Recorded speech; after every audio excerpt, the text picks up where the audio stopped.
Chapter 152, 5 times. We rolled up to the beginning of Hare's Pass before slowing. When the convoy came to a halt, Pollux spoke over comms. Squad 1 and 2, hop out and get moving. We'll recon at the end of the day. We need to get these sensors replaced first. Copy. Copy, Commander. The two squads responded and scrambled to get out of the steeds. One of the trucks pulled up as well, once loaded with sensors, now missing a few. The other one was with the other squads. Then, Pollux looked at us. Liaison, find a good position and make contact with squads 3 and 4. I'll check in later for a report. Yes, sir. I responded before tapping Amare on the shoulder. Let's head back a bit. There's a good hill I saw. You want to drive? Sure. Instead of making me point our way, Amare just swapped with me. I swung myself behind the handles, and she wrapped her arms around my chest. I tested the throttle a bit before rolling off, kicking a bit of snow in the air and backtracking on the trail. There was a tall hill that would give me a view of everyone, right between Hare's Pass and Scythe's Peak. My assessment seemed correct. It was such a popular vantage point it was actually named on the map, called Shield Hill. The path halfway up gradually turned too rocky and steep to drive up, so we left the bike behind and climbed the rest of it, getting to the top vantage point. I could see the expansive canyon spread out before me. The squads practically looked like pinpricks compared to the massive, untamed wilderness. Fucking beautiful. I let out those words with a long breath, truly in awe at the sights around me. Amari chuckled. You're from the capital, right? Not many get to see a view like this. One of the few perks of being a soldier here. The commander said that we should expect enemies. Now, I get why we should be careful, but if that bridge is the only way over here, why the concern? Because they could be behind us. I turned, looking back at all the mountains and irregular terrain. Truly, if they were back there and wanted to hide, there was no way we could find them. I suddenly felt much less safe. Amare suddenly patted my back, making me flinch. Haha, don't get so scared, guy. The sensors we're putting down at least make sure that there aren't any near the trails, and that the ones who slip past are weak enough to handle. Plus, you have to remember that nature doesn't like the Scourge either. They're the ones behind enemy lines. You mean animals will hunt Scourge beasts? Not animals. Flickers. My brows raised when I faced her. I had forgotten about those. She motioned to the lands around us. Flickers roam around here. Occasionally we'll spot them in packs. And those things kill Scourge beasts on sight. They're actually one of the best forms of defense we have around here. Even better than sensors. Amazing. I hope I get to see some. I glanced around a bit more. Then, I raised my aerial. It was time for business. Liaison to squads 3 and 4. Comms check. I paused after speaking, waiting a bit for a response. Squad 3, copy liaison. Squad 4, I hear you, ugly. My brow raised when I heard the voice from 4. That was Eric. I chuckled. Copy, 3 and 4. Lines are clear. Let me know if you need anything. I've got a map, some eyes, and all the time in the world. You can either be quiet or come down here and help us. Negative, Squad 4. I can't do neither. I can help guide you, though. I shifted my gaze, looking out to where Squad 4 was, at the base of Scythe's Peak.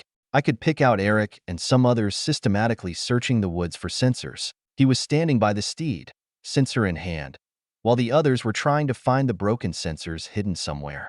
I looked at my map and got a gist of the positioning before speaking.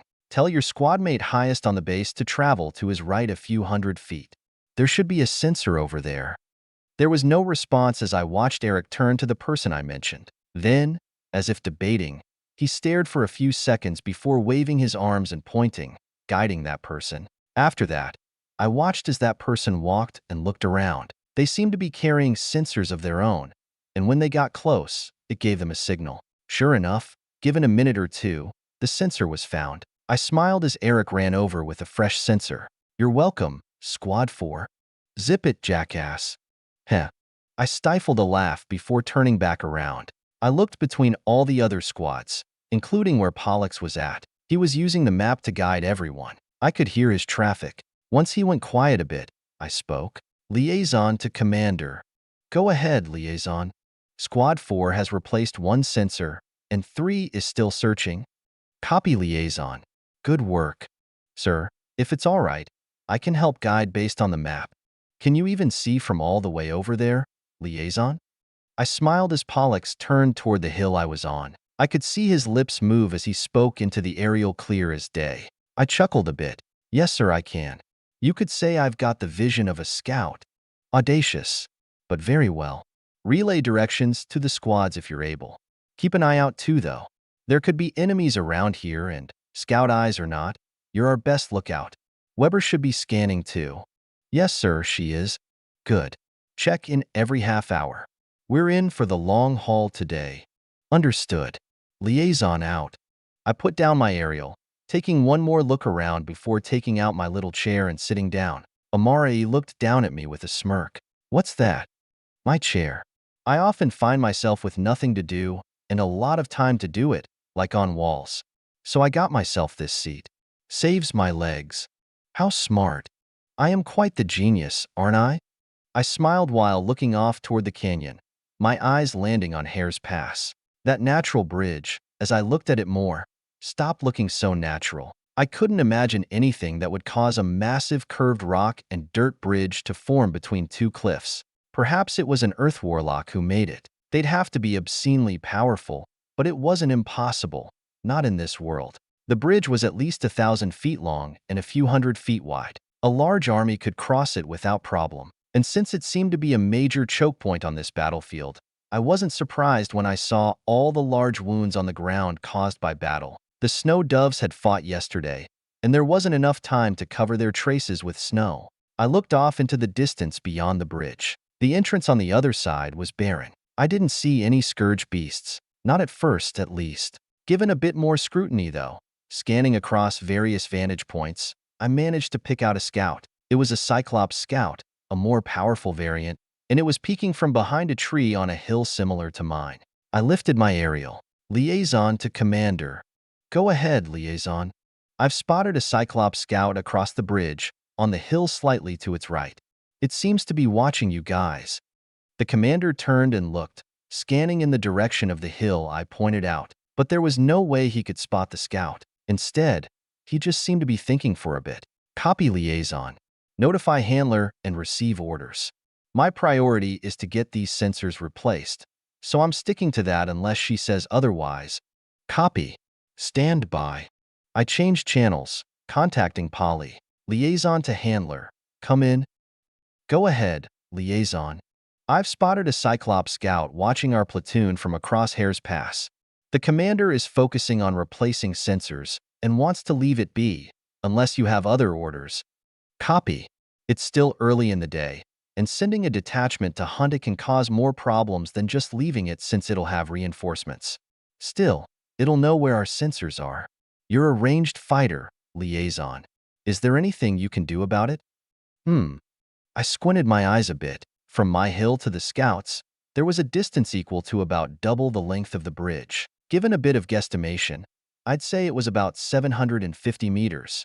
That was a much longer shot than I'd comfortably take cold. I'd never shot anything that long, and that wasn't even considering the winds going over the canyon. I didn't want to be spotted myself either, but if I moved down toward the bridge and closed some of the distance, that shot would be much easier to hit. Then I wouldn't have to worry about whatever this thing had seen, since it would be dead. I responded. Affirmative. Handler. I'll try and take care of it. Worst that happens is I spook it and it hides. How many sensors have been replaced? Just one that I know of, no more than 2 or 3. That's better than scheduled. You're clear, liaison. Deal with it and report back. Copy. Liaison out. I smiled before relaying those plans to the commander. He had no issues. Then, I looked toward Amare. I've got something to take care of. Care to follow? Oh, sure.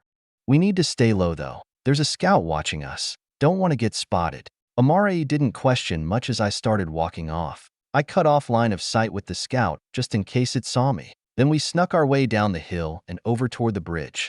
It took us some time, but I found a tree near the edge of the canyon. Now, I was closer to 350 meters away from that thing, and it continued to just watch, not suspecting that it would ever be spotted, let alone attacked in any meaningful way. I clicked my aerial as Amari settled down beside me. Liaison to Commander.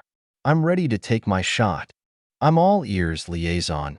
I set down the aerial and took a breath, taking out my weapon and steadying my aim on a protruding rock. I was a bit lower than the scout, but still had a good view of it. The M1 Garand tucked in my shoulder only had iron sights, unlike my Springfield, which had its own telescopic sight. Normally, the Springfield would be better for distance shooting with that sight, but my eyes as they were now really didn't need a telescope. In fact, the scope would only be a hindrance as I tried to look farther into the distance than it could handle. I centered my sights on the scout, aiming right for that big bulbous head. The explosion rang through the mountains as I watched the scout's head burst with a puff of blood. It collapsed in on itself. My aim was perfect. I clicked my aerial. The scout is dead. I heard. Step out of the woods and come over here. On my way. I lifted my body and walked out with Amare. Since we didn't have to hide anymore, I just walked over to the steed where Pollux was waiting around. I saw many of the others around there too, still searching for the sensors. He smiled when I approached. You really killed that scout? Yes, sir. You can go grab its corpse if you want. No, I'll take your word for it. Fantastic work. Those slippery bastards are usually the reason our sensors get picked out so easily. There's not much we can do when they're so far away, but if you're able to solve that problem, we'll save a lot of time and money. I'll do my best. And if you guys see them before I do, just tell me. Will do. Go back up and watch that corpse. If anything goes near it, let me know. Yes, sir. Amare, keep this one safe. Yes, sir. We both saluted before walking back off, reclaiming our spot on Shield Hill. I settled back on my seat, watching the corpse. Amare took out a blanket and sat down beside me. You can see that scout from all the way over here? Yup. I've got good eyes. More than just good eyes. I've never seen golden eyes like yours. Is it a crown? Who knows? Ho ho, how mysterious. We chuckled a bit. Then, I thought of something and asked over the aerial. Liaison to Commander. Go ahead. Do you mind if I get in some target practice? I don't see an issue. Go ahead. Thanks. I smiled after getting permission, looking down at Amari beside me. Hey, want to switch spots? Why? I was going to lay down, practice shooting some. All right. We both stood and changed seats. I moved her blanket behind a rock and rested my M1 on it. I could feel her interest peak when she saw the gun again. So what kind of weapon is that? It's a firearm or a gun. Gun. It shoots little projectiles, like arrows but smaller and much faster. And louder. Much louder. But the trade-off is worth it. I smiled and sighted in on the scout corpse, 750 meters away, but I could see it like it was right in front of me. Right now, though, my sight went beyond the capabilities of my aim or my gun. I learned that clearly when I started shooting. My first shot missed by a few feet. After that, I slowly started grouping them tighter, hitting near the corpse. After a couple dozen rounds, though, I hadn't actually once hit it. Funnily enough, since it had more distance to fly, I was actually able to see the bullet travel. The way it distorted the air and drew a slightly sloped line to its impact point gave me a shit-eating grin. It was so cool. But the wind over the canyon, as well as the inaccuracy of me and my gun, made it difficult to hit near the target. I didn't bother empowering any bullets since I wasn't trying to kill anything. After going through 4 clips, I let out a sigh and lifted my head, looking beyond the gun. Amare muttered from behind. My ears are ringing. Are you at least hitting anything? No. But maybe. I settled back down behind my gun. Then, I fully empowered it, letting the Psycha flow as it wished into a new group of bullets. I let out a breath, settling my body and steadying my heartbeat. My crown, specifically enhancing my agility and dexterity, was a great help in stilling my micromovements and steadying my aim. That was an important part of being able to shoot at distance. Beyond 500 meters, even the tremors of your heart would shift your aim. It wouldn't even move you a full millimeter, but that much would result in inches or even feet of inaccuracy at distances beyond 1,000 meters. Of course, I knew all of this in theory. I'd never actually shot anything that far, but I needed to start trying. I had the eyes and the implements. There was no reason I shouldn't be shooting farther than I was. I couldn't restrict myself to sub-500-meter engagements. And to that end, I had a curious idea. Empowering a canister of mustard gas made it act on the body within a matter of minutes instead of hours or days. It made it more effective. To put it differently, it enhanced its functions, improved the efficacy of its properties.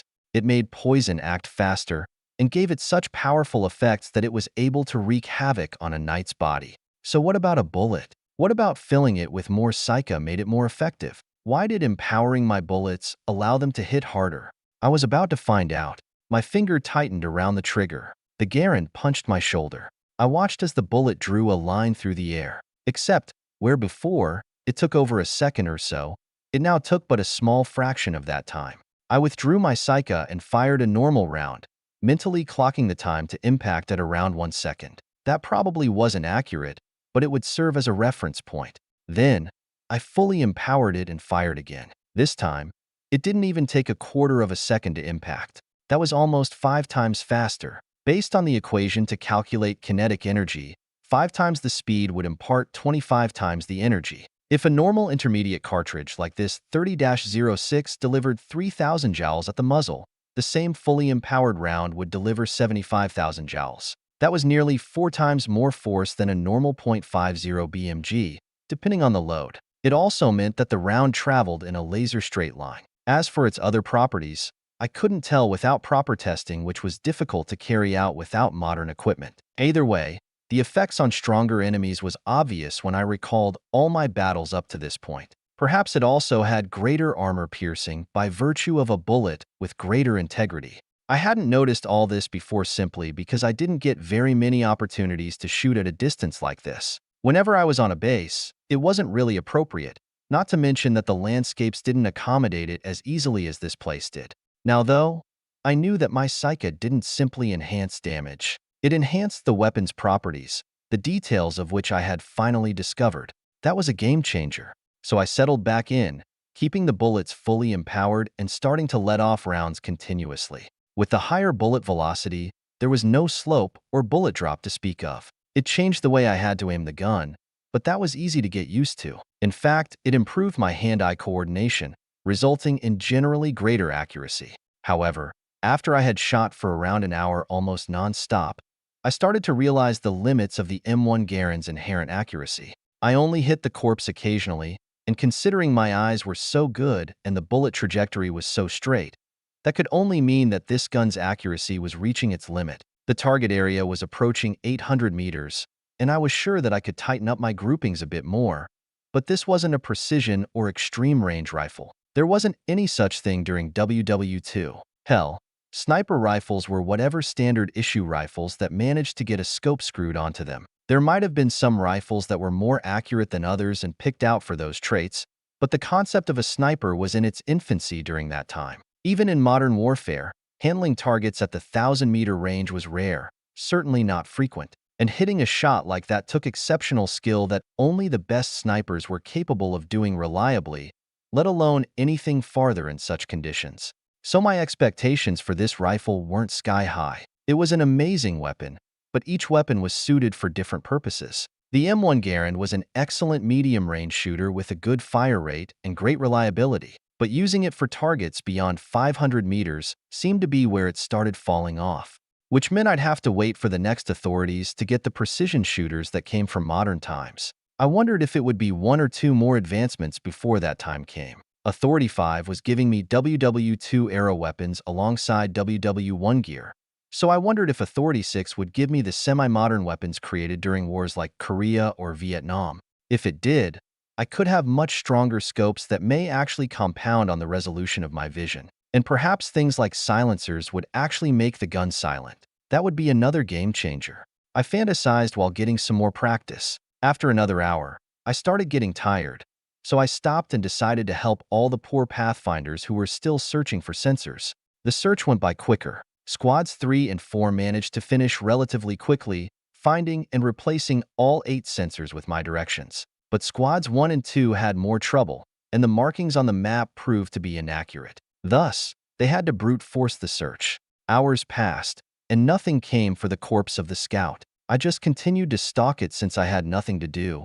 But that proved futile. Those monsters probably couldn't fathom the idea that their scout got killed without it being able to notify them first. That only aided us. It also made me think that I should try and keep my presence faint. I had already attracted attention while being a magisterium student, and in this place, I had much less protection. I couldn't make myself a high-value target, or I'd get assassinated or something. To that end, since I couldn't become flat-out invisible like Plex, I'd have to use my aura and its elusive properties to try and mask myself while operating. Trick the mind of my enemies. Sure, they may hear me, but if they couldn't find me, or couldn't see me, then I'd be just fine. It was another thing to practice. Chapter 153, Flares. It took 2.5 hours to reach Hare's Pass from the stronghold, and, unfortunately, we didn't find the last sensor until late in the day. I wondered why they needed to collect those broken sensors so badly. If they were already destroyed, I didn't see why they couldn't also just let them waste away as scrap, or give up after not finding them for a while. But according to Pollux, each sensor had an array of 39 white crystals within them. There were 6 crystals in each array, making them incredibly expensive. Then when I wondered why the Scourge didn't try and steal or destroy them, Pollux's answer was vague since the technology was new and supposed to be secret. Even he didn't know the inner workings of those arrays. But basically, when activated, they were extraordinarily difficult to tamper with or steal. However, there was one clear weakness: the sensor that housed the array. The enchanted device encasing the power array was pretty easily broken.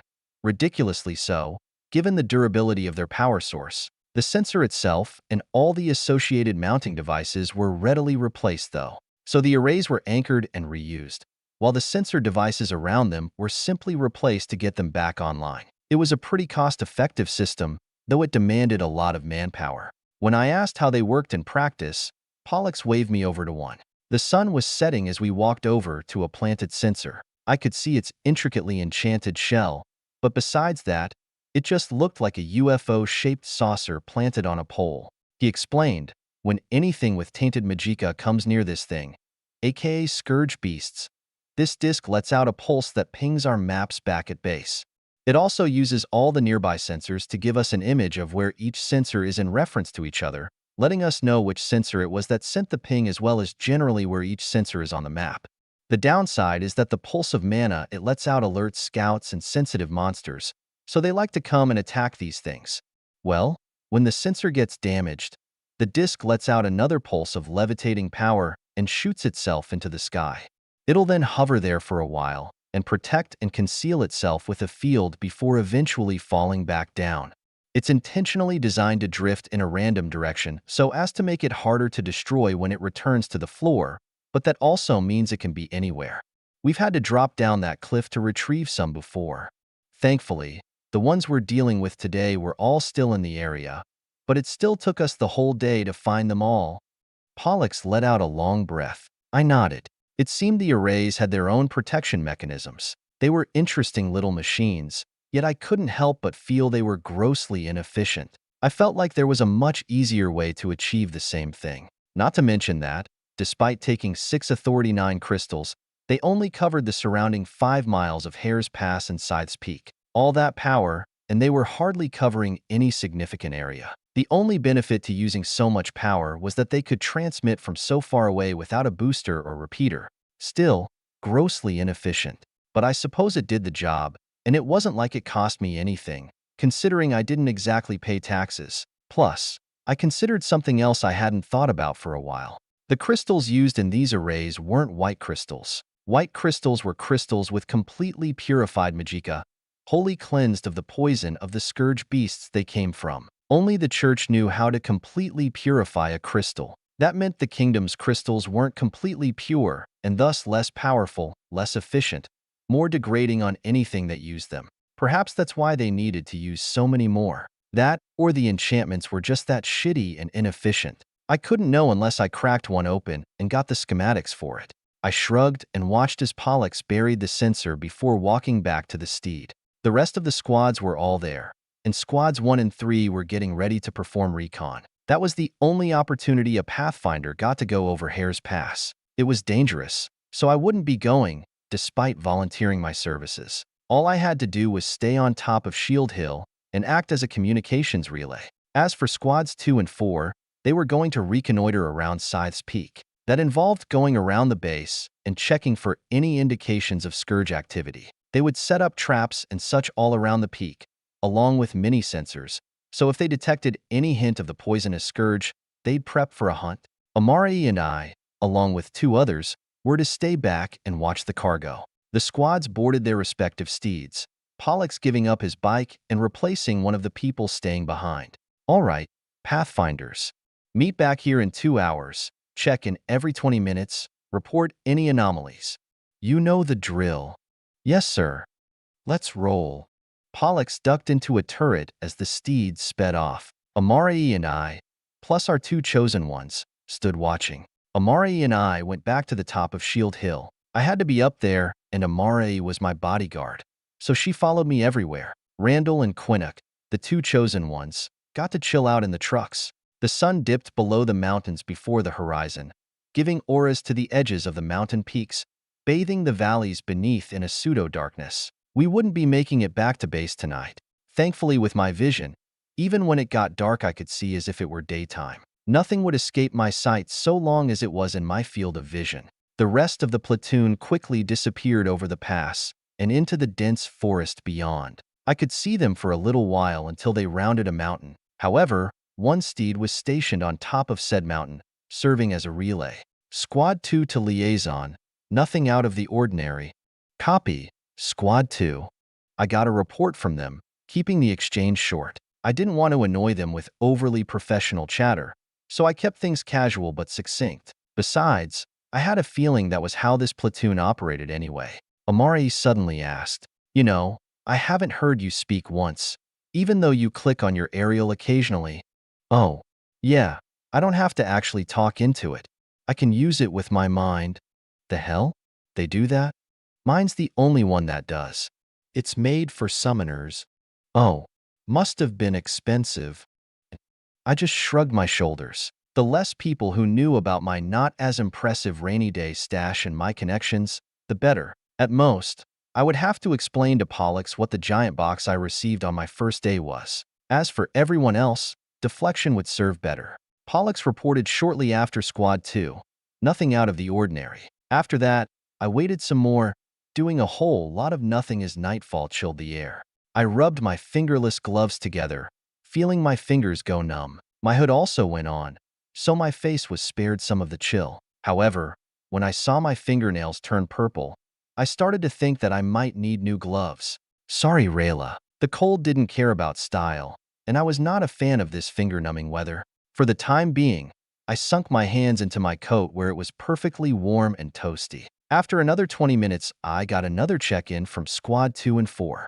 The check-in from Pollux was delayed. After 5 minutes, I reached out. Liaison to Commander. Status report. Liaison to Commander. Come in. No response, even though I could see the steed still sitting on the hill in the distance. The people manning it were all looking away from me and down the hill. One of them had an aerial in his hand, probably talking into it, but I wasn't hearing anything. My eyes narrowed as I pinged Polly. Liaison to Handler. Come in. Go ahead, Liaison. Squad 1 and 3 are currently across Hare's Pass with the commander. I have line of sight with Squad 3 and their steed, but cannot establish communications with them. Copy, Liaison. That's a scout troop causing that blockage. Not a concern unless you get signal flares. Stand down for now.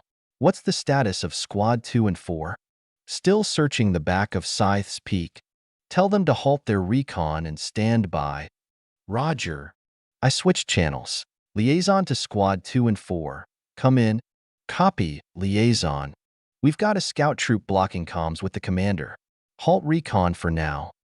Understood, Liaison. Give us a call if we need to head back. I switched the channels back to base. However, just before I was going to check in with Polly, I saw 3 balls of white shoot up into the sky, popping like balloons in rapid succession. Definitely not a normal combat spell. I recognized it. It was the signal flare. 1 meant all clear, 2 meant distress, and 3 meant retreat. I saw the steed on the hill across the way start rolling down the hill. Amari also shot out of her seat beside me. Squad 2 rang. Liaison. Was that the retreat flare? Affirmative. Squad 2. Come back and regroup. On our way. With order, I went back to Polly. Handler. I just got a retreat flare. Understood. Order squads 2 and 4 to return and assist in the retreat. Already done. Good. I'm mobilizing the snow doves, but the commander needs to personally give confirmation for their deployment. If you see a flashing red flare, immediately report it and get ready to run. Otherwise, prepare for a fight. Copy handler. Liaison out. I set down my aerial and turned to Amare. What do you usually do in this situation? Well, there's no red flare, so we need to fight whatever's coming our way. Where are squads 2 and 4? On their way. Good. We'll go down last. I nodded before standing up and keeping an eye on Squad 3's steed stopped at the bottom of the hill. Before long, I saw another steed come flying around on the trail, the 2 turrets on it firing in rapid succession. Squad 3 joined them and started firing back as well. Their target? A small horde of spiked snow wolves, 2 scouts, and a group of 8 creatures that looked a lot like mutated and zombified polar bears standing at least 12 feet tall. Pollux's voice came over faintly. Omen, liaison. Copy, commander. What's the order? We hold them at Shield Hill. Get everyone to the choke point next to it and dig in. Roger. Squads 2 and 4 are on their way. Right as I said that, both the aforementioned squads appeared from around Scythe's Peak. I pinged them. Squads 2 and 4, head straight for Shield Hill. We're digging into the choke point. Roger. Heading over. The 2 adjusted their vector from the pass to the hill. They arrived at the bottom, where the trail started to wrap around it, and sat there. Amare, go get those 2 trucks back behind the steeds. Gotcha. She jumped down the hill, bounding over where our friends were already boarding the trucks, having realized what was going on. They didn't have an aerial, so I couldn't talk directly to them. That seemed like an oversight. Amare led them back, and Pollux plus squads 1 and 3 started crossing the pass. Amare arrived back at my side. What now? Now, I get to have a bit of fun. I brought out a Lewis gun and rested it on an outcropping, taking aim. I didn't feel much threat from the horde. The bears were the most dangerous, but I didn't think they were stronger than Pollux. The only issue was their numbers. Pollux probably just didn't want his 2 squads to get overwhelmed and decided to gather everyone for a proper defensive. I could sense a collective aura from everyone. It was the kind of thing most obviously felt from an army or siege, but my aura was sharp enough to sense it from small groups now. From that, I knew that the whole group was collectively stronger than them, but it would be a close match with just the 2 squads down there. Pollux had good judgment, even if he couldn't quite sense the same thing. The steeds were faster than the horde, though not by much. They crested the bridge before the horde and made off. After that, I had a clear line of sight. Then, I took the liberty to do what I did best. Without confirmation, I opened fire over the oncoming steeds, sending fully empowered rounds toward the spearhead of spiked wolves. My aim was rather imprecise, but they were grouped enough for rounds to hit regularly. Mere seconds passed before the pan magazine went dry, though not before half of the wolves fell, either injured or fatally wounded. I quickly slammed in another magazine, unloading. At the same time, the hexagonal projector turrets on the steeds continued to fire, hurling explosive fireballs into the horde and adding to the rapidly increasing kill count. Another 2 pans went through my gun before Pollux made it back. He didn't even have to give orders. As soon as they were no longer blocking line of sight, the other 2 steeds started firing their turrets, while warlocks unleashed their own spells. Any remaining wolves were blown to smithereens before a single one could so much as lick the knights who stepped forward to defend. The bears were next. They didn't stop even if all the wolves were dead or dying. I unloaded a pan into one of them, but when I realized it wasn't doing too much, I shifted my focus and let them clash with the rest of the Pathfinders. I also sent Amari down there to help since she seemed rather antsy just sitting around. So while they fought the bears, I turned to the scouts. There were 2, and they kept their distance, lingering on the bridge, ready to bolt on the drop of a hat.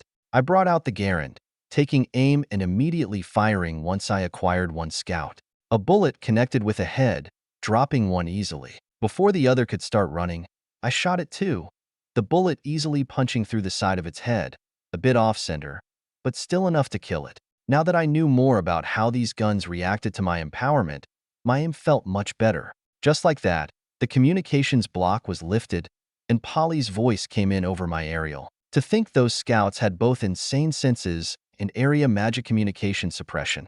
However that worked. Thankfully, they were still pitifully fragile. Blur to liaison. Come in liaison. I say again dash. I'm here. Handler. Scouts are dead. Copy. What's the situation? I walked over the edge of the hill, looking down at the choke point. There, the bears were clashing with the knights as warlocks used spells to suppress them. Although the bears towered over the sturdiest of the heavily armored knights, they were sustaining so much damage from everyone all at once that they could hardly catch their bearings. They were spinning around and swinging like they were swatting at flies, as the knights surrounded, pierced, slashed, and chunked them down one by one. I couldn't see a single casualty on our side. They were doing just fine. Most of the horde was decimated, and the remnants are engaging the platoon. We'll win this fight with what looks like no casualties. I'm watching from the side. Understood. Remember the details. You'll be giving a mission debrief with me when you get back tomorrow. Write one down if you can't remember. I'll be a part of it though, so don't worry about doing it alone. Copy. I'll check in when the battle is over. We won't be needing reinforcements either, so the snow doves can go back to sleep. I'll let them know. Handler out. I smiled as Polly clicked off. Then, I raised the Garand and started firing at the bears, doing whatever I could to help bring them down. Before long, the last one was vanquished, and the Pathfinders emerged victorious. There were some cheers as I looked away and scanned the surroundings. I saw nothing alive and felt no danger. Looked like we were clear. John, how's it look up there? Pollux yelled from below, his voice easily echoing up to me. I responded, all enemies dead or dying. I got the scouts too. Good. Can you confirm kills from up there? Yes, sir. Then do that and come down. Everyone, pack up and get ready to head to camp. Pollux started handing out orders as I scoped in. I went and shot every wolf from the hill to the bridge, confirming kills before climbing down to the bike that Amari and I had parked halfway up. I drove that down and met up with everyone, Pollux approaching when he saw me. Good work, John. You're proving to be a mighty fine addition to our platoon. Just doing my job, sir. Well, it's time to head out. Grab your partner and follow along. Roger, Roger. I saluted before finding Amari. While we waited for everyone to get situated, I also gave my final report to Polly. With that, we rode off into the darkness. Chapter 154. Complete. Along the way there, I learned that our campsite would be somewhere between Scythe's Peak and the Black Forest. It took about 30 minutes to get there. The specific place was a cave, tucked into a crag and well hidden by snow. We rolled down a ramp and into the earth before parking the steeds and trucks in a way that turned them into an impromptu barrier. Everyone jumped out and headed into the cave's clearing, a large space that was padded with dirt so as to not force anyone to sleep on bare rock. I noticed several signs of previous use, such as the charred remains of a previous campfire and a large stack of firewood. This was a well-established camping spot. Terry, start dinner. Yes, Commander. Terry, our chef, went and started cooking near the middle of the cave. Everyone else started pitching their tents closer to the back, gathering into loose groupings with squads and friends. I brought out my own camping equipment, finding a random open spot and throwing everything down. Pitching the tent was easy enough to do by myself. They were A-frame tents. Each one could also fit 2 people, even though everyone had one. Hey, John. Oh, hi, Amari. Amari came over and set down her supplies as I started to tie my own down. Behind Amari were her friends, who also started tying down their tents in the area. Need help? Appreciate it. One of the guys from that group came around and helped me tie down the other side of my tent. Once all that was done, we greeted each other. Gabriel. Night. Nice to meet you. John. Likewise. Let me help you with your tent. I'm okay. Actually, I'm with Brisa. Amari can probably use your help though. Yes, please. Heh, alright. I chuckled and went over to Amari, tangled in string and camping poles. I extricated her and helped her get everything tied down. Gabriel and Brisa seemed to be a couple. Besides them, there was another man who didn't seem as social, but was definitely a part of the group as he started pitching right next to us. I went to help him once I was done with Amari's tent. He was tying down one of the strings, so I grabbed the other end and helped. Thank you. Sure. Name's John. Nice to meet you. Winston. We shook hands. The entrances to our tents faced a common center. It seems I had found a group for the night. Gather up, Pathfinders. Pollux shouted once everyone had finished their tents. We grouped up around a new fire. For a second, I was worried about ventilation within the cave, but when I looked up, I noticed a hole in the ceiling, one with crossbeams of rock that made it look like a gate. It was no doubt made by an earth warlock. You all will get a couple more hours of sleep tonight. We leave camp at 1100, and then we'll scout out the rest of Scythe's Peak before returning to base. I'll need 2 pairs for night watch. Anul and Eric, you two take first watch. Randall and Quinnock, you'll take second watch? Yes, sir. Randall was the only one to respond, the others sighing or scoffing discontentedly. Pollux didn't seem to care, simply waving at the huge pot of food being brewed by Terry. Otherwise, you all are free for the night. If you must go outside, at least have a partner. We killed a large scout troop, but don't know how they'll react. Be on your guard. You all know that. Yes, sir. This would be the best place to defend, though. A few comments went around as Pollux retreated to his tent, leaving a few words behind. Amare, report. Coming. Amare looked back at me before putting up 2 fingers in goodbye. I nodded to her, watching as she went to go give a report to Pollux. People gathered around the fire, so I joined the coalescing group and sat down on my little chair, taking off my snow coat and enjoying the contrast of the hot fire and cold air on my face and hands. At the same time, my ears tuned into the conversation between Amari and Pollux. My sight wasn't the only sense that was enhanced. Was he up there? He performed very well, but I want to hear what you think of him, as well as details about what you noticed. Right here. He can't hear us. Not that I'm so concerned if he can. I felt their eyes land on me, as well as Pollux's aura. Needless to say, neither of them could guess that I heard them loud and clear, even though they were over 100 feet away and toning it down to a near whisper. At this point, I was pretty sure I could hear a fly fart, even though I rarely stress my hearing. Like my vision, though, it could be focused. Once Pollux decided that I couldn't hear them, he nodded. We're fine. So tell me, what's the deal with his weapons? I got a profile on him, but information was limited. Besides his record, well, I'm not too sure about them. They're long metal tubes, and he told me they shoot little projectiles like a bow and arrow. A bit like if you put our turrets and a bow together. They're fast too. Really fast. When he was practicing, I was able to catch glimpses of those little things flying across the pass. They twisted the air with how fast they were. Anything else? He can shoot far. He was shooting the dead scout from Shield Hill. It was around 800 meters away. I've only heard of archers that can shoot something that accurately from so far away. That's not considering the fact that he's only Authority 5. He's powerful for his level. And yet, he's a summoner. No wonder the sovereigns are looking at him. Pollux sighed, brushing back his hair and taking out a notepad. I could hear him write, but couldn't possibly see what. All right. What about his vision? He could pick out a scout from that far away.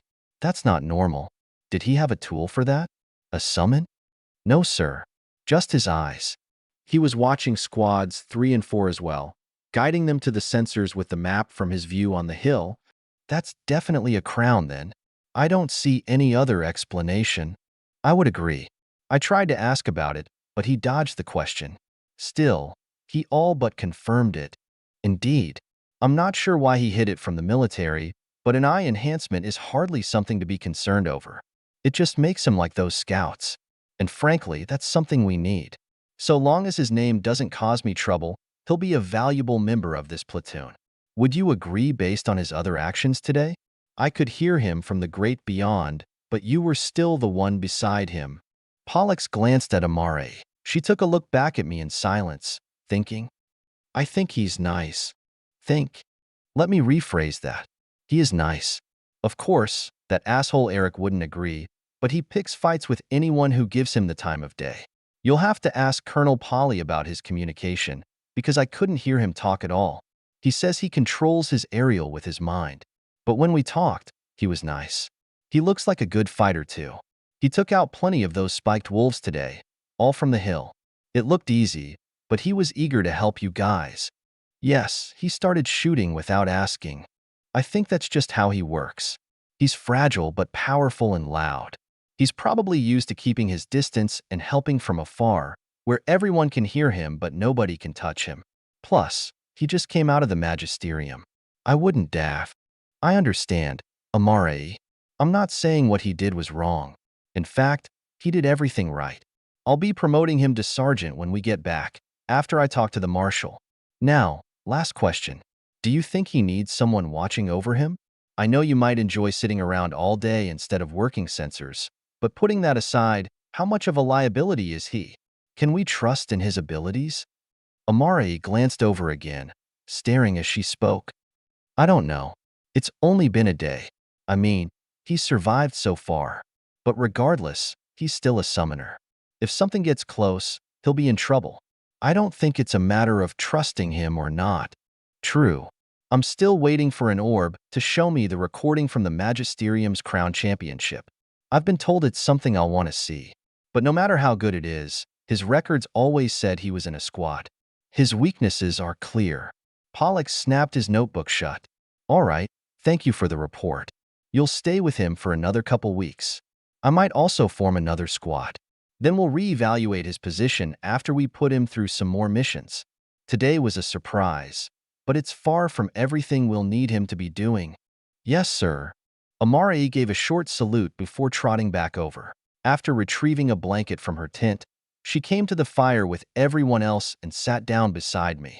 We watched Terry work the huge cauldron of stew. A positively heavenly scent diffused throughout the area, the mixed aromas of meats and vegetables and spices simmering away, gracing our noses with promises of salivating deliciousness. The wait was almost excruciating, but Terry finally finished. He brought out a large stack of metal bowls and got everyone in line.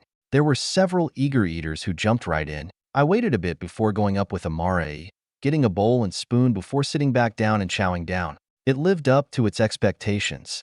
I slurped everything down, surprised that the single bowl filled my stomach. After that, I lounged back as Amari and the knights went for seconds and thirds to satiate their powerful bodies.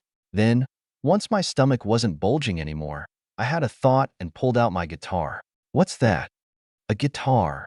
I answered Amari's question before strumming a few strings. The tuning hadn't changed at all. These strings were high quality, or just straight up magical. After finding my sound, I started playing some suitable songs. Whatever chatter there was shrunk to a whisper. I took it as a compliment. Nobody wanted to interrupt the guitarist. Well, except one. By the way, did anyone ask you to dash? By the almighty, Eric. Start bitching like a little girl, and I'll turn you into one. Amari snapped, genuine anger surging out as Eric's voice cut through the melody. He scoffed out a snide remark, but I ignored him, opting to continue playing, bouncing between a bunch of the songs I knew and occasionally humming lyrics. Everyone else ate and finished their stew, gradually wrapping up and getting ready to retire for the night. Many stayed to listen and stare into the fire, and a few couples manifested and held onto each other. I sighed when I saw them. How I wished Amara was here. It had been about 2 months since we last saw each other, and although we kept in frequent contact, it couldn't substitute for seeing her face and hearing her voice and kissing her all I wanted. Not to mention the lack of sex. I had the military to distract me, but it still felt like I was being withheld from the drug that was Amara's body. I really needed to find my way into whatever special operations division the kingdom ran, so I could see her. But I had a feeling that I'd need to get much stronger for that. It didn't matter how lethal guns were if I was limited to killing Authority 6 weaklings.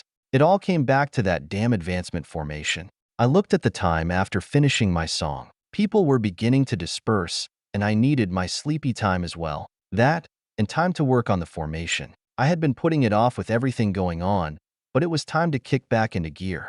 Once I stood up, Amare opened her closed eyes. You going to bed? Well, if the music's over, there's no reason for me to stay out here. She followed me back to the tent after I put my guitar away. I could feel Eric's gaze track me as we left. I didn't like that guy. I climbed into my tent, as did Amare. She gave me a goodnight wave from her half-open tent flap, which I returned before arranging my blankets and getting comfortable.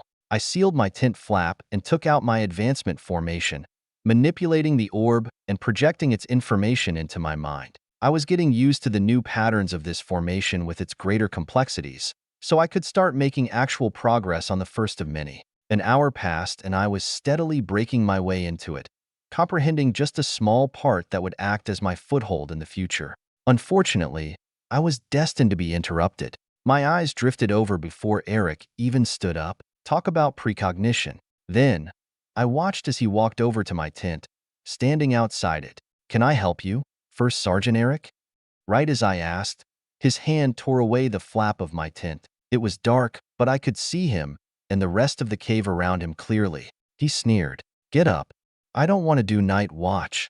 That sounds like a personal problem. You better crawl out before I make it yours too, smartest." "Hey man, I get tired easily, so I need my sleep." I was interrupted by my ankle being grabbed. Eric dragged me out and tossed me on the floor outside like a wet rag. I groaned a bit after hitting the ground. Thankfully, it was dirt. I glanced back at Amari's tent. She was deep asleep. "Get your sorry summoner ass to the steeds and take first watch. If you need me to throw you over there, I'd be happy to oblige." "Fine." I thought for a second and stood, brushing myself off and walking over. "Good dog." I glanced back. What a creep. But I kept walking, making it to the steeds and climbing to the top to watch. There, I saw the other guy who was doing night watch, Anul. He was a peak Authority 6 warlock, and he watched me climb up with pity. "So he forced you over, huh?" "I came willingly, not that I had a choice. I'd prefer not to break any bones." He nodded as I took a seat nearby. "You know, you can jump inside the steed and sleep if you want. There's really no need for two of us. I think I'll watch for a bit, but thanks for the offer. Suit yourself. I'm going to read." "Sure." Anul took out what looked like a grimoire, similar to one of Amara's. I glanced at him before focusing outside the cave. We were surrounded by forest, so finding us wouldn't be easy. But the forest would hide us as equally as it would hide something that had found us. Time passed as I just stared off into the darkness, keeping alert for any movement whatsoever. I needed something, an excuse to nip this in the bud. For a time, I thought that wouldn't come. Hour after hour passed. Even Eric went to bed, and the fire turned to smoldering embers. But I kept watching as we got close to finishing the first watch. Then, my saving grace arrived. I saw faint movement deep in the forest. A scout, not a cyclops, but still a scout. It was searching around, walking in our direction. Anul naturally didn't see it, both due to lack of ability and the fact that his face was buried in his book. But I stared as it, along with a small escort of spiked wolves, approached. Then, it got in range, finding a spot next to a tree to stalk us. It didn't look like it was intending to attack in any way, instead opting for a more passive information-gathering stance. In any other situation, nobody would ever know it had come, and it would silently slip away later. This cave was definitely already known to the Scourge. They probably stalked it every time the platoon camped here. I took out my Garand. The scout was around 140 meters away, well within range. Anul looked over, but before he could say anything, I fired. The explosion reverberated through the cave as the scout crumpled to the ground. Then, I took out my Lewis gun and started unloading. The noise and muzzle flash attracted the wolves, who came charging over after a brief moment of shock. I let off small bursts as they weaved through the trees, gunning each of them down one by one with ease. They were barely Authority 5. Then, when the last one was killed, I let off the trigger. I could then finally hear the sounds coming toward me. Up. Stop, damn it. Everyone, without exception, was outside their tents and very much awake. I barely hold back a laugh as the commander jumped and landed on the steed. He yelled, definitely irritated. "What the hell are you even doing on night watch?" "Sir." I spotted a scout and a troop of spiked wolves making their way over. "Right there." I pointed. I had let some of the wolves get close, the closest being somewhat visible in the dark about 30 meters away. After taking a few breaths, Pollock scoffed and looked back at me with narrowed eyes. I asked, "What the hell are you doing on night watch?" "Sir, First Sergeant Eric assigned me to this post. I was just following his orders. And you needed to wake up the entire damn mountain?" While in the field, and especially on night watch, we don't engage unless the enemy is clearly attempting to mount an offensive or subvert our operations. "I apologize, sir." I wasn't familiar with protocol here. I won't do it again. Fuck. So much for extra sleep. Pollux jumped down, walking back into camp. Cooper, I don't ever want to see you on fucking night watch again. God forbid you make my ears bleed. Yes, sir. I was planning on promoting you when we got back to base too, but I think I'm going to be too tired to give a damn now. Eric, get to your fucking station. Eric walked over as Pollux was giving the order. I jumped down, the two of us passing each other, and the asshole was actually smiling at me, as if proud. I even heard him whisper, "So much for being a rat. You just lost a promotion, little bitch." I had to hold back my own cackle as I walked off. This guy was an idiot. I'd never have to do night watch again. He thought I gave a damn about an infantry promotion. I was going to be getting that shit within the week anyways. I really couldn't fathom this guy's stupidity. I had a feeling Pollux was helping me out too. Pulling a stunt like this might make him mad at me for a little bit, but for what I was getting, easily worth it. I had a wide grin on as I got back to my tent, Amari looking at me with questioning eyes. A foggy breath escaped my lips. Now I can sleep in peace. Thanks for waking me up. Quite rude. Heh, not sorry. Sly bastard. She snickered at me. I chortled in response as I climbed back into my tent. I had no flap since Eric tore it off, but I hardly gave a damn. I felt at ease, and I fell asleep with a smile on my face. As morning arrived, the platoon rolled out on the dot. I got a call from Polly not long after. Handler to liaison. Good morning. Liaison to handler. It really is a beautiful morning out here. You should see it. And step out into that cold? No thanks. What's your status? All normal over here. Just finishing up our recon before heading back. I looked around. We were driving around Scythe's Peak, taking a look at the last of the traps and sensors. Pretty soon we'd be on our way back. Copy. Liaison. Check in before you reach the Black Forest. Communications go dark under that canopy. I need to know when you're passing through. Will do, handler. Good. Compile your mission report too. Handler out. I set down my aerial with a smile almost as bright as the rising sun around us. Commander Pollux reaffirmed how good my eyes were in the morning when he saw the corpses. Not many could see in that darkness, let alone hit a shot through the trees from where I was. Well, it was good that my value as a long-ranged fighter was apparent. That way I'd be able to keep my distance from all the battles. The recon concluded promptly and with no issues. The convoy started their return to base and I checked in before we went into the Black Forest. I took off my hood and mask when I felt the blast of warmth under the canopy. I once again marveled at the beauty of this place, simultaneously feeling Amari's arms tighten around my waist from behind. I was the one driving the bike, so I didn't mind that she had to hold on. I did the same with her, but a part of me was wary. Perhaps I should take another bike next time. It was another hour or so before we made it through the forest and sighted the tips of the watchtowers over the thinning forest cover. They had seen us and our trail, and the gates swung open just wide enough for us in perfect time with our speed. Snicking shut mere seconds after our last steed glided through the gap. First mission complete. Chapter 155, Victory at No Cost. After arriving at base, I settled various affairs like turning in camp equipment and paying for the tear Eric left on my tent. Then, I went with Pollux to file the mission report. Giving a mission report had been covered in the Silver Six books. There was a paper to fill out, and I had to walk Polly through everything we did so she could log her own data. Pollux was there to help me in case I missed anything, but since my memory was good, he wasn't needed, to his immense pleasure. I was now in charge of debriefs and mission reports for the Pathfinders. It was a bunch of office worker crap, but I wasn't that opposed. Taking on a responsibility like this got me out of other things. Once all that stuff was filed away, Polly sat me down. You did well for your first mission. I'll be talking with Pollux later, but based on his mood, I'd say he has no issues with you. He wasn't very happy this morning, hardly bearing on your performance, and I know that Snobadic Eric is probably giving you trouble too, so don't worry about it. Your ranged combat ability speaks for itself already. Scouts that like to linger in the distance have always been an issue. With you there, they may just become a non-factor during missions. Those golden eyes of yours also seem to be a valuable asset. So as long as you use that head of yours and keep yourself away from trouble like you did yesterday, You'll soon carve out your own spot with the Pathfinders. They've needed someone who can handle the intelligence side of things for a while. I'm hoping you can fill that role. I'll do my best. And if it means anything, I've already read and memorized the Golden Trio books. I'd like to say that I can handle anything that might need that. Is that right? She looked at me with a faint sense of fascination before turning away and diving back into her prior work. I'll think about it. I'd like to wait for the approval to come down for your promotion first.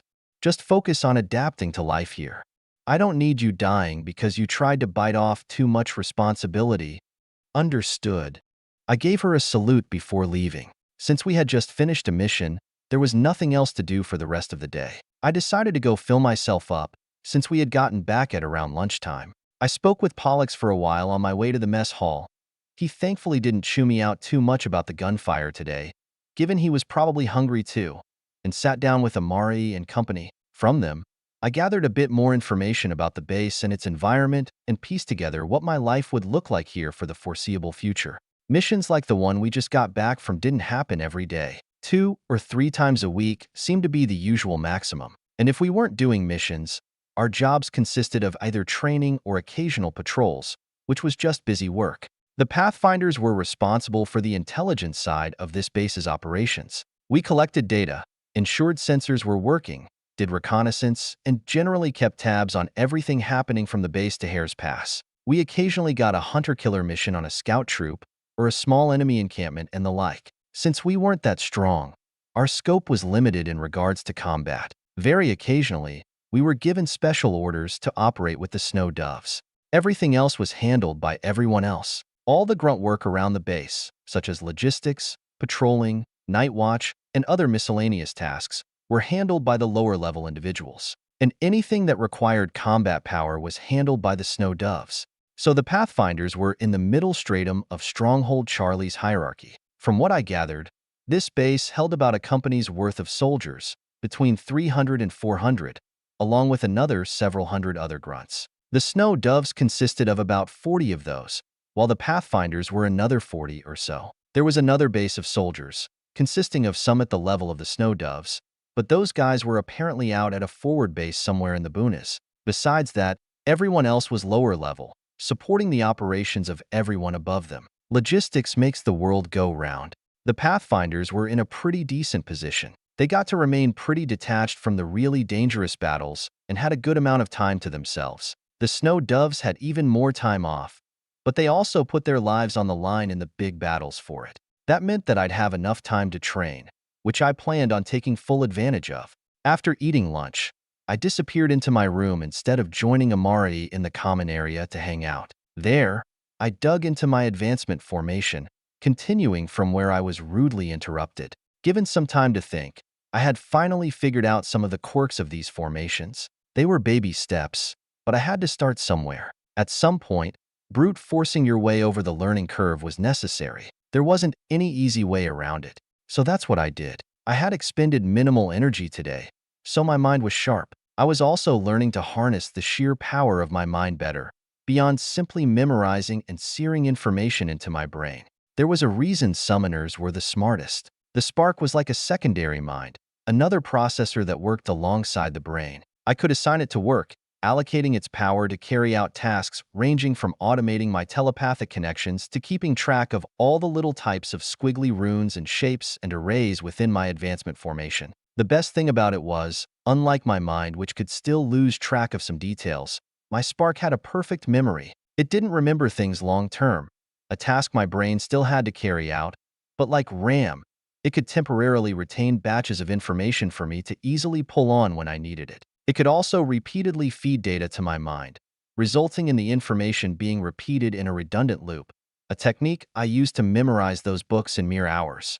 All of this meant that my advancement formation was just a little less daunting. I had cradled my orb in Sant's workbench, using it to project the massive advancement formation into a good chunk of my room. My advancement formations were generally shaped like spell circles, except now, it was a 3D constellation, more spherical than flat. As my eyes glanced between symbols, I cataloged the differences between each symbol before drawing them with my Psycha in the air. I would mimic them as best I could before chaining different portions of the formation together. And, To test it, I would run power through it and see if I got anything coherent in return. These formations were supposed to move the Magicka from a white crystal and my Psyche in a very specific way through my mind, resulting not just in an increase in power, but a transformation. That meant that any given part of the formations should, complete or not, move something in a specific way. Of course, I didn't know if the right something was being moved in the right way, or how it should be moving, or whether it should be moving something at all. The formations generally worked as a whole, not as pieces, so what I could test out was limited given the information I had. But I had to start somewhere. So long as the power that was being moved wasn't flying out of control, and I could discover what kind of directions each symbol and rune provided, I could gradually learn the language, understand what the formation was trying to do, and piece it together. But, as with most things, getting started was the hard part. The energy consumption was far beyond anything I had done before, as I dumped energy into learning everything, rectifying mistakes, maintaining precision, testing formations, and on and on and on. It wasn't even just brute force work. I also had to slog through the sheer amount of information in the results, isolate what was important, and infer what was going to happen, constructing logic chains similar to equations to discover unknown variables. It was all rather exhausting. By comparison, using my power for shooting at stuff was way more enjoyable. It was only when dinner came around after several hours that I finally stopped and put everything aside. I had gone through perhaps 80% of my Psyche and was still barely getting started. Hopefully my dreams would help me out at night. Lord knows I'd need the assistance if I wanted to keep the pace of my advancements. Apparently, the Pathfinders were often given leave during their days of downtime. We weren't given stuff to do every day. After we returned from my first mission, we were given 2 days off. Our stronghold wasn't responsible for pushing the front lines forward. We just had to make sure no monsters slipped past and snuck behind us. That meant there were often periods of inactivity on both sides. During our days off, we had the option of heading to the nearby town. It was called Frostfront. It only had a population of a few thousand, but because of the relatively high level of soldiers at Stronghold Charlie, the town was richer than most, since smiths and enchanters took residence there. That meant it was also the place where everyone went to maintain their gear or buy new things. The base even outsourced some of its work to them. There were also plenty of entertainment opportunities, which is why the soldiers loved going there. It was much more lively than the stagnant stronghold. From what I heard from the men, it even had a brothel, whatever that would look like in a town setting. I only remembered the ones from the red light district and the Founders Market, which were massive. The facilities there in regard to enchanting would possibly be useful in the future if I needed to prototype designs I made, but I didn't go now. I was too focused on my advancement formation. Not only that, but I took a few glances at the enchanting lessons on my workstation, seeing what it was all about. Turns out, it wasn't too different from what I did with my advancement formations. Enchanting was a warlock's arena. Only they could actually make enchantments work with materials. That was how we got enchanted stuff like the aerials or enhanced structural materials for the obscenely tall buildings that spit in the face of engineering and architecture. But warlocks didn't have the brains to create complex enchantments. That, or they didn't care to try any harder. So summoners were recruited to help them. And because enchanting was much like programming, but for magic, summoners were able to codify everything and turn it into something they could work with. Now, there was a whole dictionary full of magical symbols and terms that one needed to memorize in order to enchant things. It was its own language with grammar and nuances and all the other complicated things that came with a coding language. That wasn't to mention that, because this was magic, there was technically only one language, unlike computer programming, and this world's enchanters had yet to unearth everything, let alone find out all the different ways they could build syntaxes and such. It was still a growing field, and those at the bleeding edge were just the ones who were creative enough to first find the best ways to utilize and apply new discoveries.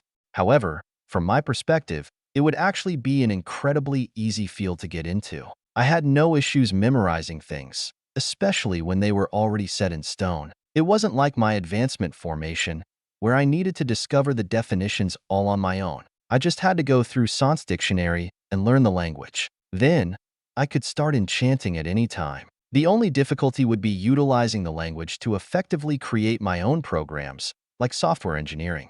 I was no software engineer, but who said I couldn't learn? Just based on my increased speed of thought, I'd learn in 5 years what any ordinary person would learn in a decade or 3. That wasn't even counting my spark, or whatever power I gained from future advancements. I could barely hold myself back from diving in, but until I made some worthy progress with my advancement, I put it on hold, one thing at a time. Like that, my 2 days of free time passed. Pollux actually held training for the knights and warlocks, but since I was neither knight nor warlock, I wasn't included. Even then, a few hours of target practice every day hardly distracted me from my studies. And then, after those 2 days, we were ordered into mission readiness. We got a new assignment, and it wasn't replacing sensors. All right, Pathfinders. Today, you've got a target. This will be a joint strike with your friends at the FOB Treehouse. We've been picking up Scourge activity around Treehouse for a while now, and the latest recon suggests an imminent strike. We're going to hit them first.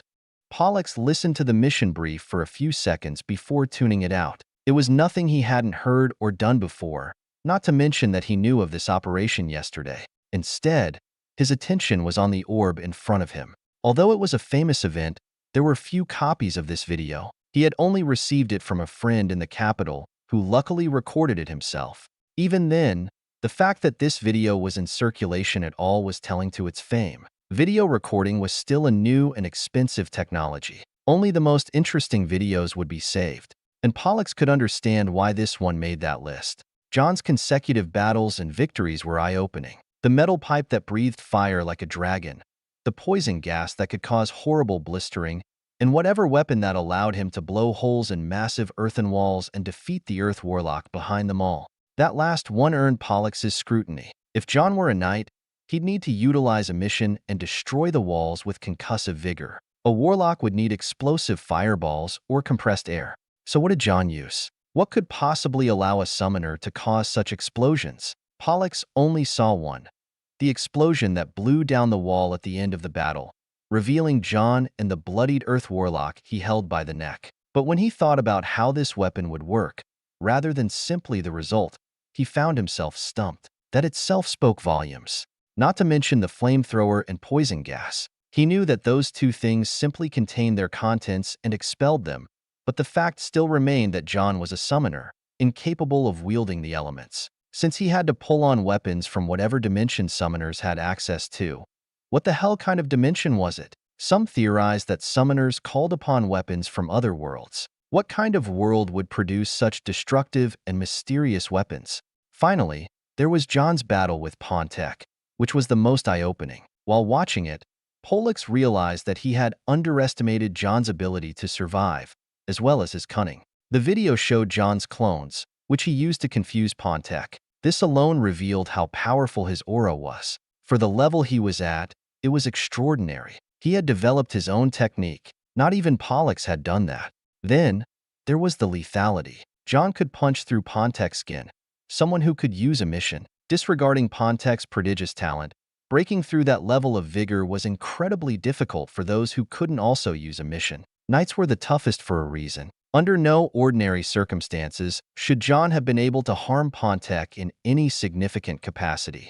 But he actually beat him, reducing him to a bloody mess before taking victory through a slug fest. Just watching it, Pollux found himself scoffing, thinking it asinine that a summoner could ever fight hand-to-hand against a knight.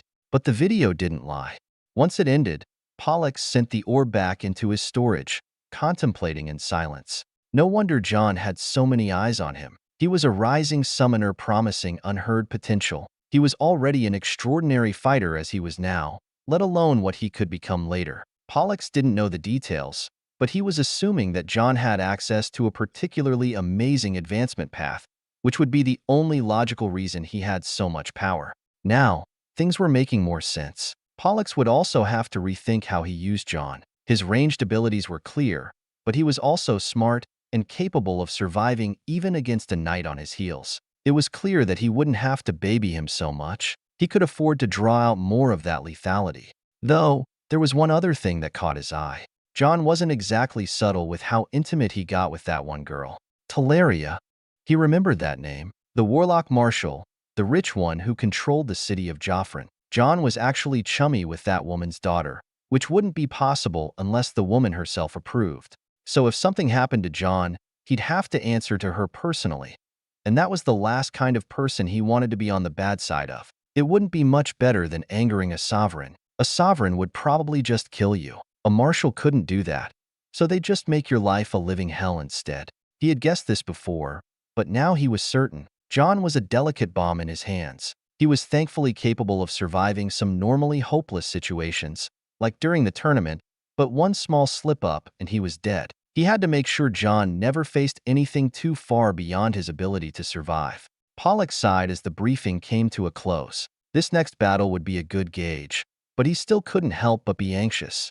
A glass cannon indeed, powerful but weak. Pollux had never seen someone who tread that line so precariously. He glanced at John, who was conversing with Polly post-brief. The other Pathfinders passed him by, preparing to deploy. He couldn't feel John's aura. Turns out, that was because his own was actually less developed. And in that position, John would be able to know when someone had their eyes on him. He'd be able to sense their emotions, perhaps even a glimpse of their thoughts. Aura was a mysterious and sometimes scary thing. It was discomforting to know that one of his soldiers could actually see through him. With another sigh, he started walking off. John would fit in nicely with the Pathfinders. He wasn't worried about that, but time would tell how. Would he be another soldier like the rest of the Pathfinders? Or would he be an elite, someone perhaps destined to become a snow dove? Maybe he would become something else entirely. Thinking about it gave him a headache. So Pollux halted that line of thought and focused on the mission ahead. No matter what, his objective didn't change. Victory, at no cost. Hopefully John would be a means to that end. Chapter 156, Versals. Our mission was, in name, a search and destroy operation. We were tasked with finding and eradicating an advancing Scourge troop numbering no more than 200. Because this troop was located around Forward Base Treehouse, we would be receiving help from the soldiers stationed there. The difficult part about this whole operation wasn't the battle, but the journey. The forward base was over a day's drive away. We'd also be heading out with a full convoy's worth of supplies for the base. So our secondary objective was simply getting there safely with all the supply trucks in one piece. Everybody was participating. We had a Snow Dove duo, ranked Authority 9 and 10, escorting us and acting essentially as heavy weapons during the main extermination. A bunch of normal troops and even a few mundane people were mixed in as well, filling out numbers to handle logistics like driving and unloading. After our briefing was over, I stepped aside to speak with Polly. There was a gap between the stronghold and the treehouse that had no communications. The only way the two bases communicated with each other was via a long-range pulse node, but that was only good for short-burst long-range transmission. Our portable aerials didn't have enough power to cast to either base while we were between them. We'd be on our own. Since my aerial hosted its own node, we'd be able to maintain local communications if necessary, but I wouldn't be able to talk with Polly. Hopefully, we wouldn't need her. She was primarily there if we needed reinforcements. But if there was something even our Authority 10 couldn't handle, then having a line to her would be good for nothing more than letting her know we were soon to be dead. So I didn't worry much about communications. We had heavy hitters on our side, which was all I could ask for. Instead, I was concerned with the responsibilities as liaison I would have to carry out, such as filing reports. I left the briefing room with a small stack of papers that Polly wanted done by the time we returned.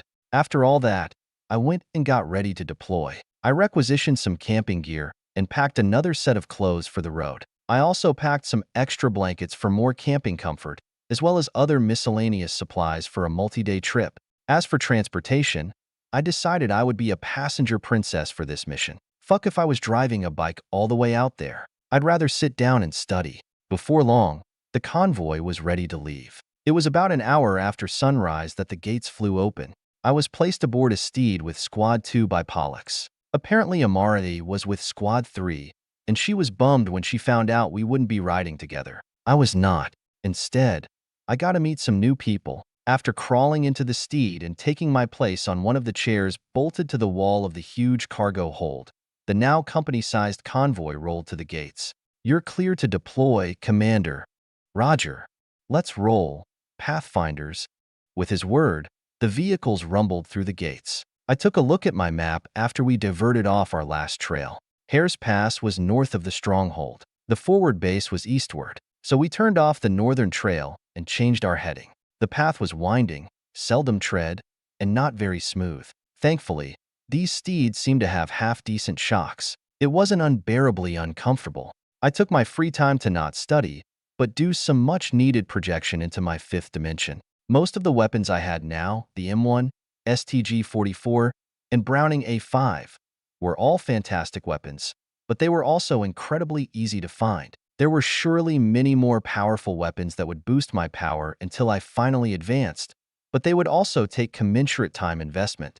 The poison gas, flamethrower, and satchel charges were examples of these increasingly lethal weapons. And I definitely hadn't searched the entire dimension. I knew there was more, and I was eager to find out what was in store for me. Luckily, there wasn't anything to distract me. The day passed, and we made great progress toward the base, yet still had to stop around midnight to camp out. Unfortunately, I only got 4 hours of sleep at camp since we spent a grand total of 6 hours camped out. Most of the other soldiers were well rested when we woke at sunrise. I, on the other hand, felt like killing myself. I continued to miserably half-sleep on the steed as we drove the rest of the way to the treehouse. When I woke back up around noon, we were only a few hours out. I yawned before looking around at the rest of Squad 2. There were 10 people in Squad 2 besides myself. 6 were warlocks and 4 were knights. Anul, a warlock I had met before, was one of them. I had talked to them a bit, but not much since I was busy scouring my 5th star. It seemed to suit them perfectly fine, since they also had romantic partners with them. More than half of them were involved with one of their squad mates, and only 2, the driver and a knight, were single. There were a lot of relationships in this platoon, and the commander didn't separate them. It made me melancholic. I wanted my girlfriend so badly. After groaning internally, I sighed and climbed up into one of the steed's turrets and looked off into the distance. We were getting close to the base, so I looked in its direction, finding it. Some miles away, there was a ring of huge trees bounded by an inappropriately small valley. Each tree was at least 300 meters tall, with thick, densely packed trunks. And within that ring of trees was the treehouse. The name was self-explanatory once I saw it. The place was miles away, and the trees were already prominent to the naked eye. When I concentrated, I could see a bit of activity on the walls of the base, which were constructed in the gaps between the trees. There seemed to be tunnels through the trunks as well, allowing the guards to walk the length of the wall all the way around. Natural fortifications, and for my guesses, magical in some way. I could certainly feel a distinct aura from it all, one that towered with the trees and radiated from their very leaves. The guards on the walls spotted us on approach, and before long, we were rolling through a pair of trees, between which was an open gate, fresh growth around its hinges. I took in a deep, crisp breath of fresh air. I could almost taste the earthly aura. Disembark and start unloading supplies. The sooner we get everything into storage, the sooner you get to relax.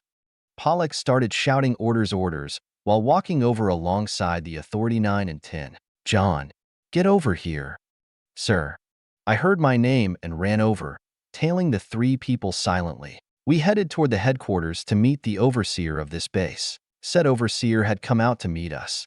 Myron, glad you could make it. It was either come here or sit on my ass all day. I decided not to be lazy. The 2 Authority 10s greeted each other. Ours was named Myron, apparently. How are you, Aloys? Can't complain. Remind me to get you some syrup while you're here. It gets better every week, especially when the marshals aren't hogging it all. Will do. I still can't believe you managed to snag this position, right? The only thing that would make it better is if I actually made some extra coin off of this shit. The 2 friends started walking into the headquarters, chattering on the way. Pollux and I silently followed behind, eventually finding our way into a large meeting/war room with some intelligence agents sitting around and working. At the front was a huge map detailing the surrounding area. I stared at it and committed it to memory as the 2 behemoths seated themselves. I only glanced at them once before refraining from looking over at them again. Although I'd had my fair share of encounters with people much stronger than them, Authority 10 sat in a weird spot with me. They were incredibly powerful from my perspective, which was obvious, but many weren't capable of controlling their aura all that well. Those above them were stronger because of their better auras. Usually, they could at least control it, rein it in. Even Carrion could do that. These 2 guys weren't very good at that, or didn't give a damn, which was probably why they were still Authority 10. And given my acute sensitivity, being around them was a little unsettling. It was like being stranded in the middle of the ocean with sharks all around you. Sure, they might not even have you in their mind, but that didn't make their presence any less disturbing to have around. Thankfully, by pulling in my own aura and strictly binding it to my own body, although I became blinded to everything else around me, I also didn't feel their raging power. It would also render them blind to mine, unless they forcefully probed. Although given their lack of control, I wasn't sure if I would make it out unscathed. After the two sat down, they started talking business. So, what's the deal? Heard you're having trouble. A fairly large scourge troop is moving in the vicinity. Their threat to us isn't as annoying as their threat to the surrounding environment. We don't want them killing off all the blue saps and Alayan flowers, which seems to be one of their goals. They want to drive us out indirectly, and they haven't been easy to retaliate against. So I called you guys over to help us mount a strike against them. Why not the snow doves? Because we'll need them later. This isn't a half-assed operation. This is just the vanguard. If we take them out quickly, it'll be easier to fight them later on. Up until now, we've just been feeling each other out, engaging in a little bit of foreplay. Now that you're here, though, I intend to fuck their asses raw and send them packing. Make them hesitate before coming back for another round later. You've always had such a way with words. Myron chuckled and looked over at the map. On it were some red markers indicating where attacks had been carried out. When should we go? Tonight is what I was planning on. They'll be vulnerable and most of the royals will be in one place. Soften them up with magic, charge in, deliver that ass fucking, and be home in time for breakfast. Sounds like a thorough plan.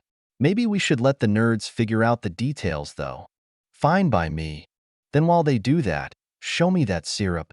Heh, right this way. Aloys grinned and walked away with Myron. Pollux and I, along with our Authority 9, were left in the room. Then, a summoner walked over. Surprisingly, he was a brigadier general, sporting a dragon with a pair of wings on his shoulder. The Authority 9 seemed to have no intention of talking, so Pollux stepped up, shaking the man's hand. Commander Pollux, Brigadier General Risto. Call me Risto or Brig. Pleasure. The two shook hands before Risto turned to me, intent on getting my name. I saluted. Officer Cooper, sir. Cooper here is our Pathfinder's communications liaison. Recently arrived from Academy. Pollux patted my shoulder. Risto nodded before turning. Very well. Now, if you'll come over here, I'll attempt to translate our brigadier's words from before. Risto waved us over to the map. Seems like they already had something of a plan. Thank God. In short, it was just like Aloys said, just in less crude fashion. We were to mount a night offensive and attack the Scourge encampment while they were at their most consolidated. This encampment wasn't in the same place every night, though, so we needed to find them first. This was actually the most dangerous part. Risto wanted to send a small squad out to recon the area they believed the camp would be in. Once found, that squad would need to remain there and keep watch, feeding information on numbers and combatant details back to the rest of the strike force. Once the time was right, the offensive would kick off. It was simple ambush tactics from then on, with the star of that show being Myron, a fire warlock. There were some other details as well. Apparently, the Scourge was utilizing some odd fleshy organism that was capable of poisoning the surrounding environment, not only killing all normal flora and fauna, but transforming it into some kind of disgusting wasteland of melted biomass.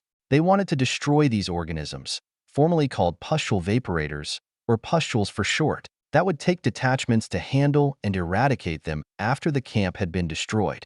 The only thing I was worried about was the recon, because that was precisely where I wanted to be. I have a few men on our side that can handle infiltration, but it would be good if we can have someone good at collecting information, whether from up close or afar. Unfortunately, those I can offer would be mediocre at best. After hearing that, Pollux was silent in thought. That's when I raised my hand. Sir, if I may. Yes? I'd like to volunteer for the recon position. Both of them were silent. Risto raised an eyebrow at me before turning to Pollux for his opinion. After Pollux stared for a little while, he nodded. Very well. Brigadier, Cooper here has exceptional eyesight, as well as an aerial that can relay communications from a great distance, much more than standard devices. It's true that he would be fitting for the job. I don't know if exceptional eyesight will do much. Our knights have good eyes as well, and his weakness as a summoner is a liability in that kind of position. Actually, how do I put this? Pollux scratched his head before glancing at me. I raised my hand again. If I may explain. Go ahead. Risto responded, prompting me to point at the map. My finger landed on one of the turns on the road that led to the base, one a few miles away, and where I had initially popped my head out of the steed to gaze at the base. Sir, while driving to the base around this part of the road, I was able to look at the base from the steed turret and see the faces of the men who walked along the walls between the trees. Their faces? Yes, sir. My eyes are very good. I can count leaves from a few miles away and see details from even farther. So I may not be able to tell you the color of someone's eyes from 3 miles away, but I could probably tell you if they're smiling.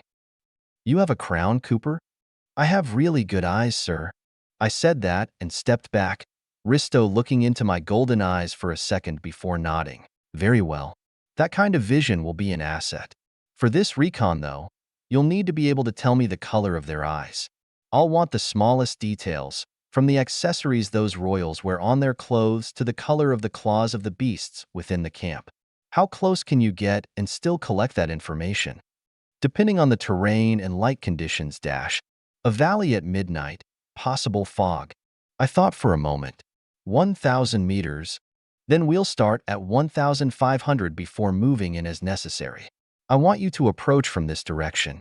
It'll start you out at the best vantage points and allow you to acquire the camp's location before moving in. As for your team, Risto went quiet for a second. I'll gather them later. The recon team will have their briefing at 1800 hours before moving out no later than 1930 hours. Since that's taken care of, we can move on to other details. John, go get some food and rest. You'll have a long night ahead of you. Yes, sir. I saluted before heading out of the room, leaving the headquarters. The recon team was in the most dangerous position. Now that I was on it, though, it very quickly became the safest. So long as my team didn't get me killed, of course. I smiled. These were the kinds of opportunities one wanted to take. I had no issues putting myself out there. Honestly, though, I was surprised Pollux accepted so readily. Seems he had a change in attitude about me, perhaps because of my performance or something else. Either way, I got the good position. Being the liaison had its perks. Key Master. Plex strode into the Black Spider Hotel, a wide grin plastered across his face. The Key Master, contrary to his almost permanent smile characteristic of the front desk clerk, faced Plex with an unamused visage. Never was a frown to be found on his face, but there were certainly no beaming teeth filled with joy. Plex, to what do I owe your impolitic presence? Yes, it's always impolitic when it's me. But my apprentice steps foot in here, and you have the grandest time chatting with him. That apprentice is personable, something he certainly didn't pick up from his self-proclaimed master. I happen to have many friends, generously outnumbered by your enemies. I hardly see how that matters. Now speaking of, how is my apprentice doing? Last I saw him, he was being carried out of the magisterium by his girlfriend. I hope he hasn't been eaten by the scourge yet. The Key Master raised a brow at him, making Plex click his tongue. He flicked a coin to the Key Master, imperceptibly caught by the recipient. He finally flashed a smile that disappeared as quickly as it came. How cheap. Always ransoming my curiosity. One of my favorite pastimes. John is fine, currently stationed at Stronghold Charlie. How he will fit in remains to be seen, but based on his past history, he'll do just fine. Good. I trained him well. You didn't train him at all. He's hardly your apprentice. Hey now, I don't know why you're stepping all over my toes. You're the one who threw him at me. Indeed, one of my few misjudgments. The Key Master sighed. Plex leaned against the front table as some guests walked in. After waiting and letting them pass by, he grinned and glanced back. What a great loss. I know you're hurting, but hey, that's no reason to get mad at me. I hardly care about who he's under. What matters is where he's gone. My placing him under your purview was a great waste. He would have thrived elsewhere. What, like at the church? I think the markets shaped him nicely. We both know you don't want another paladin, nor could you get one. Those old bastards are still too scared after the last battle. They have yet to manage another Authority 9 summoner. Quite laughable, really. There are places other than the church and away from noble eyes where he would have grown just fine. I admit, the danger has pushed him farther and faster than I could have imagined. And that girl serves as good motivation, hopefully with the potential to be a good ally. The Key Master's visage sharpened, before his whole body momentarily flickered pitch black. Plex rolled his eyes as the Key Master returned to normal, a smile blooming on his face. But the whole endeavor could have been optimized. It all happened so suddenly. There wasn't time to plan. And yet everything that's happened feels almost divine. You just don't like it because you're a perfectionist. No, I just don't roll dice like you do. And I don't like it when you play around with versals. There are extremely few, and you almost killed one multiple times. But he lived. The Key Master didn't bother responding, making Plex snicker. Then, Plex waved. All right, thank you for the update. I'll stop bothering you at work. I wish you would. You're too suspicious, and I don't like being seen with you. Bold of you to assume anyone can see me. I can. Your fault for being so powerful. Plex chuckled before disappearing. The Keymaster muttered one last thing. Keep watching Apocryphon. Chapter 157, Gutroot. By the way, in case you didn't know, scouts can detect magical transmissions within their suppression field. If you get caught within one, keep that in mind.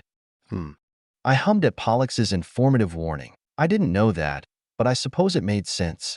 Currently, we were packing up to deploy. I was one of 4 people in my team. The other 3 were 2 knights and 1 warlock. We were given another briefing earlier. Nothing I hadn't already heard in the prior plan review, but there were still a couple tidbits that I found interesting to know. For one, knights carrying their warlock friends and running away from enemies was a valid and well-used tactic. I thought I'd been somewhat original with it when I had Fiden and Vetsmon do it with me and Amara, but apparently not. Anyway, that was the plan if things went south.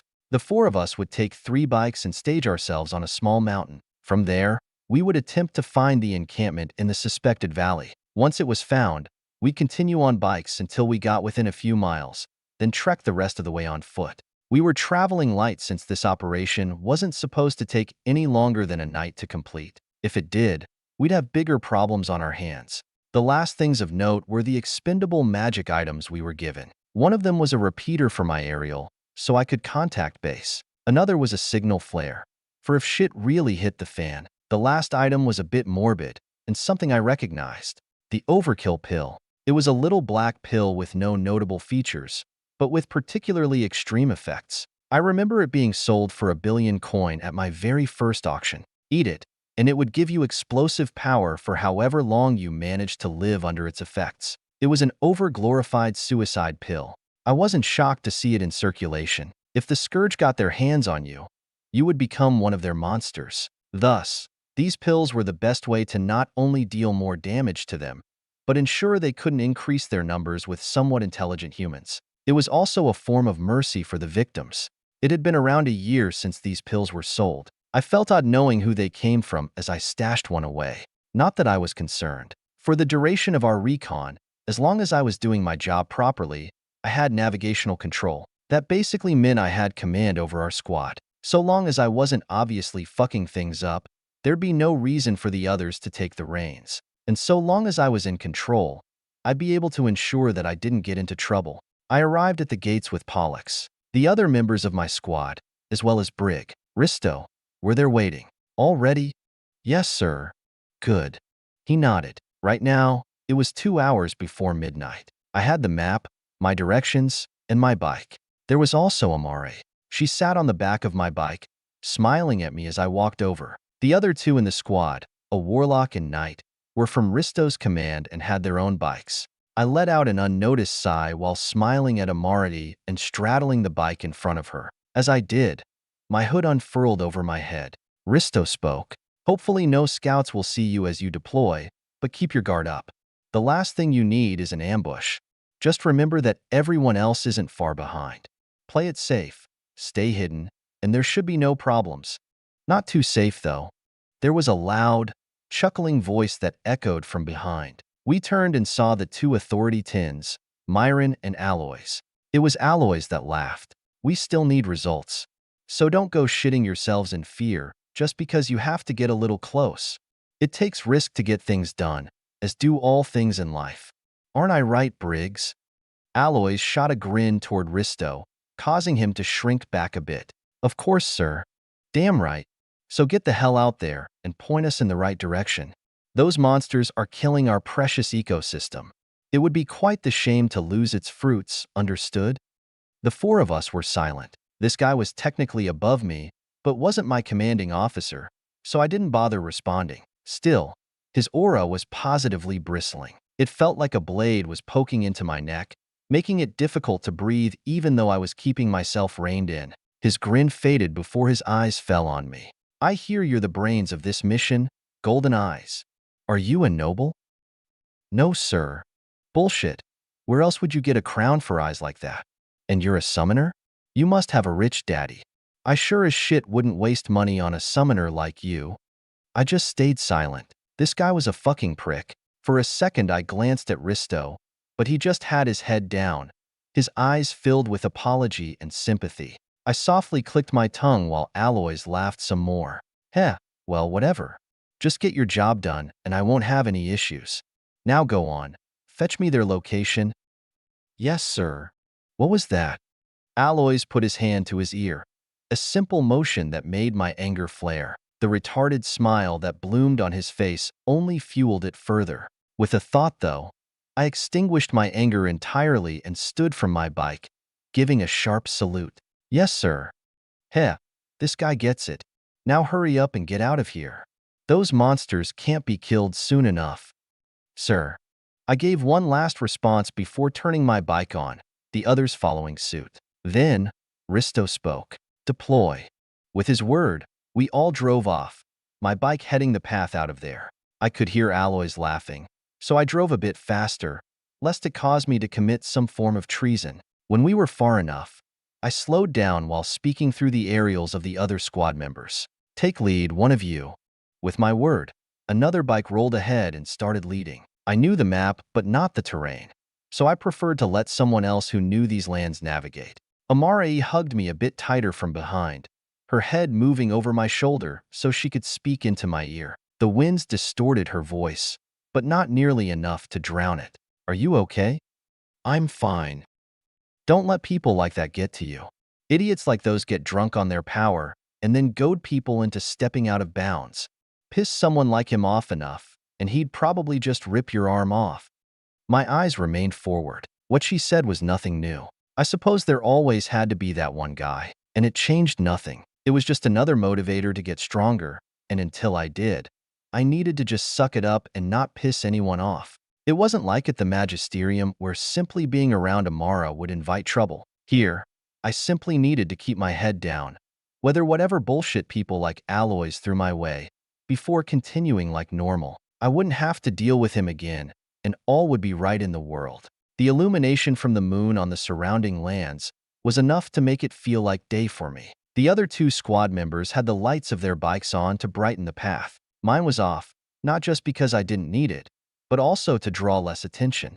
I didn't feel anything watching us, but that didn't mean nothing was there. I assumed the Scourge already knew we had left, so I based my actions around that. In other words, I expected the worst. The location of the valley wasn't actually that far away, perhaps 25 miles from base. We crossed some of it before long. Then, it was on a large hill around 15 miles from base that we set up the repeater for the aerials, and about an hour after we had left, we finally found the mountain Risto designated for us to start at. After that, it was another 20 minutes before we made it to the top.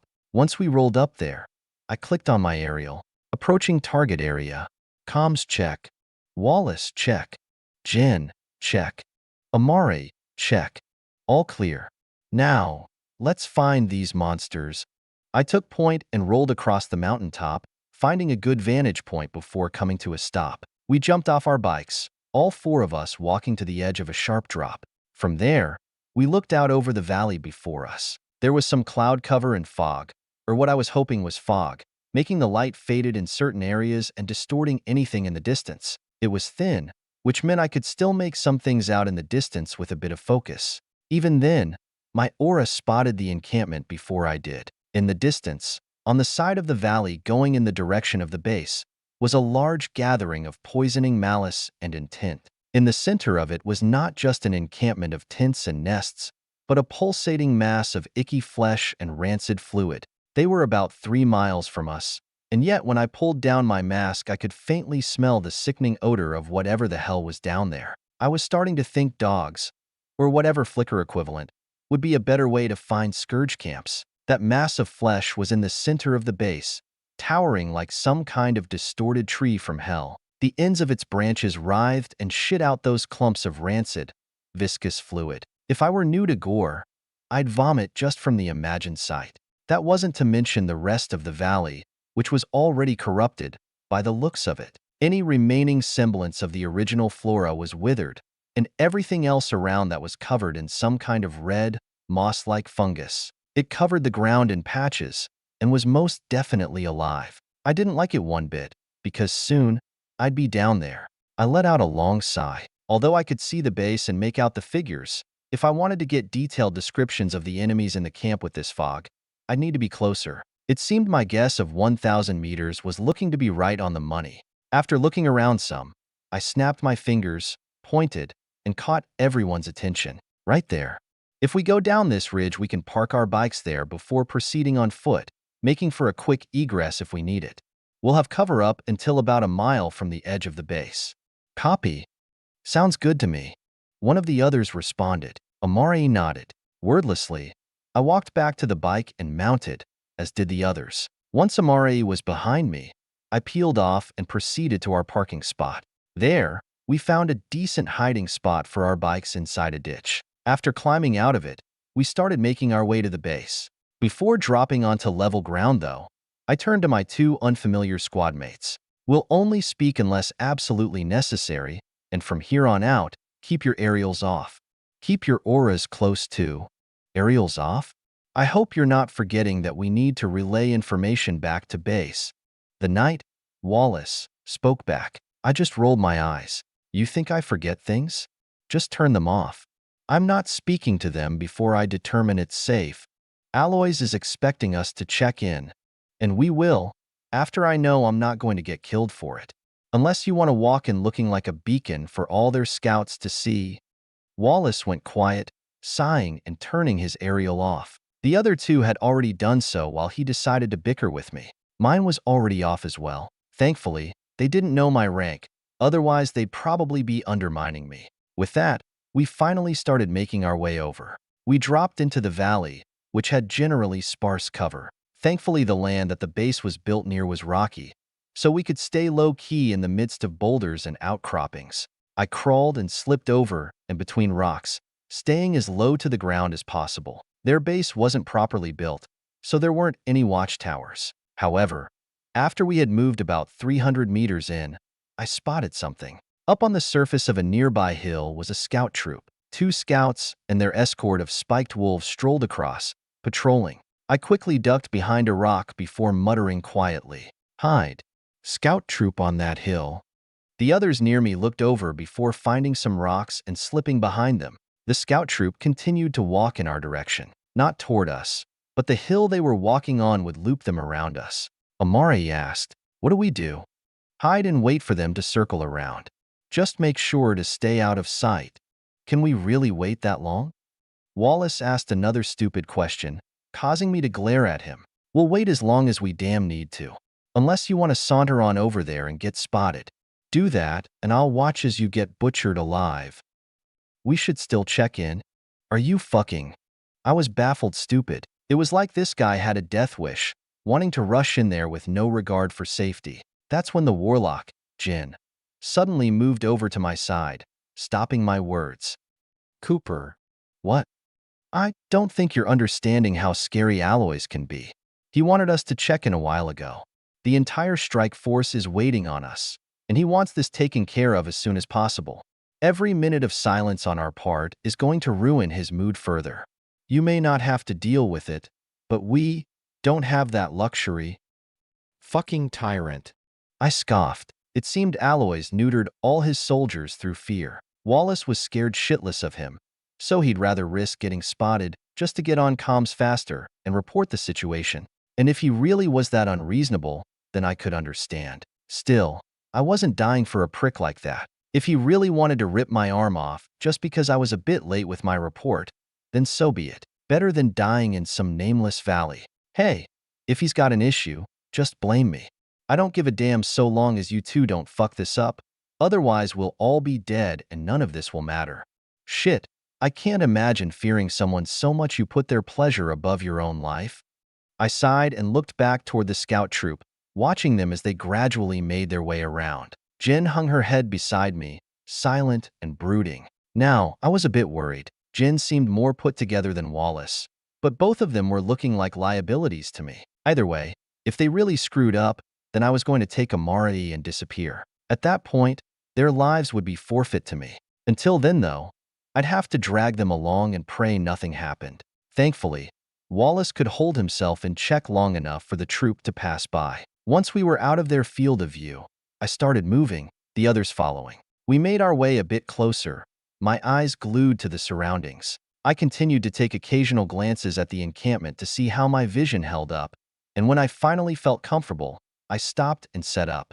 I laid on top of a rock, my eyes peeking over the top. About 800 meters away was the base. I had gotten closer due to the fog, but we were still far enough for me to be comfortable. The base was slightly lower than we were, giving me a look not just at the perimeter but deep inside as well. From there, I started counting, estimating about 300 enemies based on the number of tents and the number of enemies laying around outside. That included nearly 30 scouts, most of which were still active.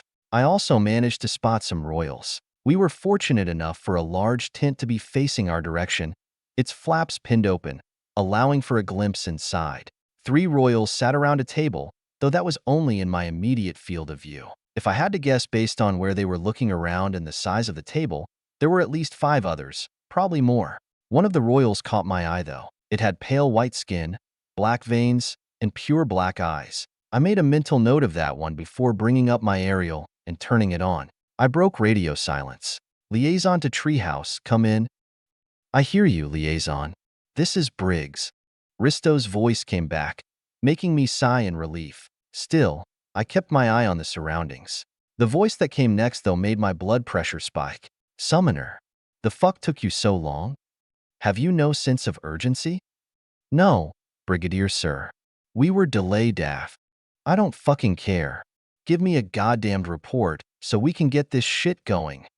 I went silent, taking a few breaths before giving the report. The Scourge encampment is on the southern edge of the valley.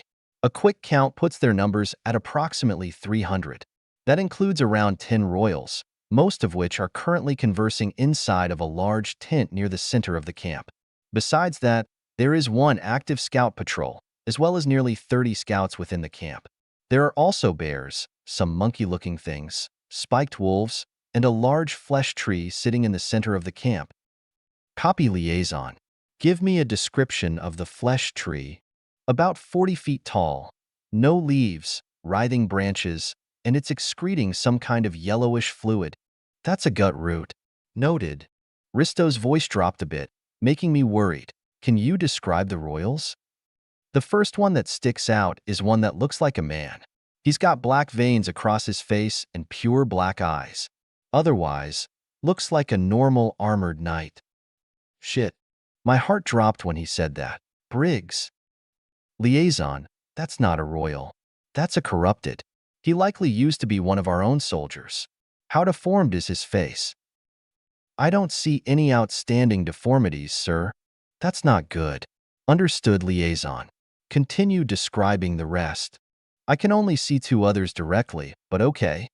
I went on to describe the other 2 royals. One had purple skin with red eyes and 2 jutting tusks coming out of its mouth. The other only had 1 green eye with dark green skin and large fleshy flaps on its neck, looking like a cyclops frogfish thing. While I was describing them, though, I was staring at the corrupted, a prior human, corrupted by the Scourge and made one of them. The man seemed functional and coherent, capable of holding normal conversations, by the looks of it. I didn't know much about the process of corruption, but if Risto was asking specifically about his deformities and was concerned about him looking normal, then it couldn't mean anything good. After a bit more explanation and detail, Risto seemed to get everything he needed. We've got at least 2 confirmed Authority 8s and likely at least 2 Authority 9s. Liaison, can you sense anything that might be stronger than that, such as an Authority 10? No, sir, there are no 10s. There's one close to it, but not quite over that threshold. Huh. You think you can sense an Authority 10's aura? That's a good fucking joke, 5. You're fucking insane to think you can sense an aura that powerful. I guess I must be, sir. My apologies. I mumbled back, rolling my eyes. Aloys had the most obvious fucking aura I'd ever seen in an Authority 10. So he was the last one who should be talking, though I'd expect nothing less of someone who was so blatantly incapable of being self-aware. I let out another sigh, waiting for Risto to give me the all-clear. However, after a few minutes, there was nothing but silence. Treehouse? Liaison to Treehouse, come in. I heard nothing, so I instantly shut off my aerial and looked back. Amari's glistening eyes snapped up to mine. We're leaving. What? Now. Start moving. I pushed her along, the two of us starting to slip back through the rocks. Wallace and Jin moved after us, Wallace muttering, "But we need to report, Daff." I already gave the report, and my connection was cut. There's a scout troop nearby, so I'm leaving. If you want to stay and try reporting more, be my guest. I'll see you back at base.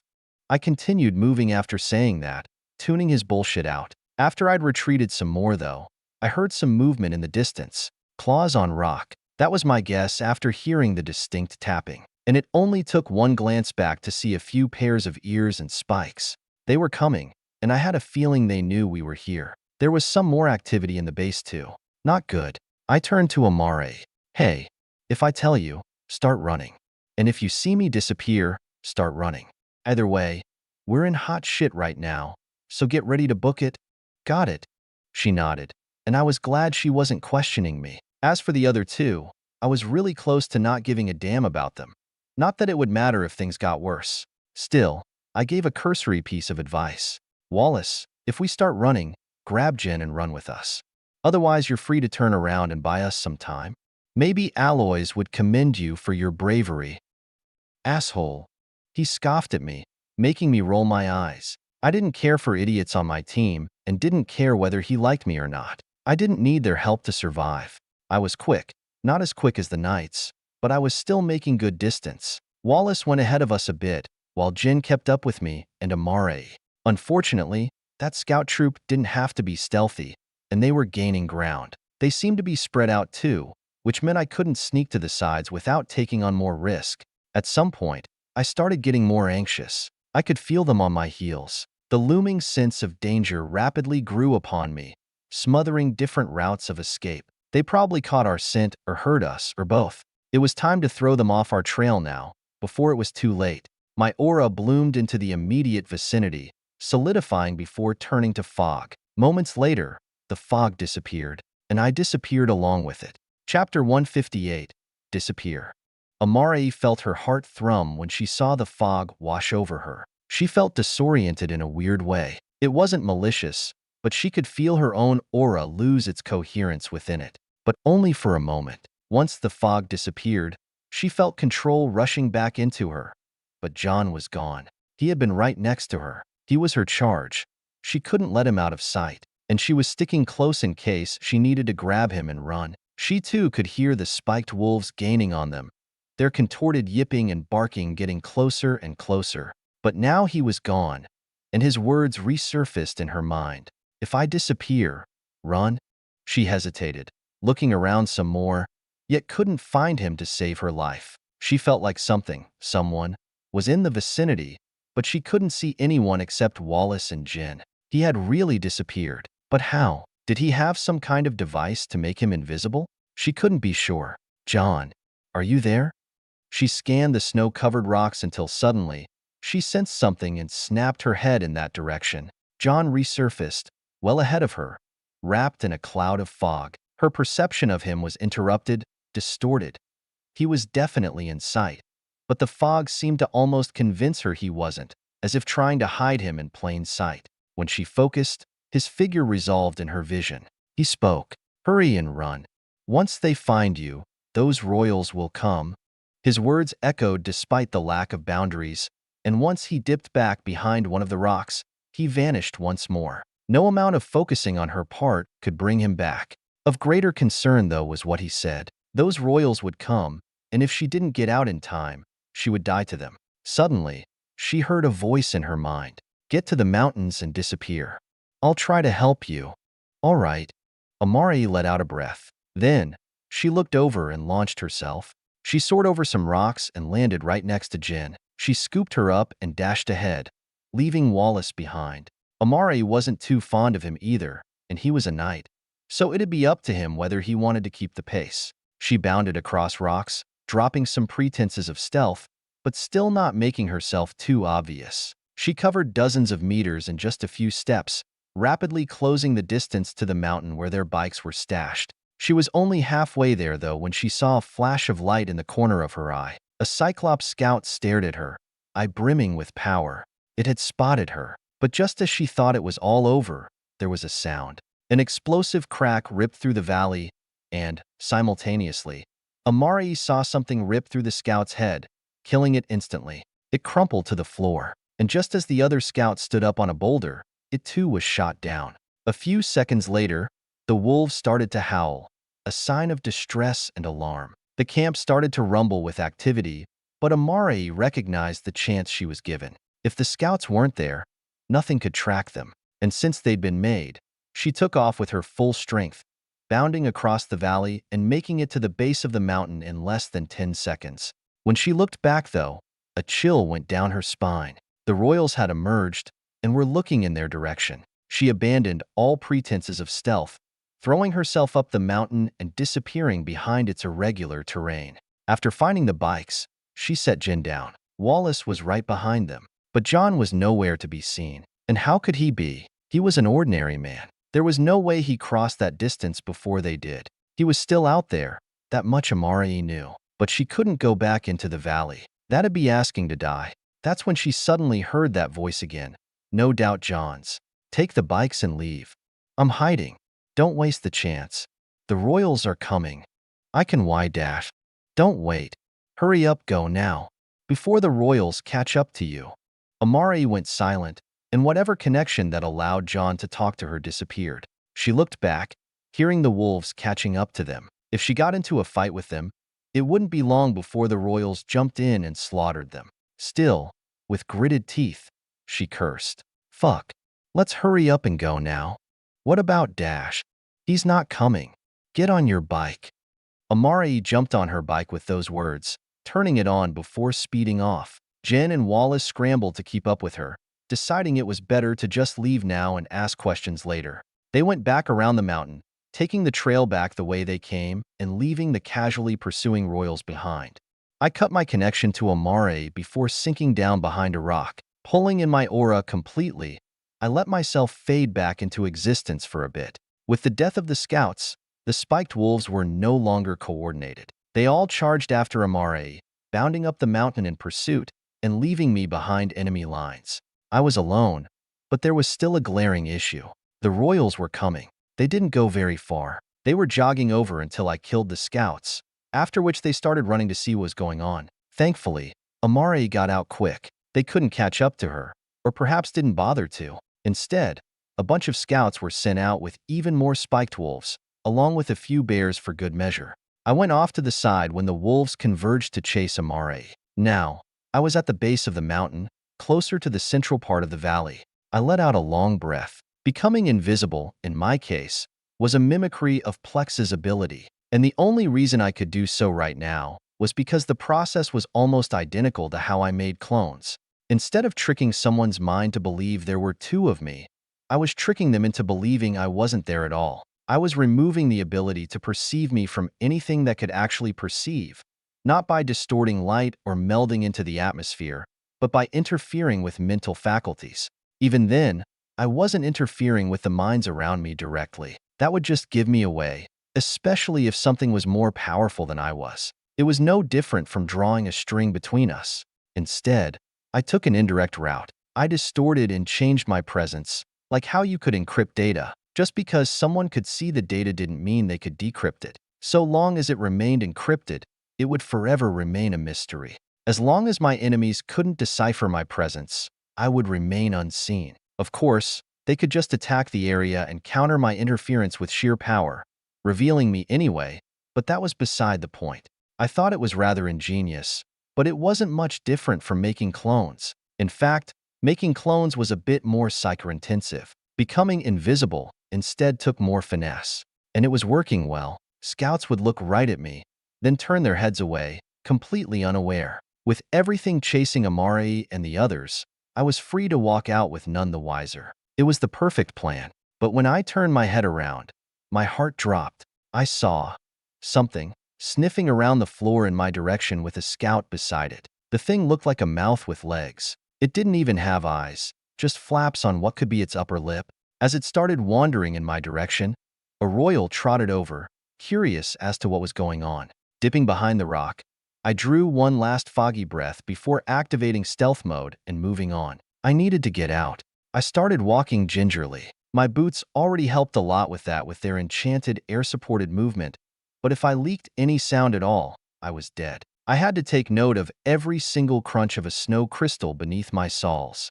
Still, I tried to make haste. At some point, I had to climb a bit, moving to higher ground around the mountain. There was a small forest in the area that I could disappear into before making my way back in the direction of the, hopefully, oncoming strike force. As I started going up, though, I heard that mouth-breather monster quicken its steps, its flaps flaring as it took in deep, harsh breaths. I saw it, the scout, and a particularly devilish royal start jogging in my direction, probably following my scent or something. So I picked up the pace even more. Hey bitch, where are you going? I'm tracking something. Get your dick out of my ass. Just don't fuck off into the forest. Those humans are probably planning a strike if that was a scout group like I think it was. Fuck off. The royal, a twisted approximation of a female, waved off the others while heading my way. I finally made it over one of the steeper slopes, finding the tree line and sprinting for it, while using controlled blasts of air under my feet to make me fly over the ground, creating distance. The mouth breather started scrambling, and the scout made some weird sound with my sudden movement. In response, the royal leapt and landed near the tree line. It slowly rotated its head as I hid behind a tree. Then, I heard its voice. I can taste you, darling. You're around here, somewhere. That delectable male scent is unmistakable. Why don't you put down that aura and let me have a lick? I didn't respond, deciding that I needed to get the hell out as soon as possible. Getting close to my enemies was never good for me. It was one of the Authority 8 royals, though I was sensing power eerily close to Authority 9. No matter what, it was far beyond me. When I took a few steps beyond my tree, though, its head snapped toward me. For a second, I thought it saw me, until I looked down and saw my boot prints in the snow. With a quick thought, I made those vanish too, but not before the royal launched itself toward me. I ducked and rolled behind the tree again, narrowly dodging a set of razor-sharp claws. I could almost hear them tearing through the wind. After gathering my bearings and rising to one knee, I stayed absolutely still, looking at the royal as it scanned around right in front of me. I got an eyeful in the process. This royal was almost completely nude, only some leather strips covering its most important jiggly bits. The more I looked, though, the more I found myself getting entranced, aroused even. I narrowed my eyes before washing away the seductive influence. Was this what they called a succubus? I had but a second to think before its head snapped toward me, boobs swaying with its movement. I almost panicked before I realized it wasn't looking directly at me, but only knew my general direction. Still, my heartbeat, though slow, felt like it wanted to tear itself out of my chest. Then, it lunged forward, its claws slicing straight forward, and hitting nothing but air right above my head. But simple proximity was enough. Despite my aura's more potent distortive abilities, the royal's power was on an entirely different level of raw power, blasting against mine and whittling it away to nothing for a moment. But a moment was enough. It knew where exactly I was. In response, I brought up my A5 shotgun, blasting it in the face while throwing myself backwards with a blast of air from my boots. The royal's head snapped back from the sudden impact, and it twitched it back, almost like a spider. I sent a clone in a different direction, and she lunged for it. While it was busy thoroughly dismembering my clone, I created some distance with the now invaluable help of my boots, making sure to cover up my trail this time. My brain automatically simulated blood and gore, and my body being bisected wasn't a pretty sight. I even felt some phantom pains. Once the clone disappeared, though, those thoughts vanished with it. My stealth took over once more and made me scarce. The royal went back to looking around for a few seconds before suddenly bursting out in laughter. Ha ha ha. Sneaky little bastard, aren't you? How slippery. How weak. One wrong step and it's all over for you. Isn't it thrilling? I continued to remain silent. There was no playing around with this one. As it searched, keeping eyes and ears out for any of my movements, I slowly got to my feet and made my way away. It was inches at a time. I was basically shuffling backward. Shockingly, making anything beyond my body disappear was rather difficult, including the ground. There was another problem as well. My aura had a range. It was large, but my power diminished exponentially every foot from my body. That meant covering my tracks wasn't possible forever. Once those were revealed, it would draw a straight line to me, and I couldn't use the enchantments on my boots too much because that mana usage would make me shine like a beacon. I stopped and stood still for a bit, thinking. It was at least an hour before the strike force arrived. I just had to survive. A fully empowered shotgun slug to the face only left a now-gone bruise on that royal's face. It was a nice shiner, but also a brutal reminder of how weak I was compared to it. So I wasn't killing this thing with brute force. Thankfully, its aura was lacking, only supplemented by raw power. Well, that might not necessarily be true. All I knew was that it couldn't handle my mental interference very well. Not a surprise, since few scourge beasts or royals, if any, had ever faced competent summoners. Our scarcity made our abilities entirely unknown. I couldn't let this royal learn how to combat my aura, though. I could feel its own, and it was constantly probing around, trying to get a read on my mind. Given time, it would eventually close in on me, and then I would be screwed. If I wanted to avoid that, I had to improve, change the encryption, make it more complex, make it fainter as I dispersed it over a larger area. I concentrated and continued to stand around. So long as this royal didn't close on my location, I didn't have to move and make things more difficult for myself. I watched as it looked around, inspecting the surroundings, looking at my tracks and trying to guess where I was. "You're not moving, are you, hon?" It mumbled and kept looking, and over several minutes it began to get closer to where I was. In that time, I ran through dozens of ideas on how to improve my stealth, how to throw it off my tracks. I decided it was an appropriate time to give one of my ideas a try. I looked off to the side and concentrated my aura there, giving it a bit more of my signature. The royal quickly noticed and took a large bound over. When I dispersed it, though, she looked around and chuckled. "This little bunny is trying to play. You want to play? You think you can fuck with me?" It let out faint snarl before drawing a short sword and slashing the air. My instinct screamed at me, causing me to drop down to the floor just as a blade of energy sliced through the air. It would have cut me clean in half had I not been fast enough. The trees, on the other hand, weren't so lucky. Dozens of them creaked and toppled, trunks slamming into the snow powder and raising a fine mist. I took advantage of the chaos, dashing ahead a few steps to make extra distance. The extra movement didn't go unnoticed, though, and the royal got a lock on my location and threw itself over. I threw out some more clones, confusing it while scrambling away. It threw out some more blades of energy, really pushing me to my limits. I started dumping so much Psycha into my stealth and clones that my head actually started heating up a bit. But it wasn't for nothing. With a bit more dancing around, I managed to shake it off and found myself another sweet spot. I stopped, taking a few breaths and noticing I had gone through nearly a third of my Psycha in that one bout. It had barely been 10 minutes. At this rate, I wouldn't even make it to the next hour.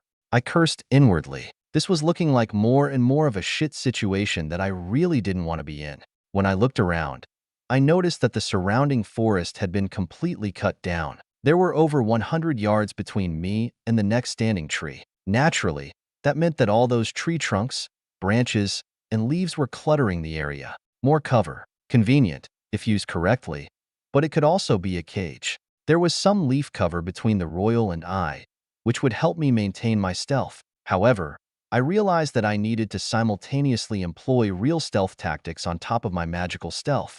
Keeping my tracks hard to follow was one tactic, and reducing my noise was another. Every sound I made still reverberated outward and helped give away my location. With all these branches in the way, it would be harder to maneuver quietly, even though I could break line of sight easier. So while formulating how I would begin to increase the distance between us, I also employed some more baiting tactics. I occasionally used clones and aura concentrations to throw off the royal's senses. It pissed it off to no end too. Fucking with me. Fucking with me. I'd prefer you just fuck me. I've fucked quiet ones before. The dead ones are nice too. Those dicks can get hard. Only downside is the lack of seed. It continued to mumble, my disgust rising with every word. It was one thing to be vulgar. It was another to hear about this level of depravity. Fuck. Why don't you just come out, little bunny? Mama's getting hot. And then it started touching itself. Seriously, I needed to get the hell out of here.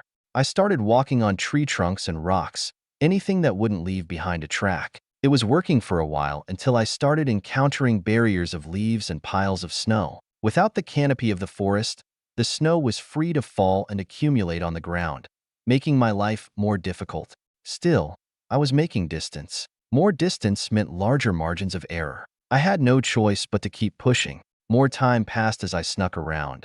But the more I messed with and baited the royal, the more pissed off it got. It continued to launch occasional blades of energy. Thankfully, it didn't seem to know any large-scale magic. However, its sensitivity would continue to sharpen the longer it had to analyze my aura. I did what I could to throw it off, but my power could only go so far.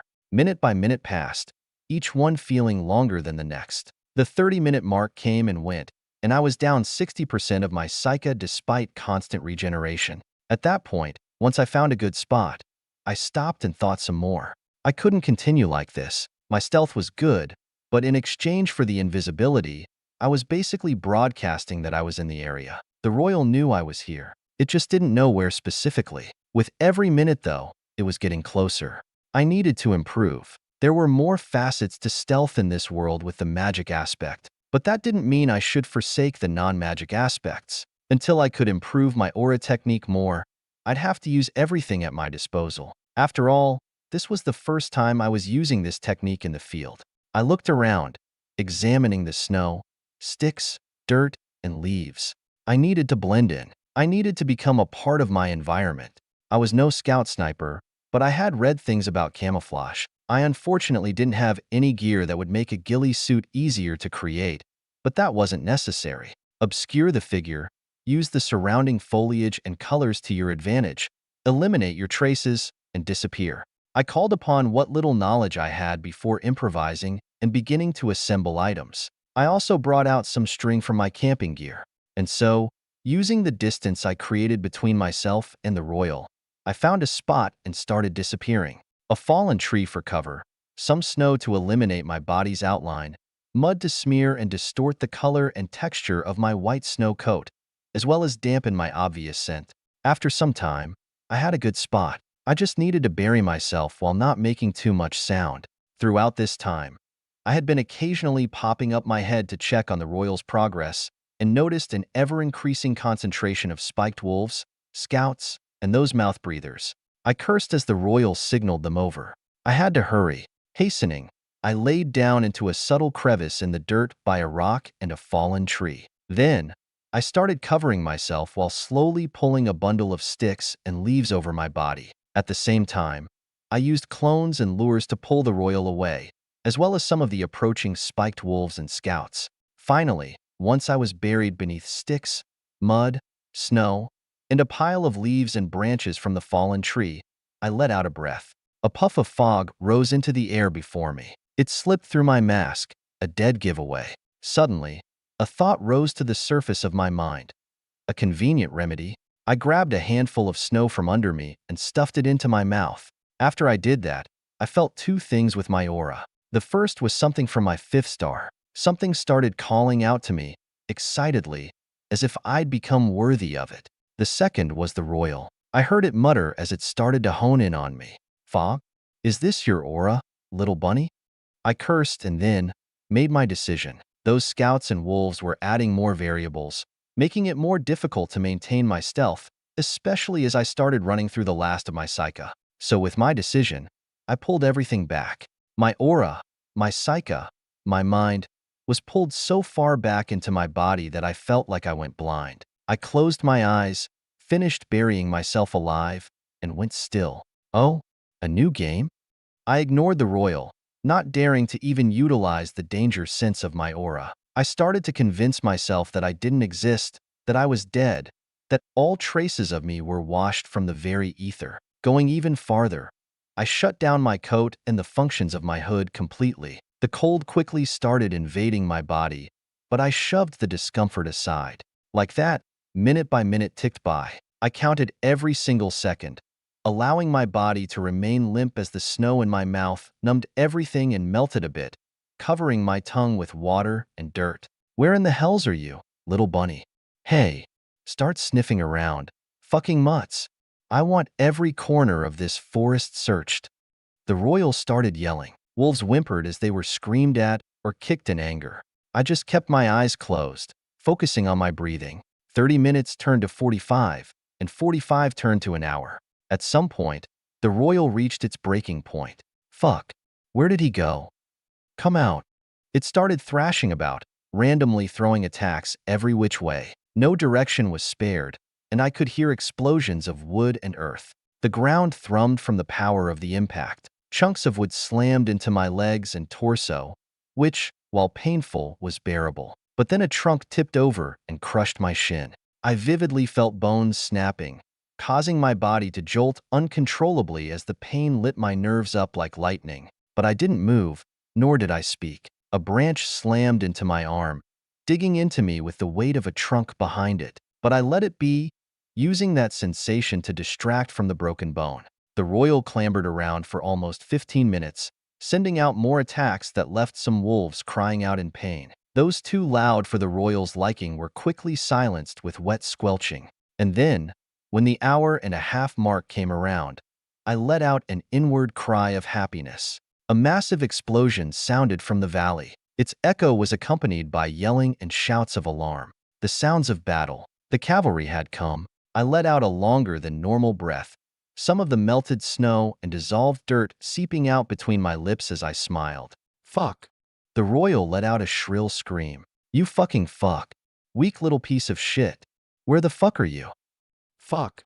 It sent out several more powerful attacks. One of them must have broken a boulder, because I felt a huge rock fall and smash my other arm. My happiness won out over my pain though. Fucking fall back. Go. Flank those motherfuckers. We're attacking.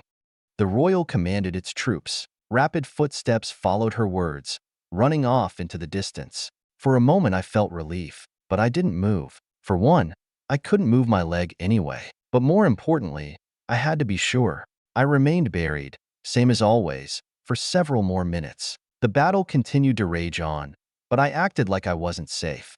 Then, I heard it. Fuck. Another curse, and from eerily close. Then, I heard its steps run off. I let out a breath I had been holding, realizing that my heart was beating so hard my head was starting to hurt. I decided to continue waiting while buried. My leg went numb after a while, go figure, and my arm started to swell. But I stayed still, waiting until the sounds of battle dwindled away. Didn't take long, it seemed. So since there was no way that Royal was still sticking around, I decided to let out my aura in a burst, checking for anything nearby. I could see with my aura, to some extent, an ability I learned of while getting my crown. I felt nothing but a ruined forest. So I rose, picking myself up and spitting out the cold water and dirt in my mouth. I quickly shuddered afterward, feeling both the numbing cold and my broken leg, which was still trapped under the trunk. It's only been half an hour or so. I won't lose it, right? I prayed and turned on my aerial, finding several connections nearby and tapping into a select few that I recognized. This is Liaison. Chapter 159. Lovesick. Cooper. Over here. I replied and tiredly lifted my arm, seeing Commander Pollux head over in my direction. Where are you? I'm buried. Right here. Oh, shit. John. Amari came running when Pollux found me. I tried brushing away some of the crap around me, but my arm, and the miserable pain everywhere else, made that difficult. On the contrary, Amari easily picked up the tree that was on top of my leg, throwing it to the side. Son of a bitch. I let out a curse, feeling the horrible sting as blood circulated through my broken leg. I need a healer, Commander. What happened? The tree crushed my leg. That shit is really broken. Amari, carry him. We'll head back over. Got it. Amari reached out, so I gave her my arms and she pulled me into hers. I shuddered a bit when my leg moved around. Damn, that hurts. What happened, John? Oh, nothing much. I was hiding. In the forest? Cut down by one of the royals. It got pissed when it couldn't find me. I chuckled a bit, still impressed with myself. I actually managed to evade an authority aid. Aura was really something. Pollux asked, which royal? The one with all its tits and shit out. Temptress? Is that what they're called? Well, they're technically breeders, but they're known for their powers of seduction and temptation. They'll fuck just about anything that walks though, so that's where their technical name comes from. She caused us some issues during the battle when she appeared behind us. Pollux sighed as we made our way to the valley, the stench of blood and iron hitting my nose. I saw the strike force, consisting of several steeds and a single huge armored vehicle that looked strangely like a tank. 2 apertures were mounted on a large turret with 3 smaller ones scattered across the tank. Both Aloys and Myron were there as well. It seemed they made quick work of those royals as I spotted some of their corpses, including that of the breeder who almost killed me. While walking into the midst of the vehicles, I heard Eric's familiar voice chime from atop a steed. What's wrong, Summoner? Got hurt a bit and had to be carried like a child? Don't be jealous now. My boo-boo was pretty big this time. Amari stifled her laughter, continuing to walk past. I smiled when Eric scoffed and rolled his eyes. Once we reached the area where some wounded were being treated, Pollux shouted, Commander Lupe, we could use some healing over here. 1 second. One of the warlocks tended to his patient for a bit longer before lifting his head and looking over to me. By now my shin was showing off its new joint. Commander Lupe raised his brows as he walked over. What happened here? A tree crushed my leg for about 45 minutes. Well, that'll certainly do it. Lupe, dressed in some black robes, kneeled down and tapped my knee. With a flash, hundreds of white lines were drawn down my leg, turning red and twisting when they flashed over the injury. I asked warily, think I'll lose the foot? No, it should be fine. I'll need to treat it now though. This is going to hurt. Fun. Here. He handed me a piece of leather, which I took with a sigh and bit down on. Then, after feeling my leg get pinned in place with a spell, I felt the changes as Lupe's hands flashed with power. My leg twisted as bone was reset inside my crushed flesh. I let out a long grunt, my jaw clamping down and my free hand banging on the dirt beside me. He mercilessly continued. Thankfully, the first part was the worst. Once the bone was back in place, the pain diminished and started fading as the muscle and blood vessels were healed. The process wasn't quick though. Even after 15 minutes, Lupe was still working on the leg, trying to repair as much as he could. Those lines that occasionally flashed across the leg were indicators at how correct everything was. Like a game, Lupe needed to reform and fix the lines, making everything uniform and straight again. But there was a lot of damage, even though it was just a leg and not an area with organs. At some point, I took out my cigar case, picking one of the slightly red sticks out and lighting it. That breath of medicinal air felt particularly amazing, especially when its potent rejuvenating effects reached my leg. I could feel it tingle with every pump of blood. Then, once about 25 minutes passed, Lupe stopped and stood while wiping off a small drop of sweat. Well, if you were a knight, this certainly wouldn't have been as easy. I've never worked on a summoner before either. Did I handle differently compared to a warlock? No, I didn't notice anything different. Your leg is mostly repaired. The main thing is that everything is back in its place, and blood is moving through your foot again. But the bone is still a bit broken, and the muscle and flesh isn't any less damaged. Stay off of it and get regular treatments once we're back at the stronghold. I can't do everything right here and now. Understood. Thank you very much, sir. He nodded and spoke with Pollux a bit longer before walking off and continuing to treat others. There were a dozen or so wounded, a fraction of the strike force. but I noticed that not everyone was happy and healthy. After looking around some, I found a few dead bodies, human, being laid down to the side. There were 6 from what I saw, and there was a woman kneeling over one of the bodies. Tears fell silently as she bowed down at the dead man in front of her. His chest was completely flattened and one of his arms was missing, telling the gruesome story of his death. The woman looked to be in denial, understanding what she was seeing yet unable to register that it had happened. Her aura was tainted with the darkness of despair and sorrow. I could see it all so clearly, soaking in those emotions and so easily placing myself in her shoes. To lose the one you loved. I was experiencing that hell by proxy, and it made my insides twist. I eventually pulled my eyes away and tapped my aerial, waiting. John? Hi. I eased a bit when I heard Amara's voice. She was still here. Her voice was groggy. We were in different time zones, not to mention that it was around 4 in the morning for me anyway. Sorry for waking you. That's all right. Is everything okay? Yeah. I just wanted to hear your voice. Well, I can certainly talk. How are you? Late mission? Night raid on a scourge camp. A successful one, I assume? By most definitions, yes. There were a few deaths, though. I'm sorry. Must be hard to see. Her voice fell to a mutter, making me nod in silence. Then, her worried voice came over. You tell me if anything happened, right? Would you want me to? I don't want to distract you. As if being worried about you isn't a distraction. Yes, it is. Shut up. Are you saying I should hide my close shaves with death from you? No. I'm okay with being distracted by you.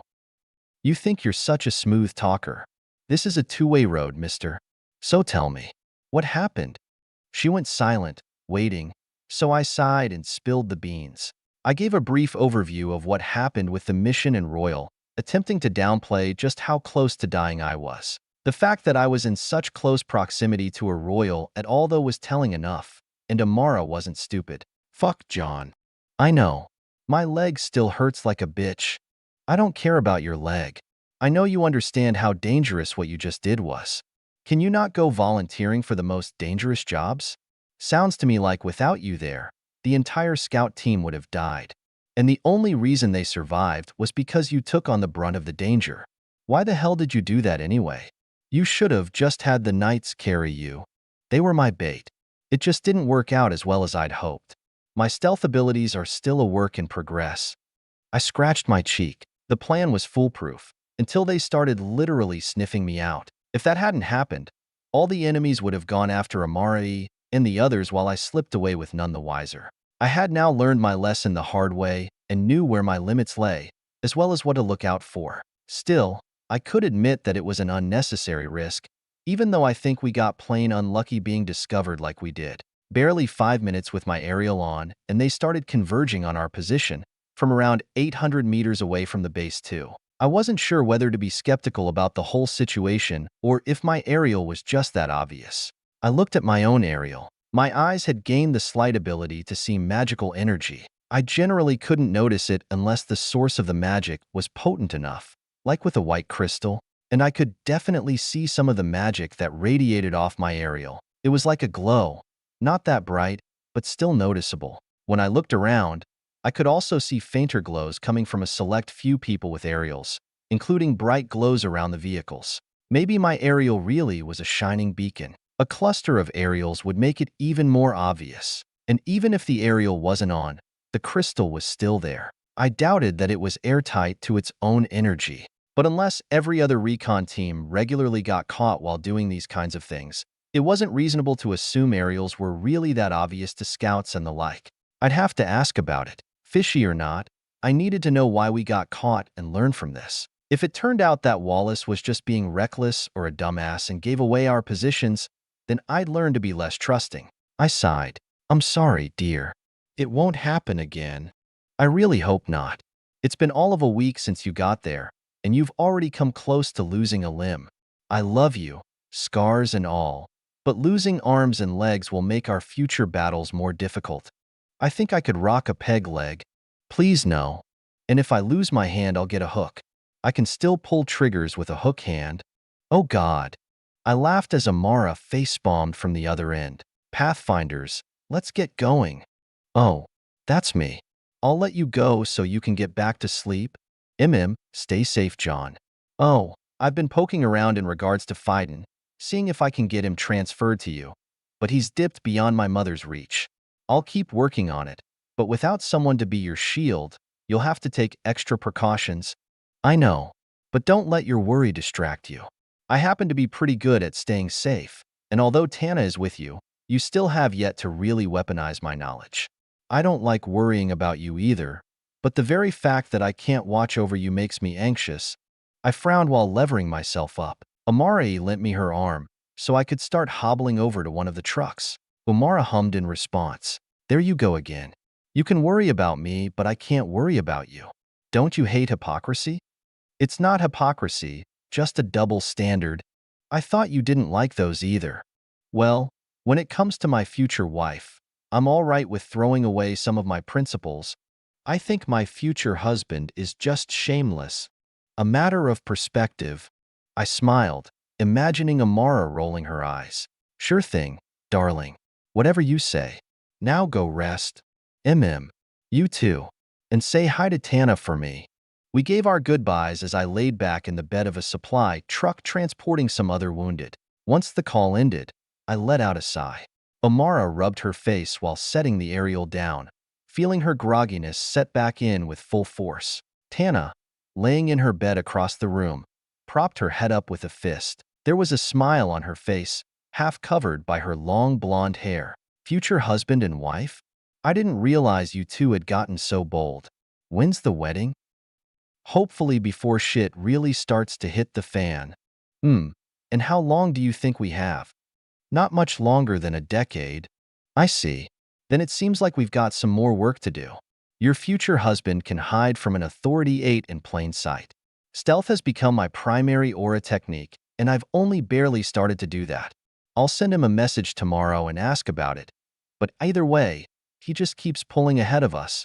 Tana laid her head back down on her pillow, letting a drawn-out breath escape her lips as she prepared to go back to sleep. Amara could only nod in agreement. It was exactly what she had been worried about, but she had been more confident recently. Her own aura finally found its technique, and she was making faster progress than ever before. It almost scared her, making her think she was moving too fast. She was already primed for Authority 6. She could advance at any time. She had also perfected her second affinity for fire. She would go into Authority 6 with a 2/3 affinity, perfecting it completely on her way toward Authority 7. But none of that was what had her concerned. It was the fact that she had finished perfecting her second affinity just a week after developing her new aura technique, over a month ago. That technique, which allowed her to observe the world directly in its rawest and most precise form, had also allowed her to figure out the rest of her fire affinity with shocking ease. Combined with John's knowledge and hypotheses he had posed in her grimoires,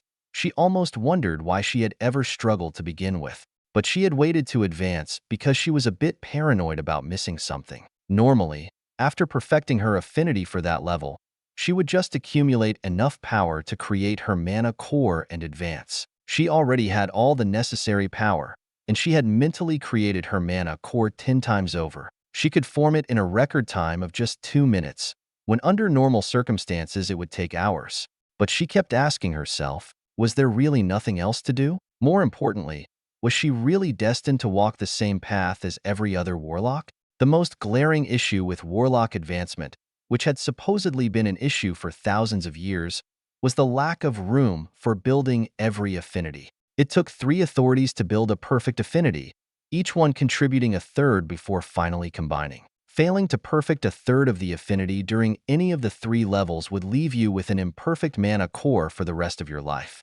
However, the first authority, which every magus entered during their awakening, didn't give any opportunity for developing an affinity. Once you chose and developed your first elemental affinity, you'd advance into Authority 2 with that single 1/3 affinity, which meant 10 authorities later, you'd be short a single affinity. You could have perfected 3 of the elements and have perfected 2/3 of the 4th element, but because it was impossible to get to Authority 13, you would lack that final affinity which would allow you to perfectly master every element. Warlocks had been wrestling with that issue for a very long time, and they'd attempted no small number of experiments to try and fix it. They tried to get people to comprehend an affinity before their awakening, and many warlocks, including the best in history, had tried to advance two affinities in a single authority. But without exception, they all failed. An Authority 13 existence was mere fantasy, and no warlock in their recorded history had managed to develop four perfect elements, regardless of their enlightenments. Now though, Omara was questioning what they said was impossible. Perhaps every warlock was simply screwed during their awakening. But chances were the answer didn't lie there. Instead, she believed the answer lay higher. Not necessarily at a higher authority, but at a higher level of comprehension. Not even she could see an opportunity for developing two affinities in a single authority. It simply wasn't something their system of advancement accommodated, no matter how easily she comprehended the element. Many warlocks better than her had tried, some famous ones doing so at the cost of their lives. And she had no intention of testing her limits like that. Instead, she was beginning to see something. She didn't know if it was a place, a realm, another dimension, or a source of power. All she knew was that when she looked in the distance, she could see that something, that place, over the horizon. But there was a massive wall blocking her way. She was nowhere near it, and less than capable of even trying to break through it yet. But she could see how colossal it was. She would need to make preparations to break it down. She had thought about asking her mother for advice since she definitely knew about what it was, but she refrained. Omara knew knowledge would distort her perception, so she wanted to understand it herself, using the knowledge she had attained from both her mother on magic and from John on science. Lately, she had been studying that wall, this barrier to higher power, and trying to figure out what she could do to prepare for it. She felt like she needed to figure it out before advancing. Anything for a higher chance at not just breaking through it, but doing so quickly. After an hour of pondering, though, nothing came to her. Eventually, she let out a sigh and laid back down, bundling up under her covers, hugging a large pillow that could never replace the warmth of the one she wished was in its stead. After some silence, she whispered, "I miss him, Tana. I miss our squad. It feels like everything changed after Anarchy." "It did," Tana whispered back, a bit of depression lacing her voice. "Someday, though, I think we'll come back together. Maybe he'll come back to me." Omara listened quietly. She knew Tana missed Vetsmon. The two had gotten close, but after the tournament, they had no choice but to separate. Then Anarchy happened, and since he left, not a single word had come from him. The only person in contact with his parents, John, also hadn't asked about the situation. He had opted to wait and see. Still, it seemed Tana was a bit more lovesick than she thought. She felt bad, because she at least had John up until they left for basic. After glancing at Tana, Omara faced the ceiling. Eventually, pity and sorrow turned to determination. Without power, they wouldn't have the right to fight for what they wanted, for something better. And Omara had a feeling that what she wanted lied beyond that barrier on the horizon. So she went to sleep. Tomorrow would bring more time for her to study, and the sooner she found what she was searching for, the sooner she could advance and move on. We got back to base around morning, and it was only 6 hours after that when we embarked on another journey back to Stronghold Charlie. There were still pustules and such around the land to clean up, but that would be a job for the treehouse to take care of. We had fulfilled our role, which was to boost numbers and combat strength to demolish the encampment with overwhelming force. Apparently, there were 7 deaths, 3 of which were Pathfinders. Because of that, the mood on the trip back was somber. However, it affirmed to me the necessity of having taken up the recon position, especially when I thought about Aloy's attitude. If I hadn't been on the recon team, then I would have been put somewhere in the main strike force. And when your superiors didn't know nor care about who you were, how you operated, and had no regard for your safety, things could get dangerous very quickly, especially if you were put in a shit position. At least on the recon team, I could somewhat dictate how safe I was. Out there, nobody was stopping me from pulling out like I did, and when I did, I needed to have more control over my circumstances. Thankfully, I had a good commander, unlike Aloy's, who cared about the strengths and weaknesses of his soldiers while placing us in positions we could handle. So I would say I learned 2 lessons on this mission. Now I just needed to heal. Commander Lupe was nice enough to give me some attention on the way back as well. Although I had my clavicle broken before, that injury was healed right away. Not to mention it was a bit less traumatic. This time, My leg had remained broken for almost an hour. I was honestly lucky it didn't just take off my leg. Or perhaps the only reason I still had 2 feet was due to magic. Either way, it would take a few more days to heal it completely with active treatment. This also meant that I was free from work for that duration, having the time to myself, which I would use for more training. After I caught up on sleep, of course. The trip went by quickly as I spent most of my time either sleeping, eating, or projecting through my 5th star. I still remembered that weapon that started calling out to me while hiding. It wouldn't take very long to find, and it seemed particularly powerful. Like that, we arrived back at base, Polly calling me in first thing for a debrief. Chapter 160, Magic Shooter. My debrief with Polly was over quick. The mission was a joint operation at another base, so it technically wasn't our issue. But for the sake of protocol, I had to give a general overview with Pollux. Then, I got a good piece of news. Congratulations, John. Your application has been accepted. Polly held out a sheet of paper. I took it and read a bunch of gibberish that generally said I was now allowed to take the test to become a captain. Then, she held up the test. Would you like to take it now, or do you want to brush up? I thought for a second, recalling every page of the Golden Trio books. It was all still there. I smiled. Sure, I'll do it now. Very well. It's 200 questions, and you'll do it right here. Go ahead and get started. The hell? I scoffed, flipping through a dozen pages of densely packed questions. I hadn't had to take 200 question tests since I was in college. Not to mention that this wasn't some multiple choice test. Every question had a blank line or two underneath it that I needed to fill in. I sighed and sat down near Polly, receiving a pen and starting the test. Thankfully, I still had every page memorized. Unless they asked about something completely unrelated, I had no issues. I flew through each question, even going so far as to cite my answers with the page number and lines. It took over an hour to reach the final question. By then, my hand was sore and my head was throbbing. Not out of exertion, but annoyance. Some of these questions are stupid.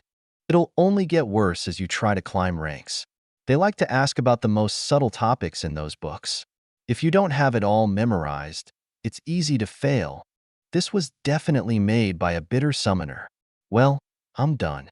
And none of those answers are wrong. I'll fight whoever says otherwise. I handed back the test, Polly smiling. I'll keep that in mind while I grade. Oh, that's right. Now get out of here. You can come pick up your new insignia tomorrow. Yes, ma'am. I gave a quick salute before evacuating, grinning on my way out. I was basically a captain. I stretched after leaving headquarters, still limping on my bad leg. I had gotten a splint and the cigar was accelerating my healing, but I still needed some time before I could walk or run normally. Since I had nothing to do, I decided to go to my room and project. Once there, I laid down and closed my eyes. What appeared in my vision after that was a vast expanse of darkness, the dimension of my 5th star.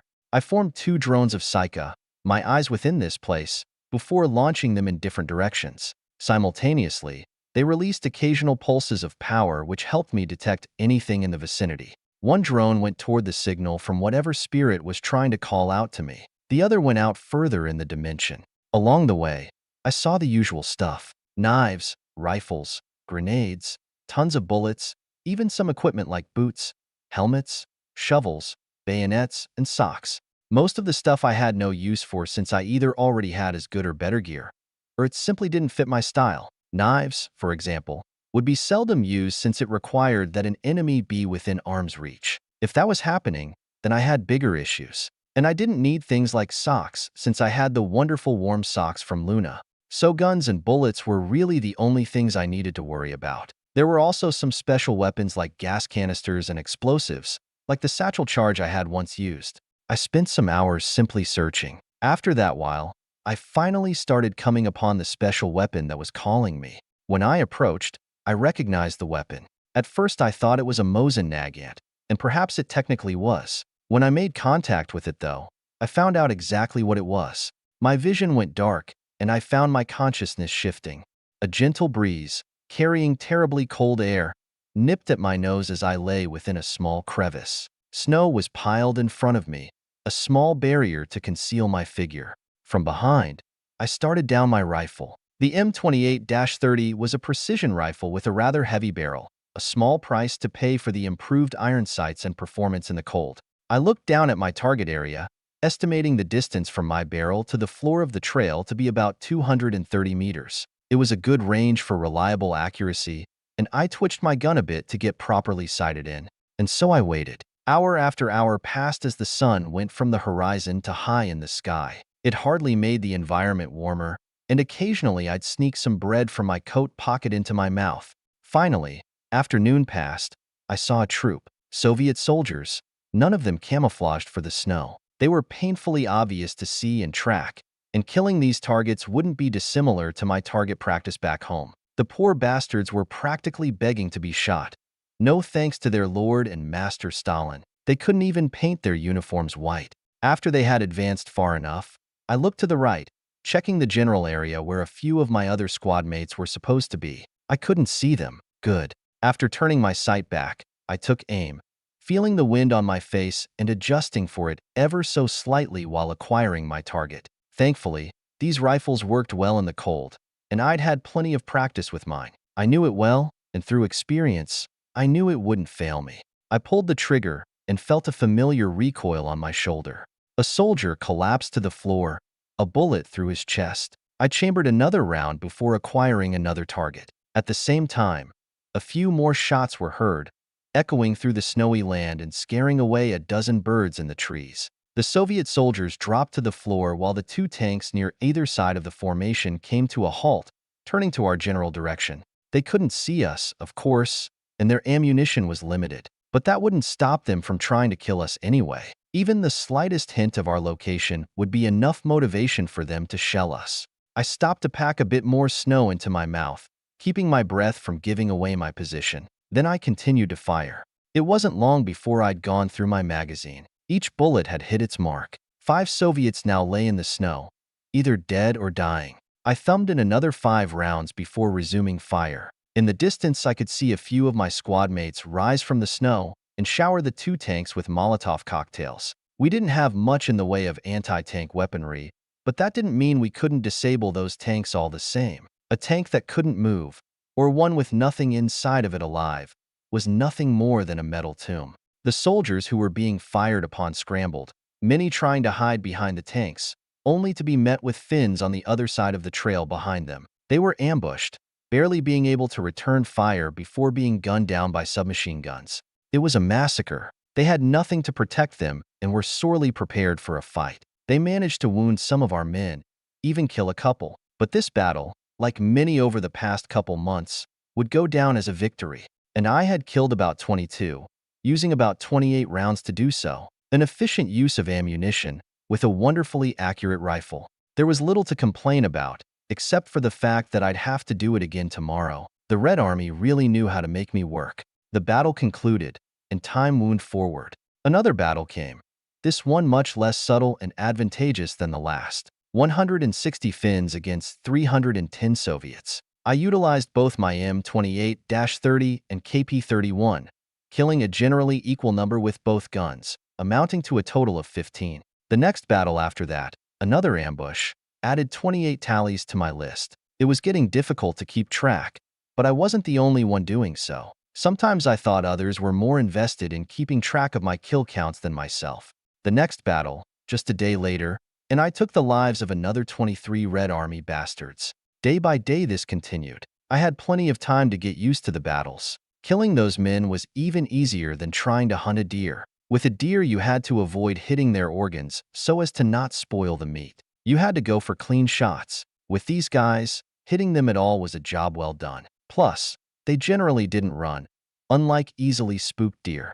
I lay behind my sights, taking the lives of my enemies one by one. Each round I fired screamed like all the rest. Seldom were there fights that I felt afraid of. I was a good shot, but apparently I stood out enough to get names like the Magic Shooter. Along with the name came a certain level of fame, as well as shit from some of the other soldiers who had no qualms poking fun at it. At some point, it was clear that my name was circulating through the army, as well as through the Soviet Union. That didn't spare me the troubles of a soldier, though. I still had to bear the cold, long hours of these battles. I liked to set myself up safely, hiding away safely well in advance of battles. But that came with a certain level of discomfort as the hours ticked away. It was only toward the end of the war that I finally faced fear and morbid amazement. It was during a battle in the forests of Ulisma. We were given orders to halt the Red Army's 128th Division, a counterattack just like many other missions before, and we were out of artillery shells that would otherwise help halt their advance. It was clear that the war was coming to an end, but it seemed our enemies found desperation in that fact, or at least their commanders did.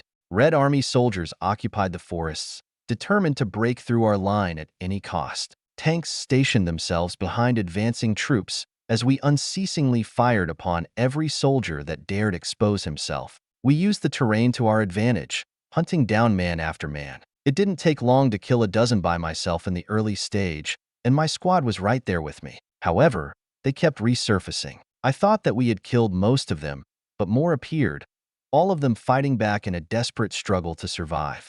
I had heard that their tanks would fire upon any who dared turn around. At this point in the war, when soldiers so desperately wanted to live instead of sacrificing their lives for nothing, commanders kept them in line with the threat of death. Either way, we were cutting them down, with or without help from their own commanders. Sometimes I would get into engagements with enemies only 2 meters away. It was dangerous, but it was going well. We were making them withdraw, and my kill count had to have risen to around 40 Ruskies in this battle alone. We gave chase, hunting them down, but some of the braver bastards stayed behind. And then, there was a sudden shot from maybe 70 meters away. I felt it just as I was hit, a small explosion in my mouth as the bullet tore through my jaw, giving me this bright tunnel vision. I knew I had been shot, but there was nothing I could do when I lost consciousness. Sometime later I woke up to medics trying to suppress the injuries to my face. I could feel and taste the blood and bone fragments in my mouth. I was on a stretcher on the ground. However, I only managed to remain conscious for perhaps 300 meters of their transportation before passing out once more. I wouldn't wake up until a week later, on the day that the armistice was signed. The war was over, and I was left a broken man. Yet I survived, unlike so many that I had killed before, left with a reminder carved into my face of the war I had given my life and my skills for. My eyes opened just as the memories ended. They had come more vividly than any other before. I looked down, realizing that I wasn't a soldier in a winter war. I was no longer the White Death, and yet his rifle sat in my hands. When I felt it, instincts arose within me. Intuition, experience, technique. I felt like I had gained years of practice in such a short amount of time. My body couldn't adapt to it. There was a disconnect between what was in my mind and the memory ingrained in my flesh and blood. Still, I had gained something incredible, the experience of one of the most famous snipers in history. Whether his feats were exaggerated, mere propaganda, or not, the summon in my hands was far above any other that I had held before, and the knowledge given to me was enlightening. I was given more than just experience digging holes and stuffing snow into my mouth to conceal my breath. I was given a feeling of what it meant to be concealed, to be hidden among snow, trees, dirt, and rock. And I knew the feeling of accuracy, the feeling that I could guide my shots, the feeling of absolute confidence in the operation of my rifle. It was experience under fire that I simply didn't have. There was a subtle change to my vision as well, not literally, but metaphysically. My perception changed. I suddenly stood and hobbled out of my room, practically jumping across the floor until I left the residence and made it outside. When I did, I looked off into the distance, and I could estimate, with shocking accuracy, how far something was from me. Depth perception, and damn good at that. It wasn't enough to simply be able to see far. Without a rangefinder, I could only guess at how far something was, which would determine how I zeroed my sights, and by extension how accurate my shots would be. Of course, my ability to empower and increase the speed of my bullets changed how I handled zeros. But that didn't negate the effect of gravity. It seemed the White Death had a wonderful intuition. With this kind of perception, it was no wonder he was a good sniper.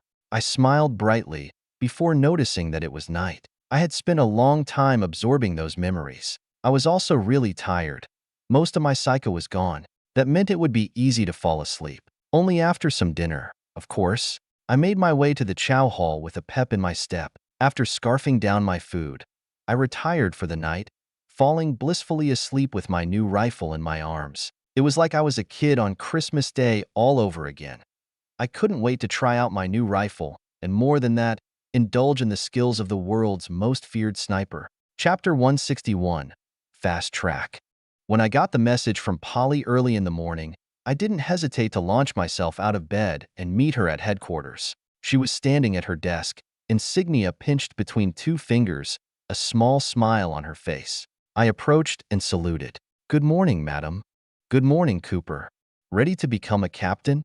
"I've been waiting my whole life for this moment." "How dramatic."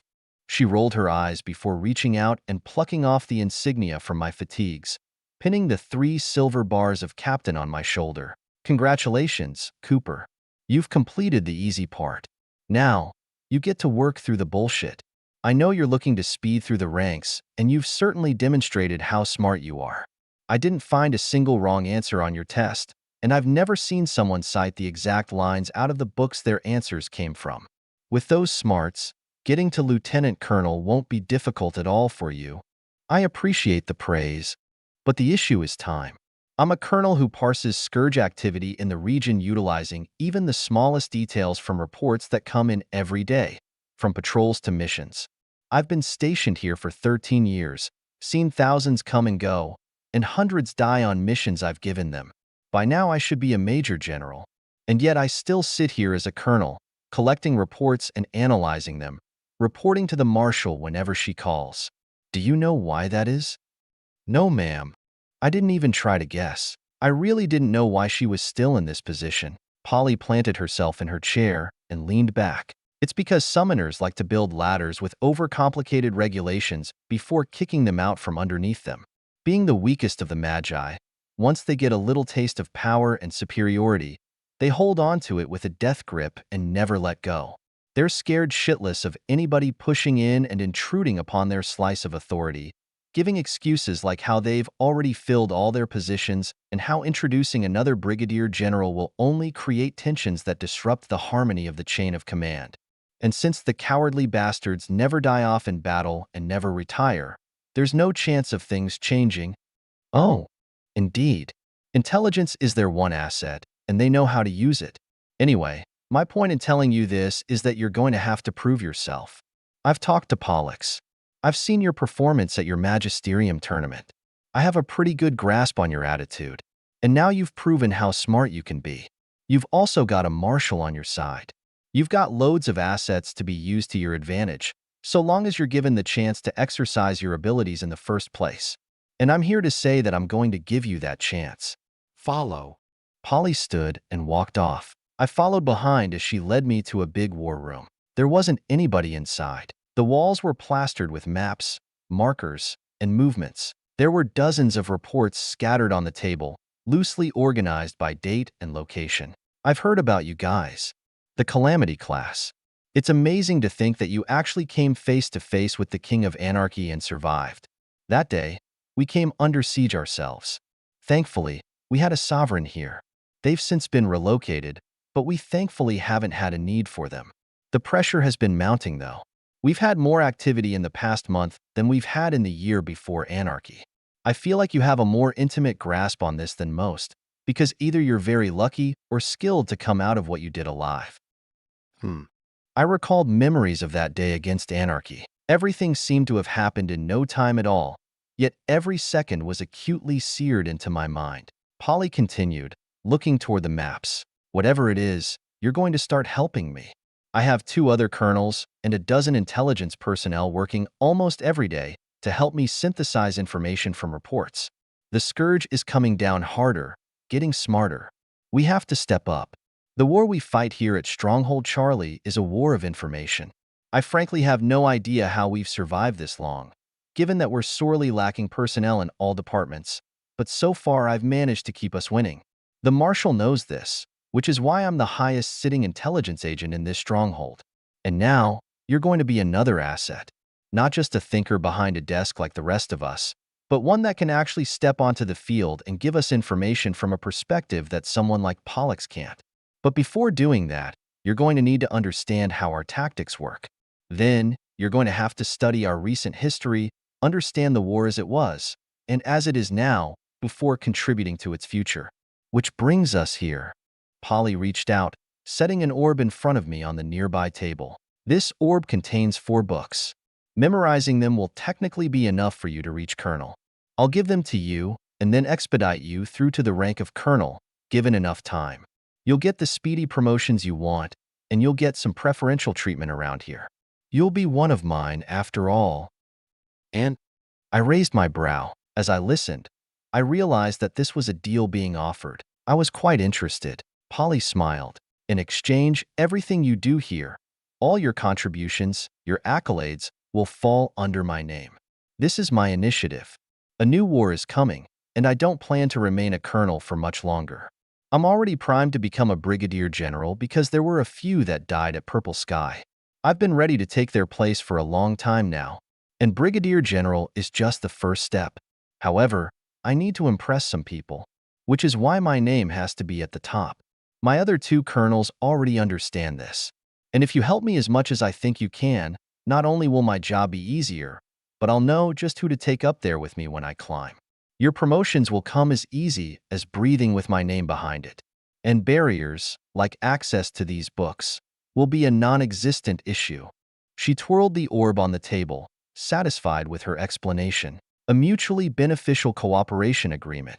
In exchange for all my achievements being tossed under her resume, including the help that only I could give, I'd be on the fast track to Colonel. I wouldn't stand out nearly as much, probably fading into the background as Polly received praise for all the things I did. But promotions, things that often took years for intelligence personnel to get, would come as quickly as I could get them. She had already done it with 2 others apparently. My immediate thoughts weren't opposed. But when I thought about my goals and whether this lined up with them, I voiced my concern. I looked her in the eye, no longer addressing her like a soldier, but on equal grounds. This was a negotiation. Somewhat. I have one concern, Colonel Polly. Yes? You see, I made a deal with some friends, those of my prior squad, before we entered the military. We all plan on getting much stronger than we are, and to some extent our rise is almost guaranteed. They're some of the most talented of the magisterium, and although I often question it, I've come to realize that my talent and the foundations of my power will facilitate my growth well beyond average. And if you know who the marshal behind me is and why they're there, then you'll know the kind of people I'm talking about. I assumed as much, though you 2 seem to be closer than what a few moving pictures might suggest. To the great displeasure of many nobles, we are. It also means that I never foresaw any issues getting the recognition I needed to come into contact with a certain group of people. And if you take all my accolades, then I'm afraid I may not fulfill my end of the deal with my squad, for I will remain unseen. And what group of people might that be? She asked curiously, making me smile. Special operations. Oh, you and your friends have quite an ambition, a natural consequence of what we've been through. I understand. Good thing for you. I know some people. She smiled, picking up the orb. I've been here for 13 years, and there has been no shortage of individuals who have come and gone from this place after being scouted by special operations. I happen to know the recruiter, since I chewed him out after he took a batch of my talented snow doves. So if that's your goal, I can certainly facilitate the transfer. Only after you've met his standards, of course. I can't do anything for you if he simply refuses to take you. That would be my fault for underperforming. So long as he's made properly aware of my capabilities, which I can assure you of. Your performance in combat is yours alone. What I want from you is that strong mind inside your head, as well as the fruit it bears. And there's no reason why I can't help that recruiter understand your value beyond combat as well. So long as I get to where I need to go, I'll promise that, as long as you're capable, I'll pave the way toward your goals. My contacts run deep, Cooper. Know that. I smiled. This woman, as unassuming as she looked, was quite the schemer. This was a glimpse of the world of summoners, a battlefield of cunning and subterfuge, like politics on crack. I didn't think I was quite cut out for that world. I didn't like playing mind games, which was why I wasn't bothered by my intellectual achievements being owned by Polly. My goals lay elsewhere. Once we managed to bring the squad back together, there'd be nothing to stop us. And who knew? Years down the line, Polly might turn out to be an important ally. This was a great opportunity, even if I had to sacrifice some things. Besides, if it really came down to it, There were some people I could call to get me out, and I'd just make my name big somewhere else. I seem to be good at that. I put out my hand for a shake. Polly grinned, dropping her terser negotiation smile, and clasped my hand with hers, orb between our palms. You scratch my back and I'll scratch yours. That's an interesting phrase. Quite fitting. I'm not one to disappoint those who help me, Cooper. I need friends and allies, and the more powerful they are, the more we all benefit. Besides, the more power us summoners have, the more control we'll have over the battlefield and the soldiers on them. I don't plan to get overrun like Purple Sky, so this is both a war for benefits and survival. Indeed, have the recent battles here been that bad? They're escalating, and if we aren't proactive, it'll quickly get out of hand. Absorb the information in the orb. Take the time to really understand it all. After that, I'll start teaching you about the war we fight in here. Before all that, though, go see Pollux. He has your sergeant insignia. I heard you were particularly outstanding at the treehouse. He told me to send you to him when you were ready. Understood. I took the orb, stashing it away, then delivered a salute. The deal was made. Now I just needed to do my part. After leaving headquarters, I want to go find Pollux. He was in the rec room, enjoying a drink at the bar. I slipped in and sat down beside him, remaining silent as he took another sip. Once done, he set down the sergeant insignia on the bar top, sliding over the 3 stripes. Congratulations, Sergeant Cooper. Thank you, sir. Keep this up and it won't be long before I have to give you your own squad. I'll give it 3 years for you to hit first sergeant. Oh, I'm not sure, sir. My current goal is to hit Authority 7 in 3 years. That's awfully ambitious. Well, what about you, sir? Where do you see yourself in a few years? I plucked the insignia while asking, swapping out my corporal rank. Pollux just chuckled. Heh, you ask that like I'm young. Who said our elders can't have goals and ambitions? You calling me old, Sergeant? Not a chance, sir. Hopefully in a handful of years, I'll still be kicking like I am now. This is an unforgiving war, and it's getting worse by the day. I wouldn't be surprised if the Scourge comes marching through those gates tomorrow with a 1,000,000-strong army. Well, that's dreary. Pollux downed the last of his drink. Pessimism, and generally expecting the worst, is how I've survived this long. Well, I can't say I haven't adopted a similar mindset. Hopefully I'll get to the point where I can do something about it before that happens, though. If you can hide from royals in plain sight, you'll have a better chance than most. Speaking of, mind if I test out my stealth on you? On me. He glanced over at me with a peculiar eye as I stood. I smiled. Just sit down there and keep your focus on me. Don't let me vanish in your eyes. All right.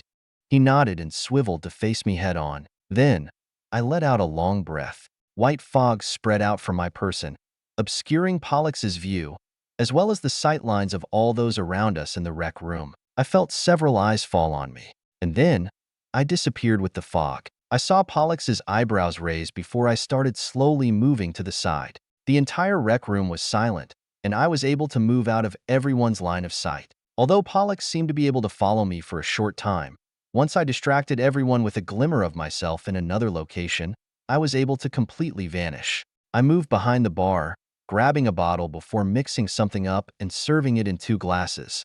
Can I interest you in a drink, sir? Pollux flipped around, eyes wide as he looked between me and the glasses. At some point, he shook his head. Ridiculous. My aura was never exceptional, but I didn't think someone 3 authorities below me could just vanish from my sight.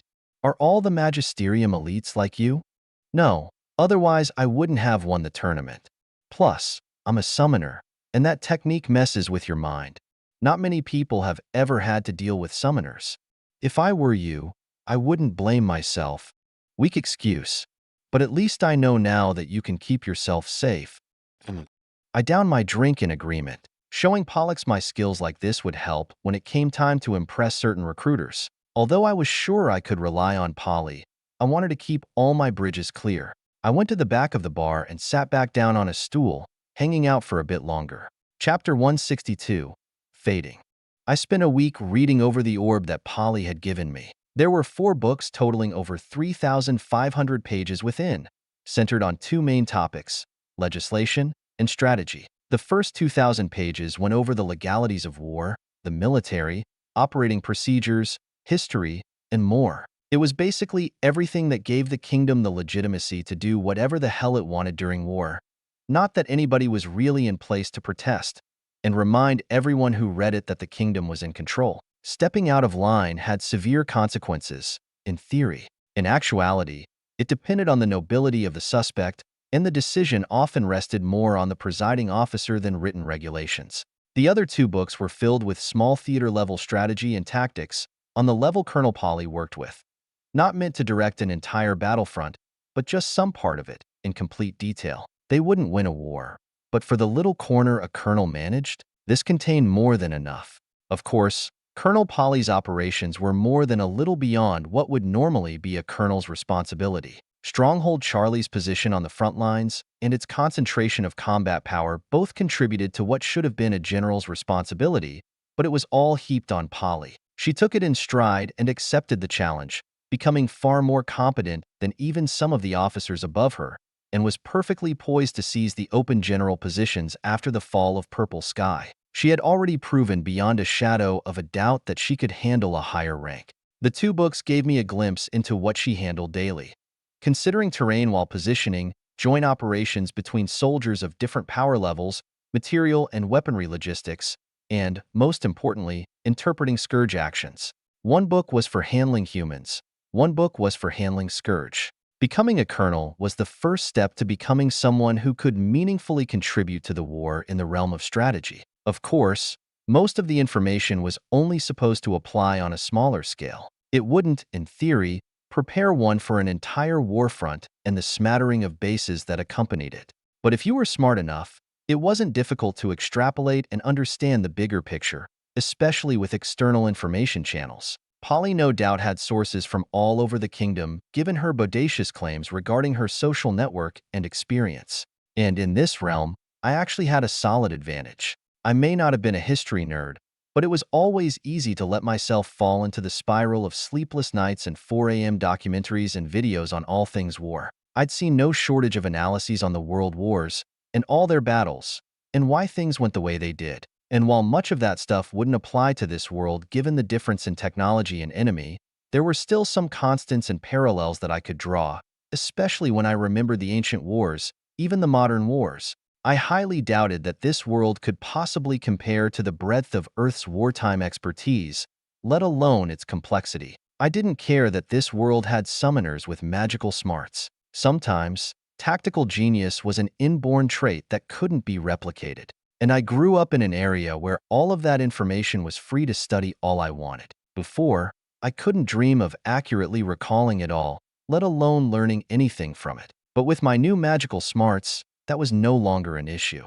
That was why those books Polly gave me came so easily to me. Sure, I needed to memorize them to answer the way they wanted in the future. A test wasn't where I needed to show my initiative, but that meant nothing for how I would operate in the future. The hardest part was the details. Knowing what the Scourge was trying to do required you to pattern together their seemingly unintelligent actions. There were always brains behind a scout troop or a sudden attack, even though the monsters carrying them out were brainless. It was a colonel's job to interpret what a royal general's goals were based on the mindless movements of its monstrous appendages. That meant there was a lot of information on the different types of Scourge monsters, their purposes, and interpretations on why they were fielded. Seeing something as inconsequential as a scout hideout would mean that they were not only really far from the main Scourge body, but that a large attack force was planning on coming to that area to establish a nest, which was one of the very few reasons a scout would ever take up long-term residence beyond their home nest or base. This also meant that mission reports and observations were incredibly important. Failing to mention that the scout had made itself a nest could result in the colonel failing to predict an oncoming attack force, which could result in troops being blindsided and wiped out by a large-scale attack. They had to pay attention to the small details, which meant parsing through a ton of information from a lot of reports over many days, weeks, or months. After all, the colonel, in the vast majority of cases, couldn't be out there in the field, which was why Polly wanted to turn me into a colonel, or mentally raise me to the level of one. With me on the battlefield, she wouldn't have to rely on the inferiority of inconsistent mission reports from people less observant and detail-oriented as her. I came to understand why she was offering this to me specifically. A summoner capable of combat and survival on a battlefield was practically unheard of. After the first week of crunching all the information in the book, I spent the second week relaxing a bit more and going back to my typical advancement formation training routine. Although I could memorize all the knowledge, I needed real data in order to understand and use it. For that, I needed to study things with Polly, but after we got back from the treehouse, she had been a bit busy. The Scourge was definitely preparing for an attack on the treehouse, possibly even Stronghold itself. The Snow Doves would need to be mobilized. They were called for the treehouse just a few days after we got back. Their absence also made Stronghold more vulnerable. So us, the Pathfinders, started going out on more patrols to pick up the slack. Polly was in charge of coordinating all this, and it left little time for me. That wasn't to say she wasn't giving me things to do, though. She had started to test me by asking for more and more details on reports, seeing if I could remember to provide key details as well. And while free access was out of the question for now, Polly also practically threw bundles of old reports my way, letting me parse the information. Yet the days still passed by leisurely, despite the looming tension of battle in the air. Patrols certainly weren't eventful. There wasn't a single Scourge contact, and the only casualty was a quickly mended slip and fall. Even with how busy Polly was, HQ was quiet too. One of her colonels was on leave, while the other had left with the Snow Doves. The week passed quickly. My leg felt as good as new, and while I didn't have much of a chance to practice with the White Death's rifle, I was still able to get a read on some of its unique properties. This M/28-30 was more accurate than the M1 Garand. Its MOA was noticeably tighter. I could more reliably hit targets from further away. What was more important than all of that, though, was the attunement I felt with the rifle when I used it. When I first felt the rifle, I noticed an incredible improvement in my ability to estimate distances. With my eyes, I could estimate distances within 500 meters down to the meter mark. Beyond that, accuracy started to go down, but being able to know when something was 720 or 760 meters away was very nice. With a bit of experience wielding the rifle on patrols, I started to understand the spirit a bit more. These weapons weren't just hunks of metal and wood. They were living things, and this particular spirit allowed me to bond with it much more than other, less powerful spirits. Thus, when I really focused, I could reach out. It was an odd feeling, like my aura was extending out into the distance, but much more refined, more focused. Anything within 600 meters was fair game. Past that, it got too straining to maintain. Within that range, the moment I pulled my trigger, I just knew if my bullet would hit or not. It was almost like drawing the path that the bullet would travel. Put simply, it was precognition for shooting. I no longer took shots that I was going to miss, only shooting when I knew I would hit, despite inherent inaccuracies at long ranges. The White Death understood his weapons so thoroughly that he grasped its inaccuracies and could adjust to them himself. I was merely borrowing that incredibly deep link only developed through experience and time. The second I touched another rifle, these feelings would fade. I would still retain the ability to estimate distances, but until I got in tune with another rifle, I wouldn't understand it and predict its shots with perfect accuracy. Still, even though I would someday give up this rifle for more powerful options, it opened up a whole new world to me. It was another level of shooting mastery that I had never been exposed to. Now, I was beginning to understand the level I needed to strive for. Like that, the third week came around. Aha!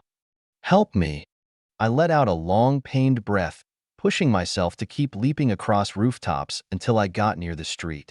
A little girl was stumbling in my direction, a man mere steps behind her, scrambling for me. He picked her up as he passed by, just as a group of monsters chasing them rounded the corner.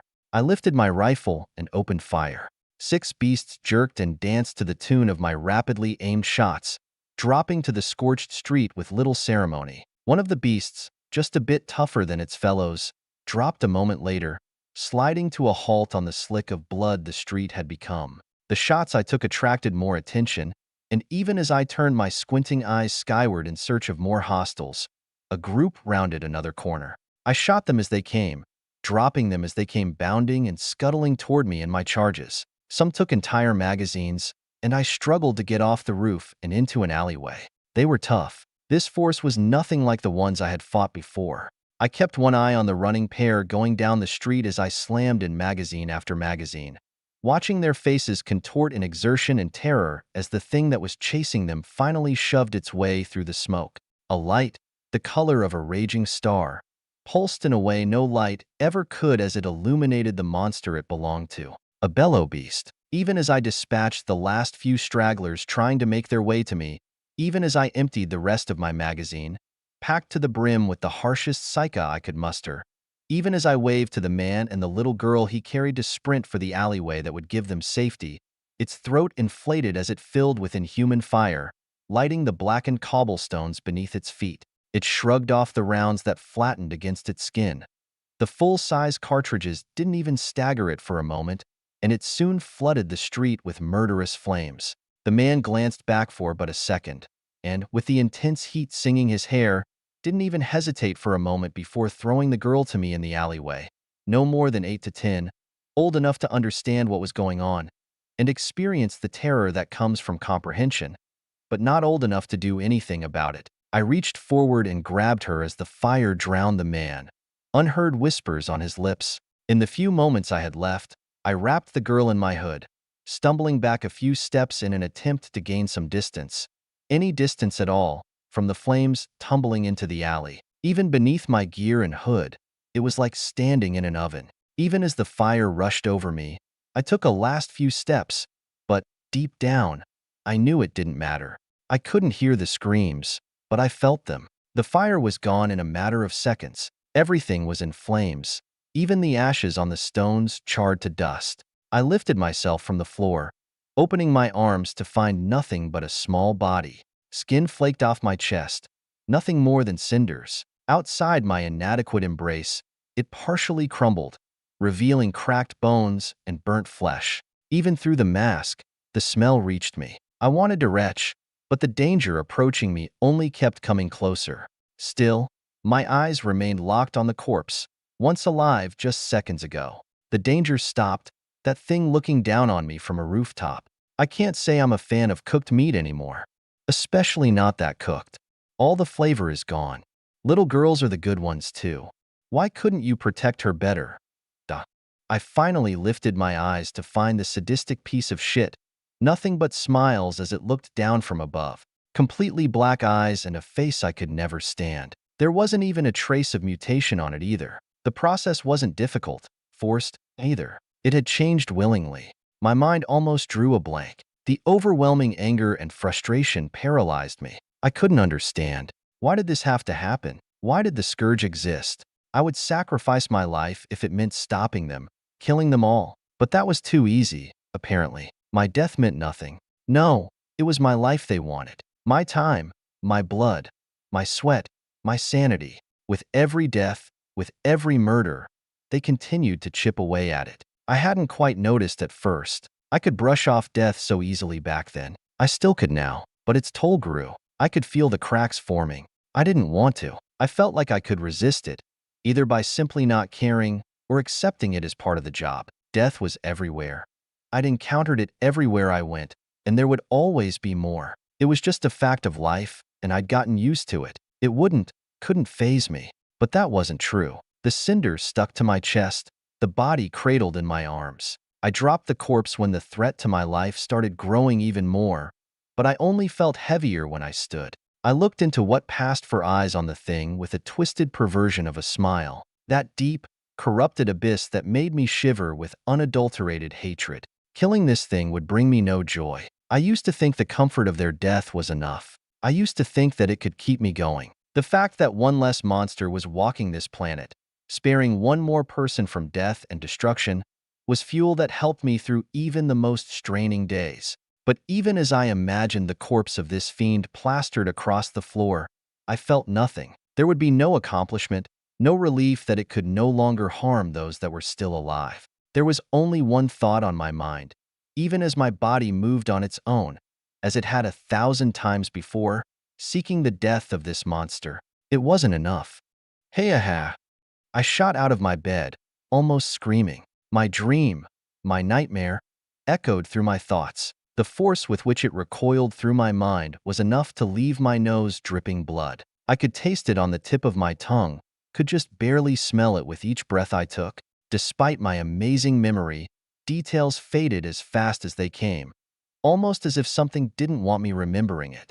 Yet the feeling remained all too vividly. I looked down at my bare chest. There was no ash, no charred flesh, but the sheer rage. It made me feel like my head was going to explode. It was powerful, much more than I was currently. But with the fading memories, that feeling also dulled. I was able to filter it out and keep myself under control. Still, I sincerely hoped nobody would come to check on me. I didn't know what I would do. Minutes passed as my mind gradually came to full lucidity, no longer clouded by the thought that I needed to kill everything around me. I didn't just hate the scourge. I was feeling sincere anger toward them. In a sense, the scourge was only half the problem. The other half was the people defending against it. They were another problem. This wasn't just my hatred for nobles seeping through. This was something else, something I was only mad about a good time from now. Question was, why? What the hell did they do to get me so pissed off? After the mind-numbing thoughts started to fade away, a piercing headache hit me as my nosebleed slowed to a trickle. It seemed like it was too late to go back to sleep, so I got out of bed with a sigh, deciding to think over things later. It was 4 a.m., and today, we were being deployed. Chapter 163, Recon. October 15th, 623. It had been a month since I arrived at Stronghold Charlie. I suppose the first phase of any new thing someone did was always the most hectic. A lot of things happened while I was settling into my new role with the Pathfinders. The past few weeks were boring, thankfully passing by quickly, though. Yet we could all feel the tension in the air, plans and schemes brewing in the background. Having been roped into a new realm of decision-making, I was more aware of what people like Polly had to deal with daily and how they drove the war from behind closed doors. The treehouse was currently under attack. Aloys hadn't been wrong in any of his conjectures. That encampment we had wiped out was only the vanguard, a probing force sent to develop a beachhead. A minor, overlooked chink in the armor of the base was more than enough to trigger a full-scale attack only the snow doves could handle, and possibly a little beyond. They were almost always on a defensive footing at this point, forced to defend the treehouse from siege, incapable of projecting any significant presence beyond the occasional sally or counterstrike. Now, none of this was necessarily out of the ordinary, but while discussing things with Polly, one issue made itself glaringly obvious. Henrik, one of Polly's colonels, Polly herself, and I were in the war room, overlooking the battle map. The main Scourge force is advancing from a dip in Hare's Pass. They cross over the ravine from here, the east. Polly pointed to a marker on the map. The geography was rather roughly sketched. I couldn't count on aerial reconnaissance or GPS to have topography all mapped out for us. Thankfully, general outlines, named landmarks, and the general lay of the land made it easy for us to visualize the area. I had even been to a majority of the listed places, and focusing hard enough made it feel like I was actually there, looking at it from a bird's point of view. Most of the conflicts centered around Hare's Pass. It was a major land divider separating our mountain range from the other, meaning neither side in this war could easily invade the other. That made reconnaissance exceedingly difficult for both sides. Information was sparse, and that was the problem. Everything centered around getting timely info. What did we need to do to see the Scourge coming? How would we predict when they would move so we could reposition defenses accordingly? Their animalistic nature actually made this simpler in strategic regards. They would come to try and destroy us regardless. It would just be a question of when and where. In the end, though, our blindness stemmed from one major issue. We don't go beyond Hare's Pass. How are we supposed to collect information and make predictions when we're completely blind to them? If we at least knew where their camps were out there, then we could find their trails and narrow down points of approach. Are you suggesting I send the Pathfinders out beyond Hare's Pass to infiltrate and collect information? I went silent at Polly's question, thinking. The Pathfinders never went past the land bridge because it was incredibly dangerous. Even scouting around on our side, replacing sensors and resetting traps, put us a day's pace by steed away and on the edge of comms range. Going past would hamstring us. We'd have to set up relays in enemy territory, potentially exposing the away team to danger, with no hope of timely reinforcements. However, my presence solved at least one issue. We wouldn't need to communicate. I was a trained intelligence agent. I could draw the maps, mark the trails, and log Scourge data myself. We wouldn't have to speak to Polly because I could do her job in the field. Then, the only issue became safety. The Scourge didn't care about dying. They could afford to endlessly send probe groups with not a care in the world. If they got wiped out, there were always more to send. On the other hand, humans were a lot more squishy and far less replaceable. That's why Stronghold Charlie hadn't moved its battle lines in years. We were here strictly to keep anything from coming over. We had no obligation to launch offensives. But this was an information war. We couldn't defend unless we knew what was coming. And with the war escalating beyond the occasional patrol skirmish, it was more important now than ever before to get a read on our enemy. Like Polly, and I hope the vast majority of the kingdom, I definitely enjoyed knowing an army would come marching on our doorstep before they were already there. Of course, none of this was anything Polly hadn't considered before. We both knew exactly why she didn't send Pathfinders over the pass. Only snow doves went over, and rarely at that. Information, as a result, was spotty and inconsistent, hardly a sustainable situation long term. But that was, of course, in the past. A radical change was needed. And look who comes along. Ready to take drastic action? My lips curled. You might not be able to send Pathfinders over, but I'd be confident in heading over there and scouting without getting caught. Especially if I'm not trying to kill anything. That might be true, but I would never send you out there alone. You'd have to take a small team, no more than 4, preferably 3, and you'd have to pack for days, if not weeks, of isolation. I admit that your ability to conceal yourself is amazing, but your team wouldn't necessarily be able to do the same. I only send the snow doves because they can handle being caught, which is the worst case. You can't. Plus, you're no knight. The physical strain of traveling across that terrain in an attempt to find something would be incredible. That's true. It was just a thought. But if things only continue to go downhill, and we can't handle being blind, then it might be the only option. Hell, send me with a knight from the snow doves, and we'll have the whole mountain range scouted in a week. Yes, that is quite the thought. She smiled at me before looking back at the map. Colonel Henrik spoke. What if we sent a team around the east side?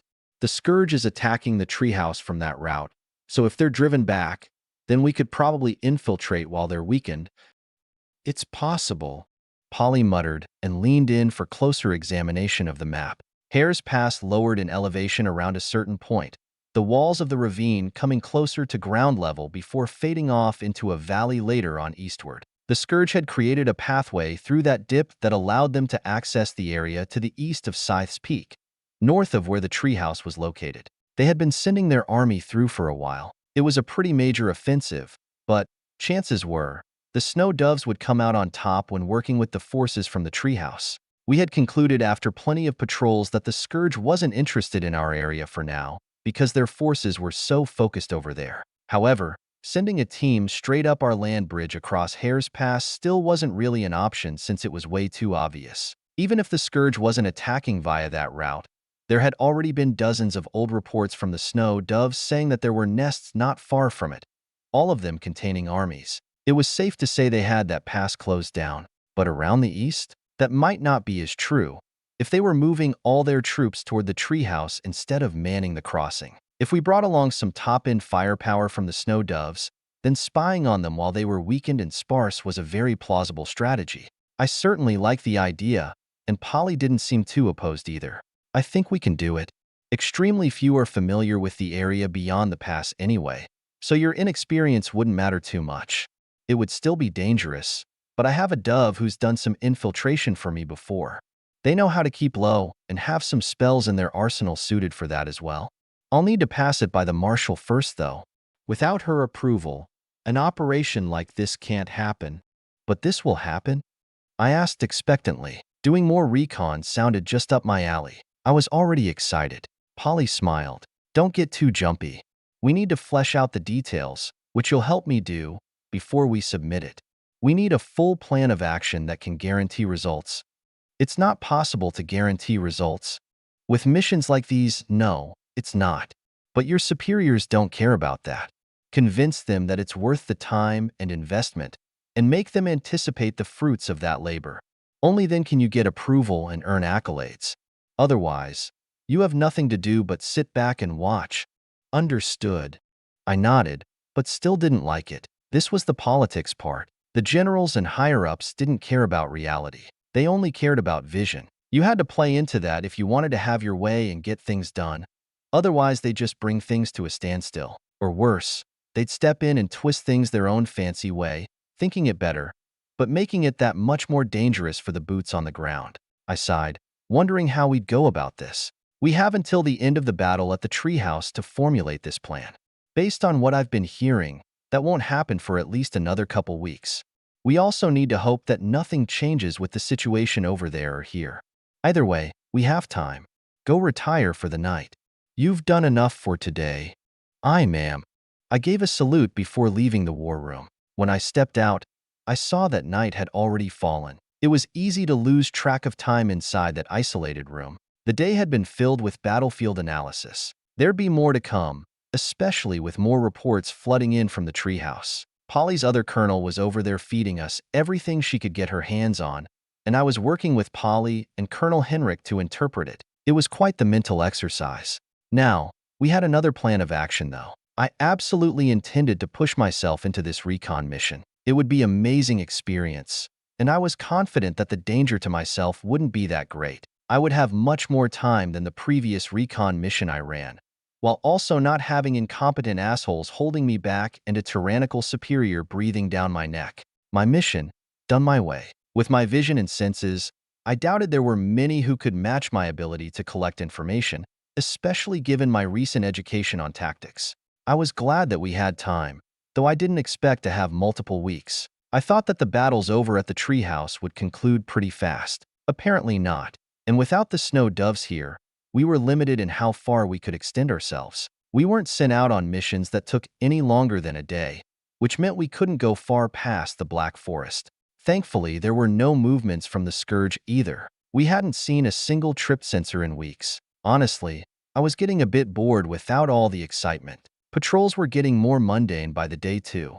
Well, more time to study. Since I spent a good chunk of time finishing those books from Polly, I had more than enough time to shift my focus. I still worked on my advancement formations every day, but I was also dabbling more and more with enchanting. It was a very intriguing subject. The possibilities with enchanting were endless. It was much easier to create a device that could cast spells for you than it was to cast those spells. The only detriment was the material and labor cost, but considering most devices were long-term tools, that actually wasn't much of a detriment, especially since they could be used by more than just warlocks. White crystals were the most versatile magical resource in this world. That's what I was coming to understand as I learned more. I also learned about their limitations. White crystals had certain power limits. They ran on magicka, and their attributes varied depending on the scourge monster they were extracted from. The density of the power was determined similar to how material density worked. It depended on how large the object was and the total amount of power stored within. If it was a strong and small crystal, then it was very dense. If it was strong but large, then it wasn't as dense. Balancing these attributes was very important for enchanters because it determined how you had to tune your device. White crystals always radiated a set amount of magicka, regardless of how much was in there. They wouldn't trickle off like electrical batteries. They could be almost completely empty and would still continue to radiate the same amount as if it were full. This made it easy to tune devices to specific crystals. You simply had to calculate the output, even if every single one had to be tuned by hand. As for magicka storage, though, that was a different story. White crystals pulled magicka from the surroundings. The surroundings had differing levels of magicka concentration, though. A crystal's ability to pull in energy was determined by its baseline density, which corresponded to its strength and the surrounding concentration. As for the limits on how long a crystal could run, that was determined by their usage and power. White crystals disintegrated over time. Literally, the crystal itself would gradually lose the particles that composed it, shrinking over time to the size of pebbles and grains of sand before phasing out of existence. They also didn't leave behind any residue, which was why white crystals were said to be the manifestation of physical magicka. Either way, using a crystal excessively and draining it over and over would speed up the disintegration. That's why, when not needed, it was good practice to insulate the crystals from magicka, retaining power and keeping it from draining faster than its baseline.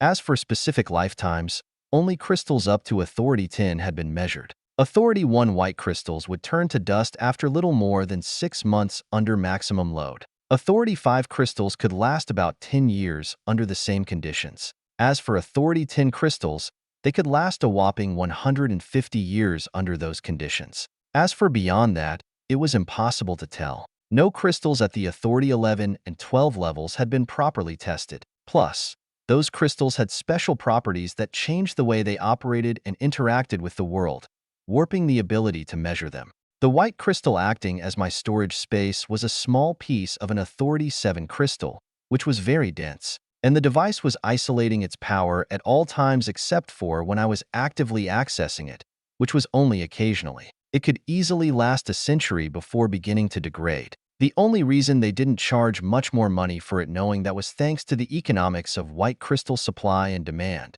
An Authority 7 crystal wasn't exactly rare, but something like my storage space was far beyond what the ordinary person could ever dream of getting their hands on. We Magi simply had a better ability to make money. Thus why we sat within the top 10% of the population. Even then, I was probably within the top 3 or 4% as I was now. There was a lot of money in magic, because the Magi controlled it all. Besides learning all that, I was gradually learning the language of enchanting. The only thing taking away from that education was my concentration on my advancement formation. Thankfully, that was coming along well too. I had finished a majority of the first formation after having slowly chipped away at it for over a month. I was stripping away all its mysteries and exposing its private parts, really learning it in intimate detail. But I wasn't over the learning curve yet. The other formations offered different challenges that I'd have to figure out later. It was undeniable, though, that I was beyond the worst part. Things would speed up from here. The battle at the treehouse continued to rage on. Every day we got detailed reports from Polly's colonel. Every day we collated and consolidated reports. Every day we filled out our maps. And every day we analyzed and predicted enemy movements in detail, transmitting everything back to the treehouse. 2 weeks passed, and the battle continued. By this point, it was becoming obvious that this wasn't some simple skirmish. The Scourge was trying something. Our battle maps, filled with the movements of those monstrous armies and past battle histories, as well as numbers and battle lines, showed us an interesting picture. The treehouse was being surrounded, slowly and methodically. It cost the Scourge great numbers, but numbers they had to spare.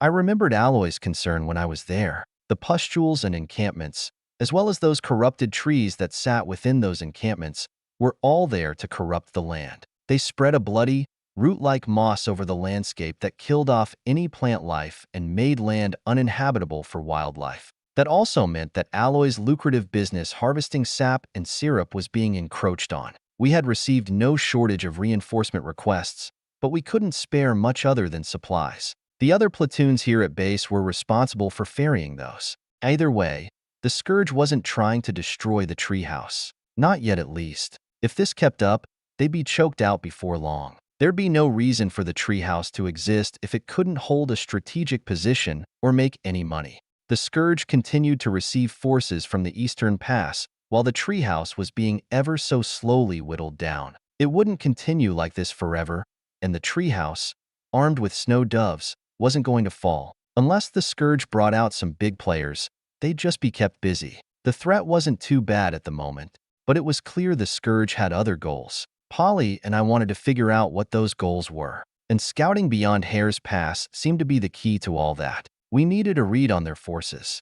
And so, another week passed. We compiled tons of data and established predictions on the concentration of Scourge beyond the pass based on their numbers moving toward the treehouse. Then, we developed our plan of action. Once that third week passed, Polly took the report, as well as our mission proposition, and went to present to the Marshal.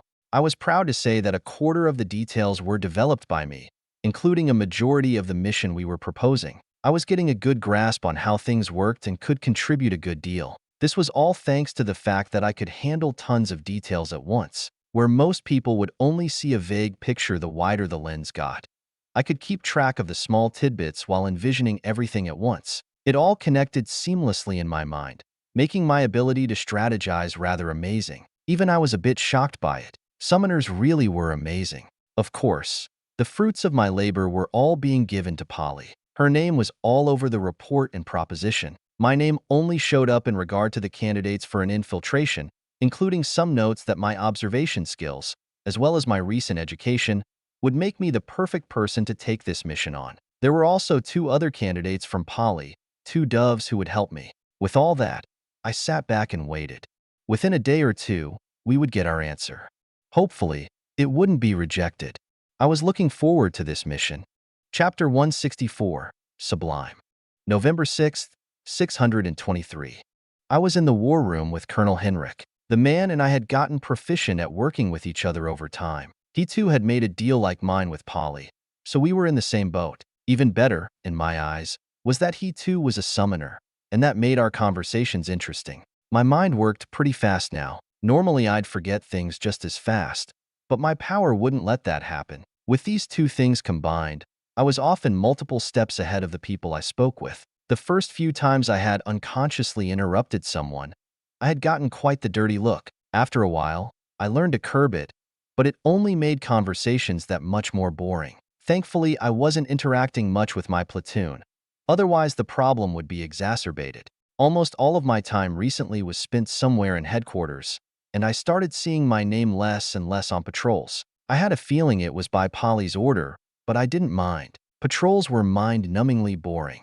In exchange, I crunched data with the colonels. I had gone through hundreds of papers in the past several weeks, with dozens from Polly herself, filling what little time I had left with old reports and storage. It was all desk work stuff, but I was actually having some fun. My powerful mind made it interesting. If I were still an ordinary man, I would have been bored to death twice over.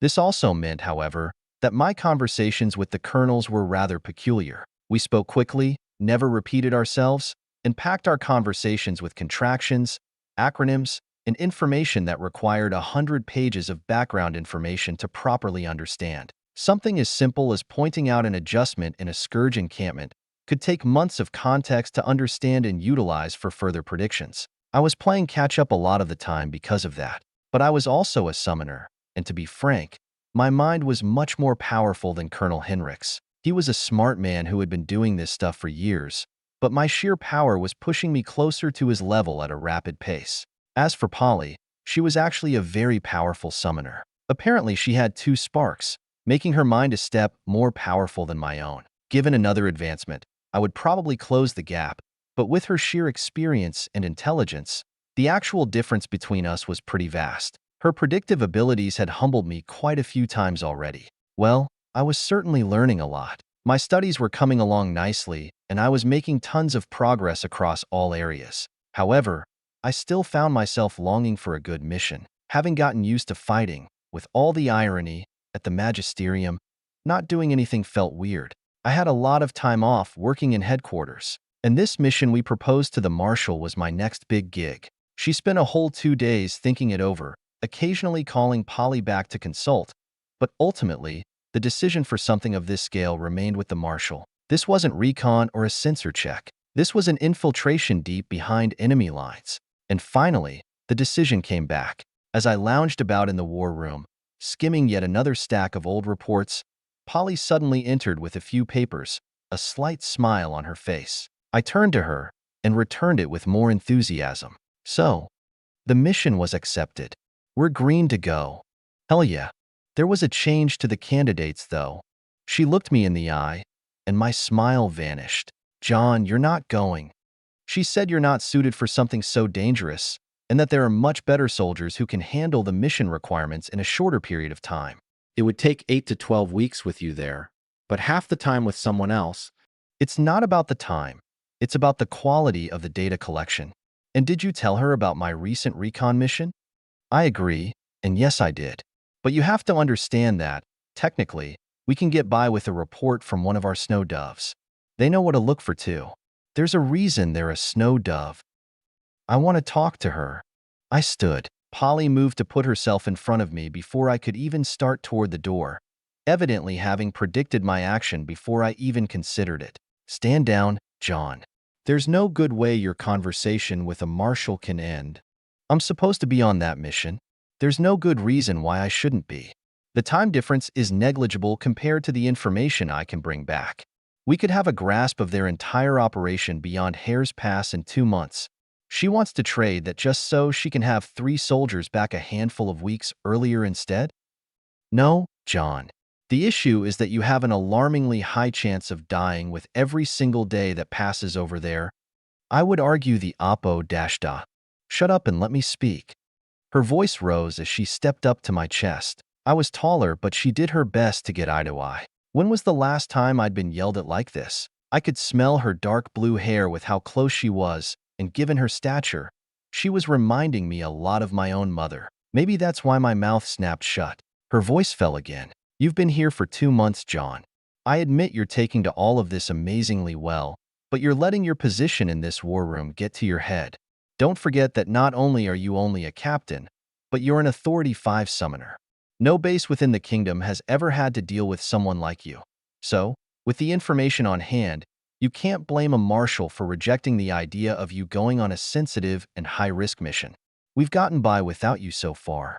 We won't collapse just because you can't get out there and use those fancy eyes of yours. So stand down, and don't make any stupid decisions unbefitting of your rank.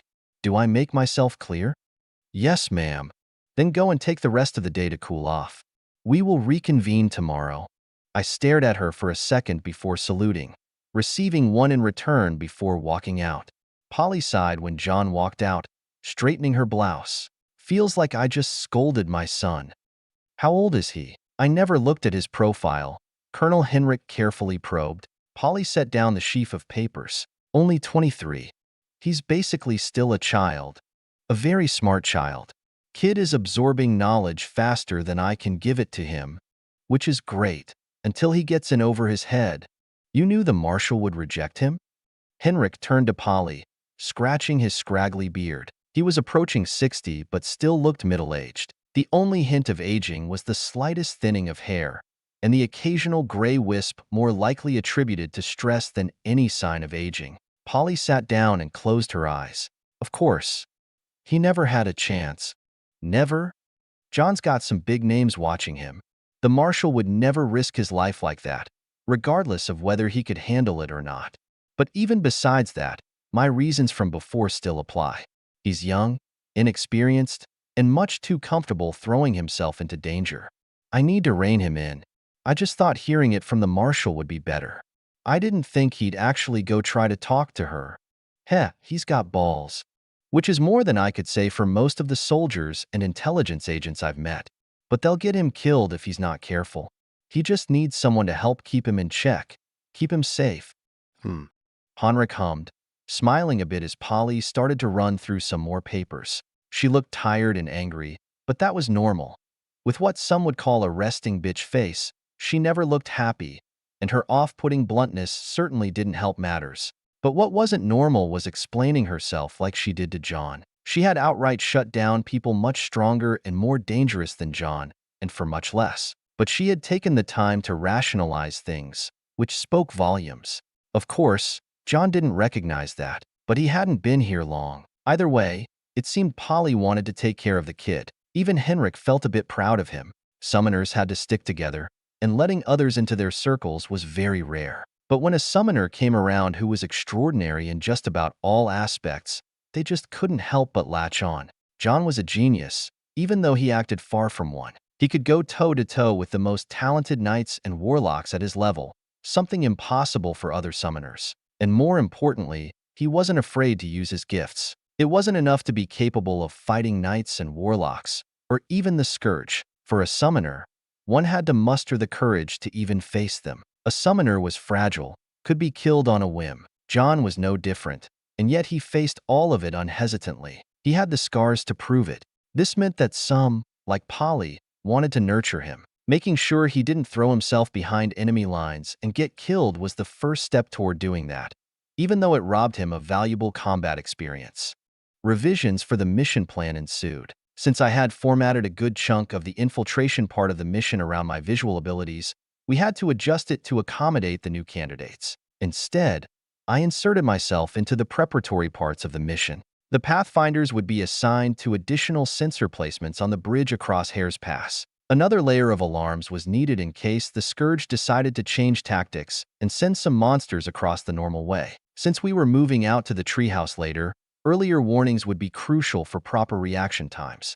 Infiltration couldn't be planned in a vacuum. We needed to plan a route to the eastern crossing before we could even do preliminary scouting, log scourge activity along the way, and actually secure an infiltration point in time. Since the rest of the snow doves were busy, the Pathfinders would be sent out to do what they did best. Once the finalized mission was compiled, we set a date and then lit the green light. Half of the Pathfinders were mobilized to go set up sensors on the land bridge around Scythe's Peak, while the other half left for the treehouse early. Once the first half was done with sensors, they would return to base for additional supplies before setting off as well. This left Stronghold Charlie generally undefended, but since the Marshal was still there, we should technically be fine. I was in the second group that left early. My objective was to get to the treehouse before linking up with Polly's colonel there and delivering the mission plan. I would be responsible for briefing her as well as overseeing general mission progress. This also meant I had to go out and make sure the teams were assembled and on schedule to operate, including the infiltration team. I would be receiving help from the colonel there, but the bulk of it was on my shoulders. It was a large amount of responsibility for someone who should only be a captain. I had a feeling, though, that this was Polly's way of making up for the fact that I didn't get to infiltrate myself, in which case, I'd have to handle everything perfectly to prove I could at least do this. My only source of doubt was how I'd handle Alloys. Hopefully I could just dodge him and grab who I needed. Like that, 2 more days passed before the day came to deploy. 2 steeds would go to the pass to set up more sensors while the other 2 headed straight for Treehouse. Squad 1 and 3 would each get their own vehicle, and a single supply truck would follow. Pollux would be going with the travel party, while the sensor guys would be on their own. The job was easy, so they should be able to accomplish their mission and get back before sundown. As I loaded some things into the supply truck, Pollux came and found me. I was still cheesed from being rejected, but thankfully I had cooled off since a couple days ago. Cooper. Commander, sir. I've got something for you. Figured you could use it.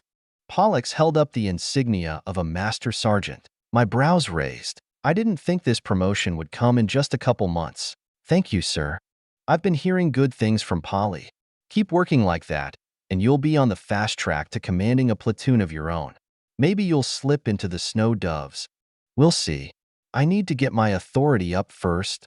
You've got time, though. I'll be assisting you on this mission. Technically, I'm the commanding officer in name, but since you know the details, I'll defer to you.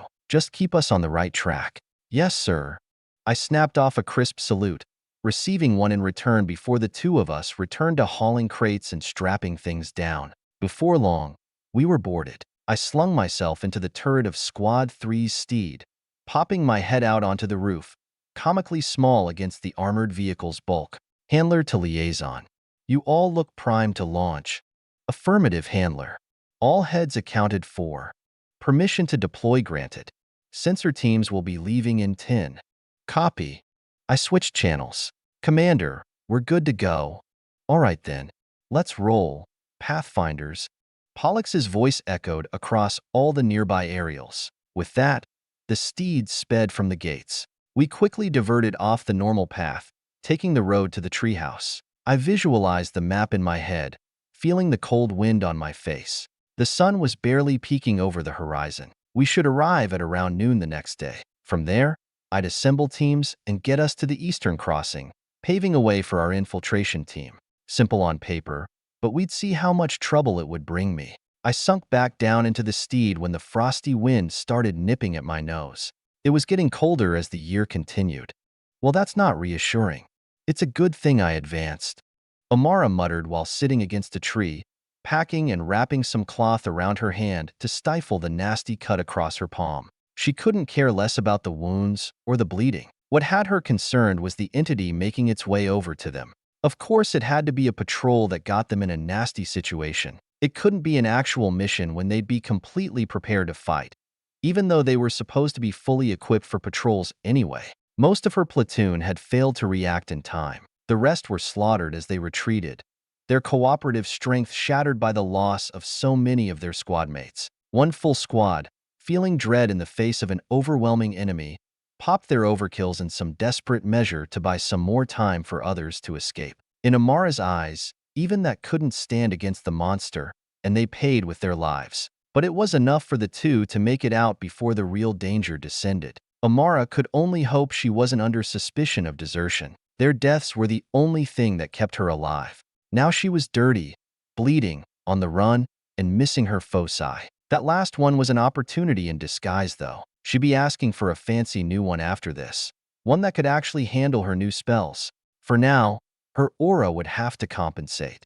Amara's ear twitched before she suddenly threw her head to the side. A blade sliced across where it once was. It took a few moments for the tree behind her to slowly slide to the ground along the cut. But it didn't take that long for Amara to put out her hand, a formation flashing with blinding white across it, launching a dense fiery explosion that threw the leaping royal 50 feet in the other direction. The blur that was Tana suddenly appeared in the path of the ballistic body. Her sword glowed with vigor, and she barely even had to swing to cleanly slice off the royal's arm. Amara clambered back up and continued running as Tana diced the royal with practiced efficiency, stuffing it into her storage as she went. Then they continued, paying no mind to the fact that the royal they just killed was well into Authority 7. Your spells are making this too easy.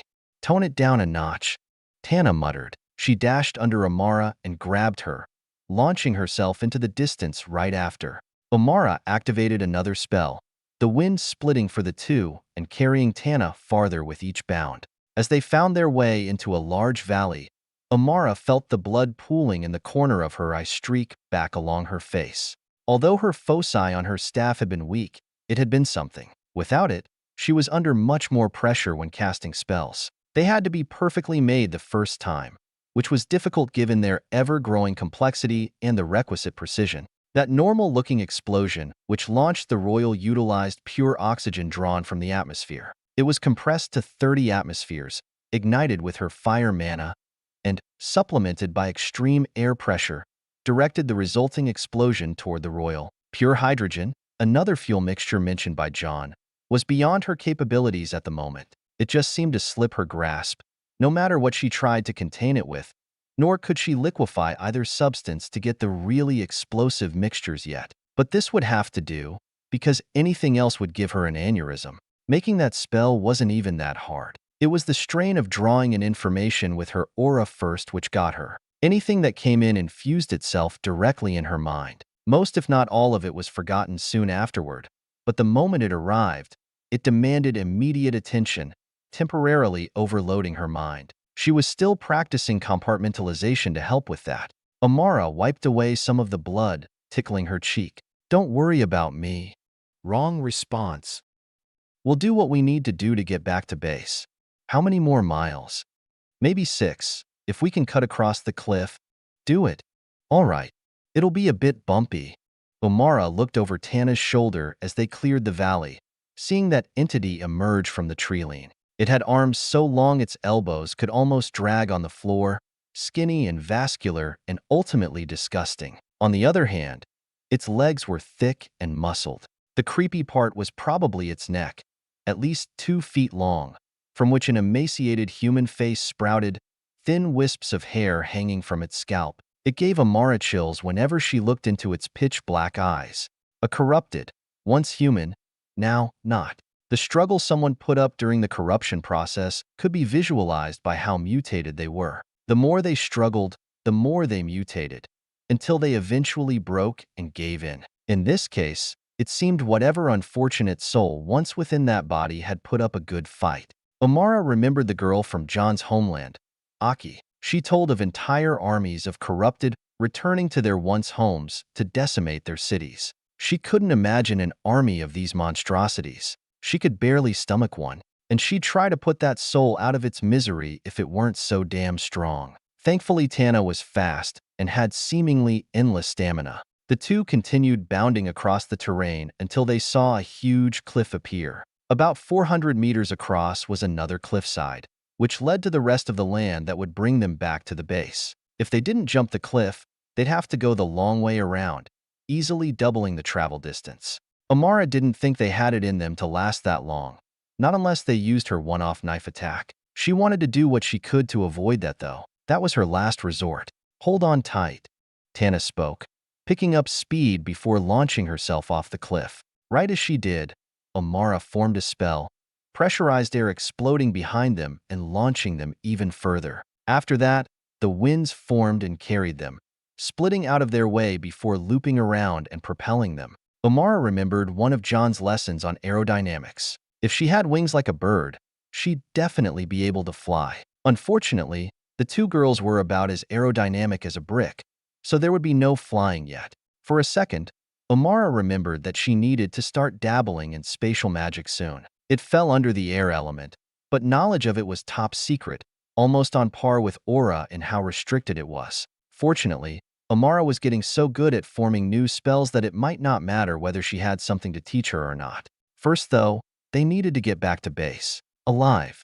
The propulsion was enough to get them across. Tana slammed into the ground, jolting Omara's body and making her cringe in pain. After taking a quick breath, Tana kept running. The corrupted continued sprinting after them, jumping off the cliff as well. It soared much farther than Tana did, but didn't make it all the way across, slamming into the cliff face. Then, it started climbing, its long arms and fingers stabbing into the rock and throwing itself up with uncanny strength. Tana and Omara could hear it coming, but it wasn't as fast as them. Now, the distance between them had widened massively. They were a half-mile away by the time the corrupted finally made it to the top. When it got over, it looked off into the distance and saw the two running. It stood there, watching as they eventually disappeared over a mountain. Then, it clawed the ground with its arms, launching itself dozens of meters, moving even faster than before. Omara clicked her tongue.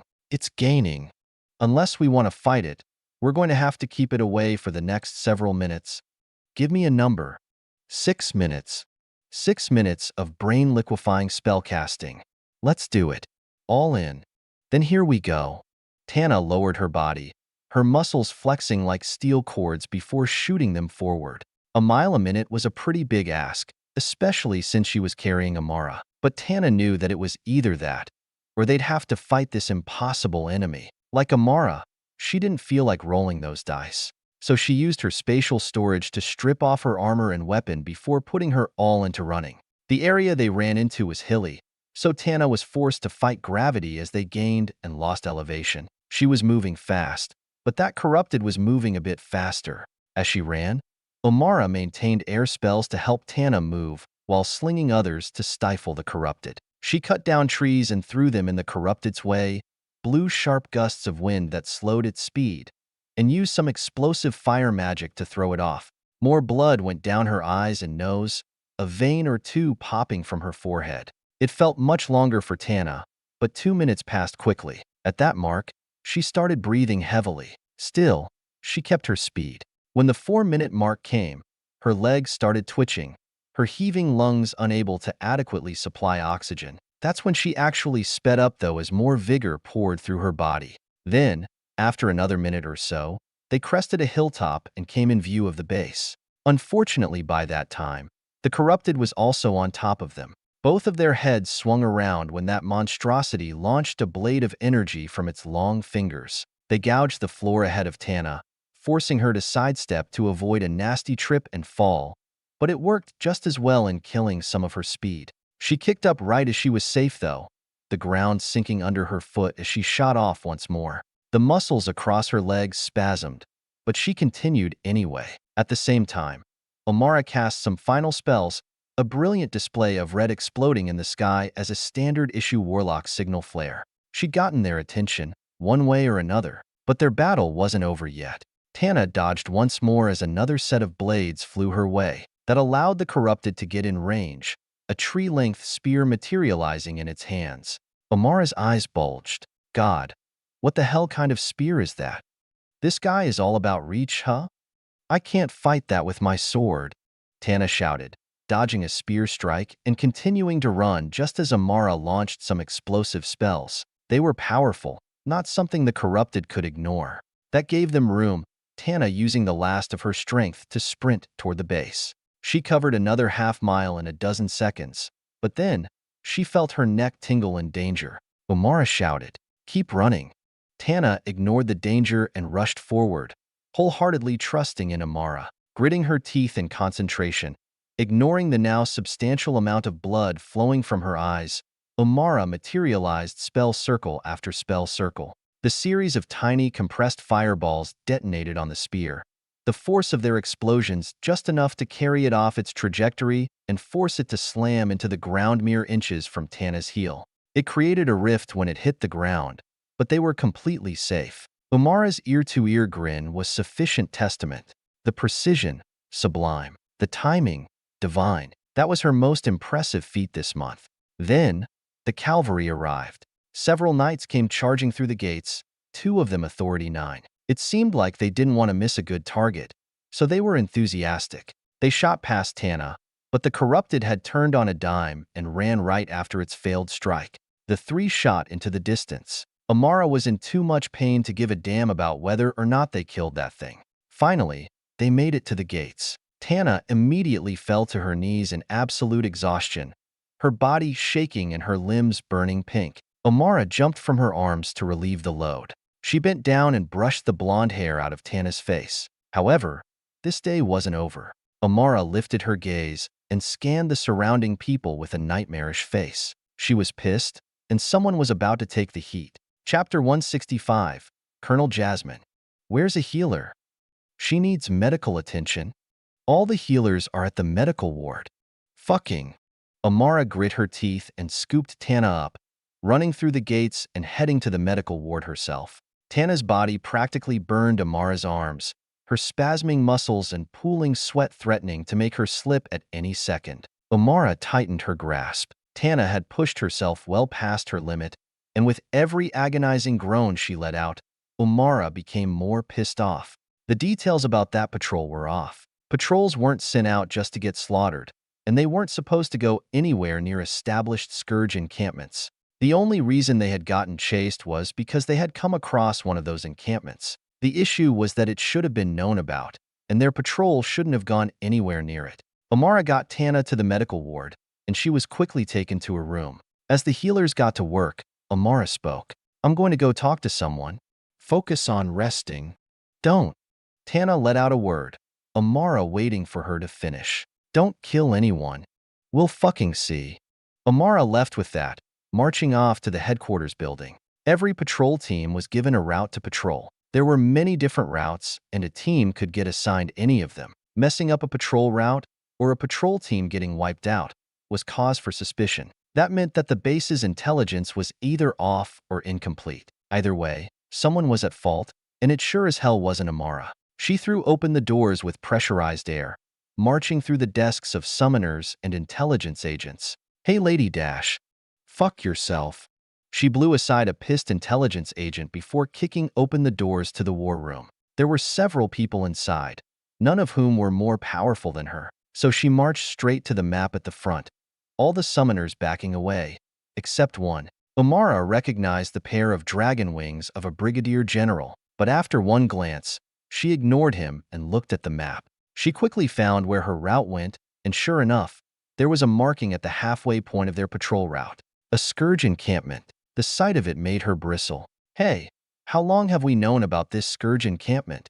She pointed to the marking, looking at the brigadier general who lounged back in a chair, his glimmers prim and proper. He had yet to say anything because he looked terrified. Umara generally tried to respect summoners because of John. He, along with people like Maxwell, had proven to her that not all summoners were weak, and there were some worthy of her utmost respect. Thus, she never treated them poorly. She had even made a few friends within the intelligence division. But the sight of this pitiful brigadier general made those thoughts evaporate. She couldn't give a damn that she was 3 ranks underneath him. After not receiving a response promptly, she asked again, facing the entire room. How long have we known about this encampment? It was discovered 2 days ago. Another summoner answered her, pissing her off even more. They knew about it, and they were sent straight into it. Question was, who assigned that patrol route? Who the fuck is in charge of overseeing patrols? You. Who is it? She grabbed a summoner and yelled in his face, the man covering. I don't know. I'm just in charge of the archives. Then fucking point me somewhere. The summoner was silent, pointing to the brigadier general. So Umara dropped him and snatched up the brigadier general, yanking him out of his seat, causing him to yell back in fright. Don't you dare dash. Shut the fuck up. You knew about that encampment. Are you the one who formed the patrol routes?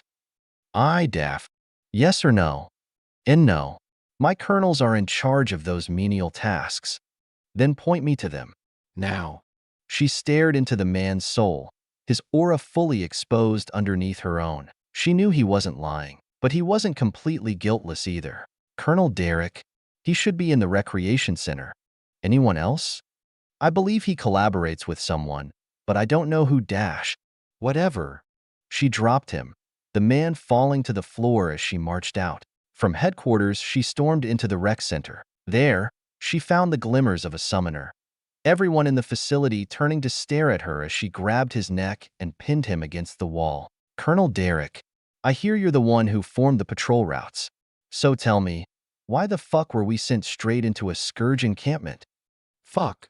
Derek choked underneath Amara's grasp, clawing at her arm a few times before suddenly throwing out a punch. Amara dodged before tossing her head forward, slamming her forehead straight into his nose and shattering it. Aff, don't you dare fucking touch me. Now answer my fucking question. She grabbed him by the hair again before slamming him on top of a table. Her voice fell, yet her whispers were like screams through the dead silent rec center. My patrol team, my entire platoon, was just wiped out. Now, I've come back to find that our route went straight into an encampment. So tell me why that is, right now, before I scalp the hair off your head. Wait, there was a shout from nearby. Amara looking up to find a knight, Authority 6, looking at her with his hand on his sword. He froze for a second when he saw her bloodied face, but recovered fast enough to talk normally. What's going on? You said you're any daft. I don't recall speaking to you. Mind your fucking business. What? The knight was stunned as Amara brought up a knife to Derek's face. Then, with fury, the knight drew his sword. Right when he did, though, there was an explosion in front of his body that launched him backward, his body crashing into the opposite wall and cracking it. Amara looked up, another drop of blood going down her nose. I told you to mind your fucking business. With those words, she yanked Derek off the table and dragged him out of the rec room. Once outside, she backhanded him across the face, sending him to the floor before flourishing her knife again. You still have yet to answer my question, Derek. I suggest you hurry up. Derek recoiled when a ball of fire appeared in front of his face. The hairs on his cheeks and chin curled away from the fire, charred. When he backed away, though, he found he was surrounded by these fireballs, all of them emitting scalding heat. Why you can't kill me? You want to test that theory? With every second of your silence, I'm becoming more and more suspicious. Now, I've only heard of Scourge sympathizers, but I'm open to the thought that this may be my first time meeting one. If that's the case, then killing you might just get me promoted instead of punished.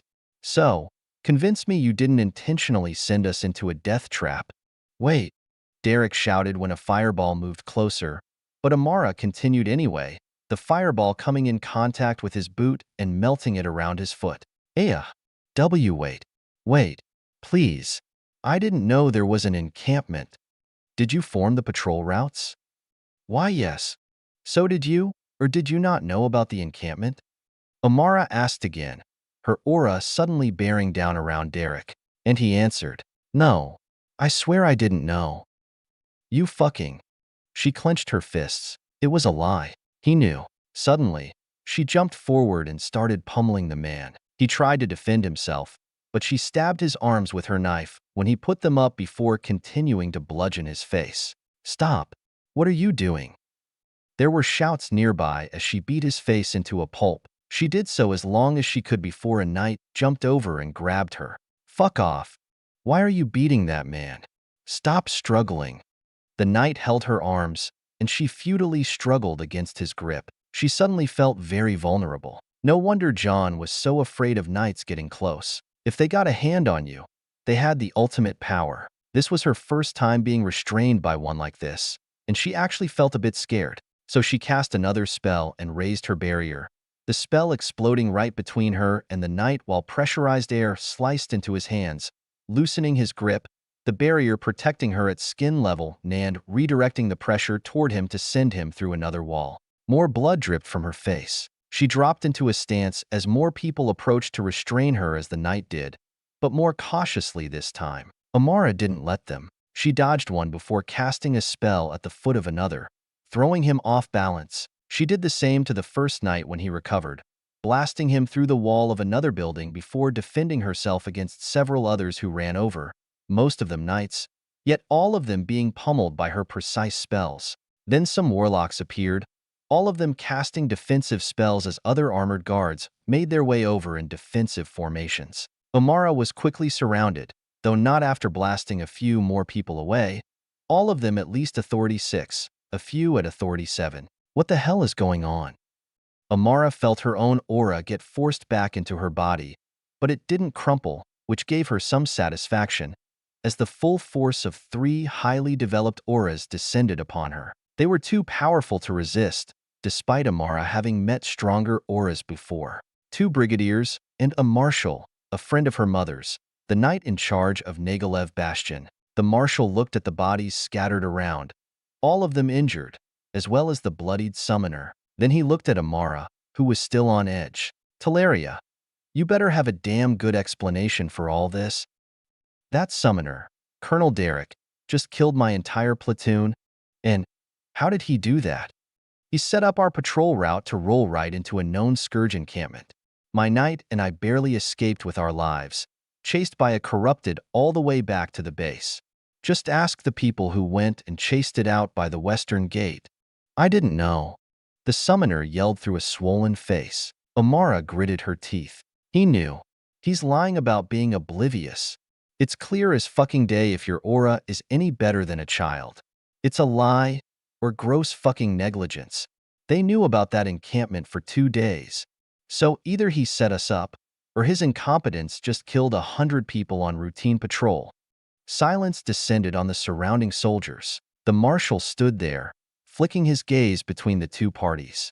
Then, he turned and nodded. Arrest Colonel Derek and Master Sergeant Teleria. Secure the archives as well for investigation. You're arresting me? Stand down, Amara. The marshal yelled, Amara staggering under the oppressive power. She was already at the end of her rope. You just went on a rampage and injured a dozen knights. And beating summoners to a pulp is not how we handle things here. You will abide by martial law. Do not embarrass yourself or your name any longer. Amara's face twisted for a few seconds before she fell to her knees. Her overexertion hit her like a truck, her vision spinning and her skull feeling like it was going to crack. The guards couldn't even get to her before she passed out. Enemies in front. Light them up, Pollux commanded, the knights on the steed turrets activating the barrels and hurling fireballs into the small scourge horde in front of us. It looked like we'd have to cut a path to the treehouse. Thankfully, most of them were weak. The scourge had numbers, but humanity was graced with higher-end combat power. The side that won would be determined by who could use their strengths better. I took a peek outside before settling back down, rifle in hand. I'd just wait until I had to do something. Nothing around us was a threat I had to worry about.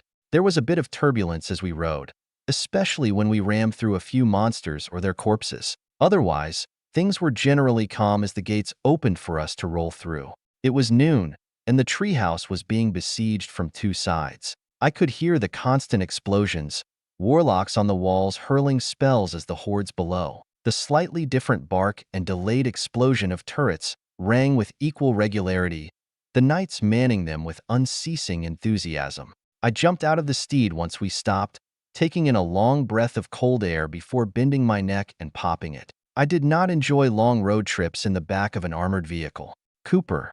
No time to lose. Pollux waved me over. I silently followed as we went straight to the headquarters. It was time to gather the troops. The 2 of us entered a busy logistics room full of desks. Bypassing all the moving summoners, we entered the war room and found who we needed. Polly's second colonel besides Colonel Henrik, Colonel Jasmine. She was a shockingly short girl with black hair and a baby face, featuring her signature monocle. She turned to us when we stepped in, glancing at me before looking at Pollux. Commander Pollux. Good to see you. Likewise, Colonel Jasmine. This is Captain Cooper. He'll be helping you assemble the infiltration team. Ma'am. I gave a proper salute to Colonel Jasmine. It felt a bit comical to be saluting a girl who stood a few heads shorter than me. She definitely wasn't any taller than 5 feet. She gave a quick salute back, looking up at me. Cooper. Polly gave me the gist. I'll do what I can from here, but there's zero chance that I'm going anywhere beyond the confines of this base. And right now, all of the snow doves are out there fighting. If you want your candidates, you're going to have to go get them. Since you have time before the other half of the Pathfinders gets here, I suggest you head out tonight when the siege dies down. That way you'll get back to base and have enough time to prepare all the Pathfinders and your candidates. Understood. I'll take that advice. Good. Now come sit. I need to brief you on the situation so you know how to handle. Everything is chaos right now. You could say this is the climax. She waved me over, and right then Pollux tapped me on the shoulder. I'm going to set up camp. Come report when you're done here. Yes, sir. With a nod, I turned back to Jasmine. After that, she gave me a cool 2-hour rundown of absolutely every detail about every current battle and mission going on right now. She was thorough, which was nice, even if slightly overwhelming. I quickly figured out how she was able to get her rank. The treehouse had deployed all of its top-end forces to do battle across the entire landscape in the surrounding 100 miles. Only the bare minimum was kept here in order to fend off the sieges. The mission I was in to destroy that encampment was a small glimpse of what had been going on for weeks now. Thousands of scourged troops were marching into the surrounding land and spreading their disgusting blight wherever they could. The current map in the war room showed where the blight had spread, which amounted to around 30% of the land between the eastern crossing and the treehouse. There were also a dozen pins showing where encampments were, as well as routes that the Scourge was taking to send their troops. From this, I found out that the treehouse had sent out all the snow doves and high-end combat power to pierce past the oncoming Scourge armies and attack the backlands where the really dangerous monsters resided. They wanted to route this little invasion that way, instead of simply facing them head-on. While it was a riskier move, it was certainly effective when done correctly. I was able to quickly piece the puzzle together thanks to Jasmine's detailed explanations. With all that, though, I figured that actually getting to the snow doves would be difficult. My team, just to get there, would have to fend off quite a lot, and we'd have to move quickly. If we got stuck out there, we'd be hard-pressed to actually get back. We also had to make sure that we'd know where the snow doves would move if they continued deeper. Otherwise, we'd show up to their current campsite and find nothing. It wouldn't be good to get stranded with no leads in enemy territory. That was easy to figure out, though. They could only go so far, and we'd be moving with haste. We just had to break past the line of monsters between us and them. Easy to say. I bobbed my head, everything coming together in my mind as I figured out my strategy. All right, I think I have everything I need. I'd prefer to take the commander with me along with one squad. We can take a steed. That way we keep our speed and firepower.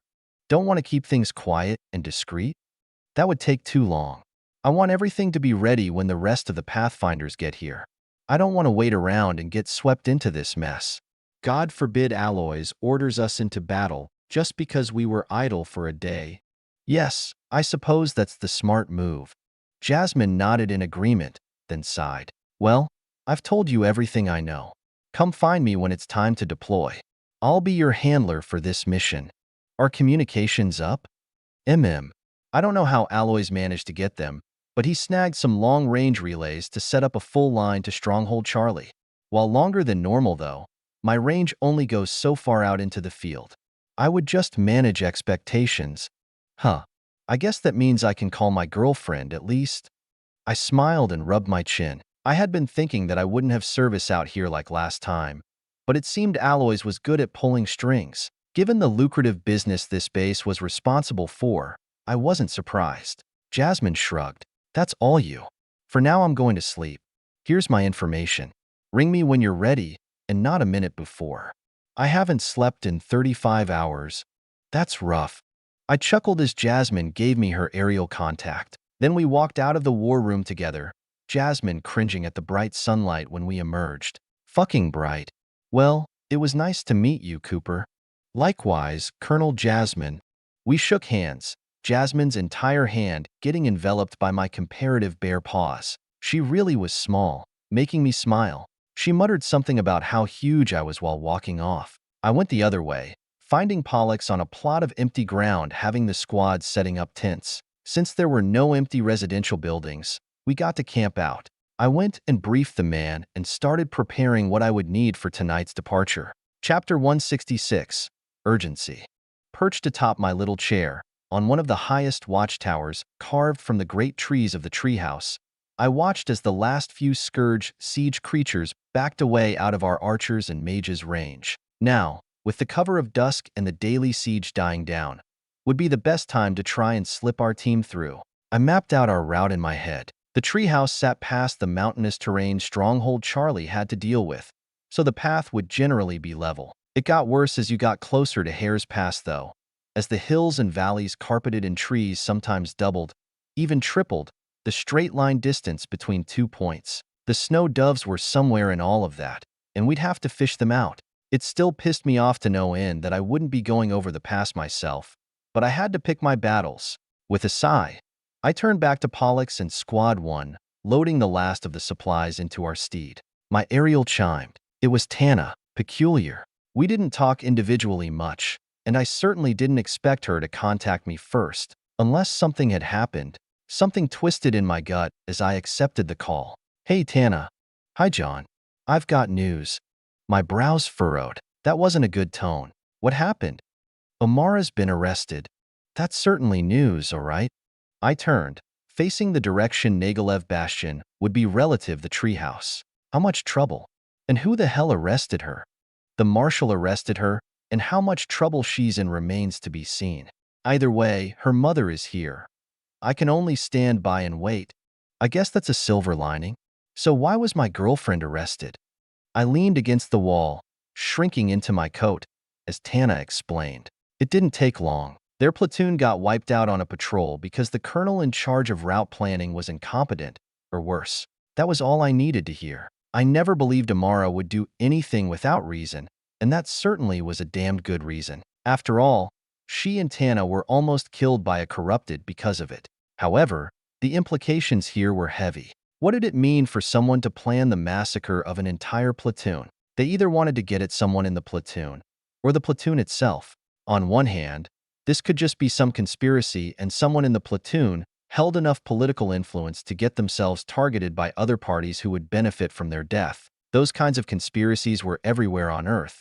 But the issue was that nobody in that platoon should have that kind of influence. Those with actual influence were almost always powerful. Even if it was Amara, and this had to do with her marriage, she needed to be alive for that. There was no reason to kill her. So that left the only other reason, which was that the colonel who planned their deaths was against humanity and held allegiances with the Scourge. Perhaps they were some kind of double agent, or maybe they were a Scourge spy who could disguise as a human really well. No matter what, such existences were incredibly dangerous, and it was unnerving that they could even exist, to say nothing of having so readily infiltrated the military. I was suddenly incredibly thankful that I had decided to double dip in intelligence and infantry. With access to the war room and the info that came in, I wouldn't have to worry about being plotted against. Even if I couldn't determine my own paths, I would at least be able to verify that they wouldn't get me killed. I didn't have to put my life in others' hands. Still, the thought that I couldn't even trust another human to be on the side of humanity filled me with a not insignificant amount of paranoia. I had thought that such things wouldn't be a factor, that all humans would fight for humanity because it was their life on the line, that the Scourge couldn't disguise itself to look and feel exactly like a human. While that second possibility was a bit further out there, I could no longer disregard the thought. Anything was possible in this world of magical bullshit, and assuming too little would get me killed. Since I held a position beside the top brass of Stronghold Charlie, I didn't think I'd have to worry about anything here. But what about Amara and Tana? What was to say this couldn't happen again? They'd definitely second-guess their orders from now on. But would that be enough to keep them safe? I pinched the bridge of my nose, wondering what I was going to do, what I even could do. I was pretty sure I couldn't just transfer over there, and even then, I probably wouldn't get the chance to insert myself into the top echelons of the intelligence division. I'd need a higher rank. Polly was my ticket. I needed time to get what I wanted. Everything always seemed to come down to a matter of time. Well, thank you for telling me, Tana. Sure. Do you have any advice? Second-guess your summoners and make allies. You need someone to watch your back in that war room, so if something like this happens again, you'll at least know in advance. Otherwise, unless you can insert yourself in there, you're at the mercy of your instincts. Thought so. What about you two? If your entire platoon was wiped out, are you going to be assigned to another one? I asked while turning around, looking back at the garage where Pollux was waving me down. I started making my way over. It was time to head out, probably, but I've yet to hear anything about anything. All relevant parties are in prison. I'll let you know when I hear something, but until then I'm just sitting on my ass. Right. Well, you have my thanks, Tana. Without you there, I'm not sure what would have happened to Amara. Without her there, I probably would have died too. Her spells are shockingly powerful. She tossed around an Authority 7 like a child. I wouldn't have been able to get myself out of that shit show without her. You two make an amazing team. I smiled while climbing into the steed with Pollux and Squad 1. Our driver went down his checklist one more time. It would be better if you were here, John. I get worried since you don't have anyone reliable there with you. At least we can watch each other's backs here. You have nobody there to watch yours.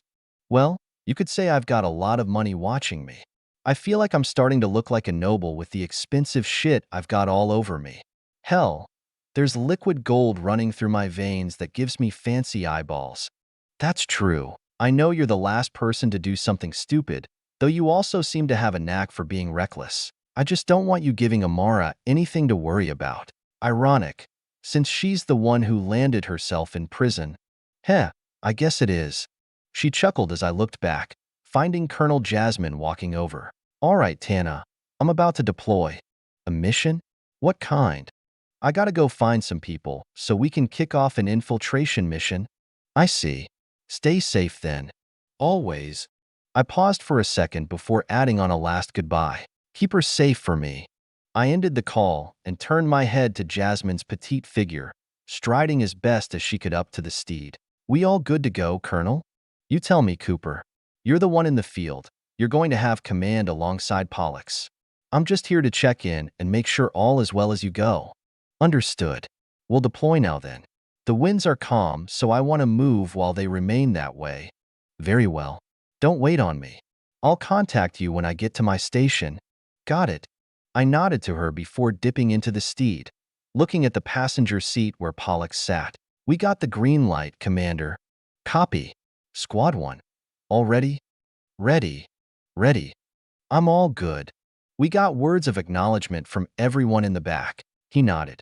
All right then, let's roll. My head popped back up through the turret hole as the driver tapped the gas. The steed rolled, and the gates flew open. I waved back at Jasmine while we went through. Once beyond the gates, the driver turned off the main road and onto a side trail that I had designated beforehand. The snow doves were around a day out, mainly due to the difficulty of the terrain. There was precious little reason to ever venture towards the eastern crossing, so the treehouse mostly stuck to its immediate area, and there were no roads or trails to follow. Anything that was there was made by a crushing mass of scourge, and we wanted to avoid those as much as possible. The path I designated would take us along one of the more frequented trails. There would be more scourge, but they'd be weaker, only numbers on their side. It was the fastest to our destination. It might have seemed counterintuitive for an infiltration mission to charge through a mountain of scourge, but it would take us 2 to 3 days slinking around the backcountry to get to where the snow doves were, and their trail very well could have gone cold by then. I decided it would be better to simply blaze through whatever skirmishes came our way.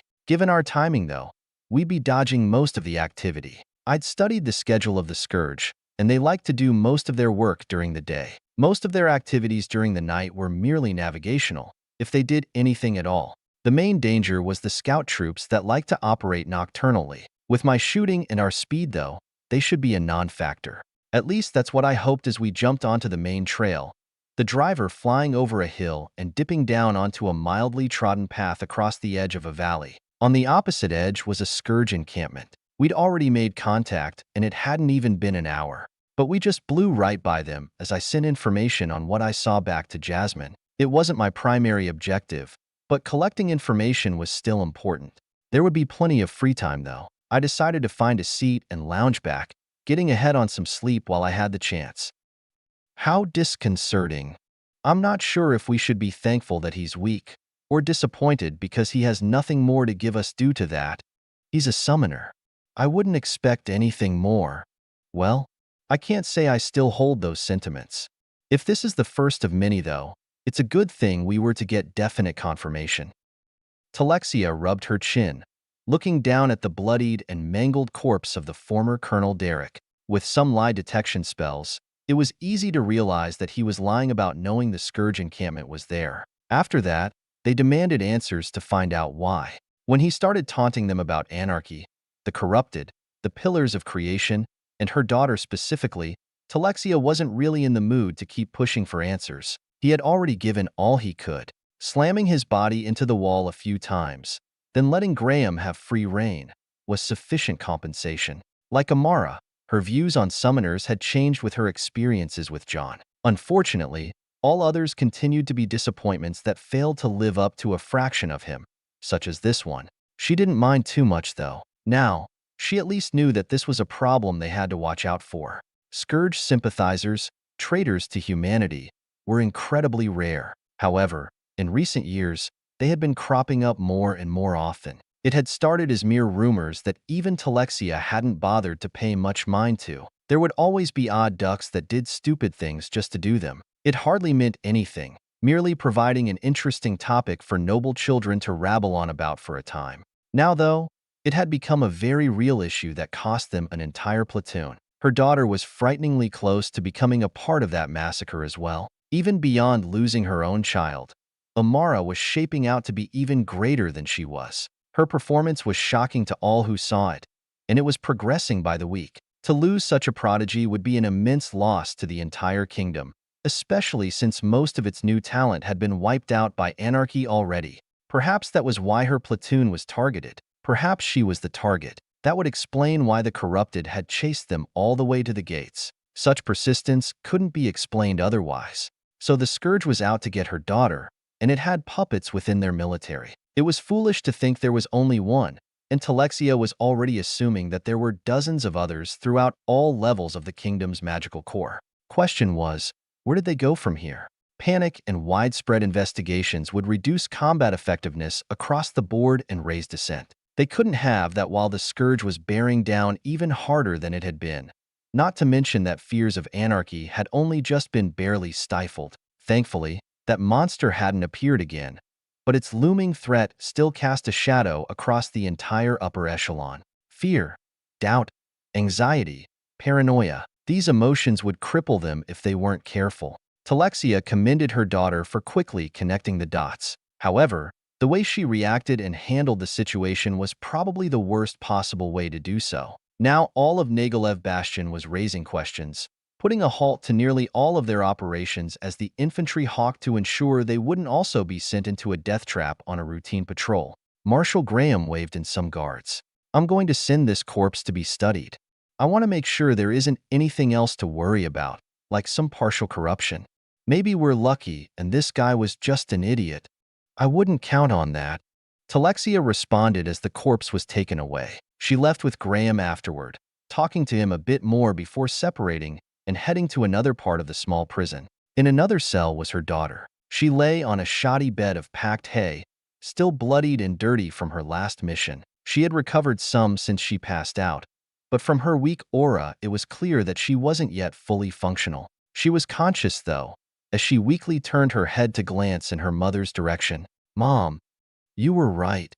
Amara was silent, her head readjusting back to its original position. Even the slightest movements sent waves of pain through her skull, not to mention the disorientation that mana depletion caused. She was barely coherent. Talexia was surprised, though. It usually wasn't possible for a warlock to push themselves so far. From the looks of it, Amara had almost killed herself from that kind of exertion. A normal warlock would either pass out or become severely delusional before they could stress themselves that much. It was clear that she was pushing some extremely high levels of magic and aura, allowing her to punch well above her class. Some of the knights she had injured in her rage were well into Authority 7 and armored. So not only had she punched through their enchanted metal armor, but she had injured people that were already extremely difficult to injure at all. Her explosive power was off the charts, and she had also been almost completely exhausted at that time, and without a foci. She was hiding a lot, and Talexia wanted to know about it. Unfortunately, Amara wouldn't easily spill her secrets, not even to her, and currently, she couldn't, even if she wanted to. For now, Talexia could only nurse her.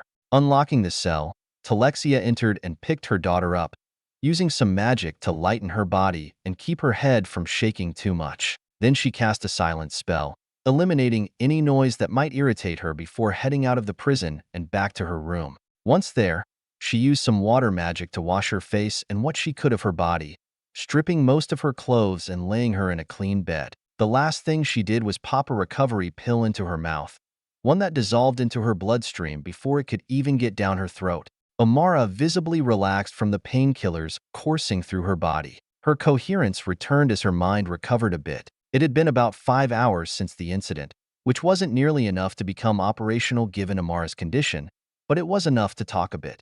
Talexia sighed, stroking some gray hair out of her daughter's face. The base is panicking because of the scene you made.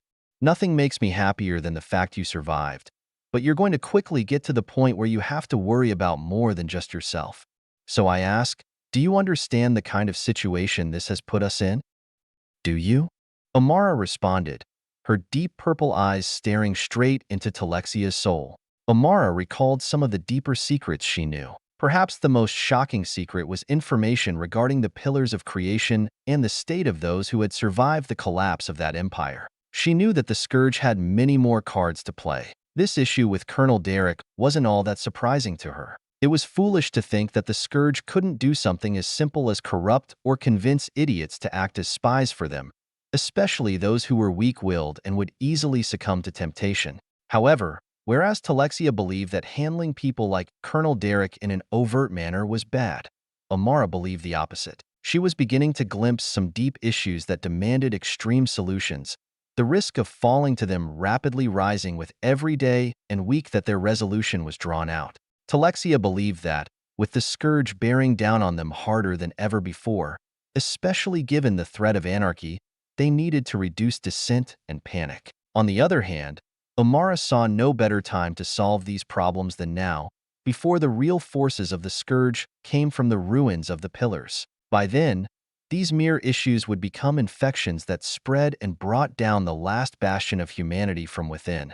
Amara acknowledged that her thought process was influenced by anarchy, but even logically she couldn't imagine a better time to solidify the unity of the military and weed out spies than when they were at their strongest, which was now. However, she knew that little would be done about this in the near future, because nobody seemed to believe this to be a big issue that demanded an appropriate level of scrutiny. She couldn't fathom the noble class, who comprised the upper echelon of the military, to get off their asses and do something competently. So when she looked at her mother and recalled her understanding of the big picture, she couldn't help but think that maybe she wasn't the naive one. How much did her mother really know? More importantly, how much had she been allowed to know? She was raised within the noble class, just like the rest. There was no reason why she couldn't be a victim of the same oppression that Amara was fighting to get beyond. Part of that oppression was hiding information. Nobles refused to teach anything about aura, one of the most potent weapons there was. Why would they say anything about the pillars and the survivors,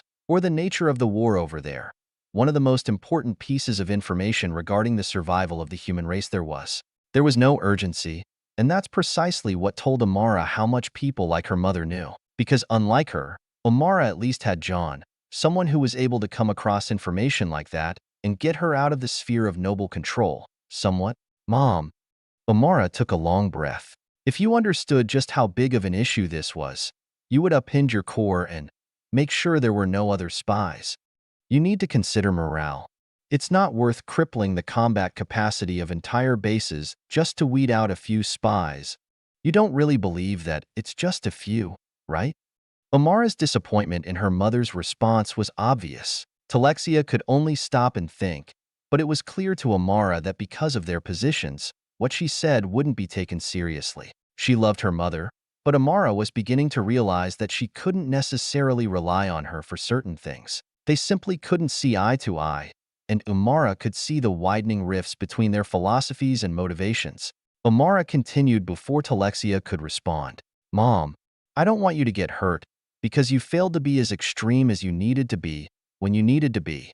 I feel like people are forgetting how horrible our enemy is. Peace has made them forget. Amara shuddered, the painkiller doing little to cure her of her mana depletion. She wanted to go to sleep for the next month. She no longer had the mind to try and debate with her mother. Sure enough, Talexia watched as her daughter passed out in her bed. She couldn't help a sigh, turning and sitting at the foot, pinching the bridge of her nose. A few seconds later, there was some tapping on the door, Tana cracking it open to look inside. Duchess Teleria. Hello, Tana. Come in. Talexia wiped away her distress and stood as Tana walked in. Under an arm was a crutch she used to limp inside. How is she? Doing well, all things considered. What about you? What did the healers say? My legs are a bit torn up, but it's nothing I won't recover from given a couple weeks. I see. Talexia looked down and saw purple and red discolorations across Tana's legs. It looked like they had been beaten and broken. The fact she injured herself so much just from running spoke volumes about how straining it had been to run from that corrupted, and even more to her tenacity. She could hear Tana's difficulty breathing. She sounded like she was constantly tired, meaning her lungs, perhaps even her heart, were injured to some extent. Like Amara, Tana had pushed herself to the verge. Talexia smiled a bit. She owed Amara's life to Tana. They had both taken care of each other. She was glad that her daughter had made such a deep friend, a sister she could trust with her life. Talexia took one last glance back at her daughter before turning and walking out. Please get good rest, Tana. I'm sure Amara will brief you on the details tomorrow. I won't disturb your recovery. I appreciate your concern, Duchess. She nodded and left, closing the door behind her. Tana was left in the room. Like Amara, though, she was still utterly exhausted. It took most of her energy just to walk back to her room, her entire body stinging with pain from every little movement. Both of them had pushed their limits to a new level, and both of them needed an appropriate amount of recovery time. So she slumped into bed and passed out, the two girls sleeping soundly. And they did so for the next 30 hours. Chapter 167. Mind Palace. Enemies, right? I got them. I slung my M1 Garand around, switching hands and raising my sights as I did. The steed sped down the trail, hitting what seemed like every bump it could. But even that didn't deter me from laying down a withering hail of fire on the small group pursuing us. Not that that did much, really. The rest of the scout troop was behind the group I just dispatched, and to my left was a small army. My first target was the Cyclops Scout, its signature glowing eye only serving to make itself a very convenient target. I took a second to steady my aim, feeling the dips and rivets in the road, and put a neat hole straight through its rapidly dimming eye. A perfect shot. Fuck, I'm good. I laughed and continued shooting the incoming spiked wolves. The two turrets were busy laying into the army to our left, so I had them all to myself. Or, mostly anyway. Commander Pollux was an Authority 8 warlock that specialized in water. I hadn't seen him work his magic much because there was little that called for his obscene firepower. Now was one of those times, though, and I got a good glimpse into his power. Although he was well known for his abilities with water, he had obviously perfected more than one element. His other specialty was earth, and he combined the two with a grace that made him less a man and more a force of nature in this environment. Blades flew and lances speared, all made of a brilliantly clear ice, slightly shining even in the long shadows of the pines. When enemies made their way too close, they would either lose their footing and be swallowed by mud or get stuck with the weakly flailing corpses of their comrades and be frozen, made easy victims for the roving blades of ice with too many targets to kill. We were simply able to speed through the entire army because of his work. They couldn't even touch the path with Pollux on guard. I knew I was probably going to need him for this operation, but damn was I glad to have made that decision. I was a genius and a crack shot. There was little else I could want, besides my hot delinquent girlfriend. Right as I was thinking that and taking aim at another spiked wolf, I pulled my trigger as it scrambled over a boulder, missing it by a hair. And a literal hair, too. I could see the little tuft get torn out from the wolf's back by the passing bullet. I frowned, glancing beyond my sight before zoning back in and firing again, nailing the shot. That's what I thought. You got me thinking I was just lucky. I still love you, though. I gave my gun a quick peck on the bolt before swapping it for an STG, unloading on the last several wolves that threatened to jump the truck. Before they could all pounce, though, a wide blade of ice swept through and bisected them all in one go. I stopped firing and glanced over at Pollux, whose upper body was sticking out of another hatch. Thanks, Commander. I have questions about your decision to ride through a populated scourge route, Captain Cooper. I gestured for him to duck back inside for a slightly more legible conversation, divorced from the baying and roaring of the fast-approaching scourge army. It was the best decision. Trust me, I don't want to encounter hordes any more than you, but it was either this or royals. I smiled and glanced over. Pollux could only sigh in response. Not long after, we managed to clear the intercepting army and speed beyond them. Something screamed at me from behind. Behind. What? Pollux spun around right as I did, and we both saw something rise from the floor. I had thought it was just a tiny hill, but we both watched as that hill rose from the ground and lifted its massive ass into the sky, propped up on a dozen insectoid legs. Its abdomen then glowed, and from its asshole came a huge projectile of some gel-like substance. I could hear the pressure explode as that substance was launched into the sky, aimed right for us and coming down like an artillery shell. I'd never seen or heard of anything like that monstrosity, but I could already tell that it wasn't good news. Defend. Wordlessly, Pollux spread his arms, willing a massive barrier of ice to unfold into the air. His clarity of manipulation was no help here. It only let me better see the greenish gel fast approach us. It seemed to pulse for a second and to form. I decided the hatch was a lot more appealing than discovering what happened when Majika met.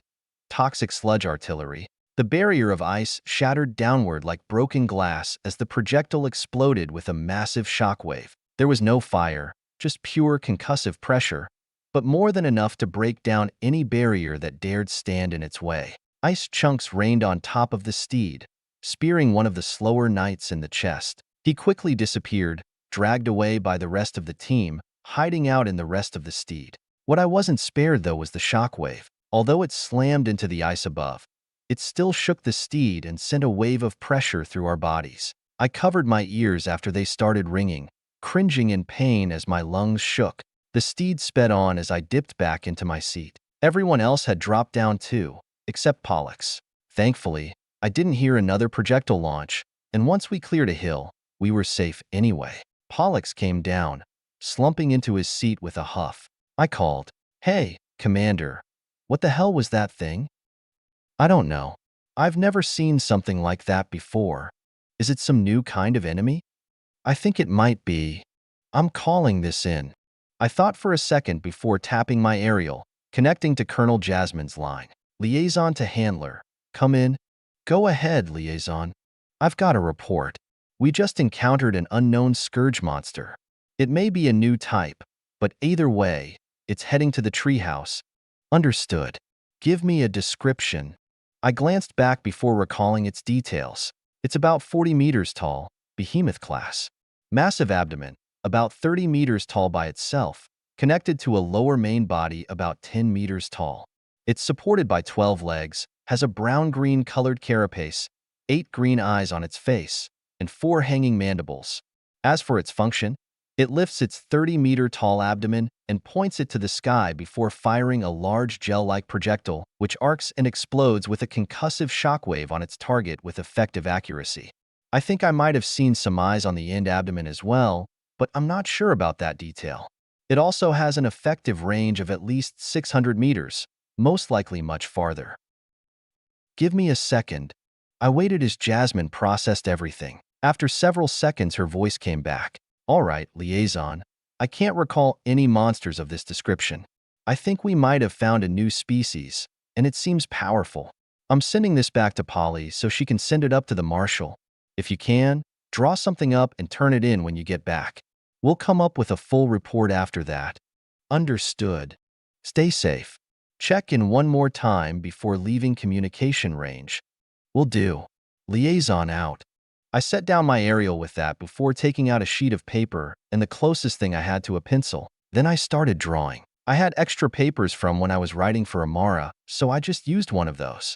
Given another hour or so, I had a good drawing of it. It was only in one color, but that was fine. The shape, size, and proportions were all correct. I held it up for one last look before handing it to Pollux. "How does it look, Commander? Am I an artist or what?" It's actually good." Pollux inspected the drawing, impressed. Some of the others leaned over to look at it too. "Yeah, what the hell was that thing?" "We don't know. Cooper, what did Colonel Jasmine say?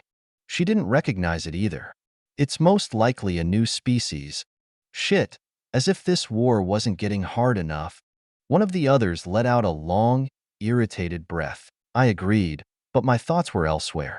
I pulled up my map and found our location on it, referencing that with the location of that thing. It was almost morning, so we were about half a day away from the base in our target area. It wasn't yet far enough to lose contact with Jasmine, which was the only reason I could even squeeze out a report. What I was worried about was why these behemoths hadn't been encountered at the base yet. Why hadn't the Scourge moved in the heavy artillery? They could bombard the base, and their siege would demolish us overnight, dropping a volley of those while we were sleeping, completely unaware of what was coming. The walls would fall in minutes, the base within the hour.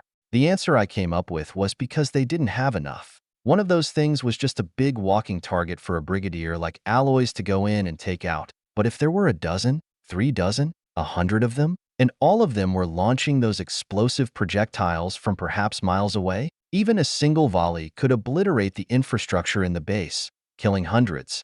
So if they were accumulating, then we needed to get ahead and do something before they gathered en masse and launched another siege. I wondered if the Snow Doves had found any of those things yet, and whether they killed any. I'd have to ask, and perhaps write up another operation plan to check other places for those things and take them out. The Snow Doves were a powerful group of people at the height of the military, but I was the one with the intelligence. I might actually be able to get them to follow along. As our healer went and tended to the injured knight, I quickly started scribbling down a plan of action. If we were going to run another operation, then it needed to be signed off by Polly at least. Might as well start making my case. That kept me occupied for a long while. We still had a lot of time before we got to the Snow Dove's last known location. The only thing I had to do during this time was make sure to check in with Jasmine one last time before I no longer could, which would be in a few hours. I checked in, and 10 minutes later, my signal was lost as we went beyond the furthest aerial repeater. Now we were completely on our own. It made me feel nice. I finally felt like I had full control over this operation. Whatever happened now would be completely up to me. I smiled and shut down my aerial. Anything I needed to know was firmly inside my mind. I lounged back while having a sudden thought regarding the mind. It had been a while since I started making good progress with my advancement formation. I was close to completing the first formation, and, as I studied it and remembered my past formations, I couldn't help but think about some things from Earth. Granted by the power of Psyche, my mind had something like an internal space that I could see. It was where I accessed my stars and brought out spirits. Right now, it looked like a starry sea with a rushing river going around in circles. This rushing river of my knowledge and power also represented my increased speed of thought. It had turned the stagnant ocean of my mind into something that churned with rapid currents, with which my thoughts flowed. However, I wondered whether or not that visualization was merely that, just a visualization of what the call of the fallen angel did to me through my advancements, or if it was a very real form that my power took on. Basically, I wondered if it was just a figment of my imagination or the real side of my power. I wasn't exactly concerned with figuring out the answer to that question, though. What I thought of whenever I saw this mind space of mine was one of the most popular and effective memory techniques from Earth, the Mind Palace, also called the method of loci. The Mind Palace was a mnemonic device used to visualize the information within the mind. By associating your knowledge with things like pages in a book on a shelf within a library, or as a cup on a counter within a kitchen, or as a poster on the wall of a hall, you could easily codify and strengthen the memory itself. And by going through your palace and doing something such as opening the book and flipping to the page, you could remember the information you stored there. It was something I had found interesting and tried once back on Earth, but I never really took to it, probably because I never cared too much. I never really had issues with memory and never found it necessary. But now, when my mind was giving me such grand visualizations as if they came from an actual space within my brain, I couldn't help but think that this memory technique could become a good way to codify everything and strengthen my mind further. It would give my mind more shape. Question was, how would I go about doing that? Was it as simple as imagining it? Or would I have to utilize things like the advancement formations to change the space? I'd have to ask Maxwell about it when I got the chance. In the meantime, though, I started brainstorming. After all, I understood the previous formations and their functions. If I started taking things into my own hands, Perhaps I could develop a formation of my own and see if it did anything. So that's what I did. While relaxing in my seat, I brought up my hand and let my aura loose. Psyche bloomed in the form of light blue lines that formed into the circuits of all my advancement formations so far in the air before me. Then, I started picking out the formations that I thought would change the shape or visualization of what was in my mind. I put them together in familiar and novel ways, using my understanding of each and every building block of my advancement formations to test and create different arrangements that served different functions.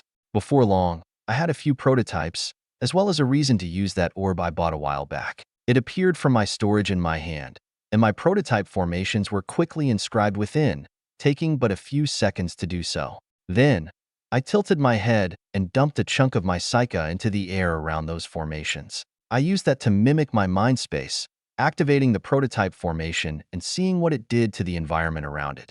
The first formation I made was supposed to merely cause a sea of psyche to churn a bit, like adding slow currents to a pool. And when activated, there was indeed turbulence. But my formation wasn't right. There were obvious errors, so I quickly tweaked them and tried again and again. It took a while and a couple hundred retries, but eventually, I managed to do it. The environment of psyche around the formation started slowly rumbling, almost like it was boiling, all centered around the formation floating in the middle, pulsing with a gentle white light. Getting the psyche to move wasn't as simple as adding some energy to a liquid. Psyche was a magical energy unlike anything in the physical world. A knight had vigor, which was of the body. A warlock had mana, which was of the elements and material around them. A summoner had psyche, the power of the mind. There was no doubt that it was the most elusive of them all. After all, the mind, intelligence, knowledge, wisdom, and all other aspects of what could be considered the mind weren't so easily grasped. It was no different from Earth scientists trying to understand the brain. I could certainly understand why summoners had a hard time achieving the highest level of power. It was a daunting task to understand the mind, but I was sure that there were many more before my time that were far smarter and had been capable of elevating their minds with psyche to unbelievable levels. The fact that even those people were unable to crack the code left me feeling like it was impossible for me to do so. I was no genius, just someone who was able to take perfect advantage of the sheer power of Maxwell's call. Well, those dilemmas were for another time. The issue right now was that it was difficult to get psyche to do anything. The instructions had to be very specific. Two symbols that looked almost identical could have very different outcomes, and instruction sets needed to be both perfect and all-encompassing. If there were any missing instructions that failed to complete a proper formation, then it simply collapsed, wouldn't function, or act all wacky. Thankfully, summoners were good at paying attention to detail. Every formation I'd completed and perfected required that. If I couldn't do that much, I wouldn't be where I was now. Unfortunately, creating something new was very different and much harder than understanding an established concept. Fortunately, I had the full power of mind enhancement afforded by my accumulated power up to this point. I was at least able to do things quickly, changing up formations on the fly and testing them just as rapidly. Before long, there were 36 formations in front of me, all of them almost completely unique beyond a shared memory glyph. I used what I knew, but ultimately I was shooting for something very different than anything I'd done before. At some point, though, I latched onto one particular success. One formation I activated, one that was by far the largest and most complex, suddenly solidified the surrounding psyche into a barely identifiable shape. Its function was off and didn't make the cube I wanted, but the fact that it could form a shape at all meant that it was a success.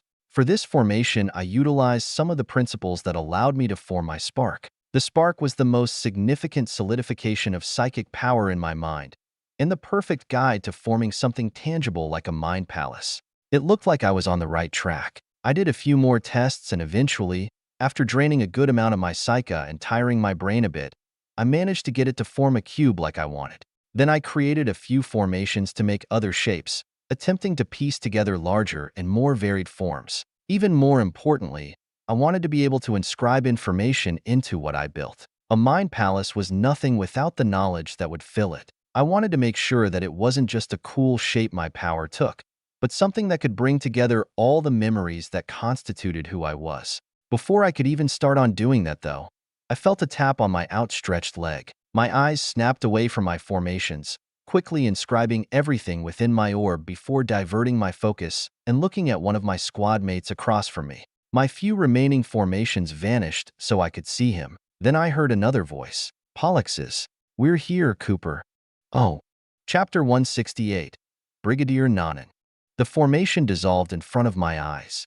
I had caught a few eyes while doing my work, those with sensitive auras faintly picking up the intricate patterns I was combining and recombining, but I was too engrossed to care much. In fact, I had been sitting, unmoving, for so long that when I stood up, my head felt blank for a moment, and I almost fell back onto the seat. My head had heated up a bit like it usually did when I concentrated hard, and the feverish feeling only made my head feel worse. But everything was okay now.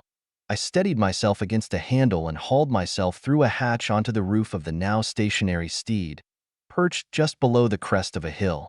The last known location of the snow doves should be in view, a little valley just a few hundred yards ahead, according to my map. However, there was nothing but the faint signs that a large group of people had once camped in the place. The scourge had been spreading a red, moldy, thick fungus everywhere it went. On my first trip to the treehouse, when I had reconnoitered that vanguard camp, it was spreading via flesh trees from hell. Of course, that was just one tree and one encampment. Now, though, there were hundreds of encampments and many thousands of those trees spread across the land. Everywhere was smothered in a deathly, gut-churning odor, meaning that my mask was glued to my face.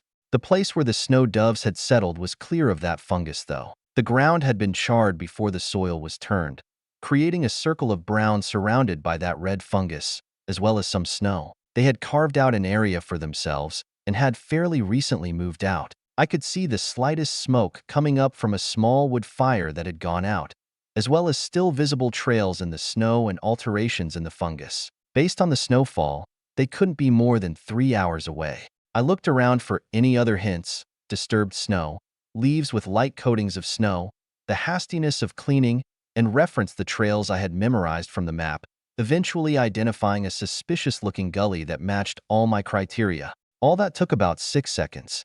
They've headed northwest. There's a large scourge encampment about half a day away. They left later in the morning and probably want to strike it, most likely at nightfall.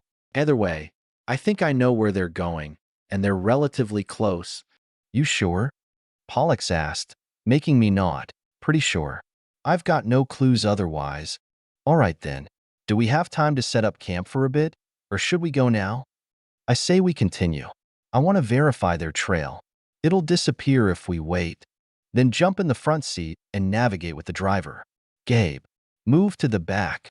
Pollux shouted while climbing into the back again. I jumped off the steed and threw open the passenger door, climbing in the warm seat as Gabe climbed into the back with a grumble. After that, we continued. Nobody was happy to keep driving, but I wasn't about to lose our only lead. Otherwise, I'd risk never finding them. While giving directions, I also tapped my aerial and started sending out broadcasts, looking for any channels to latch onto. I picked up nothing, for now. We continued tracking the trail, which became more and more obvious as they went. At one point, I even had the driver jump onto the trail so he could just follow it, driving as fast as he could. That went on for about 4 hours as the sun dipped ever closer to the horizon. Then, as we crested a large hill, I managed to pick up on a channel. I tapped into it and quickly sent out a message. Pathfinders to snow doves, come in. I say again, Pathfinders to snow doves, come in. Stop the car. I tapped the driver, having him stop on top of the hill. I then pulled myself onto the steed's roof, scanning the darkened forest hollows. I could see an obvious trail, as well as the faintest dots of something moving across another distant hill. Snow doves, come in, snow doves. I say a guy dash. Is Chief Reginald of the Snow Doves. Liaison to Chief Reginald, come in. I spoke again when I heard the other voice, making contact. At the same time, those dots in the distance stopped moving. This is Chief Reginald. I copy liaison. Who is this? Captain Cooper from the Pathfinders, First Squad. Pathfinders? What the hell are you guys doing out here? Sir, we've come to find you guys. Orders have come down, and we need to bring a few of your men back to base for a mission brief. Understood, liaison. Let's make contact. Where are you? Currently behind you, on your trail, sir. I spoke while stressing my eyes to see as far as the snow doves were. I could make out 7 steeds. Copy. We're going to backtrack to the bottom of our hill. Do you want directions? Negative. I have eyes on your location. We're coming now. We'll be there in about 2 hours. You're 2 hours away and have eyes on us? I have good eyes, sir. Well, all right then. See you in 2. Communications ended, and I pointed. Step on it. 2 hours later, we rolled over a hill and to where the snow doves had stopped to wait for us. I could feel their presence from miles away. They were incredibly strong, the platoon's collective auras towering above even some scourge armies.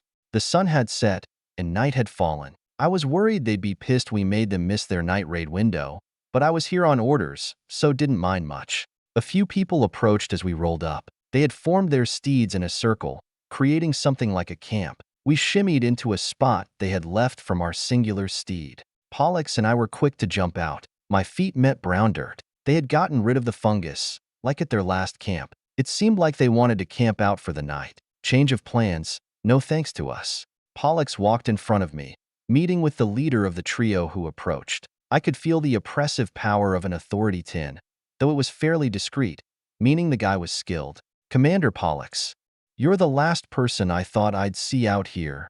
Brigadier Nanan. It's good to see you well, sir. Pollux and Nanan shook hands before Nanan turned to me, his eyes glancing down to find the name patch on the white camo coat I wore over my normal coat. Cooper? You're the captain who brought us to a screeching halt. Yes, sir. You have my apologies. It's fine. You gave me a good excuse to do nothing tonight. Commander, have your squad set up camp with us. We'll talk business once everyone is settled. Understood.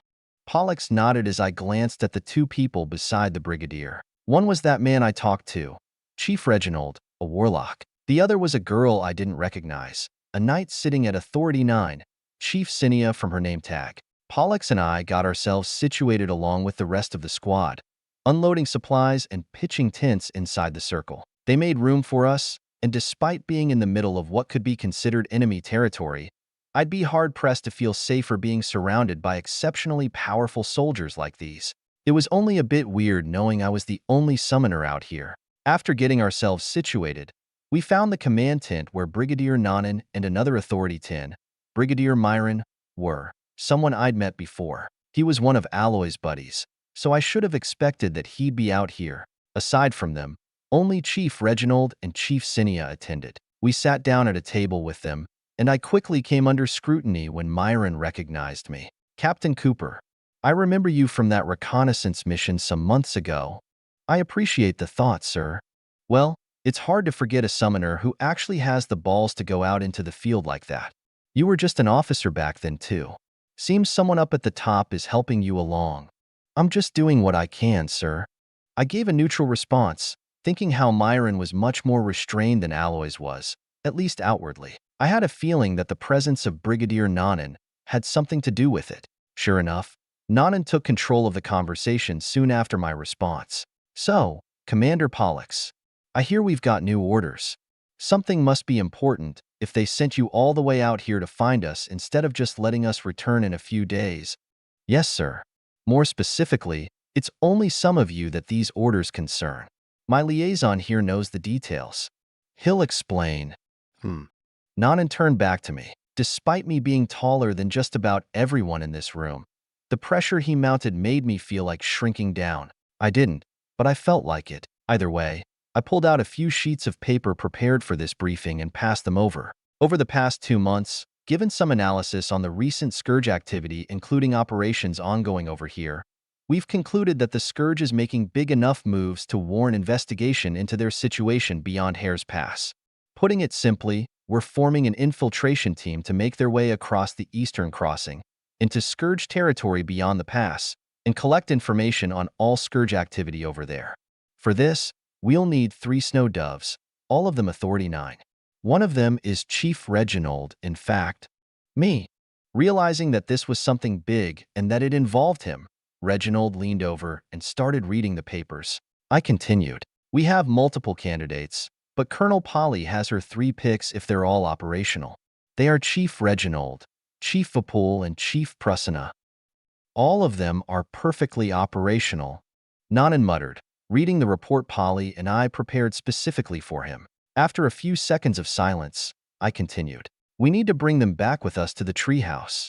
Once there, and once the rest of the Pathfinders are ready, we'll launch the mission. Why can't the three stay here, and your Pathfinders come pick them up on your way over to the crossing? Seems to me like going back and forth while depleting my platoon of 3 powerful chiefs is wasteful. Because this mission needs to be covert. I spoke plainly. This was my mission, and I knew exactly why everything had to go the way I stipulated. We are inserting 3 people deep behind enemy lines, and we need to make sure that nothing knows they're out there. They will be unable to communicate for potentially months, running off of nothing but the supplies they have on hand, and will need to collect as much information as possible. This entails extreme risks if their presence is even rumored. So from the moment we leave base, we're going completely dark until the moment the team is beyond the crossing. It was decided that taking them from your platoon while in the field and going straight to the eastern crossing is too obvious. We have to assume that you're being watched even now. Nanan stared at me while I spoke, only looking down at the paper some time after I finished. The next to speak was Myron, his words annoying me slightly. It wasn't him who I was dealing with, but I couldn't just ignore him. Why only Authority 9s? You could have sent at least 1 brigadier over there.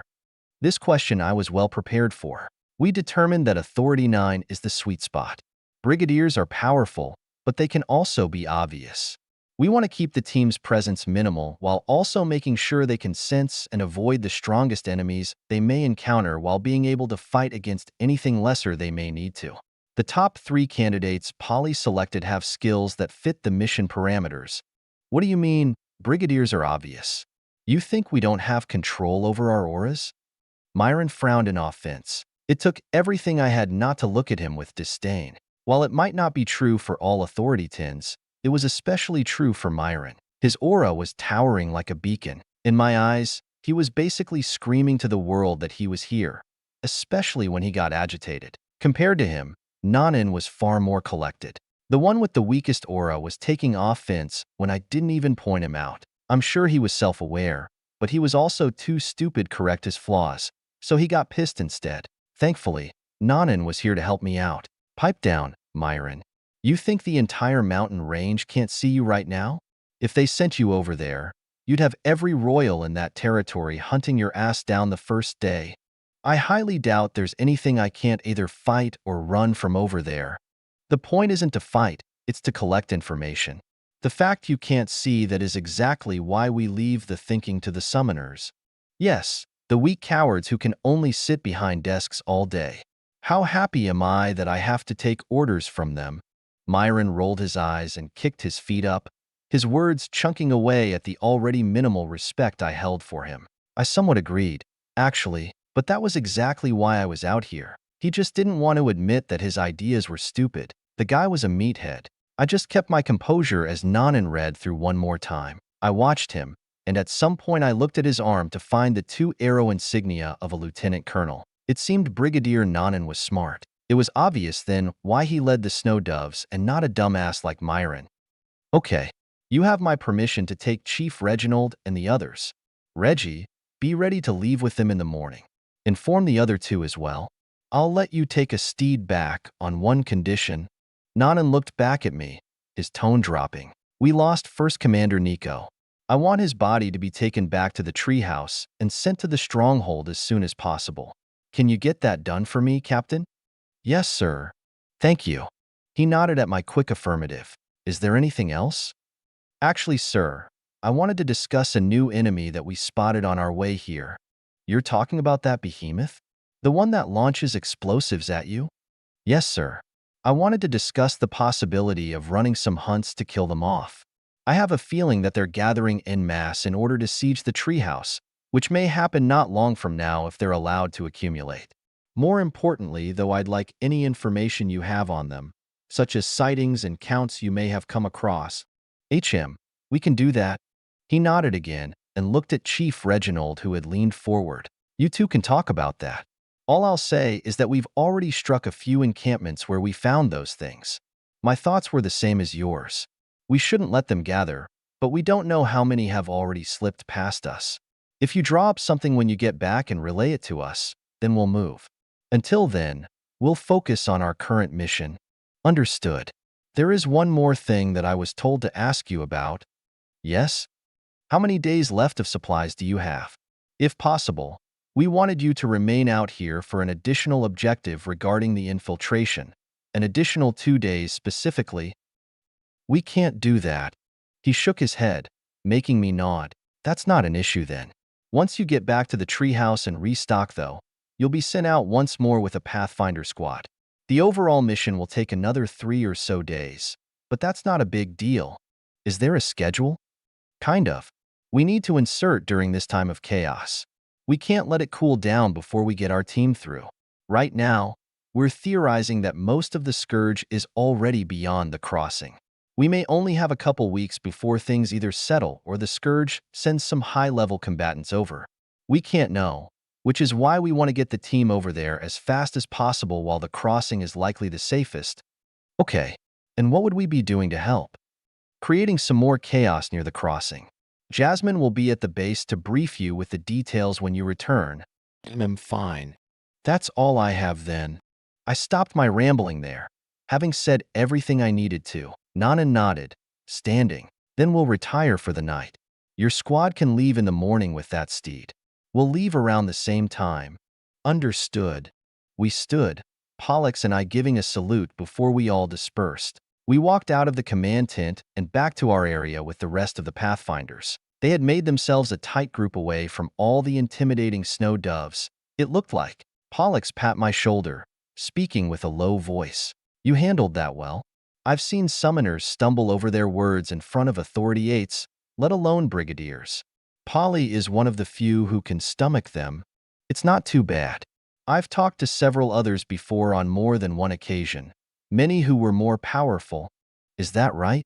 Well, the magisterium is chock full of their children, I suppose.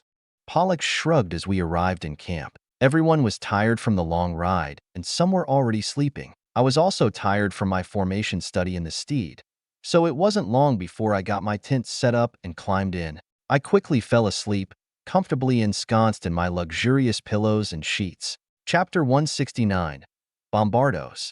I stood before the open hatch of a steed. Before me, laying on the floor, was the bagged corpse of First Commander Nico, my new payload, under my personal responsibility that I needed to get back to the stronghold. I'd probably have to get a transport to go back alone and early to take care of it. A waste of a transport, unless I arranged some other goods to travel and make it somewhat worth it.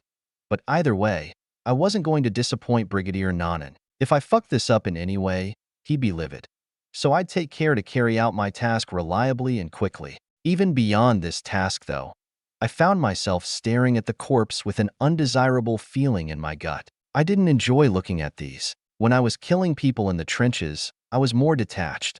They were trying to kill me too. I was very good at staying alive, I learned, and that made corpses a familiar sight. But this was a soldier killed by monsters. The situation was different, and while I understood that sacrifices were inevitable, especially given the enemy, I always got flashing thoughts of the sorrows those intimate with this person would feel. My ear twitched when I heard the crunch of some snow. I turned and saw a woman approach, a warlock guessing by her robes, with the power of an authority 9. A level above what this man was. A pale, sickly face, shrouded in the shadow of a drawn hood and robes, still couldn't hide her puffy eyelids or bloodshot corneas.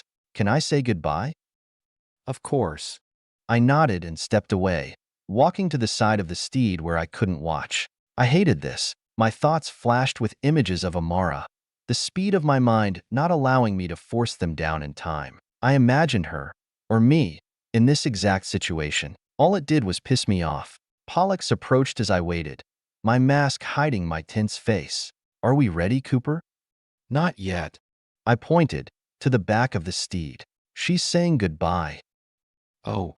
Pollux sighed, lingering by my side. The chiefs are ready to go. We'll go straight back to the treehouse from here. I've forgotten, though. So remind me what we're doing after we get back. Our mission will split from then on. I leaned against the wall of the steed, You're going to leave with squads 1 and 3 as soon as you're ready to go. You're going to take a much longer route to the eastern crossing, set up camp, and start doing daily recon on everything coming out of the crossing and around the area. Do not reconnoiter the crossing itself. You'll collect information, and I'm going to head out with squads 2 and 4 as soon as we've prepared our infiltrators and have briefed the returning snow doves. All right, we're going to talk more about it on our way back. Good. He nodded in relief. This was a complex and dangerous mission for the Pathfinders, and I hadn't given him all the information. I was the one with every little detail on it, and it was my job to make sure that everyone involved was completely informed of their parts and prepared to do their jobs properly without also bogging them down with excessive detail. I hadn't bothered explaining things earlier because people would just forget or get confused, like Pollux had, or he was just using that as an excuse to get more information out of me, probably because he was getting anxious with the second phase of the mission coming up. Either way, the in-depth briefings would come later. After a few more minutes, the girl stepped out in front of us. Thank you. Please, take care of him. We will. I'll make sure he gets back to the stronghold quickly. I stepped up and gave my response, the girl shakily nodding before walking off.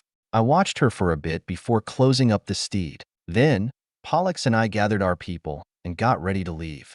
During that, we had one final word with Brigadier Nanan. Since we can't stay, we'll try and finish faster. Get back to base safe. Thank you, and we will.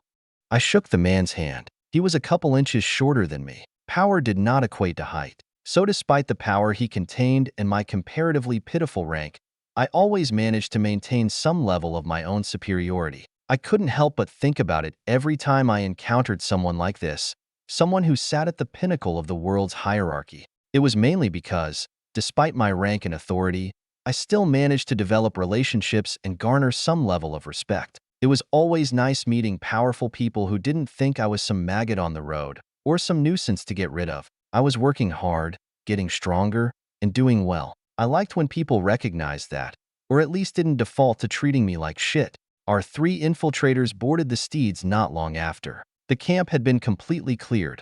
All the snow doves prepared to depart for their strike. We were going the opposite way. Before long, we were on the move. There were only a few people in the second steed with the body, with everyone else in the first steed. I was with Pollux in the first, and, after settling in for the drive, we talked business.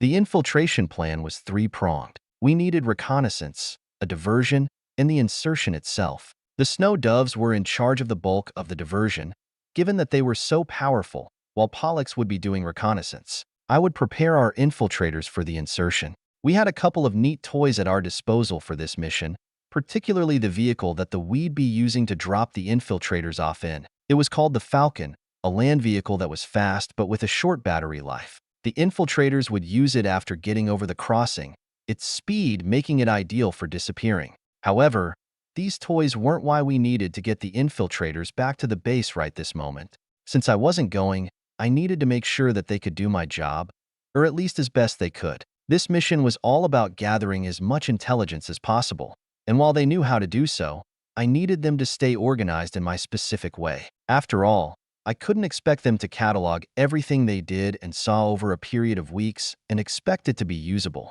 I had a specific but simple system for them to use, and I was going to teach it to them. It was nothing they couldn't pick up quickly, and so long as they followed it, we'd have more than enough usable intelligence to get a good idea of what was over there. Of course, I was expecting the worst anyway. I was still pissed that I couldn't go myself. I didn't trust anyone except an actual intelligence agent to collect detailed information reliably, and only one infiltrator, Chief Reginald, had an intelligence rank. He was only an officer, a rank below me. It was enough to get the gist, but far from enough to understand why certain pieces of intelligence were important, which might lead him to focus too much on not as useful intel.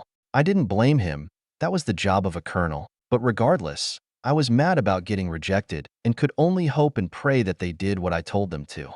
Another day and a half passed, and most of it was spent working. I spoke with Chief Reginald and collected as much data about those new behemoth artillery monsters that we encountered on our way over. They had apparently encountered 5 others, killed 4 of them, and suspected several in other locations.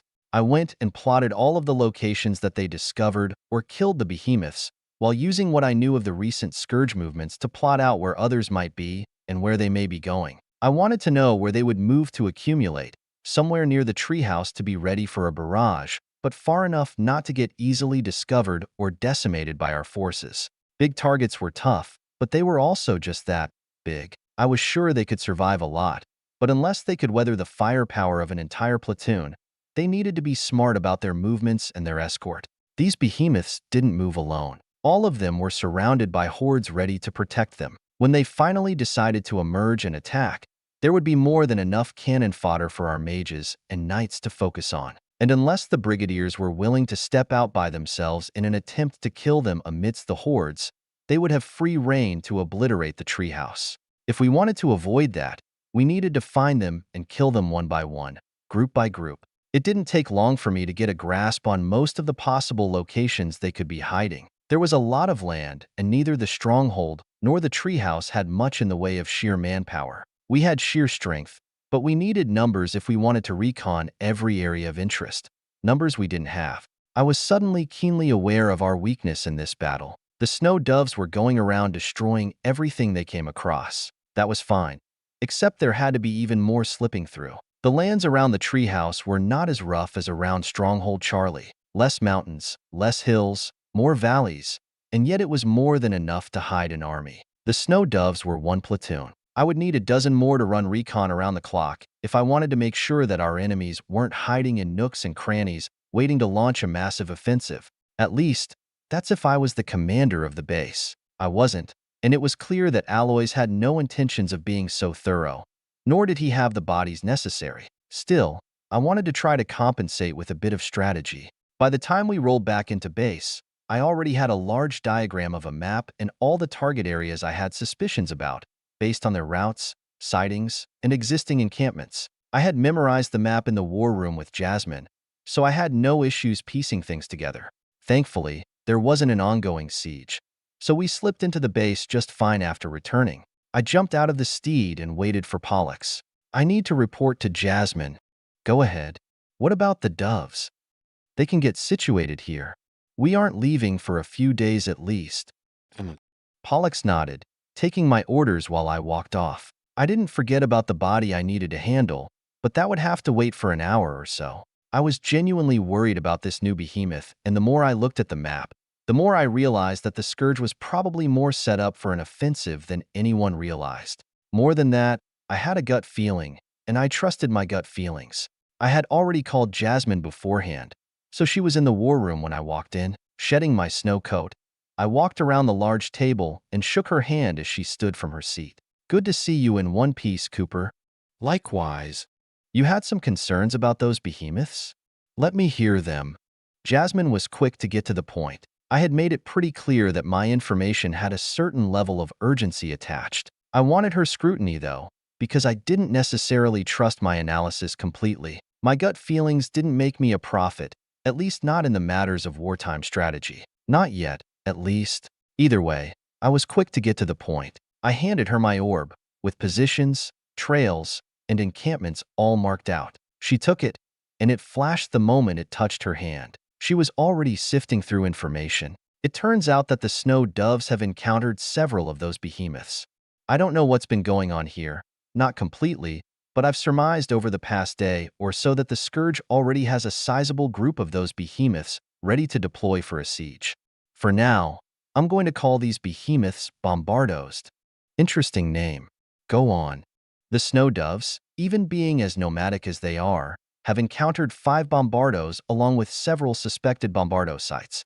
Now, assuming that even more have slipped by in the prior month or so, we can assume that there are at least a dozen, probably 2 dozen.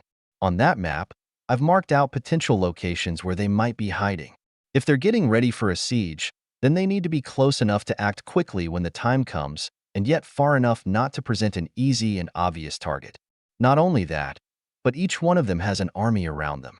We encountered one on our way out, which means that if we want to make sure this place doesn't get caught off guard, we need to find them and start picking them off. Jasmine went through the orb before looking back at the map in the war room. It had more updates, and she knew more about the ongoing battles here than I did. My concerns lay in just how little information we had on these Bombardos, though. The fact that we were only just starting to discover these things meant that they'd either just started coming over the crossing, or they'd been gathering for a long while. I wouldn't bank on the former, so I was preparing for the worst. Jasmine spent a couple minutes simply looking and thinking. Then, she nodded. Your analysis has some merit. I'm not inclined to believe that they've managed to get a large amount of those things all the way here yet. But no matter what, they're a problem that needs solving. Whether it's a new one or an old one doesn't matter. The snow doves have been out there for about a week, and the fact that they've encountered 5 means that there are plenty more. All right, Cooper, she clapped, turning back to me with a small smile. Time to draft an operation plan. Roger. I've only got a few days, though. As soon as the snow doves get back, I'm leaving. Plus, Pollux is going to be taking his 2 squads out to begin the first phase tomorrow. If we want to use them for a quick confirmation, we need to draft something now. Then we should get on it. I'll start compiling data that we can present to the Brigadier General. Got it. I have something I need to take care of first, though. I'll be back in a bit. She nodded, the two of us splitting off with tasks in mind. Heading to our steed, I hoisted the body of the late First Commander Nico. He wasn't the first who had died, and this base, like all others, had a place for the dead. I went over to the warehouse where several transport trucks were sitting around. I talked to the clerk there and arranged transport for the body back to Stronghold Charlie. Thankfully, they were about to send some trucks back so they could bring in more supplies. It wasn't an issue to send orders and add a body to the nearly empty trucks. For good measure, I sent Polly a message notifying her about the shipment. With all that, I covered all my bases and took care of my tasks. A simple follow-up the next day would ensure everything went smoothly. Then, I went and talked to Pollux, as well as the 3 infiltrators. Pollux needed to get his squads ready to head out for recon tomorrow. They would be out there near the Eastern Pass for up to 2 weeks, so they needed to pack accordingly. Finally, with everyone moving, I was able to focus on helping Jasmine draft up a plan. It didn't have to be nearly as thorough as the mission I was here running now. We just wanted to recon and make sure we weren't crazy. If we were, then nothing would come of it. If we weren't, though, Aloys and his generals would have no choice but to do something about it. And so we readied our presentation. The only tricky part about this was the fact that we were going to use the manpower and resources of another base, not our own. We'd have to convince them to muster up the soldiers and act on our analysis using their own intelligence. Not to mention the fact that, while Jasmine was a colonel, she was below the higher intelligence agents in this base. Hopefully, they would listen to us. I had a feeling that we'd have to avoid getting Aloys involved to that end. It'd have to be a private summoner-to-summoner chat. Chapter 170. Wiped out. Are you sure that the discretion is worth the extra time? Pretty sure. And if the charted course is somehow compromised, you guys will be able to let us know. Tisk, you're becoming a true intelligence agent, using us as bait. I'm trying to do the opposite, but I won't deny that you guys getting attacked will give valuable intel on Scourge operations. Still, don't be too obvious. We still have a mission to carry out. Of course, it's not my first mission, kid. Don't worry about us. Pollux waved me off. I could understand his concerns, but regardless, his route would either succeed in staying subtle or draw out anything that might compromise the actual task force. His route to the surrounding areas around the eastern crossing would take around 4 days to traverse. They would be going even deeper than the snow doves did, and he would be out there for weeks. On one hand, spending so long traveling increased the chance of getting seen in general. On the other, the route I chose was discreet, never used by the Scourge nor our soldiers, and should be completely safe. If all went well, when I left with the infiltrators, we'd use that route as well and slip through with just as much subtlety. I watched as Pollux and 2 of the Pathfinder squads made their final preparations. Pollux was good at collecting information since he would usually work with Polly before I arrived. I didn't believe he'd have any issues collecting more than enough intelligence while he was out there awaiting our arrival. They were armed with 3 steeds as well, giving them plenty of food, supplies, and space. They weren't supposed to fight anything. If they encountered anything, they would collect intel and go the opposite way. All they needed to do was observe. I had already briefed everyone thoroughly. They all knew that this was a pretty dangerous mission despite merely being recon. However, there was a lot at stake. With every day, my bad feelings grew, especially as more intel was brought into the treehouse. The Scourge wasn't here to mess around, and I had a feeling that they were rather confident in bringing the base down. Polly was right. This was rapidly becoming a war of intelligence. We needed to be able to see what they were trying to do ahead of time, or risk falling to sudden attacks of overwhelming force. Anarchy was an extreme example, but it was also only the tip of the iceberg. What Anarchy did for me, though, was help me understand just how extreme things could get, and the conflicts befalling the treehouse were far from hopeless. Any upcoming attacks could be thwarted with relative ease, so long as we could collect enough intel. I had slated Pollux to check out a few key areas on his way, not to mention how his route would ensure that the route itself wasn't being used by the Scourge in the same way that I was about to use it. Jasmine and I had already drafted more missions for both him and the generals at the treehouse. There were several moving pieces in play, and I felt like I was at the center of it. Under normal circumstances, I'd feel a bit overwhelmed. I'd never taken on responsibility like this before, where my words could dictate the lives and deaths of entire platoons. I was putting the Pathfinders at stake with my main mission while pulling on the manpower of the treehouse, putting them in precarious positions in order to find more of these bombardos. There were chances that they could be wiped out if I sent them into the wrong places in the wrong ways. I was being cautious, but this danger was a part of the job. I had to accept what could and would happen. It was necessary. I was being thrown into the deep end with the authority that Polly and Jasmine were giving me, and while Jasmine had repeatedly approved of my thought processes and mission plans, I still didn't feel entirely confident since this was my first time doing any of this. Still, nobody else was making the effort, so I took it upon myself. I'd do what I could. With all that in mind, under the cover of darkness, Pollux along with Squads 1 and 2 deployed. The 3 steeds sped through the gates and disappeared onto the route I gave them. Now, everything was in their hands. I glanced to my side as someone approached. It wasn't Jasmine, but Amare. She had been with the other squads and only recently arrived from the stronghold. "Hey John." "Hello. You've been mighty busy lately. Is everything going all right?" "For now it is. Unfortunately, I have a feeling that my work won't ease for a while." "How are the other 2 squads?" "Getting comfortable over in the tent area." She glanced over at another side of the base where they had set up camp. I nodded, opening my mouth to speak again before getting interrupted by another call. "John." It was Jasmine, who flagged me down. I waved to Amare. "I gotta go. See you." I left her side and jogged over to Jasmine. It was apparent that Amare wanted some of my attention the way she sought me out, but my focus was elsewhere. I didn't need to make good friends just for it to turn into a one-sided thing. My busy schedule aided me in keeping my distance. Jasmine and I walked into the headquarters.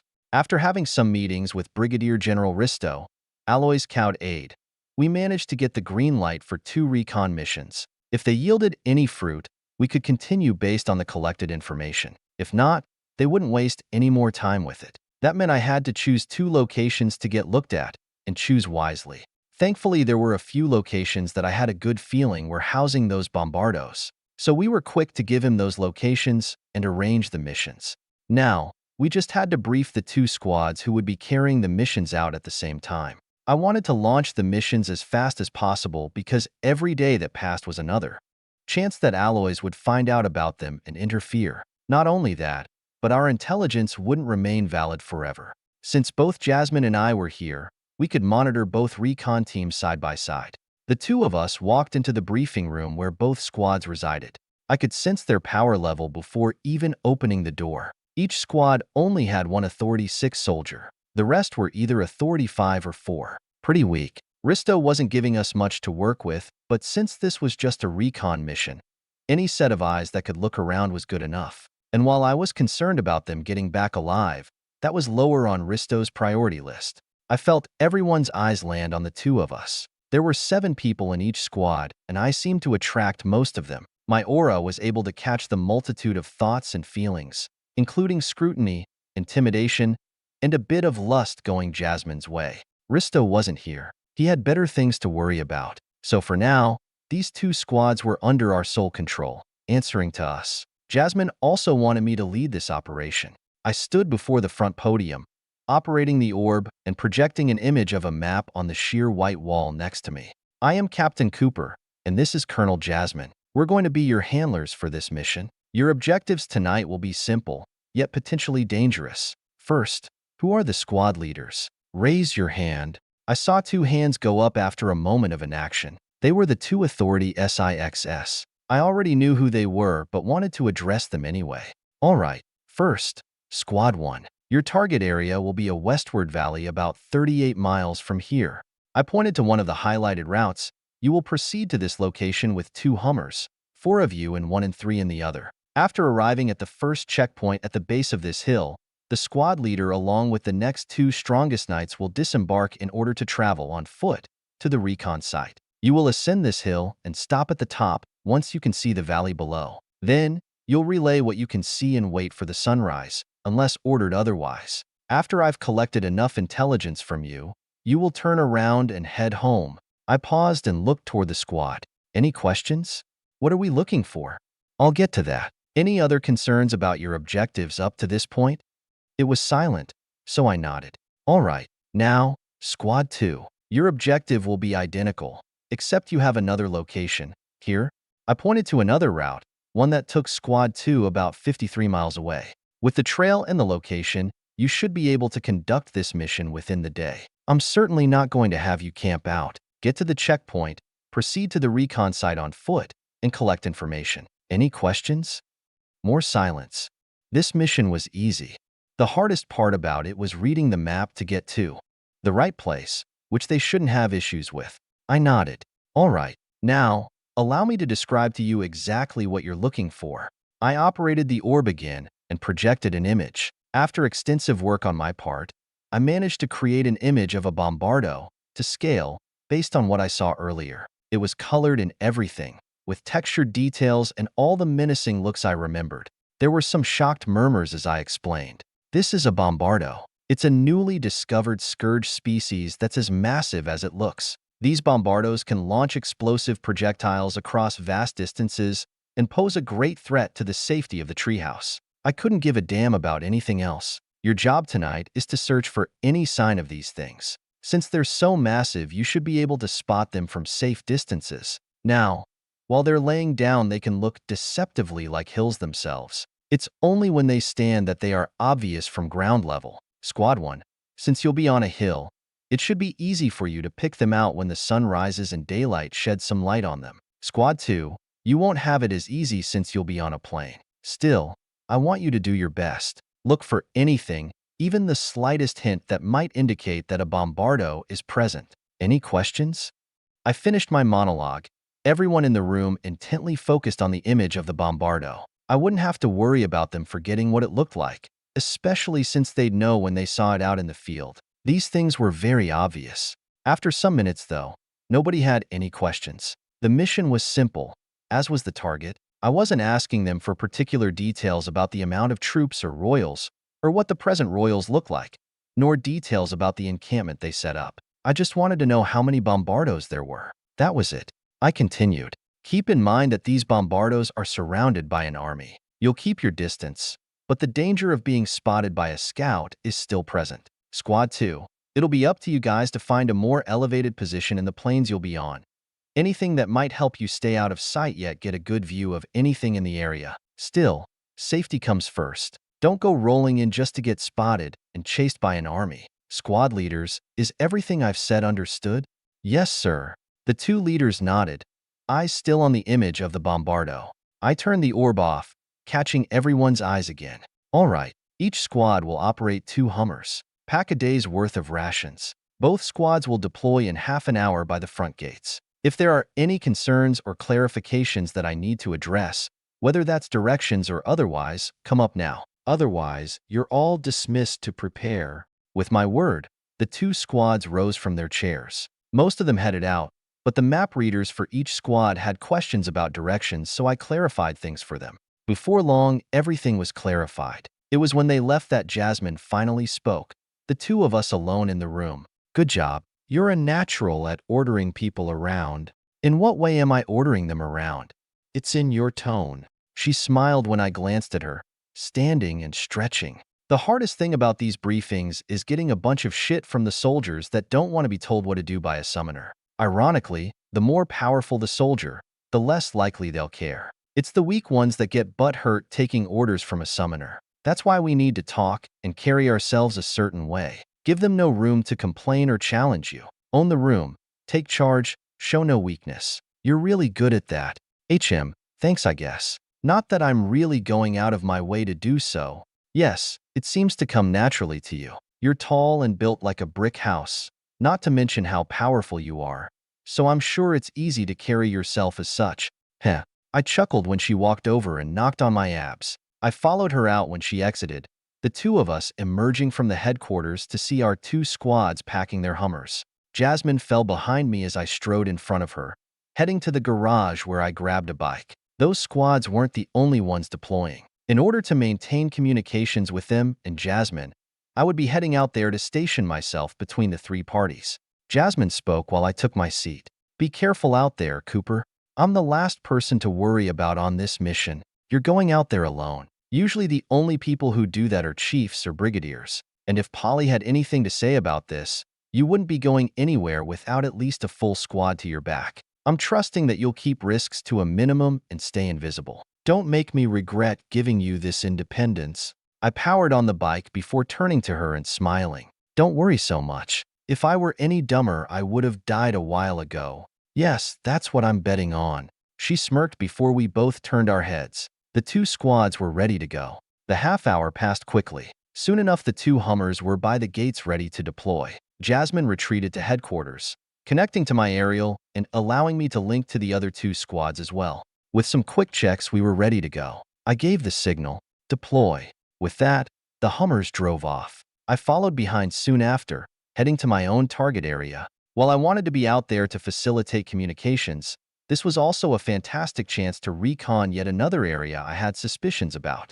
There was no reason I couldn't do both.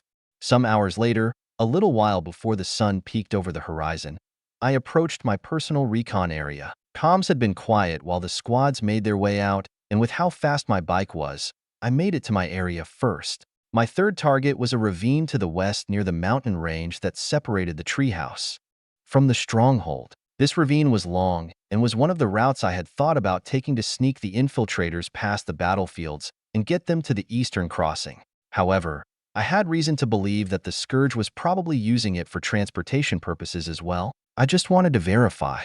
Liaison to handler. I'm approaching the target area. I chimed in on Jasmine's line. This recon of mine was exactly why she had been worried about me going out alone. It was dangerous, but I was smart, and my crown was uniquely suited toward these kinds of tasks. Copy, liaison. Stay low, please. Will do. I continued up the hillside that would lead to the ravine. At some point, I ditched the bike as well, going the rest of the short way on foot. Out here, I smelled none of the rotten odor of the fungus the Scourge was spreading everywhere. The air was crisp and the flora was dense. However, I had an eerie feeling as I walked over the hill. After some time, I realized what was giving me that feeling. The forest around me was dead silent. Not a good sign, especially during the morning. So I activated my stealth and maintained it while cresting the hill. I soon had a fantastic view of the ravine, and there, at the bottom where the hill across from me descended into the bottom of the hill I was on, I saw a legion. There were easily tens of thousands of monsters, along with several camps that contained royals. None of these camps were spreading that blight on the land, likely to maintain their secrecy up to this point. This army was using the rest of the war to distract the treehouse. More importantly, the army was moving. Off into the distance, I could see 14 bombardos moving across the ravine with shocking silence. They were moving slowly, but they were moving. The rest of the thousands beneath them were stationary, but the bombardos cared not for what was beneath their insectoid legs. So entire crowds scrambled to move, yet some were still crushed. I could barely feel or hear the slight quakes from their stomping. Not that it mattered. That wouldn't be what gave their position away. What mattered was that I was right. They were gathering troops and preparing for an offensive that would level the treehouse as a whole, built entirely around the newly introduced bombardos. While this wasn't the largest army I had seen from the Scourge, the aura radiating from it was quite harrowing. There was an authority tin here. However, the danger I sensed was greater than that produced from a single authority tin. In fact, not even 5 minutes after I crested the hill, I looked toward one of the tents and saw a royal walk out. Its body was purple, with 2 digitigrade legs and a faceless head. What substituted its face was a ring of teeth that protruded from the front of its oval head. Within that ring of teeth was a void of nothingness. What I felt when I gazed upon that hole was sheer hopelessness. Not the same hopelessness that anarchy instilled, but one fueled by despair and nihilism. It was relatively weak, not enough to affect me. I managed to wash away those feelings pretty quickly. However, what I immediately realized was that this thing had a powerful aura rather far above mine and fueled by power I couldn't yet fathom. If its aura could affect me at all from a distance of at least 2 miles, I had to not only be within its area of effect, but it had to be at least authority-tin like the other royal not far from it. And the fact that I actually couldn't sense its power meant that I had no business being here. So after merely 5 seconds of staring at it, I turned and darted off in the opposite direction. I activated my boots on top of that, making me fly down the hill and to my bike. Once I reached it and powered it on, I spun out and shot off into the distance, not so much as looking back. Gradually, my stress diminished. In fact, it was only after I relaxed that I realized just how scared I was. My heart pounded in my chest even after I put miles between us. More than that, I realized what it meant for me to not even understand how risky that had been. That thing's aura was so powerful that I hadn't been able to sense the danger it posed. It was only from its looks and the faint feelings of despair I got that I surmised how powerful it should be. I didn't actually get an accurate read on its power. I only guessed. That was fucking dangerous. After I had traveled 10 miles, I finally heard some words from my aerial. Squad 1 to Handler. We are approaching the checkpoint. Those words helped me calm down a bit more. I pulled off to the side and clicked into the channel. Copy Squad 1. Continue on, but be advised. Things may be more dangerous than initially assumed. Be careful when cresting your hill. Make your observations quick and get out. Copy. I got my response before switching to Jasmine's channel. Come in. Handler. I'm here, Liaison. I've got some bad news. I'm listening. I took a few more breaths to calm my heart. My blood pressure must have hit a new high score because now I had a headache. There's a massive army in the ravine. From my rough guess, there's around 40,000 troops. There are also 14 bombardos, all of them currently making their way down the ravine at a slow pace. There may be more beyond, but I'm not daring to check. Copy Liaison. Is it that dangerous? Yes. There are also at least 2 authority tins down there. Fuck. Jasmine went silent for a little while after cursing. Copy. Did you see what they looked like? I only saw one. It had a purple body, digitigrade legs, and a face with a black hole on it surrounded by a ring of spiky teeth. You've got to be fucking kidding me. Liaison. Repeat that description. Purple body, digitigrade legs, a face with a black hole on it surrounded by spick dash. Fuck. I was interrupted by another curse, my face falling. What is it, Handler?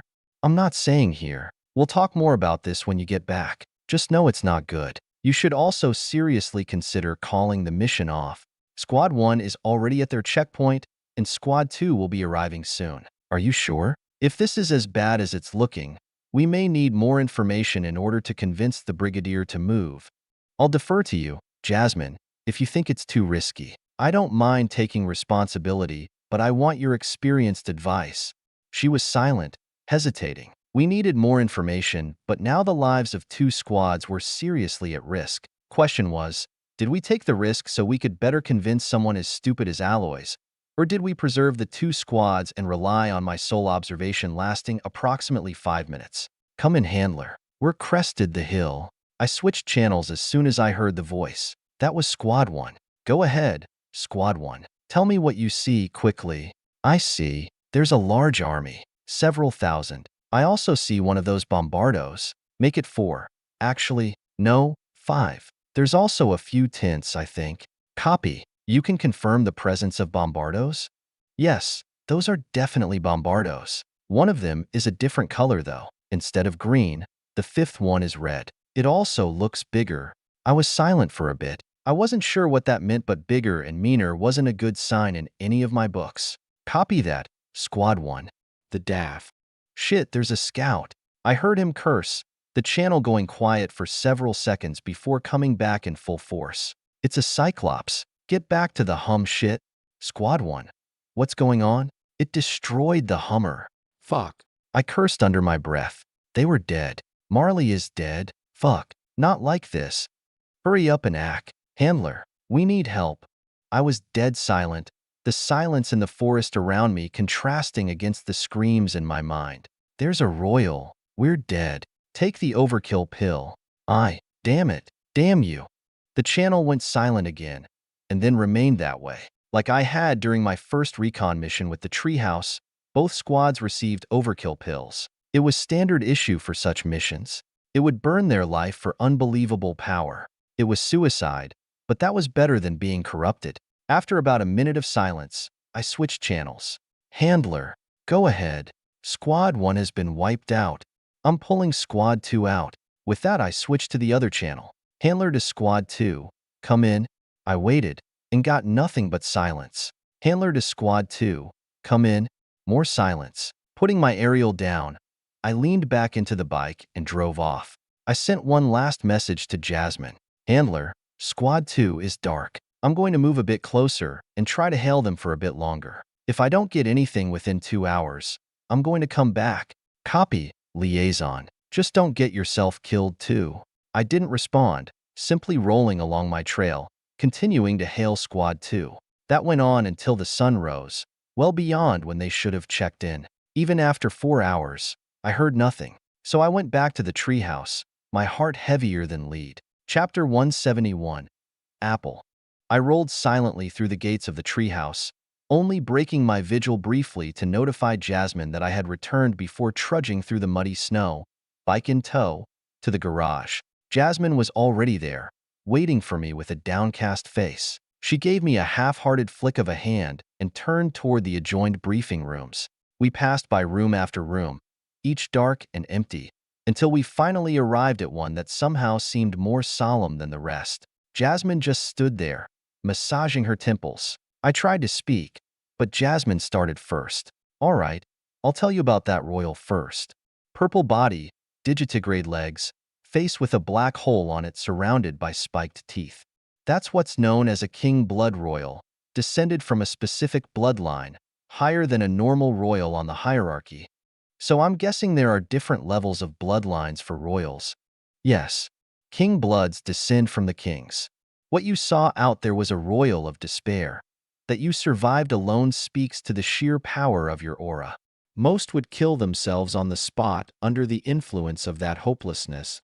I nodded quietly. It made sense, given what I had felt. Thankfully, I had also been far away, so I didn't have to test whether or not I could actually resist that aura. I probably could, but if I was that close in the first place, I would have bigger problems. My decision to book it right when I saw that thing was also wise. It probably saved my life. The concern is that there's a king blood royal nearby. They are always extremely powerful even for their authority. So unless Aloys, Myron, or Nanan are exceptional, or unless they can team up, they will die in combat against it.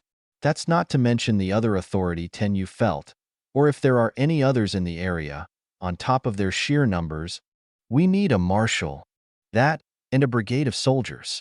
They're mounting an offensive fit for a fortress against some forward base. As it is, Treehouse is going to fall, and I don't want to be here for that. She paused for a moment, wrangling with a decision of some sort. I'm going straight to the top. Neither Aloys nor I should have jurisdiction over this anymore. I'm either going to get reinforcements, or we're leaving. Besides, even discounting that, the base isn't producing syrup in any significant quantities anymore. The nearby land's too corrupted. If no reinforcements come, I'm not staying behind to get killed for no reason. I nodded. Her thoughts were logical, but I didn't see the kingdom letting this base fall. The scourge-shattering treehouse would give them a foothold in our lines. The stronghold would soon come face to face with the same issue, but it would be even worse that time. They could surround us and starve us out while funneling armies around our flanks, straight into all the other frontline bases. However, neither the treehouse nor Stronghold Charlie had the manpower necessary to defend against these offensives. But even if they did want to reinforce, could they even do it in time? And would the infrastructure here support so many more people? It would be a logistical nightmare. Either way, things were about to get very busy and very dangerous. About those squads, Jasmine mumbled, wiping her face. You can't dwell on those things too much. I've been in your shoes before. I've gotten people killed by my direct orders. For all our smarts, sometimes we just can't avoid sacrifices. At the very least, it wasn't for nothing. The best we can do is make the most of it. Take a bit of time if you need to, but know that the longer you brood, the worse things will get. You managed to pick out 2 confirmed and 1 possible Scourge hideout just based on their general movements. One of them is a massive track for armies to pass through. This is big intel, and we need more smarts like those if we want to survive the upcoming hell. She walked over and patted my shoulder before turning and walking out of the room. I remained in place for some time, simply letting my thoughts churn with no particular direction. Sometimes, I just needed to let my own mind sort things out. Eventually, it came to its own conclusions as all the thoughts ran their course. I finally shifted again from my silent vigil, leaving the briefing room and headquarters. Jasmine was off to inform Polly about everything, who would then inform the marshal, who would then inform whoever she needed to get a plan of action. After that, we'd probably get reinforcements on a massive scale. If they were going to defend this place, they wouldn't do it half-assed. Significant fortifications would be necessary. I just hoped that we'd be able to do something about the bombardos before they leveled this place. Massive numbers of soldiers wouldn't do much good if they didn't have any infrastructure backing them. They would either starve or linger around like sitting ducks. As for my part in all of this, well, I had already done my part. Any new plans from here on out were beyond me. That meant the only thing I could do was to make sure the ongoing mission ran its course smoothly. Pollux and half of the Pathfinders were already heading out to the eastern crossing to do recon. I had another day or so to make sure the other half and the infiltrators were prepared to head out there. Once the snow doves returned, we'd be leaving once more. Nothing much changed, because unless Pollux's squads got wiped out, they would have hailed us with information on any enemy activity. The fact they didn't mean it was either clear or they were dead. I was leaning more toward the former conclusion. So, until I was proven otherwise, we would proceed as planned. I would catalog gear and vehicles, finish briefing everyone on the plans for when we were out there, and continue collecting as much intelligence as possible on the surrounding battles. All the pieces were in place, and most of my to-do list was checked off. While part of me just wanted to lay down and quit everything, the other part of me knew that in order to get over the deaths of those squads, I needed to get out there and get busy. Being idle was dangerous right now, as it usually was. We'd be leaving soon. I just needed to keep myself going until then. Suddenly, though, I looked down at my aerial. I was getting a call from a friend I hadn't spoken to in quite a while. Come on, use that speed we all know and love. You're almost there. Brigadier Gans shouted from the side of the training ground. The obelisk was bearing down on the surrounding gravity, and the kid inside of it was struggling to stand. The weekly test was rather hellish. Considering it was weekly, Gans would have much preferred it daily, but alas, it was at least practical and a great gauge for improvement. Under the influence of multiplied gravity, the trainee would utilize dull weapons to destroy waves of automatons. These automatons were segmented and held together by attraction magic, so if you hit one hard enough, it would fall apart like a toy. These were metal toys, of course, and it took extreme strength to break them apart, but that's what made it a great workout. Phaidon, after having fought through 4 waves, was facing the 5th. The glossy metal segments, scattered densely by the flagging force of his blows, reanimated themselves into another squad of 5. This was the farthest he had ever gotten, though, and it was clear that he was reaching his limit. What Phaidon lacked in strength he made up for with speed and precision. His spear could accurately target weak spots, and a mission more than made up for what power he lacked. Gans was often impressed with how deft his technique was and how honed his aura showed itself to be. Not that he let him know. The kid was tough as nails. He had proven his words to be true and had yet to be really broken. He just kept going. Of course, Phaidon was not without downsides. Come on. 3 more. Don't fucking fail. Putting it bluntly, his stamina sucked. Speed was definitely his specialty. He could concentrate a massive amount of power in small instants, and his body could weather that extreme stress. That made his average strength shine, especially when backed with his technique. He had no issues fighting Gan's Authority 7 soldiers to a standstill. Depending on who they were, he could even put them on their back foot. That was saying a lot, considering all of them were already special operators. During many battles, it looked like Phaidon would come out on top. Only for a handful of minutes, however. By now, it was common knowledge that Phaidon didn't have much stamina, and many of the soldiers understood that surviving longer was the way to win. Since they were a full authority above him, They had no issues doing that, even if they were worse than him in other aspects. Gons didn't appreciate that. He appreciated how Fiden could fight so far above his own level, but only being able to do so for short bursts was asking to get killed. Thus, he set out to change that. It had been months already and Fiden was definitely improving, but he wasn't satisfied. There was one thing that irked him though. He heard Fiden heave for breath as if he were drowning, his spear snaking around the arm of another automaton and taking the limb off at the shoulder. Another couple thrusts and the thing went down, at the cost of almost all of Fiden's remaining energy. The last automaton came swooping in with the gap, punching Fiden in the gut with its oversized fist. Fiden was tossed a short distance, but he stayed on his feet, going silent. After a few seconds, he gasped, "Hero." He had the wind knocked out of him, but he continued to defend against the lifeless enemy. Unfortunately, the hunk of metal couldn't get tired, and it continued mercilessly pummeling him. He got knocked around, a few wounds appearing on his body before he was thrown out of the battle circle like a wet rag. With that, he lost. Fuck. You had one more fucking enemy to beat. Stand the fuck up. Ugh. Fiden grunted, using his spear as a crutch to raise his body. He barely had the presence of mind to look up at Gans, who grabbed his sweat-soaked shirt and pulled. "What the fuck is with you? Even disregarding your shit stamina. Your energy management makes me want to puke. You can't seem to slow the fuck down. Even during the first wave you're flying around like your life depends on it. By the third wave, your form falls apart. You move like a damn drunk. Then you're dead by the fifth.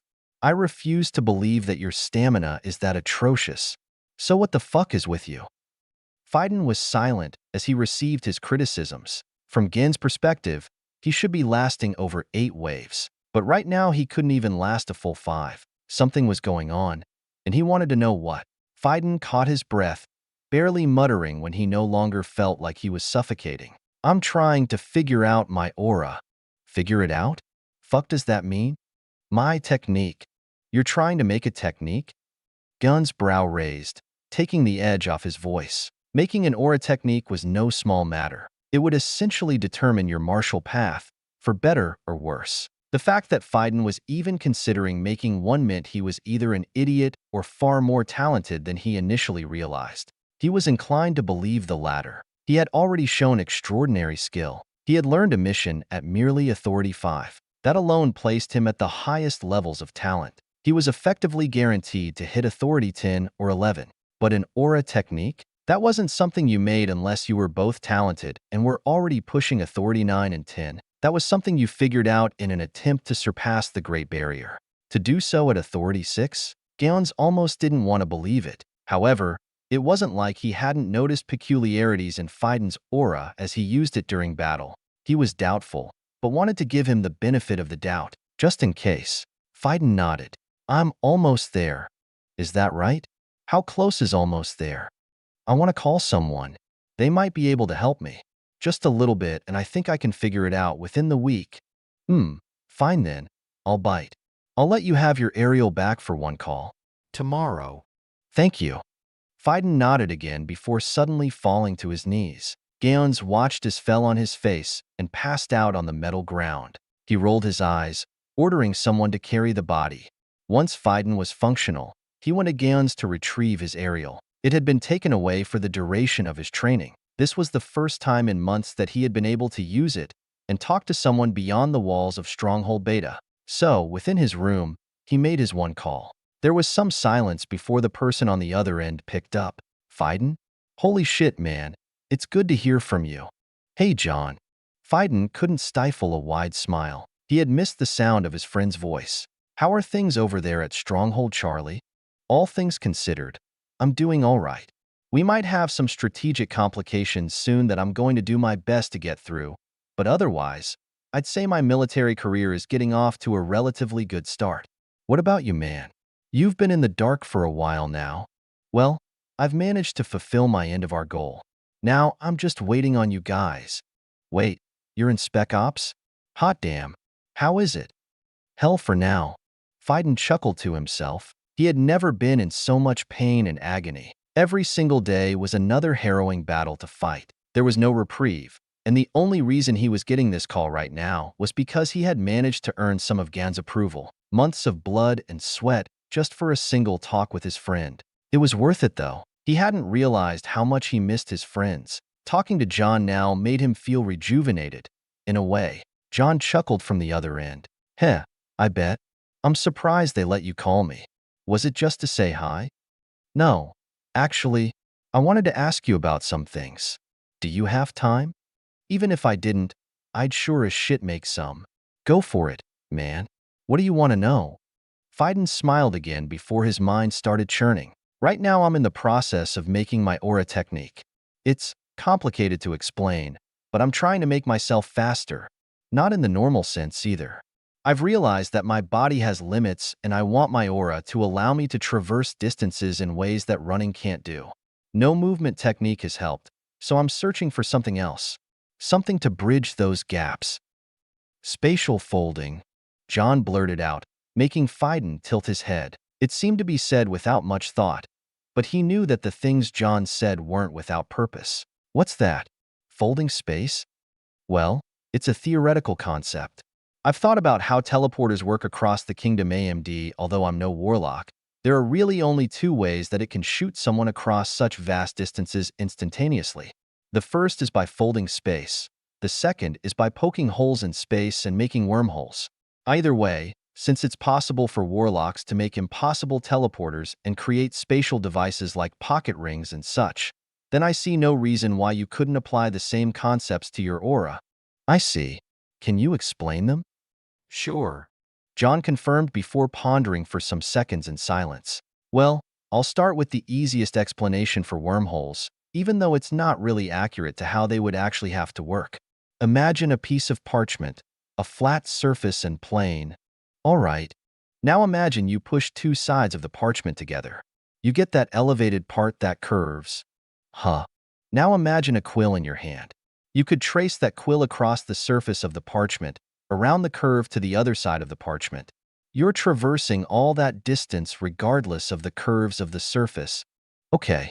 Now, wormholes bypass that simply by stabbing through the paper, going from one side to the other without traversing the entire curve. Do you see what I mean? Interesting. Fiden nodded, smiling. Wormholes traverse vast distances without traversing them at all.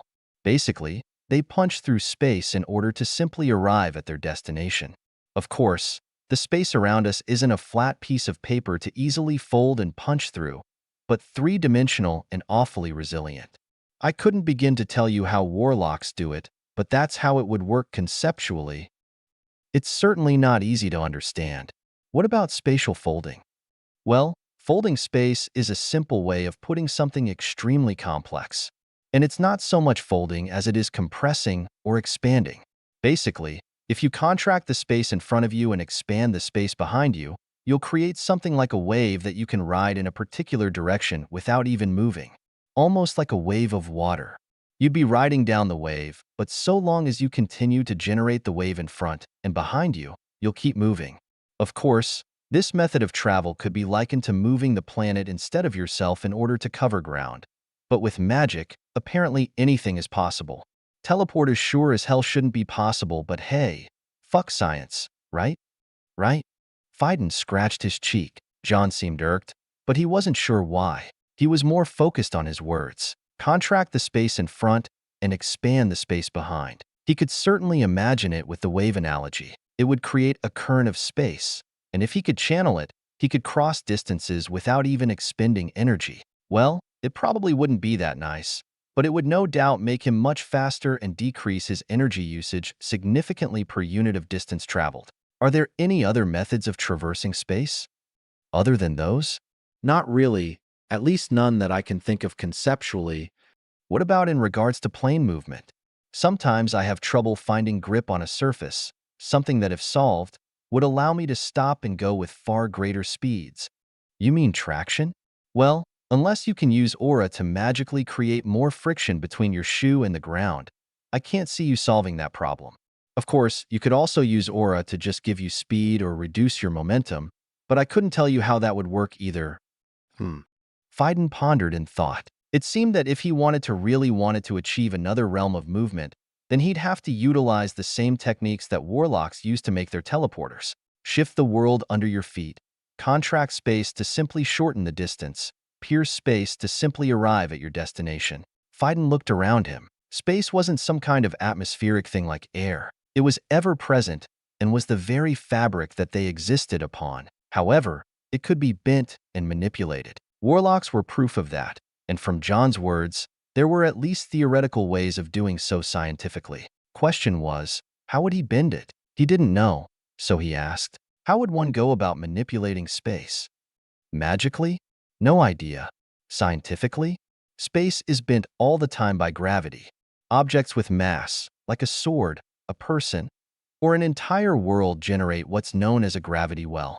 Imagine a blanket that's stretched apart by its four corners and lifted into the air. If you were to drop an apple onto that blanket, it would sink and create a sloped curve downward. That's what gravity looks like around objects. By that logic, all objects are attracted to each other because of this.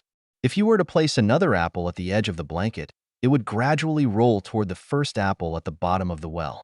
That's what gravitational attraction looks like, and the heavier the object, the deeper and stronger the gravity well. That's why the world pulls us down toward it, because it's massive, whereas you won't feel another person attracting you to them because they have comparatively minuscule mass. I see. He didn't see, not completely at least. He certainly understood the visualization, but that was with a blanket and apple. Like with the wormholes, the difference in dimensions demanded a different way of seeing things that he couldn't quite wrap his head around. However, he knew that gravity could bend space. Space was bent around him. When he thought about the obelisk at the training ground, he understood how it could bend space like a well and pull them harder into the ground. Gravity and space were linked. If he went back and thought about the blanket and apple analogy, he figured that in order to expand space, he needed to apply more gravity. Like the apple stretched the blanket, gravity would stretch space. That's how he would expand space, by stretching it. In order to contract it, he'd need to do the opposite. Eliminate gravity, perhaps even reverse it. He imagined an apple that had not just zero gravity, floating on the blanket and keeping it from stretching, but negative gravity, where the blanket would be pulled toward the apple. It would bring the rest of the blanket to it, allowing it to move a greater distance easily. 10 steps in the distance of one. He just had to imagine himself as the apple. Hey John, is there such thing as negative gravity? Not really. I think the term you're looking for is negative mass or negative energy. I don't remember specifically, but that's one of the reasons bending space, like I've mentioned, is impossible. If mass generates gravity, negative mass would expel gravity or create an anti-gravity field. If that were possible, then bending space willy-nilly would be easy. Of course, who's to say you couldn't get magic to do that? Maybe magical energy comes from some sort of exotic matter? Either way, it fucks science, so why do I care? Huh. There he went again. Righteous anger toward magic. He must really like science. Still, his words all but confirmed Phaidon's theory. Thank you, John. Your advice was very helpful. Well, I'm glad. Anything else you want to know? No, I think I'm all right for now. Very well.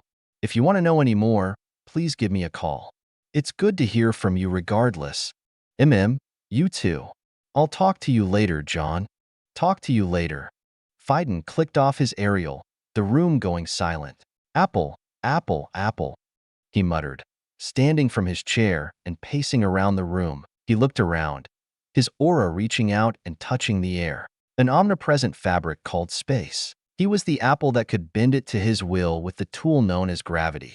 It was already bending around him, rooting him to the floor. Now, he needed to use that. Redirect the energy, like redirecting the oncoming strike of another blade, utilizing it for another purpose like a follow-up attack, and direct it like a current. Generate a wave to carry his body. Gravity and anti-gravity, a pair of opposites, pushing and pulling against each other. Phaidon found himself outside. There were people around him, but he didn't pay them any mind. Not even when they yelled. He looked across the base toward the gates, which were swung wide open. He could see off into the distance, a large desert of parched mud and emaciated flora. Suddenly, the area around him fluctuated. Like the obelisk, the field within his aura generated an oppressive gravity. Yet Phaidon stood tall, not even his hair affected by it. Then, his feet lifted slightly off the floor, unnoticed by all except him. He felt his body turn weightless despite the surrounding gravity multiplying. Push and pull. Be the apple, he muttered. All the people around him hearing his words within their minds, their auras drawn to his. Then, he leaned forward, his body flickering before shooting off into the distance faster than the eye could follow. One moment he was still, the next he was gone. Those previously around him thought he had vanished. When he stopped moving, his face twisted as his aura vanished. He fell to the floor, his skin red, his mouth opening wide as he vomited up a stream of bright red blood. Trembling all over, every bone screaming as if fractured, and organs feeling less like concrete entities and more a soup. Fiden's consciousness flickered in and out, but he had to make sure of something. Barely managing to wrench his head around with seized-up muscles, he spotted the base, now just a little blotch in the blurred horizon. He had covered 6 miles in but an instant. The stress it put on his body was unaccounted for, but that was inconsequential compared to what he had just achieved. He was the apple, and the apple could bend space to its will. With that thought, he slumped against the ground and passed out. Chapter 172. Idiocy. November 18th, 623. When the sun dipped over the horizon, the snow doves, recently returned, debriefed and briefed yet again, went out on their steeds back into the cold and darkening forest. Already in the field, Pollux and his half of the Pathfinders were busy gathering information for us when we rendezvoused. As for me, I would lead squads 2 and 4, as well as our 3 infiltrators, to finally kick off the insertion. The 3 chiefs, 2 knights and a warlock, had been taught exactly what I needed them to do and how to do it for every day that they were behind enemy lines. Analysis was unneeded. They just needed to log everything they saw in a somewhat organized way. Intelligence could crunch the numbers, but we needed the crucial raw data to even begin. Both the fact they could somehow still not provide information properly and that I even had that thought at all irked me to no end. But we were beyond the point where I could shove myself into the infiltration team. It was too late to even complain out loud. My concerns only echoed in the confines of my mind. I could only make sure things went as well as they could. "You're leaving at a bad time," Jasmine muttered beside me, face scrunched. My 2 squads of Pathfinders were packing what little remained to be packed. We would be deploying in less than 10 minutes. "I'd prefer if we could receive word from base before you left. If the order to retreat from the treehouse came down, we might not be able to ensure your safety. We can make it work. I tripled our ration supplies. We could spend the next month out there and be completely fine." Jasmine still didn't seem convinced. "Just make sure you get out there safely. Err on the side of caution. If things are too risky, pull out and preserve lives. If things at the entrance to the crossing are really that bad, then I can't imagine how things are beyond it. We need this information. I'm going to get it one way or another if it means the generals will act on it." I thought about what might be happening with the newly discovered Scourge armies and Bombardos. While this was a matter of life or death for Treehouse and Stronghold Charlie, I had no idea what other, possibly worse, issues the kingdom was facing at the moment. I wasn't expecting lightning-fast strategic responses, but the kingdom at least had instant communication. A decision had to be reached quickly, but whether that resulted in an equally rapid mobilization was up in the air. The issue here was that the Scourge was sending an army that it shouldn't have bothered to send. The reason Stronghold Charlie, and by extension, the Treehouse, was so understaffed was because the Scourge never bothered to send massive armies due to the complex terrain. It was too logistically difficult. And yet, here they were, scrambling over the harsh terrain with heavy artillery and 100,000 monsters to boot. The how was certainly important. I had a suspicion that would be how we might repel their incursion, but the why was equally important. Did they really have that many lives to throw away on the harsh terrain? Or did they have some form of superior logistical magitech? Whatever it was, we needed to know. This mission would be the biggest step toward that end. Once the Pathfinders were done loading, I walked over and grabbed onto a metal handle on the steed. "I'll check in before we go dark. Stay safe, Cooper." I gave her a salute in response, which she returned before heading into headquarters. I looked around at the 4 steeds that comprised our convoy, all of them ready. Then, I spoke into the aerial. "Green light, Pathfinders. Let's roll." November 20th, 623. Thankfully, the route I picked was just as clear as I hoped it would be. I had been worried ever since finding that Scourge army in the ravine, but since this one was on the other side of the map, Scourge presence was nearly non-existent, as I figured it would be. I was happy to be right. Unfortunately, I should have rethought which squads I gave to Pollux before he left. I hadn't been worried before, but now it was coming back to be a pain in my ass. That irritating voice came through the general channel on my aerial. "Hey Pipsqueak, can we stop for the night already?" "Negative, First Sergeant. We've got a schedule to stay on. You're really forcing us to drive for 20 hours at a time? Please keep this channel clear for any emergencies. Thank you." I kept my voice as professional as I could, despite how incredibly annoyed Eric's voice made me. I found some solace in ignoring his subsequent comments and complaints. It wasn't like I was comfortable either, but a knight like Eric had no right to bitch and complain. He was lucky that he was still a rank higher than me. Even though I had operational command, I couldn't just shut him down. I'd be putting in for another promotion when I got back to the stronghold, whenever that would be. The first 2 days of the trip passed uneventfully. Nothing to fight, nothing to hide from. Boring was just the way I wanted it to be. We had gone dark not long into the first day, and would stay that way for the duration of the mission. We had no connection to base. There wouldn't be reinforcements if something went wrong. I didn't mind that either. I enjoyed this kind of independence. I frequently reminded myself that this was my mission. I wasn't here to just follow along. I was leading, and needed to act like it. Of course, I was acutely aware of my position as the commanding officer. I was the lowest ranking man here, and, like with Eric, I couldn't pull rank on anybody, nor could I expect to be treated as if my position was a given. Our position, Eric discounted, was one of equal exchange though. The Pathfinders tended to trust my plans. I had served well as liaison and impromptu tactical advisor. If I didn't act like a prick, lording my position over these soldiers, they too would trust my commands and think before acting. I didn't have to wrangle them. On the contrary, all I had to do for the duration of our travel was make sure we were on the right course and pick out good camping spots. Otherwise, I was spending most of my day working on my formations and projecting through my 5th star in search of more weapons. My primary focus was on my advancement formation, but I was also spending energy on developing the Mind Palace technique. I had made some headway, but it would be a drawn-out process until I could run the idea by Maxwell, perhaps even enlisting him to help. That required me to get back to the capital, though.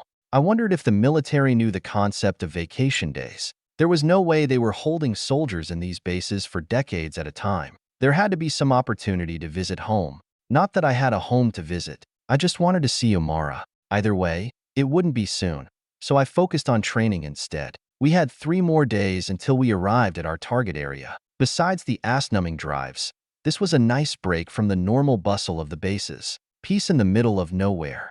The calm before the storm. 2 more days passed, and we settled for the night. Camp was set up, dinner was made, and it was almost time to retire.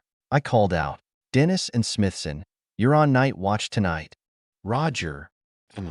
I received 2 unenthusiastic replies.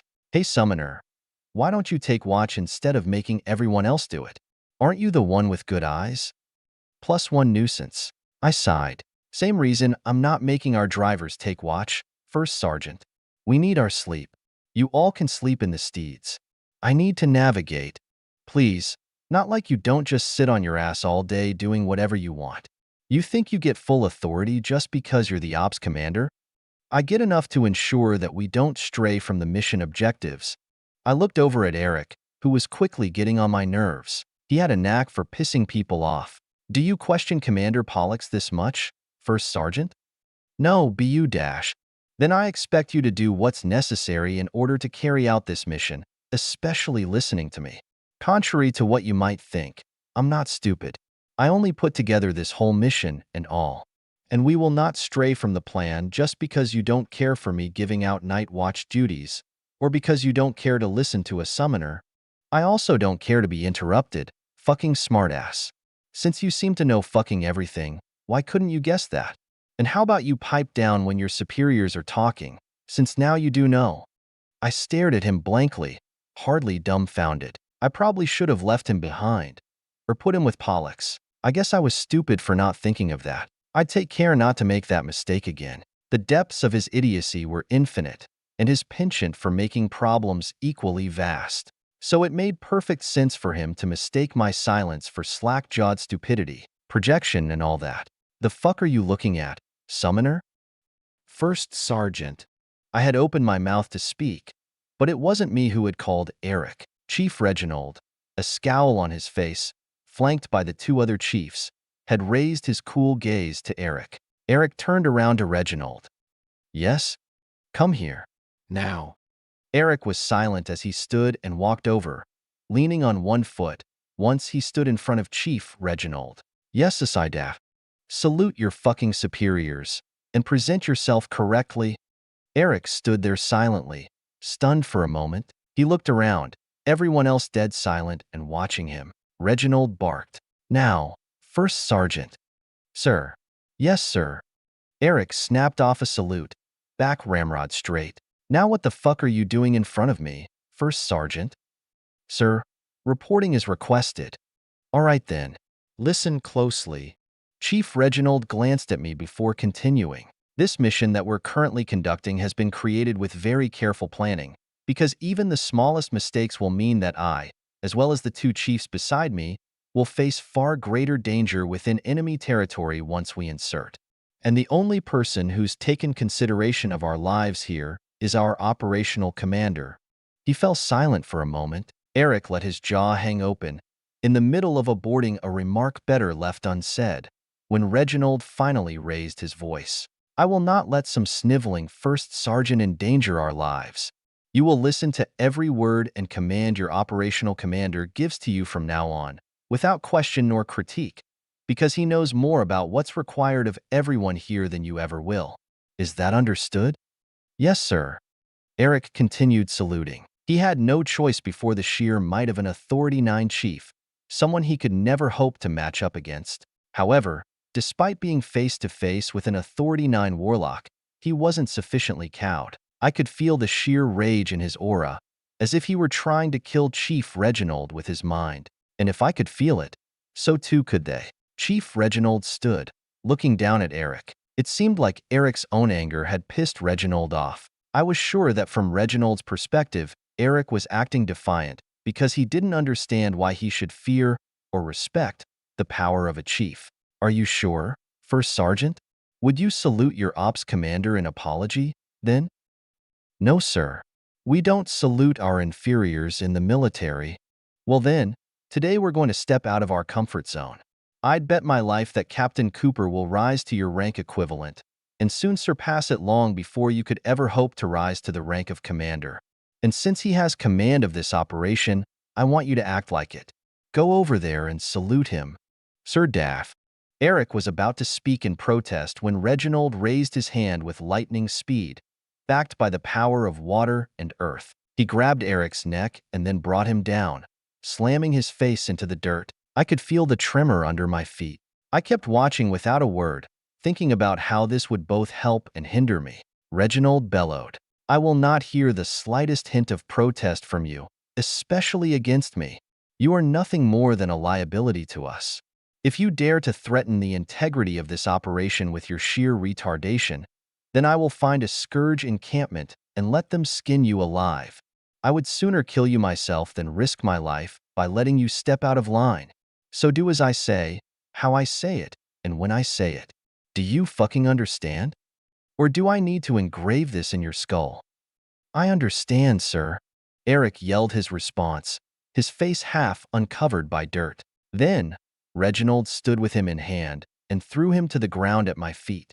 Then salute your fucking ops commander and apologize. Eric crawled to his feet, looking at me with sheer hatred before saluting. Sir, I apologize for my actions. Thank you for the apology, First Sergeant. I didn't smile, but I did salute him back lazily. Another thing I did was transmit the amusement I was feeling in my aura straight to Eric while withholding it from everyone else. I wanted him to know just how happy I was to see him getting treated like this. I wanted him to know that I would revel in this. I wanted him to hate me with every fiber of his being. You're a fucking pussy. I muttered that in my mind, sending those words straight to his. Nobody but him could hear it, and it made him positively livid. His hand moved in the direction of my neck, quickly, but not quick enough. I soon saw his body go flying toward a nearby boulder, hitting it so hard that he went through it and tumbled into another, cracking it. I could see blood stream out of his mouth. Huh. Healer, don't bother healing him. He's a knight. He can tough it out. Chief Reginald let out a sigh and straightened his clothes out, cooling down his brief anger.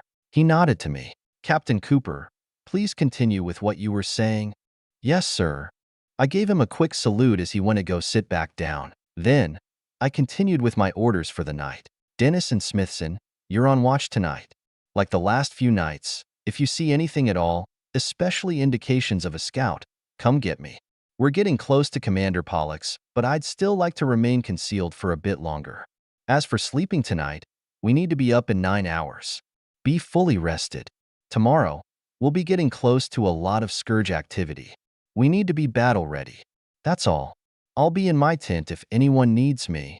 I quickly wrapped up my orders for the night and walked off before anyone could formally respond. Everyone was on edge after Reginald made a first sergeant grovel at my feet, and I didn't want them to think that such treatment was for anyone else beyond Eric. While I wasn't necessarily trying to make friends with everyone, I didn't want people to avoid me either. Not for matters of socialization, but because I wasn't some tyrant. I needed to know if anything was going on with my soldiers, or risk overlooking details that would jeopardize our mission and our lives. If they feared even talking to me, it wouldn't end well for any of us. Still, this little display would definitely affect how people treated me, at least in these squads. Although I didn't mind that Eric wanted me dead. If he really stepped out of line, I'd have every justification to put him down, whether that was by ejecting him from the Pathfinders altogether or actually riding him from life. I wanted this flight risk gone. This situation could be twisted to my advantage. As I walked back to my tent, brushing the heavy rainproof flaps out of the way, I sighed. Navigating the trails and projecting into my dimensions simultaneously was incredibly tiring, and I wanted at least 8 hours of sleep. With all the analysis and planning work recently, the past week had been 4 or 5 hour sleeps a day with catnaps in between, interrupted by urgent reports of a scout troop or bombardo prints being spotted that left me, Jasmine, and Hendrix ragged. That was all to say that I was out not long after I hit my pillow. See Captain Cooper. My eyes opened. Someone just outside my tent and calling my name. I looked at my aerial. It had only been 7 hours. It would have to. Captain Cooper? What? What is it? I got up and considered throwing my flap open in irritation, but settled for plushing it a little more forcefully than necessary. Having to wake up just an hour before departure pissed me off, but the memories of last night were still vivid in my mind. Not that they ever weren't. I couldn't take out my anger on people, other than Eric. Smithson, his hand resting uneasily on the pommel of his sword, was nervously glancing around outside. His gaze settled on me, and although I felt a flicker of fear, there was more relief and assurance. I think you might want to see this. There's movement on that cliff. What kind of movement? I'm not sure. I marched off with him to a steed surrounding our camp, donning my mask and hood to keep out the bitter cold. He pointed off at some flickers of light on a clifftop silhouetted by trees. My eyes widened.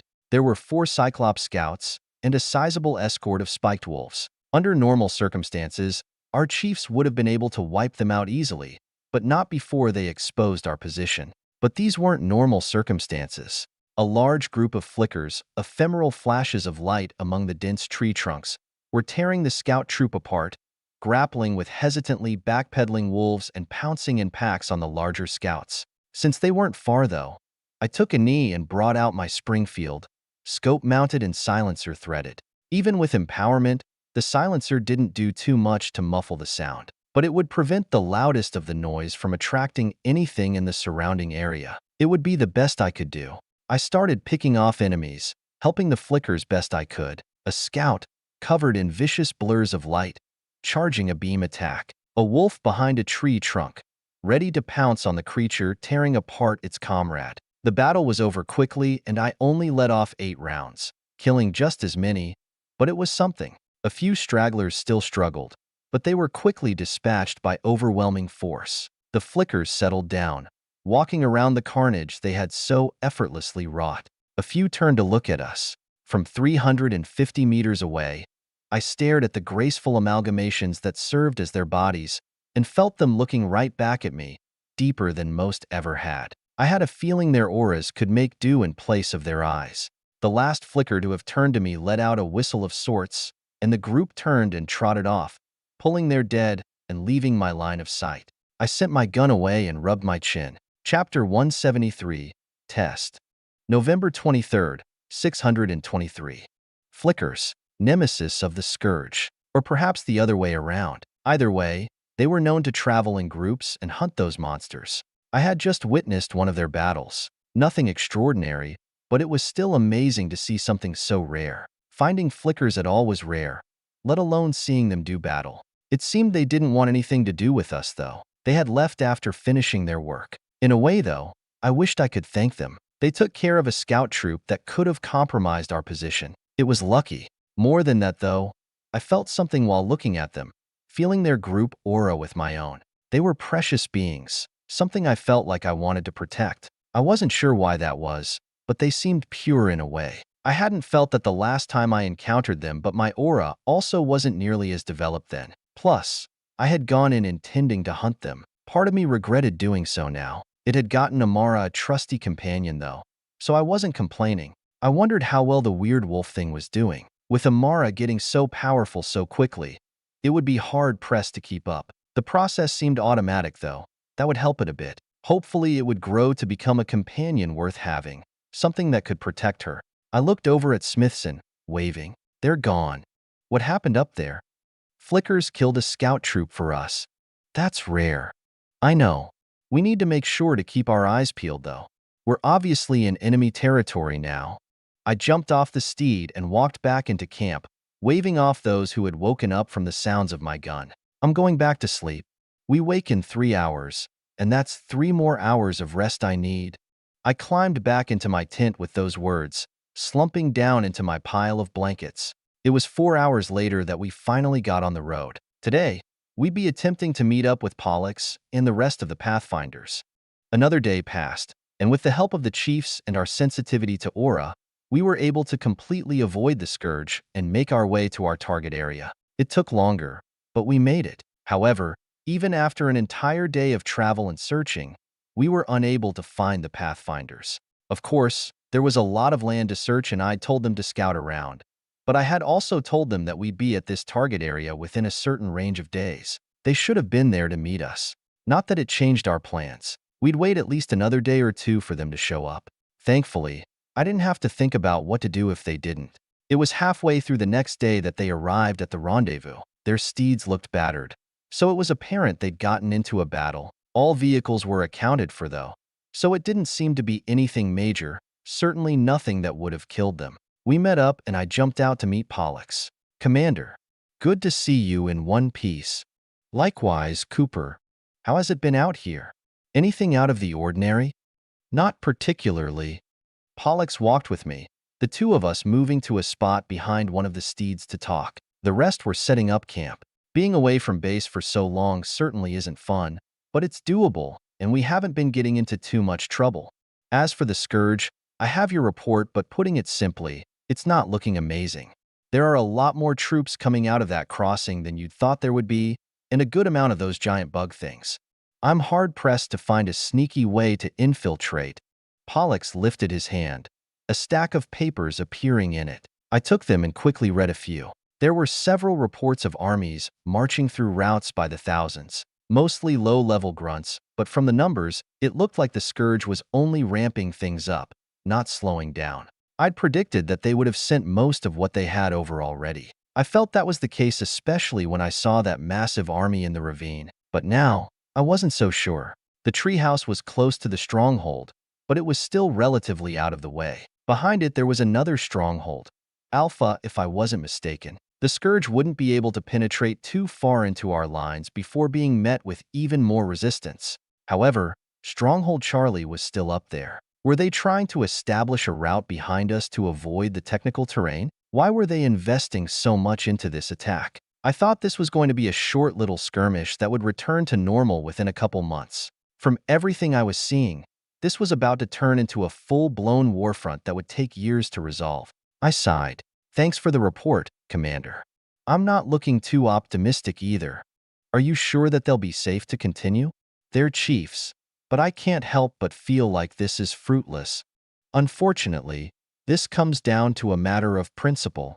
I looked back down at the report and imagined the map and numbers in my mind. It's looking like to me that our military has been doing nothing but defending against the Scourge all this time.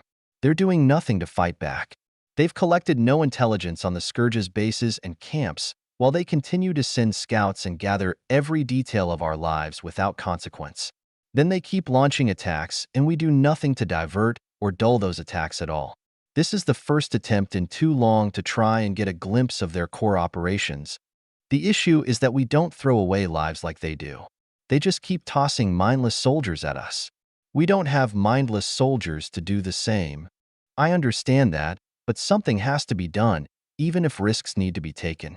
If we continue to just sit back and take the hits, eventually we're going to be the ones to fall, not them.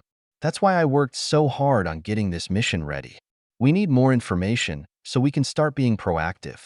Otherwise, one day they're going to march over with insurmountable numbers, and we won't know about it until it's too late. That's how bases get destroyed. Like Purple Sky. Yes, you of all people would know that I have personal experience in this department. I smiled a bit as he scratched his head, looking discontent. Well, you'll get no protests from me. I'll leave the strategy to you. So long as I can trust that you'll keep my soldiers safe, I have no issues. Well, seeing that I'm part of your soldiers, I give you my word. That's technically true, but you're rapidly turning into something else. With Polly taking you under her wing, it won't be long until you're commanding these soldiers instead of fighting with them.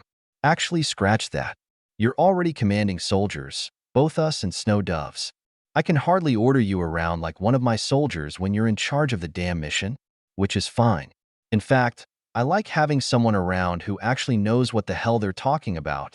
Pollux let out a sharp breath and looked back toward the rest of the Pathfinders. We were camping out for the rest of the day, so everyone was busy clearing the fungal mat from the area. Not that long ago, I was curious as to why someone like Pollux was only a commander when he was an authority 8, deserving of the rank first commander. Perhaps he had just recently advanced, but I was beginning to understand a bit. He was passive, he was powerful, but when he so easily deferred to me, I got the feeling that he either didn't care enough to, or wasn't able to take true command of his soldiers. The missions the Pathfinders did were often simple and repetitive. Sure, he had to bring back mission reports to Polly, but as far as I knew, another warlock was doing that before I came in. Since I was the summoner, I quickly got that job. I remember him giving it to me my first day there. That was a bit too fast if I gave it some scrutiny. Granted, there were few, if any, summoners that went out into the field. I was the perfect guy for the job of collecting intelligence from everyone's perspective.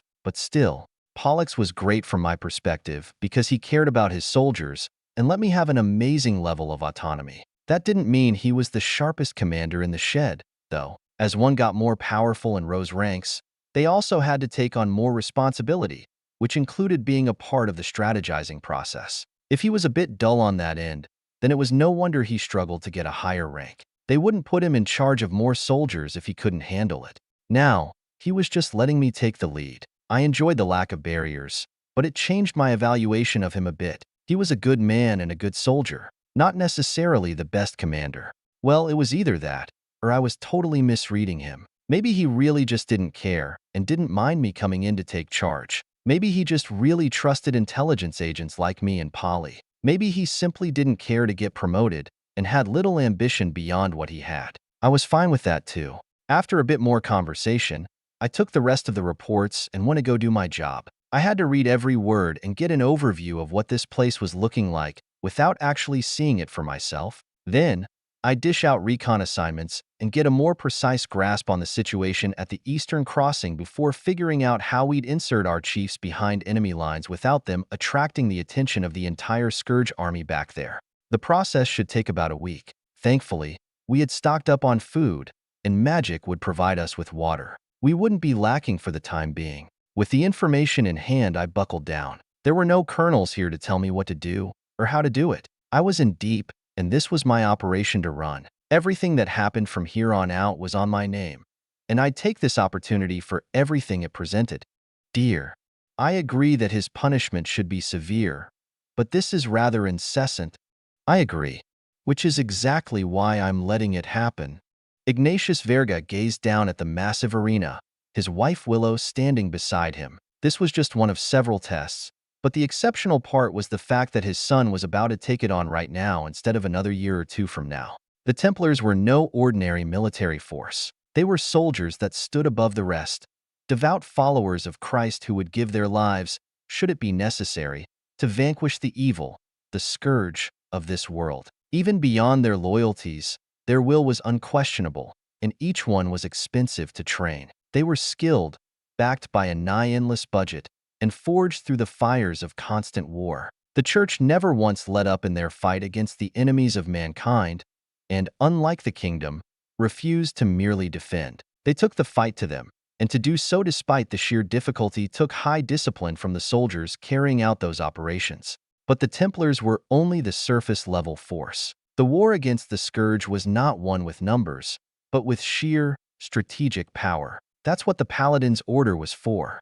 The Paladins' Order was a semi-secret group of special-purpose behemoths. If the Templars were a spear, the Order was a dagger's tip. Roughly divided into 3 tiers of soldiers. Each vocation had a separate purpose. Tier 3, the squires, low authority but still well-trained soldiers, were responsible for logistics and support operations for the rest of the order. They were smart but generally combat incapable. Tier 2, the field observation group, or colloquial fogs, were intermediate authority soldiers who were skilled at disappearing into enemy territory and coming back with intelligence on the enemy. They were the Order's intelligence sector. Finally, the Tier 1 Raiders were the special tactics and combat division of the Order, known widely in the areas that knew they existed at all.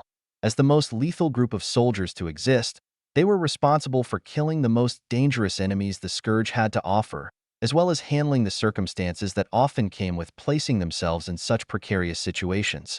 There were various levels of power within the Raiders. Some of them stood on top of the world, while others couldn't boast anything more than Authority 7 power. No matter what though, every single one was a force of nature, an inhuman killing machine with traits that placed them far beyond an ordinary powerful soldier. Oftentimes, they were lethal despite their power. To become a raider, the bare minimum prerequisite was to kill an Authority 8 royal, and the son of Ignatius Verga, Vetsman Verga, was about to attempt to become one. It had been months since he started training. He had been put through conditions akin to nightmares and dragged through even worse. He had suffered mind-breaking strain, mental fatigue overlapping with his struggle with anarchy. But instead of sympathizing, Ignatius allowed the instructors to use everything in order to bring his son to his lowest possible point. He had been broken, there was no doubt about that. When he looked at his son, even he felt pity. His wife had almost cried watching him waiting his turn,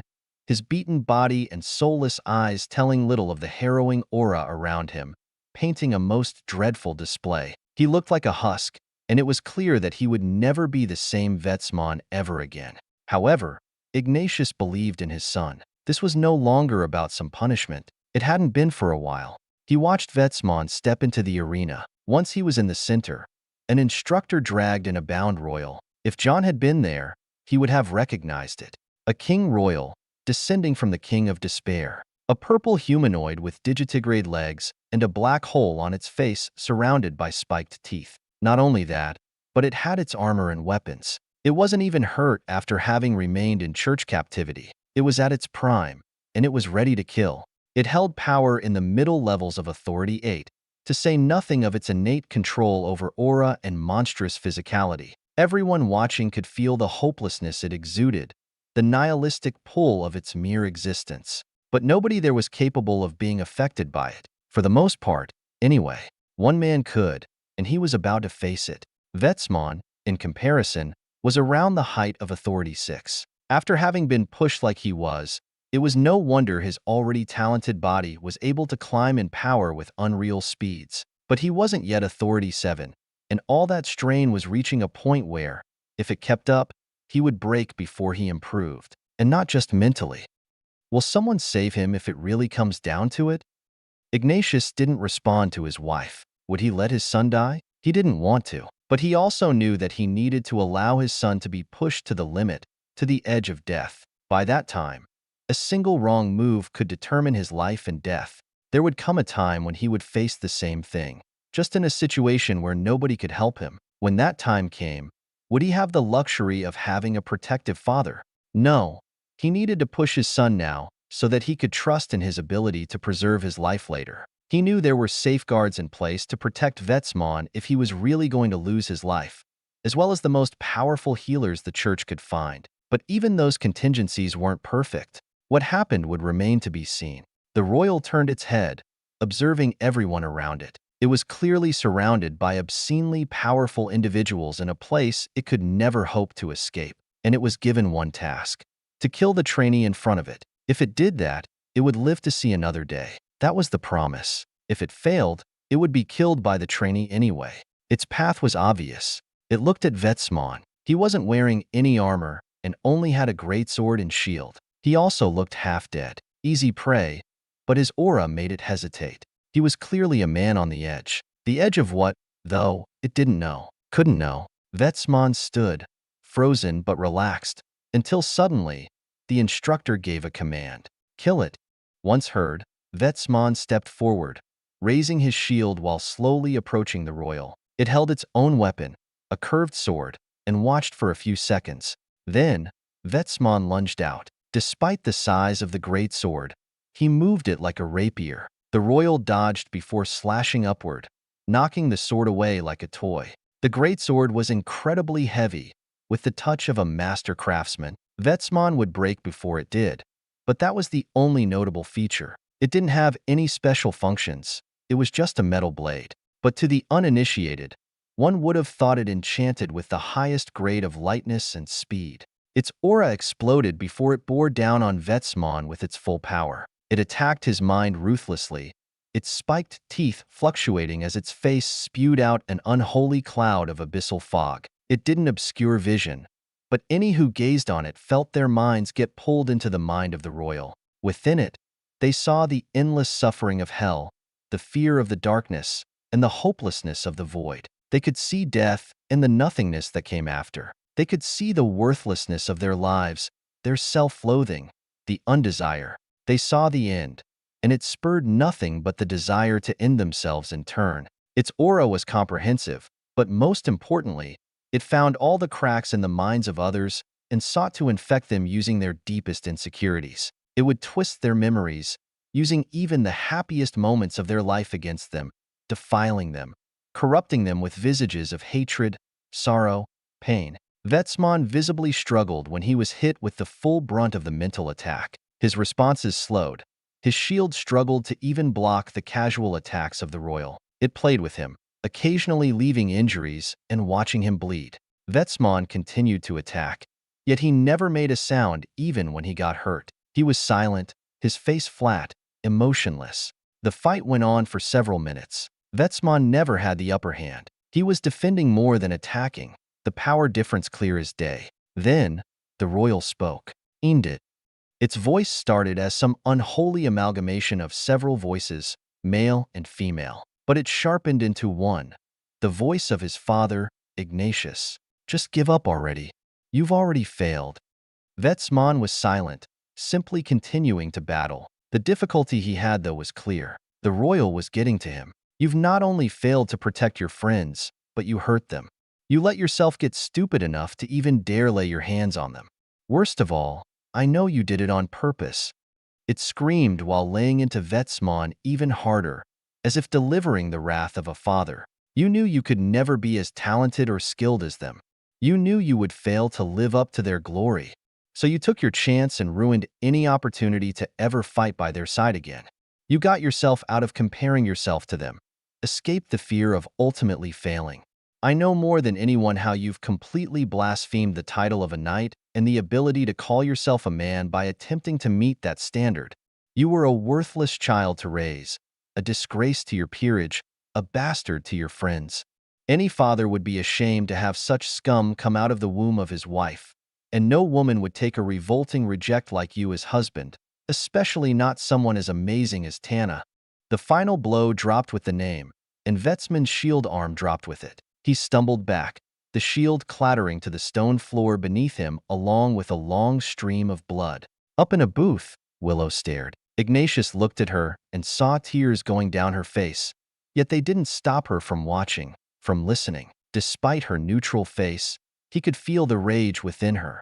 Even he wanted nothing more than to go down there and flay that royal alive. But he refrained from doing anything, even when his son's arm was taken off. Vetsman raised his sword, his eyes glued to the royal. It circled around him. You disgusted her. You harmed the person she admired, the person she actually wanted to be with. If not for the other one, she'd be the one getting fucked raw by him. Perhaps she was, despite that. It would explain why she had little desire to get anywhere close to you until much later. Perhaps he got bored of her since Amara was so much better. So he left you with the second-hand goods, and you couldn't even do anything with that. So come to me. The royal put out its hands, and then the black hole on its face, eternally dark, suddenly changed. It sprouted the face of Tana, its teeth chittering as her voice came out of the face. Come here, my darling. Away from them, from the constant pain. I will give you relief. In my nothing, you will find everything. I will give you the world. It offered, putting out its hand for Vetsman to grab. His body bled from every limb, blood continuing to fall from his severed arm. His sword arm went limp, the great sword's tip falling onto the stone under him with a ring. He stared at Tana's face. The royal waited, urging Vetsman to come to it. Its aura was wholly concentrated on his mind, already well entrenched within. Willow, watching from above, grit her teeth. Ignatius, if my son becomes a monster, I will be lost to you alongside him, and I would be every bit deserving of it. Ignatius muttered, watching, his hands cracking the stone ledge underneath them. Then, in the silent arena, he heard a sigh. It's amazing. Oh Lord, I think I get it now. Vetsman straightened his back, his greatsword twitching off the ground before swinging around with blinding speed. The royal barely raised its own weapon in time, yet was still blasted across the arena, slamming into the enchanted bricks. Wiping his face with his remaining arm, Vetsman looked over and found his severed limb. He walked over to it, casually stabbing the greatsword into the ground before lifting the limb to the stump. Then, like magic, it remained in place. After some seconds, he lifted his new old arm and twitched his fingers. Ignatius' eyes widened. Not only had Vetsman stopped bleeding, but his blood now had shimmering gold within it. He didn't know what it was, but when he saw the same shimmering gold in Vetsman's aura, he knew something big had just happened. Then, Vetsman kneeled, letting out a long breath. I don't enjoy the pain it took to get here. I'd rather that royal tell my instructors to kill themselves instead. An instructor to the side scrunched his face, brows furrowed, as if not comprehending the audacity to say such a thing. Vetsman continued, but I think I get what you were telling me. I'm still pissed off though. I'm not gonna thank you until later. With those words, Vetsman stood again, looking over at the royal as it pried itself from the reinforced wall. You thing that perverted the face of my future wife. You don't realize that your words do nothing but make me even more certain. With or without them, I need to devote my life to eradicating every last one of you.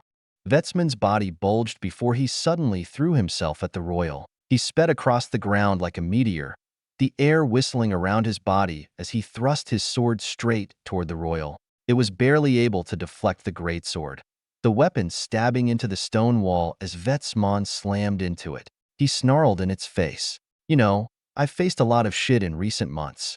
I don't appreciate you trying to corrupt the few good memories I have left. They were the only fucking things getting me through this hell. And now, I'm going to have your disgusting sight in my mind alongside them.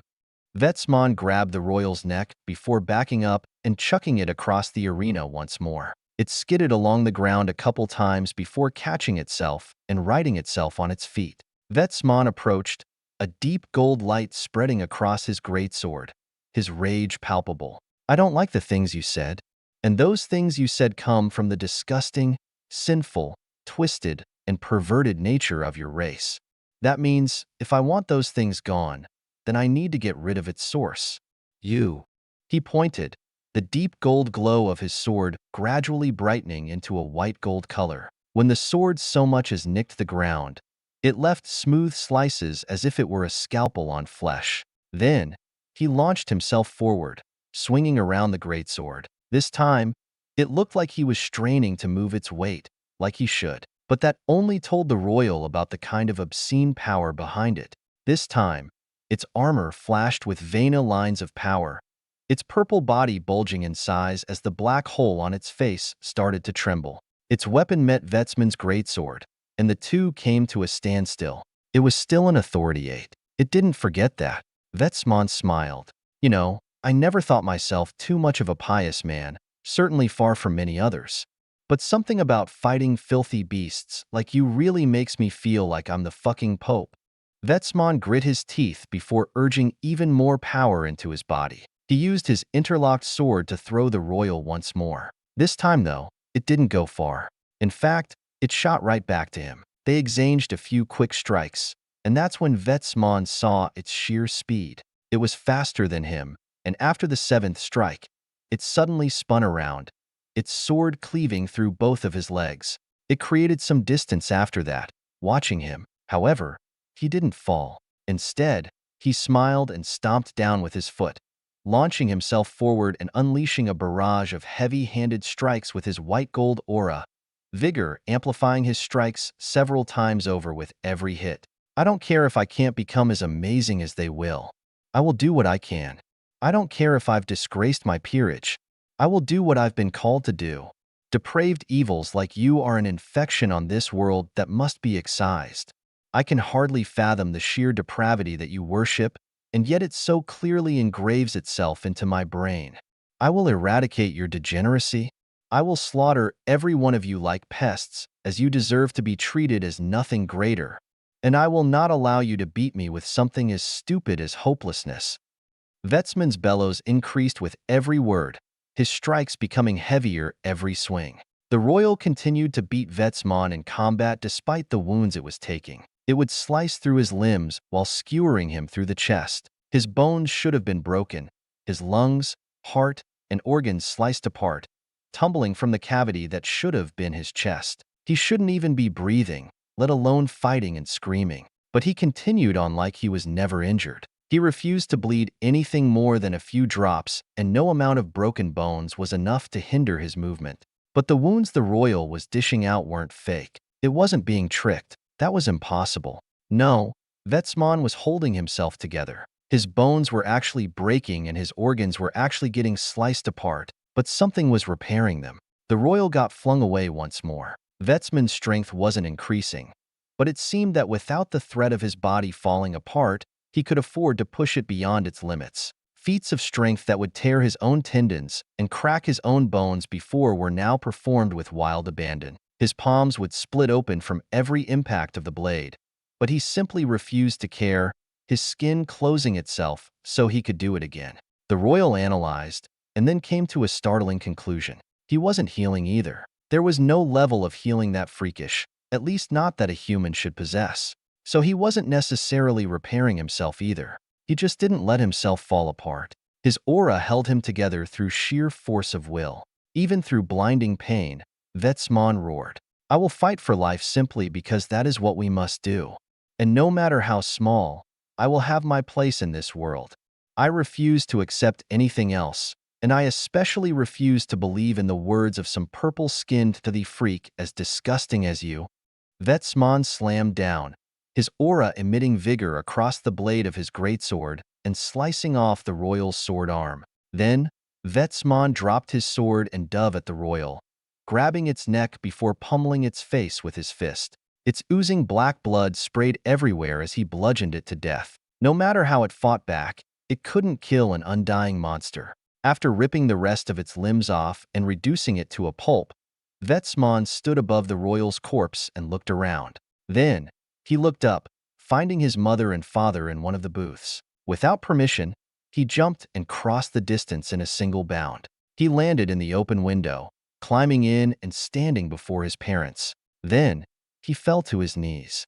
"Mother, father, I'm sorry. I've brought shame to this peerage with my actions and have forced your discipline. I will do what I must to atone. I just hope that someday I will be given a chance to once again stand with the pride of our peerage, the Verga name." The two parents were silent. Willow rubbed her eyes a few times before she started crying again and embraced her son. "See, call us how you used to, please. You will always be my beloved baby, Vetsmon. I'll kill you myself if you ever forget that. And this will always be your family to come back to." "Understood, Mom." Vetsmon continued to kneel even as his mother wrapped him up. He instead turned his head to his father. "I wish I never had to do it, son." "I know why you had to, father. Don't ever forget that you will always be our child. You've come a long way. I'm proud to call you my son. I would never ask for anything else." "Thank you." Vetsmon lowered his head and let out a heavy breath. The weight off his shoulders was clear as day. Eventually, Willow pulled herself away, letting her son stand and wiping her tears. "Thank you for killing that royal, son. Now, I don't think you should keep your instructor waiting much longer. He looks like he's about to explode." Vetsmon slowly turned around, seeing his smiling instructor in the window. "Hey, trainee, what was that about telling me to kill myself?" "I refuse to give in," Vetsmon shouted and took up a stance, the instructor looking amused. "Heh, you might be some kind of undying freak, but you can still feel pain." The instructor suddenly appeared in front of him, grabbing Vetsman's neck. He looked at Ignatius with a wide smile. "I'm going to find the limits of your son's new technique. Just keep in mind my desire to continue my lineage. The peerage needs at least one who can pass down the name. Yes, I'll try not to neuter him. I refuse to give in. You think you can fight me, boy?" The instructor threw Vesman through the window, his body flying into one of the walls of the arena. Willow smiled. "My baby's all grown up now." Yes, I never had any doubts. You and I will be having a conversation later. Dare to ever pull a stunt like this again, and I will be neutering you." Ignatius was silent. He understood his wife's anger, but he was too happy for his son's achievement here to let it douse his mood. It was a risk, but he knew that his son was destined for something more, that God had greater plans. This proved it. He almost couldn't wait to see how far he went. Chapter 174. Infiltrate. December 2nd, 623.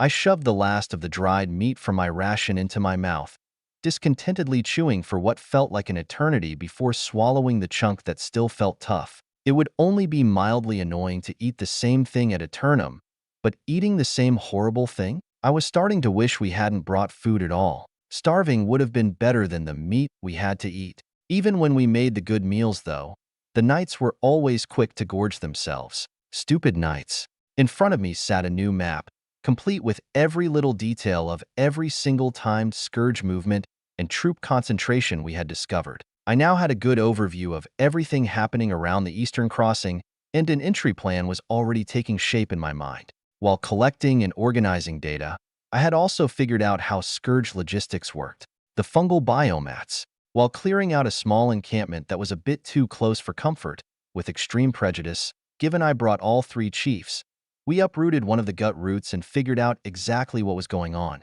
It served two purposes. By outcompeting flora and driving out fauna, it cut off a significant food supply for us humans and devastated the ecosystem behind it. More importantly, it itself served as an endless supply chain. The gut root was capable of producing nutrient paste, and if the nutrient paste wasn't consumed, it would either fester and grow that fungal biomat or would get eaten and recycled by the biomat. The nutrient supplies to carry out this process seemed to ignore distance and terrain. It didn't arrive in bursts like our supply convoys did, but gradually and continually.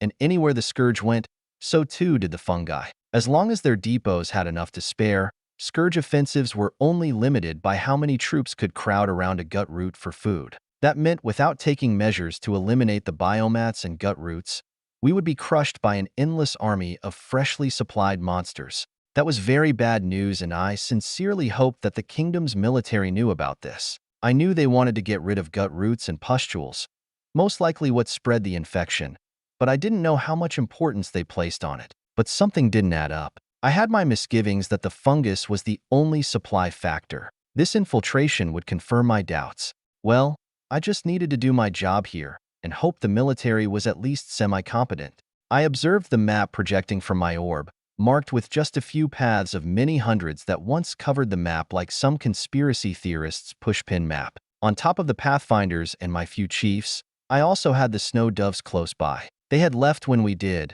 and had been wreaking havoc on everything scourge-related nearby. They were definitely attracting attention, and I, along with the chiefs, had remained completely unobtrusive. Now, though, it was time to utilize my cards. All I needed was an inn, and on my map, I could see it. A little chink in their armor that I could use to breach their lines and insert my troops. I tapped my aerial, gathering some people for a quick conference. The three chiefs, along with Pollux, arrived before long. All right, I've figured out how we're going to infiltrate.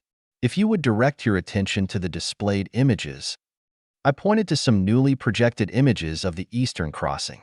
The crossing wasn't active at all the time, but it did host regular patrols and guards to monitor everything. These patrols and guards were fallible, though. The portion of Hare's Pass that I knew near Stronghold Charlie was tall and deep, with the massive earthwork bridging the gap. However, the Hare's Pass in our current area to the east sloped down toward the ground, cleanly revealing the river that had cut away at the pass over hundreds of thousands of years. Eventually, the pass would completely level with the rest of the ground, bracketing a river that ran into a distant lake. The eastern crossing that we were looking at took advantage of the lower cliffs. It was an artificial land bridge that still went over the pass, but had no more than 100 meters of distance between it and the river. In my book, that was an easy cliff to climb, and gave us several options for crossing that didn't involve taking the actual bridge. Still, the main issue was avoiding the river. It was rapid and turbulent, and even Authority 9's sturdiness didn't mean much against the force of 1,000,000 gallons of water a minute. I laid out my plan. We're already on the external side of the crossing, so there's no need to make things more difficult by cutting across. Chiefs, your objective is to cross the river without getting spotted. You simply have to make it from one side to the other. Now, I don't know your full capabilities myself, so do you have any ideas? I can handle that. Chief Reginald raised his hand. I can create a physical bridge for us to cross. Anywhere. Oh, well, that certainly opens up more options. I looked back at the map and pictures, tracing the new routes that opened for us, nodding and smiling. All right, let's do that. We're going to move a bit farther east and have you 3 bridge across. However, there are patrols along the length of the crossing. We're going to need to divert the scouts so that you can slip by undetected. That should be pretty easy for them. Not to mention with you there, liaison. Pollux smiled at me. Aren't you the ranged master here? Can't you just kill them? I am, but not only do I make a lot of sound, but I'd prefer to not kill a single one. If we kill them far from the eastern crossing, they'll assume that we did something over there and start suspecting the presence of infiltrators, which is exactly what we don't want. You think they're that smart? I'm not going to assume they're stupid and then get proven wrong in a spectacularly tragic fashion by losing the chiefs. We need to assume the worst and operate accordingly. We appreciate that. Chief Reginald chimed in again. I looked over at him and received 2 nods from the other 2 chiefs as well. I wasn't being lax with their lives and was making sure that they would have the easiest time while behind enemy lines. Even the slightest rumors of them being there would make this mission far more dangerous. I couldn't take that chance, and they didn't want to either. Pollux went quiet while I continued. So, we need a diversion. I have one decent idea. We should attack and destroy the eastern crossing, demolish the bridge, attract all their attention, and hopefully divert all the scouts away from where the chiefs are trying to sneak in. That's a good idea. We'll need some more firepower, though. We should call some of the other snow doves. Reginald gave his advice, making me nod. Yes, I was hoping I could do that. In that case, we'll head out tonight to go talk with them. Once we secure their help, the mission is a go. What if it doesn't divert the scouts, though? Chief Vupul softly objected. She was a knight, but generally kept to herself, despite her power. I shrugged. I was thinking, since Chief Reginald can manipulate earth, that he could tunnel you 3 through the cliffside, perhaps underneath the river, and then dig your way behind enemy lines directly. If that can't happen, then I'd have to think up some other plans. Maybe we would just need to go so far east where scouts don't bother patrolling, but I don't know if that's even viable if their territory goes that far. I should be able to handle tunneling. How far is debatable, but we should be fine if we need to resort to that. Chief Reginald gave his assurances, making me relieved. I didn't know how far the scourge had spread east, and I didn't want to have to find out after we've already done so much recon. It would take much longer, and we didn't have the resources to be out here for much longer than we had been already. I stood straight and crossed my arms. All right, we're going to move forward with those two plans in mind. Unfortunately, if both of those fail, we're a bit screwed. Unless we get lucky, we'd have to regroup and figure something else out, which will probably require us to return to base for more supplies. So let's make these two plans work. Now, before discussing more, we should get the rest of the snow doves involved. Commander Pollux, I can take Chief Reginald there with me. Tonight, we need to make preparations for tomorrow. I'll leave that to you. I have a question before you leave. Pollux waved his hand. What part will the Pathfinders play in the destruction of the crossing? Once we get the snow doves operational, primarily support. All of you will be focused on the bridge in order to provide more numbers. If we can't get the snow doves to move, or at least get some of them to help us, then you'll have a more active role, obviously. But prepare for a support position for now. So in the best case, we'll be taking a back seat. Yes, no insult to everyone, but this isn't something I want to take on without higher authorities. I don't know if they bothered to station some powerful guard on the crossing in secret, but I don't want to take that chance, nor do I want to be unlucky. We'll bring out everything we have, do it right the first time, and get our infiltrators across without notice. Sounds good to me. Pollux nodded. I wouldn't put his people in danger simply because I didn't want to risk coming across something that they couldn't handle. They weren't powerful enough to completely disregard the risk of the unknown. The snow doves were. With that, Chief Reginald and I left for a distant camp. The place we left from wasn't the main camp with the other Pathfinders. I had created two separate camps, one for myself, the chiefs, Pollux, and his first squad. The rest of the Pathfinders were off somewhere else, there to draw the attention of any scouts that might be lingering in the area. On the other hand, we were completely hidden, and I intended to keep it that way until I got my infiltrators over the pass. It didn't take too long to find the snow doves since I had told them to stay in the area. Once we arrived, Reginald and I stepped out to greet Brigadier Nanan. Myron was somewhere else, and I was glad his ugly mug wasn't there to ruin my night. Brigadier Nanan, good to see you. Hello, Liaison. Reggie, let's head to the tent. After we shook hands, we entered the command tent. There, we sat down. Nobody else to disturb us at the table.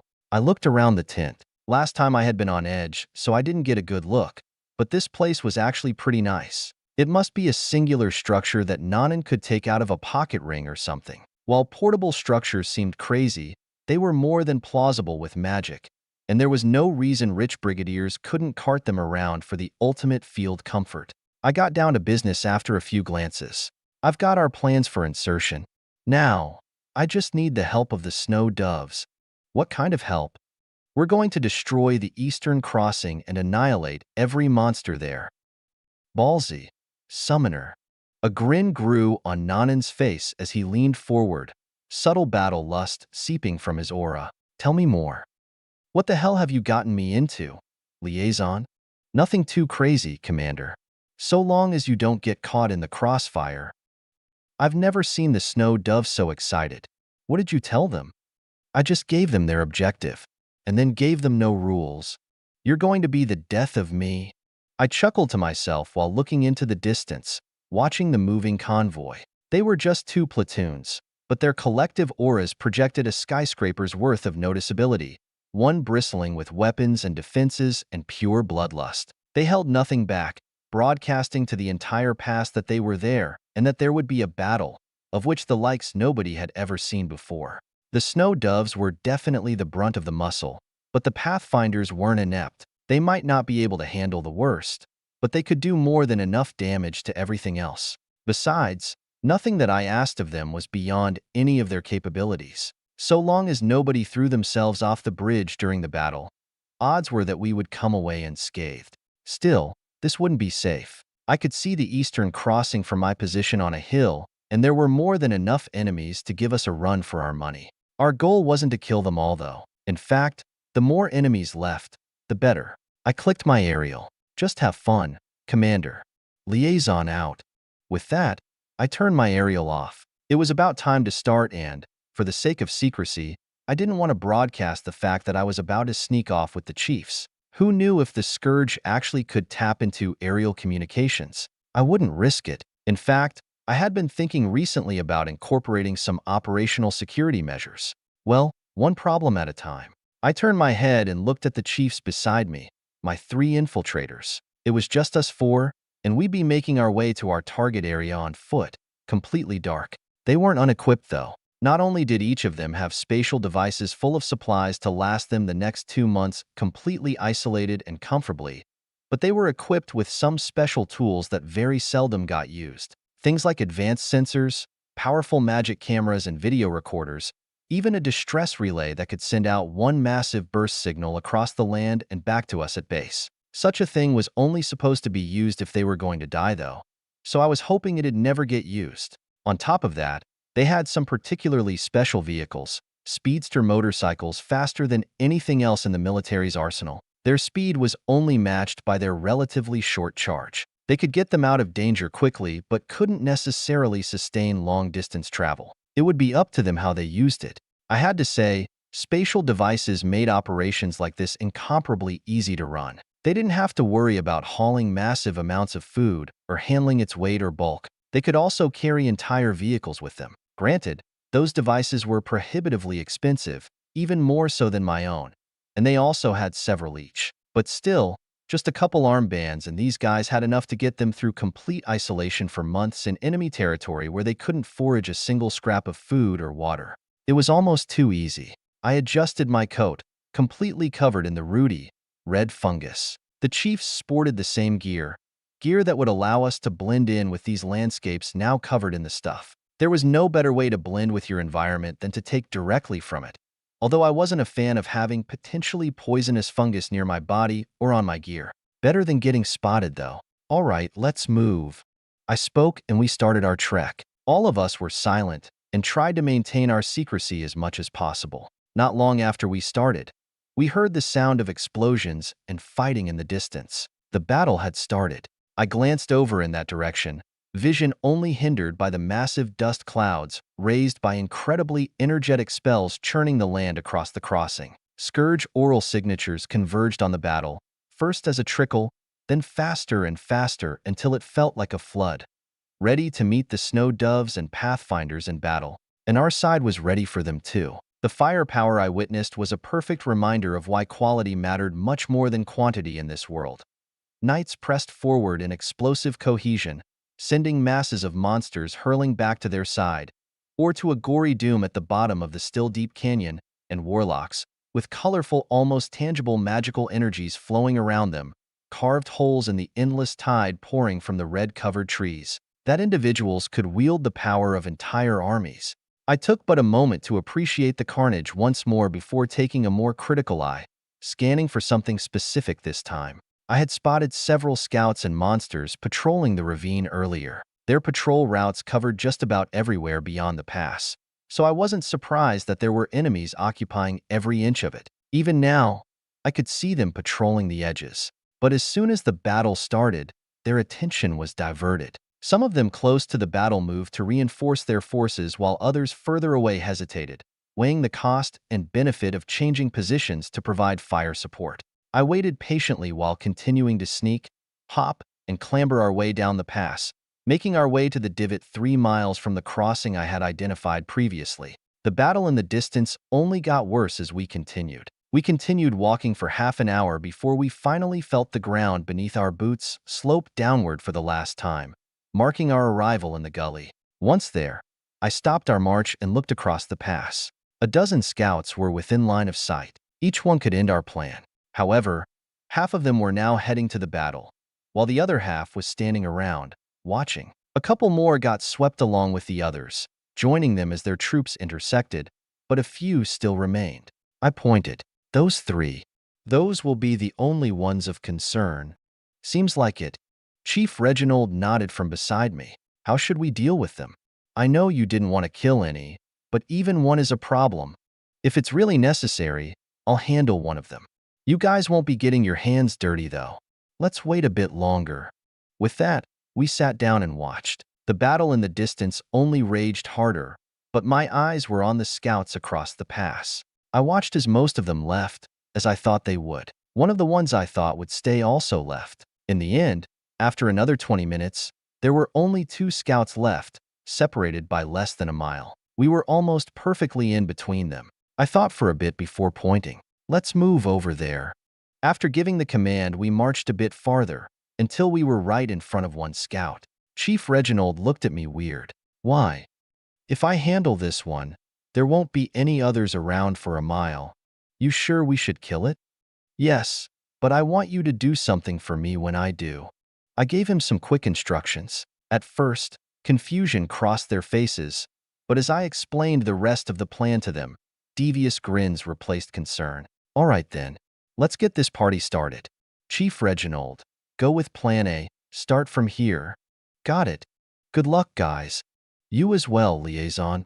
I went around and shook their hands. I was under no impression that they would be safe while carrying out their mission. We had equipped them with the best we could get and prepared them with all the intelligence we could give. But it would still be up to them to navigate enemy territory and brave its dangers, including the threat of the most powerful that the Scourge had to offer.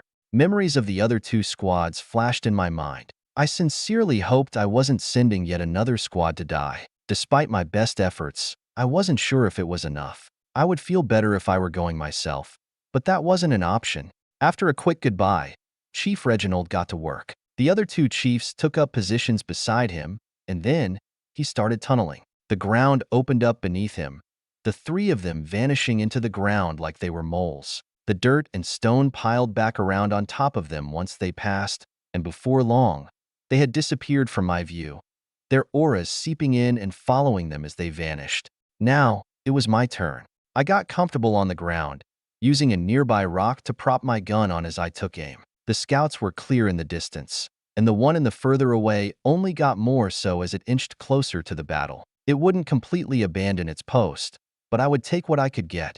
In the opposite direction of the one in front of me, there was the other scout. It was nearly a mile off, though, with no intentions of getting closer. These scouts in the distance wouldn't make a difference in the battle when so many had already left to reinforce. Instead, they had to maintain surveillance and likely a communication line between them. I watched the one in front of me intently. Then, after some time, I saw something. Chief Reginald emerged from the opposite wall of the pass. He had tunneled down through the cliffside and then under the river, coming out at the bottom of the opposite cliffside above the river. After doing so, I saw the 3 of them scale its face, rising up right below that scout. Chief Reginald created a rock platform that simply rose up the cliffside, making it exceedingly easy for themselves.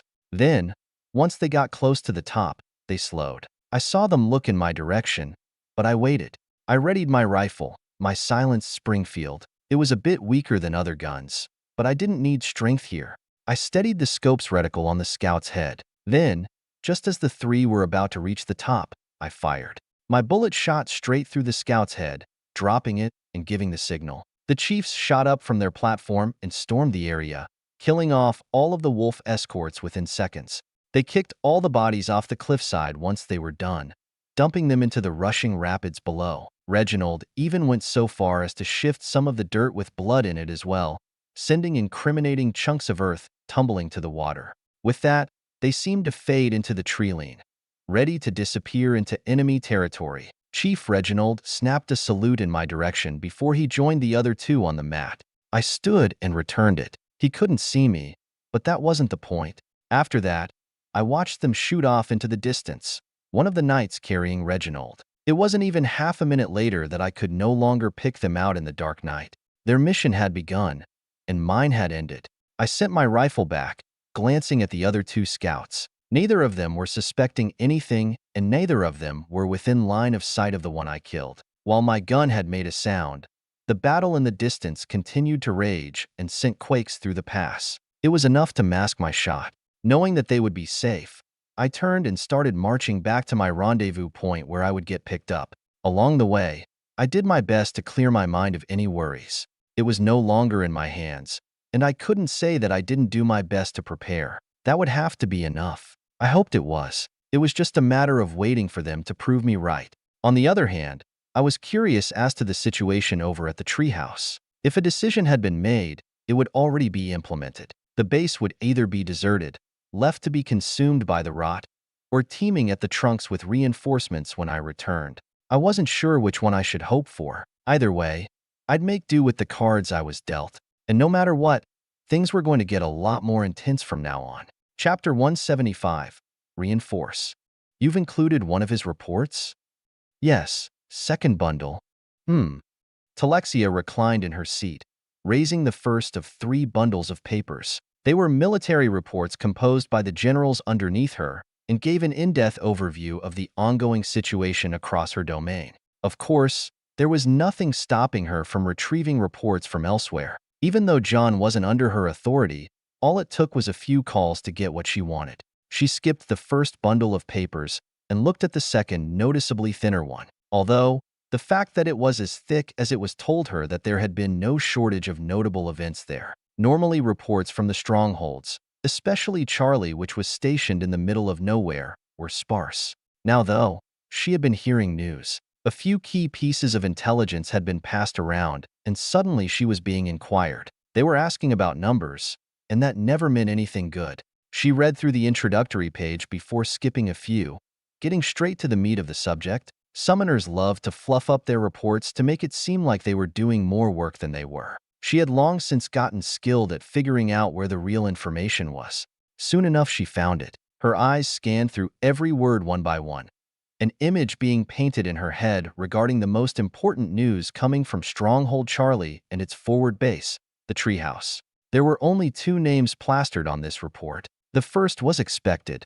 The second was an anomaly. Colonel Polly was famous enough and had been vying for the endlessly coveted position of general. Her name had been getting passed around everywhere despite several attempts by other summoners to keep her out of the light. She was good, a valuable asset, even if she was pulling strings and setting up a retinue full of bootlickers to pass along their achievements. Now, though, she was unable to take all the credit. That was rare, and the name that intruded upon her fame was one she hadn't expected to see in a long while. Captain John Cooper.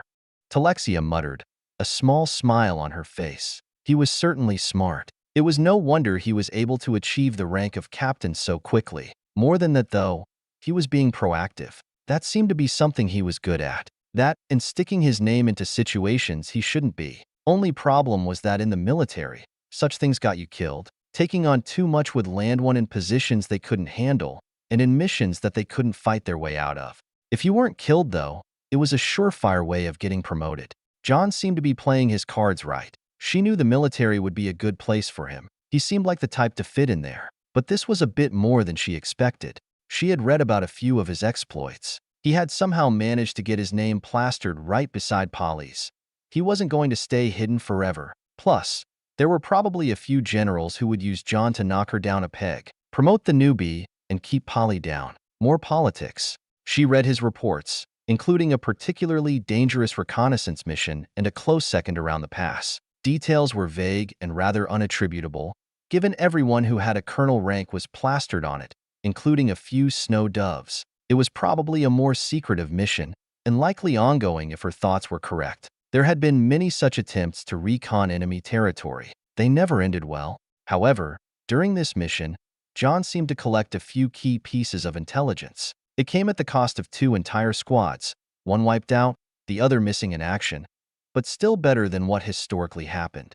The Scourge was moving in with a massive army and a new species to boot. John dubbed it the Bombardo, a peculiar name, but she didn't pay it much mind after an initial thought.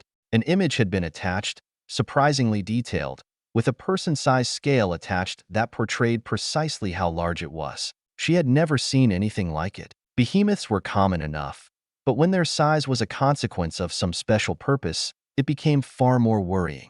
And there were dozens of them moving in on the treehouse. Talexia subconsciously leaned forward, reading the numbers, their movements. There were excerpts taken directly from Captain Cooper's personal reports, including maps and analyses on past movement histories, and all of them painted the picture of a disaster waiting to happen. The noose being tied around the treehouse's neck was almost tangible, and she couldn't even chalk this up to faulty logic, as some summoners were often to do.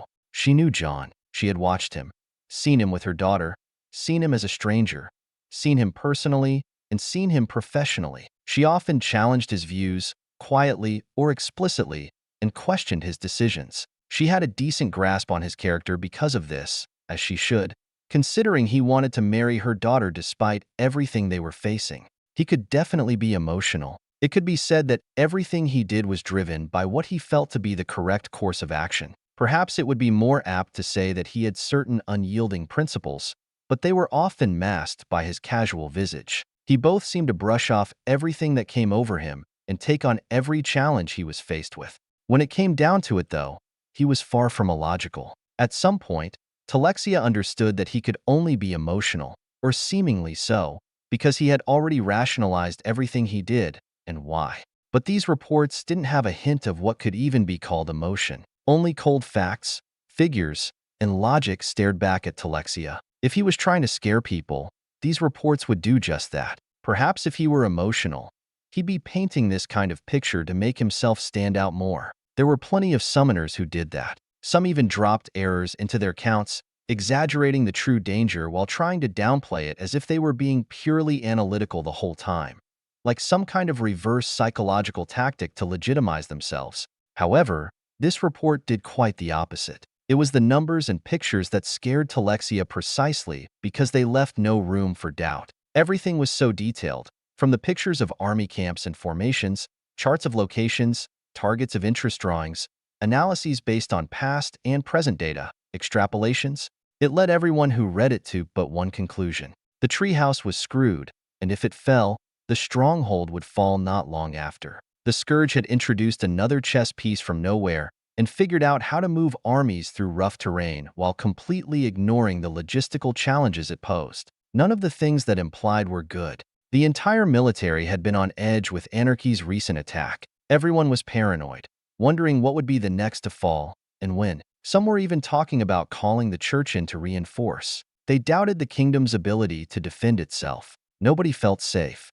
Whoever read this would only feel worse about everything. More than that, they'd realize that they needed to fight back. With just the loss of a single base, it felt like every wall that they had erected so proudly, confident in its ability to stem the tide, had come crashing down, washed away in a flood of terror. Even Talexia found herself coming to the conclusion that so many others had already decided on. They needed to reinforce and hunker down. They needed to save the treehouse and prevent the Scourge from overrunning a critical defensive line. If they failed to defend against the oncoming army, their flank would be wide open, giving the Scourge an easy opportunity to carry out pincer attacks and wipe out their front line. Even more than that, though, they needed a victory. There was more bad news spreading than anything good, and with this report, both generals and sovereigns alike were left wanting. This was one of the few times that they were ahead in the intelligence game, and, despite actions suggesting otherwise, nobody wanted to remain defensive forever. Attrition was wearing the kingdom down far more than it was wearing on the Scourge. They would fall first if this continued. Oh, John, you always know just how to stress me out. Talexia set the papers atop her desk, massaging her temples. She'd have to send out a division worth of warlocks, at least. The Lancers, maybe. A couple of platoons of support and special combat personnel. She had seen the transfer requests for healers from Stronghold Charlie get denied so many times already. Suddenly, all the questions she had been getting made sense. What's the minimum garrison here? How many can you move from there? They were going to pull on other bases. They were going to pull on reserves. They couldn't reinforce half-heartedly. It would have to be overwhelming, more than enough to deal with the inbound army and not let the victory turn Pyrrhic. She, being the head of the warlock training programs and having a major say in where their reserves and fresh recruits went, would be taking on the brunt of these reinforcement requests. She had more power than most knew, though. Their reserve forces weren't just weaklings. In fact, a large portion of the kingdom's military was in reserve, including many powerhouses that could turn tides. The reason they haven't been moving was because, before Anarchy, things had been stalemated. There was no reason to mobilize everything all the time. Soldiers needed breaks, vacations, and slotting them into the reserve forces for a year or two at a time was a good way to keep their troops fresh and let the strong soldiers make families. That's how powerful lineages were created and prolonged, how they got more magi and soldiers. It was only after Anarchy that they started readying for total war. The kingdom was primed. Like the scourge, they had been accumulating both numbers and power. Until now, though, there hadn't been a major reason to mobilize so many forces. Anarchy had attacked, but that had been a sudden onslaught, one that didn't have any significant follow-up. They had been blindsided, and instead of retaliating with everything at once, they had taken a step back to recuperate and analyze the situation, waiting for the Scourge's next moves. Now, this was a clear signal to stand up and counterattack. Or, it was more like John had provided the military with an opportunity, an opening to fit in one of their own swings. Talexia couldn't help but see this as the precursor to much more. She just didn't think it would come from John, of all people. Sure enough, in the military, those bull-headed smarts of his had found their place. It was his natural damned habitat. Unfortunately, he was also alone. He didn't have a trustworthy squad to keep him safe, making these recent happenings that much more dangerous to him. She was worried, but she couldn't send Amara over there. It had been 6 months since they separated, and things were going well. They were all progressing with amazing speed. Her daughter was especially outstanding, certainly doing far better than she had at the same stage in her life. She wanted to maintain it, and besides, her daughter had Tana with her, a partnership that had already proven to be life-saving. Thinking thus far, Talexia reached over and grabbed another sheet. This one was also a request, but not for any amount of normal troops. It was for her daughter and Tana. The name at the top spelled Gons. Already getting scouted. I suppose I have Fiden to thank for that. Another source of stress. She didn't want to send her daughter into special operations so quickly, but if this kept up, she might not have a choice. Amara would just leave herself, especially if Gons approached her personally. Before that happened, dear. Ikor looked up from his paperwork when his wife called. Can you retrieve my black tome tonight? Are you sure? Ikor was surprised. Setting his pen down, Talexia nodded with a sigh, resting her chin on her fist. Yes, I have a feeling our daughter will need it. The other nobles will question us. The other nobles are doing the same exact thing, and they'll think twice about Pi, provoking my anger lest I leave their children and prized troops stranded without competent support. Very well. I'll have it for you in the morning. Thank you. I don't feel like dealing with the ancestors right now.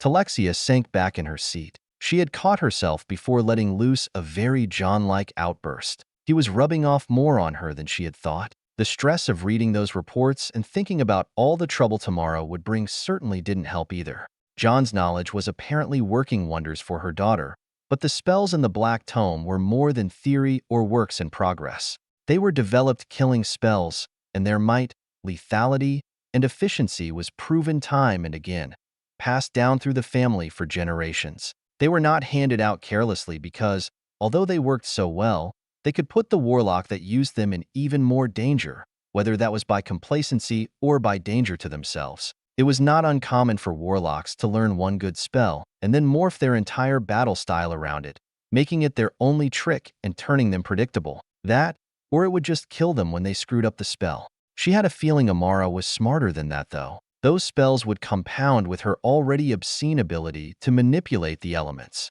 She would turn them into her own, not let the spells turn her into something she wasn't. It would be one of the only things that she could do for her daughter to directly help her become more powerful. The rest of her support would come from the shadows, making sure her future wasn't ruined prematurely or placing her in positions she could learn from. She would make sure Amara had enough time to grow and thrive before getting thrown into the deep end to fend for herself. Whether her daughter would appreciate her or not would be inconsequential to preserving her life. Nothing mattered past that. Chapter 176. Major. December 6th, 623. The Pathfinders and Snow Doves left a cloud of snow a mile high and an army's worth of confused scourge as we hightailed it out of the area. With our infiltrators infiltrating, we had no reason to stay out in the boonies. Our next objective, if you could really call it one, was to get back to the treehouse and figure out our next step.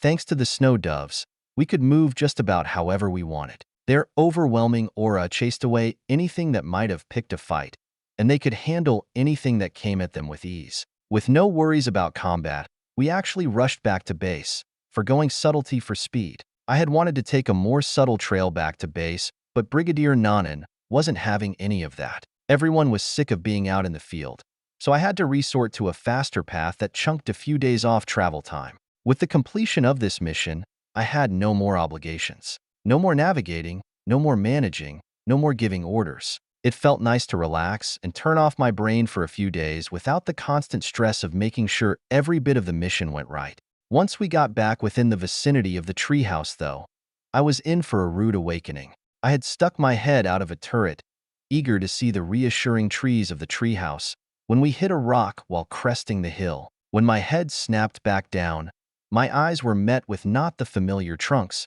but a veritable fortress with two smaller walls wrapping around the original base. The treehouse had tripled not just in size, but population too. The outermost wall was still being built as Earth warlocks lifted and compacted the ground into what could be considered a mountain, at a rate that made modern machinery seem infantile. That was something I had forgotten about, and suddenly I wondered why Colonel Jasmine ever thought they wouldn't try to hold their ground and fight. Well, I could now guess what my life would look like for the foreseeable future. I didn't know if we would even be allowed to go back to the stronghold, especially if the Scourge wasn't sending any monsters there. This was the battlefield now. I definitely didn't prefer this, though. Granted, I was glad that the kingdom was growing apace and fighting, but I could already imagine how much work I was about to get shoved down my throat. I would no longer be operating in a small base where things were nice and orderly. We were diving head first into a newly minted war machine. The ecosystem of this place had been turned on its head with all the tens of thousands of troops that were flooding into the walls even now.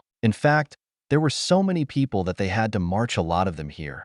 Trails of soldiers stomping in the distance. I liked it better when I was a bit more than just a cog in a machine. Smaller bases did that for me, and I was about to lose my half-decent position. I sighed as murmurs sprang up inside the steed, people poking their heads out to take a look at the ongoing construction. I was mostly quiet as we rolled up to the greatly expanded gate, clicking my aerial and finding a familiar channel. It was still live. Liaison to handler. Come in. Liaison. It's good to hear from you. Likewise, handler. I smiled when Jasmine's voice chimed in. We're approaching the base. Can we still call it the treehouse? Affirmative. It hasn't gotten a new designation yet. Probably due for one soon if this keeps going. I must say, though, I'm not happy about getting kicked out of my room. There was an influx of intelligence agents and, unfortunately, a colonel is still only in the middle of the hierarchy. You have my sympathies. How many are slated to reinforce? We've received about 28,000 troops. We're supposed to be expecting double that over the next couple weeks. Fucking hell. I whistled. Those were big numbers, and since most of them were likely coming through the rails over at Stronghold Charlie, I could imagine how hectic it was over there. I let out a breath. We're rolling in, handler. Would you mind coming to say hi? I think you should come find me, actually. I've got something for you from Polly, courtesy of your recent successes. Is that right? I guess I'll be there then.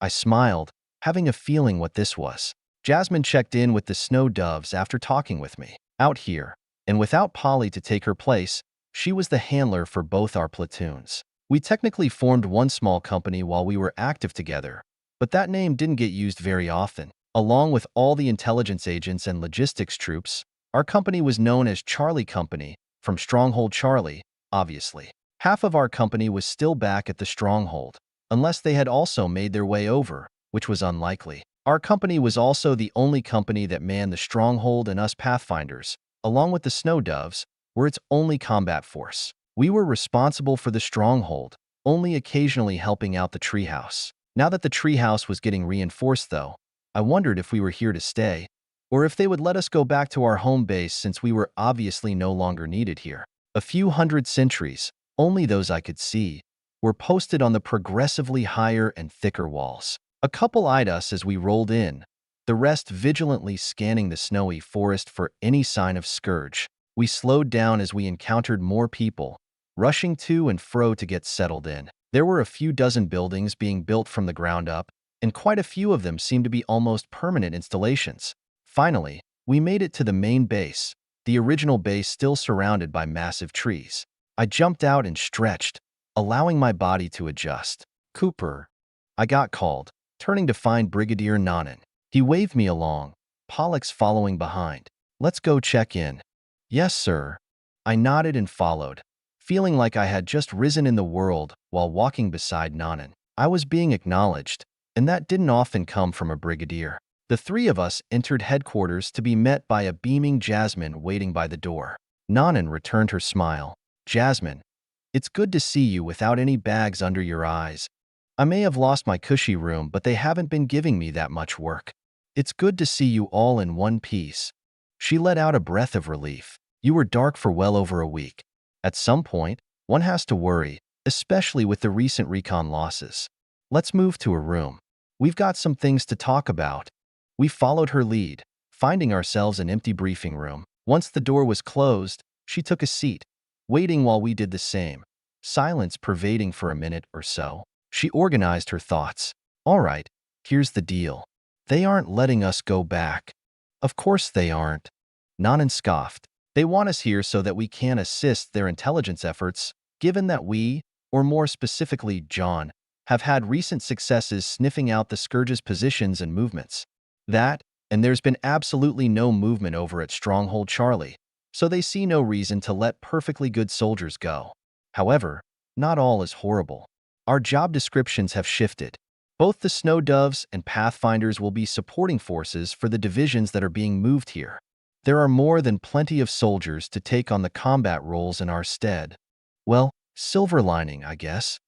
I sighed, rubbing my face. I was indeed about to get busy. Thankfully, I wouldn't be doing too much grunt work, especially if Jasmine was about to do what I thought she was. She looked at me. Congratulations, John. Us two are now some of the top intelligence agents in the treehouse, despite a marshal, general, a major general, and 2 brigadier generals all showing up. Let's just say that your name has been passed around since your achievements this time were too big to ignore, even with Polly there to try and take the credit. They've obviously responded to your reports with great enthusiasm, so you and I will be essentially teaching the top brass about everything there is to know about this place and the ongoing events. We've been officially positioned as their advisors. Is that a good thing? Depends on how you look at it, though for you, it's nothing but the best opportunity you've ever received.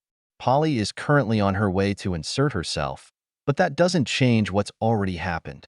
You're about to gain a lot of attention. Do well, and it won't be long before you're sitting at the same level I am. To that end, I've got something for you. Jasmine waved her hand, a bundle of papers appearing. She set it down on the desk in front of me, my eyes scanning the front page. It was the test to become a major. Once again, congratulations. Your application for the rank of major has been accepted. Take this test, and I'll grade it. Once that's done, you'll officially be a major. This is so unexpected.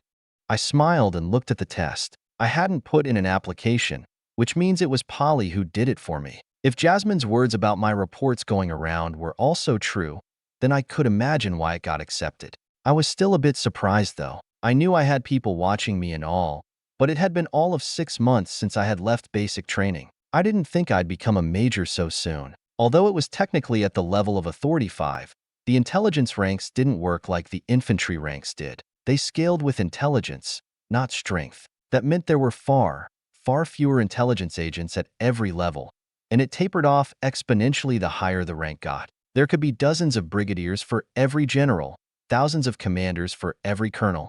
Now I was becoming the advisor to the newly arrived generals. I would be interacting with people who controlled the tens of thousands of soldiers here. Sure, what I could do would be limited, but to interact with them at all was a rare thing few ever even got to brag about. Do you have a report ready for me, John?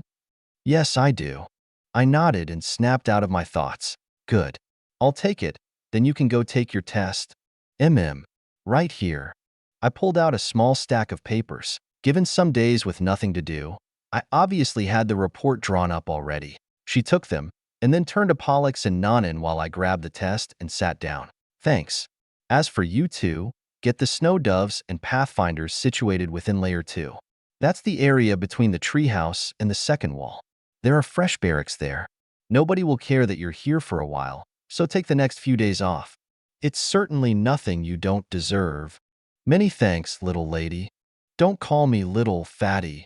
Jasmine poked back at Nanan, who let out a deep chortle. Nanan wasn't fat, but, like all knights, he ate like a pig. I quickly started the test as they talked a bit more. I had memorized the books that would get me to at least lieutenant colonel, so this was easy. I even cited my answers like last time. I couldn't possibly get anything wrong. Summoner smarts were busted. Still, the test had 220 questions. I found it amazing how they could come up with so many questions, and most of it was bullshit too. I wondered how anyone could ever rise to the rank of general if this shit only got more and more capricious. Whatever. At least I wouldn't be hampered. The only challenge that I might ever face would be becoming a general. I didn't know if that was something I ever wanted to do though, so it wasn't something I worried about. As far as I knew, I'd have little to no obstacles to my goals beyond personal power. Pollux and Nanan left before long. Jasmine stayed behind though, perusing reports nearby and occasionally glancing over at me working on the test.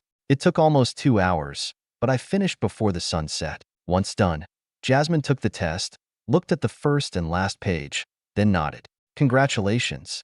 You've passed. Have I? Please. I've never seen someone actually cite the book in their answers. If you can do that, then you've obviously memorized every word of those damned books, you freak. Heh. So stand up and receive your new insignia.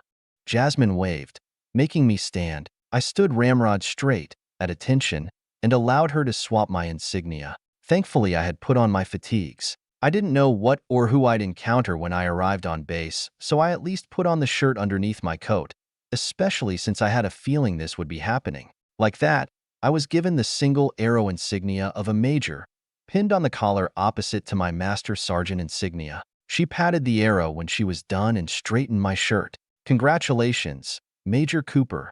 She gave me a salute, which I returned properly. Many thanks, Colonel Jasmine. You deserve it. It may have come fast, but you've definitely earned it. You're smart, Cooper. Don't let it get to you, but trust that head of yours. It's saved the treehouse already. Everyone inside owes their life to you. She pat my shoulder as I relaxed. Then, the two of us walked out. I'll go file this report. Go get some rest. Tomorrow, I'll have you meet your new superiors. Remember to look respectable. Roger. We separated after that with a brief goodbye. I sauntered off, now a major, and not so daunted by the weeks and months ahead of me. Chapter 177. Their Nature. December 7th, 623. All right, do as I do, and generally, we shouldn't be speaking unless spoken to. You can't treat these people as any ordinary intelligence agents. You need to look proper, talk proper, act proper, and don't step out of line. Jasmine rattled off her advice as we walked into headquarters. Both of us were in our glimmers, yet thankfully weren't sticking out since there were triple the amount of summoners in headquarters after the reinforcement. We were going to meet our new superiors who we would be advising. They were generals, and they stood at the top of the military's hierarchy. These generals may be despotic, but they're in their position for a reason. They're some of the smartest people in the world and have decades of experience in battlefield strategy, as well as more influence than any brigadier will ever have. These people operate directly with sovereigns and marshals, making decisions that can end the lives of numerous thousands. They aren't people you want to be on the bad side of. Do your job well, and let them do theirs. Maybe by the end of this, you'll be a lieutenant colonel. That would be nice. I smiled, the two of us pausing outside a door to the war room. Jasmine took a deep breath.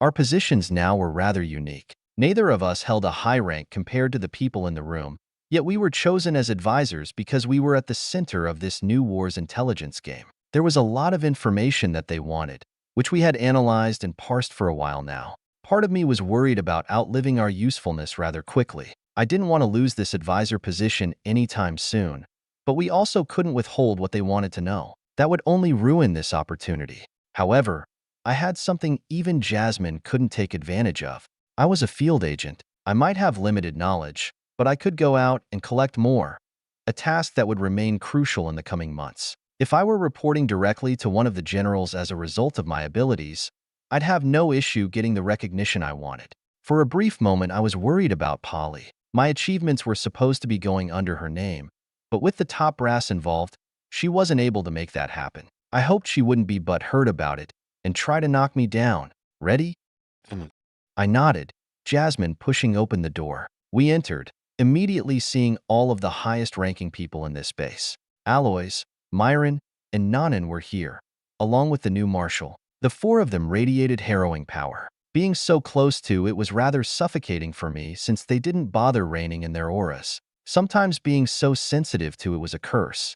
Then, there were the generals. One general, one major general, and two brigadier generals alongside Brigadier General Risto, who originally manned this base. I saw a lot of dragon wings around the room, reminding me what kind of place I was in, as well as the kind of weight my position held. Very few ever got the chance to advise people this high in the ranks, let alone do so at the rank of major, not to mention that I was just promoted yesterday. I looked between some of the generals. They were all summoners, naturally, and surprisingly I could feel the power of a low authority 8 from the general. His power was well above mine, which was an interesting thing to experience. I had gotten so used to being the best summoner around that I could hardly imagine another summoner being able to compare.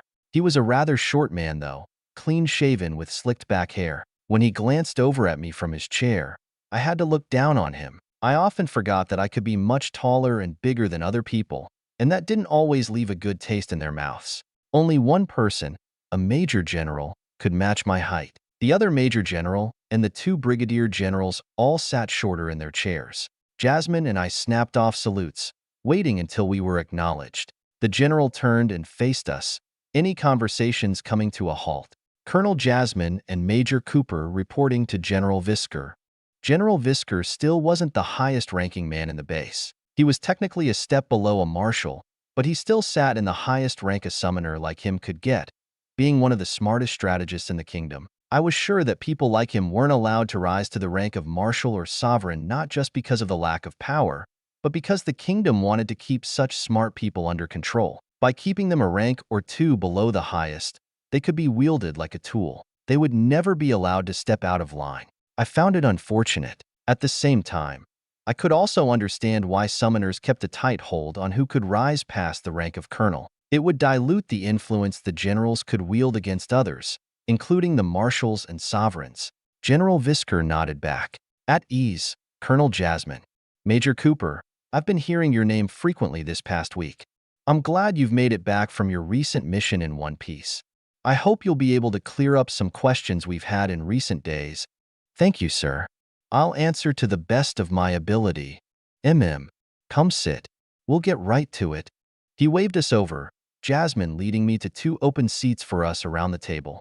The map was already up. Everyone's attention turned toward it as we sat down. General Visker operated an orb and modified some of the images on the map. It was made clear by your reports, including the mission record where those two squads were wiped out, that the Scourge is making some massive moves and that your guesses as to where they would be moving were correct. They've also introduced a new species which you've dubbed the Bombardo. However, what some of us are having an issue with is understanding the thought process that led you to guess where more of those Bombardos would be. I've heard from Brigadier Nanan about your work with him in locating some more of their hiding spots, and I've seen the map you have to Colonel Jasmine displaying your suspected Bombardo sites. Can you explain that thought process to us? Why were they there? I was silent for a second, pondering his question. I knew exactly why my guesses were accurate, but explaining certain pieces of modern knowledge was difficult. I was more than familiar with the concept of artillery. This world wasn't. Artillery was the cornerstone of warfare as soon as it was introduced through the catapult, turning into the cannon before evolving into pieces like the howitzer. It could demolish fortifications from over the horizon, making it a strategic tool. This world had yet to see such things. The closest example to artillery they had were powerful warlocks, but even those comparisons were limited. Either way, I understood the nature of artillery and how it had to be handled on a battlefield. That's why I could make some decent guesses regarding where the Scourge was going to move their artillery, the Bombardos, and the kind of circumstances that could be expected surrounding them. I decided to divulge some of this knowledge. After all, most of it was simply logic. In order to explain my thought process, I would like you to think about the nature of what a Bombardo is. A Bombardo is a slow-moving, massive species that can dish out heavy attacks from long range. Like many Scourge species, this makes it very specialized. That means it has clear strengths and weaknesses. Can you explain those to us? Sure. First off, the slow-moving and massive aspect, two major weaknesses. Second, It's capable of firing powerful projectiles over long distances, 2 strengths. However, those projectiles are also slow, as in they can't hit small targets reliably, and especially not nearby. Another weakness. Now, this makes it very predictable in how it has to move. The thing can't defend itself against small groups, so it relies on an army to protect it. That means it needs to be escorted by a sizable force, which needs sizable logistics behind it. This limits its avenues of advance, and if we think about what the Scourge has been doing recently in this little war, we can infer where they would station the Bombardos and their escort forces. Mind if I use the board? Very well. The general rolled the orb over to me so I could operate the map. With it, I cleared the map and started drawing on it. The Scourge has moved the majority of its forces through this nearby ravine, which I checked personally. One thing I noticed was that the ravine was free from the red fungus that blankets everywhere else the Scourge advances. This means the Scourge was attempting to hide its advance from us through this secluded route. Why? Because they wanted to keep the Bombardos secret from us for as long as possible. They knew we would understand their threat, and they knew that we could easily form missions to kill them off bit by bit. Bombardos can't relocate fast or hide, which makes them easy targets if you know where they are. Raids against them are effective, as I'm sure the snow doves can attest to. Indeed, they make great target practice. Brigadier Nanan nodded in agreement, earning a bit of my appreciation. So, the Scourge wants to move them discreetly. That makes obvious routes null, leaving the unassuming routes left. Now, because Bombardos are slow to move, they can't amass many of them quickly. They need to hide them as they come in batches, so they station them in pockets of land where we either couldn't or wouldn't recon since it would be too out of the way. Then they simply keep them there and wait until more arrive. Once they've gathered enough, they move them all at once. But you can't move them in from one direction, so you spread them out, which requires more hiding places and, most importantly, more logistics. In essence, I sought to understand the challenges the Scourge would face trying to utilize the Bombardos. Then, I simply thought about it from their perspective.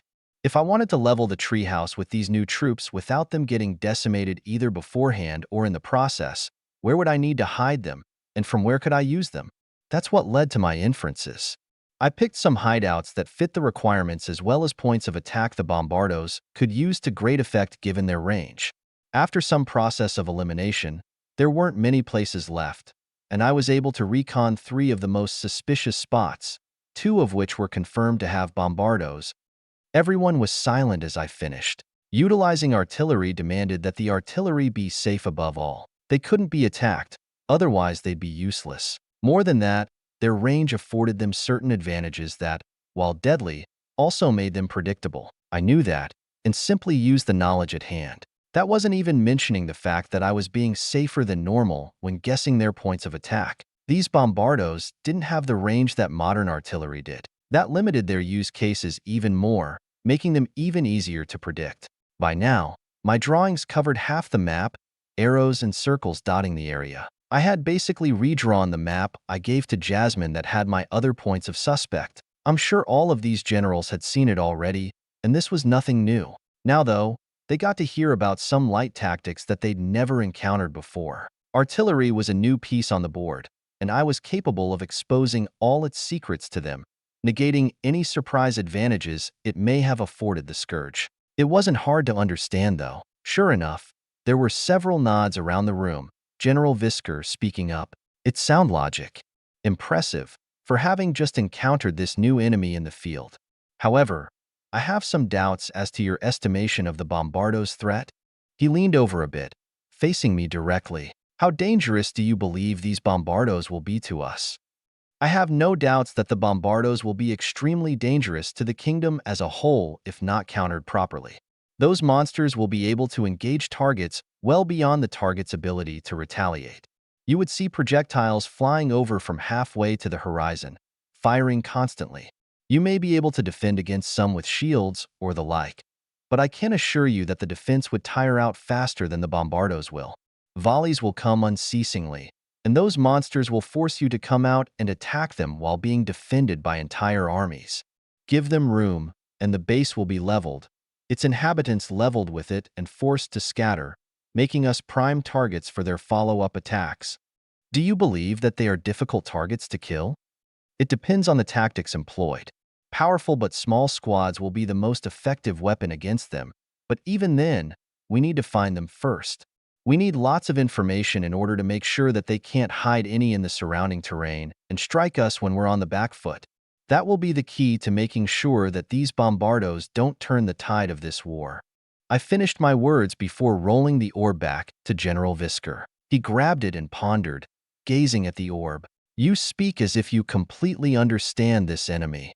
I don't, sir. These are my inferences given the information at hand. But if they are indeed more than meets the eye, then they can only be more dangerous than I've assumed. However, I don't have the whole picture. The snow doves have real experience fighting them. So if you want to know more about the battlefield tactics, I would refer to Brigadier Nonnet. What I've posited is just the overall picture regarding their nature and use philosophy. I will be doing that. He nodded, glancing at Brigadier Nonnet before looking back at the map. And I agree with your statement regarding information. If we want to find where the dozen or two that they've sent are hiding, then we need recon. Ever since our reinforcement, the Scourge seems to have backed off in order to wait and watch. Anything they throw at us right now will be decimated, so they want to muster up more forces. We can also assume that they've realized we know about their major movements. If they really do want to hide those bombardos, then they will have moved them. However, my major concern right now is both the army and the royals they've sent.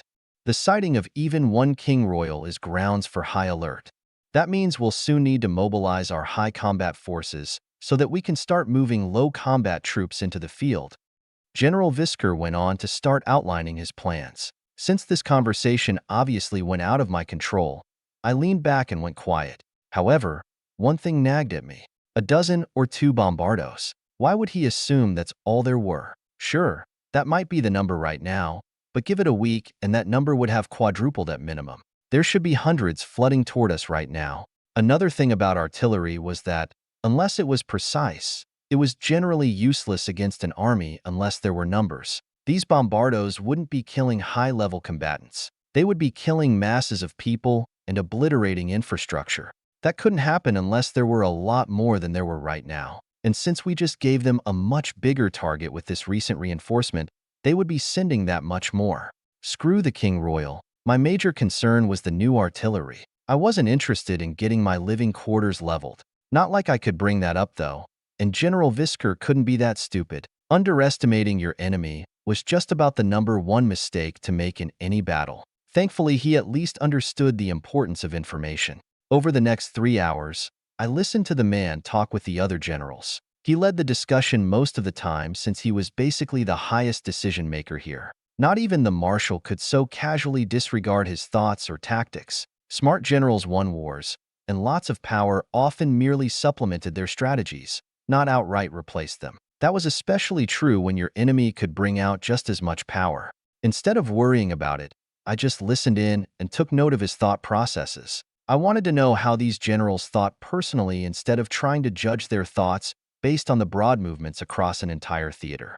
Eventually, General Visker gave out his orders. He wanted recon to begin as soon as possible. Gathering information meant that we would be able to start carrying out missions on a large scale, given so many reinforcements. And perhaps unsurprisingly, Jasmine and I were to be involved in the formation of the recon operations alongside one of the major generals. We would be the advisor to Major General Quill, and he would be leading all intelligence operations here for the foreseeable future. After giving out all those orders, General Visker left the rest of us to figure things out ourselves. We knew what had to get done, and it would be up to us to figure out the details. Chapter 178.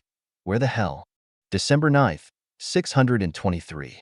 Over the next couple days, Jasmine plus E and I were swamped with work. Despite being a major general's advisor, or perhaps because of that, we were pulled in every direction in an attempt to orient all the intelligence agents within the treehouse.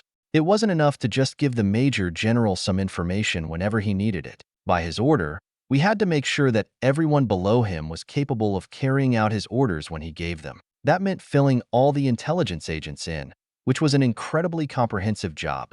Jasmine and I did nothing short of creating an entire curriculum designed to teach every intelligence agent, from 2-rank knights and warlocks to even our direct peers, anything that had to do with recon and mission planning. It was a lot, to say the least. But that wasn't all. The lessons, pamphlets, and booklets we created for the intricacies of intelligence work didn't cover what we needed from people right now. So we had to put together even more things, covering the theater's strategic situation, current patrol routes, reactions to scourge movements, and geography. That also meant that we had to update maps and synchronize the data between intel and infantry. To do that, though, we had to check in with the generals, which inevitably resulted in either more work from them to do or more information to add to our list of updates.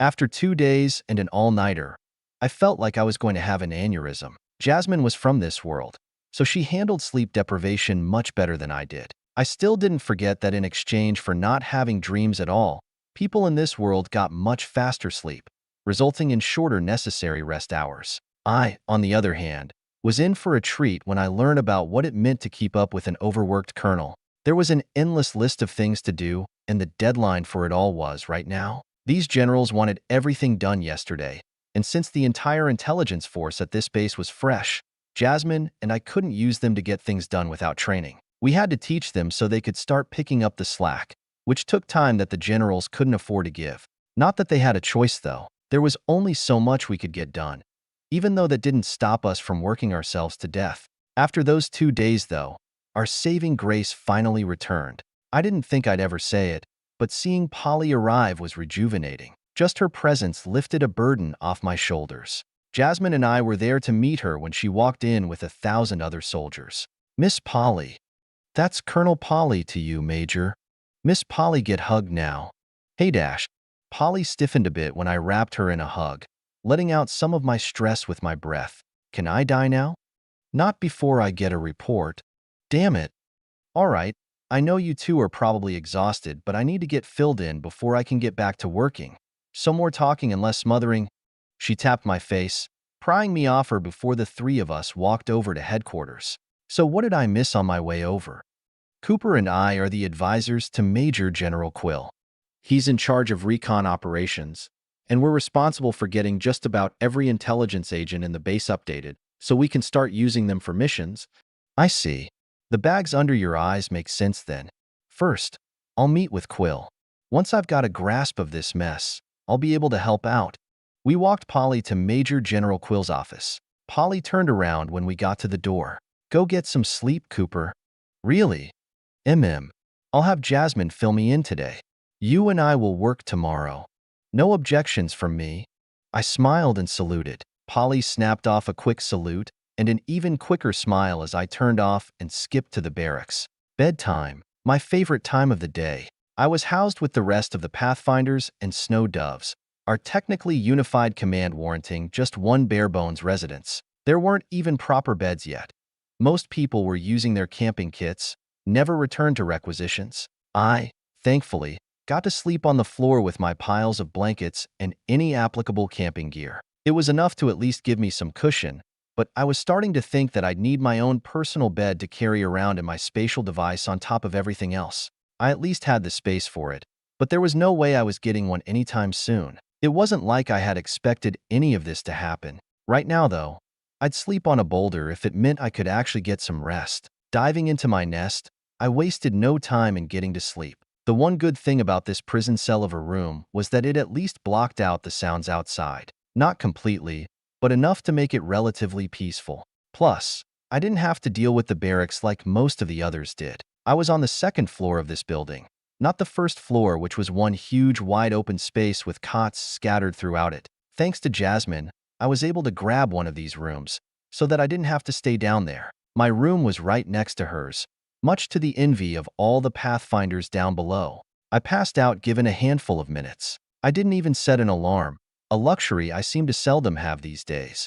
Polly was quick to insert herself between me and Jasmine and the generals, just as I knew she would. Although we had the experience at this base and had the right to take the lead in the eyes of these generals, we deferred to her. That was our deal with her, and neither of us were interested in reneging just for a little more power. She took control of the things we were doing and started organizing the operation. We filled her in on everything she needed to know and then let her loose.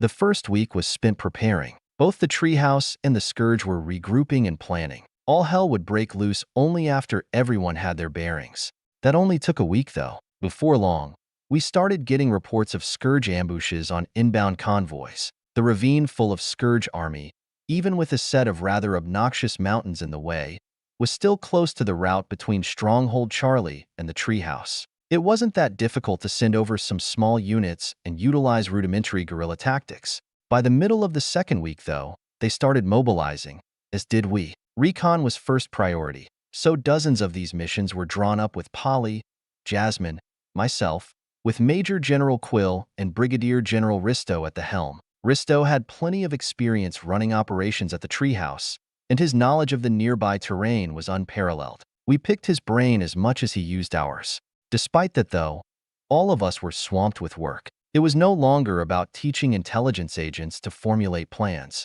After going full force on recon operations, the objective shifted to parsing data. We would receive reports from the intelligence agents we trained concerning the missions that we planned, sift through useless data, and present it to the generals in a digestible and convenient way. Layers and layers of data, all of it gathering in our hands. If we weren't summoners, there was no way we could get through so much. The amount of information we were going through couldn't be analyzed by normal humans, and I meant that in a most literal fashion. Without the ability to memorize the amount we could, there would be no way to get through dozens of reports in mere hours. Each of us parsed weeks and months worth of data in a day before compiling it all between us and making it comprehensible. After all, the Major General was a summoner too. He wanted details, but not the useless details, and left us to filter it. That meant that, while he was going through our daily report, it was only several pages long instead of a stack of papers taller than he was. It was enough for him to pick up subtleties within the bigger picture without getting bogged down by the tunnel vision of individual missions.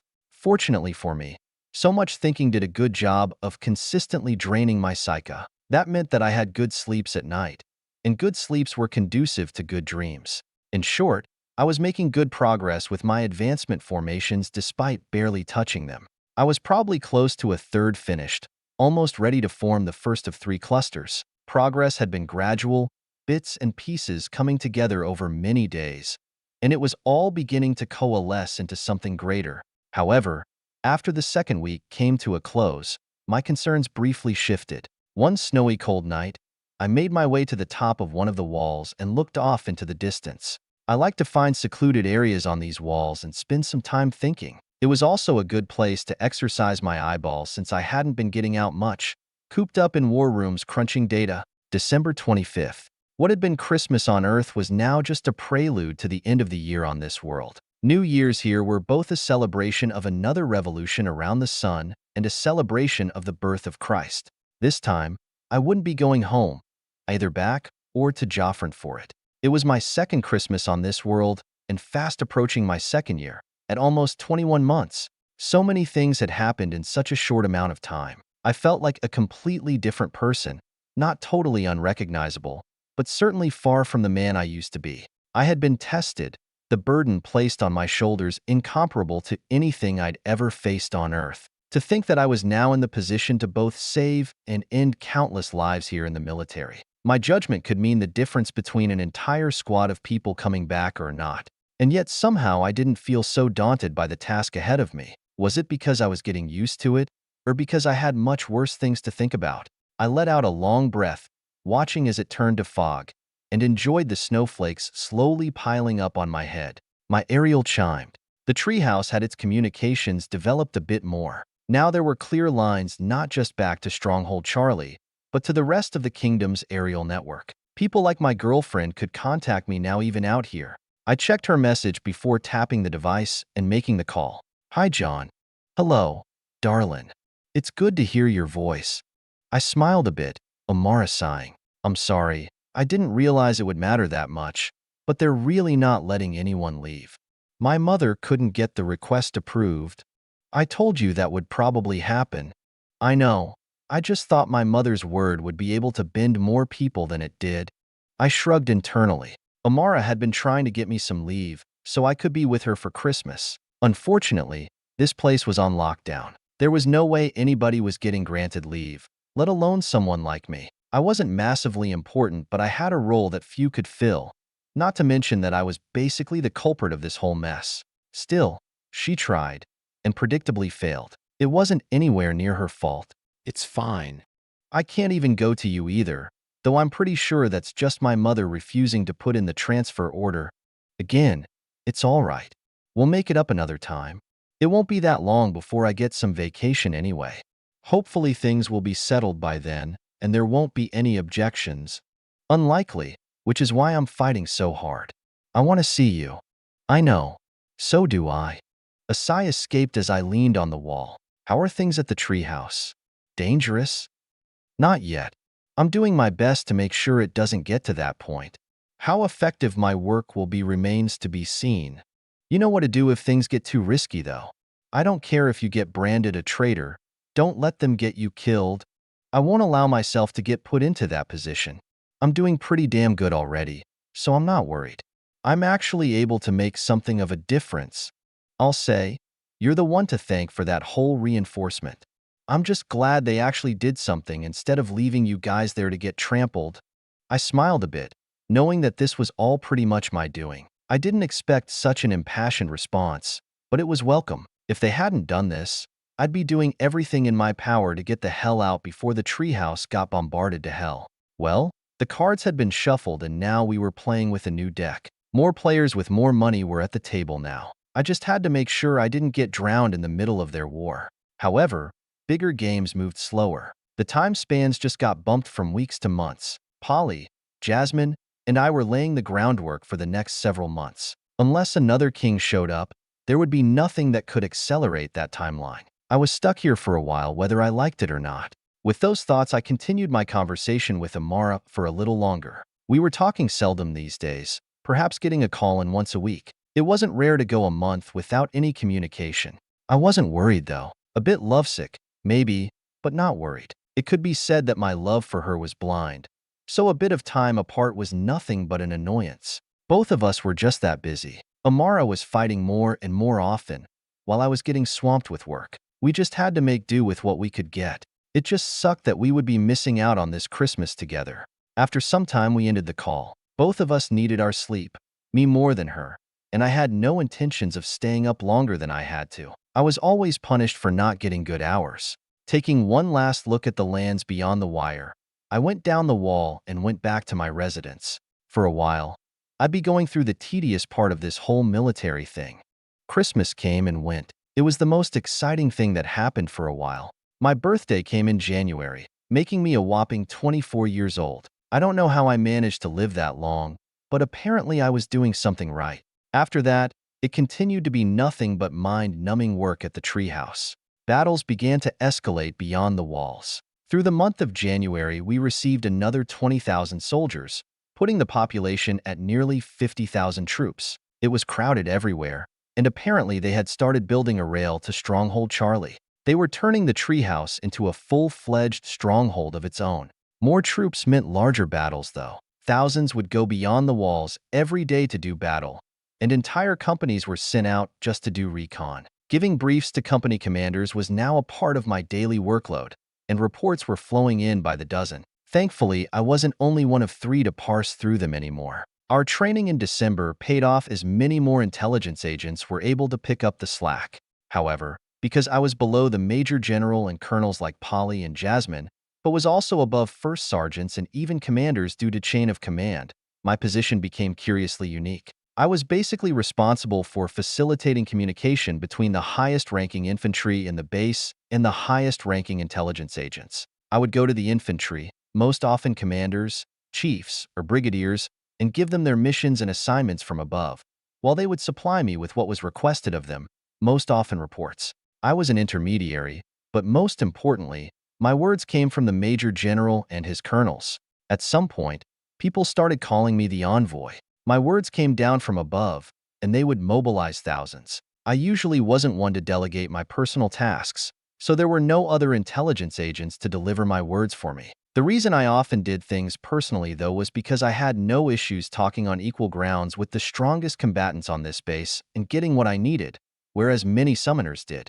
Apparently, that was a major reason why my name had spread around so much. According to Jasmine, we had the conversation before, and she said I was good at commanding attention. Either way, I was Major Cooper, the Major General's envoy, someone who sent out thousands of people every day to do battle with the Scourge. Many often died, as was normal in these battles, so perhaps my small bit of fame wasn't as spotless as I'd initially thought it might be. Either way, though, given some time, I never had any issues getting the respect I needed to get things done. It was nice not having to kick people's teeth in just to get them to listen. January passed. More recon, more information, more unease due to the Scourge's movements, and more battles. I watched from within the walls as the generals played their grand game of strategy. I analyzed, picking at their tendencies, seeing the results of their orders. I did what Jasmine told me to do and didn't step beyond my station. I did my job, did it well, and didn't bite off any more than that. But that didn't mean I was passive. I was learning exactly why these generals had earned their positions. Many times I had questions, and I almost always held them in, waiting to simply see the answer. I formed my own hypotheses and came to my own conclusions. What would happen here? How would that affect the battles there? How would this diversion affect the Scourge movements over there? What would happen afterward if this battle was a victory or defeat? How did the degrees of victory and defeat affect how each side responded, and how could that be used for and against our goals?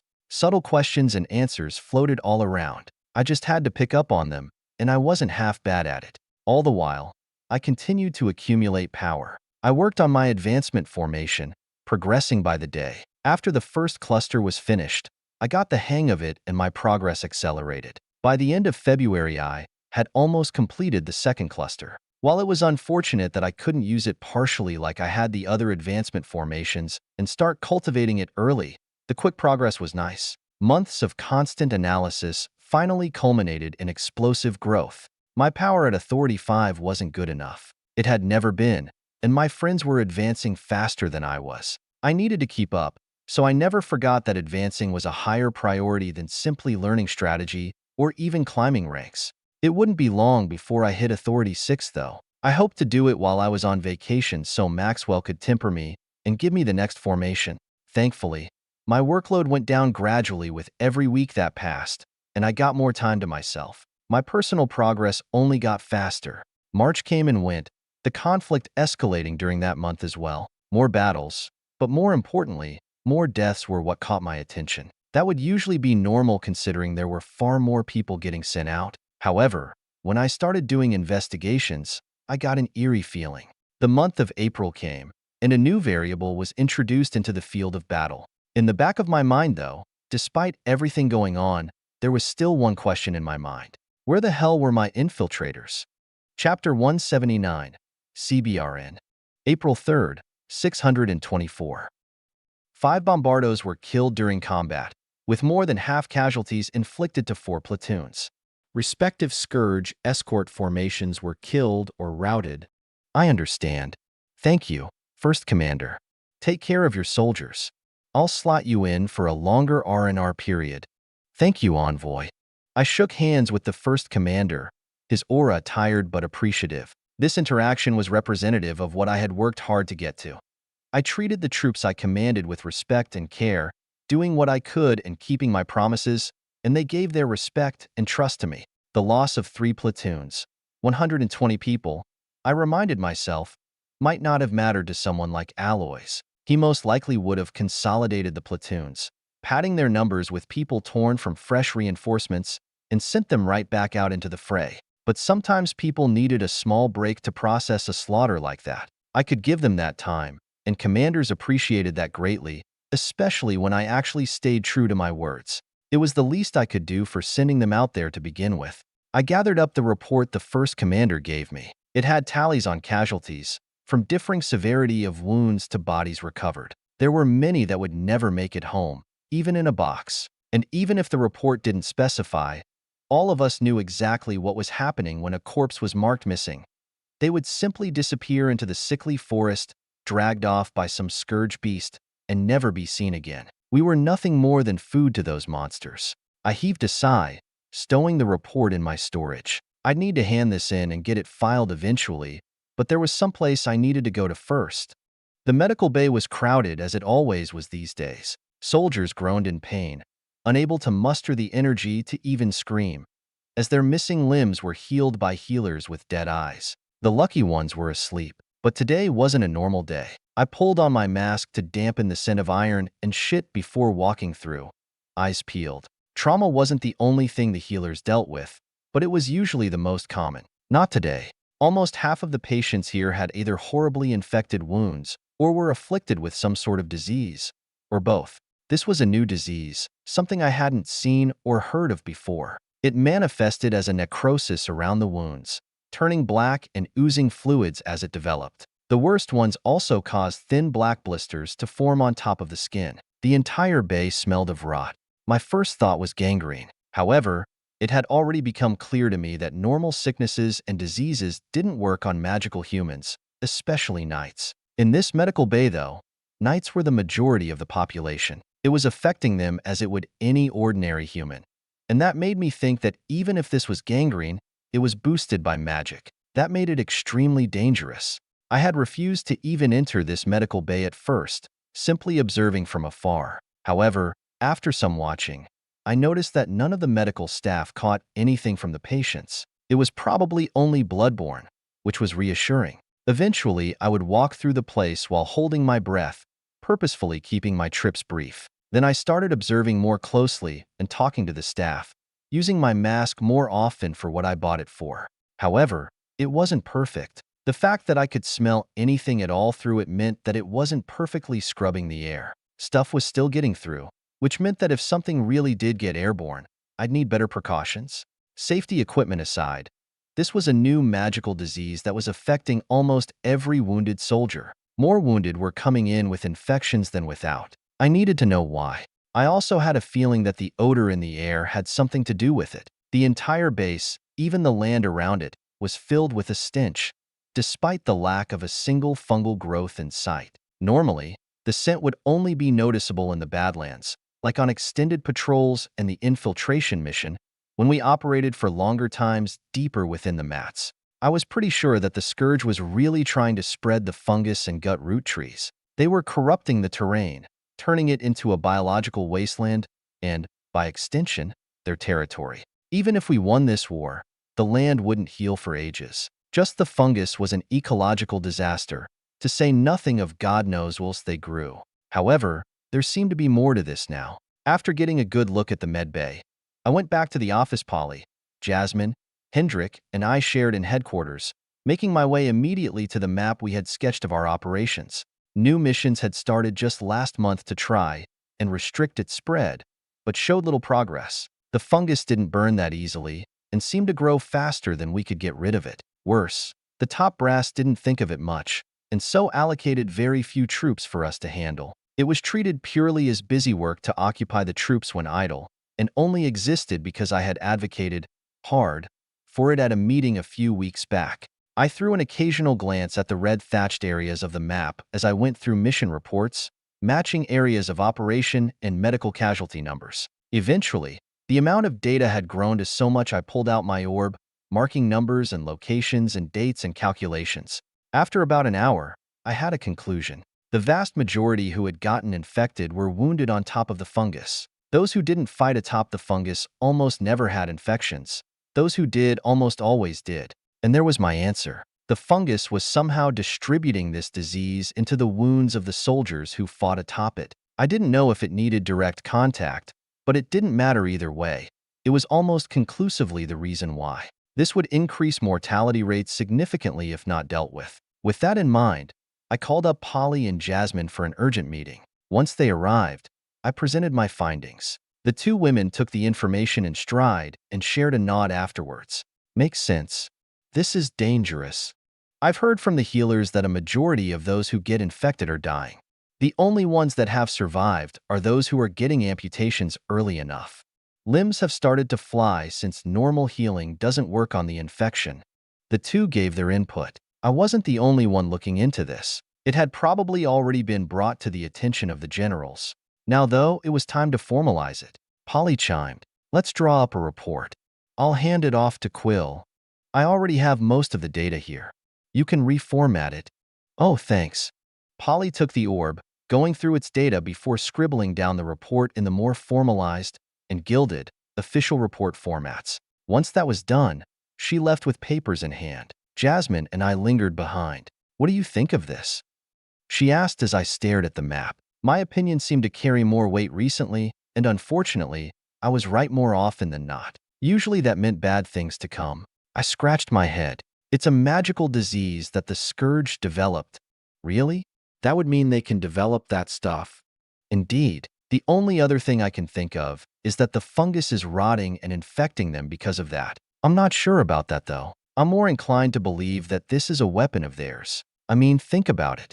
I reached out to a nearby board and started using Isekai to draw on it, numbers and diagrams appearing under my finger. Our normal mortality rate for wounded is around 15%. Of the surviving 85%, 97% are able to return to duty.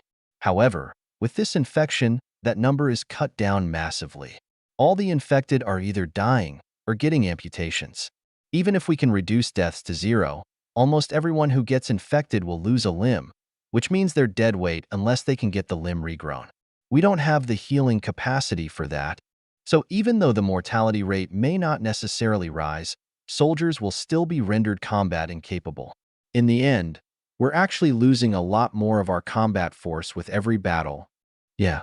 I nodded and drew some more numbers. If we take the general rates as I've seen them, consider all amputees as dead, and assume that only bleeding wounds get infected, then wounded mortality rates will rise to around 68%. Over half of all troops who even get hurt will be incapacitated. Casualty rates per battle are sitting around, what, 24%? We're losing around 16% of every force we send out to battle. I stopped and looked at the number for a few seconds before turning back to Jasmine. I had detailed this in my little report that Polly had gone through. Jasmine hadn't seen it, so she was as shocked as I was when I first calculated that number. It was massive. With how often battles were being fought, we couldn't afford a 16% mortality rate. That was 160 deaths for every 1,000 people we sent out to fight, and that was being conservative. The numbers would only get worse the longer we didn't change anything. Of course, those weren't all deaths, but being amputated wasn't any different from dying. It was another soldier that couldn't fight, and from a strategic perspective, no different from a death. They couldn't be used, only cycle back to the rear. That wasn't to mention the fact that this infection was affecting everyone. The strongest person I had seen infected was an Authority 8, and I'd bet that Authority 9s would get infected all the same. Maybe not Authority 10s, but I didn't know enough about that level of power to guess. Not all casualties were equal in this world, which meant declines in combat power would be even steeper than pure 16% rates. And if I considered the fact that the Scourge could possibly weaponize biological agents, none of this left a good feeling in my stomach. We needed to develop new plans to combat this issue. That meant a lot of reports, shifts in policies, more briefings. I was in for another major workload, especially if I was as capable of helping as I was starting to think I was. I sighed. Ready to get busy again? I don't either. I rubbed my temples. Jasmine muttered in response. We still haven't heard back from the chiefs, have we? No. My mood fell even more. The chiefs, the doves that we had sent behind enemy lines, they shouldn't have been over there for so long. It had been well around 5 months, and they could have returned at any point during the last 3. The fact that they hadn't meant that, most likely, they had been killed. I hope I didn't end up killing another one of my squads, but they should have been completely prepared. You did everything you could, John. Jasmine cut in. You couldn't have prepared them any more than you did for that mission. Everything after that was up to them. You can't blame yourself for what might have happened. It sounds like an excuse. I know. She stood and reached over, rubbing my back a bit. Unfortunately, it comes with the job. We can only sit behind these walls and wait, hoping we didn't send out our soldiers for the last time. But it needs to be done. You know the kind of enemy we're fighting, and you know that somebody has to send them out. At least you care enough to worry. That's more than I can say for many others in your position. The only difference is that I can do more. She didn't respond, because she knew I was right. I was in a unique position of danger every time I did battle, but I was more than capable of fighting. I was no stranger to it, and there was no reason why I shouldn't also be out there. I wanted to go on that mission in the first place. I didn't like letting jobs that I could do get put on other people's shoulders. I couldn't ask someone to do something that I wouldn't do myself. That's how I approached every mission I created. I tightened my body before standing, walking out with Jasmine. Polly's report was received well. That meant they were paying attention to this issue and would do something about it, knowing it was a significant enough problem to warrant sweeping changes. If left uninhibited, the entire base would soon be riddled with infected persons. Disregarding the potential danger to the uninfected, the mortality rates were high, and if left alone, our forces would be decimated. We didn't have the numbers to sustain those death rates. Multiple emergency meetings were called in order to brainstorm solutions.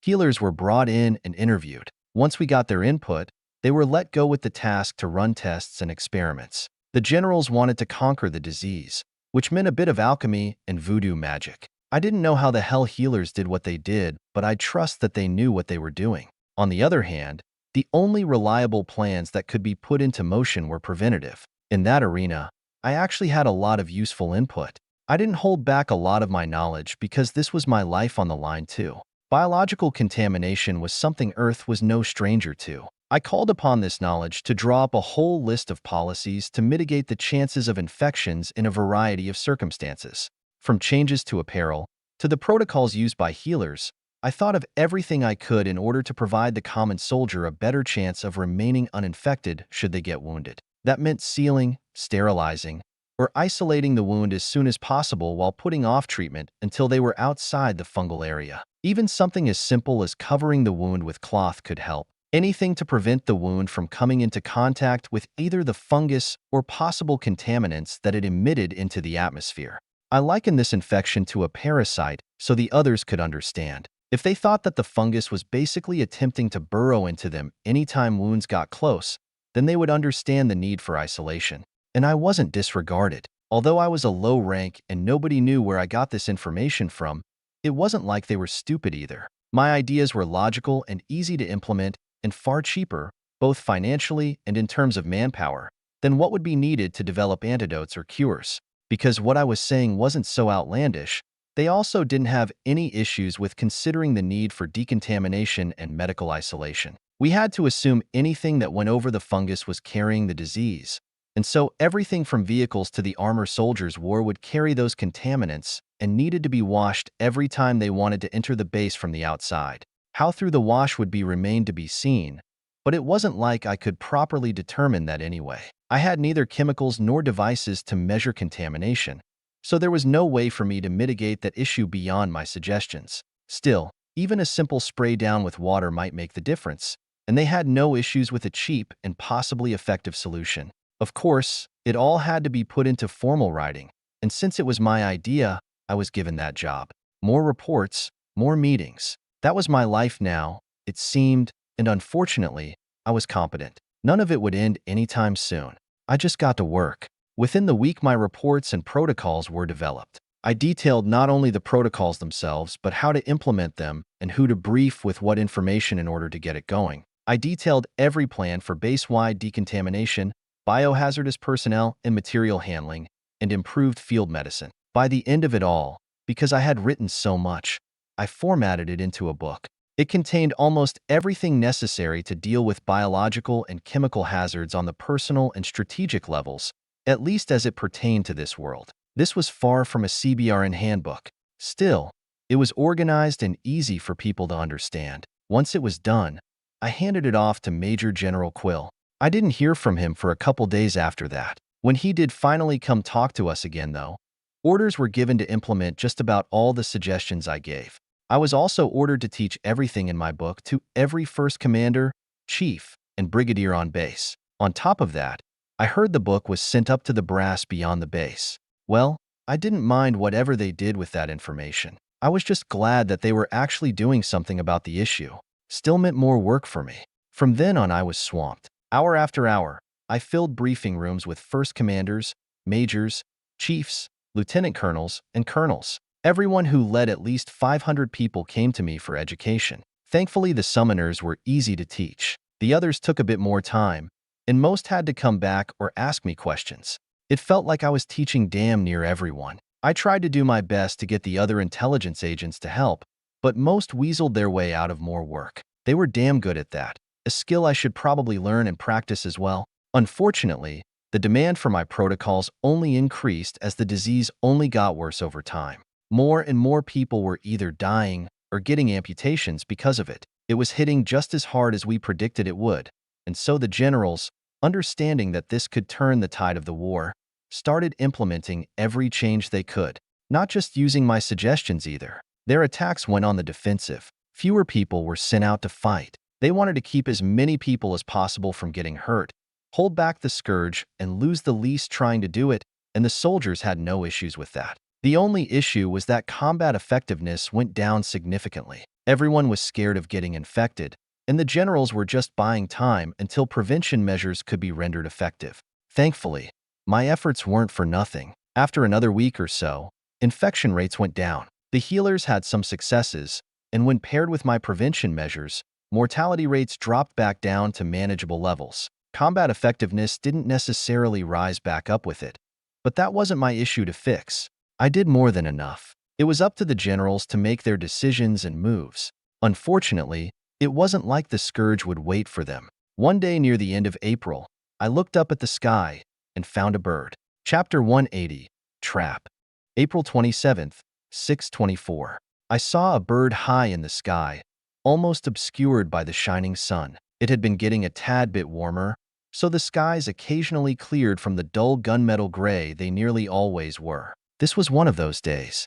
However, the odd thing about the presence of a bird was the fact that I hadn't seen even a single wild creature in months. The scourge was wreaking so much havoc that no wildlife could possibly survive in the area. They had either migrated south or had died. There was no way a bird would be here. My eyes narrowed, my vision zooming to get a better look. Soon, I had a detailed view and found that this wasn't some normal bird. It had feathers and wings, bird characteristics. When I looked at its belly, though, I found a huge eye that twitched around, taking in the details of the base below it. It looked like the eye of a scout, like they had copy and pasted one onto the belly of an oversized crow. It's a fucking flying scout. Kinda genius in a way. Why haven't they done that earlier, though? Whatever. I shook my head before looking around. I could try my hand at shooting it, but I wanted help just in case I couldn't. Hey, I need a warlock. Where's a fire warlock? I walked over to a large group of soldiers, most of them hanging out around a campfire. It's the envoy. Any fire warlocks? I asked again, one of the men raising his hand. I waved. Come here. You see that bird up there? Yes? He squinted, trying to get a view of the bird without getting blinded by the sun. Yeah, that's a scourge monster. It's a scout bird. I need you to blast it out of the sky. Wait, really? Yes, really, now hurry up. That thing's a fucking enemy. All right. He finally listened and brought out his foci. Then, he started casting a spell, fire coalescing above the foci before being flung out at high speeds. It blew up a fraction of the distance there, not even close to the bird, probably only alarming it. I looked at him disappointingly. Really? I'm only Authority 5. Excuses. What's going on? A few people ran over, the explosion spooking several. Some of them were powerful, so I explained. More people gathered as I did so, everyone's attention being drawn to the bird. Thankfully, it was still circling, but I had a feeling it wasn't going to be here for long. I wanted to down it. We need to get that damn bird. It's a monster. Go get some fire warlocks. Air warlocks too. Hurry up and mobilize. Go grab the 4th W Company. They're nearby. Everyone started scrambling around, air and fire warlocks alike all gathering, some of them beginning to sling spells. Dozens of them soon flew into the sky, most not reaching the bird, but some getting close. Explosions of fire and gases went up around it. The bird got spooked. Soon enough, people from all over the base, prompted or not, started throwing spells into the sky, all of them trying to hit the bird. Hundreds of them filled the air, a vast majority doing nothing but making noise. The bird wasn't getting down, though, so I quickly brought out the M28/30, the White Death's rifle. I had been getting bogged down with so much desk work that it had been neglected for months now. Sorry, buddy. I need a favor right now, though, I muttered while taking aim, aligning my sights with the bird. It was now close to 600 meters away. It was beginning to leave. I took some deep breaths, my heart slowing as I felt the rifle and its trajectory. I waited, the window of opportunity closing, but my aim closing with it. I would only pull the trigger when I knew it would hit, and that time came. Now, my finger twitched, the explosion startling everyone nearby, and I watched as my bullet tore through the bird, its eye nearly exploding and its body going limp, falling. Fuck yeah. I smiled and got up, running while hugging the rifle. I didn't have to go far. A lucky gust of wind hit the body, and the bird splattered on the floor at my feet. I lifted my hand, preventing any blood from spraying into my face. The bird was deformed from both my bullet, the landing, and some stray spells that hit it on the way down. It was intact enough, though, and clearly a monster. Yet another new species. I might have to start a collection. I grabbed the corpse with an outstretched hand, everyone watching as I carried it back to headquarters. I walked in with it, making my way around, intelligence agents all backing away like I had the plague. I arrived at our office, flinging the door open and catching Jasmine's attention. I presented the corpse with a smile. Look what I found. What the fuck is that? Why would you bring it here? A new species. You want to name it this time? No. Get it the hell out of here. Ha ha ha. Jasmine started throwing books before I could approach, so I left with a smile. I ended up dropping the corpse off right outside headquarters. A new species still had to be studied and logged, so it wasn't like I could trash it. I just wanted to mess with the little colonel. After snapping a few pictures and logging some information for another inevitable report, I grabbed some intelligence agents lying around and had them take the corpse somewhere for storage. I went back into the building while they did that and went to find Polly in the war room. Before I could open the door, though, I paused for a handful of seconds. I had a bad feeling. I flung the door open, staring inside from the doorway. People turned around, among them Polly, Major General Quill, even General Visker. I spoke. I think we might be getting attacked. Right now? General Visker asked, making me tilt my head. Soon. John? Are you Okadav? An explosion interrupted Polly, one that sent a quick shockwave through the building. Everyone braced from the surprise. A few seconds later, an alarm sounded, the alarm for a siege. We usually knew about those in advance, though. Why was this one so sudden? More importantly, what was causing those explosions? I had a feeling I knew exactly what. Everyone ran outside, looking off into the distance. I looked to the sky, finding a streak of red gas drawn through the air in an arc. Then, we all watched as 36 more streaks of gas appeared, drawn from flying projectiles, launched from miles away. They curved through the sky, their targets clear as the daylight around us. Bombardos, Polly muttered, probably realizing exactly why I feared those things. Indirect fire, a simple yet effective concept. It rendered normal fortifications completely ineffective at a range impervious to half-hearted counterattacks and easily sowed chaos. We were finally getting a taste of artillery, and I, for one, was not enjoying it.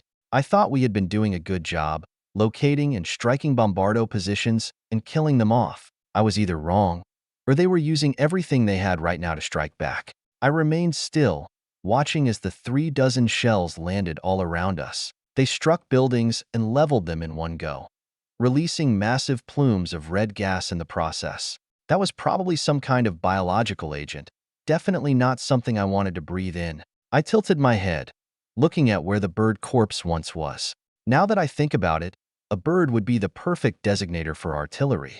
How coincidental. John? I heard Jasmine's yell as she scrambled outside. What's going on? Bombardos. Doesn't that look fun? I pointed just as another volley appeared over the horizon. Those bombardos were probably 3 or 4 miles out. It was amazing how far a biological organism could launch a projectile so large. Stupid magic. Jasmine's face fell. Shit. Hey, don't panic. Don't panic. She yelled back as the shells landed. More explosions, more gas. One got pretty close to us, too. I shrugged. Nothing you can do if you're unlucky enough to get hit. Go to the basement in headquarters. It'll be relatively safe there. What about you? Well, I'm gonna guess that we're getting siege dash. Brigadiers. To the walls. An ear-piercing shout ripped through the base. I looked over and found the marshal bounding over buildings. Brigadiers soon followed, all of them lining up on the walls before quickly shooting off into the distance, probably to kill those bombardos. He left some orders as they left. Prepare for a siege. Well, that's that. I slipped on my gloves. I'm gonna go fight. Seriously? You should come back with us. Hey now, I can fight just as well as everyone else. Besides, I've got some new toys to try out. I smiled a bit, reaching out into my 5th star, feeling the reassuring warmth of a few communed weapons. Jasmine glanced between me and yet another incoming volley. All right, fine. Stay with the snow doves, though. Don't go running off on your own. Yes, ma'am. Then we'll go. Jasmine and Polly left with that, retreating to the lower levels of the headquarters with the other generals. Unlike the rest of the base, the headquarters building was well established and enchanted with defensive formations, making it more resilient than any other structure around. It could take a few hits, even more considering that these projectiles weren't bunker buster shells. If I was right, they were more akin to gas. Unfortunately, I didn't trust my mask to really keep me safe. That meant I had to go find something of my own. Thankfully, in recent days, with all this talk about biohazards and magical diseases, I had found myself some useful gear. Since I didn't know about the reliability of WW2-era gas filters against biomagical agents, I decided to forego the risk and find myself the M9 protective mask combined with the M15 compressed air-breathing apparatus. 2 large steel tanks appeared with a harness, which I threw onto my back and strapped down. Then I grabbed the M9 mask and slipped it over my head, adjusting the hose around my arm and setting everything in place. I then cracked everything open and took in a deep breath of air, breaking the seal. Sweet fresh air flowed through. The only downside was the narrow field of view. Ever since I got the crown for my eyes, I had enjoyed both better vision as well as a larger field of view. That was instantly cut down by the mask, not that I couldn't work with it. Once all that was situated, I threw on some snow gloves, tucked everything in with the sleeves of my coat, and made sure I was generally isolated from anything that might try to come in contact with my skin. I didn't have any hazmat or MOPP suits, so this would have to do. When everything was comfortable, I started jogging over to the walls along with hundreds of other soldiers. Oddly enough, though, as I approached, I noticed that nobody was slinging spells. I crossed through plumes of red gas and the occasional strikes of bombardo shits before climbing the wall and getting a good look at what was out there. There was no siege, it seemed. The bombardos had perched themselves on top of a huge hill about 3.6 miles away. I could see their bodies glowing, and some still launched projectiles. However, the marshal and brigadiers had all gone out to do battle, and several bombardos had already been killed by large-scale spells. Either way, though, the escort armies were sticking with the bombardos. There wasn't a single monster for miles around. No siege, just a quick strike to spread something dangerous. We had only just started to implement prevention protocols as well. I really hoped that whatever this stuff was, it could be handled relatively easily. Otherwise, this base was done for. Well, I won't be testing out my new toys. Unfortunate. I sighed before turning to leave. Before I did, though, I felt a shockwave from the battle in the distance. I turned back and watched. I could see the marshal and brigadiers locked in battle. Then, I had a thought. The Scourge knew that these bombardos would draw out only the most powerful. An army wouldn't make it across that distance in time to stop the shelling. That's why the marshal, a knight, took the liberty to charge over there himself with a few strong individuals. They could quickly handle them. But why send the bombardos to die? Why not make it a trap, given such an obvious reaction? Sure enough, powerful auras rose into the sky. The brigadiers were thrown around for a bit, and the marshal was occupied with one particularly strong monster. I recognized the dark body. A king royal. Maybe it was the one I saw. Regardless, it was powerful enough to fight the marshal to a standstill, at least for long enough to threaten the lives of the other brigadiers. Not even half the bombardos were killed either. Of the few dozen, only 8 or 9 were killed, the others scurrying away in time for the others to support. A few minutes passed, their strikes sending waves of power across the nearby land. Some of them drew trenches in the hillsides, kicking dirt and snow into the air. It was another level of battle that I couldn't yet fathom. But when I felt one of the Authority 10 auras, one of ours, wink out, I knew that it had taken a turn for the worst. Before long, I saw the marshal retreating with one less brigadier than he left with. Shit. I let loose a curse before turning around and leaving for good this time.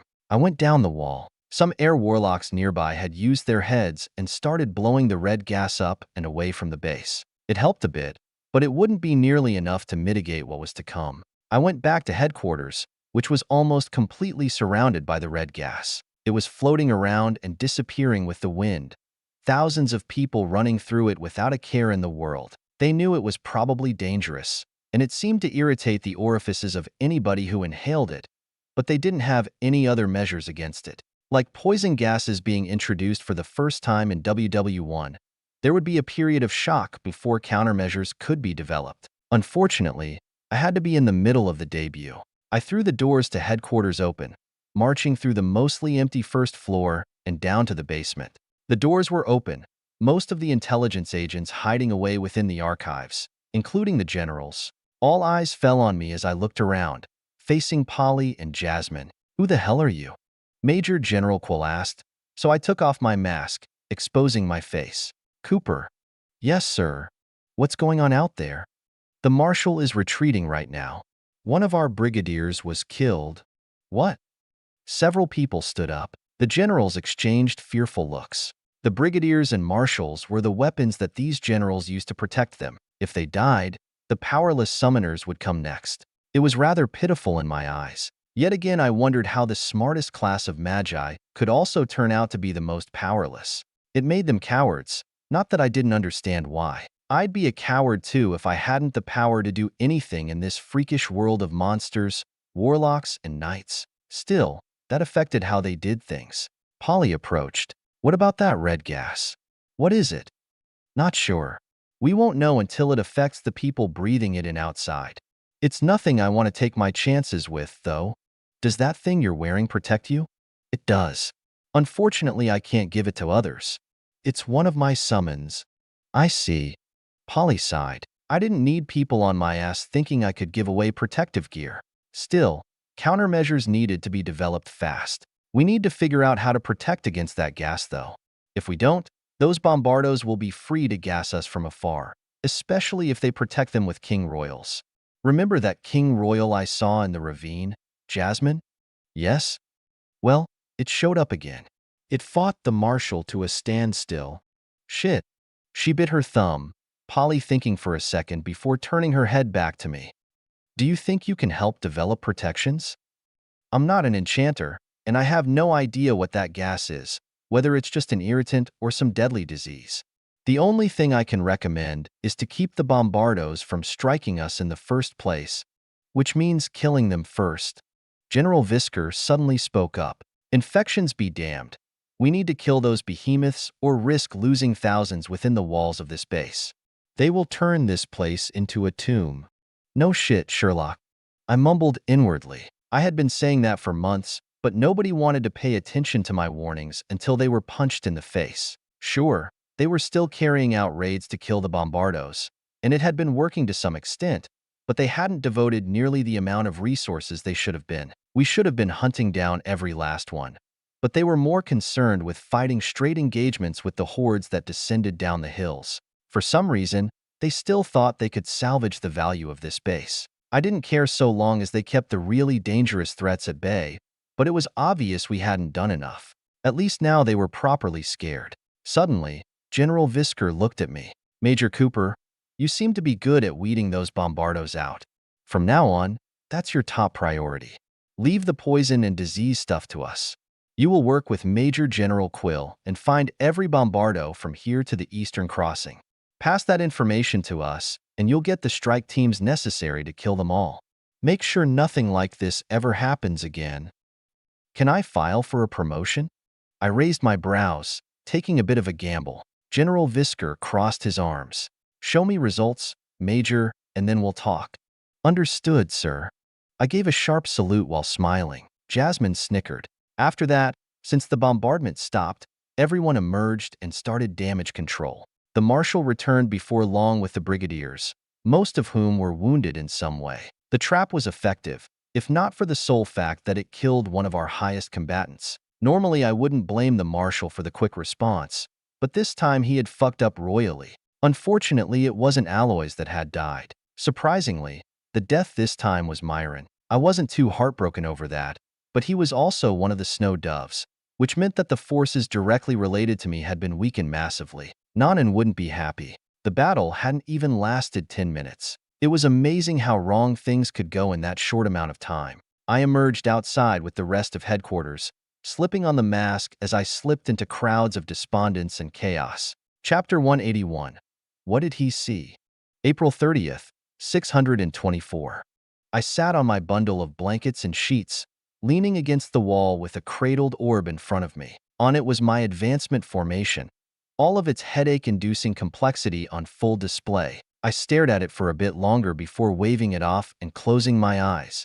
I dragged my hand through the air, moving it with a weight greater than the resistance the air would have offered, and opened my eyes to watch lines, runes, and circuits flow into existence before me. It shaped itself into a vaguely circular formation before the edges started stretching, hundreds of tendrils reaching for as yet non-existent connections. I repeated the process again, less pressure against my hand this time, and drew the tendrils, one by one at first, then by the bunch, together, binding the two into something triangular. Hundreds of tendrils still wavered before me, eventually bound by the third formation I summoned. With that, I finished a disconcertingly non-cubical structure, interlaced in 1,000 different ways. Leaving it to the side, I formed another one, practiced motions coming to me smoothly. It only took a couple minutes, and the third took less. Now came the hard part. I took the shapes, shining with Psyche, and brought them together. They fought against me,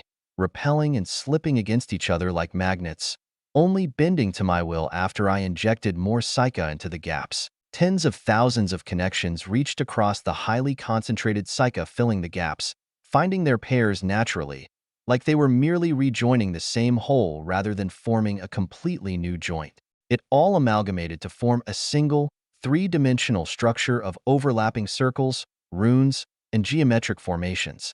I sent a pulse of power through it. It came back cleanly, amplified, after flooding through the innumerous connections in a giant whirl of energy. Nothing hurt, nothing felt off. There wasn't the slightest hint that something was wrong. It was as it was meant, and when I plugged in my advancement crystal, I could feel that power stream through my mind. My mind was empowered, the complex formation working to change the way my psyche worked, making it denser, faster. More than that, I felt other changes. Shutting my eyes again, my vision shifted until I could see the inner spaces of my mind. The spark, a most luminous king reigning over the sea of stars scattered about it in the dark ether, floated in a foggy mist. My psyche. Lines started tracing themselves between some of the stars, thin and spidery at first, then thicker and thicker, jumping from one node to another, forming a lattice of infallible memories. From just one point, I could access every other node simply by following the bridges, tracing memories by whichever mechanism my mind determined most effective. Memories I would never forget. The sea of Psyche in the middle sped up with my heart rate, turbulence briefly misting up the spark before its radiance sucked in the white mist. This advancement, at least until I formed the next spark, would make my memories perfect, my mind eidetic. Unfortunately, now wasn't the time for advancement work. I was finally capable of completing the advancement formation, and now I could begin cultivating power for the actual advancement. It was morning right now, though, and I had obligations. Shutting everything down, getting dressed, throwing on my gas mask, and hoisting the air tanks, I left my room and ventured out into the base. I wasn't fucking around with that red gas, and as I had guessed, it was wreaking havoc on those who had exposed themselves. Symptoms, blistering, vomiting, weakness, and a whole host of other miserable afflictions had started manifesting. Whatever this disease was, it was at least in the same family as whatever had been inflicted on the wounded in sickbay. However, the most seriously affected were the ordinary people in the base, which was a small portion, and the warlocks and summoners. Knights were generally able to fight off the disease with their vitality. It didn't affect everyone exposed either. The base was filled with newly sprouted medical tents to care for the thousands of people who had started suffering, but there were still plenty of soldiers to fight the war. That wasn't to mention the fact that we continued to receive trickling reinforcements.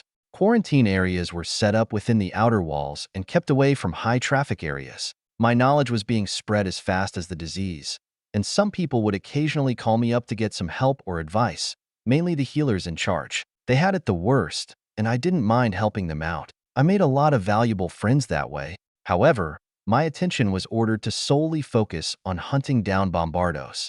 The best way to fight chemical and biological attacks was to avert them entirely, and that's what I was in charge of ensuring. Well, I wasn't in charge. Major General Quill was, and Polly and Jasmine were still senior to me. I wasn't disregarded, though, and was allowed much more leeway in the missions I drew up. Every recon mission I proposed was accepted and carried out as soon as our troops were able, and whenever there were confirmations of bombardos, strike missions were quickly assigned. However, I still maintained a certain degree of caution. Another confirmation. 5 bombardos, Sector 7. Nice predictions. Major General Quill commented, leaning back in his seat. He was no longer so elusive to me, deciding to interact with me directly instead of letting Polly mediate. She was still there, of course, but I was no longer so hidden in the background. I was definitely stealing some of her thunder, but this wasn't about me becoming popular. I was trying to keep this base from getting bombed to hell so I wouldn't go down with it. Thankfully, she understood that and decided to work with me. I nodded. A good target. Let's draw up another mission then. You said the Snow Doves were ready to deploy? We can send them and the 6th Warlock Company. Hang on. I paused his hasty writing, checking out the map. Something wrong? It seems too easy. What does? Finding them? I'm not sure exactly, but if anything left an impression, it was the fact that the Scourge used the bombardos a few days ago to bait in the Marshal. This terrain. I pointed at the area around the confirmed sightings. Messy, isolated, with no easy retreat routes. Too convenient for them. We can't let a little difficulty get in the way of killing 5 bombardos. A hint of bloodlust leaked from his grimace. We also don't want to lose another brigadier. We don't have to walk ourselves into a trap. Instead, my finger moved down dozens of miles, finding another area, a relatively flat path that led southward. We've been getting a lot of reports about scout activity in this area. I'm thinking they're trying to hide something since they haven't been attacking. They want to bait us in and draw our attention away. Away from what? Well, that's the million-dollar question, isn't it? I smiled a bit, thinking I was onto something. That southward path led into a mountain. It went nowhere, so I couldn't be sure what they were hiding over there. There was no way they could pass bombardos through without getting spotted, but at the same time, I refused to believe it was nothing. I tapped the mountain. This place. We should check it out. That's directly west from here. You think they could have moved their troops that far down without getting noticed? We've already scouted that northern area 3 times. They've already done it once. I see no reason why they couldn't do it again. Very well. We'll get a night platoon to do it. Actually, I was thinking we could send a small team. 3 or 4 people, just to get a look. We'll have them circle around the mountain and check everything out. Make sure the Scourge isn't setting up some secret base or something. I rubbed my chin, Major General Quill shrugging. Just make sure they don't get killed. As for the 5 bombardos, we won't ignore them, but we'll remain cautious for now and watch. If that is indeed a trap, they won't be moving anywhere for a while. We'll just keep an eye on them and let them sit on their asses. Draw up a few plans for if and when they start moving. Wise decision, sir. Damn right it is. Get your team formed tonight and send them out by morning. Roger. I saluted as Quill got up to leave, leaving us to work. Once he was gone, though, I went over and plopped down into a chair, sighing. Jasmine scooted over in her chair. All right there, Envoy? Yeah, I guess. What's got you down? Well, I'm close to a 36-inch. Oh, congratulations. She clapped a few times, making me smile. Her enthusiasm was infectious, although maybe that wasn't the best way to describe it. Thanks. I wanted to be in the capital for the advancement, though. That requires me to take some leave. Disregarding the likelihood of that request being accepted, I don't want to leave when I've been given a big job like this. I'm seeing no good ways to go about this advancement. You can't delay it? I can, but I'm wondering for how long I'll have to. I want to advance as soon as possible so I can start on the next formation.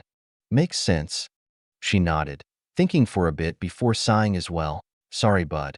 I got nothing. Thanks. I mean, nobody could have predicted that all this shit would happen. It's just bad timing. They're getting the rail set up, though. Once it's finished, you'll have a better chance of getting leave. True. I shrugged. I had some time, but I knew the cultivation period wouldn't take that long. Depending on how much effort I put in, there was no reason why I couldn't reach the cusp within a month. And this shit show going on definitely wouldn't be over in a month. Still, I'd try my luck and see if I couldn't get at least a week back at the capital. Even a day, just to do the advancement and get the next formation. I'm sure they'd understand that reason. Investment was important. Besides, after serving for a year, everyone was supposed to get some vacation. My first year was about to conclude, so if nothing else was enough, that would have to be. We sat around for a bit, mentally processing everything before starting another batch of work. When we were about to begin filling out papers, though, I suddenly got a ring on my aerial. It was from one of the wall guard agents responsible for handling all the sentries. I had talked to him multiple times before, so having him in my aerial was good for quick communication. His words made my eyes widen. I shot out of my chair, and after letting Polly and Jasmine know the situation, threw on my gas mask and sprinted out of headquarters. He's right here. Chief Reginald. My legs carried me across the dozen meters between me and the chief. One of our infiltrators was back. One of them. But where were the others? I slowed down as I approached, thoughts running wildly through my head. As I reached out with my aura, I almost recoiled and withdrew it. Some miasma hung over Chief Reginald, itself invisible to the eye, but its effects were telling. His emaciated arms, sunken eyes, and dead gaze whispered of malevolent trials. He was almost unrecognizable. My excitement was quickly doused. He looked at me, as if I weren't even a person, before reaching out with a shaky hand. He slipped off the ring on his finger and handed it to me. It was unbonded, so I could access it. A quick glimpse inside returned almost 100 pages of reports, filled to the margins with scrawled text. They started neat and mundane, but grew more hurried to the last page, which looked as if a madman had scratched it on the walls of his asylum. There was also an orb with pictures on it. They had brought the intelligence back. Chief Reginald mumbled, "I don't know if they're dead." I remained silent. For a moment I had forgotten. Death was the preferable end. If they weren't killed, then they were captured. I didn't want to imagine it. I clenched the ring in my hand. This information had come at the cost of 2 chiefs. Whether Chief Reginald would ever be combat ready again was up for debate as well. It looked like he had trekked the entire distance back from the Eastern Crossing, without enough food to sustain him for most of it. "Do you think it was worth it?" I asked him, looking into his eyes. I had to know. He thought for some time before muttering, "Yes." I wasn't sure how to respond to that. I didn't think it made me feel any better. "You were right. I can't speak." Reginald suddenly started gasping for breath, his aura darkening, filling with fear. "It's an invasion. Get a healer." "Reginald, stay with me. Focus here." I grabbed his arm, sending out a few orders to the guards around me. Some of them ran off. Before I could do anything more, though, Reginald passed out. "Shit." I cursed and put my fingers against his throat. He still had a pulse, but it was weak and fast, his breathing shallow. Thankfully, the medical tents were nearby. A healer arrived and started casting spells, stabilizing his condition. Polly and Jasmine arrived not long after, gathering around. Jasmine ran up to Reginald, and Polly stopped by my side. "What the hell happened?" "I don't know." I looked down at the ring, but it cost 2 chiefs. "I'm going to go through this report." "Go ahead." "I need to talk to Nanan." Another thing I didn't want to think about. I had killed 2 of his chiefs, and one looked like he was on the brink of insanity. I needed to know what he saw. I needed to know why, despite everything, he thought it was worth it. Fuck. Polly. What the fuck happened? "I don't know. John is going through the reports." "How long ago did he arrive?" "About 15 hours ago." "Damn it. I just had to be gone." Nanan stomped out of the room, Polly following as he made his way to the medical tent. He directly entered and found Reginald. No, he found his corpse. His fist clenched, veins bulged on his arms. Reginald showed up at the wall, handed off the ring, and then passed out. He died 4 hours later, despite what the healers tried to do for him. Nothing worked. He should have died long ago. Nanan concluded as he scanned Reginald's body. "I don't even know how he got back." "Yes, I don't think I've ever seen something like this before." The healers said something similar. He got here on sheer willpower. What the fuck did he see? Nanan muttered, turning. Where's John? At headquarters. He's been going through the report ever since he got it. Take me there. Nanan dash. Take me there. Nanan commanded, Polly's half-open mouth shutting as she led him out of the medbay. The two walked to headquarters, entering and finding the office. John was inside, his face buried in a pile of papers, another neat stack in front of him. Jasmine was curled up in a chair in the corner, breathing lightly. It was a full report, and his aura was practically radiating Psyche. Nanan walked over, looking down at the completed report, seeing John's bloodshot eyes. Tell me what happened. John was silent, like he wasn't acknowledging Nanan's existence. However, Nanan could feel his thoughts compile through his aura. It was an open book, and the mental power behind it was incredible. His mouth opened. Chief Reginald, Chief Vipul, and Chief Prasanna all proceeded from the eastern crossing to the north, traveling until they reached the first scourge establishment. It was a farm nest, a small forest of gut roots and pustules, all of them at least 50 times larger than anything previously seen on our side of the pass. It was theorized that the scourge is passing a form of nutrient paste through these gut roots and the fungus they spread across the land. From that farm nest, they continued to travel north until they picked up on large concentrations of aura. They evaded hundreds of thousands of troops in the process, finding dozens of camps, bases, and nests. Some nests were for breeding, some for processing food, some for performing cannibalistic battle. One thing of note, though, was that not a single royal was sighted.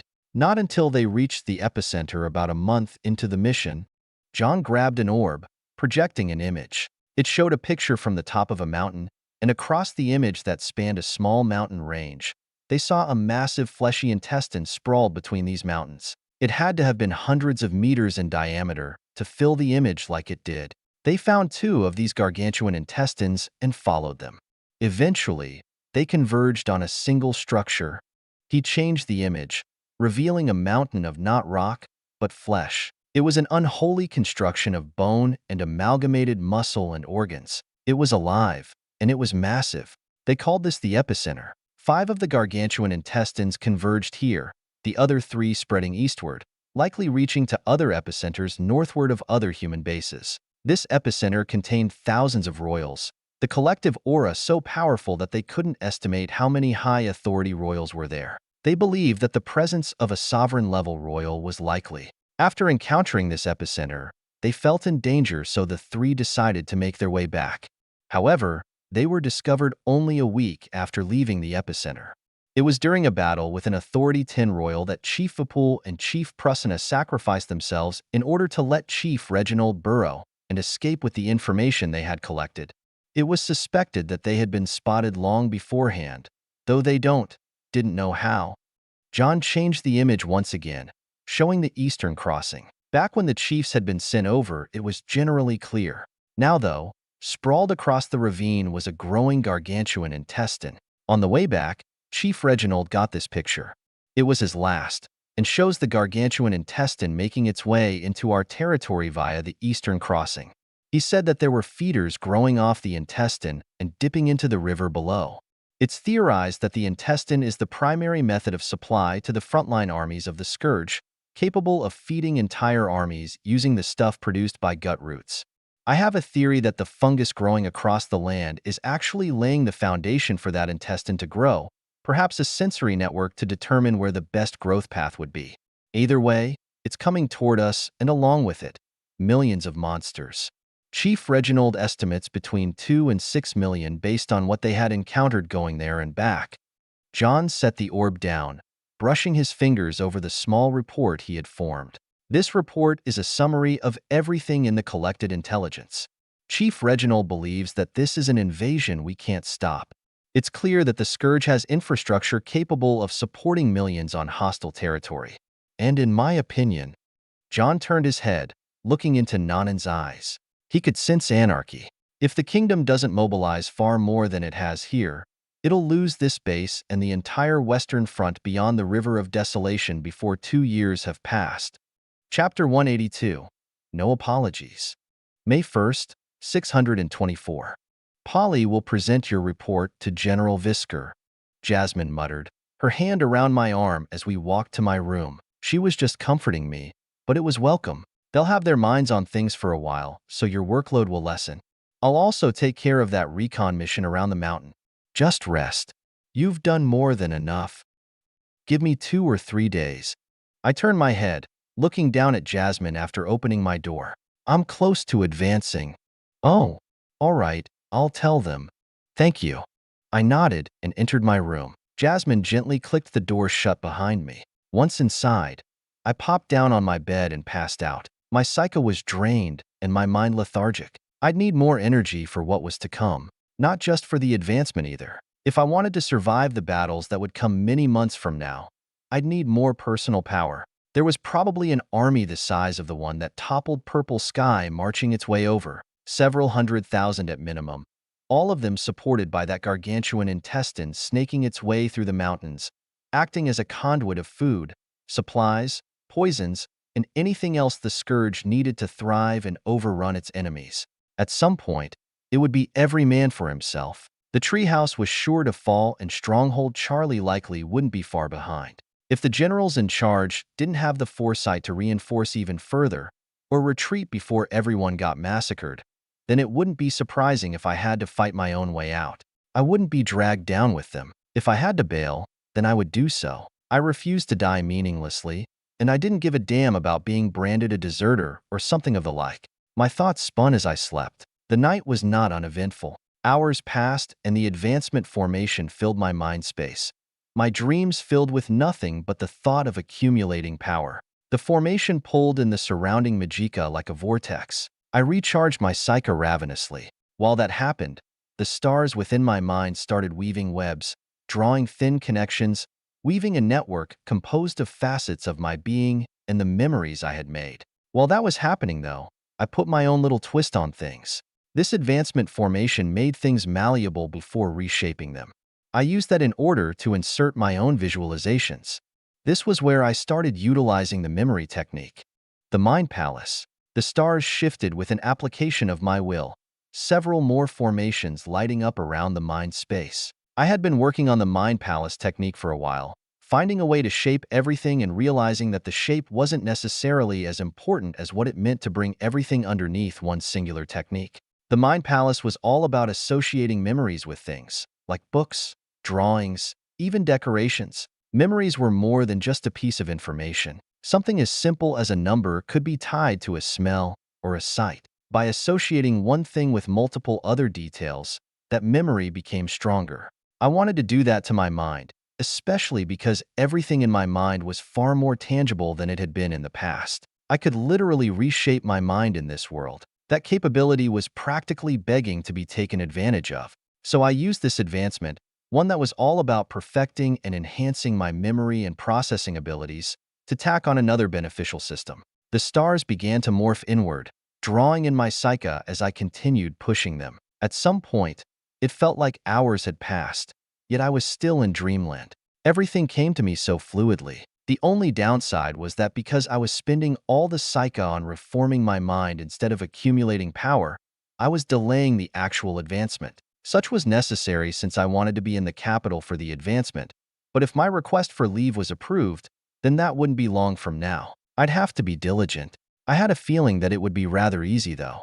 As my mind morphed into my envisioned palace, I could feel changes in the way I thought taking place. As if I were multiplying the amount of neural connections in my brain, the ideas flowing through my mind multiplied with them. There was much more activity, and not just by virtue of speed. My mind was processing more with the same amount of energy, conclusions coming to me in seconds when normally they would have taken minutes. Yet things hadn't actually physically sped up. My hardware was becoming more efficient while expanding its resources, and more resources meant more details.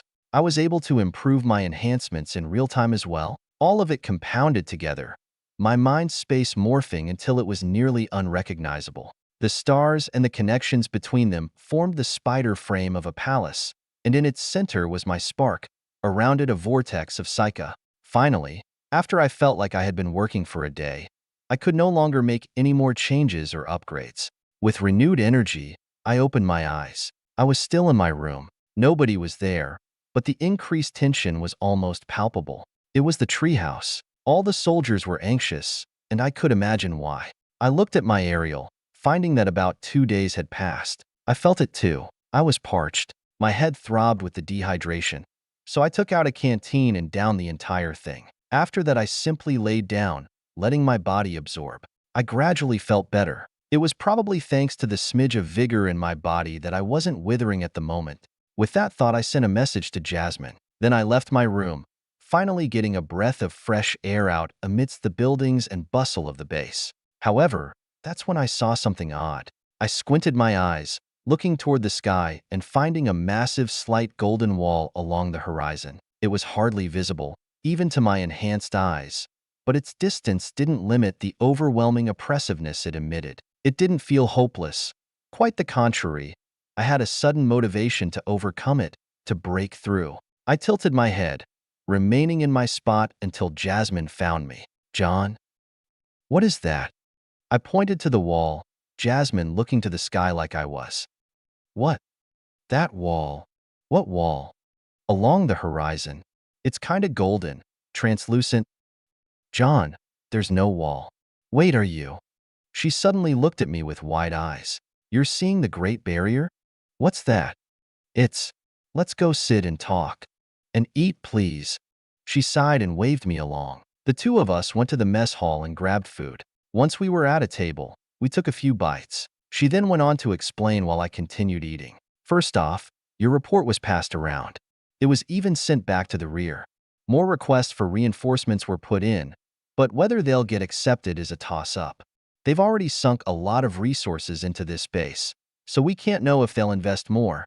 That leaves us in a precarious position."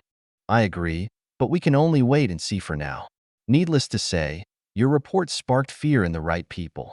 I don't think we'll be left hanging. By the way, you're really good at scaring people with those. It's easy when there's actually scary stuff coming our way. It's nothing but the truth. She took another bite before looking up. "So you're seeing the Great Barrier, huh?" "I suppose I am. The Great Barrier is a barrier to the pinnacle of power. It's said that only people with a certain level of potential will ever be able to see it.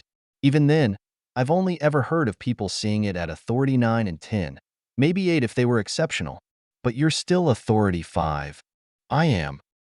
"Well, putting that aside, you should understand that the Great Barrier is a divider of sorts, filtering out the worthy from the fodder. If you ever want to reach Authority 12, then you need to break through it during Authority 10. If you advance to Authority 11 before breaking it, then you'll forever be stuck at that level." "Interesting."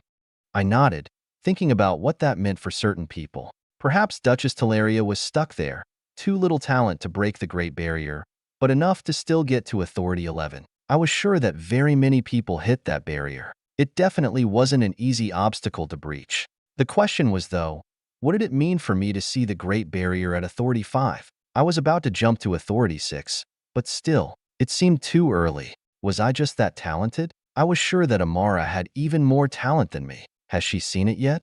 Seems like I won't be breaking through it for a while. Well, that's the thing. Jasmine looked a bit apologetic. "I've heard that the main reason summoners are so weak is because none have yet to break through the Great Barrier. It's forever remained the single greatest obstacle to our power. Is that right?" I nodded, wondering for how much longer that would remain true. Could I be the first? Considering I had 4 authorities to figure out how to break it, I would say my chances were pretty high so long as I didn't die before then. Though, I couldn't imagine just how someone was supposed to break through the barrier. It wasn't a physical object, and no matter where I went, it was always on the horizon. A metaphysical boundary, never touchable, but somehow breakable. I'd have to ask Maxwell. I was sure that he had seen the barrier, perhaps even tried to break through it. If anyone could give me guidance, it would be him. I changed the subject. "So what's the next plan of action? Are we just waiting for the generals to do something?" "It's normal for now. We're going to continue collecting intelligence, continue fighting off the scourge, continue developing countermeasures for their diseases. I'm going to guess that there are no plans for making any meaningful counterattacks? We don't have nearly enough troops to do something like that. Plus, that's not our job." I shook my head at her words. "Yes, I know. Stronghold Charlie and the treehouse are only meant to hold the Western Front down. But for how long? We've allowed them to develop beyond Hare's Pass for years. Now they're moving their war machines and are about to overrun us. If we actually made efforts to push them back and pull them up by the roots, none of this would be happening. John, I don't know what to tell you. Those are issues well beyond my pay grade. I know, I know. I wiped my face, feeling the oncoming stress of the future. The kingdom was passive in this war, and that only let the scourge run rampant over them. They wouldn't do anything meaningful until they panicked, which wouldn't happen until the scourge started marching into their cities. Nothing I hadn't already concluded before, except now I was feeling just how overwhelming the scourge could be, on top of the fact that they likely could bring much more to bear. I still hadn't forgotten that they occupied another continent entirely. Jasmine and I finished our lunch, leaving the mess hall and heading to our office inside headquarters.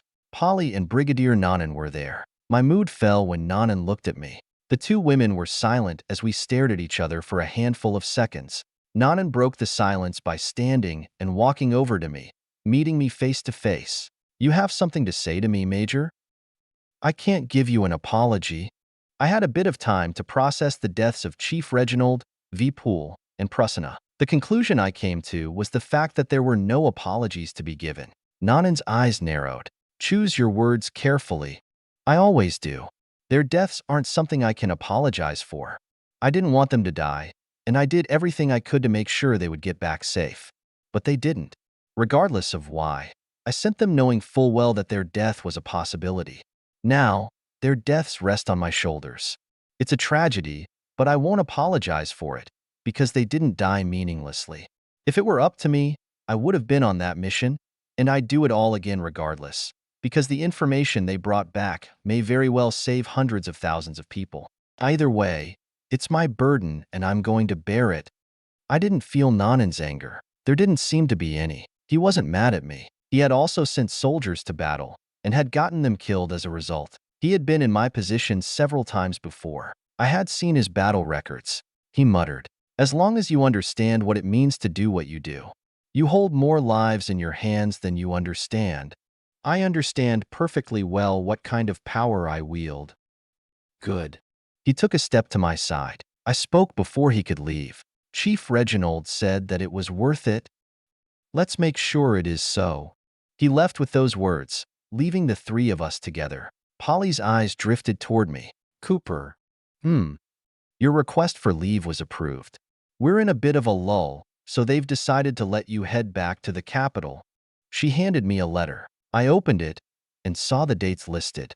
I was getting a whole week, and I would leave 3 days from now to head back. Despite the previously gloomy atmosphere, I smiled. I was finally going to get some respite from this hellhole.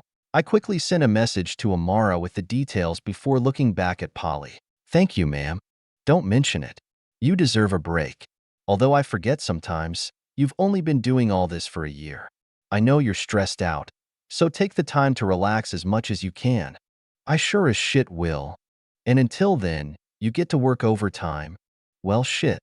Polly chuckled. A tint of the Brigadier's darkness was present, but only a note. "While straightening out some papers. I'd have to tie up a few loose ends before leaving, because even in just a week, a lot of things could happen. I wasn't that essential, but there were still some things under my supervision that they'd need to become familiar with in order to fill my shoes for a little while. Still, nothing could get me down with the thought of vacation in mind. Since I knew when I would leave, I scheduled myself accordingly and made sure that I was primed for my advancement when I arrived.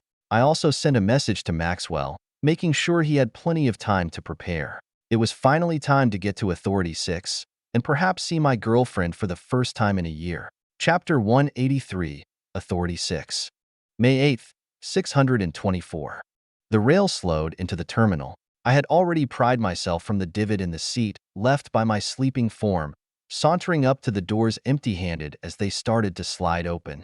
I couldn't help myself. As I took in the familiar terminal of the capital, a bright smile forced itself onto my face. It was summer, and a nice warm breeze was making itself known, heating up the cold atmosphere the rail carried from Stronghold Charlie. I stepped out. Man, fuck the snow. I didn't realize how much I could miss warm weather. I took in a deep breath, expelling the air of the rail and filling my lungs with the familiar scent of the magical city. John. I heard my name, turning to the one person able to greet me at the terminal. Unfortunately, it wasn't the person I wanted to see most. I pressed down those thoughts before they could surface, waving to Maxwell. He was dressed in his normal royal blue robes gilded with golden runes and symbols. It was probably powerfully enchanted. Heya, long time no see. Indeed, you look like you've aged a decade. Well, you certainly aren't looking youthful yourself. I trust the military has treated you well? Better than the magisterium, which is saying a lot. Maxwell led, taking us to a rather plain carriage he had prepared. But most telling was its lack of a driver entirely. It was just the two of us on the trip to the Black Spider Hotel. Along the way, I took another look outside, confirming that the golden barrier was still there on the horizon. Not that it had ever disappeared, no matter where I went. I decided to ask the same questions I asked Jasmine. Hey Maxwell, what's that giant golden wall way off in the distance? Golden wall? He turned to stare at me, eyes like an alley cat's. Is it tall? On the horizon? Yes. It appeared a little while ago, always out there no matter where I go. I can't believe it. He massaged his forehead with a groan. You aren't messing with me, right? This is no kidding matter. No, I'm not. It's not like I can prove it to you, though. I understand that. More than anyone. That is the Great Barrier, the literal barrier to greater power. He said the same things Jasmine said regarding its limitations, but then he spilled a couple other details. Before I lost my power, I had been working to break past that barrier. I almost succeeded, but God did not have those plans in store for me. Regardless, no summoner has ever broken past the Great Barrier. Because of that, it's much more difficult to break through than normal. The first time is always the hardest. However, if you're seeing it before you've even reached Authority 6, his wizened old eyes stared straight into my soul. You may just be able to. You'll have the time. I've already given you the necessary tools, and your summons make you suited for doing it. The only factor left is aura, but he left the words unsaid, but I knew exactly what he meant. How exactly do you break past the Great Barrier? Well, there's no certain way. All we know is that one needs to overcome all their weaknesses. It can't simply be broken down with one's strengths. That's why you'll never see an Authority 12 with a weakness. They may have aspects that are lacking compared to others, but what they'll never have is a weakness. So, what does it require summoners to be as strong or resilient as knights? Not necessarily. However, it may require your summons to be. Regardless, that's why aura will become so important. It can make up for your weaknesses, even if it doesn't truly solve the problem. We arrived at the hotel, but Maxwell stuck out an enrobed arm, blocking me from walking forward. Don't go blabbing about all this, especially to the key master. Why? I trust the key master. He's obviously not what he looks like. He's a very powerful individual, and even I have yet to ever discover his true identity, so if you don't have to, don't flap your lips. It'll extend your lifespan. Fine, fine. I agreed as we walked into the lobby, smiling when I saw the key master. Key master, it's been a year. Ah, John, it's good to see you well. You as well, Sir Alberain. Key master. Maxwell gave a nod, standing to the side as I approached the desk. I shook the key master's gloved hand before leaning on the edge. How does it feel to be back in the city, Major Cooper? So you've heard. It honestly feels pretty damn good. It's weird though. I usually have so much to do. It feels off, not working on something. I think that's a sign of overwork. Unfortunately, that's also often the indicator for competence in the military. At least you're doing well. I am. And I assume everything is as usual here in the capital. Generally, yes. The king's been appearing in private, making rounds to various noble houses. Some are agitated, and others are getting bolder. My brows raised. The king? You know, I've never thought much about him since he's hardly ever talked about. For some time I almost thought he didn't exist. Since he's real though, would he be the strongest person in the kingdom of Dragon Tongue? Oh, far from it. The key master chuckled as if that were a joke. King Distrian Jelvin Alphen is an Authority 11 warlock and According to the hushed but prevailing opinion, nothing but a puppet to the nobility. The royal family has been in decline for decades now, propped up only through inducting other stronger noble bloodlines through marriage. However, their wealth and heritage are indeed among the deepest in the kingdom and a major reason why they are still the royal family. I wonder what they have stashed away, seeing as it keeps the other noble houses in check. Well, the kingdom's name should give you some hints. They have dragon tongues stashed away? Among other things. Interesting. They must have made bank killing dragons, considering they're here and dragons aren't. Built on the shoulders of giants. Well, corpses and all that. They probably turned all those dragons into weapons. The key master and Maxwell were silent. I glanced between them, surprised. Did I guess right? Boy, stop guessing the darkest secrets of the kingdom. It'll shorten your lifespan. Hey, I can't help the fact that I'm a genius. Even then, I seem to learn something new every time I talk to you, key master. I aim to please. The man bowed a bit, making me smile. Well, it was good talking to you. Now, I get to go advance. Authority 6 is here so soon? Rather than soon. It felt like an eternity trying to figure out that formation. A year is very good time, I suppose. I feel like I don't have that time, though. I can understand that. Then I wish you a successful advancement. Thank you. We said our goodbyes, Maxwell and I walking off and heading to his place in the Polaris family headquarters. Once inside his office, Maxwell sighed. It baffles me that you two talk like old friends. He's a cool guy. I bet you've never held a conversation with him before. I have.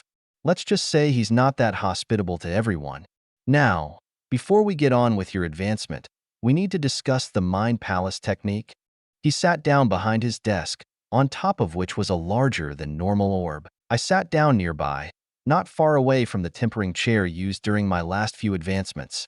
He activated the projection cradle, sending a few dozen images of formations into the air. I've developed a few prototype formations for arranging what you've described to be the Mind Palace. I quite like the idea. In fact, one might think it excessive. Summoners like us already have a vast capacity for both fast and thorough thought. To bring it all together under one technique would amplify those strengths further, even more than what your next advancements will provide. However, a technique this complex will require the reformations that Authority 6 through 10 provide. It will require you to reshape your mind alongside the normal changes my call will impart. He looked up at me. Unfortunately, I can't test this technique myself. You'll have to do it. Didn't you say that you had already started working on it? Yes. I've already reformed the stars in my mind a bit while making those connections between them. I'm figuring out how to reshape my mind using the advancement formation and certain visualization formations. We can compare notes. I brought out my own orb, handing it to Maxwell for him to parse. He nodded after a handful of seconds. Indeed, they aren't too different from my own. Forcing what would normally be the results of long-term training, reshaping the mind, making information access easier, and using memory associations to multiply memory retention.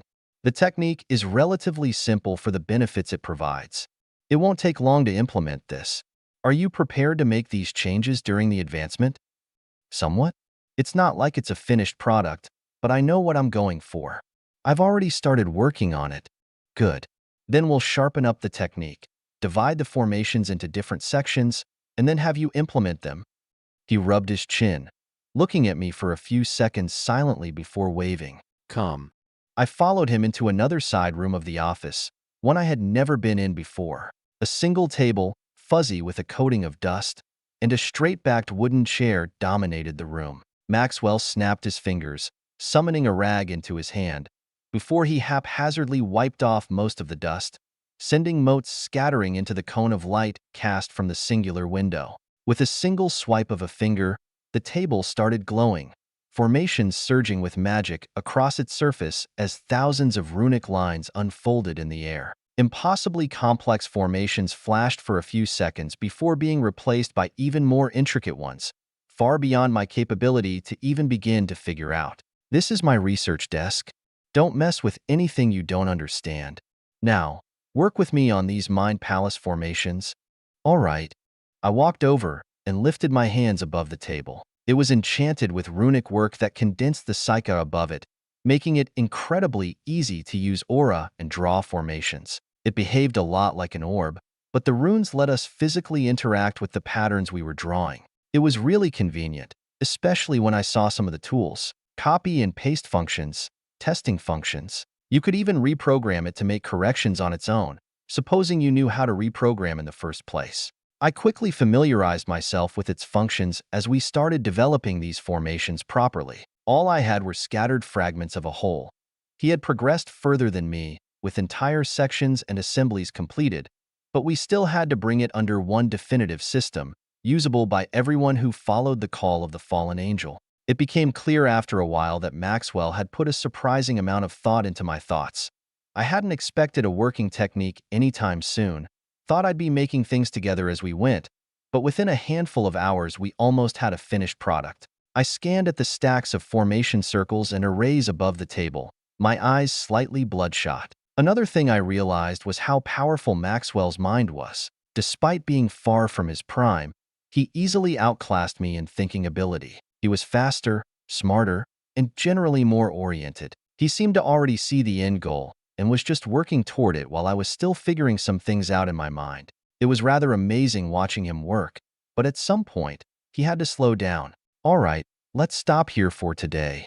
He shut down the table, staring at its blank surface for some time before blinking and pulling his gaze away. I could recognize the signs of mental fatigue and a nasty headache when I saw it. I had been subject to those constantly at the treehouse. Maxwell wasn't young and spry anymore, though. He couldn't stress himself so much. We'll come back tomorrow, finish this, and then start your advancement. Go rest for now. Sure. I was a bit tired as well. This week would be a short period where I could get good sleep, so I intended to take full advantage of it. With that, we wrapped up and I went back to the hotel. A quick wave to the key master and I was up in my room. I took a deep breath inside. I suddenly felt like living alone sucked. Even though the room was wonderfully familiar and comfortable, I wanted Amara here. Unfortunately, though it pissed both of us off to no end, she wasn't able to get her leave approved. Neither of us knew why, but we had plenty of ideas, especially if the mother wasn't keen on letting us have a reunion without supervision. With a loud sigh, I went and drew a bath, deciding to thoroughly enjoy the luxuries I had lacked for so long. After a bath was dinner from the hotel, delicious, as always. Then it was bedtime. I threw all my nice blankets onto the huge bed and jumped in, laughing a bit as I felt the heavenly comfort of an actual mattress. It didn't take me long to fall asleep after that. 14 hours later, I finally crawled out of bed. From then on, I was working with Maxwell. It took us the first half of the day to finalize the Mind Palace technique, almost unrecognizable compared to anything I had initially developed for it. With 4 different levels with 4 layered formations each, it needed the malleability offered by an advancement to even properly form in the mind space. It was even tailored to my specific advancement. With this one, I would be on the road to fully developing it, advancement by advancement. However, this technique wouldn't be entirely incomplete just because I was only on the first or second level. No, it would be completely functional, only its efficiency and power increasing with each level. After this advancement, the technique would be active. I was a bit excited to see the improvements it gave. With that, it was finally time. Authority 6. I sat down in the tempering chair, surrounded by 3 Authority 8 white crystals. Over the days prior to arriving in the capital, I had already accumulated as much Isekai as I needed. Now, I merely needed to finish the effects of the advancement formation and break into the 6 star. My time at Authority 5 felt relatively underwhelming. I feel like I've been doing nothing but desk work for the past year. I hardly got to use my summons and fight. You're a summoner. Such things should have been expected, especially if you've been as competent as you've told me. Yes, I'm apparently really good at my job. I like fighting, though. You're crazy. So do yourself a favor and stick to the safe jobs until you can hold your own against at least Authority 8s. Maxwell activated the chair, the white crystals glowing as magicka condensed around me, forming a visible fog. I could feel the pressure on my mind, like I was deep in an ocean of Isekai. Begin. I closed my eyes, the advancement formation manifesting within my mind. With its direction, Isekai started to flow. Its power was supplemented by the incredibly dense magicka around me, amplifying its effects further. By now, all the stars within my mind, those kernels of memory and being, had all been connected to each other in a vast spiderweb of lines and runes. However, when I started morphing everything according to the new Mind Palace technique, the stars, previously only in the brief shape of a palace, began to transform. My spark sped up, controlling the technique in my mind's stead. It became the center with the stars circling it in almost familiar orbits, concentrating power into that area. Then, something more than just darkness, stars, and my spark appeared in that space. I started seeing things, not just magicka energy flows, but tangible objects. Walls were constructed from the spiderweb stars, hexagonal patterns taking form over its surface and composed of pure psyche. A foundation was constructed in tandem, made not of stone but solid diamond, the hardest, most pure material I could imagine. The palace was massive, spanning almost my entire mind space. I felt tiny standing within it. Not that the emptiness was helpful. So, with a thought, I began to reshape things. I closed off the palace. It was more than just some pretty building. It was a fortress. This would be the structure that both stored all of my memories and protected them. It couldn't have gaps. It had to be made of the strongest materials I could think of and armed with my most core aspects to combat anything that might attempt to hijack my own mind. Case in point, anarchy. On the roof of the palace, an image was carved in the diamond and psyche. There I inscribed not the evil that had prompted my need for a fortress, but my triumph over it. I may not have been able to kill that monstrous being, but I was able to conquer the influence it had on my mind. I was able to overcome it. The image depicted this victory of mind in a most grand fashion. A knight overcoming that monstrous beast with spear and shield, skewering it through the chest as it screamed helplessly. Once it was finished, I nodded in grim satisfaction and moved on. The inside of the palace was renovated, looking a bit more comprehensible than a structure made out of solid diamond and psyche. After all, this was the palace in which my memories would be visualized and stored. By imagining things I was familiar with, the technique would become more effective. So the palace morphed into a home. Not just any home, but the home I had spent the longest time in, my home on Earth. It was a sizable house with 2 stories and a rustic theme. It filled with everything I remembered, from the living room to my siblings' bedrooms. But I wanted the master bedroom and didn't care about filling this place with my other siblings' things. So I swept through the place and got rid of things that weren't mine. This place was mine and mine alone. It had to be familiar, but it wasn't like other people would be taking a tour. I tailored it specifically to me. Like that, the general shape of the home was kept while the main bedroom was made to look similar to my room at the Black Spider Hotel. It had become my new home and was arguably the most impactful place in my life. The one place I found refuge in this brand new world. After filling it with some small pieces of furniture and stuff to match what I knew, I started forming the other facilities.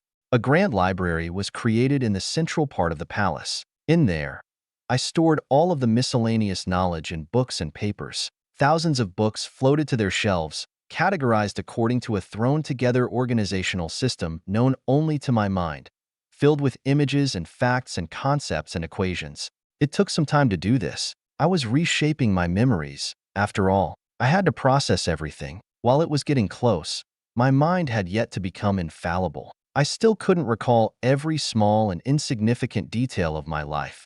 I could get damn close, though. That's what the library was for. A store of my knowledge. However, I also had aspects of my mind that couldn't be categorized as simple knowledge. Certain philosophies and principles, and such that I had formed my being around. With a thought, I created another room in the center of the grand library. There, I manifested my spark. A pulse rippled through the entire mind space as it manifested. Not only had my psyche reached a tipping point, primed to break through to the 6th authority, but all of the stars that composed my mind palace suddenly twinkled, their spiderweb lines all forming, connecting to the grand library and, most importantly, the spark that served as the core of this entire palace. The room around the spark flashed with countless lines and runes. I could see formations manifest along the walls, floors, and ceiling. I didn't really create them. They simply formed based on my knowledge, a fluid occurrence taking place as if it were simply breathing, speaking, or thinking in this language of runes had become natural to me. I could whip up any formation I wanted to suit my purposes. I simply had no reason to until now. Thus, throughout the entire Grand Library, thousands of formations engraved themselves on the structure, every shelf and table and chair covered in these runes. I could feel all of my knowledge seamlessly connecting, as if it hadn't already been before. And the core of it all was the spark, a pedestal raised underneath it, cradling the precious crystal of pure psyche and intellect. Along the pedestal, tens of thousands of those runic lines traveled up, connecting the spark with the rest of the palace. My thoughts suddenly became coherent, as if I had been living my entire life in a haze up until this point. It was a full transformation, my entire mind completely restructured around this palace. My mind was the palace and the palace my mind. At some point, I didn't even have to think anymore. All of my knowledge and memories were simply cataloged into the Grand Library. That library composed a vast majority of the palace by the time everything had been logged. Then, my accumulated psyche reached the threshold. Up in the sky, beyond the transparent rooftop of the palace, I could see the 13 stars of my crest. The first 5 stars had been opened, leading to the dimensions. Now, though, the 6th was broken down. That barrier shattered like a thin pane of glass, fragile before the overwhelming force of my power. I peeked into the next dimension, curiosity overtaking me. The sight of those weapons, many of which were familiar, filled me with glee. This next dimension wouldn't simply provide me with better weapons. Nay, when I returned, I would thoroughly enjoy introducing the Scourge to the concept of modern warfare. Of course, I'd have to get myself on some missions, but that should be easy enough. I was involved in planning many of them. After all, there was no reason I couldn't simply put myself in one, especially if things were going to get as hectic as I thought they were. With the 6th star open, power flooded my mind. It solidified my mind palace. It was no longer so open to change, but that was all right. It was well on its way to completion, a proper visualization of what a mind palace should be, even if it was relatively bare bones. I opened my eyes, suddenly feeling the condensed magicka around me seeping into my body. Mana and vigor took root. It was a slight amount, but I couldn't complain. All of it would amplify my capabilities further, and I always appreciated extra boosts in physical power. At some point, when my body could no longer be saturated, Maxwell shut down the tempering chair. I felt the dense energy disperse, my body and mind feeling extraordinary. Maxwell nodded. Congratulations. Chapter 184, Environment.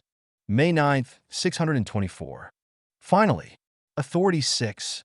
I let out a long, comfortable breath. My eyes opened, having unconsciously let my eyelids fall at some point. Even with my eyes open, the entirety of the Mind Palace was visible to me. Everything I saw with my eyes, every instant, was projected through the palace and stowed away on film. Every single detail was immediately available to me on request, coming to mind the moment I thought I might have needed it. It was awesome and terrifying all at once. Everything I saw from this day on I would recall years from now in perfect clarity. The benefits of my recent advancement went beyond eidetic memory. Everything else improved too. Faster speed of thought, a multiplied psychopool, a spark that eerily seemed almost capable of independent thought. Now, though, my enhanced memory was directly tied to greater integrity of mind, tied to the strength of my aura. Anarchy was something that had heavily tested not just my convictions and philosophies, but placed pressure on my sense of self. Falling into anarchy a purple sky back then was primarily because I lost my mind. I was overwhelmed. If only my mind had been harder, stronger, more cohesive, I would have been able to resist its malevolent chaos. But now my mind was my mind palace. The two were synonymous. The solidity of my mind palace, taking on the natural immalleability of psychic formations, was also the strength of my mind, my aura. A pen appeared in my raised hand, a simple tube of psyche at first, but increasingly present, physical. Details slowly manifested on its surface until it looked no different from a ballpoint pen from Earth. Maxwell tilted his head. "What's that?" "A writing utensil." "How does it look?" He scrutinized it. The pen wasn't. It was merely an image composed of psyche, and had I not been the one projecting it, I wouldn't have known it wasn't real. He looked at it for almost a minute, and it was only when he started to sweat that he stopped. A very thorough illusion. I almost couldn't see through it, but you could see through it. You're 5 decades too early to be tricking my mind, boy. Nevertheless, your auric path is developing nicely. As expected, see it to its very end. It will be your greatest weapon. Indeed. I nodded and climbed out of the tempering chair, the pen disappearing from my hand. Now, my mind was bolstered by my mind palace. And what was the mind palace? It was the best visualization technique there was. Well, maybe not the best, but I didn't know of anything else. Either way, my illusions were now that much stronger. My imagination solidified as easily as I thought in the mind palace. I merely had to apply the psychic images that appeared in the palace to the projections I cast. Unknowingly, the mind palace proved incredibly synergistic with my auric technique, even beyond just solidifying it. Even that wasn't the greatest benefit, though. I closed my eyes again, looking through my mind palace and finding the grand library. Within that little building in the center was my spark. However, another kernel had appeared beside it, floating around the first spark like a tiny satellite. That kernel was my second spark. It was but a small fragment in its infancy, but that was precisely the goal. In order to get to Authority 7, I'd have to cultivate that spark until it was just as powerful as the first. One spark was strong. I couldn't imagine two. I opened my eyes once more to meet Maxwell's frown. At least it wasn't a scowl. Are you finished? I'll have to project through my sixth dimension at some point. But yes. Good. Behold, the next advancement formation. Oh geez. I took my orb back in hand from where it was cradled, its milky, white interior once full of all the developed mind palace formations. Now it contained the next advancement formation. It was about as complicated as I expected. The previous one had 3 clusters of 4 formations each. This next one had 8 clusters of 6 formations each, tens of thousands of connections easily visible in the final product.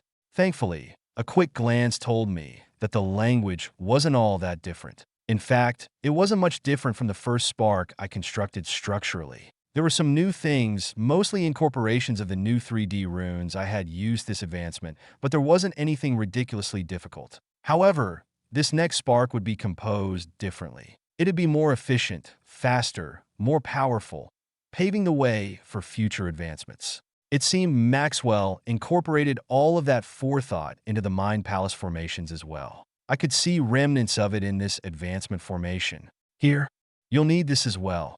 Along with the orb, Maxwell handed me an Authority 7 white crystal. I needed to use alongside my advancement formations to cultivate power. It was a rather large crystal too, easily the size of a basketball. It took some effort to hold it. That came from a behemoth.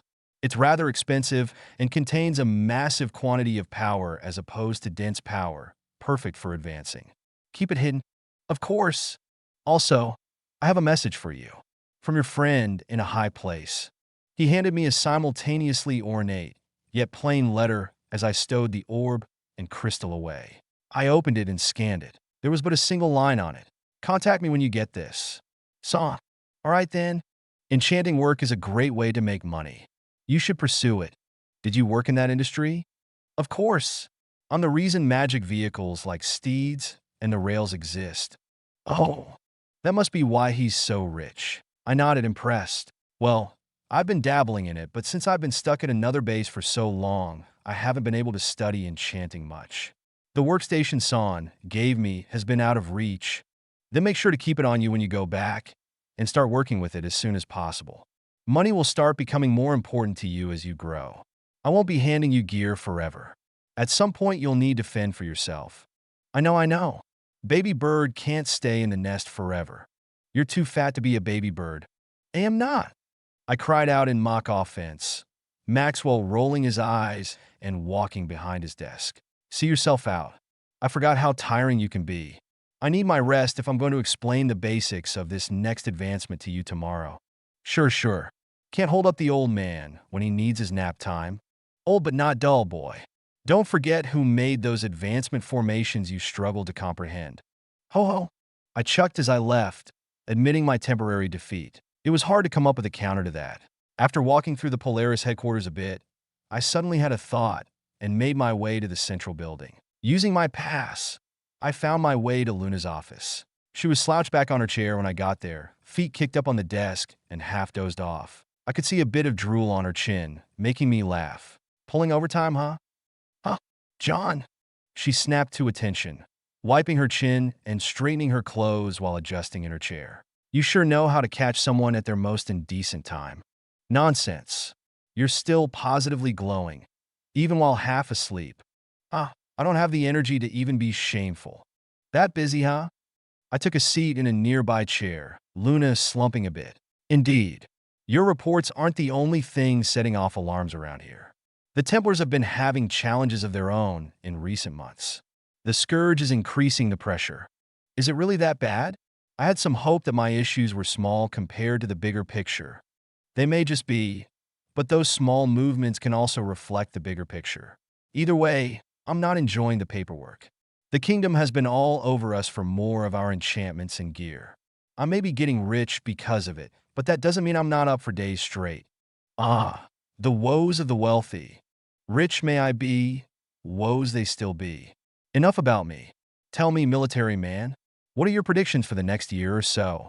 She leaned forward, smiling at me with her bright blue eyes. A certain incalculable depth drew me in, the densely swirling mana offering but a glimpse into the extent of her power. I leaned back and waved. It sounds like you've already read my reports.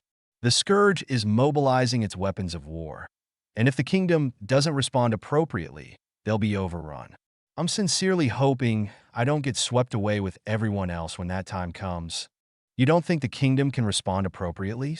I think they can, but will they realize how dire the situation is? I'm not sure. I think they'll try, and I have a feeling they'll fall short.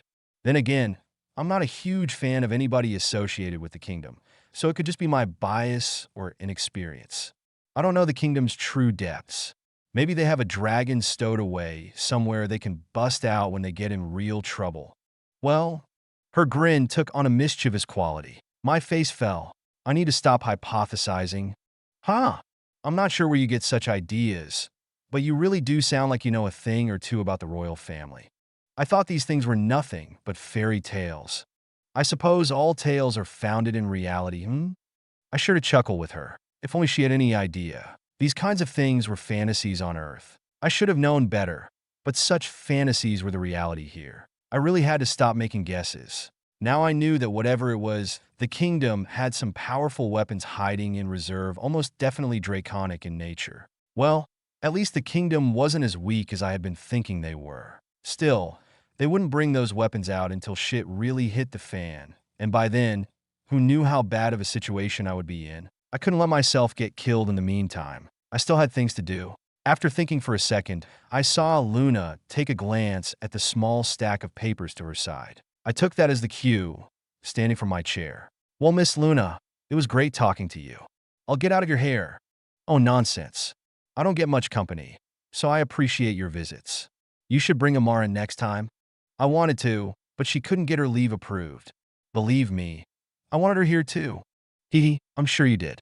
Nevertheless, I thank you for the visit, and congratulations on your advancement. I look forward to your next ones. As do I. Thanks. The two of us exchanged a quick hug, a bit of surprise going through my mind when she stepped out from behind her desk to offer one. She only hugged Amara last time. After that goodbye, I left the Polaris headquarters to the bustling market under the darkened sky. My advancement had taken quite a bit of time, but despite everything I had done, I was feeling positively rejuvenated. I decided to go make another visit, perhaps checking on an acquaintance. I made my way into the Founders Market, passing by Chef Black on the way in. The man handed me 2 kebabs. A great honor.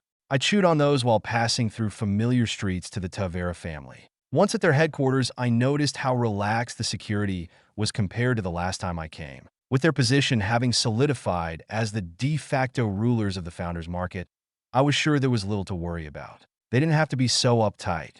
Soon enough, I was in the presence of the Tavera Patriarch. However, it seemed that in the time I was gone, the transition to the new Patriarch had concluded. The one I found in that head seat wasn't the old man I knew. It was his grandson, Emmerich, the one who had eaten that authority 11 hard for a crown. I could sense the pounding vitality within his knightly body, his aura reflecting the sheer power of life within each heartbeat. Mr. Cooper, it's been some time.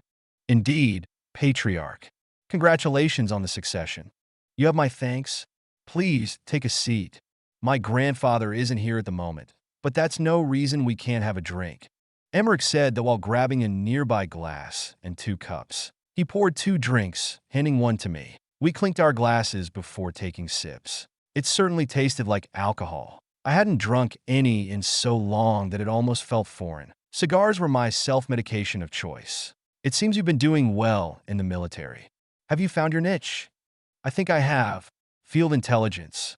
An intelligence agent who can fight seems to be favored by many. Indeed.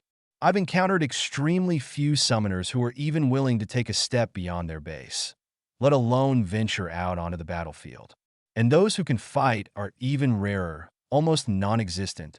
I'm surprised you've seen any. I have yet to come across one besides myself.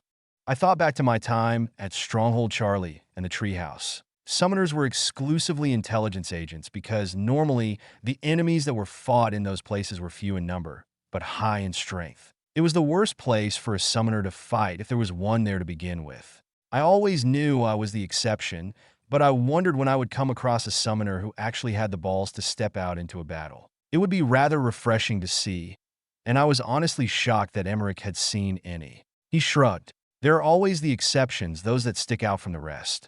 Even then, those summoners were a liability? I was going to say accommodated, but putting it bluntly, yes. They had no real presence on the battlefield, even if they were a surprise to see. They often require protection. I will admit that they had guts, but that didn't make them any better of a fighter, just more respectable as people. Yeah, I can understand that. As much as I want to see summoners stepping up, if it's just going to cause problems, I'd rather see them stay behind the desk. At least that way they provide some value. You speak rather harshly about them considering you're one yourself. That's exactly the reason I do. Then again, I don't often think about it. I hardly consider myself a typical summoner, and those around me often forget that I am when we're out in the field. I just do my job and do it well. That's all there is to it. I shrugged, leaning my cheek on my fist. I certainly wasn't grouped in with all those normal summoners. I wasn't exclusively an intelligence agent, even if that's the only work I've been doing in the past half year. The ones who mattered knew that I could fight, and the ones that didn't matter weren't relevant to me anyway. All I needed to do was do the job that I was given well. Of course, I'd be making sure I got some fighting in when I got back to base. I needed to exercise some of my new guns. I was tired of drawing up reports day in and day out. I looked over at Emmerich, noticing how he glanced at his aerial a couple times. I wondered if I should excuse myself, but then he spoke. I hope you don't mind, but I've called one of your friends. Friends? Arya. Arya. Oh. I suddenly realized. The girl who I had saved after raiding a trafficking warehouse. She had tried to pledge her fealty to me right before I left for the military. I didn't know what that entailed formally, but it was definitely a big deal, and I had turned her down since I was leaving. Soon I heard a knock on the door. It sounded slightly hasty, a mere symptom of the veritable mess of anxiety on the other side. Come in. Emmerich spoke, Arya entering the room. Her eyes fell on me as I gave her a one-over. A brunette girl in a black coat similar to my own. I couldn't help but think she was trying to mirror me, but the massive axe on her back made her stand out in her own unique way. The Bloodsworn, she had called it. It was definitely a quality enchanted weapon, since it had apparently been the heirloom of her family. If Amara was right about her being a noble as well, then it was a fallen noble family, and that axe held immense value. To think she had tried to pledge herself to me with that axe as the offering when we had only met once. It was beyond me. Sir Cooper, it's good to see you well. She stiffly bowed toward me. I returned a wave. Hello, Arya. I see you've been doing well with the Tavera family. I'm glad that the arrangement worked out. Yes, they provided me with good work. I greatly appreciate your recommendation. Arya has been working with some of our Saber squads on their quest to clear out any remaining remnants of our rival groups and unsavory gangs within the market. Emmerich spoke. It has become a much cleaner space since you left. That's good. And yet we are still far from eradicating all the filth here. Arya muttered. And that's when I noticed her authority 7 aura. Her convictions still made themselves solidly known, seemingly towering above even her oral presence, and her strength was growing accordingly. I was glad that she was able to carve out a place for herself and fight for something good with the Tavares. To that end, I thought about the shadowy relations between the Tavares, the Polaris, and the Church. If my conjectures were right, then the Church was at the head of it all, effectively controlling the entire black market. I didn't know what the kingdom thought about all that, or if they even knew. There was no way the kingdom didn't see an issue with another entity controlling such an important piece of their economy and territory, even if they didn't realize it was the Church. Honestly, I felt weird being privy to such secrets, even if some of them were only educated conjectures. After holding the conversation a bit longer, I stood from my chair, feeling a bit of fatigue wash over me. The advancement may have filled me with energy, but it seemed like it was starting to settle. Forming my mind palace wasn't exactly an easy venture. I should go. A recent advancement has finally started to take its toll. I noticed. You have my congratulations. How should I address you, now that you've been in the military for some time? Well, I'm just a major at the moment, if you want a proper title. A major after a mere year? I don't think I've ever seen such a thing. I've made some good friends. Apparently. Well, good luck in your military endeavors, Major Cooper. I look forward to the day you become a colonel. Perhaps a general? We'll see if I even want to fight those battles.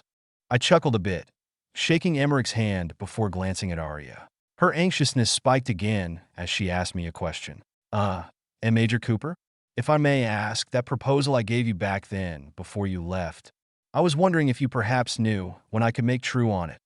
Well, that's a difficult answer to give. I rubbed my chin. I was surprised she still wanted to pledge her fealty. I still wasn't sure about it since it really was just a foreign concept to me. I didn't want to take responsibility for something I knew nothing about, not to mention the fact that it wasn't like I would be here to interact with her. I'm still in the military, Arya, and I won't be leaving for some time. That makes your proposition difficult to fulfill. Yes, it does. I understand you're under contract for the next 11 years. Will it really take that long?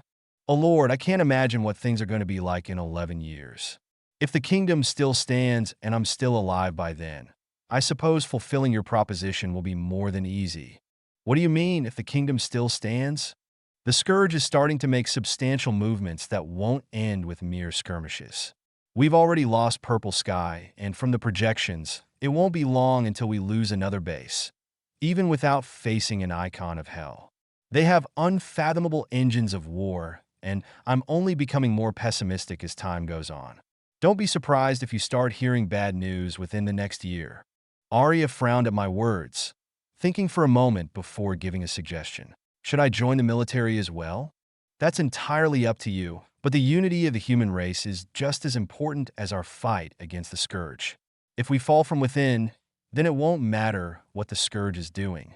Your work here is good and valuable, and no matter what, you're getting stronger. That's most important because only then can we actually make a difference.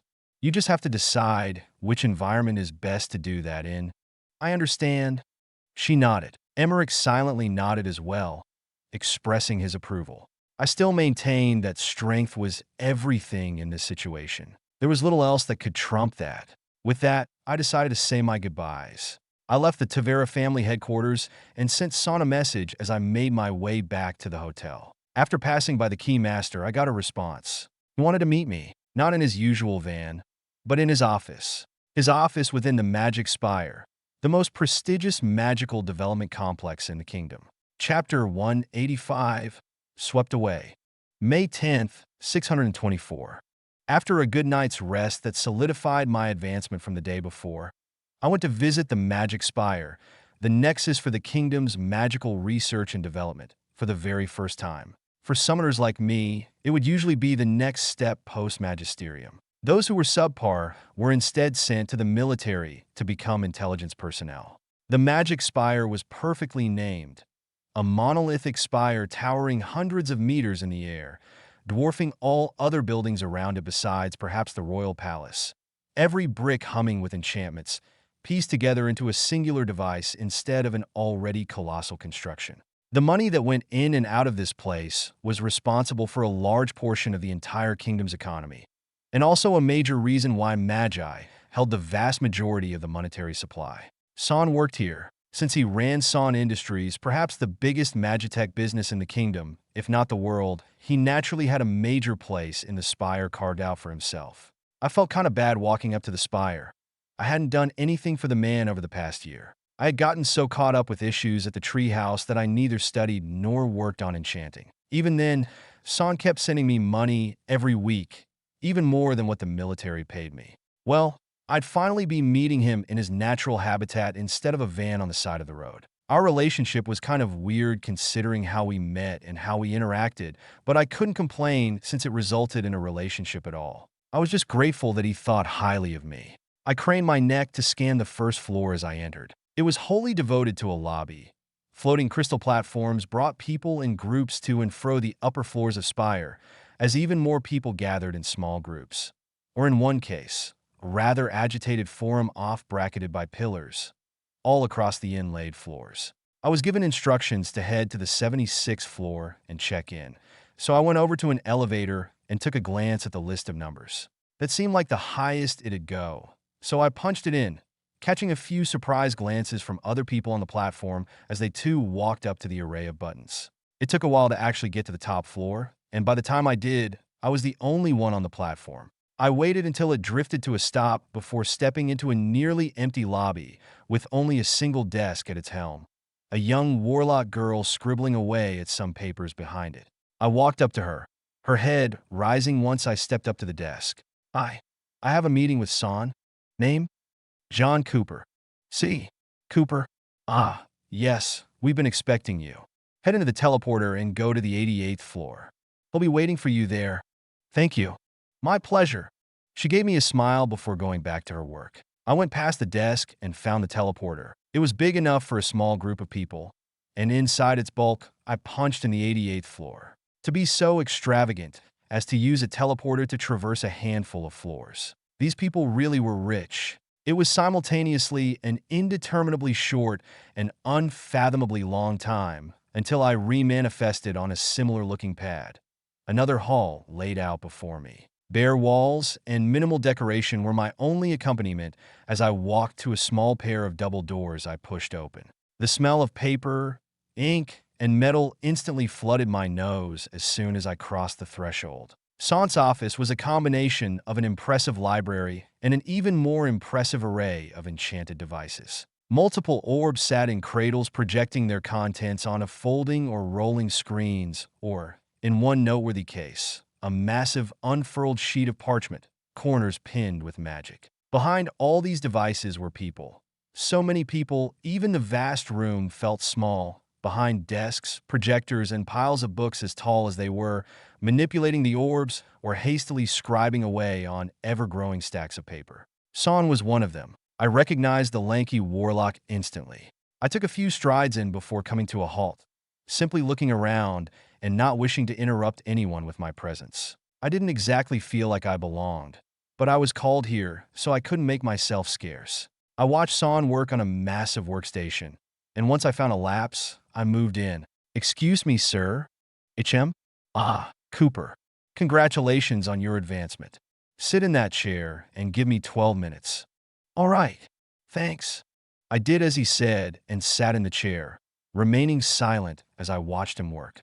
It looked like he was putting the finishing touches on a design. I couldn't even guess what it was for, but almost exactly after the promised time had passed, he swiped it away and turned his attention to me. Come, we'll talk in here. I followed him into another room. San's office seemed to occupy the entire 88th floor, so it was massive enough to hold a dozen other rooms on top of the complex everyone worked at. The room he led me into was somewhat bare, looking like a meeting room, but with a table that could act as a workstation. The two of us found seats as San brought out a bottle of something. He poured 2 glasses, handing one for me to drink. It tasted like pomegranate juice, not a hint of alcohol inside. As he took methodical sips from his cup, he spoke. How has the military been? You've been there a year. I've heard there's been some problems on your front. I'm making do. I actually wanted to apologize in regards to that. I've been off base for so long that I haven't even had access to the workstation. Don't worry about that. Your life is more important than anything else. However, I will extend my offer to you once more. You should leave the front lines and come join me here. I'll teach you. and you'll help me develop weapons that can assist in the fights against the oncoming Scourge armies. Well, it's certainly tempting. I gave it some actual thought. I wanted to go out and fight a bit more, but I was also getting tired of the front lines. It had taken a bit of a toll after a whole year. I hadn't rested well at all for the past 7 months, my days filled with constant analysis and management. While having that responsibility was nice, I also wanted a break. Not to mention, enchanting would be a good way to educate myself on something valuable. I'd finally be able to put together some devices that could help both people and soldiers alike. Just as I was about to respond with a weak refusal, Son waved his hand. Before you say anything, I'd like to change the terms. I understand that you want your place in the military. You've done great things in little time. I've been hearing a lot about you. So I've made some calls, including one to your superiors. I'm prepared to devise a special schedule. If you would look here, he pushed forward a paper, which I quickly read. You will work for me in an on and off fashion.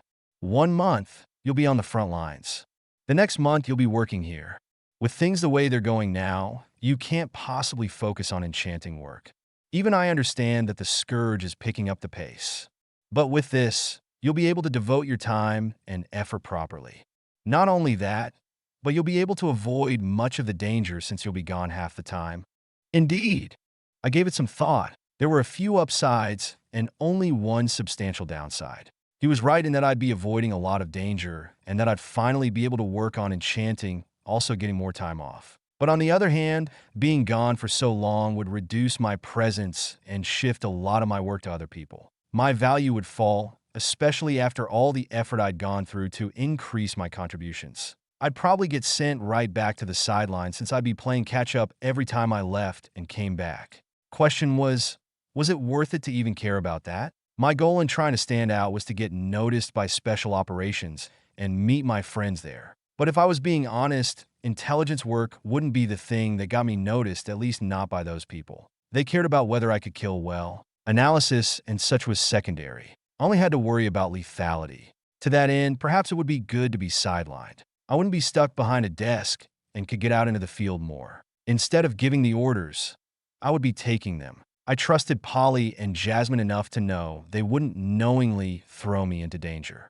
Not only that, I had a feeling that Polly would appreciate me getting out of her way. I wasn't doing it maliciously, but my reports and recent contributions to issues regarding the bombardos and diseases weren't helping her in any way. That was contrary to the deal we made, so I was thinking that I needed to change course. Maybe this was actually the perfect opportunity. Maybe taking the back seat was exactly what I needed to do. However, I wanted to maximize my advantages while I had them. Since I was going to be taking a back seat, I might as well get everything out of the front seat while I was there. I looked back up at Son. I'll take that contract. However, there's something I want to do first. What's that? I've been trying to get promoted to lieutenant colonel. I want to do that before starting up that schedule. That seems like a good idea. Do you think you can get promoted in a timely manner? I think I can. I've been talking to a general about it, so I'm more optimistic than otherwise. 6 months. He tapped the table. I'll give you 6 months to do so. Otherwise, the contracted schedule will go into effect anyways. That's reasonable. Then, I reached out my hand. Son grasped it hesitantly, then squeezed with his hand. We have an accord. After clarifying some more details and signing a couple papers, I left Son's office and headed toward the Polaris headquarters to talk to Maxwell. These advancement formations were getting to the point where I needed to understand more than just the bare definitions of the symbols and arrays. I needed to know why things were working the way they were.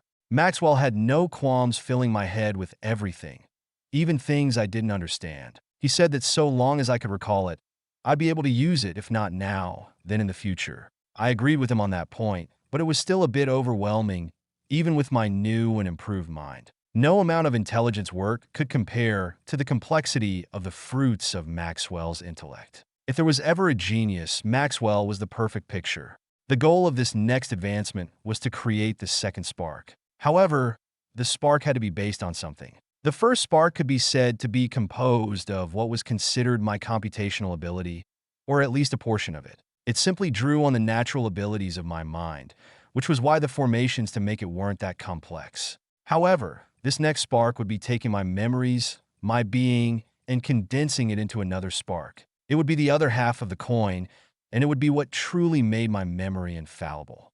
The trick would be doing this while also accommodating the new structure of my mind, courtesy of the Mind Palace. It shouldn't be that hard, but I definitely have to improvise a bit. At the very least, the second spark was already started, its kernel sitting in my grand library. In fact, depending on how I use this, the Mind Palace might actually make this next advancement easier. It would still take considerable time to get through the advancement formation, at least as long as the previous. But the Mind Palace's visualization would make comprehending things much easier. I wouldn't have to deal with potentially progression-hindering abstractions. This advancement formation, that might otherwise take years to not just study but implement, may take but 1 or 2 years to complete.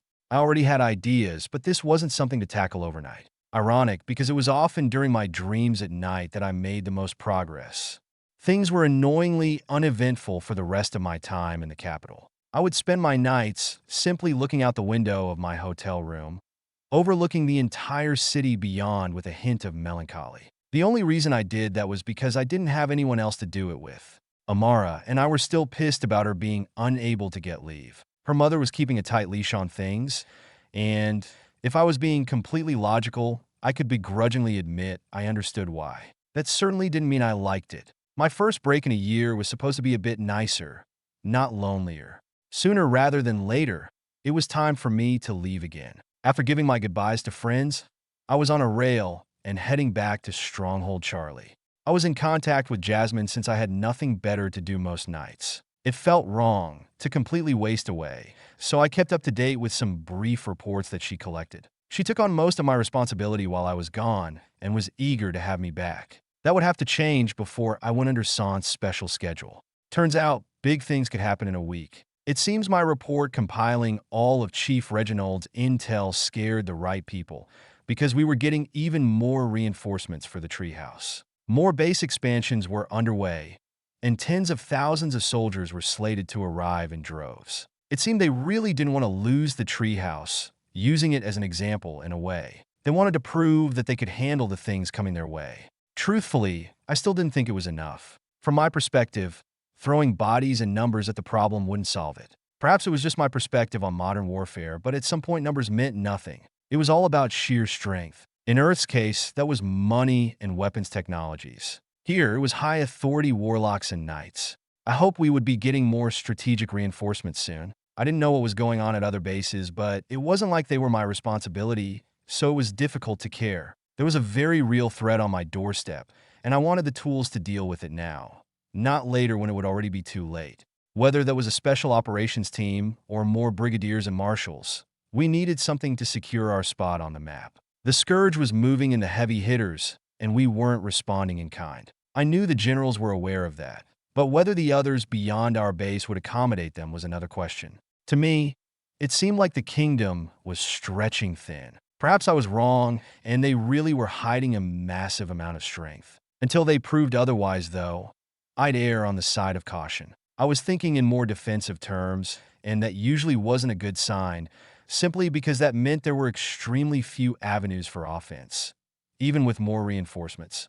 I arrived back at the stronghold with those thoughts in mind, watching as hundreds of people gathered into the car around me, all headed for the treehouse.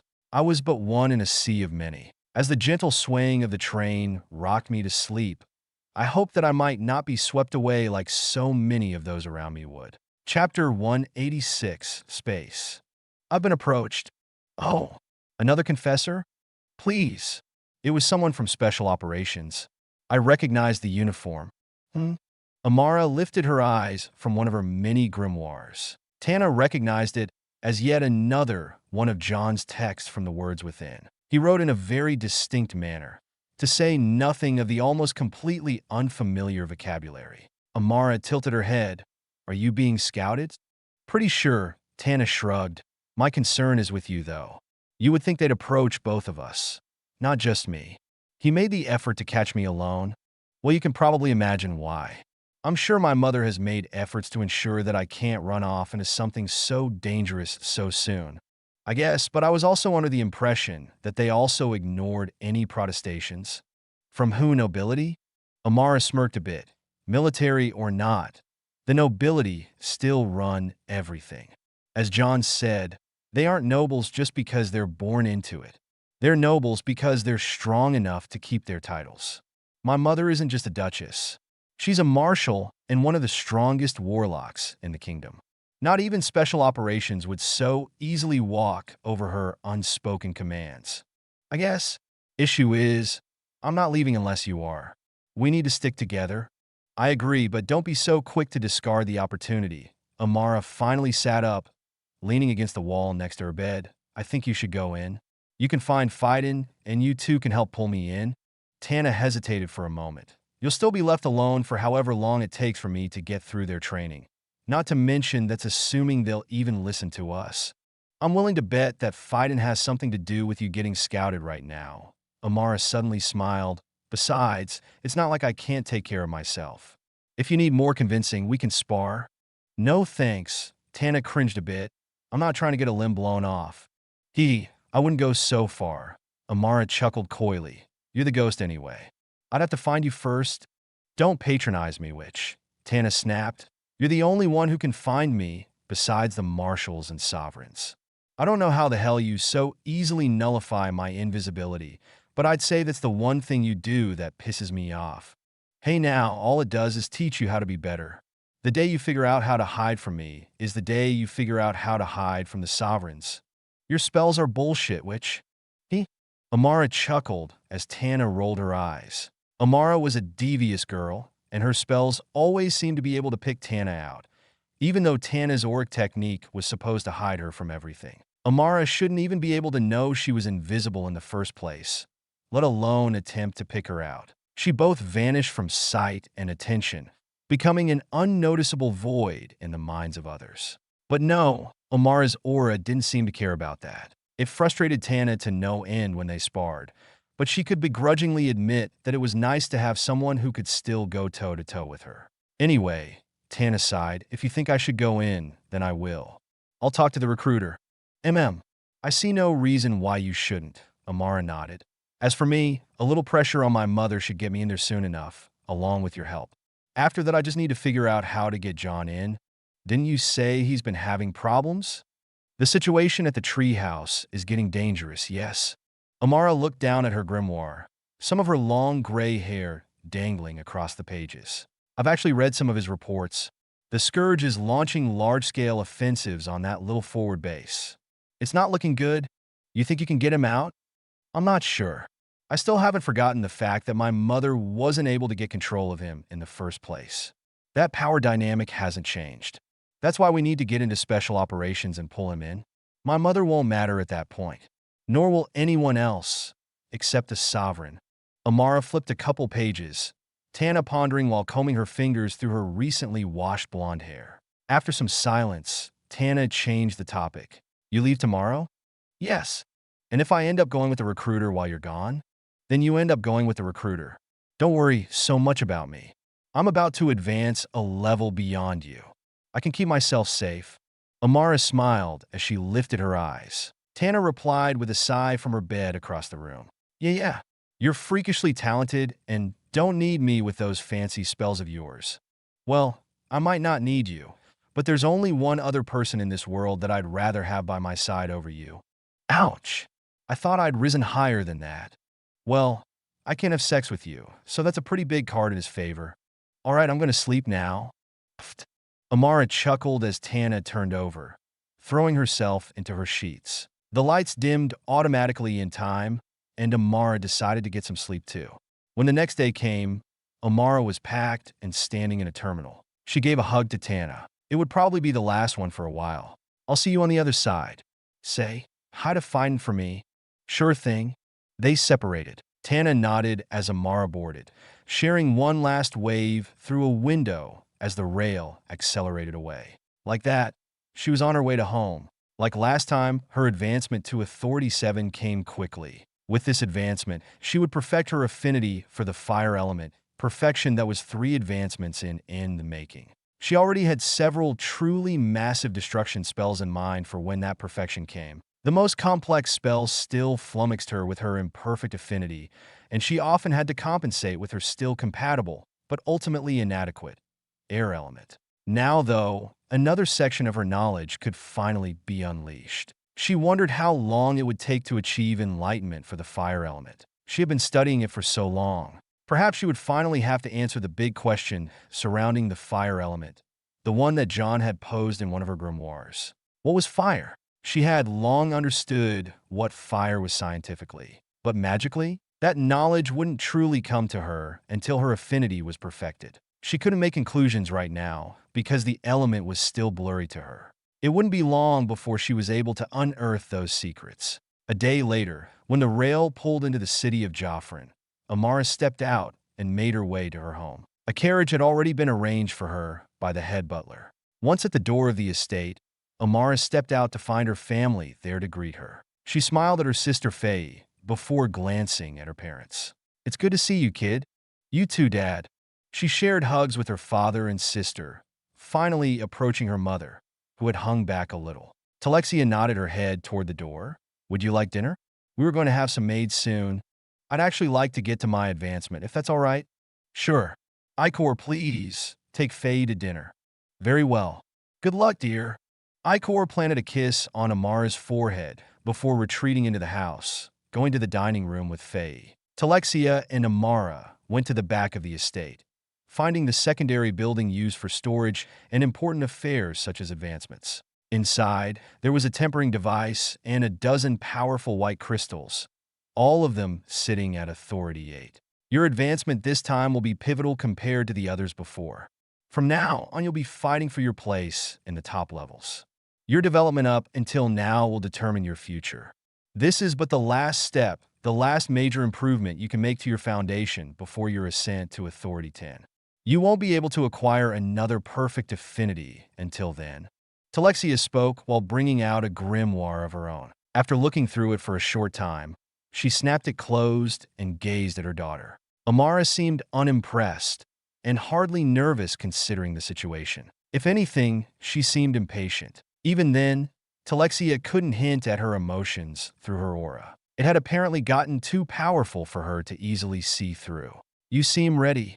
"I've been ready for about a month now." "Very well then. Let's begin." "Wait," Amara interrupted, facing her mother.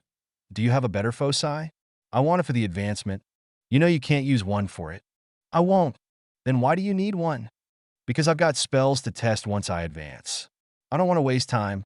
Talexia paused, skeptical. There should be no reason for Amara to need a foci. The advancement formation had to be made personally. It wasn't an absolute rule, but a precaution to ensure the warlock didn't use a foci as a crutch. It could ruin their advancement entirely should things go wrong. But Amara pleaded, "Please, Mom, I'm not going to use it for the advancement formation." "Fine, use mine." With a sigh, Talexia brought out her personal foci, easily the most expensive and rare item the Teleria family had. An heirloom that had been maintained and passed down through generations. The Colophic Array. Amara took it in her hands, the object naturally floating above her palm. It was a collection of geometric nodes formed from pure white crystals, all of them sitting at the peak of Authority 11. It wasn't a proper Authority 12 white crystal, but these synergized together in such a way that they could display a power close to a proper Authority 12. More than that, each held nigh unlimited power, inexhaustible by any normal warlock.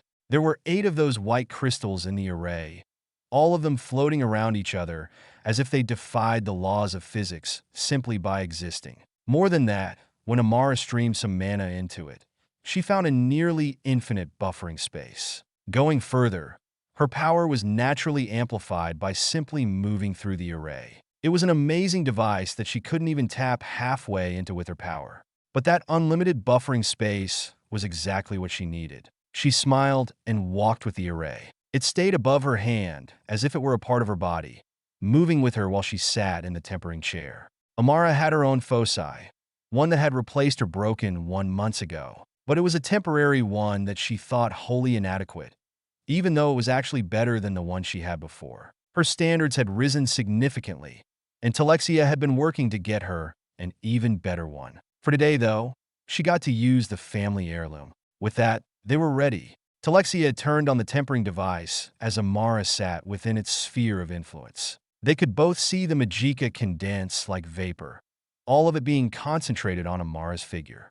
Amara closed her eyes. Like dozens of times before, she formed her own advancement formation, mana glowing in the atmosphere and releasing a distinct heat wave. The temperature plummeted as quickly as it rose, settling back into something resembling normal after just one cycle. Talexia could see the fire element so concentrated within the formation that not the slightest hint of it could escape. The only reason she even knew the element was there at all was because she had been projecting her own aura to touch it. Soon after, Talexia's aura was gently pushed away as Amara exerted full control over absolutely everything in her space. There was even a hint of discontent, as if she was displeased her mother was trying to monitor her. Amara's formation glowed. Talexia sighed before standing back and watching its color.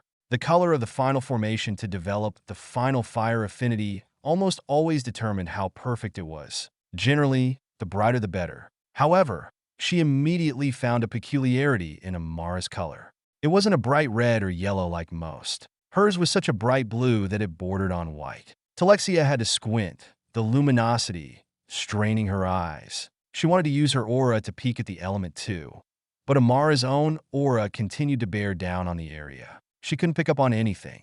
The formation completed, flashing even brighter before collapsing in on Amara's body. Despite disappearing into her flesh, though, it continued to glow so brightly that it could almost be seen as it inscribed itself. The knights infused vigor into their body, the summoners infused psyche into their mind, and warlocks infused mana into their blood. Each type of magus held power over the three major aspects of the human body. This is also why warlocks, should they develop the fire and water affinities, could heal others. However, it was also precisely this fact that gave Amara trouble when trying to understand what exactly the fire element was all about. In her pursuit for the answer to the question of what the fire element held jurisdiction over in the world of science, she questioned even the smallest details of what everyone else took as the norm. The advancement formation fell into her body, engraving her heart and blood vessels with the final fire elemental affinity. It combined with the others seamlessly, and the three affinities combined, reacting and causing widespread changes. Amara felt her soul open itself, her heart rate skyrocketing, blood pumping as all the mana from the magicka around her flooded her system. It was so dense that it overwhelmed Amara's mind, yet her body sucked it down like a thirsting man in a desert. Her fire affinity achieved perfection with a flash of white. Amara's vision cleared. Fire appeared, all around her, in perfect clarity. It intermingled with the air element around it, not stifled or stifling, but with perfect balance. It was impossibly easy to not just pick out the fire element, but also experiment and begin to understand its secrets. Talexia watched as Amara activated the Colophic array. It was silent for a minute eternity before nearly 100 spell formations bloomed around Amara's body at the same time.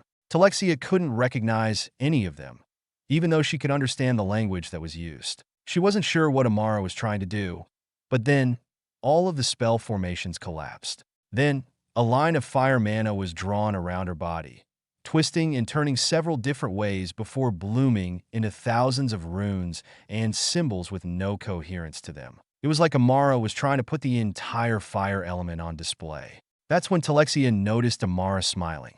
She looked quite gleeful, like a child receiving bags of their favorite candy. "I think I'm getting it now," she muttered, and with those words, Amara's soul opened even wider. Talexia's eyes dilated in shock. Amara was actually going through her enlightenment at the same time as her advancement. She had been enlightened after a quick glimpse into the true fire element. Talexia didn't know if something like that had ever happened before throughout history. Even if it did, it wasn't in recorded history, and certainly something only the most talented warlocks to ever live could pull off. Question was, how the hell did she do it? And in such a short time at that. Amara had advanced to authority 6 less than a year ago. There wasn't that much time to study an imperfect fire element, certainly not enough to achieve an instant enlightenment.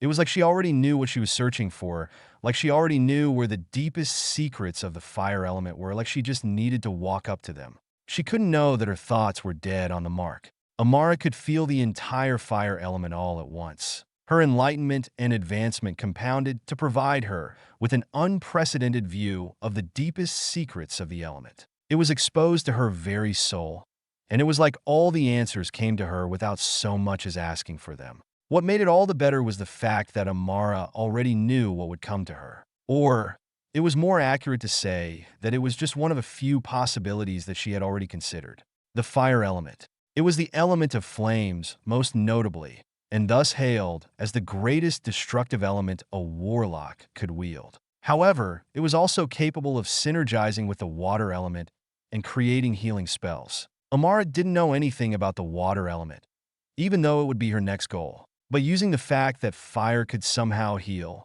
she had certain guesses about what concepts it would reside over scientifically. She considered the states of matter and considered the fact that fire was merely combustion, a chemical process not much different than many others. More importantly, plasma was even more destructive than mere fire, so there was no way that something as simply as creating fire was the furthest extent of the element.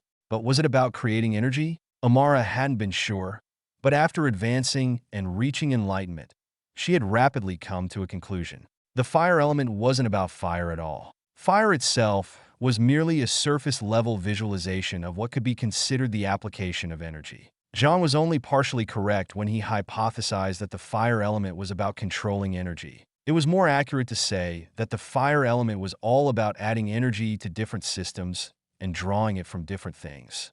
That's why fire was important for healing.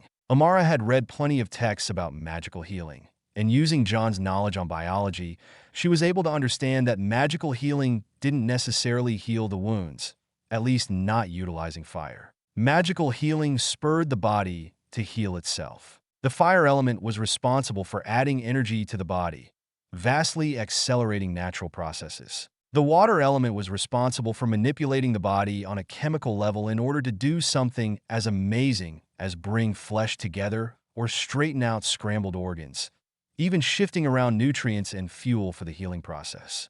The conclusion was quite simple then. The fire element either added energy to systems or drew out energy from systems like chemical bonds. That's why fire was the icon of the fire element. It was the perfect visualization of those two processes, adding energy to a system and making it combust. Fire was merely the release of energy from the breakup and recombination of material bonds with energy as the spark. Knowing that allowed Amara to reshape the way she saw the element, and that instantly resulted in enlightenment. After all, it was no longer about creating fire. Fire was simply the result of adding energy in a very direct and boring way. If it was only about making fire, then the fire element wouldn't be used in something like healing. No, Amara could add other types of energy to a variety of different systems. She might not be able to redirect or reduce the amount of energy coming in or out, but the ability to add or create energy was the greatest killing tool.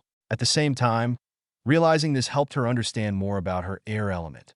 There was more to air than just air. If fire was about adding energy, then chances were the other elements had something to do with manipulating energy in some fashion. Perhaps the earth element was about slowing or destroying energy, while perhaps the water element was about redirecting or controlling existing energy. Perhaps these things mirrored their abilities to handle matter as well.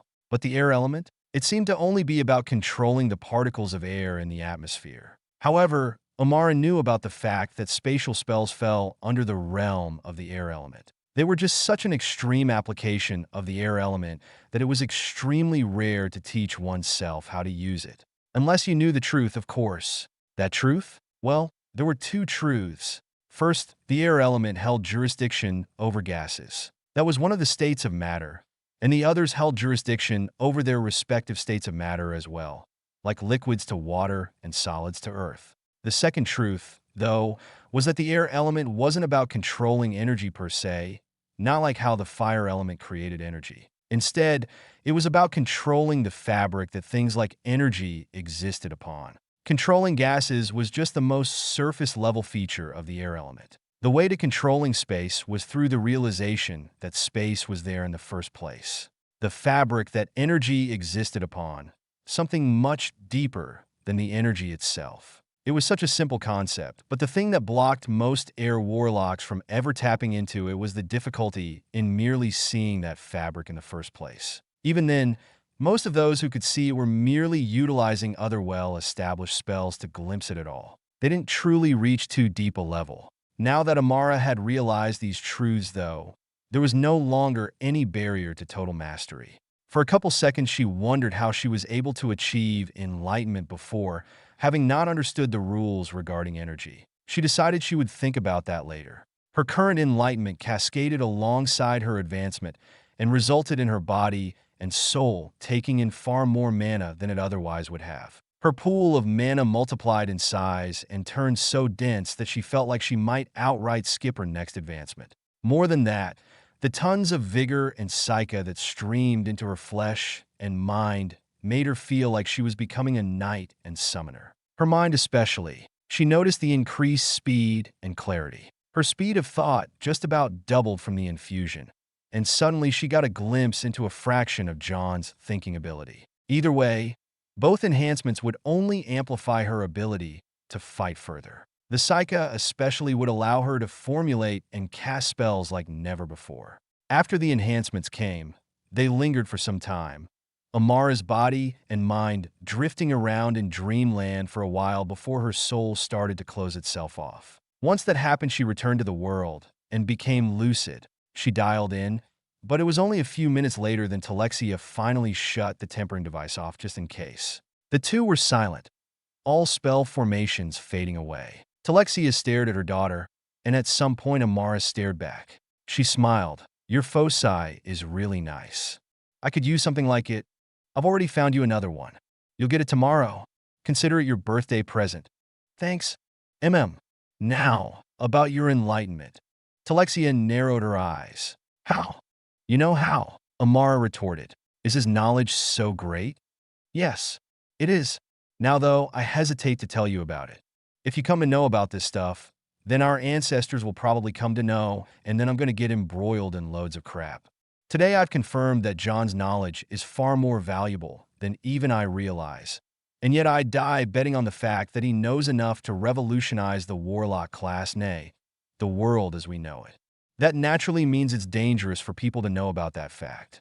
So I've now decided I'm going to tighten down on the information even more than I have. But why must you be so keen on keeping that information from me? I know you don't want to get involved with the ancestors, but I can see that even if I gave you my word, you wouldn't budge. Why won't you trust me?" Amara was quiet, realizing how big the rift between her and her mother had gotten. It felt like they lived in two different worlds. Amara felt like she understood so much more than her mother, despite the difference in experience. She didn't want to discredit her mother so much, but it was difficult not to see herself as superior in certain respects. In that way, she couldn't regard herself any lower than her mother. She felt a bit sorrowful when she thought about how fast she was growing. With all-out war on the horizon, she wouldn't get to experience the leisure of the generations before her. Yet she didn't think she'd want it any other way. Maybe she'd want a bit more time, so as to not be so rushed. But this conflict had provided her with opportunities that she could never fathom acquiring otherwise. One of them was laying eyes on anarchy, a tempering to her aura that allowed her to rival her mother's.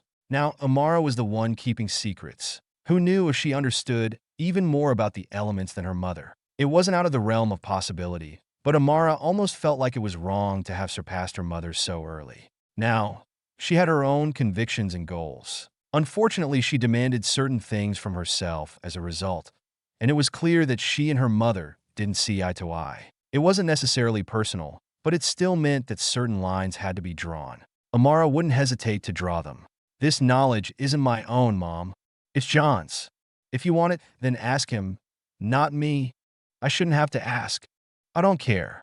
It's the least amount of respect he's owed. But even besides that, there's one main reason I'm resistant to telling you anything." Amara crossed her arms. "You're a noble, Mom." "So are you, daughter."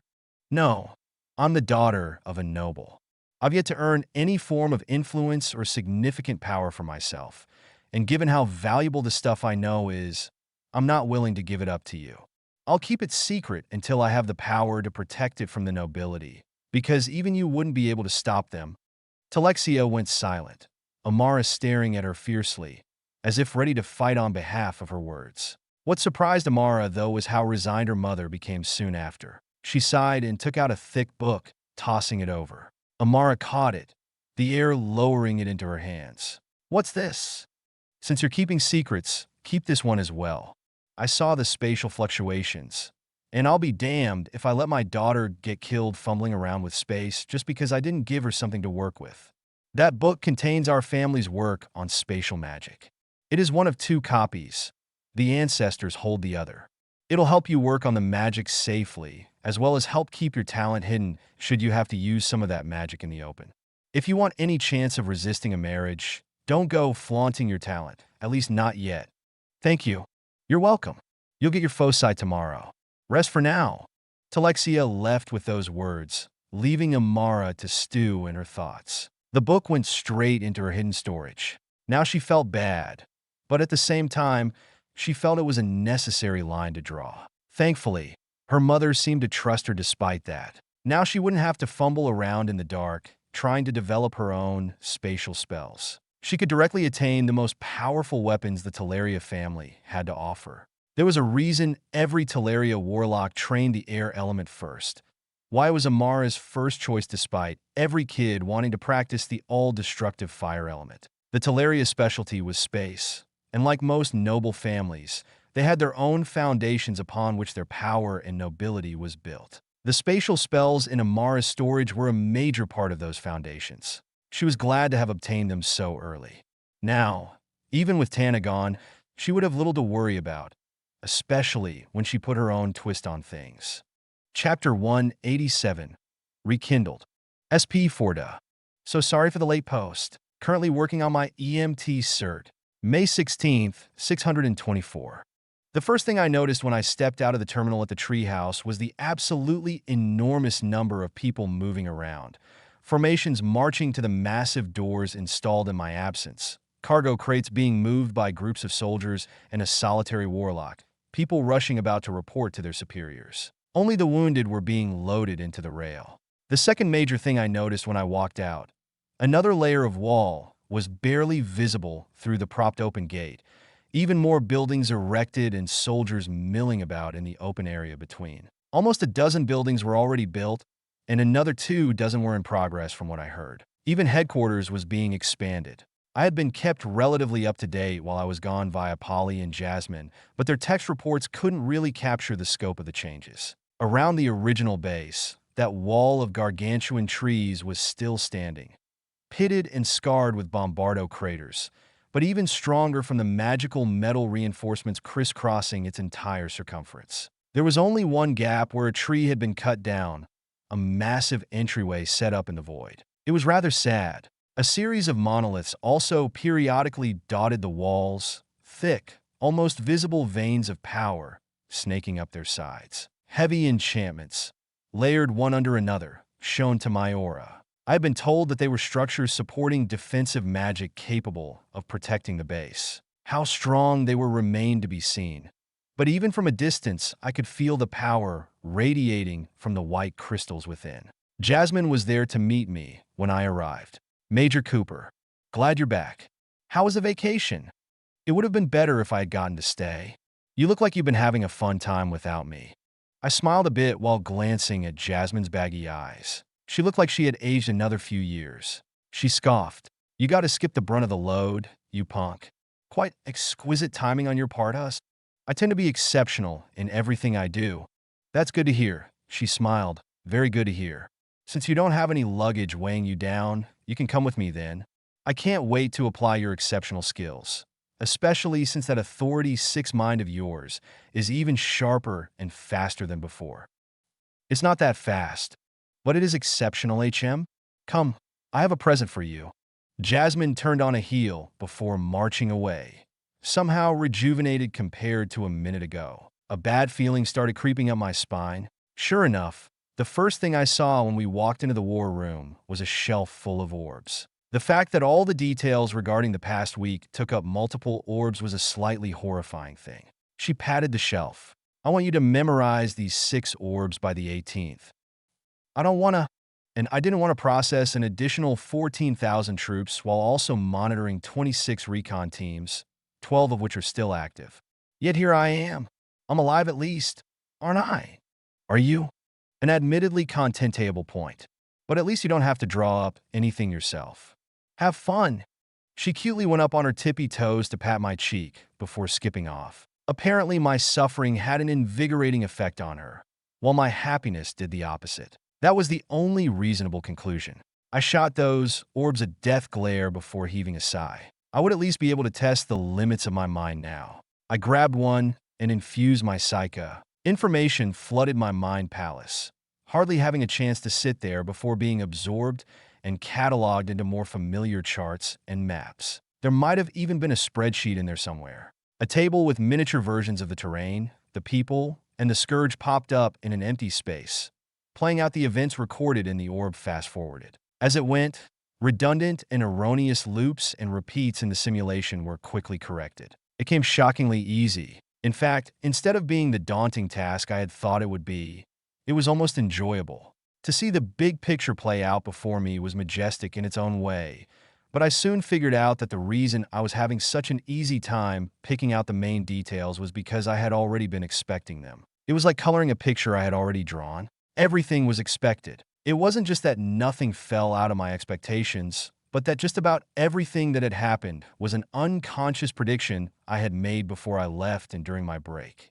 Expecting a range of possibilities and predicting specific happenings were completely different. The realized predictions, reinforcement requests, and scouting all pointed toward one thing: a larger offensive sometime soon. It would have been unexpected to the me a few months ago when we had initially sent the report into the kingdom, but it was now fully expected. The kingdom had already chosen a path on the crossroads when they decided to reinforce the treehouse instead of abandon it. There was no way that they wouldn't be stubborn now after having invested mountains of resources into it. It would both kill their momentum and morale and demand even more resources to reorganize and ensure that the scourge didn't take advantage of the gaps. The treehouse wasn't in a super critical position, but letting a massive scourge force move anywhere past their lines was a bad idea. The most satisfying report within the orb by far was one under Polly's name, a mission that she headed not long after I left, that I had planned to start before Chief Reginald interrupted with his fatal return.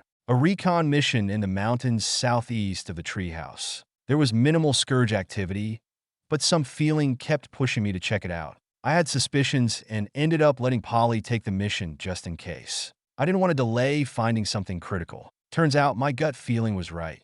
That didn't make it good news. The scourge had created another secret transport route. They had tunneled through a series of hills and assembled a force behind the treehouse. The upside was that Polly's team managed to discover the flanking force undetected, and they had yet to use any of those accumulating troops, but they were still there. Scout patrols also reported increased encounters with scourge scouts in the north, not to mention an obvious increase in fungal mat and scourge camp density. They were grouping up in front of us as well, preparing to catch us in a pincer move. In response, the kingdom was preparing to attack. All the information gathering was toward that purpose. I just wish they had the same gusto while on the defensive. I wouldn't have had to petition so much for recon if that had been the case.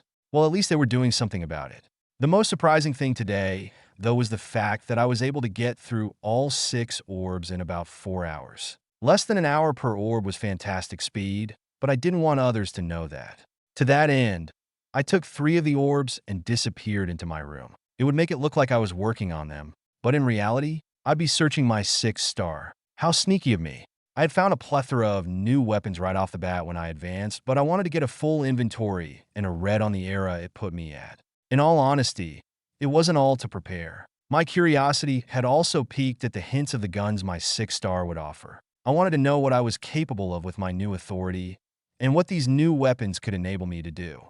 There were plenty of strike and recon missions going out, and I could easily slip myself into one. I had no doubt that I'd be in the field pretty soon, especially since the Pathfinders and Snow Doves were hard at work. They were out at the moment, but would soon be returning. I'd make sure I was with them next time they deployed. Until then, though, there was something I needed to do. After my first day back passed, I went to go find Polly. She had been busy and was generally difficult to find, but I managed to catch her on a break. I joined her for lunch, and the two of us sat down with trays to eat. Good to see you back, John. I'm assuming Jasmine piled on some work for you. Very eagerly, yes. I chuckled, chomping down on a chunk of chicken. The one good thing about nights being half the population here was that there was no shortage of dense foods, which meant meat. Perhaps they had magic animals buffed with vigor instead of steroids or antibiotics. Polly gave a small smile. We need to catch you up. Jasmine finally realized just how much you were doing when you left since she had to take up your roles. She even got a bit worried when her missions weren't bringing her back as many results as she wanted. Unfortunately, I had taken many of the bigger recon missions into my own hands. The only one I had intended to carry out, but didn't, was the one you handled. I've read the report, and it looks like the general is sufficiently worried. Indeed he is, especially with the... She quickly flicked her eyes around for any eavesdroppers. 3 dozen bombardos. I think he wants to launch a major offensive pretty soon, but with the influx of soldiers, I'm not sure how he'll handle it. Despite that, though, he's asked for your input. She eyed me a bit, and with my sharpened aura, I could clearly sense some displeasure. Your accomplishments are getting rewarded. I don't think it'll be long until you get promoted once more. Well, that's actually what I wanted to talk to you about. I set down my fork and sat back, elbow propped up on the back of the chair. I suppose I had forgotten, since I also partially stopped caring given the weight of what I had been discovering, but I haven't exactly fulfilled my end of our detail. I wanted to apologize, as well as offer you a proposal. Yeah? Not the apology, I honestly don't care much. Let me hear your proposal. She leaned back and crossed a leg, mirroring me in my casual attitude. I stroked some of the stubble on my chin, feeling the rough texture on my fingers. I had just shaved the day before, too. I was given an offer while I was back at the capital from what could be considered a sponsor of mine. He wants me to work for him and has enough influence to get my schedule rearranged so I can do so while also still fulfilling my duties here. What is he, a sovereign? You may not be high up in the chain, but that's exceptionally difficult to pull off. He's Son from, well, Son Industries, I know. Now that I can certainly understand. She flipped on a dime, making me smile a bit. He wants me to work under him and enchant. I've known him for a while, but he was especially adamant when I went to join the military after the magisterium. I ended up turning him down back then. You're a fool. Any summoner would kill for that job. Yeah, well, my calling was elsewhere. I'm not interested in just getting by. I've got a war to fight, and I'm not going to shirk that responsibility. Either way, things have changed now. The deal Son offered is too good to pass up. I'll be working 1 month on and 1 month off, going back and forth between here and the capital. But he's given me a condition. I looked Polly in the eye, focusing a bit and seeing all the tiny little details of her brown iris. Biology could be quite fascinating. I have 6 months to become a lieutenant colonel. If I start my new schedule, which will half my time here, my chances of getting promoted plummet. That means I want to get it before that happens. I want your help with that. You've been in the military for a year. It may not be nearly as competitive as the fight to become a general, but there are still plenty of people vying for the spot of lieutenant colonel. It's quite the coveted position after all, higher than the other intel positions, but without the responsibility of a colonel. Squeezing you into that fight would be difficult, even with your proximity to the generals. Polly rubbed her chin, her mind churning. She could already see why she would want to do this, as expected of her. Our minds may now be similar in power, but she still had experience. Plus, she was a smart cookie anyway. I couldn't do anything to work against Polly. She would want to do this not because I would hinder her progress, but because if she didn't, I wouldn't help her as much as I otherwise could. I had proven myself to be good at my job. I wasn't afraid to acknowledge my own strengths. There were reasons, obvious reasons, for why I had gotten so much attention. I took on a ton of work, did it all to a grade A standard, and went beyond to impress. I also knew how to grab opportunities. I had done it with the infiltration beyond the pass, with Chief Reginald's report, with the Bombardos. I had spurred the entire military into reinforcing a base and then doubling down on it. Nearly 100,000 soldiers moved at my words, however indirect. I wasn't improving, nameless. Polly wanted that on her side. Even if I couldn't do too much for her now, I could in the future. If she wanted my help, then she'd need to help me get this promotion. She needed to make me the fastest rising star in the military's history, having achieved the rank of lieutenant colonel in just a year, if not less than that. After that, Not only would I stop taking the spotlight, but I'd actively shift it to her. She would take credit for all my hard work and exceptionalism, and I'd fade into the background. In fact, I'd probably be scorned. I'd take this promotion just to get pulled to the rear every month. The generals would probably get pissed at me, thinking I conned them. But hey, it wasn't like I was shooting for anything much higher than lieutenant colonel.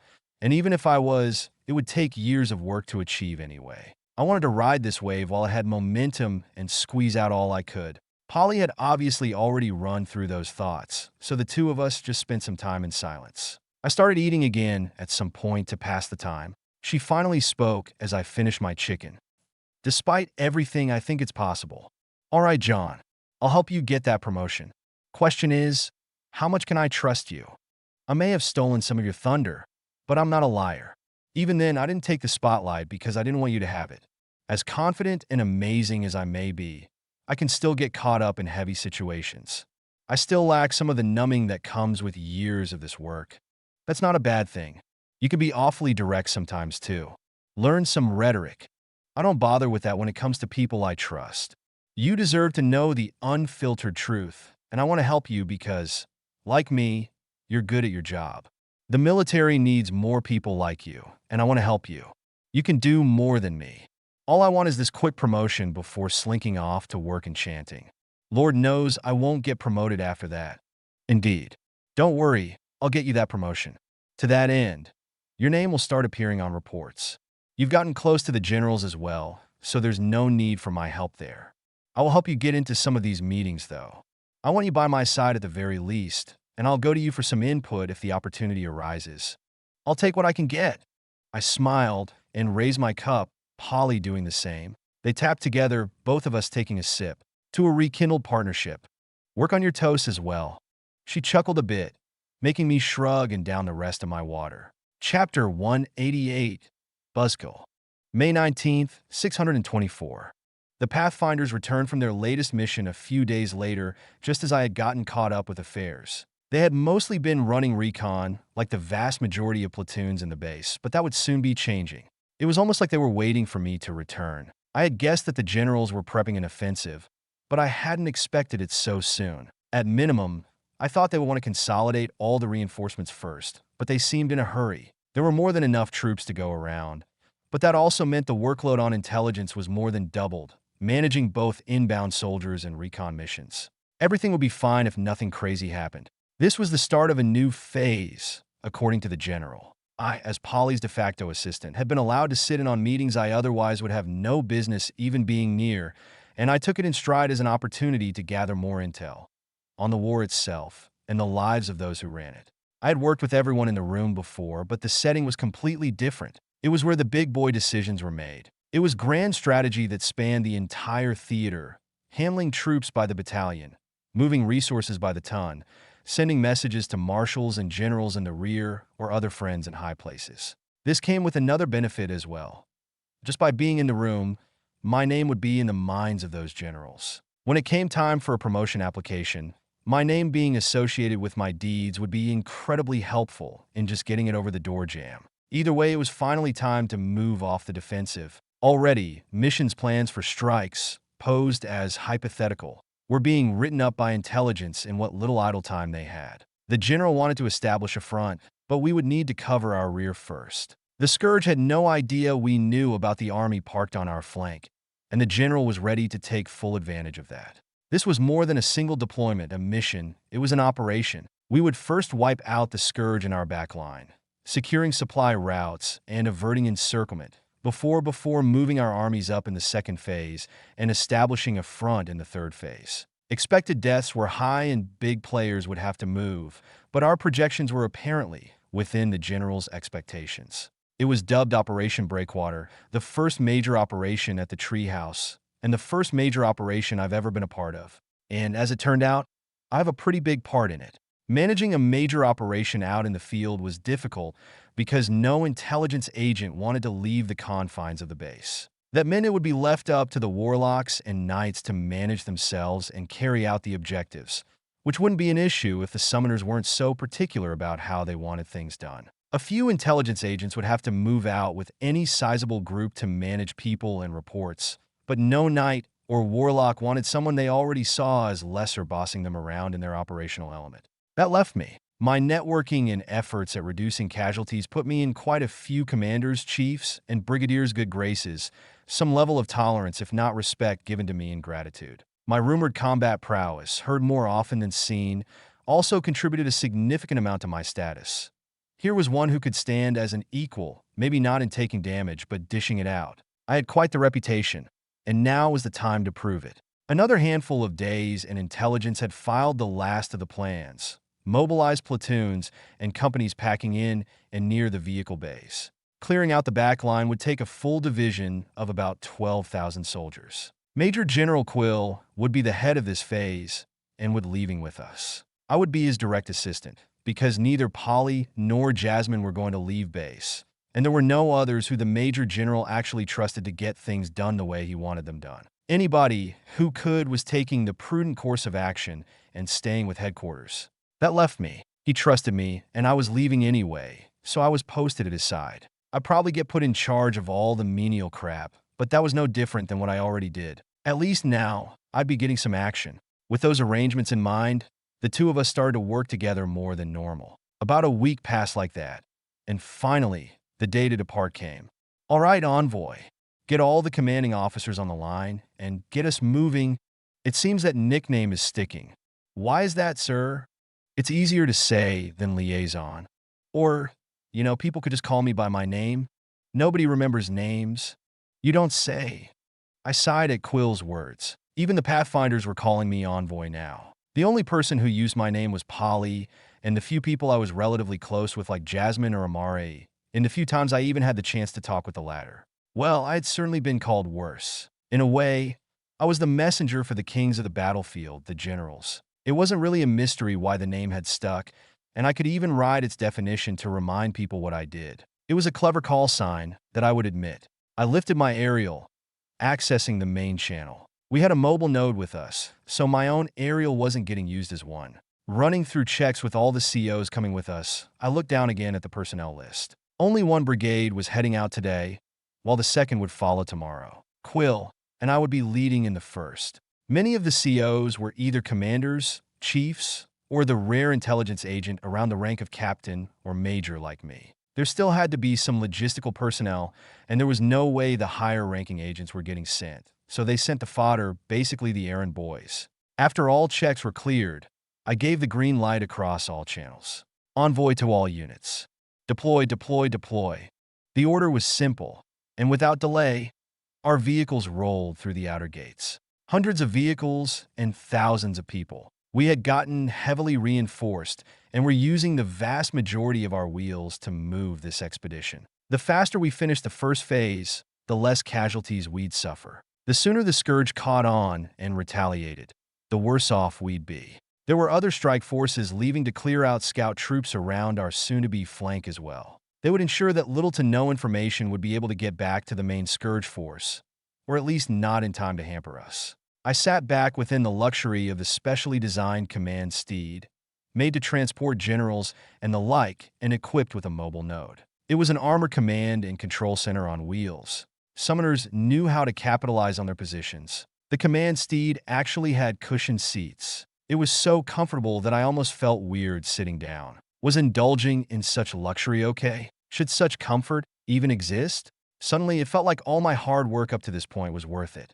The next couple days of travel were actually bearable. I wasn't crammed in with a dozen other troops in a dank bay or hunched over in a turret anymore. We were to arrive at our target area and establish an outpost. I'd be damned if I had to design the outpost on top of everything else I had to do.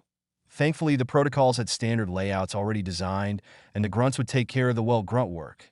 That was something General Quill had started teaching me after he watched me take on what he described as an ass-numbing amount of work. Delegation. Since I wanted things done right, I usually defaulted to doing it myself, but he said that it was more fitting for me to simply correct mistakes than to take on the whole load. That was the way of the superior, something I hadn't quite gotten used to. I picked it up quite quickly, though. Being the Major General's right-hand man in this operation came with the perk of being able to order damn near anyone around. I didn't abuse the position, but there were occasions where I found myself smiling while telling someone to go take care of little things like bringing me and the general our food or taking the night watch. Like with the cushioned seats, it was the little things that made life a bit easier on me. That didn't mean I didn't still have loads of work to do. Setting up the outpost was easy. Launching sallies, harassment, and elimination forces would not be. I had never managed thousands of troops before, nor would I actually be. The Major General was here for strategic decision, but my higher position spurred quite a few morbid thoughts within me. Mistakes on my end wouldn't just kill a squad or two. Thousands of lives were in my hands. The margin of error was higher, to put it callously, with more people to work with, but the stakes were also correspondingly higher. It was no longer a personal battle. This was large-scale warfare, and I was a dirty noob to it. It was that kind of thinking that kept me in line. After we arrived and set up the outpost, we spent 2 days preparing for the arrival of the other battalion. Scouting parties were sent out to get a read on the immediate surroundings, and patrols were constant. The enemy had likely gotten a red on us, and there was the potential for attack at any time. Thankfully, though, my role wasn't exclusively passive. In fact, my position made it that much easier to simply slip myself into certain missions that I really wanted to participate in. One of those missions was the First Strike, an ambush on a detachment of Scourge forces which would essentially announce our presence and declare war. Major General Quill gave me the Snow Doves and Pathfinders to carry it out. It was more of a spur-of-the-moment thing, but we had been planning a first strike, and the opportunity showed itself. I was all smiles when I rolled out with those 2 platoons. Do we even have any information on this detachment, Cooper? We know where they are. There are also at least 50 combatants. Very helpful. Pollux rolled his eyes at me, making me chuckle. We don't know that much, but with the Snow Doves, it really doesn't matter. Besides, I'll be doing a quick assessment when we get in the area, so I'll let you all know if we're fucked. Preferably before we get fucked. AI, you ask a lot, but I'll do my best. Just make sure to run in my direction when we start escaping. You're in a good mood since you're joking around. What's the occasion? Pollux kicked his feet back, my smile widening. I'm finally in the field again. Desk work is that hard, huh? I feel like my brain has started thinking in terms of reports and briefings. I could write you up 10 pages on what we're going to do in the next hour, and then another 10 on what we actually did and how it deviated from the original plan, with actionable correctional plans and error analyses. I can even give you a follow-up report detailing my congregations with relevant personnel and implemented procedure changes. And you want to know the awesome part about all of that? What? He looked at me weird, brow raised when I stuck my nose up proudly. I could get all of that done in 3 hours with an 8-minute snack break. It sounds like you've done that before. My smile disappeared, memories resurfacing, my face turning flat as I shot him a stare. Anyway, my brain has been melting for months on end. This is some much-needed vacation. Sure. I looked down at my watch while Pollux went silent. 2 minutes out. I could already feel the Scourge's aura in the vicinity, and it was nothing to concern myself over. This mission would go smoothly, and it would be the perfect opportunity to test out my new toys. We crested one of the many hills in the area and pulled to a stop. I could already tell that we were getting noticed, but as I said before, with the Snow Doves here, it really didn't matter. Everyone started climbing out of the steeds, Brigadier Nonin walking over and stopping at my side. He carried my same nonchalance. What's the plan, Cooper? The plan is to send a message and have fun doing it. I count 119 enemy combatants. Max threat level sits at Authority 9. There are 2 Royals at that level and 1 at Authority 8. Easy pickings if we set up a flank with the Pathfinders. Sounds fine to me. Now, what will you do, Mr. Summoner? Want to start drawing up reports while we work? Nonin snickered, making me frown. I'm feeling underestimated, so I think I'll fight with you guys. I donned my hood and mask, straightening out my coat before letting my aura wrap around my body. Nonin was the only person who could tell where I was before I took off, vanishing into the surrounding snow. I made my way down the hill, my boots activating, the wind enchantments carrying me farther with every step. Crossing a mile was almost effortless. I flanked the entire Scourge force undetected, taking a knee with my hands in rough approximation of a grip. In them appeared the first modern rifle I had so far procured. The XM-117, the Colt Commando, chambered in 5.56. Utilized by various covert forces during the Vietnam War, The Colt Commando had a shortened barrel with a large moderator that vastly reduced the flash signature and barely reduced the noise level, while making the weapon a bit more unwieldy. I tapped in a 30-round magazine before pulling the charging handle, keeping it back, letting the crisp air carry the scent of gunpowder and brass. Fuck, smells like freedom. I dropped the bolt and finally shouldered the rifle, taking aim. The snow doves were proceeding down the hill, attracting the Scourge's attention while the Pathfinders flanked them. They were obvious, but there was nothing this little attack force could do about it. As for me, I opened fire before their battle lines met. My first bullet found an Authority 6 spiked wolf. There were scouts in this troop, but those fragile targets wouldn't be very good tests. Instead, I went for some of the tougher targets. Sure enough, my round tore through the wolf and dropped it instantly. Iron sights worked well with my eyes in general, so I had no issues hitting my shots. More than that, my entire body felt more precise. Another benefit of the Mind Palace technique. Every day, it seemed like I learned something new about the fortress in my head. The noise attracted everyone's attention, but nothing here could possibly spot me. Knowing that, I placed shot after shot into body after body, letting the slowly panicking monsters drop where they skittered. One shot, one kill. It was too easy when my aim felt perfect. With my visualization, I could induce some of those feelings of perfectly acquiring my target. It was a feeling I only felt with the White Death's rifle, but now I was getting a rudimentary version of that by default. Everything from my body to my weapon to the surroundings were all visualized in my mind. If things didn't match up, I would know. Bullets had their paths traced out before I even pulled the trigger, lines visible only to me telling me where exactly my shots would hit my targets. My proximity made the process almost trivial. The only thing holding me back was how fast I could pull the trigger. The Scourge scrambled, and several spells were flung in my direction. They couldn't see me, but they sure could hear me. Fortunately, the gun and the rapidly approaching snow doves was causing so much chaos they couldn't coordinate to triangulate my position. I shrugged off some of the debris nearby explosions had blown onto me as I replaced my magazine. By the time I hit the bolt release, the snow doves were in the thick of it, steady lines of knights and warlocks decimating the Scourge in front of them. Knowing that Nanan would be livid if I outmatched him, I started trying to shoot faster. I tested my target acquisition by stressing my speed, semi-automatic starting to sound like automatic as I got faster. However, when I reached my 45th kill, I saw Nanan's body flash forward. He unsheathed his sword with one smooth motion, and the Scourge just fell. Bisected halves collapsed into sprays of blood and ichor moments afterward. Only those already dead spared from the devastating vigor. Since I was kneeling, I didn't bother ducking, and the blade sailed right over my head. It didn't so much as kick up the wind around my hood. The guy was incredibly skilled and incredibly boring. I stood, just about all of the army dead. My arms flailed in exasperation. I said to have fun. It's fun when I get the most kills. And you're 50 years too early to try and beat me, summoner. Nanan's laughs echoed through the mountains, making me click my tongue and send the gun away. Pollux came walking over while the others confirmed kills. What was that about a flanking maneuver? I don't know what you're talking about. I'm gonna go write my report. Nanan started chuckling as I walked away. He was a brigadier, so I couldn't just call him a buzzkill to his face, but I certainly could do it over 2 pages in my report. I handed in my 4-page report to Major General Quill. How was your first mission? It was fine. I gave a succinct response, walking to another desk to take care of assorted affairs. After a few minutes, I heard a cackle. Waha! Nan ruined your fun, huh? Imagine thinking you can best a brigadier. I was trying to be strategic. Pwaha! I enjoy your reports, Envoy. He chuckled a couple more times as I tossed aside some stupid reports from other stupid platoons. Stupid Knights.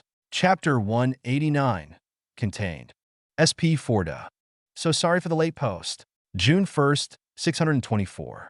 A week passed, and the battle against the flanking Scourge forces rapidly escalated. Things were never meant to be drawn out, but we needed to find a balance between urgency and caution. Blindly rushing into any battle would just result in a loss far more devastating than taking our sweet time, but we were still on a timetable. One small mercy was that my performance during Snow Dove operations had re-established my lethal efficiency to newcomers. Alongside my summoner smarts, training, and position beside the Major General, my role in this phase of Operation Breakwater became more pronounced. More importantly, I was able to have some fun. In total, we had 6 brigadiers, a nigh-overwhelming concentration of force that let us approach most battlefields with relative ease. The outpost didn't have to worry about daylight raids, and we could sally with strike teams to wipe out smaller scourge concentrations. Every passing day marked even more battles, and despite wanting to conclude the operation's first phase as soon as possible,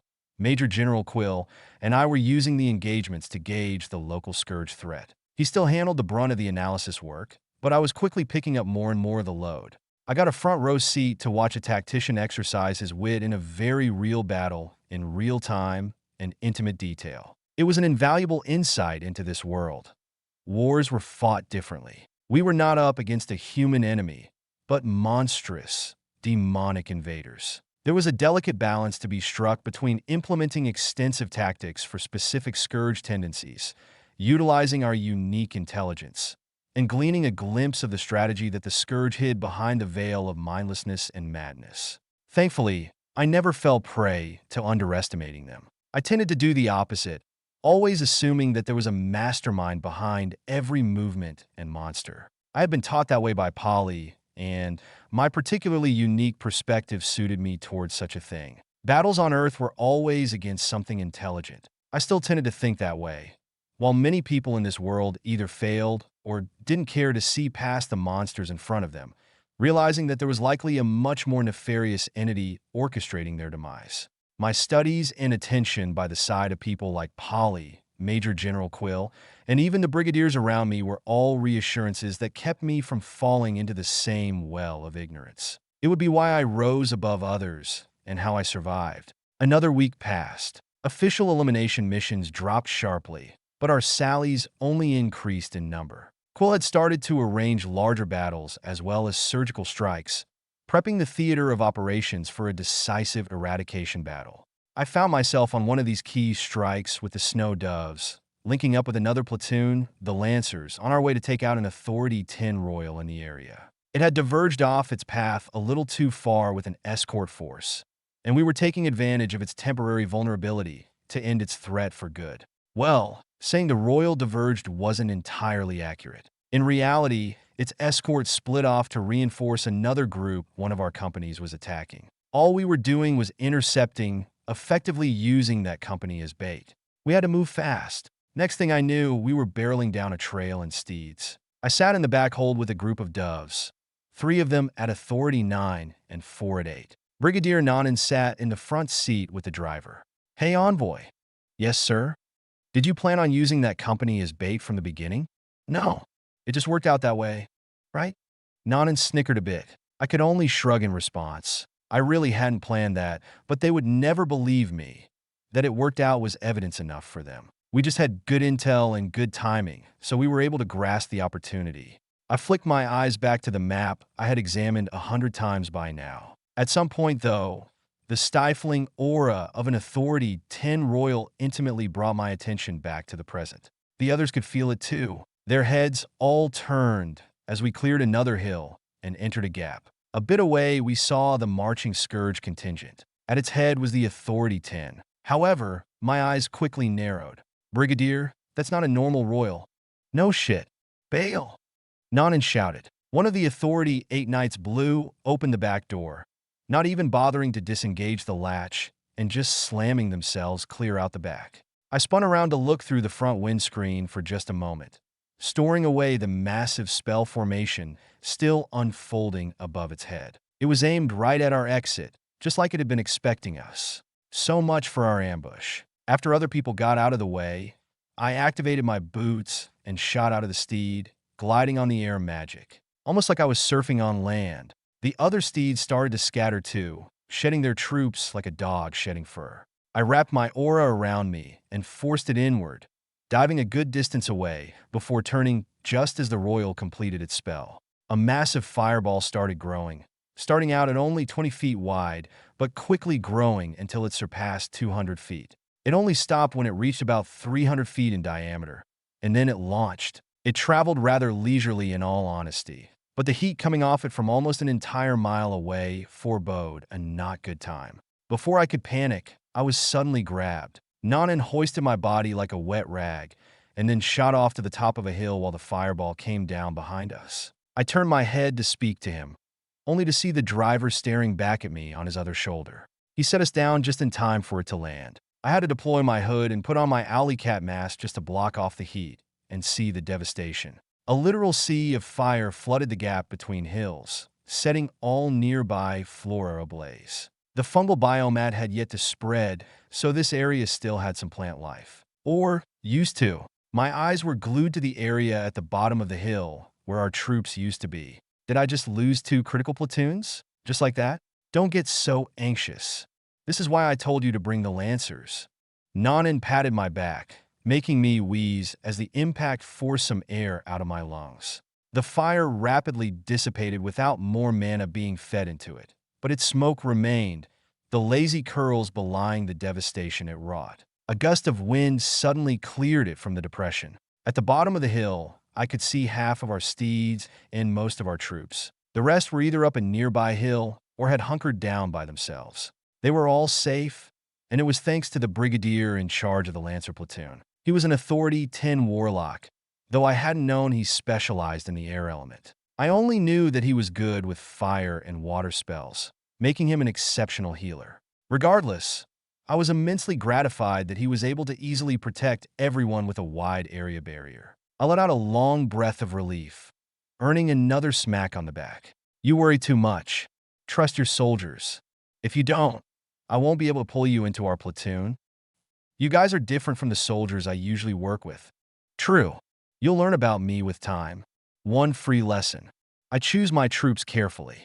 If you trust me, then you are obligated to trust the rest of those under me. There are few things I hate more than incompetence and people dying from it. I got another smack on the back, my muscles clenched to try and prevent my lungs from rattling. Now my back was sore. Nanan chuckled. I'll trust that you can exercise good caution and keep yourself safe. Help if you want, but don't feel obligated. We can handle this. I'll help. From here. So be it. He nodded before launching his body, flying through the air and landing in a little crater in front of the Scourge. With a draw of his blade, he turned the front ranks into red mist. The rest of his snow doves moved into formation behind him, taking ranks, raising shields and foci, ready to back their brigadier up. A coherent platoon, working as a whole. The snow doves specialized in killing powerful enemies. This was perhaps the first time I had ever seen them in their element. When Nanan took a step, they followed, and they advanced toward the contingent. At the same time, the Lancers, a platoon made up almost entirely of warlocks, joined the doves and arranged magical barriers and attack spells.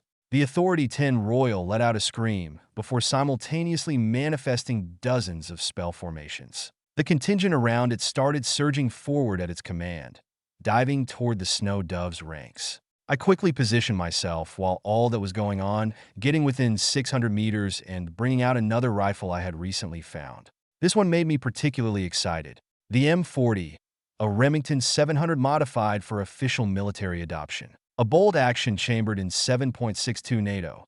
The M40 had an all-wood stock and was equipped with a Redfield 3-9X variable scope. This was the first designated sniper's rifle I had ever gotten my hands on, and it promised to be precise. A rifle used even into modernity. I felt the wood and the heft of the barrel. This thing had an effective range of 800 meters, and that was under normal circumstances. With a boost from my Psycha, I was starting to see the mile mark get closer. It wouldn't be long until I would be surpassing it.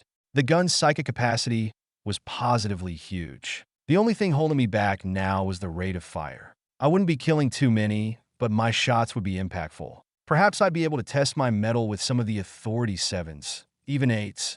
I found myself a relatively flat spot and laid down, getting a good view of the battle beyond. Nanan had carried me somewhat to the side, so I wouldn't have to send my bullets over people's heads. I looked around, getting a read on the power levels of various troops. It was a bit difficult from so far away, but I could estimate, especially based on how they reacted to the attacks from the doves. I saw some scouts, though, so I decided to take those out. My bullet tore through an Authority 7 scout. A Cyclops. Once feared, now my bullets bit deep. Even at almost 500 meters away, the Psycha kept the bullet flying flat and true. Its head exploded in gory detail through my optic. I had initially thought that scope would hinder instead of help me, but the reticle did wonders for my aiming. Plus, I could use my other eye to make sure my vision wasn't being hampered by the magnification. I racked the bolt, feeling the smooth release of the round before sliding another in. With each shot, each up, back, forward, down, another one of the 3 remaining scouts dropped to the ground. No more than a sack of flesh after I had been turned into salsa. Explosions rang through the hills, but nothing so much as turned their head toward me. Counterintuitively, being loud meant I was harder to find. The hills and mountains made the gunshots echo, disorienting even those strange sniffer things I'd seen with a royal before. And with my stealth, the distraction of the snow doves and lancers, it was impossible to find me. I had free rein. The scouts were all dispatched, and I turned my reticle toward the army. I used those scouts as target practice and got a good 0 on this rifle, so now I was more confident in hitting tighter shots. I saw dozens of monsters running around and trying to break through the line of shields at their front. They were all tough, and there were even some behemoths trying to shove through. As for Nanan, he had made his way to the formation's back line, wreaking havoc and bearing down on the Authority 10. It was tough and kept throwing myriad spells to fend Nanan off, but the Lancer Platoon Brigadier had yet to apply pressure, and the rest of the monsters would get whittled down with time. This battle was ours. I did as much as I could to help, though. In my mind floated the casualty rates we had been facing. I knew multiple someones would die during this battle, and I needed to do what I could do to reduce that number to as little as possible. I sided in monsters that stuck out, whether due to power or position. There were plenty of monsters that would hang behind the front line, not using magic but not attacking either, waiting for the rest of their kin to open an opportunity. They were prime targets that I could pick off or heavily injure one by one, which opened further opportunities for the boots on the ground. The best part was how nobody could even challenge me. I only had to maintain light stealth, and nothing would spot me. This battle was perfectly in my favor, essentially target practice. I felt no danger whatsoever, and so I killed a few dozen, picking them off with 1 or 2 shots. Some of them were just minding their own business when I sent a round through their head. The confusion and fear I sowed was palpable. I was a hidden but very tangible presence. Each explosion of my gun, yet another reminder that I was here. Each sound became synonymous with death, another monster falling with every projectile. Nobody knew who would be next. The doves and lancers were emboldened when they noticed the faltering wills of the monsters. They pressed harder and their momentum grew, resulting in greater combat effectiveness. However, the most substantial presence on the field was Nanan and the Royal. Their clashes couldn't help but affect the rest of the armies, especially the Royals. Those spells couldn't completely fend Nanan off, but they were still potent. Worse even was that it was still occasionally flung a high-powered spell at the advancing battle line, shaving away at its momentum. It knew how to utilize its strengths, and if it couldn't win the one-on-one battle, it wouldn't try. I sensed the battle shifting just before it happened. Perhaps it was the intent of the Royal, but my focus shifted just as it changed tactics. It gathered its hands together, veins pulsing, scrunched in concentration as it summoned up another spell to launch at Nanan. Curiously, it had stopped hurling spells at the main formation, and they were taking full advantage of that. I dropped my gun, barely registering it flicker out of existence as I slapped at my aerial, even then knowing it was too late. It was preparing a kill shot, willing to sacrifice itself to take out Nanan as well. It hurled the spell. I watched the fireball wash over Nanan's braced arms, singing his hair and charring his skin, but it wasn't as strong as it should have been. The flames disappeared, and the Royal wasn't there anymore. Its presence was still intimately here, but it was no longer facing Nanan. I flicked my eyes over to the main concentration of our forces, the snow doves and lancers, as it popped back into existence right above them. The Lancer Brigadier desperately forced out an unfurling flower of a shield, but that was exactly what the Royal wanted. A spark flickering within the ranks of the doves and lancers, underneath the shield, was the only brief foreshadowing of what was to come. Flames, bright blue against the blinding snow of the hills, manifested from the spark as if the very atmosphere had ignited. Liquid fire surged and cascaded within the barrier, the shield only serving to concentrate an already devastating explosion. A few cracks appeared from within before the shield finally vanished, flares of rapidly dissipating fire streaking out, no longer contained. Smoke bellowed out, the damage done. My heart dropped. The barrier had left the majority of the scourge unscathed, but over half our forces were chars, merely ash resting in muddy, flaming piles. The ones still whole on the ground weren't moving, and the ones on their feet were wavering, barely upright. An audible crunch wrenched my attention back to the royal's head. All that was left on its face was a wretched mockery of a grin before Nanan finished crushing it to bits, wrenching it away to leave a gory arc across the sky as he let the body tumble where it stood. It had left itself open,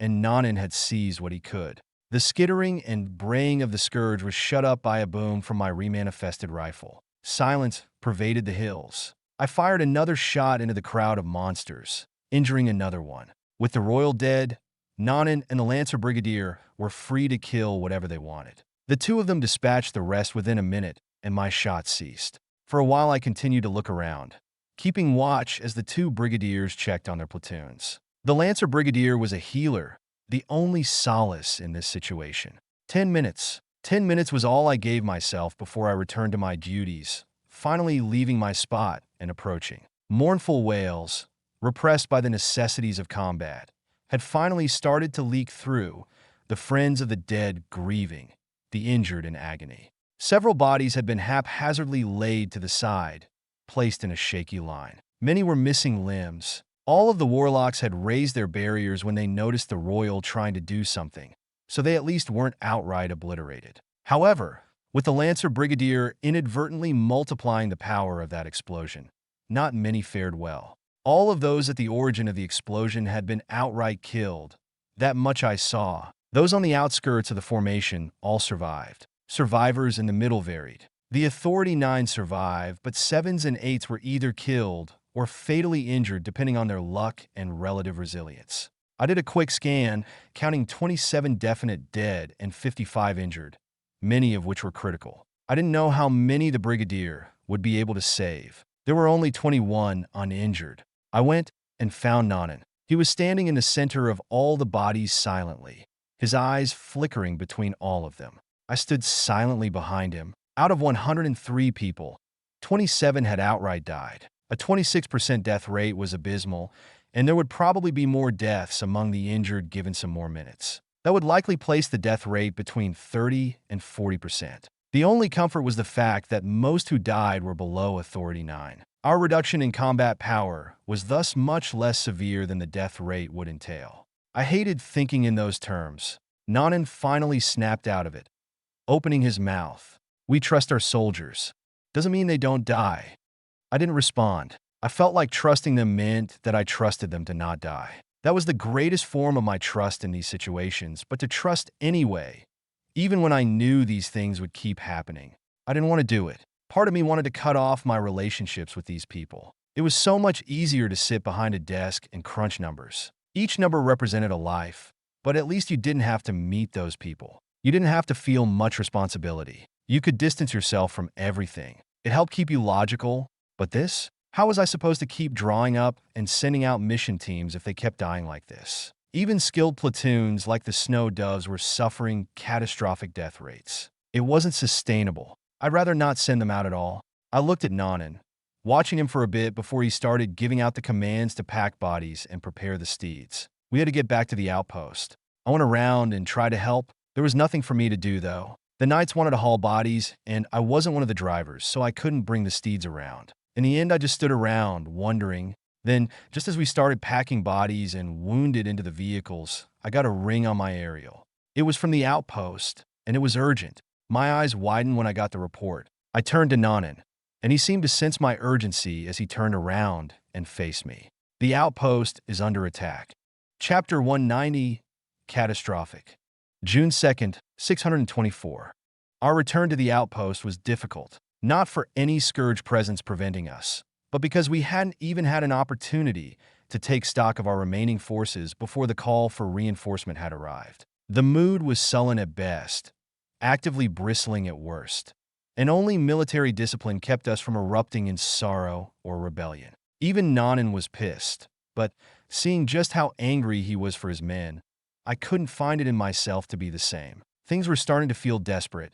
The Lancer Brigadier, whose name I learned was Jay, was working overtime, staving off death for the critically wounded while forcing his mana into life force to rejuvenate our remaining forces. As for me, I was getting a read on the situation, tapping into channels and trying to make order of the chaos. I was also leeching off Major General Quill's reports, trying to determine an appropriate vector of approach. He wanted us to come in and flank. Things weren't looking good, but it wasn't quite dire yet either. The Scourge was sieging the place with everything they had, spitting on our attempts to use tactics. Sallies were rebuffed almost immediately. In any place a brigadier or marshal wasn't tended to suddenly surge in Scourge count. How the hell did they manage to coordinate, gather, and launch such an assault, and keep it hidden from us? There was a serious gap in our information network, and such a massive oversight needed correction. It was arguably more important than deciding our immediate path of approach. Certain names flitted up in my mind palace. It was completely uninvited, but the people soon took on the shapes of suspects and possible traitors, to be set aside for when I had the time to worry about them. This was a betrayal. I just wasn't sure who was in the right place at the right time to do such a thing. I pushed it to the back of my mind as we pulled up to the battlefield. We had arced a little around Scourge concentrations to arrive on the side of the sieging army. Trying to push through the main force would be futile even with 2 brigadiers. Instead, we reformed detachments, splitting our wounded and combat capable. Quite a few of the conscious fought hard to be included with the main force, but eventually only those unwounded were left. We would whittle away at the edge of the Scourge army, relieving the outpost and providing a distraction for the wounded to enter the base without a fight. Brigadier J would be our greatest weapon to that end. There was only one person who was diverting. Brigadier Nanan would be taking 2 of his best chiefs and striking at the rear of the army, where the bombardos were. We needed to relieve that source of pressure immediately, or the base wouldn't last long enough for our distraction to do anything. I was worried about Nanan, but we had just killed an Authority 10. There shouldn't be many more of those in the main army. He would be fine, especially if I got him at least one other brigadier to reinforce, and he could at least escape. As for the 2 chiefs going with him, it wasn't my place to think about that. I'm leaving things to you, Cooper. Nanan spoke as he pushed open the hatch on the top of the steed. He gave me one last look. Everything was on my shoulders now. The tactics, the soldiers, the lives of many. I'd be directing what remained of the Snow Doves and Lancers, positioning them for attack. Things would be out of my hands after I set them loose, but our success hinged on my proper judgment. I gave him a salute. "You'll have my best, sir." "I believe it." He said that before jumping through the hatch. The entire steed jolted when he jumped off it, and off he went. The 2 chiefs followed. I could feel their auras shrinking in as they flanked the main Scourge force. I thought about the map in my head. Major General Quill wanted us to provide flanking support, but I wasn't about to sacrifice the rest of these 2 platoons just so we could be a harassing distraction. We were weakened, and I was betting on long-term survival, not a short-term blitz to get us through this. We had come out here with more than enough troops to take on the Scourge forces because we had the intel advantage. If Quill couldn't make do with greater numbers and combat power, he wouldn't be fit for his position, and I'd take who I could and retreat. Such incompetence wouldn't deserve my life or that of those around me. I hoped Pollux was doing fine. I stood and stuck my head out the hatch Nanan had left through. I could see the Scourge army in the distance and the about 3 dozen bombardos at their rear. They were raining down hellfire on the outpost, the occasional warlock barrier splattering the acidic, sulfuric projectiles in midair. But the infrastructure was already beginning to crumble, besieged by the endless barrage of explosive projectiles, clouds of dust billowing from within the walls. Thankfully, the Scourge hadn't completed a full encirclement. In fact, they'd only bothered with one side. I could bring us around to one of the clearer areas, near a gate, easy to retreat to if necessary. Better yet, it was also a weak point, so we wouldn't be disobeying orders yet as we reinforced the beleaguered forces plinking away at the swarm outside. "Come in, Brigadier."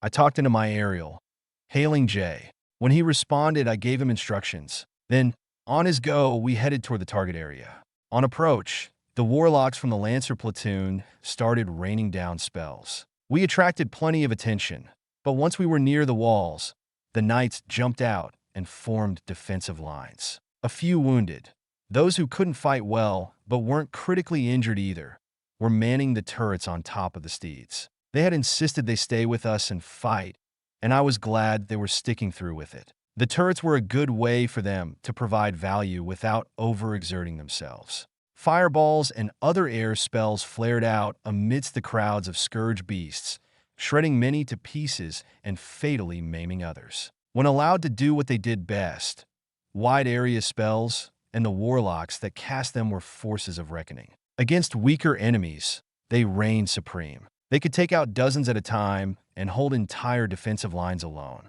With all the sounds of beastly screaming and exploding spells, my gunshots didn't stick out as much. Thankfully, I wasn't too tired. I had more than enough in my tank to do some damage, especially since the bulk of this army wasn't all that strong, at least not compared to how strong I was now. My multiplied Psychopool was putting in work today. After we came to a stop, I brought out yet another rifle. Not the Colt Commando that was good at shorter ranges, nor the M40, but the M21. The M21 bridged the killing speed between shorter-range rifles and longer-range snipers. It would handle my medium-distance engagements, perfect for my current situation. What made it a better option was the semi-automatic fire rate and the 20-round box magazine. A precision shooter with a sustainable fire rate, with the same Redfield scope the M40 had. I opened fire as soon as I shouldered it. My steed was positioned behind a few others, giving me sufficient breathing room to properly aim. I really wished I had been able to find some machine guns in my dimension. I had a feeling that one or two had to be in the 6-star, but I hadn't had enough time to properly explore its depths, despite it having been a priority of mine. Hold before the gate.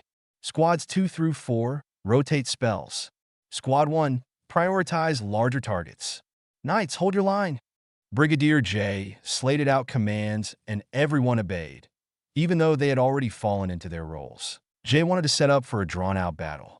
I just fired at my own pace, keeping my eyes peeled for all the changes around me and in the distance. My aerial was filled with chatter, and occasionally I had to chime in and communicate with some of the brigadiers I knew, coordinating them with our efforts beyond the wall. After a few minutes, I saw one of the bombardos explode. That was Nanan, and he quickly brought down 5 more in the next minute. An explosive miasma, likely a royal, rushed at his now gleaming aura, and the two started tangling. I relayed that information to the other brigadiers, and thankfully, one of them found the opportunity to leave the outpost and pair up with Nanan. Another royal appeared after that, along with a few Authority 9 royal subordinates to hold off the extra brigadier. Of course, I relayed that information as well and managed to get yet another brigadier out there.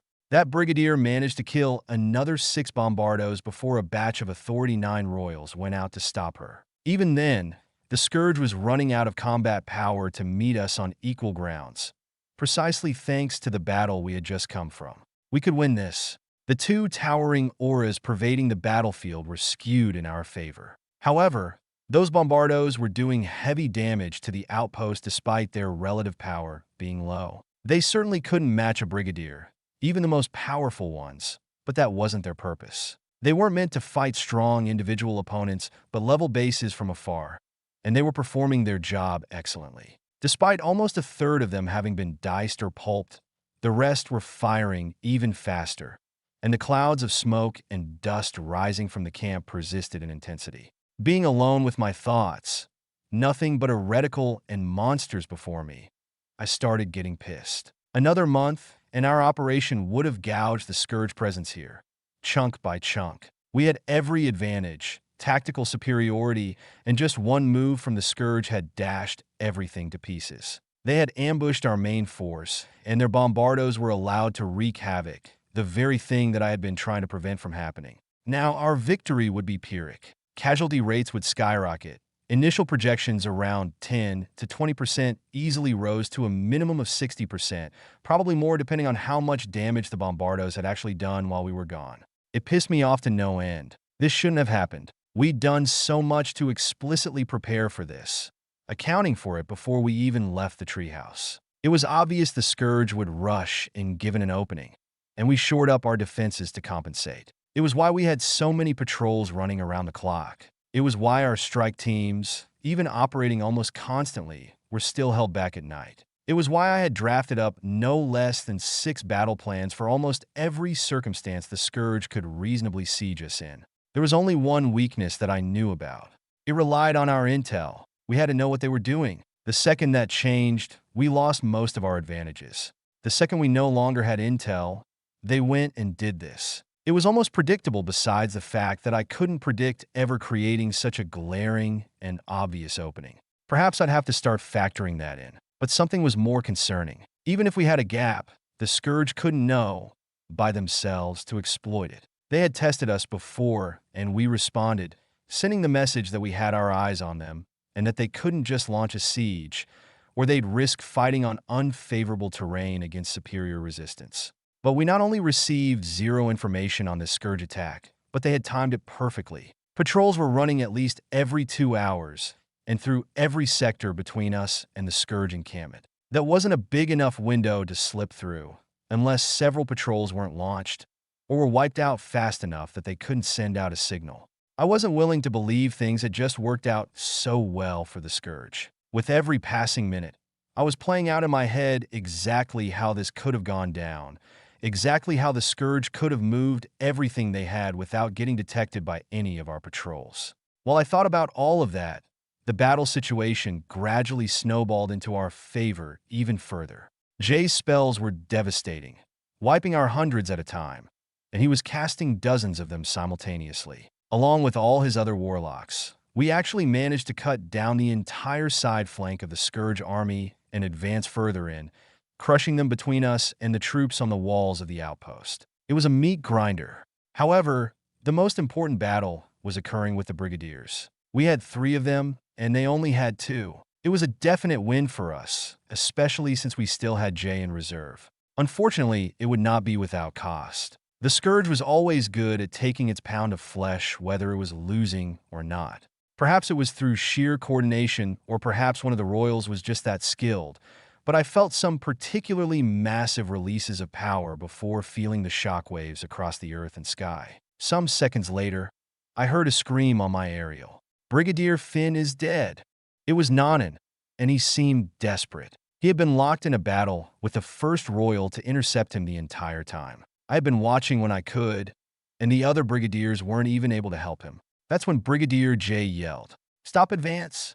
Regroup and hunker down. I'm going to reinforce." He leapt into the air, not waiting for a response. Several of us looked not at him, but where he was going. I wasn't particularly sensitive to mana, but with my temperings I had gained some sense for it. And even I could feel a horrifyingly dense source radiating in the middle of the Scourge army. Another Royal. "Not a move!" Jay yelled again, right before I saw whatever spell it was activated. Hundreds of spell circles lit up above someone's head, rising into the sky and gathering catastrophic power. I tried to see who was under them, catching the faint details of the clothing one of the other Brigadiers wore. It wasn't Nanan, even though he was nearby. "Ha!"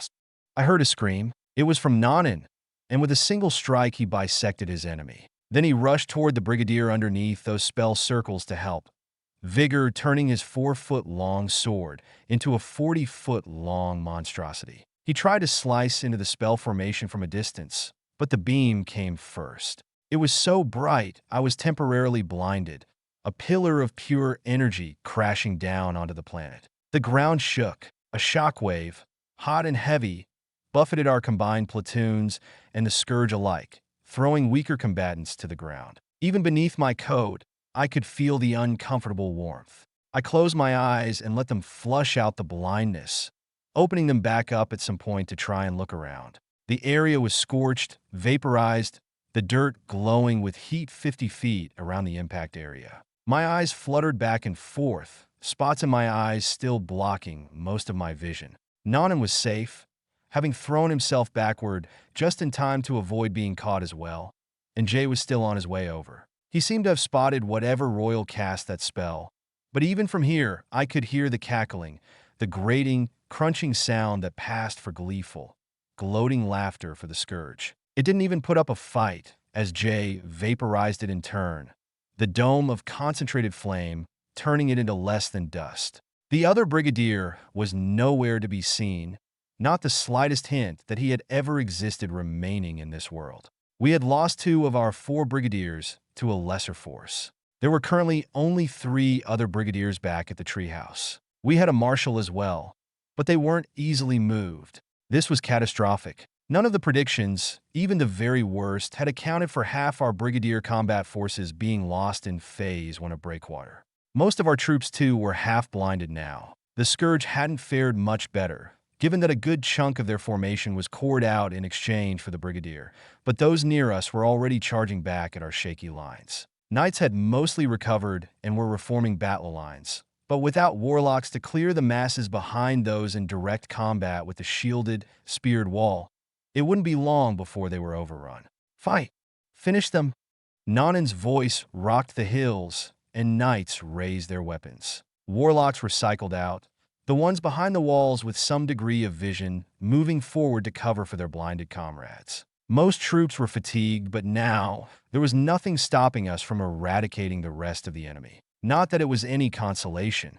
Brigadier Jay and Nanan quickly finished off the remaining bombardos before slaughtering the army from behind. It took pressure off the walls, and with all our knights deployed, we were able to sweep through them. I helped as much as I could, gradually killing hundreds by myself. It took about 3 more hours to put down the last monster. By then, most troops had retreated for medical attention or rest.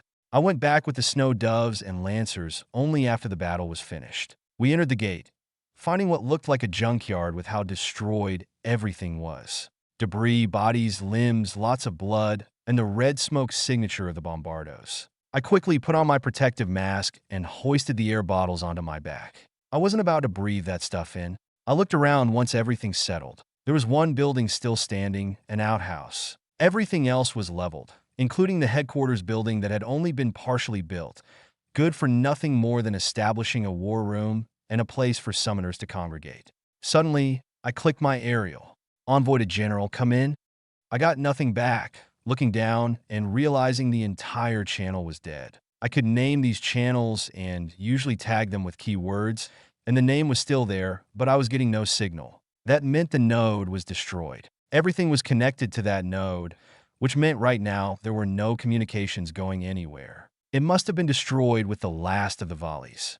Thinking that, I suddenly merged every signal underneath my aerial's node. That was when I got barraged by dozens of chattering channels, everything suddenly coming back online all at once.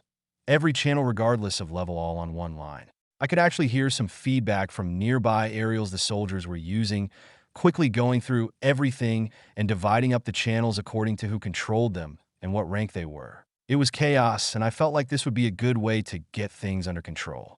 Once it was done, I brought in all of the highest ranking personnel under one channel, at least those who were still giving off a signal. All channels, this is Envoy. I need everyone to listen close.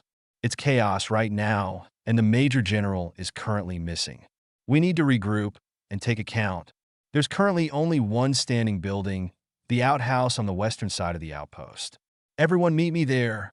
I gave out that message and waited. Sure enough, most of the highest-ranking soldiers and intelligence agents here conglomerate. It was slightly humorous that it was around an outhouse, only overshadowed by the fact that we had lost so many people so quickly. Nanan and Jay were there too. Before talking with everyone, us 3 stepped to the side. Nanan was tattered. Jay was the only one who looked fine, but it was clear that he was low on mana. His lucidity was wavering. I turned my attention to Nanan. He spoke before I could. We've killed all the enemies. We need to get back to the treehouse. I agree. We should figure out Quill's status first, though. Sirs! We suddenly heard a shout, a bloodied lieutenant colonel running over. We looked at him as he heaved for breath and stopped. Yes, Major General Quill is... He held up an insignia covered in blood, a dragon with 2 pairs of wings, the insignia of a major general. We found him dead under some rubble. Thank you for telling us. I took the insignia as Nanan answered. You can go. Sir. He saluted before backing off, lingering in the surrounding crowd. Beyond, we could hear the yells of healers and troops trying to render medical aid. As I looked down at the insignia, Nanan patted my shoulder. I need you to organize this mess. I'm sorry to put it on you, but you're the most qualified. You know how Quill ran things. Can you do it? I looked around. It really was a complete mess. I barely knew where to start, but I had all the commanding officers here, and I had a goal, which was to get back to the treehouse. I took a deep breath. First thing we had to do was secure the lives of the wounded. I started with that, and an order of tasks started slotting into place within my mind. It was nothing I haven't done before, except now there was nobody to give the commands. I just had to do it myself. I nodded. I can take care of it. Good. Listen up. Nanan yelled, everything going silent as everyone turned their attention to us. We were in the middle of a big circle of people. Major General Quill is killed in action. Now his assistant, the envoy, will be the commanding officer. Under my authority, all shall listen to his orders. We're going to get this mess sorted out and then get back to the treehouse as soon as possible. Stand by for orders. Everyone turned their eyes to me. What do you need me to do first? How much energy do you have? I asked back, getting a shrug. As long as you're not asking me to kill another Authority 10. We need to recon the area as well as the Scourge's encampment, see if they're really all dead. We also need to check the status of that company that we protected from that contingent. If you can't do it, I'll scrape together a team to deploy. No, I'll do it. I'll be back in an hour. He said that before shooting off. His steps left craters in the ground. After watching him for some seconds, I turned back to the others. Then I remembered the red gas still lingering in the air. I turned to Jay. Sir, can you clear out that red gas? Yes. He waved, winds getting kicked up throughout the base and carrying the red gas with it. Within seconds, it was all cleared out, taking care of a major problem with disgusting ease. I took off my mask and exposed my face. Now I could properly give orders. I faced everyone, commanders, chiefs, colonels, and what remained of the intelligence agents, and I started delegating, just as Major General Quill had taught me. Chapter 191, Traitors. Guns tapped his foot on the floor, standing by a pillar and waiting as a rail car rolled in. When it opened, a few dozen people disembarked. Last to get off was a blonde girl. He watched her walk. She naturally had a faint presence, but it was nothing that he couldn't see through. Besides that, she looked generally neutral. A mostly expressionless face gazed around, her beauty catching several eyes. She looked like she didn't have a care in the world, but to Guns it felt like her state of mind was entirely hidden, which gave off the impression that she held no emotion. He could feel something faint, though, his instincts perking up when he looked into her eyes. Scrutiny, judgment, perhaps some disgust. When he saw that, he began to glimpse the almost palpable pride coming off her, as if she were unsatisfied with how everyone did things, as if everyone around her were entirely inadequate. He hadn't felt that in her when they first met. Then again, they had only talked twice, both times briefly, and the second time she had simply accepted his offer. It was only now that he was scrutinizing her, getting a read on her personality. He'd have to if he wanted to induct her into one of his teams. Chemistry was important. Tana, it's good to have you here. Thank you, sir, for the opportunity to be. While she certainly didn't speak pridefully, Guns thought to himself. He waved. Come, let's get you situated. The two started walking into the base. Guns brought Tana to one of the buildings where his teams resided. She wasn't yet one of his, but she'd get the treatment until she either was or failed out. That meant her room was nicer, and she'd be living alone instead of in a barracks. After that, they went on a tour, Guns explaining things. I will be conducting your training personally. Along with you, there are 6 other candidates who I'll be training for this next cycle. You'll all train together, and this right here will be where you spend most of your time in the coming months. The two stopped at the foot of the training grounds. Tana saw the large metal plate that composed the floor as well as the monolith in the center. She figured it was there for something strenuous, and when she saw some of the knights moving with far more strain than normal, she figured that the monolith increased the gravity in the area rather massively. A good way to break a knight down and build them stronger. She could even feel the interference it had with magic. It made it harder to even move vigor, directly stunting anything someone tried to do within its field of influence. She'd have to test her stealth under it. The training area was the most interesting thing to Tana. Beyond that was nothing beyond the standard at every base. The only thing that caught her senses was the sheer skill level of the people she encountered. She concluded that those in special forces were at least much more competent than the norm. It was comforting to know that there was a force within the kingdom capable of surpassing the standards and capitalizing on both talent and hard work. Being around so many mediocre individuals, she had worried that the entire military was like that. The only person that kept her sharp in a dull environment was Amara, who was also one of the extremely few people who could still see through her stealth like it wasn't an actual auric technique. At least now she'd be able to sharpen herself further, using the others here as a whetstone, especially Guns, who she couldn't sense anything from to save her life. She couldn't even tell if he was a warlock or a knight. He was dangerous, but if she wanted to reach her goals, he would be a good gauge to measure herself against. She wanted to become just as dangerous at the barest minimum, and then far surpass that. For now, you can relax. Tomorrow we'll begin training. You're the last one to arrive. If you want, go find Fiden. I know you two have probably wanted to see each other. He's one of the reasons I came to find you in the first place. I will. Thank you, sir. Sure. Guns left with that, leaving Tana to her own devices. She decided to send a message, and before long, she had somewhere to go. She arrived at the mess hall, finding Fiden in a back corner by himself. She smiled, walking over and sitting down. It's good to see you, Fiden, she muttered as he stuffed himself with food. The ravenous eating couldn't dampen his good looks. He was still a pretty boy with that blonde hair and generally soft face. He smiled back at her, hardly stopping his consumption. Hey, Tana, glad you could finally make it. You're stuffing yourself. Are you that hungry? The training here makes you go through food like burning wood. My advice to you is to eat as much as you can when you can. You'll be spending every hour of every day recovering, at least until you get out of the first phase. So first phase is conditioning. What's the second phase? Applied training. He puts you in a team and you go on hunts. There are plenty of royals and nests and camps, and you'll be fighting them. Sometimes the objective is to just survive, get in and get out. Guns might be watching while you do things so you won't risk dying. But if it really gets to that point, then you've probably failed somewhere.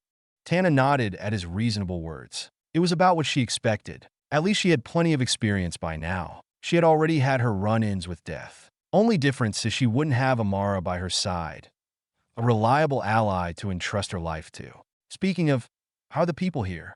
Can they actually be relied on? If Guns is good at anything, it's picking people out. Generally, I would say everyone is good at what they do. I wouldn't necessarily say the people you'll be training with are the same, but by phase 2, he will have weeded out the weak. Still, it's all according to your judgment. You have to work with what he gives you. Sure. She nodded again, and the two fell into silence, Fiden still chowing.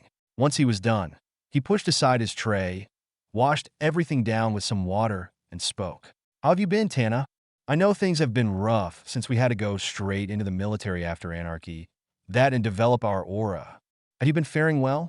I would say so, yes, although none of us can say that anything was the same after that. She suddenly smirked. I remember back at the Magisterium. I had cried after getting yelled at by the puppet master when John got hurt. I felt so innocent back then. Now, after everything we've been through, I can hardly imagine being the person I was back at that school. It's only been 2 years, and yet my maturity feels like the difference between a child and an adult. I can understand that. Fiden nodded, Tana eyeing him with complicated thoughts. Unlike her, Amara, and John, Fiden had lost someone he loved. She didn't know how far he had gone with his girlfriend, but to lose her was devastating for him. And to be forced to wrestle with Anarchy at the same time, she couldn't imagine. He was stronger than her, that much she believed. Vetsmon had only left her. He hadn't died, and someday she knew she would see him again. She wasn't sure what would happen when that time came, but she would at least get closure. For a moment she felt bad, but there wasn't anything she could say to help or change anything. Pity would do no good for either of them. Fiden suddenly smiled. What is you so down? This is the first time we've seen each other in over a year. That unhappy to see me? No, but you do seem to be in a good mood. Are you looking forward to seeing me suffer? I will admit that it'll be nice seeing someone else go through all that pain instead of me, but that's not everything. I can't wait until we start fighting together is all. I've developed my technique more, and I'm excited to show it off. I think you'll be impressed. Oh. Tana smiled and rested her chin on her hand. Did you get even faster? Your aura is definitely impressive. I can barely see it. I did get faster, and I'm surprised you can see my aura at all. You've been working hard. Amara left me no choice. She's the only one who's been able to see completely through me, whereas I can't see through her at all. Her aura is too complicated. Honestly, I'm more interested in seeing you two meet. Guns told me she'll be hard to recruit because of her mother. What about John? Well, Fiden shrugged. I'm not sure. Apparently John's combat ability is impressive, but he's still a summoner, and I don't think Guns will easily disregard that bias. Everyone has been hearing about what's going on over at the treehouse, though. Apparently John is making waves with his abilities as an intelligence agent. Maybe Guns will bring him on for that. Maybe. Tana sighed. I just hope we can all reunite sooner rather than later. The Scourge is amassing troops and increasing the pressure. We need to be together so we can protect each other. We can't rely on anyone else. I wouldn't be so quick to disregard everyone, but yes, getting the squad back together will change things for the better. I think Amara will be here soon, but as for John, Fiden closed his eyes. We might have to wait a little while longer. Initially, Nanan had been slightly worried. So many things were happening all at once, and John had never encountered a situation like it before. He was confident John could handle it, but how quickly and how well? John knew how to step up, though, and he was a summoner, so he didn't have to worry about him being smart enough to handle the task. What he wanted was to provide the opportunity and use it as a test. Now, Nanan had no doubts. John was exceptionally qualified, and he'd be bringing him underneath the snow doves very soon. Paulus would have no objections. It wasn't like John had been operating normally with them lately, and since some Pathfinders died during the siege, Pollux would be getting reinforced anyway. What Nanan wanted to do was make sure John didn't get taken away to some other base or under another general's wing. Making him a snow dove would be a good way to secure his place. Those underneath a brigadier, especially one that led a strike team like the snow doves, were not easily removed. He could fight too. He really was the perfect intelligence agent to keep with him. He could manage troops and missions in the field and had the concealment abilities and smarts to survive sticky situations. Now they just had to get past this shit show. He followed John into the treehouse's headquarters. They had returned and troops were getting taken care of, so it was time to see the general.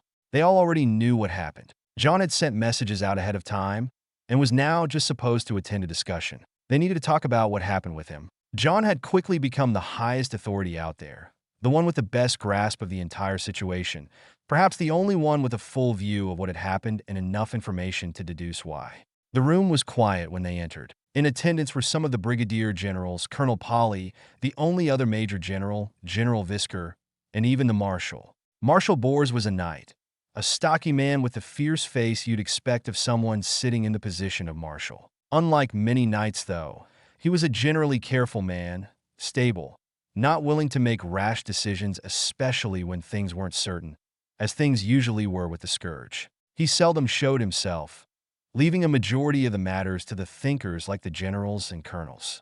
Now, though, they had taken the most catastrophic losses since Purple Sky. 2 brigadiers and a major general had died. Of the 12,000 troops that had left, only around 6,200 had returned, and nearly 60% of those were wounded in some way. The disease that had plagued the treehouse earlier was making a resurgence with this group. The devastation the Bombardos wrought had finally made people realize just how much of a threat they were. They were mass-killing machines. Grave mistakes had been made, and that was what everyone present needed to know about. John was the only one who could provide answers. Once inside, both of them saluted. John's gaze remained forward, making eye contact with the marshal as if he didn't realize the kind of person he was looking at. By now, Nanan knew that John didn't give a damn about much. He didn't either, because certain pieces of information had made themselves known over the past couple days that could affect things massively beyond Operation Breakwater. Major Cooper, I know you won't mind skipping the pleasantries, since you wanted to relay some intel so urgently and personally. Yes, sir. Then go ahead. We're listening. The marshal leaned forward, John falling under all eyes of scrutiny. There was no hint of wavering in his voice as he spoke. We have traitors to humanity in our midst, and I know who they are. Chapter 192, Machinations. June 6th, 624. Marshal Bors rubbed his chin. Traitors to humanity. That's a bold accusation. Not an accusation yet. For now, it's just a cold fact. First, I'd like to give a sequence of events.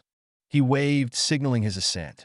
That's when John reached out and set down an insignia. It was the bloodied patch from Major General Quill's glimmers. The somber atmosphere turned down further. Everyone reminded that they had lost such a valuable asset. Major General Quill and I had developed a two-pronged attack strategy to wipe out the Scourge contingent. First, we utilized our superior intel in order to arrange ambushes to kill the few Authority 10s in the area, simultaneously using companies we deployed as bait to draw out those forces. This worked twice, and we managed to kill 2 Authority 10 Royals. I was on the second of these missions with the Snow Doves and Lancers, and aside from an unexpected attack that killed some of our soldiers, we finished victorious. However, it was during that mission that the outpost was attacked. It was sudden, entirely unexpected, and from my perspective, impossible. John tossed out a cradle next to the bloody insignia, planting an orb within and projecting some images. It was a map, and he actively drew on it, everyone present seeing the landmarks such as the outpost and various mission areas. The Scourge contingent had the option of attacking en masse at any point. What stopped them from doing so was the fact that we were watching them. We utilized the terrain and constant patrols and recon missions in order to keep a constant eye on the entire contingent, and we let them know of that fact.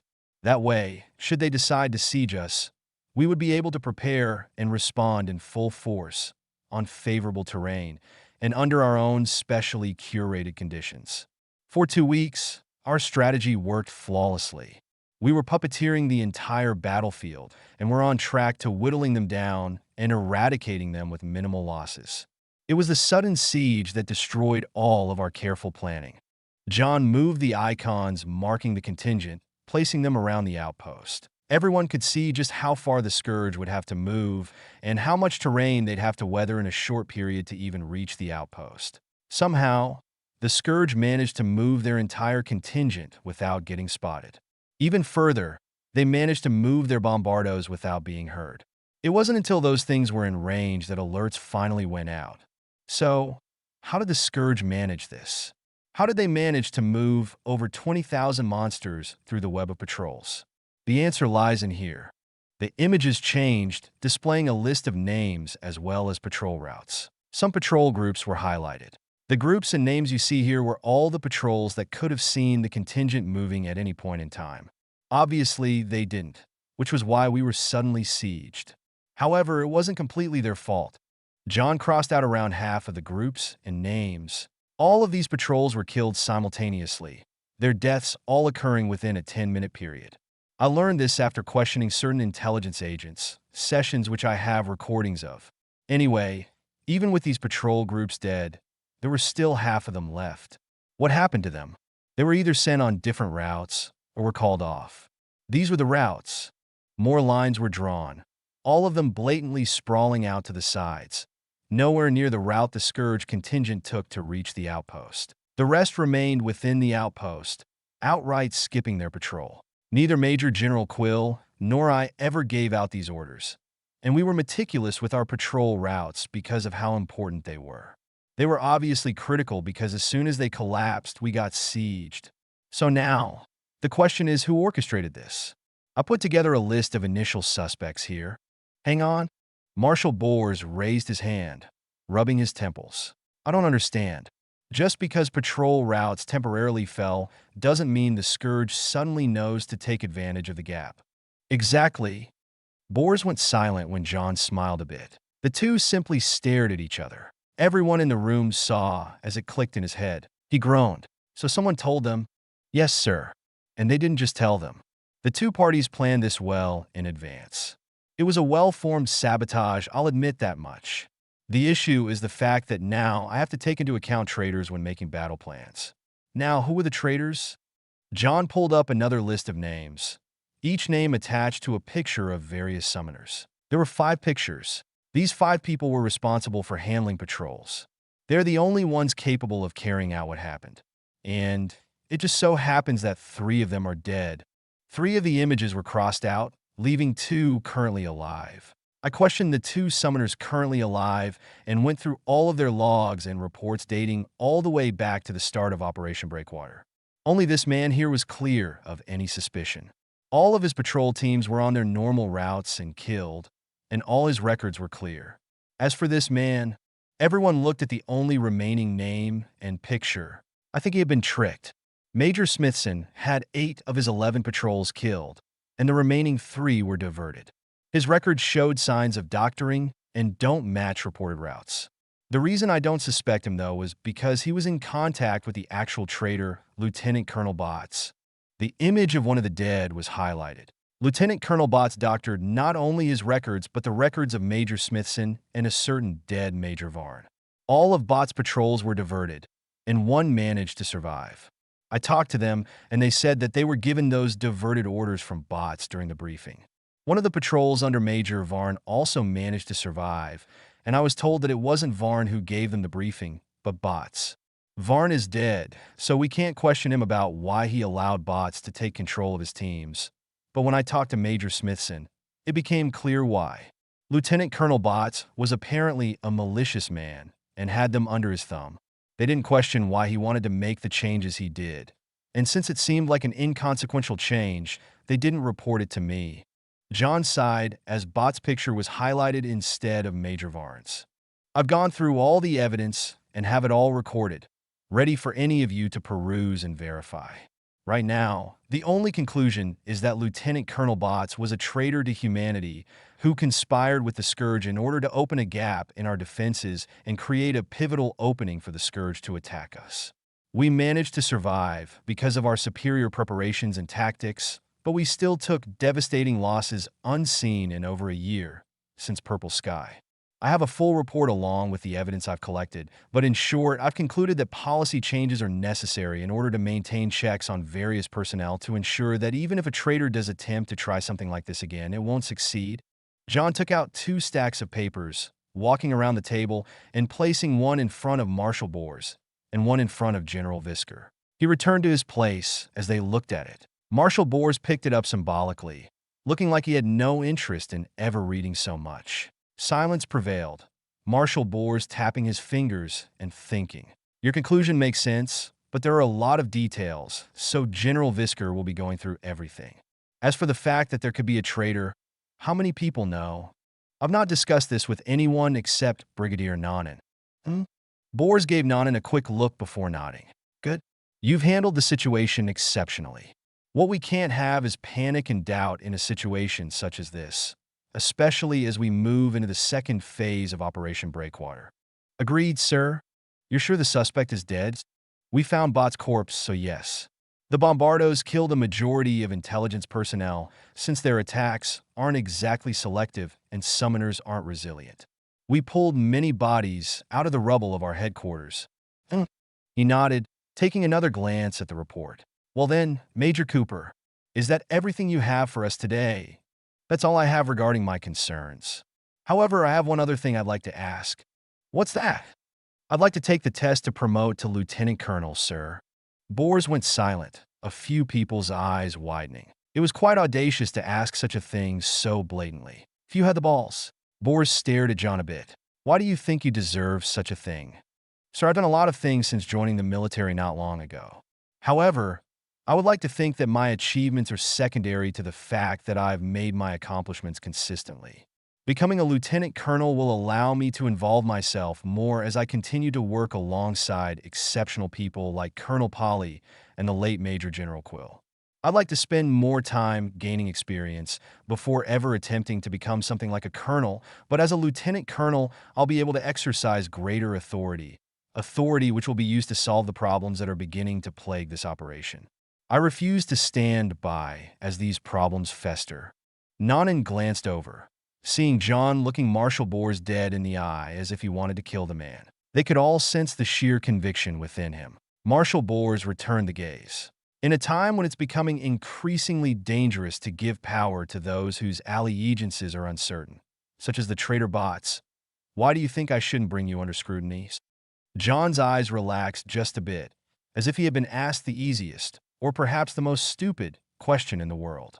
A certain pride flowed off him, his back straightened, towering over everyone in the room. John was already tall, but when everyone sat, he demanded all attention and respect within the room. He spoke his unquestionable words. I was there during the downfall of Purple Sky. I survived the insanity that drove the tens of thousands of soldiers within to kill each other. I have gazed upon the King of Anarchy. I saw it, watched it, as it released a blade of primordial power that severed the world in two. Then I watched as its army of millions broke through our defenses and charged through the base, burying the soldiers underneath them like ocean tides. I barely managed to survive, and in doing so I suffered the consequences of gazing upon anarchy, the icon of insanity and annihilation. Nanan clenched his jaw when John smiled, feeling a slight chill go down his scalp. Not many will understand what it means when I say that I have triumphed over anarchy.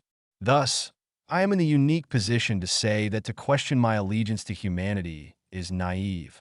You could say that I am the very last person to ever doubt, sir, which is why I believe I'm suited to solving certain problems that I could solve easier if I receive this promotion.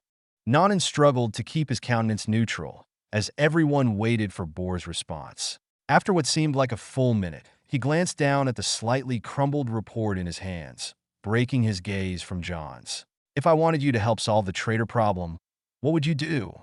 In a most optimal scenario, I would create a division dedicated to catching traitors. A counter-espionage unit, if you will. We would comb over mission reports and data, keep eyes on key personnel, and either imprison traitors before they can sabotage us or eliminate them after the fact. We will surveil and secure the base and our operations against the Scourge, fighting them with subterfuge as they've started to do with us.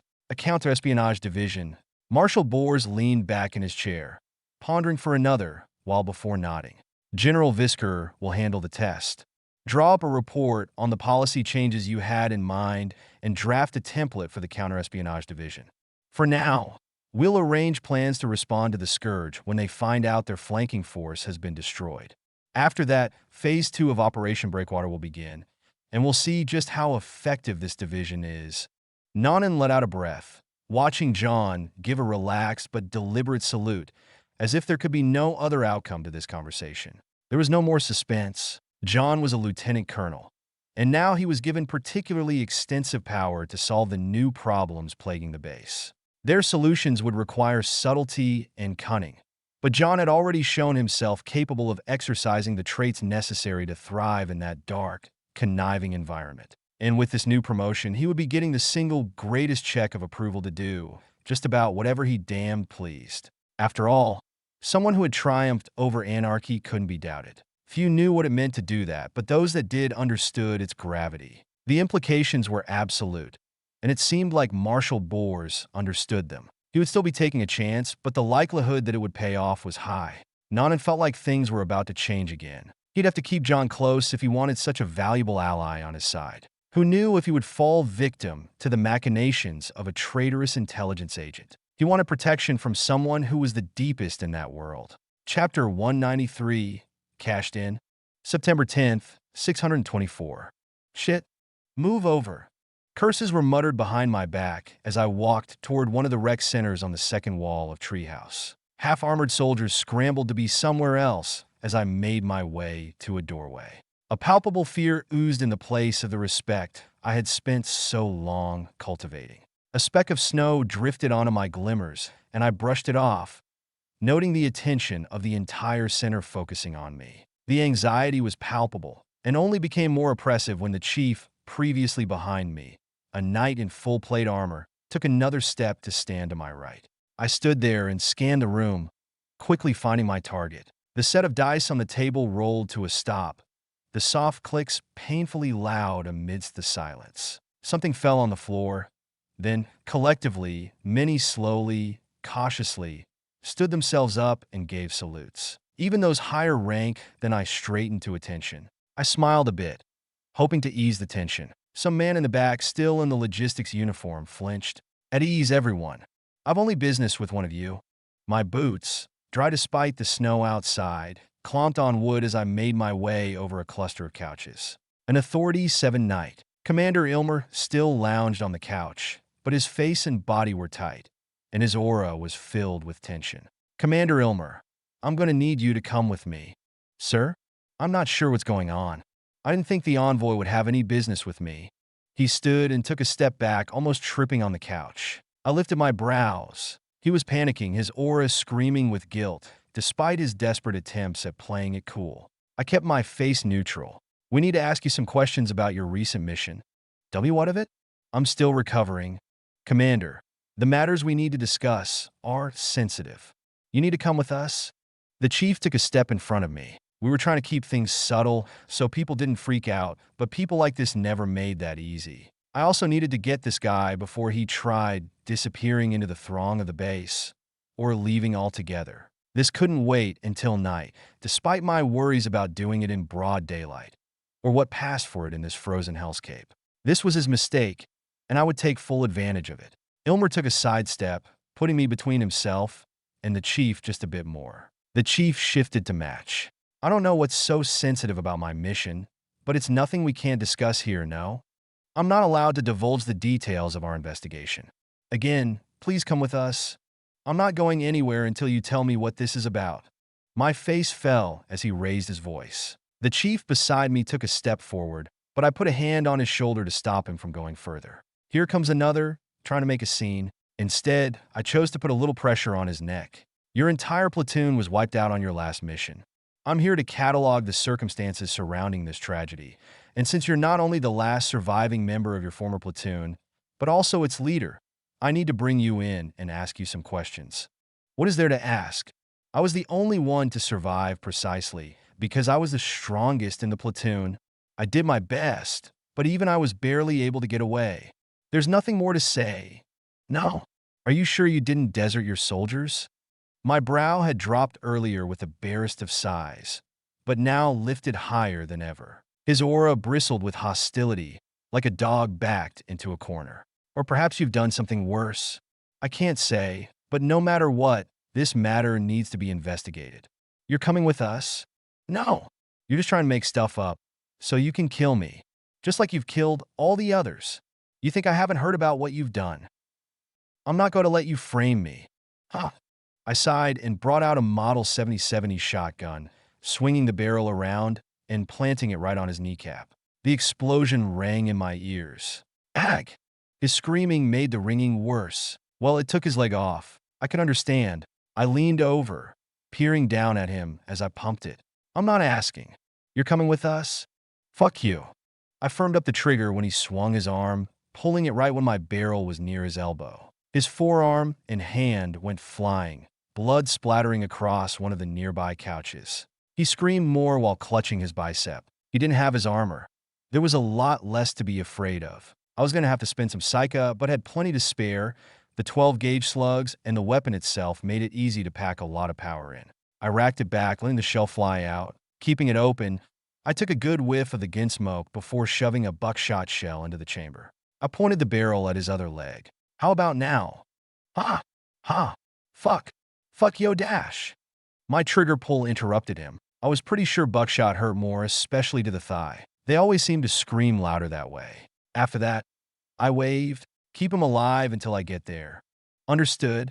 The chief beside me nodded and stepped forward, grabbing Commander Ilmer and dragging him out of the rec center. He left a trail of blood on the unpolished wood tiles. Once his screams died in the distance, and it was quite a distance, knights had impressive lungs after all. I looked around and saw everyone staring. I waved away my shotgun, eyeing a few people before smiling. Apologies for the unsightly interruption, gentlemen, ladies. Have a good day. I turned on a heel and walked out, a few people stiffly saluting me when I went past them. I went to the relatively new prison near headquarters. I called it new because there used to only be 2 cells in a surface-level structure. Now it was a dungeon with 24 cells. To say that I had cracked open a can of worms 4 months ago was an understatement. After getting promoted to lieutenant colonel, I was put in charge of a new division, specifically created so that I could do the new job that nobody in this world had thought necessary. Counter-espionage. The scourge, through temptation, corruption, or otherwise, had sunk its claws into various levels of the military. It picked out certain people and used them to sabotage our operations. The treehouse was not the only base to have this problem, but apparently we were the first to do something about it. I had to give my respect to Marshal Bors. Even if he wasn't too sure what I was doing, he understood we had a problem and even assigned a division under me to do something about it. He headed the division in name, but I was his enforcer and executioner. He wanted the problem solved, and I solved it. He had to make the final calls, such as whether we interrogated, killed, or even released certain individuals, but everything else was basically left to me. Why was I the one to get this job? Well, like with my handbook on how to handle hazardous materials, toxins, and other contaminants, I had put together a text on what it meant to carry out counterespionage. It wasn't like I had training in the subject from Earth, but I had taken glimpses into the field, and in the end, it all came down to surveillance and psychology. My rudimentary knowledge on the subject was more than anything anyone in this world had thought to formalize. I had to remind myself, but the kingdom of Dragon Tongue seldom had infighting. The eternal threat of the Scourge did a good job of forcing humanity to hold a united front. That's why the only two governing entities in this world, encompassing all of humanity, were the kingdom and church. There weren't dozens of nation-states dash. No, there were. The duchies and all the smaller powers scrabbling for position underneath them. But why didn't the kingdom have proper counter-espionage then? The answer was relatively simple. The enemies were monsters, not human, and most people assumed that humans would always be on the side of humanity. In a perfect world, that would be the case. But unfortunately, this perfectly imperfect world bred heroes and villains alike. There were always those unsatisfied and willing to stoop to any level to get what they wanted, even at the cost of those around them. The worst part was how few people dared to think such things. It was hard enough fighting an inhuman enemy that outnumbered you 100 to 1. Nobody wanted to think about the possibility of enemies being right next to them as well. And of course, the traitors felt no need to change that mindset. That left me to wade into that untouched darkness and start plucking people from the shadows. Thankfully, I had a leader who cared enough to let me. When I put down nothing more than the basics, things I treated as common knowledge, they were treated like gold. Marshal Bors really liked it, and I was placed in charge of our new counterespionage division under intelligence. I had been given an entire company of intelligence agents and soldiers to utilize as I saw fit, responsible for educating and managing them. Apparently, leading a company wasn't that far from normal lieutenant colonel duties anyway. And since everything was left up to me, I got valuable experience being a leader. A bit of walking took me to the prison. There was plenty of screaming when I opened the door, a healer keeping our new friend alive. The chief that brought him here saluted me. "Sir, what shall we do with him?" "We shall get answers from him." "Understood. How much longer do we need him?" "Today is good enough." I looked at the dismembered knight, feeling the familiar pangs of anger rise. I knew what this man had done, and I wanted to know why he had done it. 3 dozen soldiers were dead at this man's hand. The chief gestured at the healer. "Come." "Yes, sir." The healer stopped working on Ilmer, leaving with the chief. Now I was alone in the cell with him. I stepped over. Ilmer had been stripped to his underwear, revealing certain tattoos that looked to be engraved across portions of his skin. They were red, fresh with the power of vitality, and particularly demonic. That alone was enough to condemn him to death. A K-bar appeared in my hand. It was a good knife, and I liked the way it felt in my hand. I smiled just a bit as I stabbed the blade into Ilmer's thigh, the one that had been turned to mush from my buckshot blast. "AHH. Fuck. Why did you do it?" "Fuck you. I didn't do anything. Your chest tells me otherwise." "Ah." He screamed as I carved a circle around the demonic symbols. "I know exactly what you did. Now I need to know why." "These inscriptions give you greater power, but I didn't think that would be enough to make you turncoat.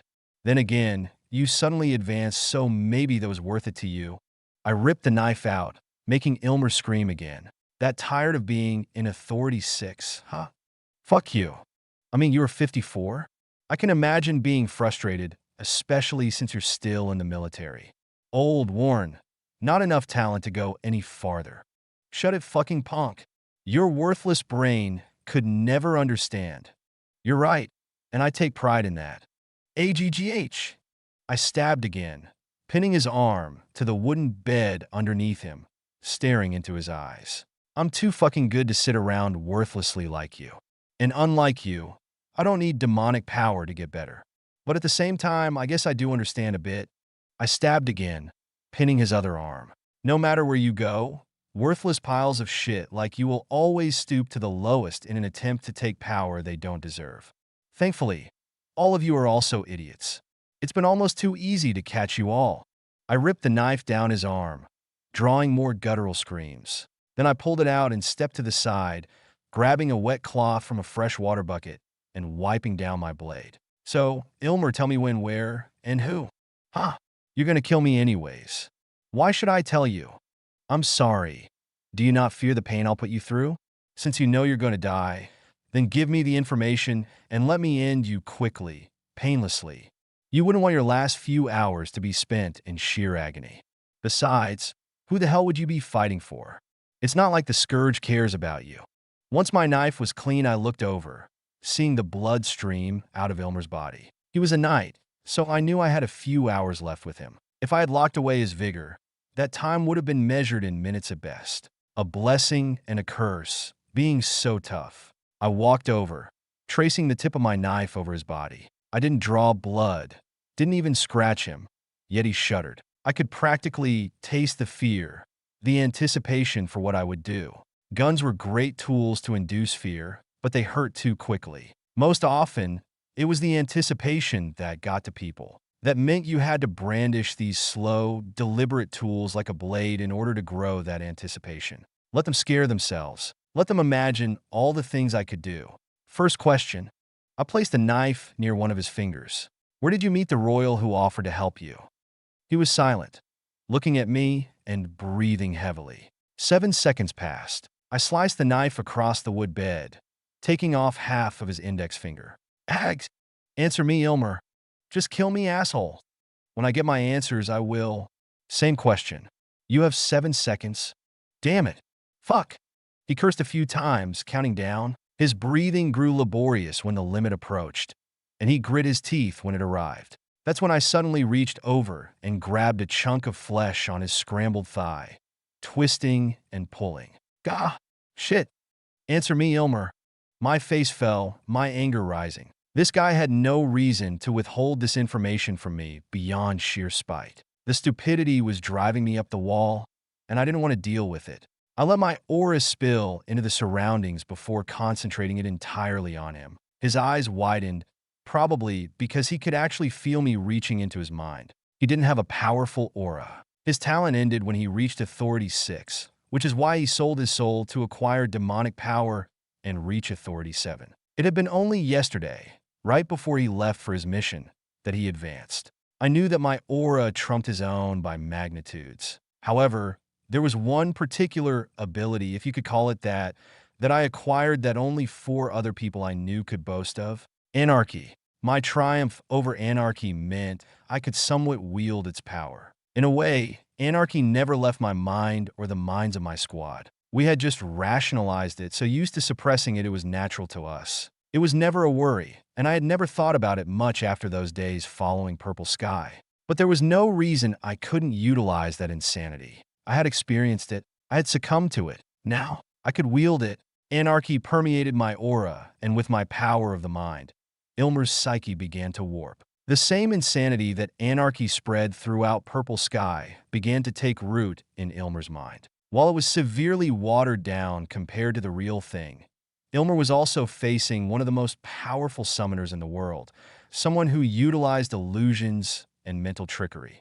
His struggling began to fade, and after a dozen seconds, picked back up. He was already locked down to the bed and couldn't move anywhere, but he pushed out his knightly power as best he could anyway, grinding against the metal cuffs and drawing blood as his skin tore. Let me, kill me, answer my question, and I will.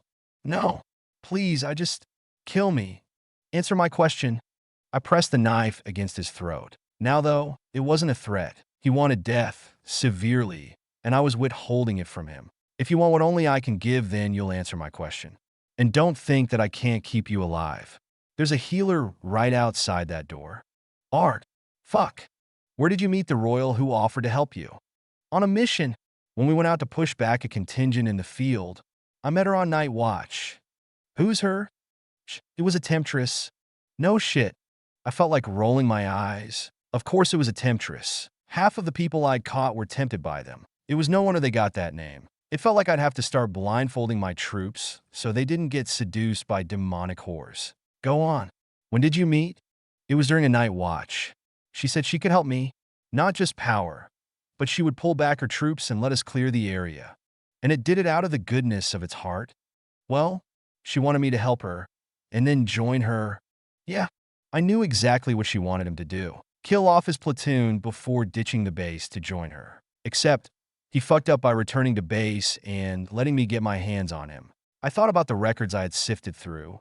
Well over a year's worth of records that had taken me nearly 2 months to go through and find out how many people weren't marked as killed in action, but were still missing. People that never came back, but never had their deaths confirmed. There were a few dozen of them, all of them in the middle ranks like this commander. Well, Commander Ilmer had been promoted to commander not because he had reached the Authority 7 standard, but because he was old, experienced, and a good leader. He was trusted, and so he earned a rank 1 step higher than his authority warranted. Seemed like he wasn't satisfied and bit at the first sign of bait. That temptress hooked him in and used him. He would have been another corrupted with the scourge if I hadn't gotten my hands on him first. Of course, we've also lost 3 dozen soldiers due to him. An entire platoon whose combat power we could no longer use. I felt my anger rise. I was getting just about everything I needed from this guy. I was a few questions away from killing him. So what? You just saw the temptress and left with it? Did you sneak out? Did it slip you a message somehow? It talked to me. In my mind. Telepathically? Like a voice in your head. He nodded, making me narrow my eyes. That was new information. I had never been told that before.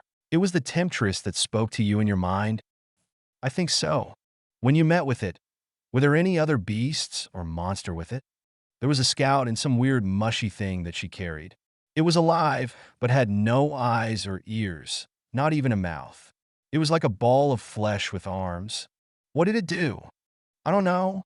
I closed my eyes and let out a long sigh, feeling my blood pressure rising. Another species, and I had no idea what it did. Part of me wanted to assume, but I really couldn't. Maybe it was the thing that was communicating with Ilmer telepathically. Maybe it was some kind of concealment species. Maybe the temptress had telepathic powers, and that thing was like some kind of pet. The pet part was unlikely, since there was no way it wasn't a specialized species, but I couldn't know. I'd have to either watch or capture one to figure it out, and I doubted that would happen anytime soon. For now, all I knew was that the Scourge was drawing out troops via telepathy. It was a brilliant way to communicate and leave no trace, safe for both the Scourge and potential traitors. Did the kingdom not have magic blockers or jammers or something? That would make my life so much easier. After calming myself a bit, I resumed asking questions. I tried to get finer details out of him, but the insanity was getting to him by now, and his answers were marred by grunts,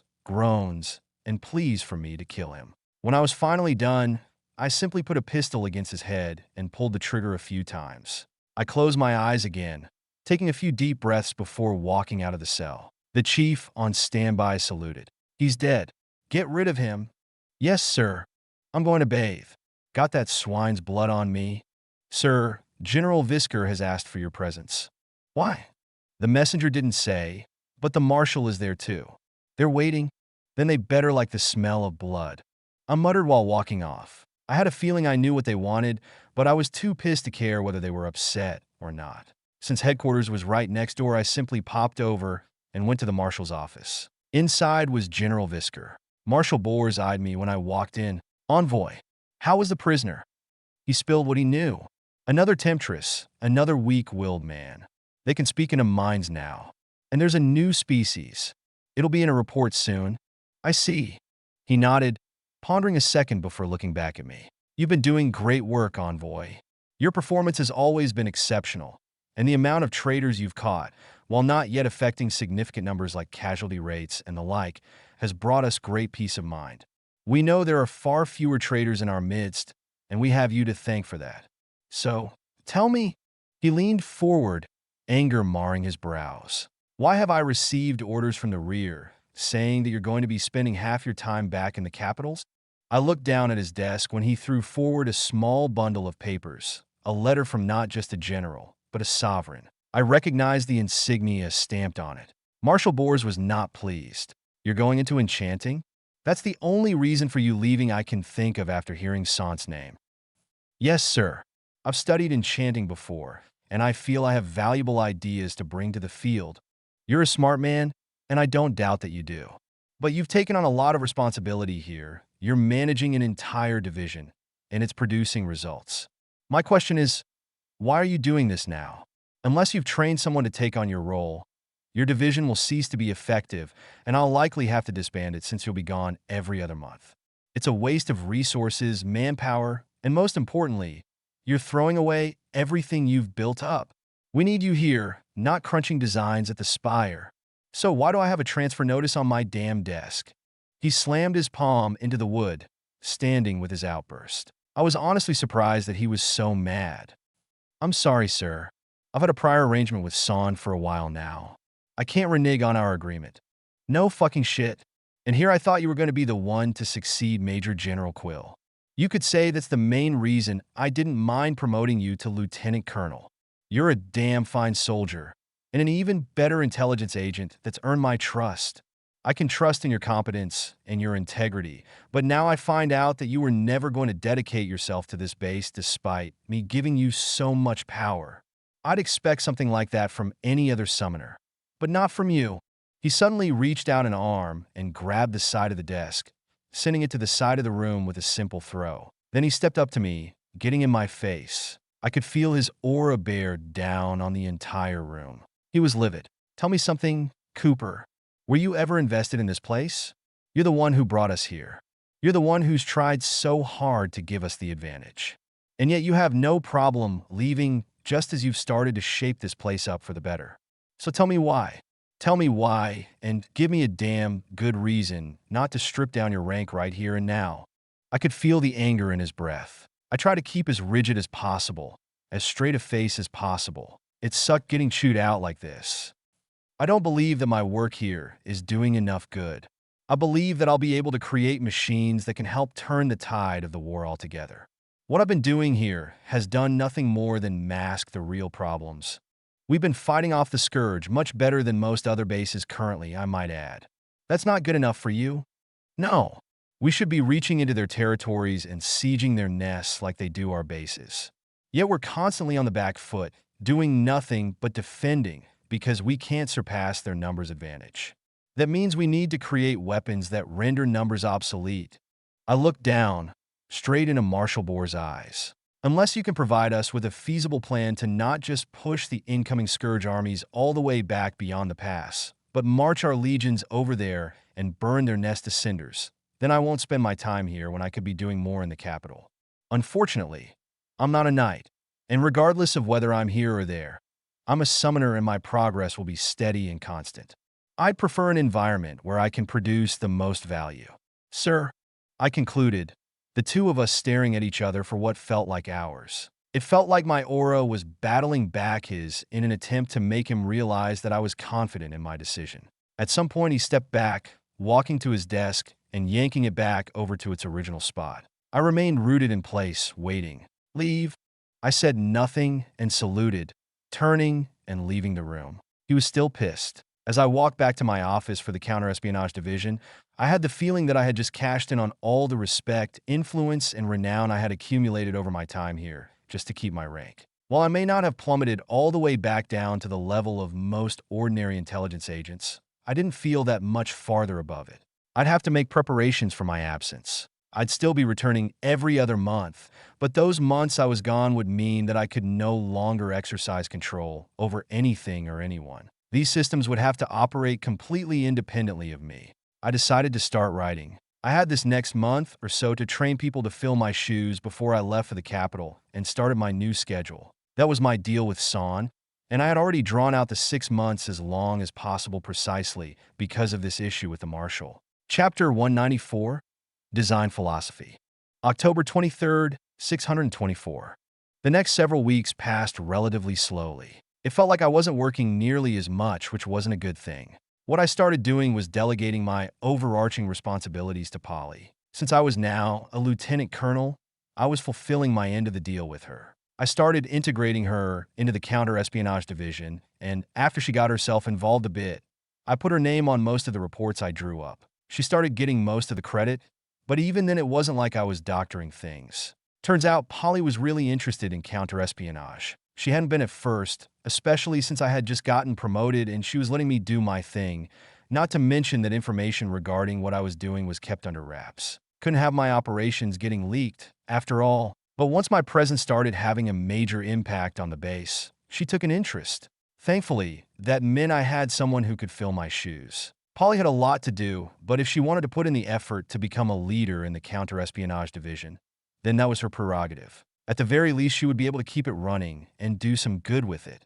She knew it would give her great influence too, which was probably the main reason she was so attracted to it. The position could be said to occupy the highest moral authority. To question it would bring your allegiance to humanity into doubt. You couldn't deny those whose job it was to weed out traitors. If that kind of authority didn't get Polly promoted to a general, nothing would. However, I had to make sure she could still do the job, which meant teaching her certain things about what it meant to work in the shadows. Operational security, surveillance, psychology, subterfuge, interrogation, and the philosophy behind what it meant to identify traitors. I taught her all these things and imparted the experience I gathered while on the job. Theory could only get you so far, and I had learned a lot after many months of leading this initiative. I made sure to write all these things down and pass it on to her.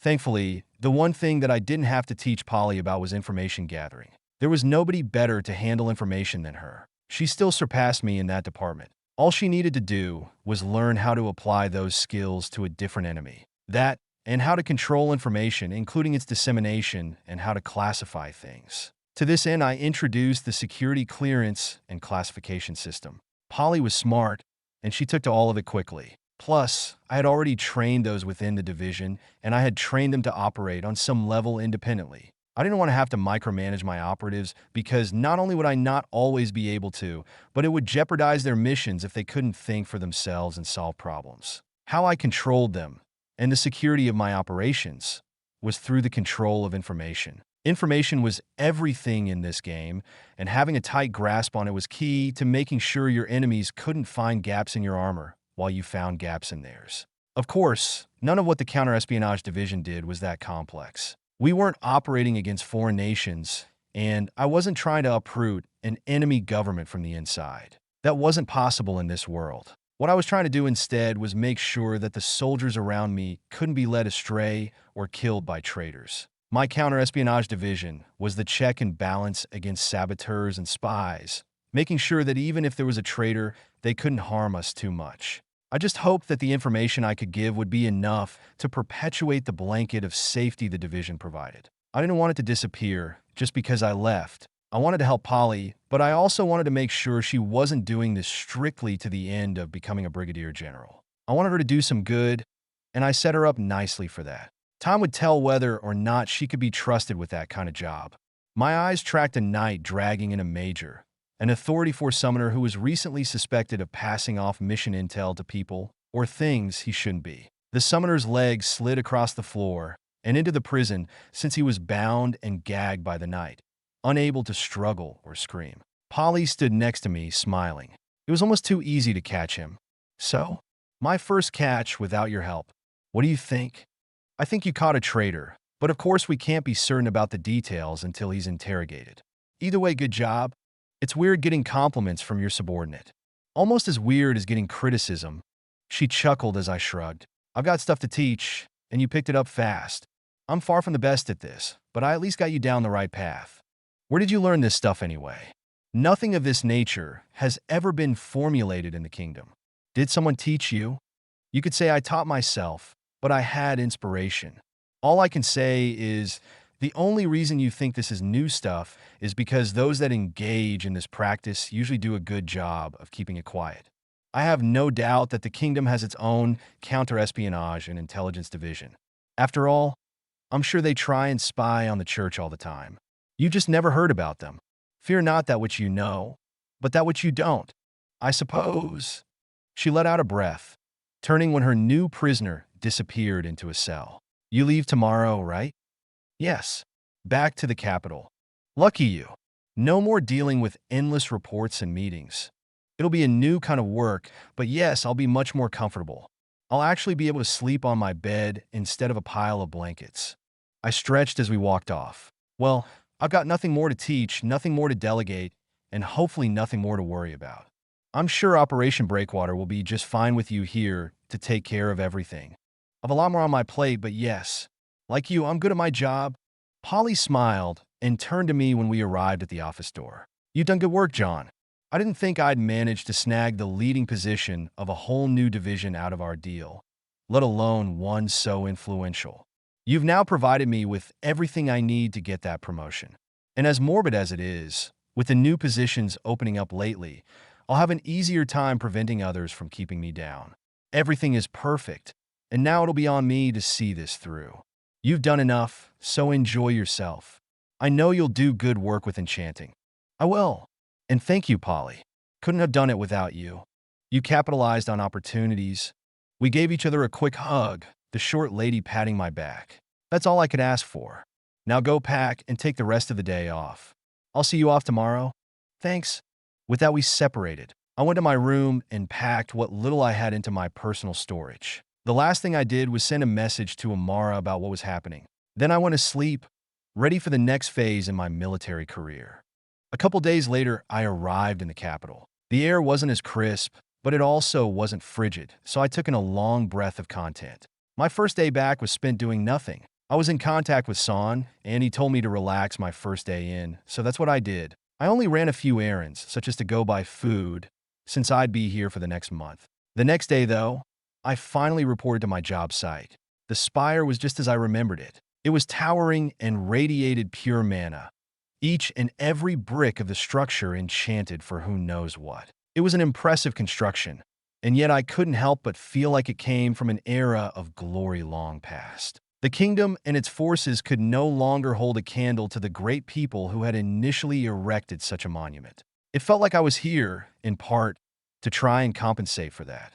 I walked in and tabbed the highest floor that the elevator could go to, the 76th floor. I saw the same lady sitting behind the desk on that floor as last time. When she looked up at me, I could tell she recognized me too. You're John Cooper, correct? Yes, ma'am. It's good to see you again. The 88th floor awaits you. Thank you. I gave her a smile before heading to the teleporter nearby. I was whisked away as soon as I indicated the 88th floor. Once I appeared, I went down the hallway, pushing the double doors at the end open to find the same office as last time. There were 9 people within, including San. He was reading a clipboard when I came in, and he looked up when I entered, the familiar smell of paper, ink, and metal hitting my nose. Lieutenant Colonel Cooper, congratulations on your promotion. Thank you, sir. Come, let us talk. He waved me over to a side room where the two of us sat down. He smiled a bit as we settled into our seats. So I finally have you. How much of the enchanting lexicon have you learned from that workstation? I was working on it not long before I left. I had gotten more free time, so I've memorized all of it. Well, that certainly accelerates the schedule I had planned for you.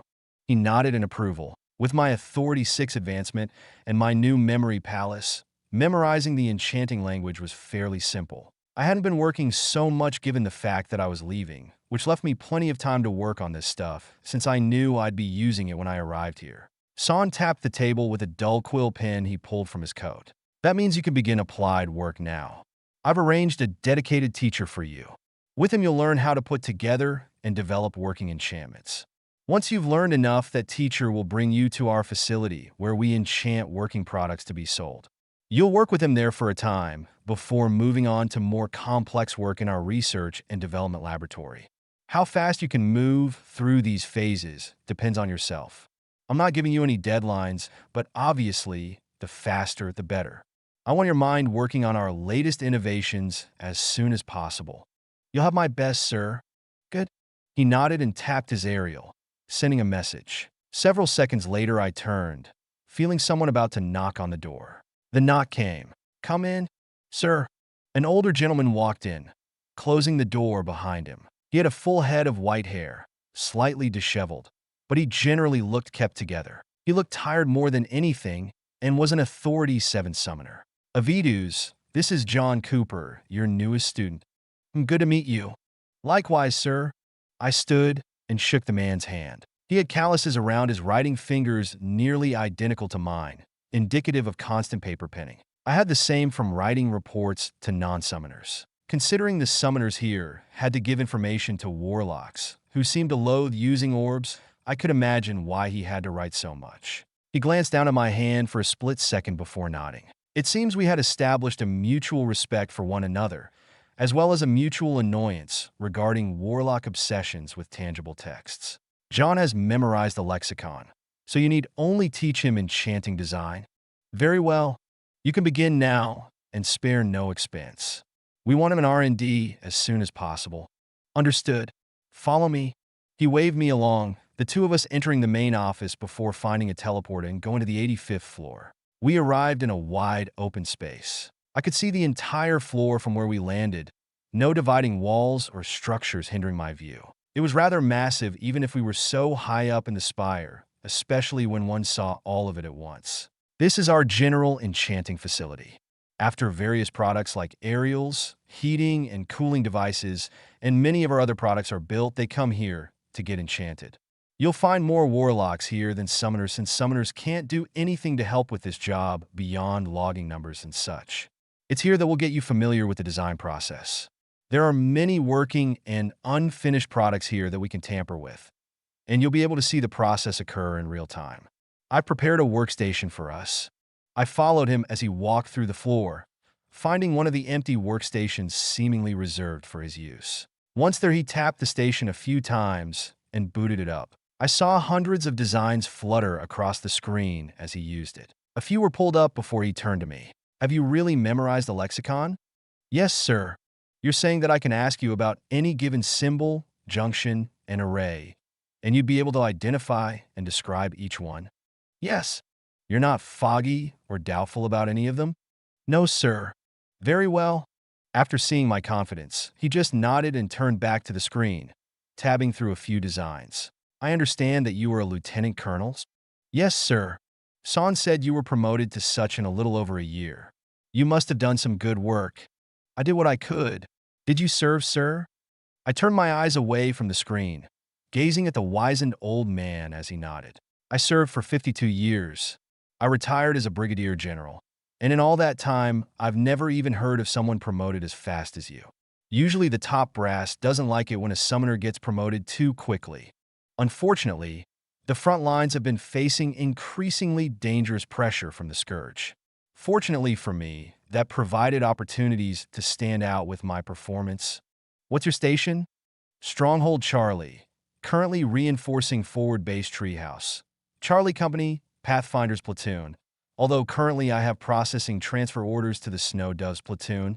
I recalled Nonin's words not long ago. He had been serious when he said he wanted me in his platoon, and since some had died during the first phase of Operation Breakwater, there were openings that needed filling. They were quickly reinforced with the necessary troops to fill their combat power, but Nonin still wanted me there. My involvement with the Counter-Espionage Division put the transfer on hold, but around a week ago, he had pushed the transfer request again, since there was nothing stopping him now. I smiled when I recalled the fact that he was the first platoon, along with Pollix's, that adopted some of the policy changes that came with the founding of the Counter-Espionage Division. One of those changes was operational security on the squadron level. That meant that everyone involved had to communicate, at least over aerial communications, using call signs. No names, no identifiers, nothing that the Scourge could utilize to glean information on operations. It was just one of several changes that I had pushed for, because I didn't want to take the chance that the Scourge could, in fact, intercept and decipher aerial communications, or worse, use its information to threaten either our missions or our people, even beyond the military. I zoned back and when Avidus nodded. I remember Stronghold Charlie. The Snow Doves are a hard group of fighters. I'm surprised you're going to be transferring to them, given you're a summoner. I'm a summoner who can fight, but yes, I understand the surprise. I see. Well, good luck. I can imagine how dangerous it would be for you to fight in the field. Thank you, sir. I smiled a bit as Avidus finally pulled up a group of basic designs. All right. Allow me to guide you through basic design philosophy. Depending on how fast you can absorb information, I can teach you this within the month that you're here. After that, we should be able to get you to the complex designs that'll pave the way to your work in R&D. Chapter 195, Efficiency. Enchanting was quite the unique process. For a world without computers, it was eerily like software engineering, except there were 4 programming languages, one for each of the elements. If you were only using one element, things were simple, but as soon as you used 2, or 3, or God forbid, all 4, things rose in complexity horribly quickly. That wasn't even mentioning that the languages weren't necessarily complete until every possible spell and bit of information was unearthed, including the deepest intricacies unknown to all but the most powerful warlocks to ever live. The languages wouldn't ever be completed. It was like the laws of physics. We knew what we knew and had to work within the limits of our own flawed understandings. Thankfully, there was more than enough to work with as it was. I didn't need to concern myself with discovering anything. What I went on to learn over my first month working in Son Industries involved everything regarding designing enchantments. It was the difference between learning a programming language and actually creating a program yourself. Perhaps expectedly, though, it came to me almost too easily. My powers of visualization were the single greatest tool for developing enchantments where entire structures had to be, well, visualized. It was like a game inside my head. I already knew what all the pieces did. I just had to match them together and, by consequence of everything else, the enchantment either worked or didn't. I could imagine what the enchantment would do before I even got it out of my brain. The only unfortunate part of this whole thing was the fact that I couldn't modify my mind palace and install a dedicated workshop there. My mind was a bit too rigid for that at the moment. I'd have to wait for my next advancement, but when that came, I had a list of changes ready to implement. This would only get easier. Avidus was quite shocked at how quickly I was able to understand what he was teaching me. It wasn't enough to simply memorize the details of all the parts and pieces. You had to comprehend what it all did, and then extrapolate what the various pieces would do when they came together and their functions compounded. I could understand it as if I were being told by someone else what the enchantment would do. The information flowed freely in my mind, and when Avidus would hand me an enchantment, I could tell him whether it would work, if it was broken, or if it was fractured and how to fix it. At some point, I started seeing deficiencies even in the most basic arrays, and that's when my understanding of all this really started to take off. The enchantment system of this world started to form in my mind, coming together until it became a logical chain.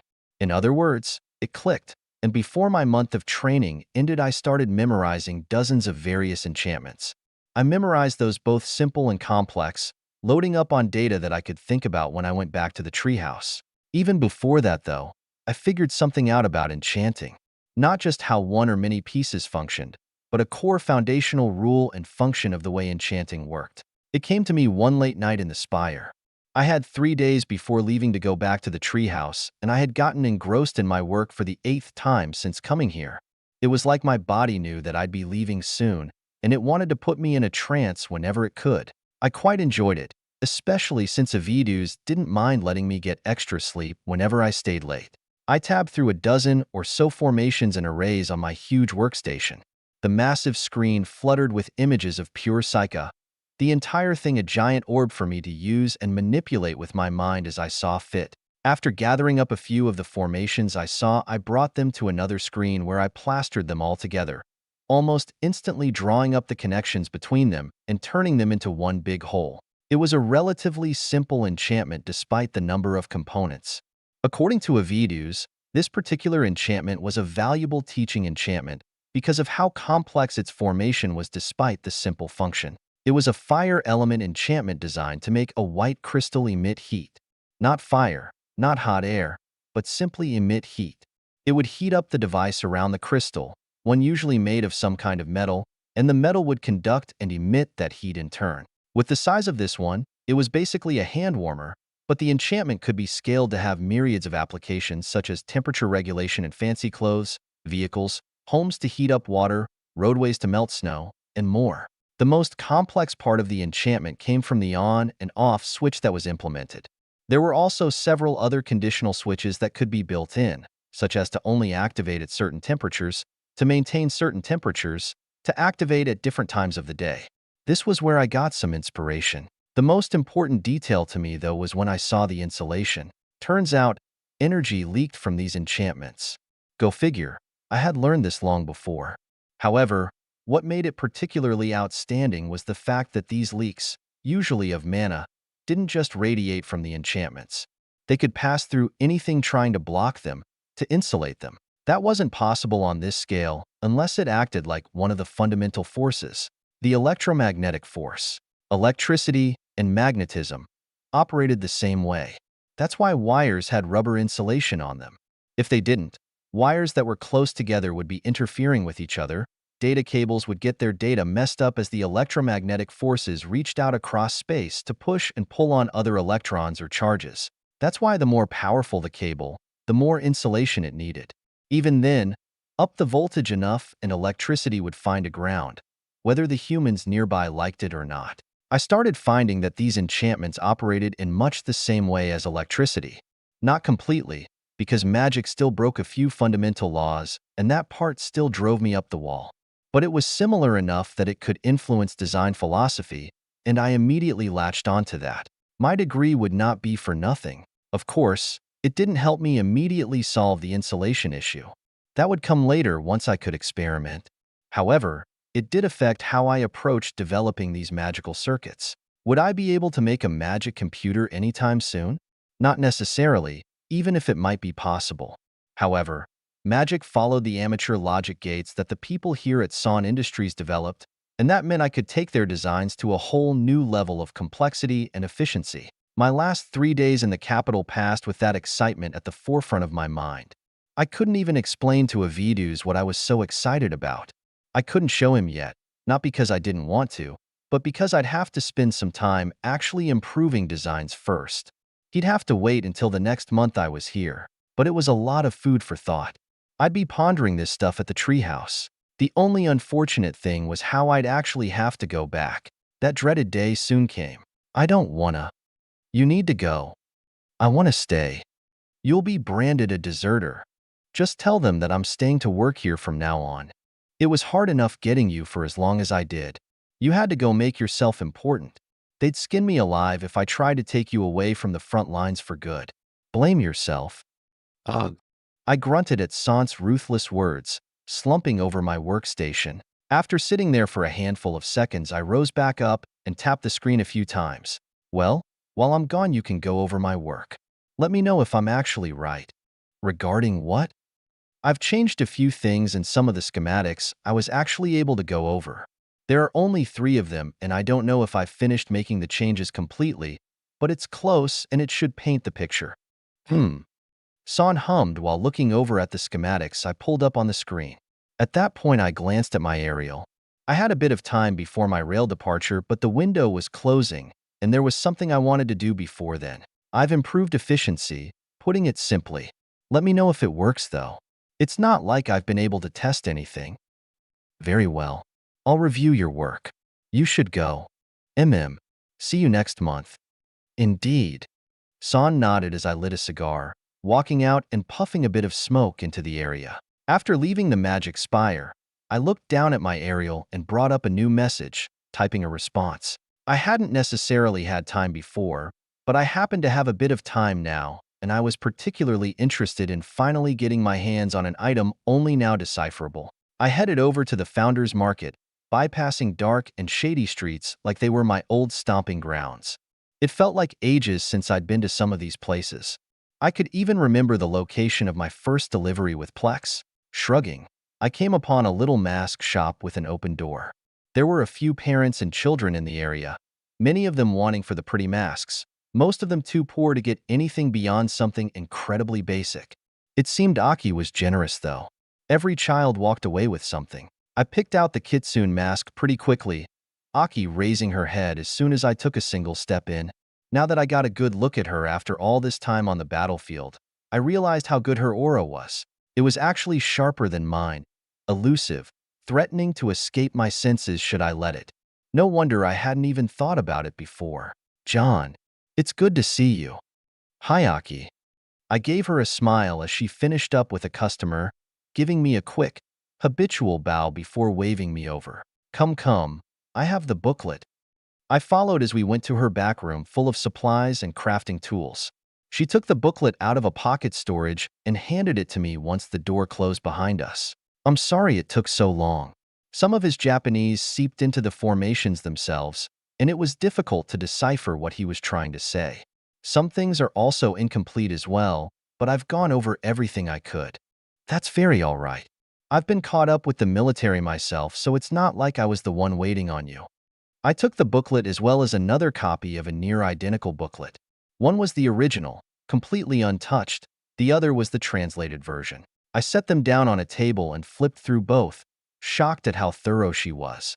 She even wrote down when translations were either vague or multifaceted, allowing me to interpret it multiple ways. Wow. Thank you so much, Aki. This is incredible. Don't mention it. You bought it anyway. That money got me this home and business. It's the least I can do. I have something else for you as well. She handed me a bound stack of papers. This is everything I know on invocations. It's not much, but it details the processes, the materials, and any other small details I could pick up on and remember. Since you're a summoner and studied engineering on Earth, I figured you were dabbling in enchanting and could do something with this. I've actually taken a deep dive into enchanting recently, so yes, this'll be great material to study from. I flipped through the papers, scanning and memorizing certain keywords and sections unconsciously. Aki and I had discussed many things back when we first met, and besides, it wasn't far-fetched to assume a summoner was doing something with enchanting. The only issue was that I couldn't do much with this right now. From quick glances, it seemed like invocations were a field of their own separate from enchanting, and I didn't want to risk exposing this information and catching attention. I decided to just keep it hidden for now. Maybe when I got more resources, I could properly dabble in the field. If it was anything like crowns, I'd need much more than just an enchanting workstation. I'll make good use of it. I know you will. Also, I have some information. What's that? I was approached by the church recently. Aki's tone fell, but I didn't sense any particular fear or urgency from her. This didn't seem like anything bad, at least as it pertained to her. I don't know who it was, but they invited me to help them study invocations at the Holy See. I happened to be rather adept with them, so they were going to bring me on as a researcher to help them figure out how to use them. That implies that they figured out how to create and implant them. I know they have the legacies from other people from the pillars, but I didn't expect this so soon. Did you accept? I cut off my train of thought and looked back up at her. She nodded. Yes. They're going to give me a salary, and it's frankly too much to pass up. I don't exactly enjoy living in the founders market. I also want to help in their fight against the scourge, even if it doesn't matter all that much. That's good. Every little bit matters, no matter how small. We'll need everything to face this enemy. I myself am going to be mirroring some of Earth's technology as I develop some enchantments. Hopefully it'll be enough to bolster the kingdom's military. Ooh, that's amazing. Going to make some planes? That's what I'm thinking. Air superiority is the name of the game. Hee hee, spoken like a true American. Damn straight. Only reason I didn't become a pilot was because I'm too tall. Shorties couldn't handle all this Texan muscle. Ha ha ha.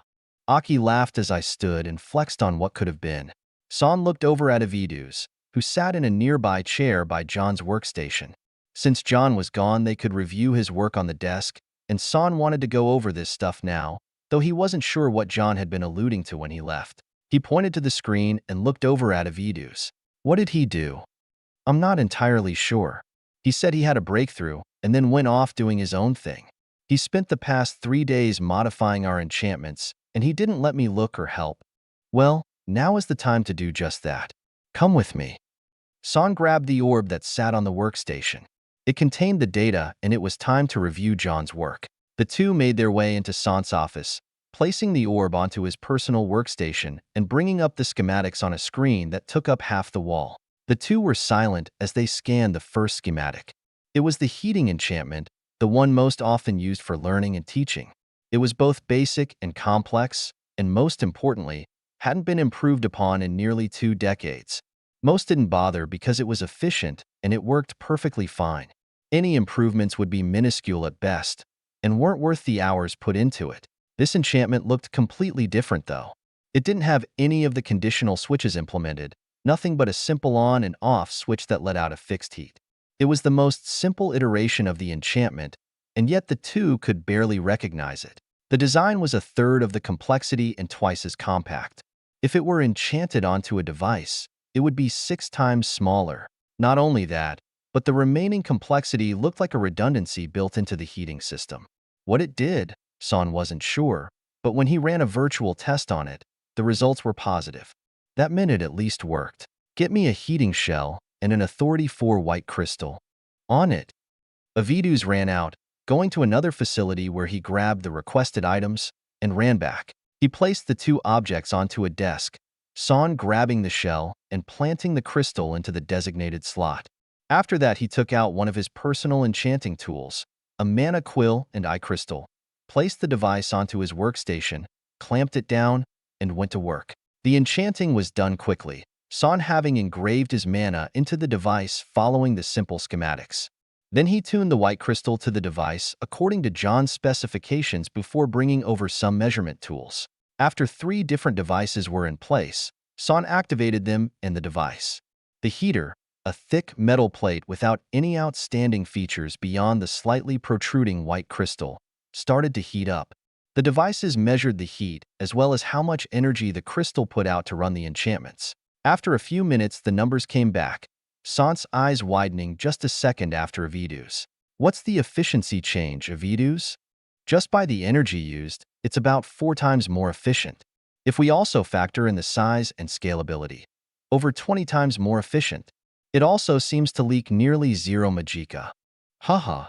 Avidus glanced over as Son started laughing, barely managing to stifle his excitement. I knew it. I knew it. Do you still doubt me, Avidus? I never really doubted you, sir. I just didn't expect this much. Neither did I. And yet here it is. Just this innovation alone could make us hundreds of thousands of gold and save us a few times that over the next 5 years. And that's just for a simple heating device. Can you imagine what we can apply these efficiency improvements to? Son's eyes were wide in anticipation, Avidus nodding as he thought of the thousands of applications. Efficiency and leakage were the 2 problems plaguing the entire enchanting industry. He hadn't thought John would be able to solve it. Even if he didn't solve it completely, the improvements he would bring were invaluable. Suddenly, Son snapped. Nobody must hear of this, understood? Yes, sir. Wipe his workstation, and I'll keep this orb with me. Next month he will train with you in a private setting. I will build him an office on this floor. Give me a list of everything you two will need, and develop an accelerated curriculum with curated enchantments and schematics. I want him in R&D by the end of the next month at the latest. It will be done. He is smart enough to pull that off. I know he is. That's why I started trying to recruit him as soon as he won the Magisterium's tournament. Son rubbed his chin, Avidus giving him a knowing glance. He will be a summoner whose name echoes through the annals of history. In some way he already is, and I will not squander this chance. Perhaps the Lord has finally heard our cries for an enchanter to rival Gearworks. I'll have to arrange things with his general, perhaps get a workstation built over there. Maybe I can give him more time to work if we set something up? Son retreated into his own mind, a mess of thoughts and plans, occasionally throwing something out to Avidus standing by the side to record on a piece of paper. He would forget things later and would need reminding. Sometimes, Avidus thought that Son was actually a summoner at heart, mistakenly born into a warlock's body. Chapter 196, Bread and Butter. December 1st, 624. I arrived back at the treehouse, and to my great surprise, there was hardly anything for me to do. Seems I had trained my people well. Polly had a few questions for me regarding the counter-espionage division, but that was about the extent of my input. I had been gone for a month, and everyone had figured out how to go on without me. It was odd, being able to walk around base without being pulled every which way. Unfortunately, that also meant I was no longer in charge of certain things. My workload divvied up and handed to other intelligence agents. I practically had no responsibilities at the moment. Of course, I was still a lieutenant colonel, which meant I defaulted to Polly's side.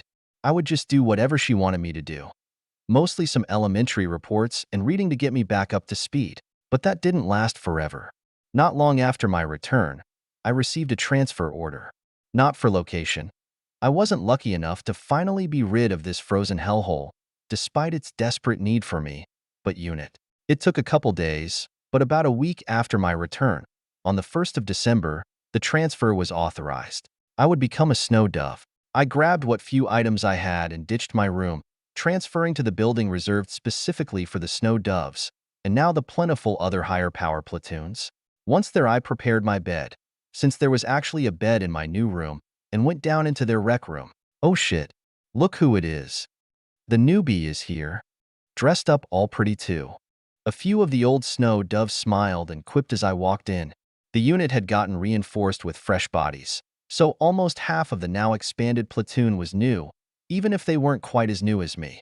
However, they didn't say much, unlike the others who seemed to enjoy seeing me in my glimmers. Nanan was already there, as well as the other authority tin that had finally come to replace Myron.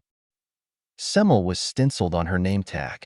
She was shorter than I expected her to be, standing no taller than 5 feet 2 inches.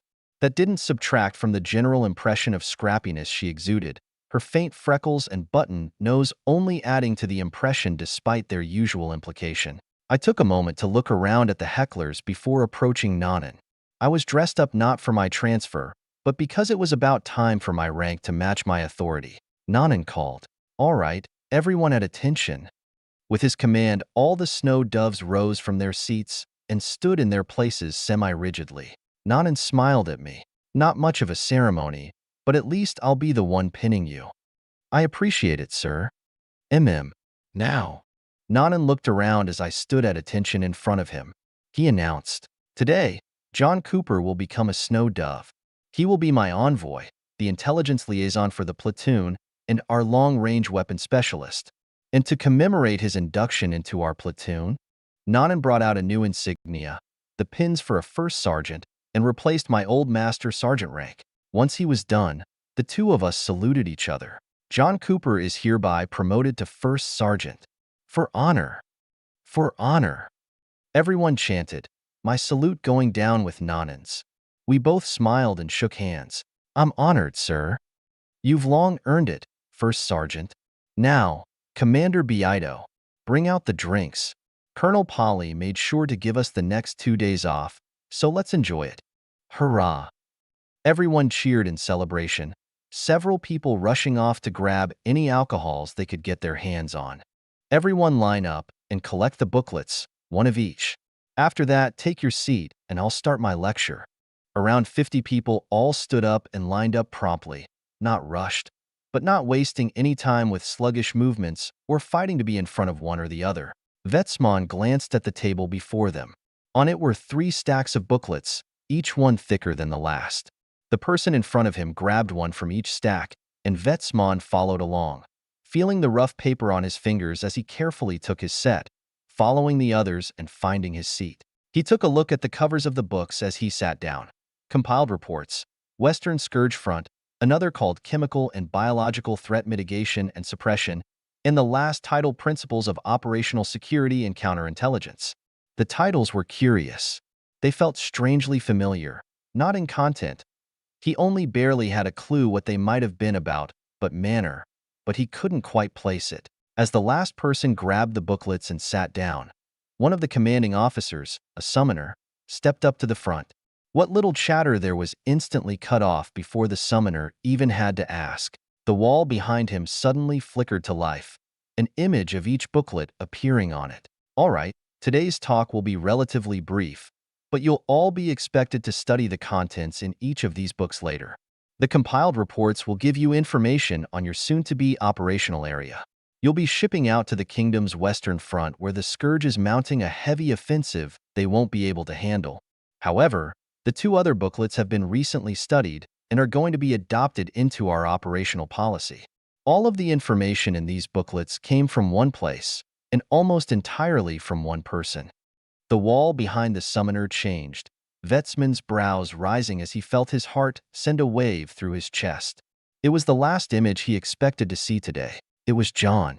There were 3 pictures depicting him in various situations. One was from afar that showed John with an odd mask on his face, as well as 2 metal cylinders on his back, a hose going from the cylinders to the mask. Vetsman couldn't imagine what they did, but he assumed it protected John from the red gas around him. Another picture showed John walking while ordering some troops around in the open. Another was a silhouetted picture of him, kneeling in some snow, pointing one of his guns off into the distance from behind a tree. John Cooper, 23 years old, a cold summoner, recently advanced to Authority 6 and just recently promoted to Lieutenant Colonel, despite only being in the military for around a year. His record thus far has been particularly striking. His reports alone have moved over 100,000 troops to the kingdom's western front, most of those troops coming from reserves. Not only that, but he's the one who developed the 2 operational booklets in front of you. The summoner scanned the room, lingering his gaze on Vetsmon for a few seconds. There was no way they didn't know about their relationship. You'll feel the effects of his work as you operate in your areas. He's on our watch list, but so far he's done nothing but improve the kingdom's situation on the western front. Without him, it would have already fallen, overrun by the Scourge, and we'd be having a hell of a time keeping the Scourge from routing the kingdom's forces past the River of Desolation. He's smart, competent, and the booklets that he's developed will give you a glimpse into the knowledge that's managed to keep the Scourge's new species and weapons from toppling a small forward base. Turn your attention to the compiled reports. Everyone picked up the booklet, Vetsmon included, going through the compiled reports on the situation over at the Western Front. Millions of Scourge monsters were priming for invasion, and they had an epicenter and gargantuan intestine supporting their efforts. This clearly indicated that the Scourge was getting ready to attack with forces capable of leveling long-standing bases like it had Purple Sky, and yet the kingdom was yet to arm the treehouse with the forces necessary to at least defend themselves against it. There wasn't even a sovereign there. Mainly negligence, although some of it could be attributed to ignorance, mainly because the kingdom barely knew what it meant for a Scourge epicenter to be somewhere. Those only existed where sovereign-level royals nested. However, some credit still had to be given. The fact that they had even discovered the epicenter was a great achievement. Apparently, John had arranged an infiltration mission to scout beyond Hare's Pass, the canyon between Stronghold Charlie and most of the Scourge forces. Its execution had been nearly perfect, which was the only reason it had succeeded at all. Vetsmon would have chalked it up to blind luck for anyone else. Even the church only had bare-bones information on the mission, only confirming the deaths of the 3 infiltrators and the intel that came of it. They knew nothing else about the specifics, an impressive feat, and yet not nearly as impressive as what would be talked about immediately afterward. Vetsmon read along as the summoner gave general overviews of the situation over there. It was looking grim, but that was exactly why they were going over there. Like many missions, their job would be to reinforce the kingdom's weaknesses, making sure they didn't just roll over and die. And yet they had to do it in the darkness. Only the most observant would be able to pick up on the effects of their presence. They did it that way in order to keep the kingdom from attempting to politically leverage them. Relations between the kingdom and church were rocky at best, and in recent years, it was only getting worse. With anarchy stepping into the mix, it was clear that things wouldn't remain as they were for very long. A lot of things were about to change soon, all at once, and they had to prepare to face all of it head-on. That meant doing what they could to give everyone the greatest advantage before they were weakened as a whole. Vetsmon perked up when they moved on to the next booklet, the one titled Chemical and Biological Threat Mitigation. The contents of this booklet are relatively simple. However, they hint toward greater knowledge of biological organisms, diseases, and chemicals than someone like John Cooper should know. We want to highlight a few key areas. Most of this information is rather standard for us, but these key areas are what make it stand out for its effectiveness. One of these areas is the text on the permeability of different materials and the filtering of different chemicals and diseases. Distinctions are also made between things called viruses and bacteria, how they work and how they spread, and the differences between how they should be handled in order to ensure one does not get infected. You'll need to study these details for when you encounter them in the field. We've already developed countermeasures against the various infectious agents out there, which you'll be equipped with. Still, you can't forsake knowledge that may help you should you encounter something new, or should your equipment fail. The summoner went on to explain some complicated points, mainly things about transmission vectors, and the different types of diseases and infections and how they manifested in the body. It was a lot of information, but Vetsmon knew it would be valuable to learn. He'd probably be tested on it anyway to make sure he didn't disregard it. They didn't let anyone skimp on studying this kind of stuff. What really caught his attention, though, was the third booklet. All right, last one. Everyone open up Operational Security. This booklet is all about preventing your enemy from attaining intelligence on your operations. To preface this, I'd like to show you the information we collected on a new division within the Treehouse. It was created recently by the Marshal and headed by John Cooper. On paper, it's the 6th Intelligence Division. As for what it does, well, this is what we know. The summoner changed the images on the wall, and only 6 lines of information popped up. The 6th Intelligence Division has captured and made disappear 6 people that we know of. These are their names. The room seemed to rumble a little bit, as if disconcerted. Even the summoner seemed a little uncomfortable about the nigh-complete lack of information on the subject, an almost embarrassing failure of their intelligence operations. The reason for their capture is unknown. Their location is unknown. We only know the date and time that 2 of them were arrested because Cooper did it in the open, probably on purpose. What little else we know about the division is merely rumors that the 6th Intelligence Division is responsible for weeding out traitors to humanity. This is what we've surmised as well, but as of now, the summoner sighed and waved at the wall. This is all we know about what they've done. They've managed to keep almost everything they've done secret. We don't even know the names of the people who work in the division. The only 2 names listed down are the Marshals and John Cooper's. Suddenly, the summoner turned around again, facing everyone with an excited smile. You see that?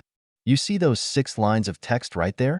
That, ladies and gentlemen, is how you keep things secret. That is what it means to operate in the shadows. That's what it means to keep a leash on information. How do they do it? Well, we were lucky enough to get our hands on the text that Cooper wrote down to teach others about how to do what he did. And the only reason he wrote it down is because he was effectively getting removed from his post. All you need to know is that this booklet right here, this term, Operational Security, will be your bread and fucking butter from here on out. Open to the first page. I'm going through all of this with you guys. Lord forbid you misunderstand something and fuck it up later. Pages were hastily flipped as the room reacted to the summoner's enthusiastic command. Vetsman himself felt the texture of the paper on his fingers as a wave of astonishment went through him, soon replaced by feelings of pride and excitement. That was the John he knew, doing crazy shit like this, leading the charge, sending waves through the kingdom, excelling at damn near everything he did. He didn't know where John got all this knowledge, but he had always been a man of mystery. After all, there was always one thought in Vetsman's mind. Summoners, specifically cold summoners, were supposed to get their weapons from other worlds. That was the consensus, at least. But then how did John always know so much about his weapons? Why did he always talk about them with such fondness and familiarity, as if excited to show off a toy and not some esoteric weapon the summons were supposed to be? Vetsman had his suspicions about John's origins, and the knowledge he displayed, knowledge he shouldn't have, only led him to one outlandish conclusion. He almost refused to believe it, but the longer it lingered in his mind, the less opposed to believing it he was. There were many mysteries in this world. It wasn't so crazy for John to be one of those. Or perhaps something more. With those thoughts in mind, Vetsman paid close attention to the information at hand. This would definitely be tested material, and he couldn't slack off. In the order, knights had to be just as educated as the rest. Unfortunately, being a meathead was a privilege reserved for the paladins and the dead. As of now, they were neither. Chapter 197, Abuse. December 14th, 624. How's it looking, Envoy? I've got 3 sandwiches in my sights, and all of them are looking scrumptious. Your code speak is getting out of hand. Apologies, Blade One. I forgot to eat before leaving. Why haven't you eaten in the last 6 hours since then? I fell asleep. Nanan chuckled from atop a steed. The troops around him shared a strange, most bemused, but plenty confused, look as the envoy's words echoed through the open channel. The new guys weren't really sure what to make of him, or where he was supposed to be. They knew he was out there somewhere in the snow, completely invisible, covering them from the many vantage points in the area. Even more strangely, Nanan had let the summoner saunter off on his own, without so much as a guardian knight. The veterans within the Snow Doves didn't mind. But the fresh bodies that recently joined the platoon all wondered why this summoner, only Authority 6 at that, was being allowed to do whatever he damned pleased. They didn't believe he was supposed to even be in the Snow Doves, being as weak as he was. It didn't help that little was known about him. All they knew was that he was a good intelligence agent, according to everyone they asked, often accompanied by a knowing smile and shared inside joke. Well, they'd find out soon. They were on a strike mission, laying in wait in the area set up in a classic L-shaped ambush. Just another one of the invoice things, but it did work, according to the old bloods. More curious was the intel. The military seldom carried out ambushes because it was almost impossible to catch the scourge off guard. You could never know if there were scouts lingering in the area watching you and your troops, sending information back to their horde and preparing to ambush your ambush. They just followed along, though. If the brigadier was going along with it, then they had no right to question it. Besides, they had never seen a summoner so ballsy as to actually go out with any platoon on any mission, let alone a strike mission. Apparently this one could fight too. 8 minutes. Envoy going dark. The soldiers could feel Nanan sharpen up when those words suddenly came through. He changed channels and spoke into the aerial. All units, silent at your stations. 7 minutes until Scourge arrival. Raise camouflage. Nanan jumped off the steed as troops stationed around the ambush site started preparing. Blankets of camouflage were raised over the metal vehicles. Aerials were shut down, engines were killed, and everyone hid themselves amid snow and trees, most behind some sort of trench they dug beforehand. They spoke in whispers until the first scourge monsters started appearing. Some scouts walked ahead into the flanks of the main force, composed of about 200 beasts including royals, the strongest of which sat at Authority 10. The overall strength of this force was high, and they outnumbered the Snow Doves about 5 to 1. However, if anything at all was confirmed upon sighting them, it was that they didn't know the Snow Doves were lying in wait. Nobody attacked. The Snow Doves waited, holding bated breaths, ears open for the signal they had agreed upon beforehand. As the monsters approached the halfway point between contingents, nothing happened. A tremor of concern passed through some troops as the majority of the Scourge, excepting the Authority 10, passed that imaginary line. But their hopes were met and exceeded by the booming report that rippled through the atmosphere. Thomas, no more than 10 feet away from a scout, watched, fascinated, as its head turned from previously bulgy, like an overripe tomato, into a mess of slush. Even with his eyes peeled the whole time, he still couldn't pinpoint where the shot came from as the explosion lost its own piercing qualities reverberating off hills. That was the signal. The warlocks let loose their spells, elements crashing through the air and wreaking havoc on the panicked group below them. Each spell killed at least a dozen, more often multiple dozens, and the mayhem compounded in the valley as the clustered monsters devolved into chaos. The knights waited, watching as the spells hammered and softened their targets. Over half the enemy was killed in the first 20 seconds, and it was only when the monsters started charging up onto the vantage points that the knights started stepping forward, shields and spears raised, primed for battle. Every few seconds, another explosion would ring, and another Snow Dove would watch one of their enemies fall. Even as the knights began to engage, some lunging beast would find its head exploding before it could attempt to reach through a gap or flank an entrenchment. The ones killed were never too strong, no tougher than Authority 7, and sometimes the shots would only injure the beast, but it was helping and very, very noticeable. Nanan jumped in when the Authority 10 Royal started making its moves. He went all out as soon as his fight started.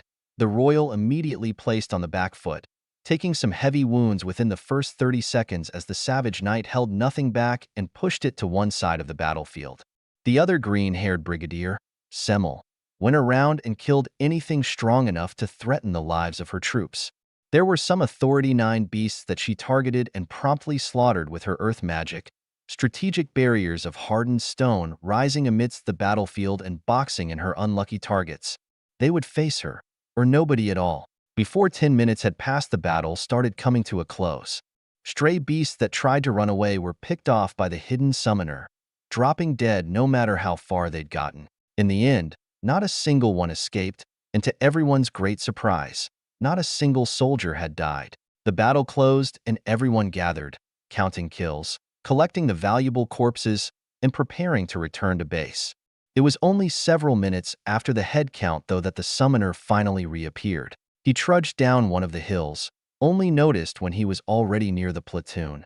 Some stared, scanned the netting he wore with white strips of fabric woven in with dried patches of the fungal biomat that existed all across the ground, all caked in snow and dirt. On his face, he wore a white owlie cat mask, making him look like some kind of mythical creature of the woods, and held a long metal device in his hands, the source of those big explosions during the battle. Nanan walked over when he approached. All clear, Blade 1. Nothing for at least a mile around. Good work, Envoy. I think this is the most successful mission I've ever run. Glad to hear it. Took some good intel to get this chance. Now the Scourge is down in Authority 10, and they got nothing out of its death. Nothing better than an enemy made worthless. Agreed. I question the fashion choice, though. I know I'm old, but you kids really know how to put together the weirdest things. The summoner chuckled before removing the mask, showing off a face marred with somehow aesthetic scars. It's called a ghillie suit, made for blending in by taking from the environment itself. Even though it's infectious, you decided to wear the corruption all over you. It's dried out and dead. Not as vibrant red as the rest, but relatively safe, and helps me blend in more than anything else. This and my stealth will help me hide from anything, even brigadiers. Although if you can get me some bright red paint, I could probably get the entire platoon camoed up as well. Paint my troops red? I will admit it sounds humorous. Let's go. If you're still hungry, I'll snack on some rations with you. The two walked off while bouncing between various topics most couldn't make heads nor tails of. Once at the command steed, something Nanan had got a hold of since John gave him a good excuse to get one, the two dug into the rations stashed in a bulkhead. John took off the ghillie suit, carefully and meticulously stripping section by section off. Brigadier Semmel joined them at some point. Cleanup is finished. Everybody's about ready to head back. Nanan brought up his aerial. All of them had been turned back on with the end of the mission. All units, sound off once packed and ready. His command returned a few responses, but not all. They continued to eat, Nanan barely paying attention as more responses came in over time. Once the last response sounded, John gave a thumbs up, prompting Nanan to speak into the aerial again. All units, return to base. We pulled through the gates and had our driver swing us around headquarters. A wave of comfortable heat hit us as we went through the doors. The temperature-controlled headquarters was the most comfortable place to be, one of the reasons summoners were seen as pretentious, spoiled children on the battlefield. We got the nicest things. I certainly wasn't complaining. I was working both ends of the stick, and damn if I was going to downgrade the one refuge to warm my hands just to look better in the eyes of a bunch of grunts. Nanan and I were greeted by Polly and Jasmine when we walked into the office. There were a couple other summoners around, but they were just doing menial work. I noticed some classified documents on her desk, my eyes instantly taking in every word on the top pages and memorizing it all. Another traitor? I thought they had slowed down after you through the last few in jail. Well, power is too tempting for those that don't have it. That is true. I sighed and glanced at the picture on top of the file. Another summoner. Lieutenant Colonel. Summoners were prime targets and composed the majority of traitors we found. They were too easy to tempt and, ironically, their intelligence was their downfall. They all thought they were smart enough to evade detection, thinking that their access to documents and records gave them the ability to hide their deeds. Of course, it was good enough. But ever since I had installed operatives in and around the archives and started monitoring summoner activities, they were exposed one after the other, caught like rats in scattered traps. Even now they continued to try and evade us, but we won every time. There was only one issue, though. I looked at Polly and filtered my words. Any progress on the blacklist? No. Have you tried? John. Polly leaned back in her chair and sighed, rubbing her temple. I don't believe there's anything to find.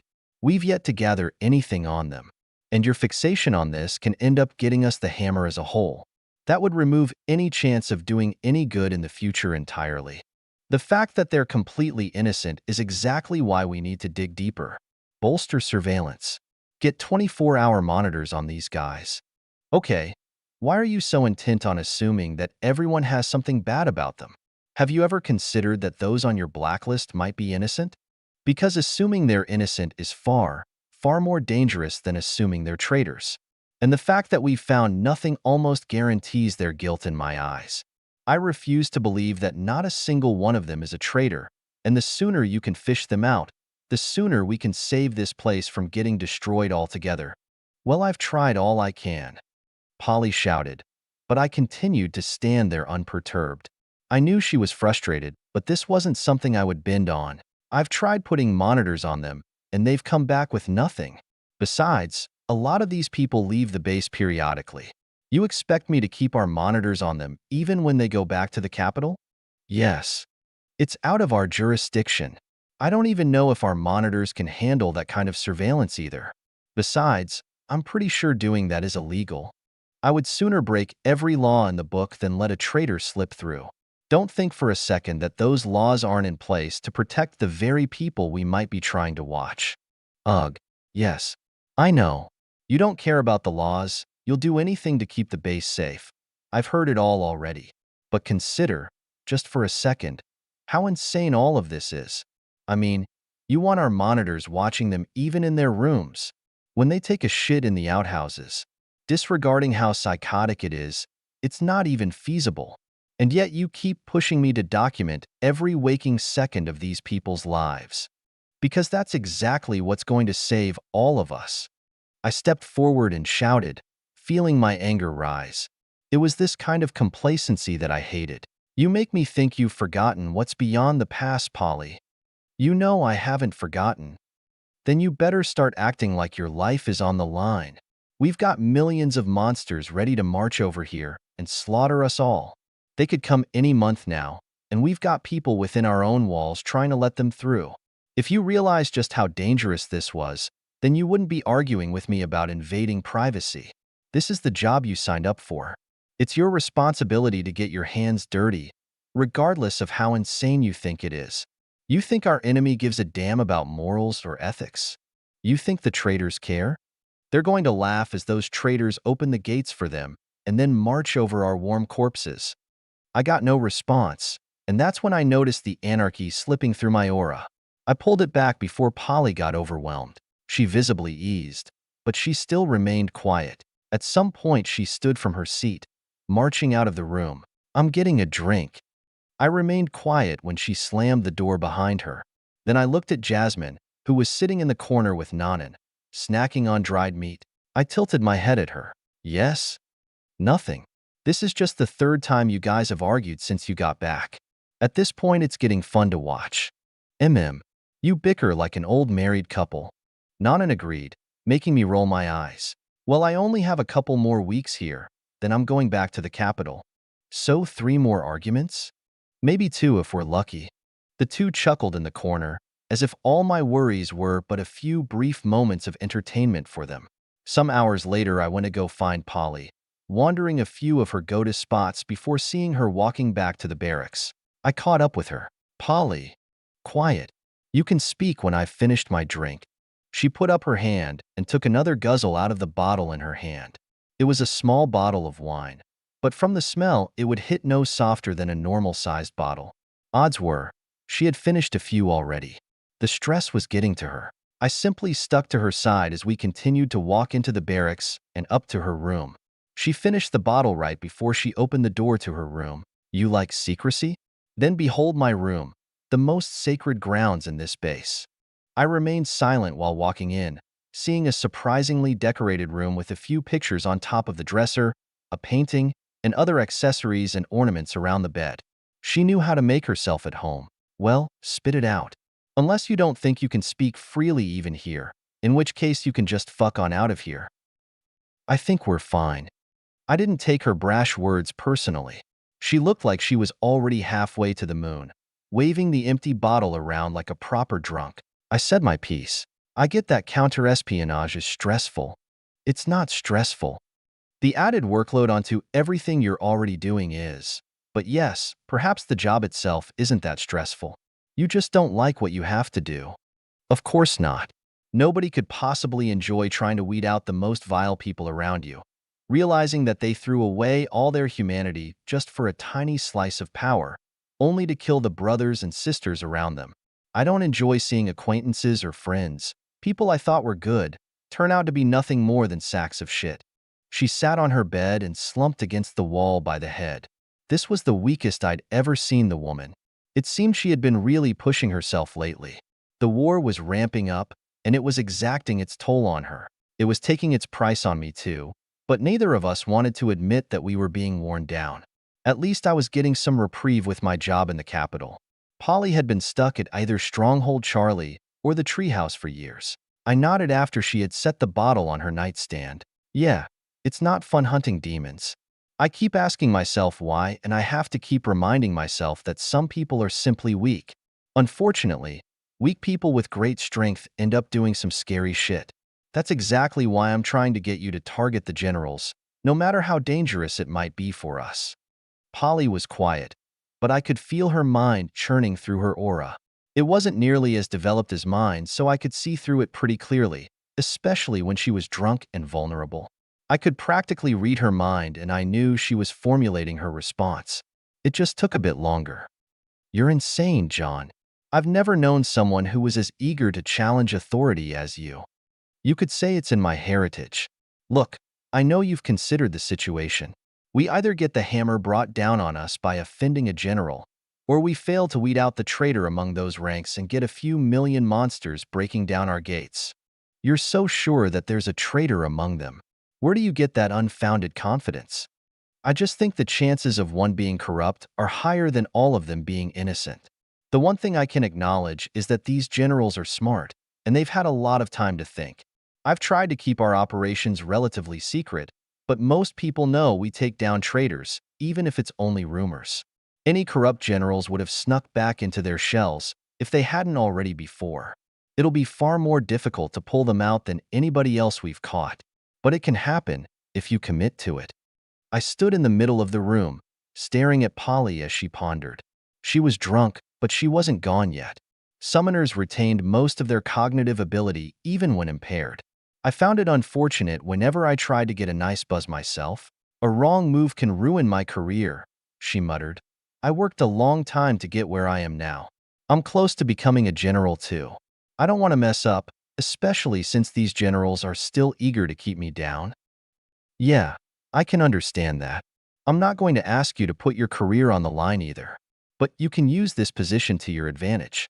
Who is trying to suppress you? You're the most competent intelligence agent on this base, and I fail to see any way they could possibly justify keeping you out of the running for a promotion, especially after everything you've done. They can always find a reason, but there is one person. Major General Jax Grayson. He's an advisor to General Visker, but seldom shows himself. I feel like I've been fighting him in the dark. It's always his name that shows up to dampen my efforts or outright steal my accolades when I try to make my move. He did that with you, boosting your name instead of allowing me to have a bit of the spotlight.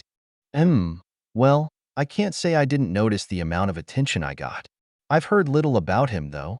I had come to just about the same conjecture a while back. They wanted to keep Polly down, so they put me up front, a small-time intelligence agent that managed to grab some juicy intel, a nobody that couldn't possibly threaten a general's position. I gave you my position at the head of a new division, though. Yes, and that wasn't something they expected to happen, because nobody realized that you were going to be working in the rear with Son Industries.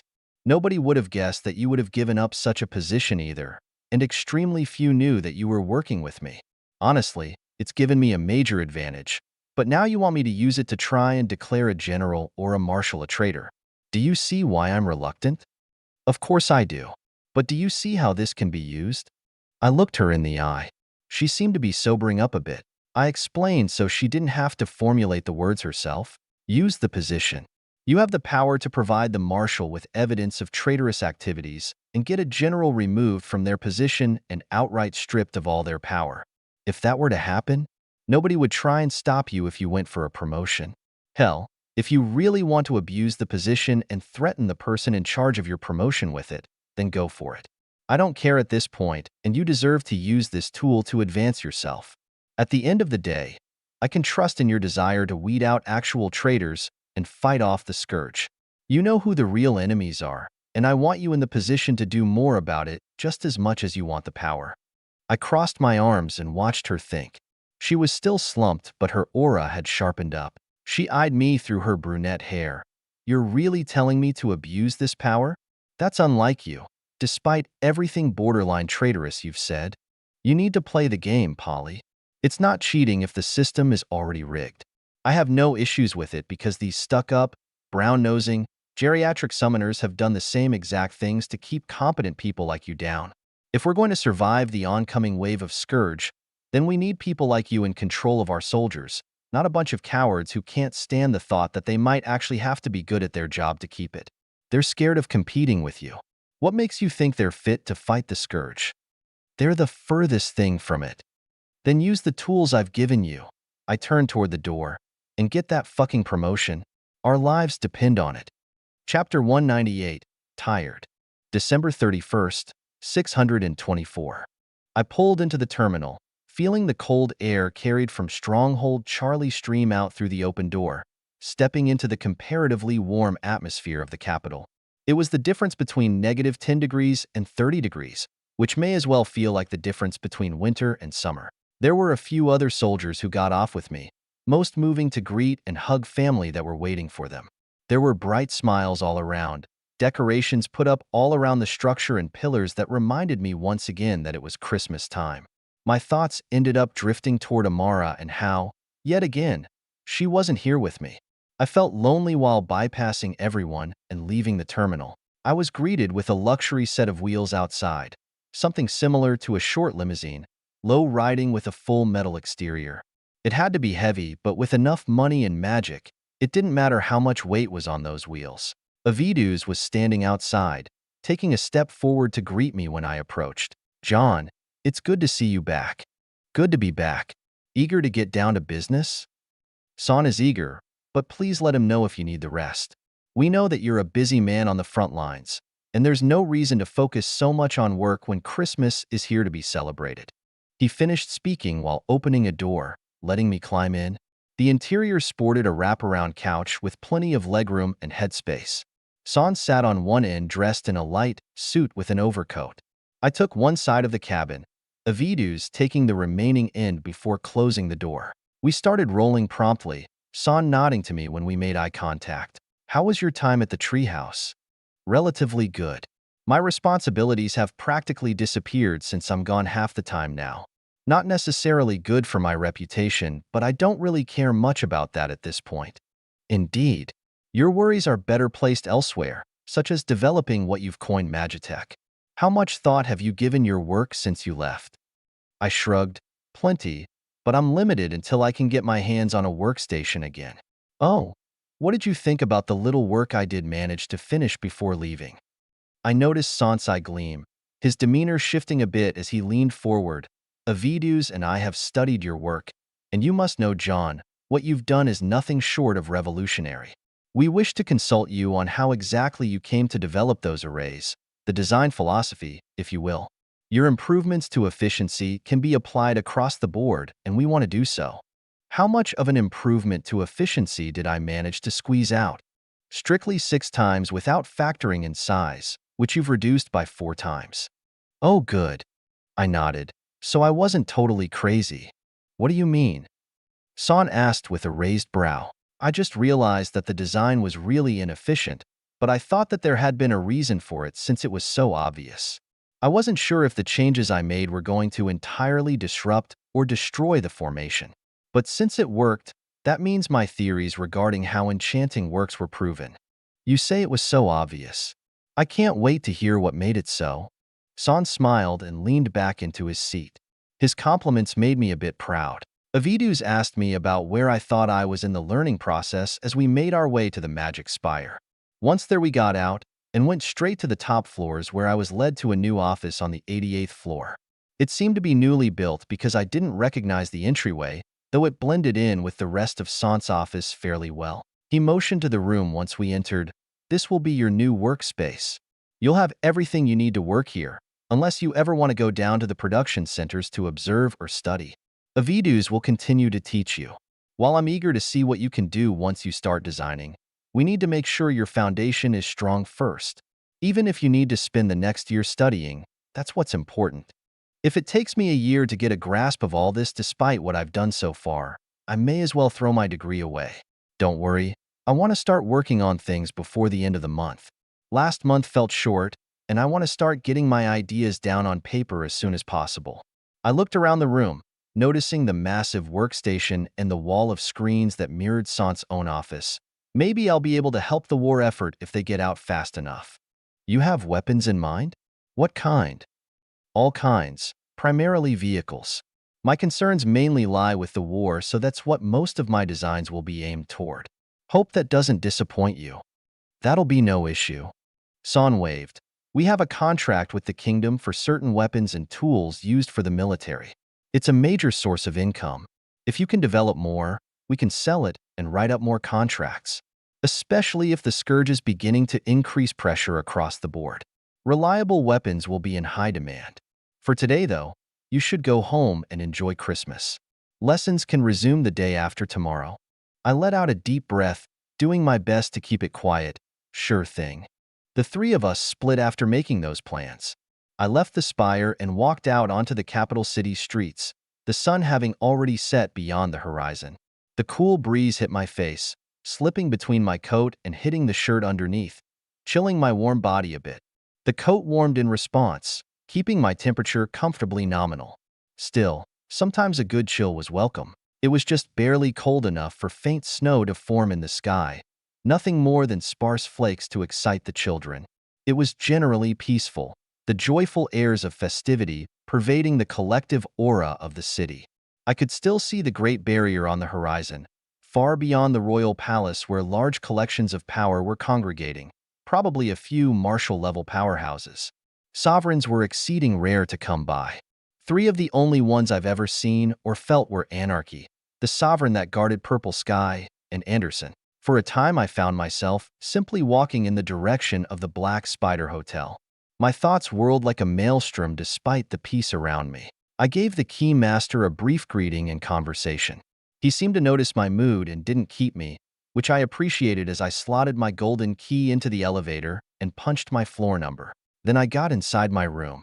The air felt a bit stale, wholly undisturbed in the time I was gone. It felt like an eternity since I was last here. Everything was exactly the way I left it.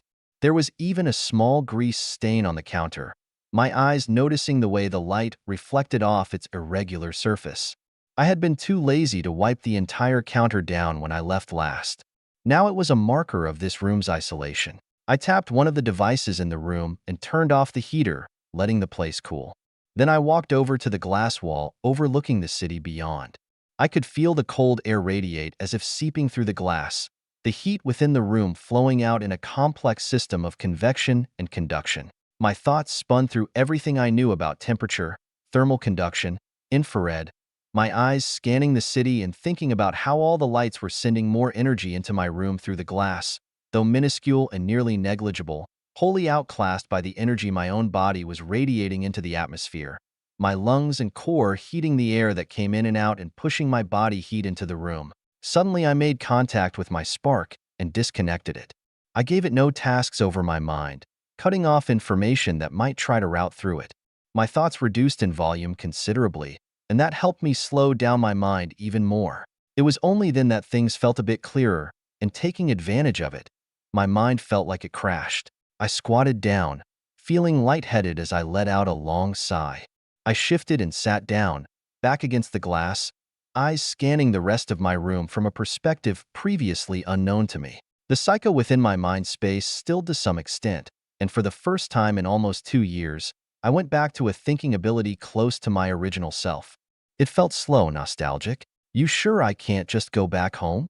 I muttered, nothing but the air particles around me to be disturbed by my voice. I'd like to see my mom and dad again. I know they're worried about me. Do they think I'm dead? I wish I could let them know I was at least okay. I don't mind fighting so hard, but at least don't worry them for nothing. They don't deserve that, not after everything they've done for me.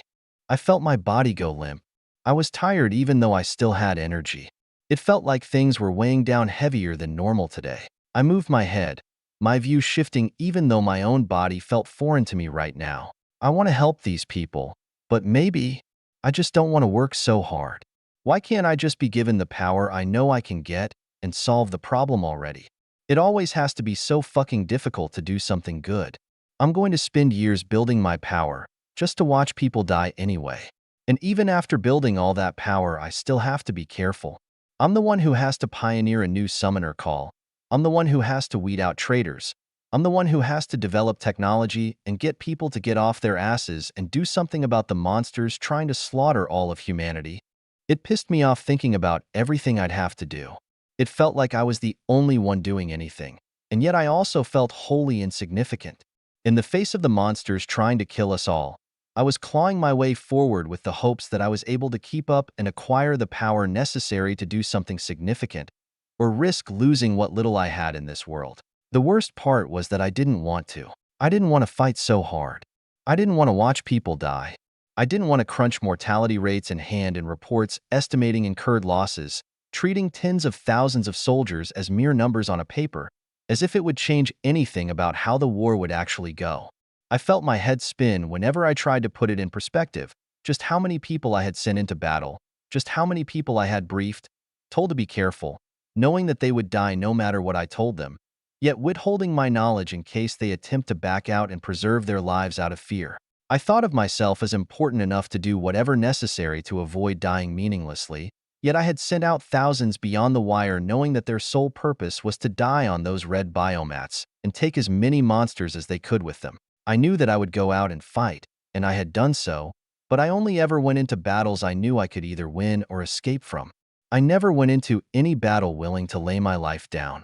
I thought it was a waste, as if it wasn't a waste for entire companies to die in my stead. Was that just a natural consequence of their weakness? If they were stronger, they should be able to survive too, right? There always had to be people to send to the slaughter. There always had to be the masses that could be sent out at the direction of those smarter than them. After all, the enemy had to be fought. The scourge wouldn't rest until it had taken over this world and turned it into its nest. It was okay to continually send out thousands to die, because they would either die fighting or die worthlessly among their families, nothing more than food for the monsters. No, the problem wasn't the thousands that died. The problem wasn't me, either. I was doing my utmost to get the most value out of every soldier I sent beyond those gates. I made sure that I could multiply the value of every platoon and company by utilizing tactics. I made sure the generals were equipped with the best, most up-to-date intel so they could make better decisions, so that more avenues of attack were open to them. I made sure that there weren't traitors leading even more men to the slaughter. I used my knowledge to prepare against threats that even the kingdom's military didn't yet understand. I was proactive in my fight against the scourge. I used nearly every waking hour to contribute to the war in some way, sparing no small amount of my energy and mental integrity. In other words, I wasn't wasting energy. I was using my energy, constantly, to do some good. The problem was the other people who weren't using their energy. The people who were wasting it. The people with the most energy to use. The marshals. The sovereigns. Where were they? Why weren't they constantly on the battlefield? In a single day, a single martial warlock could wipe out at least 10,000 monsters, if not more, and they could do it again after 12 hours of rest. Under optimal circumstances, they could slaughter at least 70,000 lesser monsters a week, 280,000 monsters a month, over 3 million monsters in a year. And that was a single marshal. Sovereigns had multiple times the power, all stuffed into a single body that could be moved anywhere without inhibition, relying on nothing more than food and water to sustain. They were the single greatest weapons that humanity had to offer against this existential threat. And yet, I had witnessed the marshal of the treehouse engage the enemy all but once. Day by day, I felt him through my aura simply sitting within the base, all that energy doing nothing. Wasting. In the 2 weeks I had spent working with Major General Quill to wipe out the flanking Scourge force during the first phase of Operation Breakwater, Marshal Boers would have had more than enough time to take them all out single-handedly and with ease. On top of that, we wouldn't have had to sacrifice half the force. We wouldn't have lost half our brigadiers. And during that time, Marshal Boers was doing nothing but sitting at the top of the headquarters building, going through what little paperwork he had to handle and holding meetings with the generals to discuss battle plans, how many lives sacrificed, how much energy wasted. All because a single marshal was too afraid to encounter a strong enemy on the battlefield that could match him. Oh, the irony that, in their strength, they found cowardice. Instead of seeing how much they could do with their power, they were fearful of how much they could lose. And so they sent thousands to die in their stead, slowly delaying the day they would have to fight for their place at the top, not realizing that by then, everything around them would be reduced to blood and ruin. And here I was, attempting to multiply the force that these little minions could exert, trying to extend the lifespans of thousands by mere days or weeks, when in the end none of my efforts or the products of my industry would match even a single month's worth of exertion from a single powerful being, let alone the hundreds located everywhere else. No wonder I felt so hopeless. No wonder everything I did felt so inconsequential. No longer blinded by the sheer volume of information going through my head, I could finally step back and see where the real problem lay. In a way, it was no different than the conjectures I had already reached before. The kingdom was complacent. More than that, I believe they were scared. Knowing the sheer power of their enemy revealed to them by the survivors from the pillars of creation, their spirits have already been culled. They didn't want to believe that the time was coming to truly fight for their lives, and were throwing numbers at the problem in order to indulge in their blissful ignorance and bountiful power just a little while longer. Even worse, some of them were ready to turncoat and join the enemy so that they may preserve their lives at the expense of humanity itself. And yet, despite what I knew, and despite my indignation, I could do little about it. I could arm the thousands I sent into battle with information and weapons, tools that may revolutionize this world's warfare, and all it would do is provide another layer of comfort for the demigods that sat behind the hundreds of thousands on the battlefield. But I'd have to do it anyway, because it wasn't fair to everyone else for me to withhold what I could do just because I was mad at the leaders. It wasn't their fault. In the end, it always came down to the same conclusion. Yet every time I reached it, I was further drained of my spirit. I could barely muster the energy to be enraged. It was so typical, and I was so powerless that I just went with it, knowing it was all I could do. I could only do what I could. I hated that. I hated knowing and being aware. I couldn't even be mad at the real problem, because I knew that it could be solved.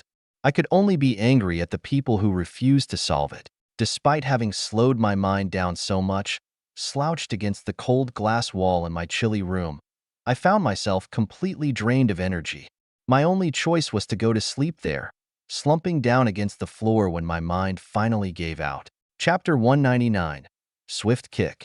Gans kept his eyes on Amara even as a projectile of some noxious gas exploded nearby. All around them were makeshift tents numbering in the tens of thousands, each one accommodating 1 or 2 soldiers each. There was an entire division out here, but it was only the 4th day of the expedition and they were already getting hammered. Amara sighed in thought, wholly unconcerned by the alarms ringing around her demanding she muster with the rest of her squadron and platoon.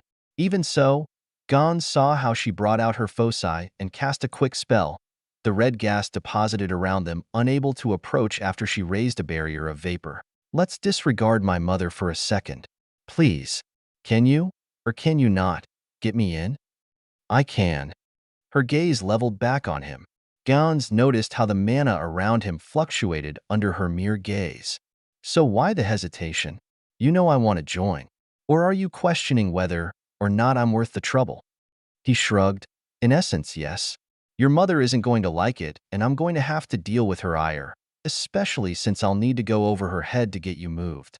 She combed some of her gray hair out of the corner of her mouth, her displeasure apparent despite the relatively professional front she tried to keep. Even then, she spoke to him without any of the formality his position should demand. Yet you're here. You're talking to me, your interest is apparent, and you know I've already given you the affirmative. So what do you want from me? I'd like it if you could convince your mother for me, but I'm not counting on it. Instead, I want to give you a mission. Gans waved, the two walking to another part of the camp. I've got a squadron here, 2 chiefs, 3 first commanders. I want you to join them and eliminate some high-value targets beyond this battlefield. Perform well, and I'll take you with me. If you become a liability, you can either convince your mother to let you join or wait until your next advancement. She glanced over at him while the bombardos in the distance continued to shit on the camp. Putting my combat power to the test? Not just your combat power, but yes. I've yet to see you fight. Your most impressive record is escaping a corrupted, and that was with Tana. So impress me. Convince me you're worth the investment." He finished his words and waved to the tent they arrived at. Omara could feel the auras within despite the occupants' attempts at concealing them. Not even Tana could escape her senses despite that being her specialty, and the chiefs she was about to face weren't even at that sheer level. She felt like she could see them through the fabric, her eyes tracking their figures as they were revealed under the tent flap. She and Gan stepped inside, all eyes falling on them. "Brack?" Guns called out. One of the chiefs stepped out. "Sir, this is Amara. She's going to be joining your team for your strike mission. Don't baby her. If she wants to show off, let her." All right." Brack nodded, giving Amara a one-over before turning back to the table in the center of the tent. It had a map on it, and they seemed to be going over the mission plan. Amara could see markings denoting their route and strike area, as well as pictures of their targets. Gaon stepped out of the tent. "Carry on?" Amara guessed she was on her own now, turning back to the table and focusing on Brack. He was a stout knight dressed in full armor, unmarked with the kingdom's seal or anything that might tell her he was actually a chief. Special operations tended to keep information a secret, according to what Amara knew, even information on how powerful someone was.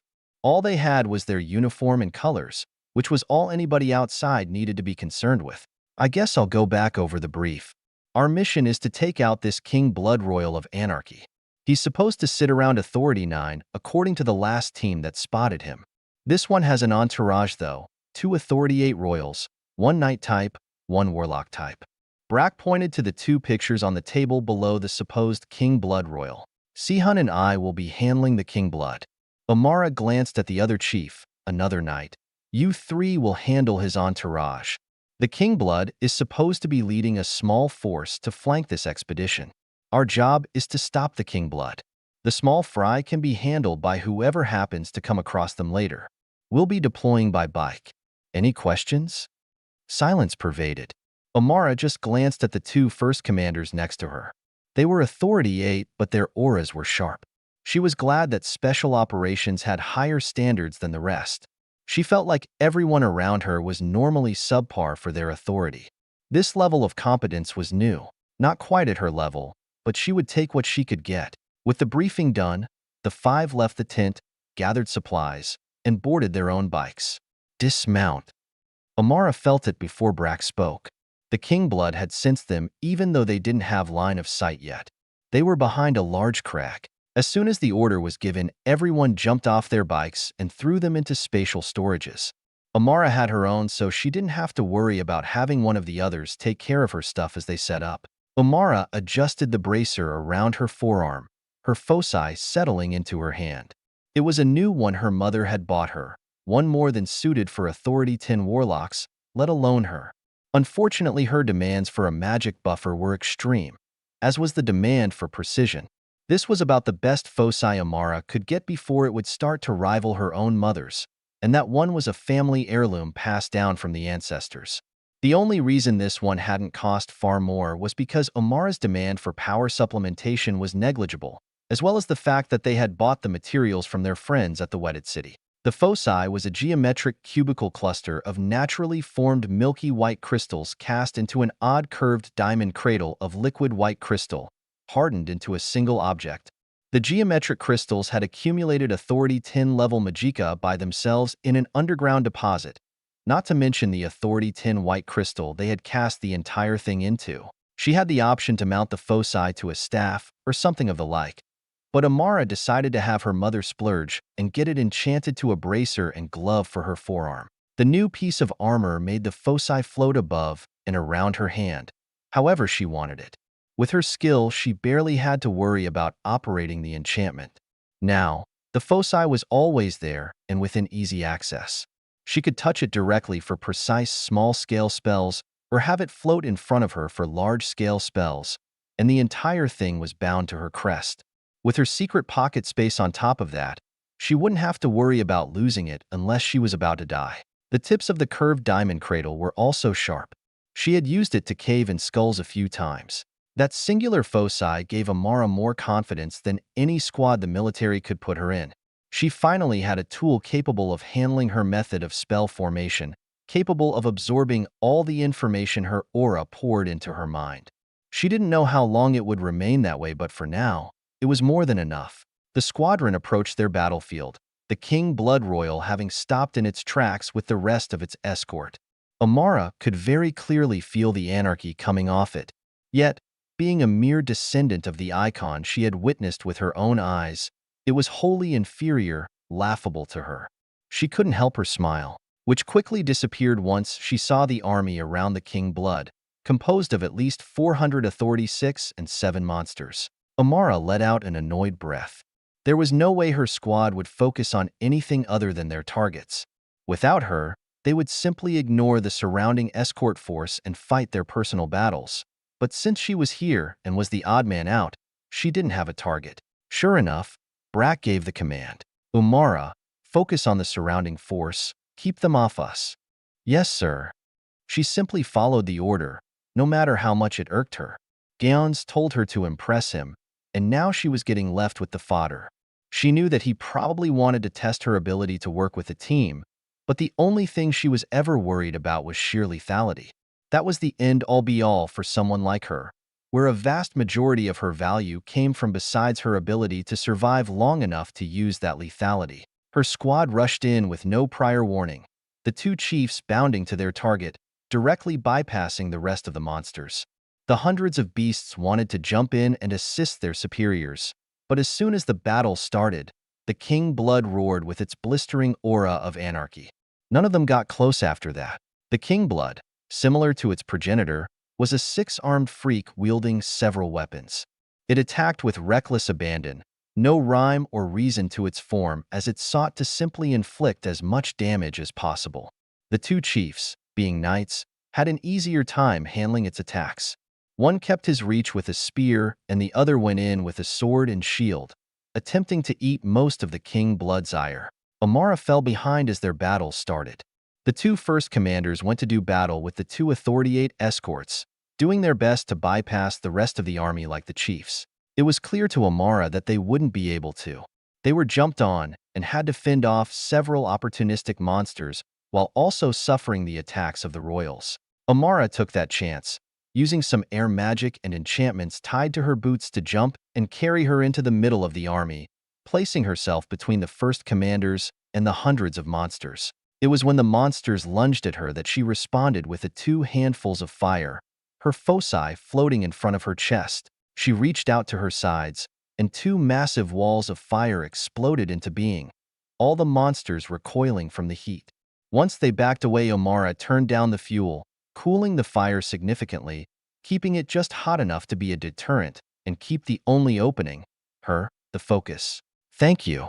The first commander's voice came from behind. Amara just let out a breath, washing away some of the initial heat from the explosion and cooling her body. Then she put on her mask, void black with two dark eye sockets, purple wisps glowing within them. Her voice seeped through, "Come out, pup." The figure emerged from her shadow. The snout of a wolf, 6 thick legs, snowy blue fur, 2 black horns, and 2 large crystalline wings. Even on all fours its shoulders sat at Amara's own.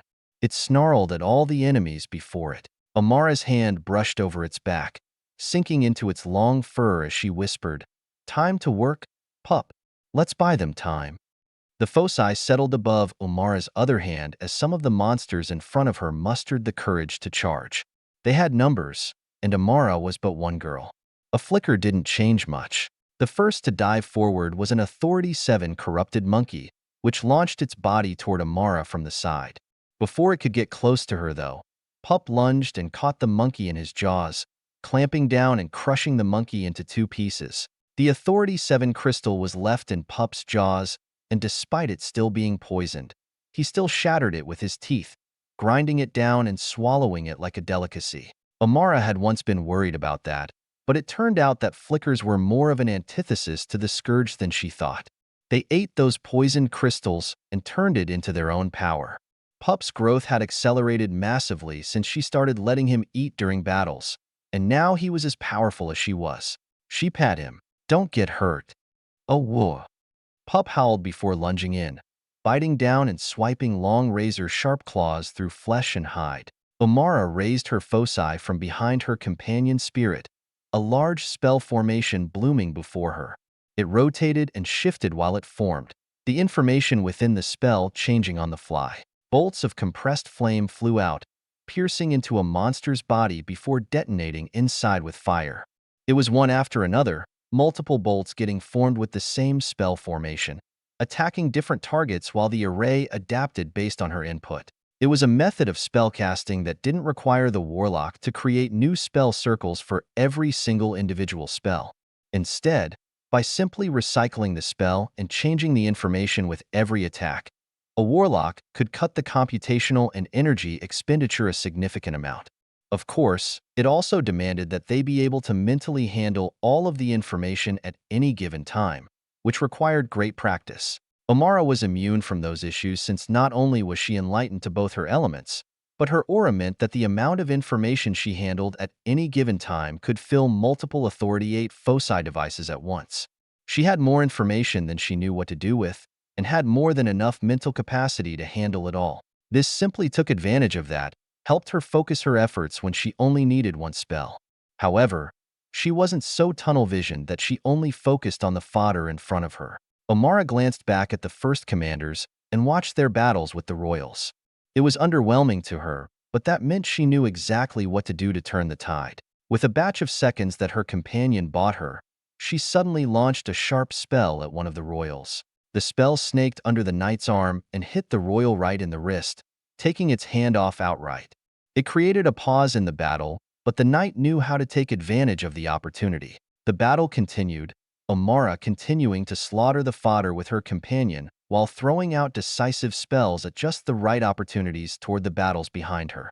The royals were either wounded or disrupted by her sudden attacks, pissed off to no end that she was interfering in such an underhanded manner, even angrier that their defensive measures were so easily thwarted by her.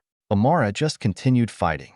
To her companion, the beasts attacking them were nothing but a hearty meal, especially with her to keep him from getting surrounded and hurt.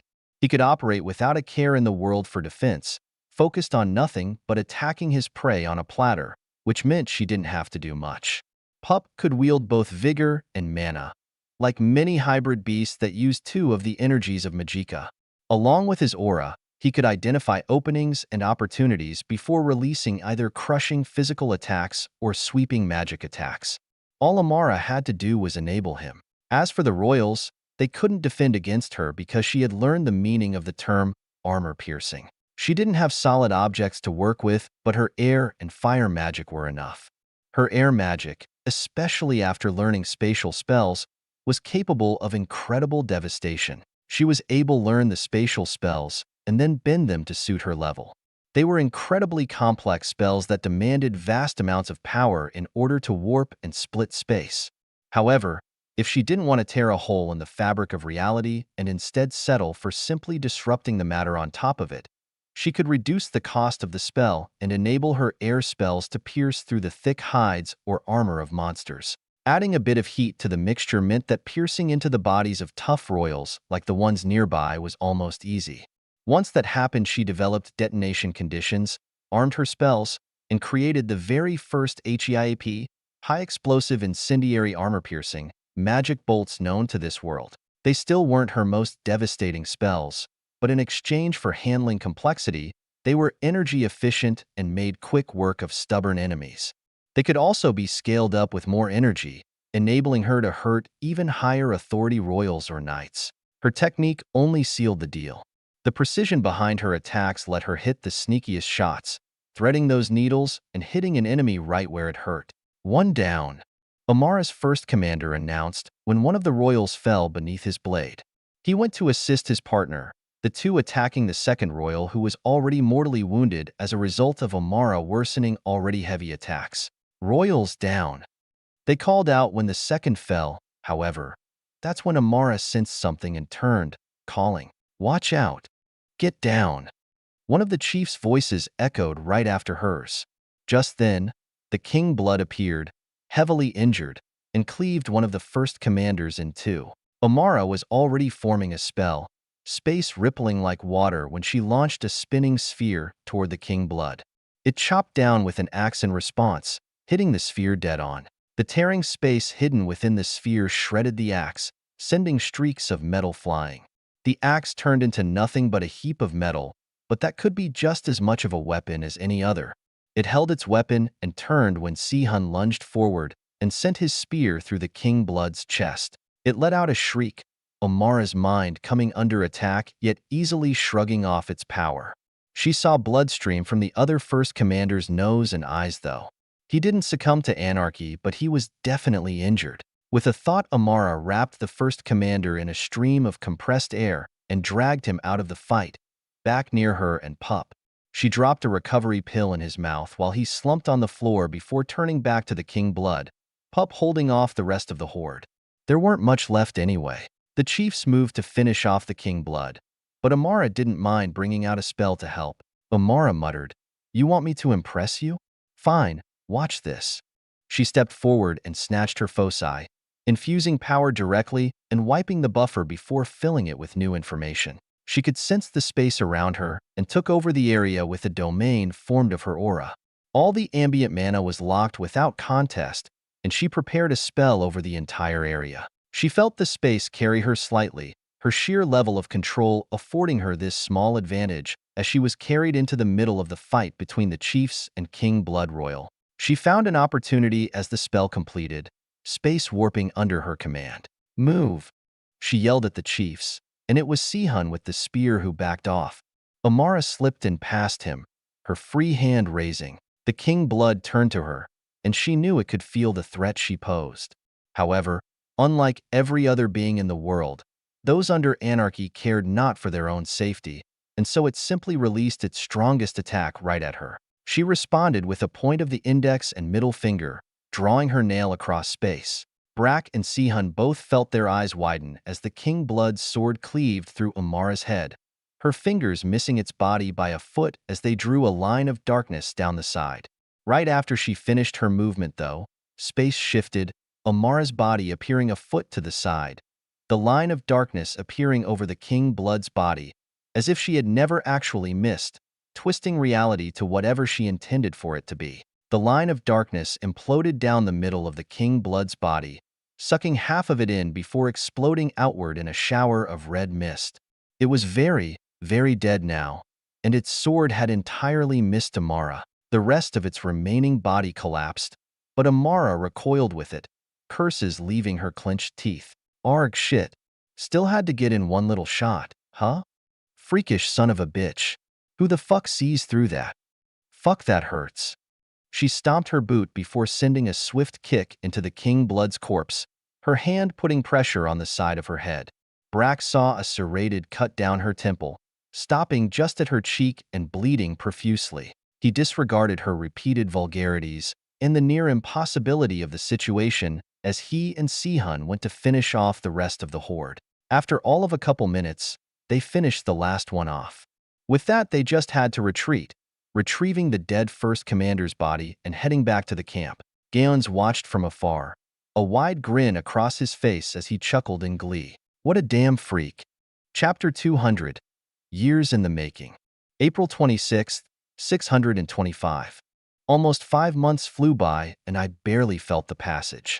With so much information in my head, each day was just another stack of papers in the grand library of my mind palace. That library constantly expanded, constantly collected information for me to peruse whenever I wished. I could basically relive each day, though there were some days that I preferred to keep shelved amidst all the other books, not minding that they collected dust, knowing I had already learned the lessons I could from them. With the start of the new year, I had resigned myself to doing what I could. I couldn't fall into the spiral of thinking that just because my actions weren't significant enough, I should do nothing at all. I needed to push myself and continually progress regardless of what was happening around me. That meant I had to study, had to keep cracking my advancement formation, had to keep fighting. It had been about a year since I had advanced to Authority 6, and I was about halfway done with the new advancement formation. My visualization abilities were exceptional, and it turned the otherwise daunting Authority 7 formation into a manageable but still challenging piece of work. Soon enough I would crack it, and then I would use it to develop my second spark. When I finished, I would advance. During January and March, the 2 months I was in the capital working with San, I managed to study and learn enough to design over 200 different established enchantments from memory. I could tell you why every single line, rune, and array were placed and arranged the way they were, and what purpose each of them played. I understood them all inside and out, and I was already able to make my own enchantments. San didn't hold back and allowed me to be privy to some of the enchantments used in military applications, most notably certain weapons, such as the turrets that most often went on top of steeds. San Industries didn't build the steeds themselves, that was another competitor, but he had a good hold on all things magical while that competitor seemed to have a hold on all things material. San's specialty was the aerial.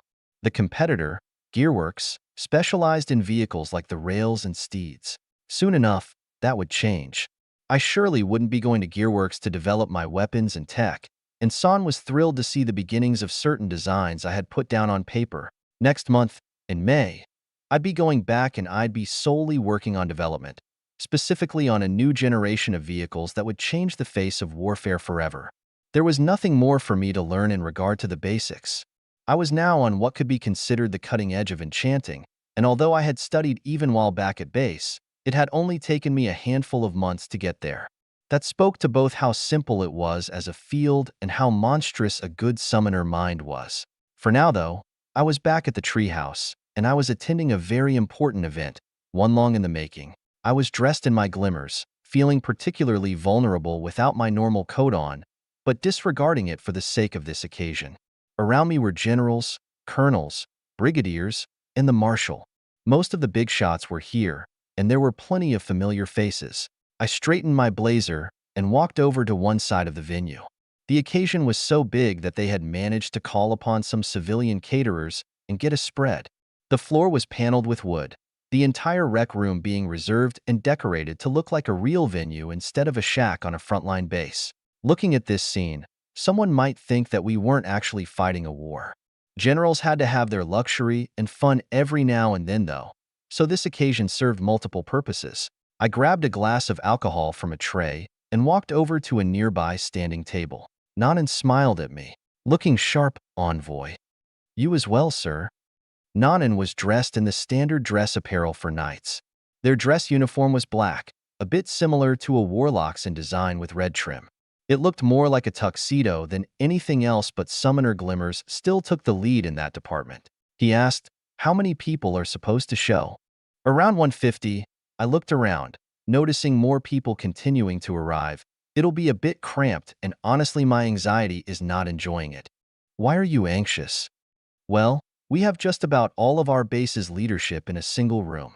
It could either be considered the safest place here or the best target for a most devious ambush. I didn't need to explain why. All of the intelligence leadership was in this venue.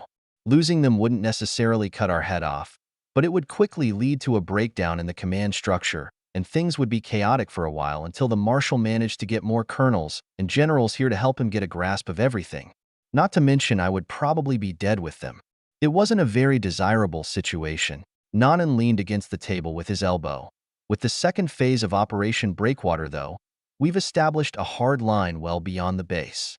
The Scourge can't even siege this place, let alone sneak the monsters in to do an ambush. I think you'd be surprised. I'd be more surprised to know that they somehow got wind of this, especially with you having cracked down on that. Well, I glanced around, eyeing a few particular generals. My conversation several months ago with Polly flashed through my head. She still hadn't managed to weed one out, but she had her leads. It was no longer a dry case, and the fact that she had found even the slightest evidence had her scared. My words were no longer crazy to her, and she had used that motivation to push herself to break past her own limits. I glanced at Nanan before reaching out with my mind, activating my telepathy. I had started communicating with him like this because I trusted the man, and there had been certain situations in the past that warranted such secrecy. Now was one of those times. We haven't managed to find the traitor among the highest ranks. Honestly, this may very well be another bait mission for us. Polly has used this occasion as an opportunity to watch certain attendees, seeing what they did with the news that this was occurring. Well, if something happens, we'll know for sure that there's a traitor amidst the generals." He glanced at me, responding, "Why would they ambush this place and kill one of their generals? You underestimate just how little the Scourge cares for human traitors. Traitors are pawns to be used, and since they're getting ready to invade in full force, they may try to destabilize us by killing most people here. In that case, why wouldn't they sacrifice one little pawn?" Good point. Sometimes I get worried when you start talking to me about what they would do. Your guesses are too often on the mark. To catch monsters, you must fathom what they may do. I spoke out loud. It's the price we pay to protect. Else you are among the ignorant that must be protected. That's a good way to put it. Nanan and I went silent, watching the rest of the venue. I could see Polly going around and socializing with many of the other generals. Jasmine was there with her, Polly's most loyal colonel. I found it interesting to think about what I had gotten into by making a deal with that woman. She was incredibly smart, cunning, breaking past the stubborn barriers summoners put up to keep others from competing with them. She knew how to use advantages, carving out her own slice of authority at a stronghold in the middle of nowhere and using it as a foothold to insert herself in the highest levels of decision-making with sheer competence and hard work. What I had given her only served to act as the catalyst for this very moment. Attention! The shout snapped through the room, everyone going silent, some of those at the lower ranks straightening their backs and facing one side of the room. General Visker, the one overseeing this event, stepped forward with Polly. He stood behind a podium while Polly took a position to the side, standing with her hands clasped behind her back. He started his speech. "Ladies and gentlemen, this day is years in the making. Before you stands Polina Demirius, highest intelligence agent of Stronghold Charlie and Charlie Company. Her merits are known by many. 27 years in the military, Polina has had no small hand in securing the western edge of the front lines for over a decade. Her merits extended further as this very base was reinforced, her expertise and knowledge of the region accelerating our establishment in this combat zone by months if not years. She has been an integral part of the kingdom's western forces and dominance, her skill and wisdom ensuring that bases and cities for hundreds of miles were free from the threat of flanking Scourge forces. Most notably, she is responsible for raising several other intelligence agents that have helped obtain vital intel on the Scourge that has secured the face of the Western Front for good." General Visker recounted some of Polly's contributions and merits over the years, speaking for several minutes about those alone. Some of his words were too optimistic for my tastes, but this event could serve to raise morale just as much as it carried out its other purposes. Once he finished, the real event began. The general turned to Polly and called, "All hands, acknowledge your sister in battle, by my decree, General Colin Visker, highest intelligence command of the Western Theater." There was a snap as everyone saluted, Polly and General Visker facing each other with their right knife, hands over their chests. "Polina Demirius, do you solemnly swear, on your life, your honor, under the eyes of he who stands in place of the crowned King Distrian Jelvin Alphen, that you will uphold the tenets of the Kingdom of Dragon Tongue, uphold the honor of the military and all its laws and forces, and for the sake of your fellow man, resist the scourge of this world?" My brows momentarily raised as I heard almost all the words I expected. Polly nodded anyway. "I solemnly swear, on my life, on my honor, and for the sake of my fellow man." Then stepped forward, and with everyone here as a witness, on the 12th hour of the 117th day of the 625th year, receive your dragon wings. Polly put down her salute and stepped forward, General Visker meeting her with a step and unpinning her colonel arrows. 2 pins, insignia with a single pair of dragon wings, were put on the corners of her collar. Once General Visker stepped away, they both saluted once more. "All hands, acknowledge Brigadier General Polina Demirius. For honor!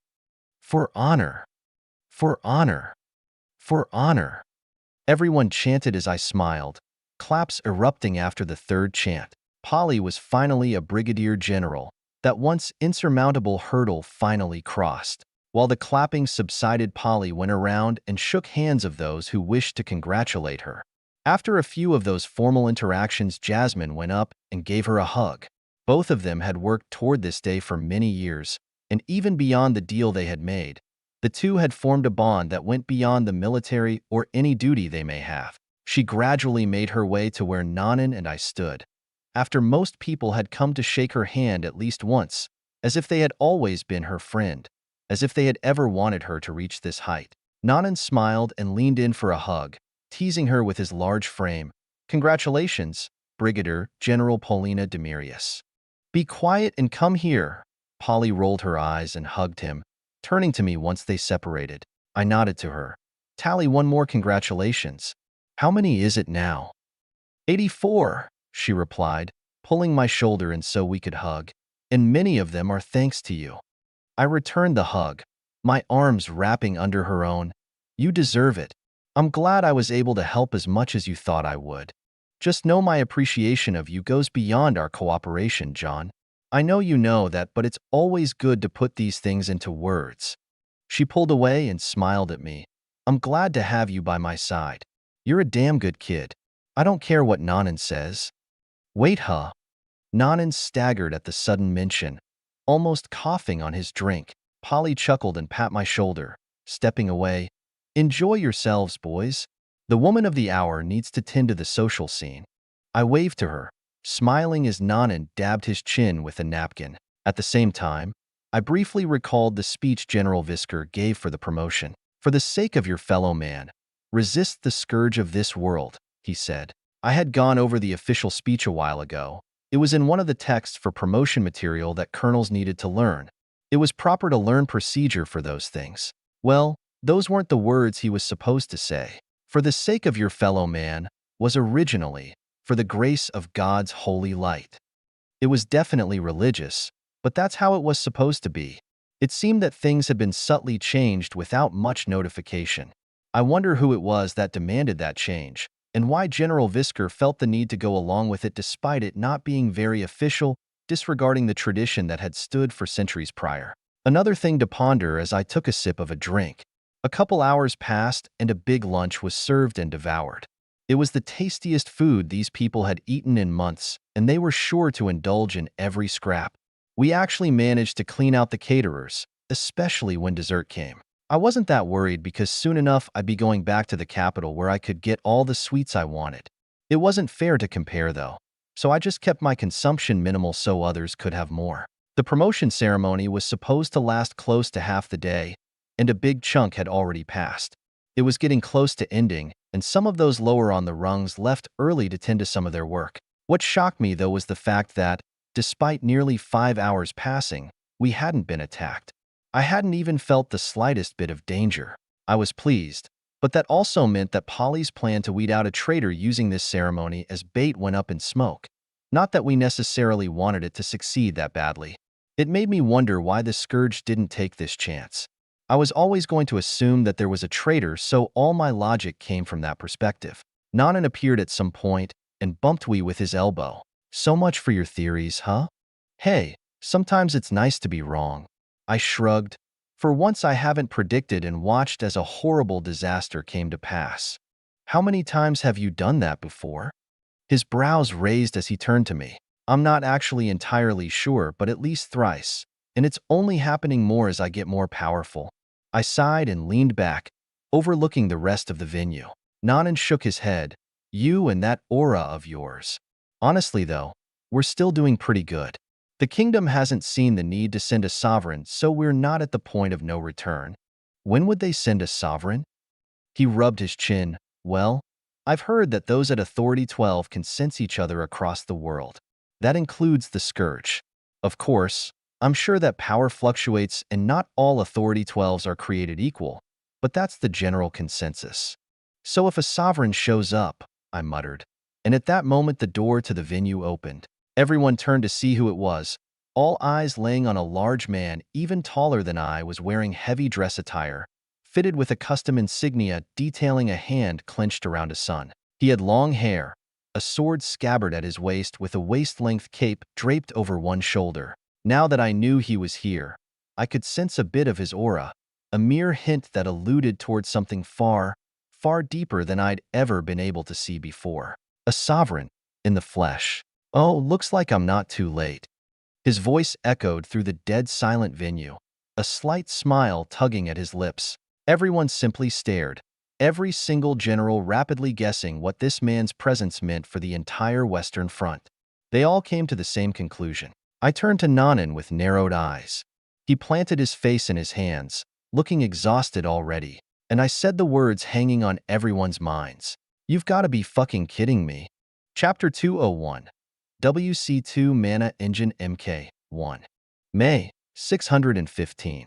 I left for the capital only a few days after Polly's promotion.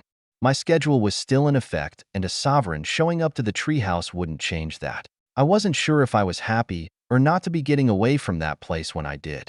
I was sure that the sovereign showing up was just the calm before the storm, a mere foreshadowing of what was to come. That meant that the first month or so after his arrival would be uneventful. And yet I finally knew why the Scourge didn't bother attacking the promotion ceremony. They knew there was now a sovereign coming to the treehouse, no doubt. That meant they were planning something far worse than what they had been. They were getting ready to attack the treehouse with everything they had.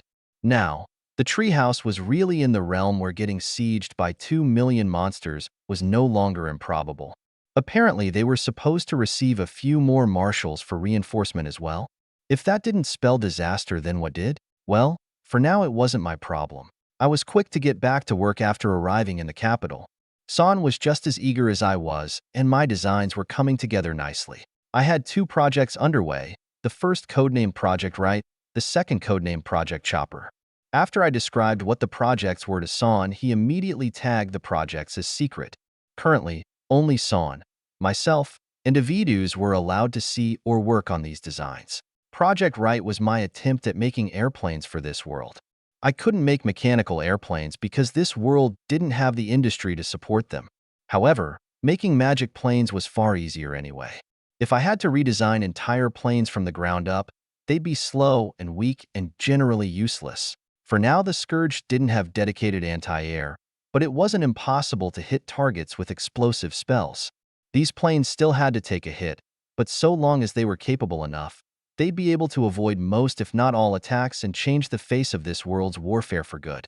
The Scourge might develop countermeasures with time, but even after that, air superiority would add a new plane to the field of battle forever. More developments could come at that time. For now, I simply needed to get this thing out into the field. So long as I could get the design, San would be able to develop it. The amazing thing about enchanting was that it required only 4 things: the design, the white crystal, the warlock to enchant with their own skill and energy, and the materials of the device itself, usually a simple structural material like wood or metal. There was no fabrication, no expansive industry chains, no chemistry or complex material science and development. It was such a simple and easy process that it was almost criminal. It was no wonder that despite the intelligence of summoners, normal science had hardly been developed beyond what was absolutely necessary. Magic was the greatest crutch and bias to all minds in this world, and the ordinary people were still too poor to go out of their way to make anything themselves, also thanks to magic and magi. That meant the hardest part about my job was simply getting the designs in order. The only reason it was going to take a little while was because these 2 projects were my first attempts at invention, not to mention with a pretty complex magic system like enchanting. It unfortunately couldn't happen overnight, but it did happen, progressing more and more with every day that I spent behind that workstation. The airplane behind Project Right would still incorporate mechanical plane design philosophies. I didn't want to entirely rely on magic, so propulsion wasn't as simple as just slapping some enchantments to a brick and making it spit out air. Apparently, there were plenty of people who had done such things before, and it wasn't enough to achieve the universal human dream of flying, unless the white crystal used was powerful enough, of course. But I wanted to make do with the bare minimum, cheapest, and least powerful materials I could. I wanted these things to be mass-produced because this invention had to be widespread to be meaningful. What I was doing could by no means be insignificant in small scale. It would multiply the combat effectiveness and lifespan of all magi by several times if done correctly. So, the most important part of my design fell to the engine that drove the plane. In front of that, the rest of the plane itself became comparatively insignificant. Behind every vehicle was an engine, and the more powerful the engine, the larger, faster, or stronger a vehicle could be. Planes were no different from cars in that respect. Both could use nearly identical engines, because in the end all the engines were doing was turning something, either a propeller or a wheel. The issue with a magical engine, though, was the fact that there wasn't necessarily an engine to design. There would be no pistons because there was no gasoline to combust in a chamber. That alone meant I'd have to design my very own magic engine nearly from scratch. The only thing that eased my mind was the designs I was given for the engines behind vehicles like the steed and the rails. Son naturally had rip designs for them, and even if they weren't full, their design philosophies were easy to replicate. However, those had problems of their own. For one, they were expensive, as I quickly discovered. A normal steed required an Authority 9 white crystal to move it. I understood that they were heavy and armored, but that was an absurd amount of power being used for something so simple when an Authority 9 knight was capable of putting out so much more force than a steed was. The only advantage was the lifespan of a single charge. Those things could drive for over half a day at its full speed unceasingly if you didn't mind draining the entire thing. Proportionally, it was better than a gasoline truck was, and the white crystals, the power source, were tiny and light, unlike the gallons and gallons of gasoline, as well as the weight of a chassis and engine to run a truck or APC on Earth. White crystals were amazing, but converting their power into mechanical force was challenging even for the best magi of the kingdom. The only reason they were investing so much into such things was because steeds and rails were strategic tools, and teleporters were far too expensive to use on a large scale. The magic engine within a steed worked by using earth magic to push on something nearby. It could almost be considered anti-gravity, an invisible repelling force being exerted by enchanted conduits that carry the earth magic. The way they applied this was by putting teeth on the wheels of the steeds and making the magic push on those teeth, similar to how gears would operate, turning the wheel and making the vehicle roll. The reason they had to do this instead of just making the vehicles levitate was because that kind of earth magic was apparently really weak for how much power was demanded. In other words, it was horribly inefficient. That's when I wondered if it was possible to simply make a crystal create torque directly. That would make my engines insanely simple, simply slapping a white crystal to the end of a pole and turning it on to make a plane fly or a car go vroom. As for whether it was possible, I looked toward the rail designs for inspiration. The rails worked almost the same exact way as the steeds did with their wheels. However, the tracks themselves were supplemented with conduits throughout their length, repeating crystals being installed all the way through, making their construction prohibitively expensive. It was worth it though because a rail car could compound its own power with the power through the rails, propelling it across long distances faster. It just couldn't stop or risk taking a long time to get back up to speed and wasting a ton of energy. Rails had dedicated acceleration crystals for that reason, completely separate from the other crystal that powered everything under normal use. Either way, the important bit was how the car compounded its power with the conduits through the rails. Something about that made me think that my idea wasn't insane. From the little I could glimpse from incomplete enchantments, it was more than just adding the power of two crystals together. It was a push and pull that worked together. I felt like it could be the answer to my question, but I needed to know the enchantments behind it if I wanted to use it. I might be able to reverse engineer it, but that would take too much time. That's also when I remembered something. It was halfway through the month of May that I shot up from my workstation. San and Avidus jumped from my sudden motion as I suddenly sprinted out of the room. "Where are you going?" "I need to talk to someone." I left with those words, rushing out of the magic spire as fast as I could before nearly sprinting toward the hotel like a madman. The key master's eyes widened when I slammed through the front doors. "Having a breakthrough?" "I think so. We'll see what my mentor has to say about it." I hit the elevator with that and arrived at the market where I full sprinted to the Polaris family headquarters. I skidded to a halt in front of Maxwell's study, blasting through the door. "Old man." Maxwell glared at me, unsurprised by my appearance. "I could feel your dreadful presence barreling toward this place miles away. What has you so excited?" "I just got here." "You said you worked on the rails, right?" "I didn't work on them. I invented them." "Why?" "I need to see the designs." "Pretty please." I stopped in front of his desk and smiled, Maxwell narrowing his eyes.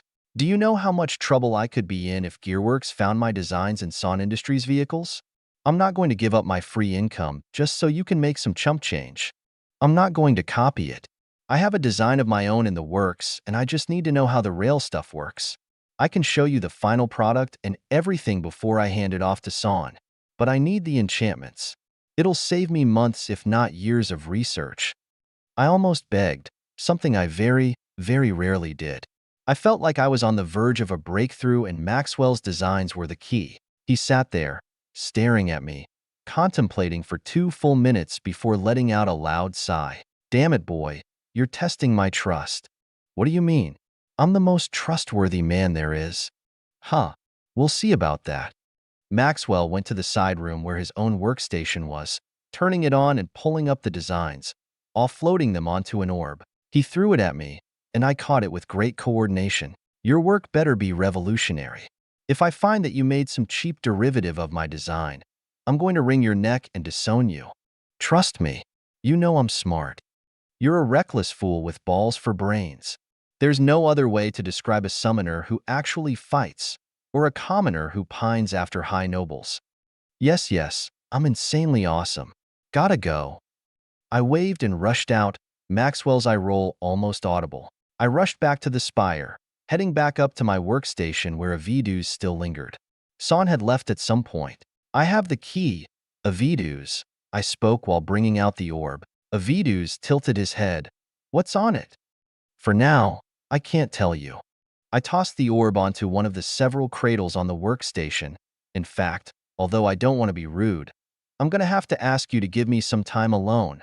Son might guess what I have, but I can't risk this information leaking. Project security. He was looking at me as I turned around, clearly refusing to upload the designs until he wasn't able to see them. He rubbed his beard and nodded. Very well. If you need anything from me, you know where to find me. Thanks. With that, he left, leaving me alone in my office. I quickly uploaded the designs and got to work. Over the next week, I crunched the data, going over the designs and even notes that Maxwell included. It was invaluable information, and yet again, I struggled to make sense of Maxwell's labors. The man was crazy smart, and his designs reflected that. But I had the knowledge of Earth on my side. I wouldn't denigrate the man's work, but it was impossible for me not to surpass him with all my advantages. And so I took his designs for the rail and conjured up what would be known as the WC2 Mana Engine MK.1. Finally, when there were only 4 days left of my time in the capital, I managed to finish the design. Son scribbled his signature on some litigation before leaning back and turning his attention toward a large schematic on the screen of his workstation. Highlighted was a small improvement to an existing design from one of his summoners. He sighed when he saw the supposed efficiency improvement of 4.4%. It was a painfully small number.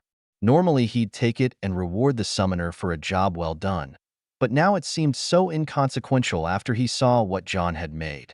Right now, he was just waiting to apply John's efficiency design to everything he could. Unfortunately, John had been locked away in his room, working unceasingly on Project Right. He was excited about it, though, waiting patiently for John to present his work. He had even prepared the raise he was going to give him once it was done. Avidus had wondered why he was already preparing such things, why he was so excited for John's work. The answer lay with John's mentor, Maxwell Alberain. Few knew the name of the summoner who developed the rails and steeds, paving the way for all magic-driven vehicles they knew today. John was actually able to pull on that man's knowledge, his personal designs.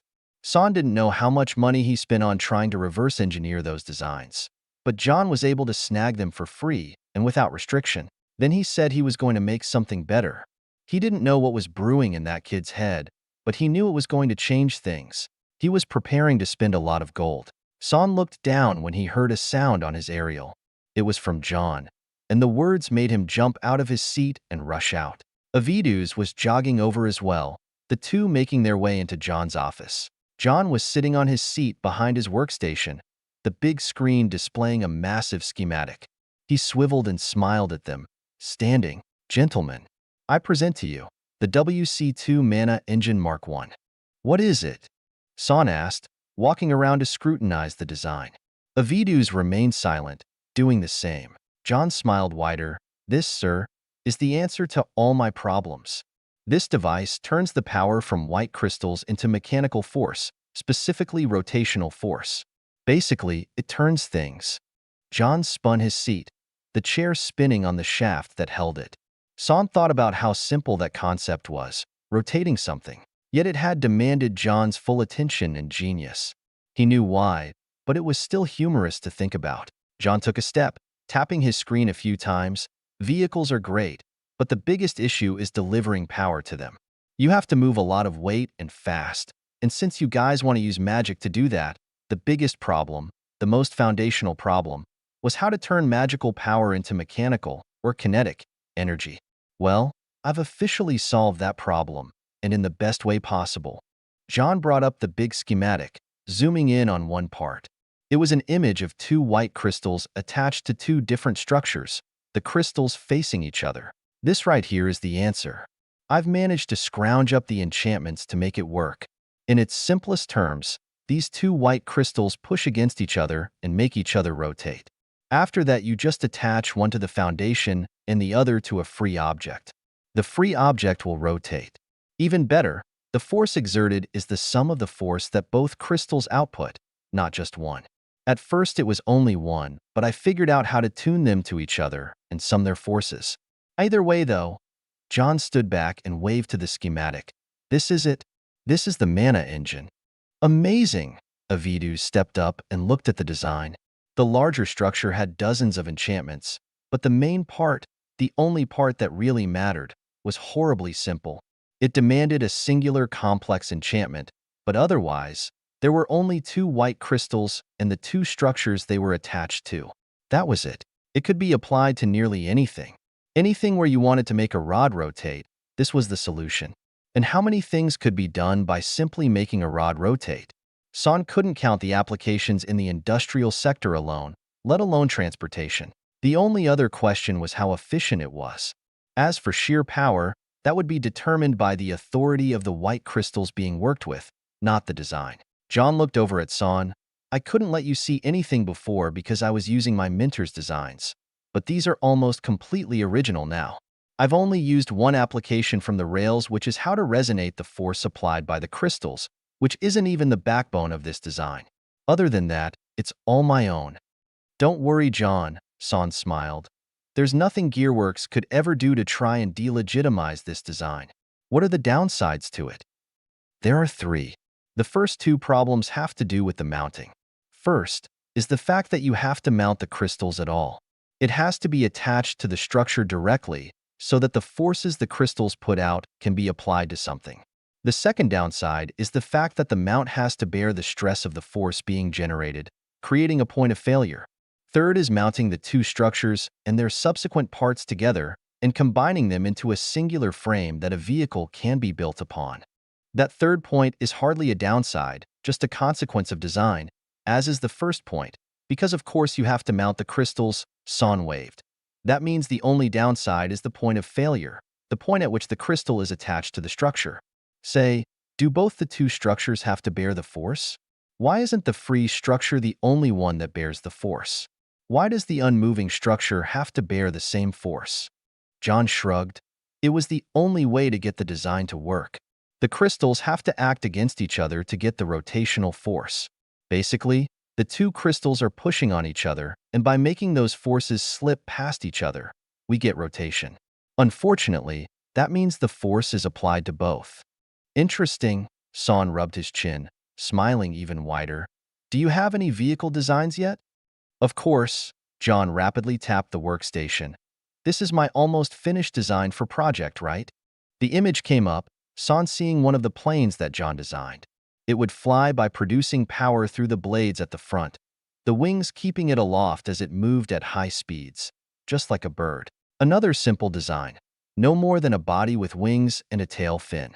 Son wondered how it had never been made before. John pointed. The mana engine will spin this propeller, which draws in and pushes out air. To control it, there is a system of fins that can be adjusted to push the plane up and down, side to side, and make it spin. These dynamics are known as pitch, roll, and yaw, and they allow the pilot to have full control over the plane's movement during flight. And since these planes won't carry hardly any weight besides the frame, pilot, and maybe passengers. Even with payload, they'll be able to climb to altitudes around 30,000 feet easily. And if I can figure out how to make turbine designs work, then we're talking 50,000 feet plus. The only limit then would be keeping the pilot alive at those altitudes. We'll need to get measurements on the force white crystals can generate in the mana engine at different authorities, and then see if we have to worry about torque and horsepower. See if the crystal takes different when it comes to simply rotating fast or under load. Son looked away when John started delving into his own world. He knew Avidus would listen, and most importantly, he knew that everything John had on paper would require testing. He had simulated it, and it supposedly worked on screen, but that didn't always translate to the real world, no matter how often Son tried to get those simulation programs accurate. Either way, now they had a prototype of a mana engine. It would be the backbone of everything else they created with it, the single most important piece to the puzzle of transportation and magic to mechanical force output they had. John was right about this changing everything. Son could already see it. That night, he personally went to work on manufacturing the mounts for test products, ordering refits for an entire section of his lab within the spire. At the same time, he was putting together a pitch in his mind. As soon as they had a working product, a working plane, he knew they'd be selling like every other weapon out there. Not only that, according to John's designs, the white crystals didn't have to be powerful to achieve the necessary power output to provide a plane with enough lift. Like his previous designs, the mana engine was terribly efficient. That meant they would be as cheap as dirt to produce. It may very well become their most valuable product. Son smiled. He was about to sell flight itself. What was more coveted than that? Chapter 202. Anatomical. June 9th, 625. The last few days of May I managed to get a full plane design out. It was really simple after I managed to figure out everything for the mana engine. After all, these magic planes didn't need anything beyond a chassis and the propeller. They didn't require all the systems to manage the engines or radar or fuel. On top of that, it was simple to make conduits for the plane controls, running the conduits to the wings and tail of the plane to operate the control surfaces such as the flaps and fins. Even things like air compressors for high-altitude operations were easy, because if air warlocks were good at anything, it was compressing air. I had seen Amara do it hundreds of times, and there were a plethora of enchantments to do the same thing. For now, though, all Son wanted to do was get a working product out. Creating specialized planes would come later, even though I already gave him the general designs for bombers and fighters. The time was coming to finally introduce a new dimension to the field of battle. Son would spend the month that I was at the treehouse working on the mana engine and getting a physical plane out according to my specs. There was still a lot of testing to do, adjustments to make that simulations couldn't account for, but that was stuff he could handle alongside his army of enchanters and summoners. On the other hand, I was responsible for drawing up a guidebook. It would be about everything that one needed to know about handling a plane, as well as the various roles a plane could serve across all facets of the kingdom. It wasn't quite a sales pitch, but Son would be using it in order to sell the idea later. I had convinced him to let me draw it up personally because I knew about what planes were capable of, especially different types, from cargo planes that could move materials, food, and people across vast distances faster than even rails, to bombers that could rise high in the sky and rain hell down upon the scourge without so much as a worry about being scratched from thousands of feet up. Granted, bombers were limited without physical bombs, but even fielding nothing but flying turrets would allow Magi to wreak far more devastation than they usually did, and without the cost of life it usually demanded. You could even man them with ordinary people. I could imagine it now. Entire aerial fleets, each plane armed with anywhere from 2 to 10 turrets, all streaking through the sky and devastating the scourge armies below. Even without turrets, warlocks alone could exercise wide-area spells with the greatest effect, a dozen of them in a plane, acting as the turrets themselves. Hell, throw a martial warlock up there, and he'd be untouchable. Planes would change the entire kingdom for the better, multiplying combat power, multiplying logistical effectiveness, boosting the economy massively. Even better was the fact that Son would be the sole seller, and I was the inventor. I was about to become a very rich man, so I naturally had to make sure to hype up the product as much as I could in the guidebook. The only downside was the training it would take to create pilots. Even I didn't know too much about that, but it was nothing that couldn't be figured out later. Making the guidebook was my primary goal during my time when I went back at the treehouse, but even that had to take a back seat to the missions that came my way. The Scourge was preparing. They weren't attacking much. There were only little skirmishes here and there, especially since Operation Breakwater was still in effect. The treehouse had managed to push the lines forward, building bases across the front and stationing thousands of troops at each one. The treehouse's biggest issue at that point was supply lines, but that had been established a while ago and everything was running smooth.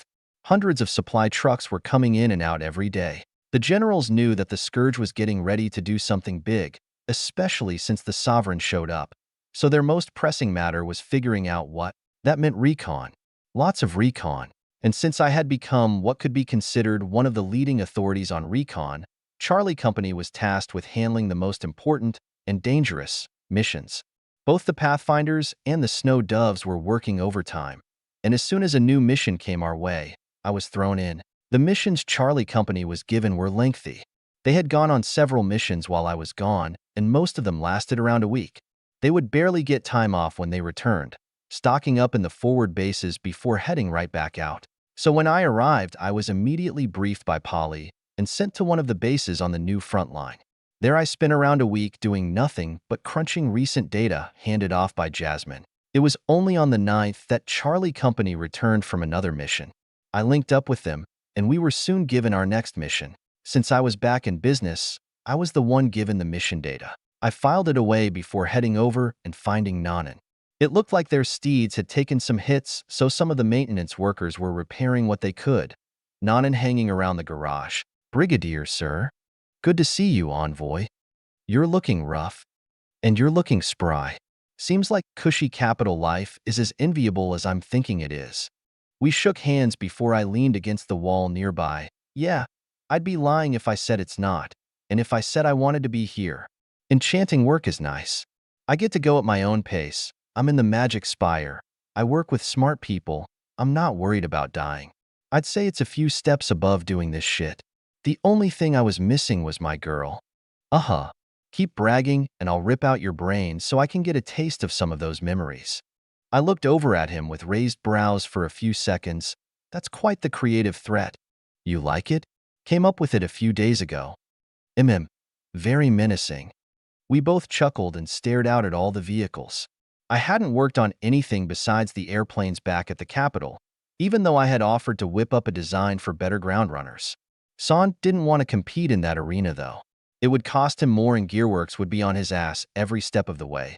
So it was more than worth it to simply focus on the planes and let them continue producing steeds and rails. There would be plenty of demand for flight anyway. Nanan sighed. "You have a woman?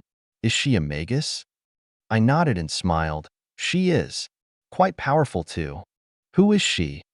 "I'm not sure I should say. We caught a lot of heat for our relationship, and if rumors spread, I might get in trouble again." "Oh? Is she a noble? You can tell me at least. You taught me plenty about secrecy anyway." I suppose." I glanced over at him and activated my telepathy. "Her name is Amara Teleria, daughter of Duchess Telexia Teleria, one of the few in my so-called Calamity class who survived alongside me during the fall of Purple Sky. She recently told me that she managed to sneak her way into special operations, and she's working her way toward Authority 8. Nanan slowly turned his head toward me, befuddlement across his face. "How the fuck did a no-name cold summoner punk like you manage to snag someone like that?" "What can I say?" I shrugged with a wide grin. "I'm just that amazing, and my charm is unparalleled." "Impressed much?" "I'm baffled by both your achievement and ego." "I'm also doubtful. She wasn't some short-term fling, was she? Just a noble lady messing around with a commoner boy toy to feel something?" "Of course not. We're both madly in love with each other, and my current goal is to get into special operations so we can finally reunite." I dramatized my words. "The pressure of the nobility will not quench the forbidden passion of us star-crossed lovers." "Please shut up," Nanan shivered. "Hearing you say things like that sends bugs down my spine." I laughed a bit while preparing a cigar. With my relaxed lifestyle recently, I hadn't been using them too much, except when pulling all-nighters trying to get enchantments processed. I puffed a bit of smoke.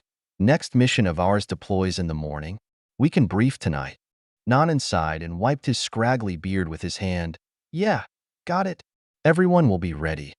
How have recent missions been? I've read the reports, but I want to know how they felt. Tense. Attacks can be common, and we've encountered some freakish monsters. We've discovered 3 new species, and all of them are pains to deal with. Nothing we haven't been able to handle, but everyone is on edge. Feels like there's no end in sight, despite everyone knowing something big is going to happen soon. The Sovereign definitely didn't put minds at ease, that's for sure. I let out another plume of smoke, feeling my head clear a bit. These cigars were more potent since I had some more vigor in my body. Nanan and I hung out a bit more before going our separate ways to prepare for the evening. I made my rounds and talked to Pollux and Amare. The Pathfinders had both lost and received new people. The dreadful part was that well over half of them were completely new faces. I could remember the people who had once occupied their spots, even though I wasn't close with them. I had read up on those that were gone too. Most died, but some had left. Those that left couldn't handle seeing what the Pathfinders had to see on recon missions. Some almost went crazy after an encounter with a King Blood too, getting pulled to the rear for some therapy. I felt for them. Most unfortunately, Eric was still alive. Even more amazing was that he was actually Authority 7 now. I barely glanced at him while walking past him, and the twit latched onto my attention. Hey, Summoner. I thought you bitched out and left for good. I lost respect for you. Yeah? And now that I'm back? Who's to say? No use having respect for someone that'll nail his own coffin shut sooner rather than later. I couldn't even muster the energy to react. I just nodded and continued walking, ignoring the people smiling around Eric. Seemed he had gotten himself some bootlickers. His voice came from behind. Be careful out there. Never know when a sneaky little blade might find your neck. What an obvious threat, I thought. I found it amazing that Eric was still so hateful of me, though I wasn't surprised. I wouldn't put anything past that man, not even betraying humanity. I sent a quick message to Polly, telling her to look into recent records involving Eric while I kept an eye out for suspicious activities.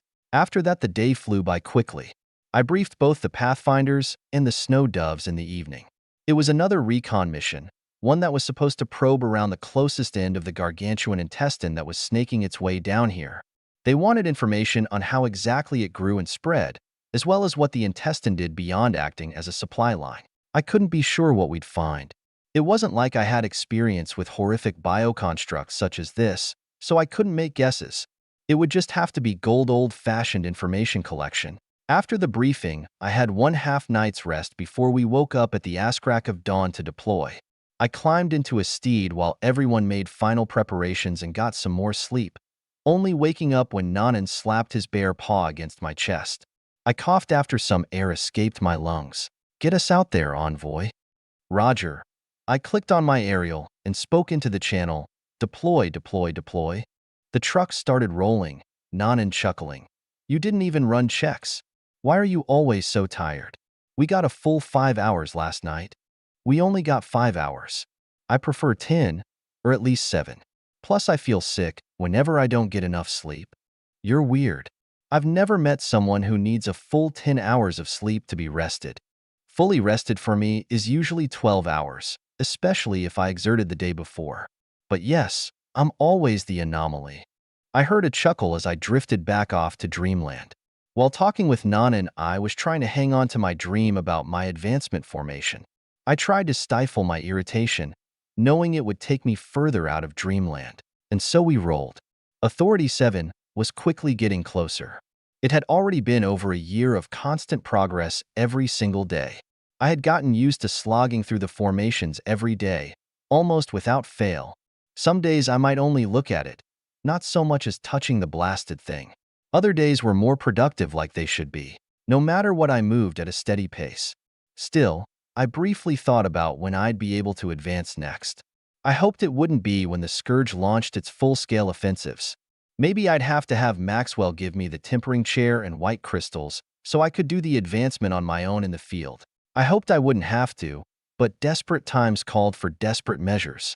After 2 days of driving, we finally arrived at the target area. The air was thick with the rotting smell of the fungal biomat all around us. Thank God I had my mask. It was difficult to breathe otherwise. Our steeds had been painted red to somewhat blend in with the surrounding biomat, as had most steeds in the past couple of months. The biomat was everywhere, and any camo was good camo. It made it so that a convoy wasn't instantly spotted if a portion of it was seen, an admirable attempt by the kingdom to help out recon teams a bit more. The only issue was that, since the biomat killed all plant life, it spread across and drove out all wildlife. Nothing ever moved. There were no trees for cover, no bushes, no flowers, no grass. It was just an endless expanse of toxic red weeds that reeked. That meant anything that moved on it was either scourge or human. It left little room for doubt on both sides. Thankfully, we hadn't been attacked. Polly picked out a good route for us, so we avoided most of the hotspots. Now, though, it was time to dive deep. After setting up a small camp, teams started getting sent out. We needed patrols for the camp, so I was rotating squads out to take care of that while arranging the recon. The great part about being the intelligence agent out in the field was that I could put myself wherever I wanted, and I sure as shit wasn't going on a patrol. After putting together the team, we kicked off the mission. I rode out with half the snow doves and a single squad of the Pathfinders. The Pathfinders were responsible for hanging back and keeping an eye out while the snow doves did their work. I was right by Nanan, and we took a steed to our target area. We stopped a mile out and hiked the rest of the way. I got a bit hot with the walking. The summer heat was kicking in, and it wasn't snowing anymore. Despite it being far from beach weather, I was still pretty acclimated to the cold, and even 50F felt a bit warm. I felt a couple drops of sweat under my hood, my coat working overtime to cool my body as I marched up a hill, keeping up with the knights scattered around the area, walking in a loose formation. I looked up, seeing the crest of the hill approaching, before looking back at Nanan several steps away. "I'm going dark. Roger." I disappeared as he responded, my illusory stealth kicking in as I branched away from the rest of the squadron. I hurried a bit as we got to the crest, making it to the top and setting myself up behind a large rock. I took out my M40 and didn't bother raising it when I saw our target. Pictures didn't do it justice.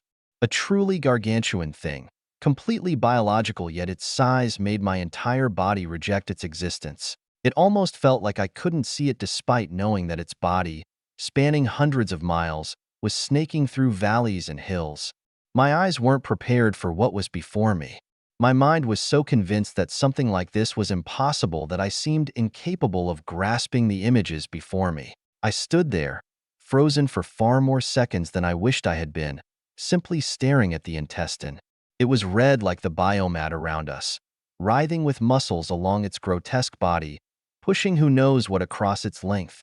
At some point, I forced myself to turn around and kneel, staring at the floor, the stimulus slowly fading from my brain and allowing me to realize just how much horror was flooding my body.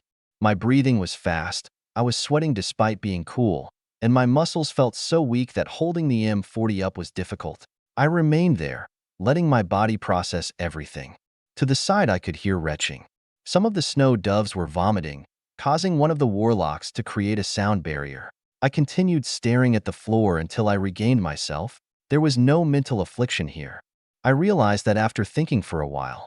For a second, I had thought that perhaps this intestine was capable of affecting aura like kings and kingbloods. But it didn't. One could say it didn't have to. Its very existence incited terror, for it wasn't something that should exist. It was an impossibility made flesh. What horrified me so much, what brought most of the snow doves to their knees, was the realization that not only was this thing real, but it was a weapon being used against them. I turned around, looking back over at the intestine, still on my knees. I would say the true horror wasn't even the fact that it was a war machine designed to bring forth my demise. The horror came when I realized that I would be fighting against it. Terror set in when I accepted the fight. Now I had to figure out how to defeat it, and I would either die trying, or countless others would pay the price for my inability. I gradually calmed back down as my adrenaline wore off and my mind processed the stimulus. I could feel the numbness overtake a part of my brain, desensitizing me to it, coping with it. Once I was back at my baseline, I turned to the others. They were all down the hill a bit, some heaving, others in a daze. Only the most powerful were still functional, and only two were able to help others, one of them being Nanan. The situation was under control though, so I went on with my job. I scoped in from behind a rock and undid my stealth, getting a full view of the intestine and everything going on around it. There were well over 60,000 monsters around the intestine, but I recognized many of the species as non-combatant scourge. There were some servant species catering to the needs of all the other monsters, while there was one new species responsible for urging along the expansion of the intestine. I got good looks at them, memorizing their behaviors and physical details. I memorized everything I saw regarding how the intestine grew and expanded, how it disseminated materials and supplies to the monsters around it, came up with hypotheticals about the transport process through the intestine based on the movement of the intestine's body and the description of the shit it oozed out for the monsters to eat. I also noticed a massive canal in the center of the intestine, one that monsters went in and out of. It could easily accommodate an entire marching army and was large enough for even bombardos to walk through. On top of all that, I noticed something most peculiar, something I may not have noticed without my special vision. I could see thick poisonous magica radiating from the top of the intestine. There was something there, a vein of power that looked like one long, continuous black crystal. It was like the ones found in all scourge monsters, except this one traveled down the length of the intestine, dozens of miles long just in my view, and going however far it needed to in order to reach the epicenter it came from. Part of why I noticed it was because it protruded slightly in front of the rest of the intestine as it was being built, like a little tailbone poking out from the rest of a spine. The rest of the intestine seemed to start growing from that protrusion, flesh sloping down and readying another layer for the builder's scourge to add on to the rest. I could actively see the flesh growing from that bone, blood and nutrients pooling around the area and making it redder than the rest of the body. I came up with names and identifiers for all the different parts of the intestine I could see, coming up with an anatomical schematic. It was all basic stuff that we'd need to know to destroy it. After memorizing everything I could immediately see, I looked away and took a break. My head pounded despite me barely having used any energy. My blood pressure probably skyrocketed. If this kept up, I'd have an aneurysm sooner rather than later. I let out a sigh, trying to de-stress before linking up with the others and getting ready for close-up recon.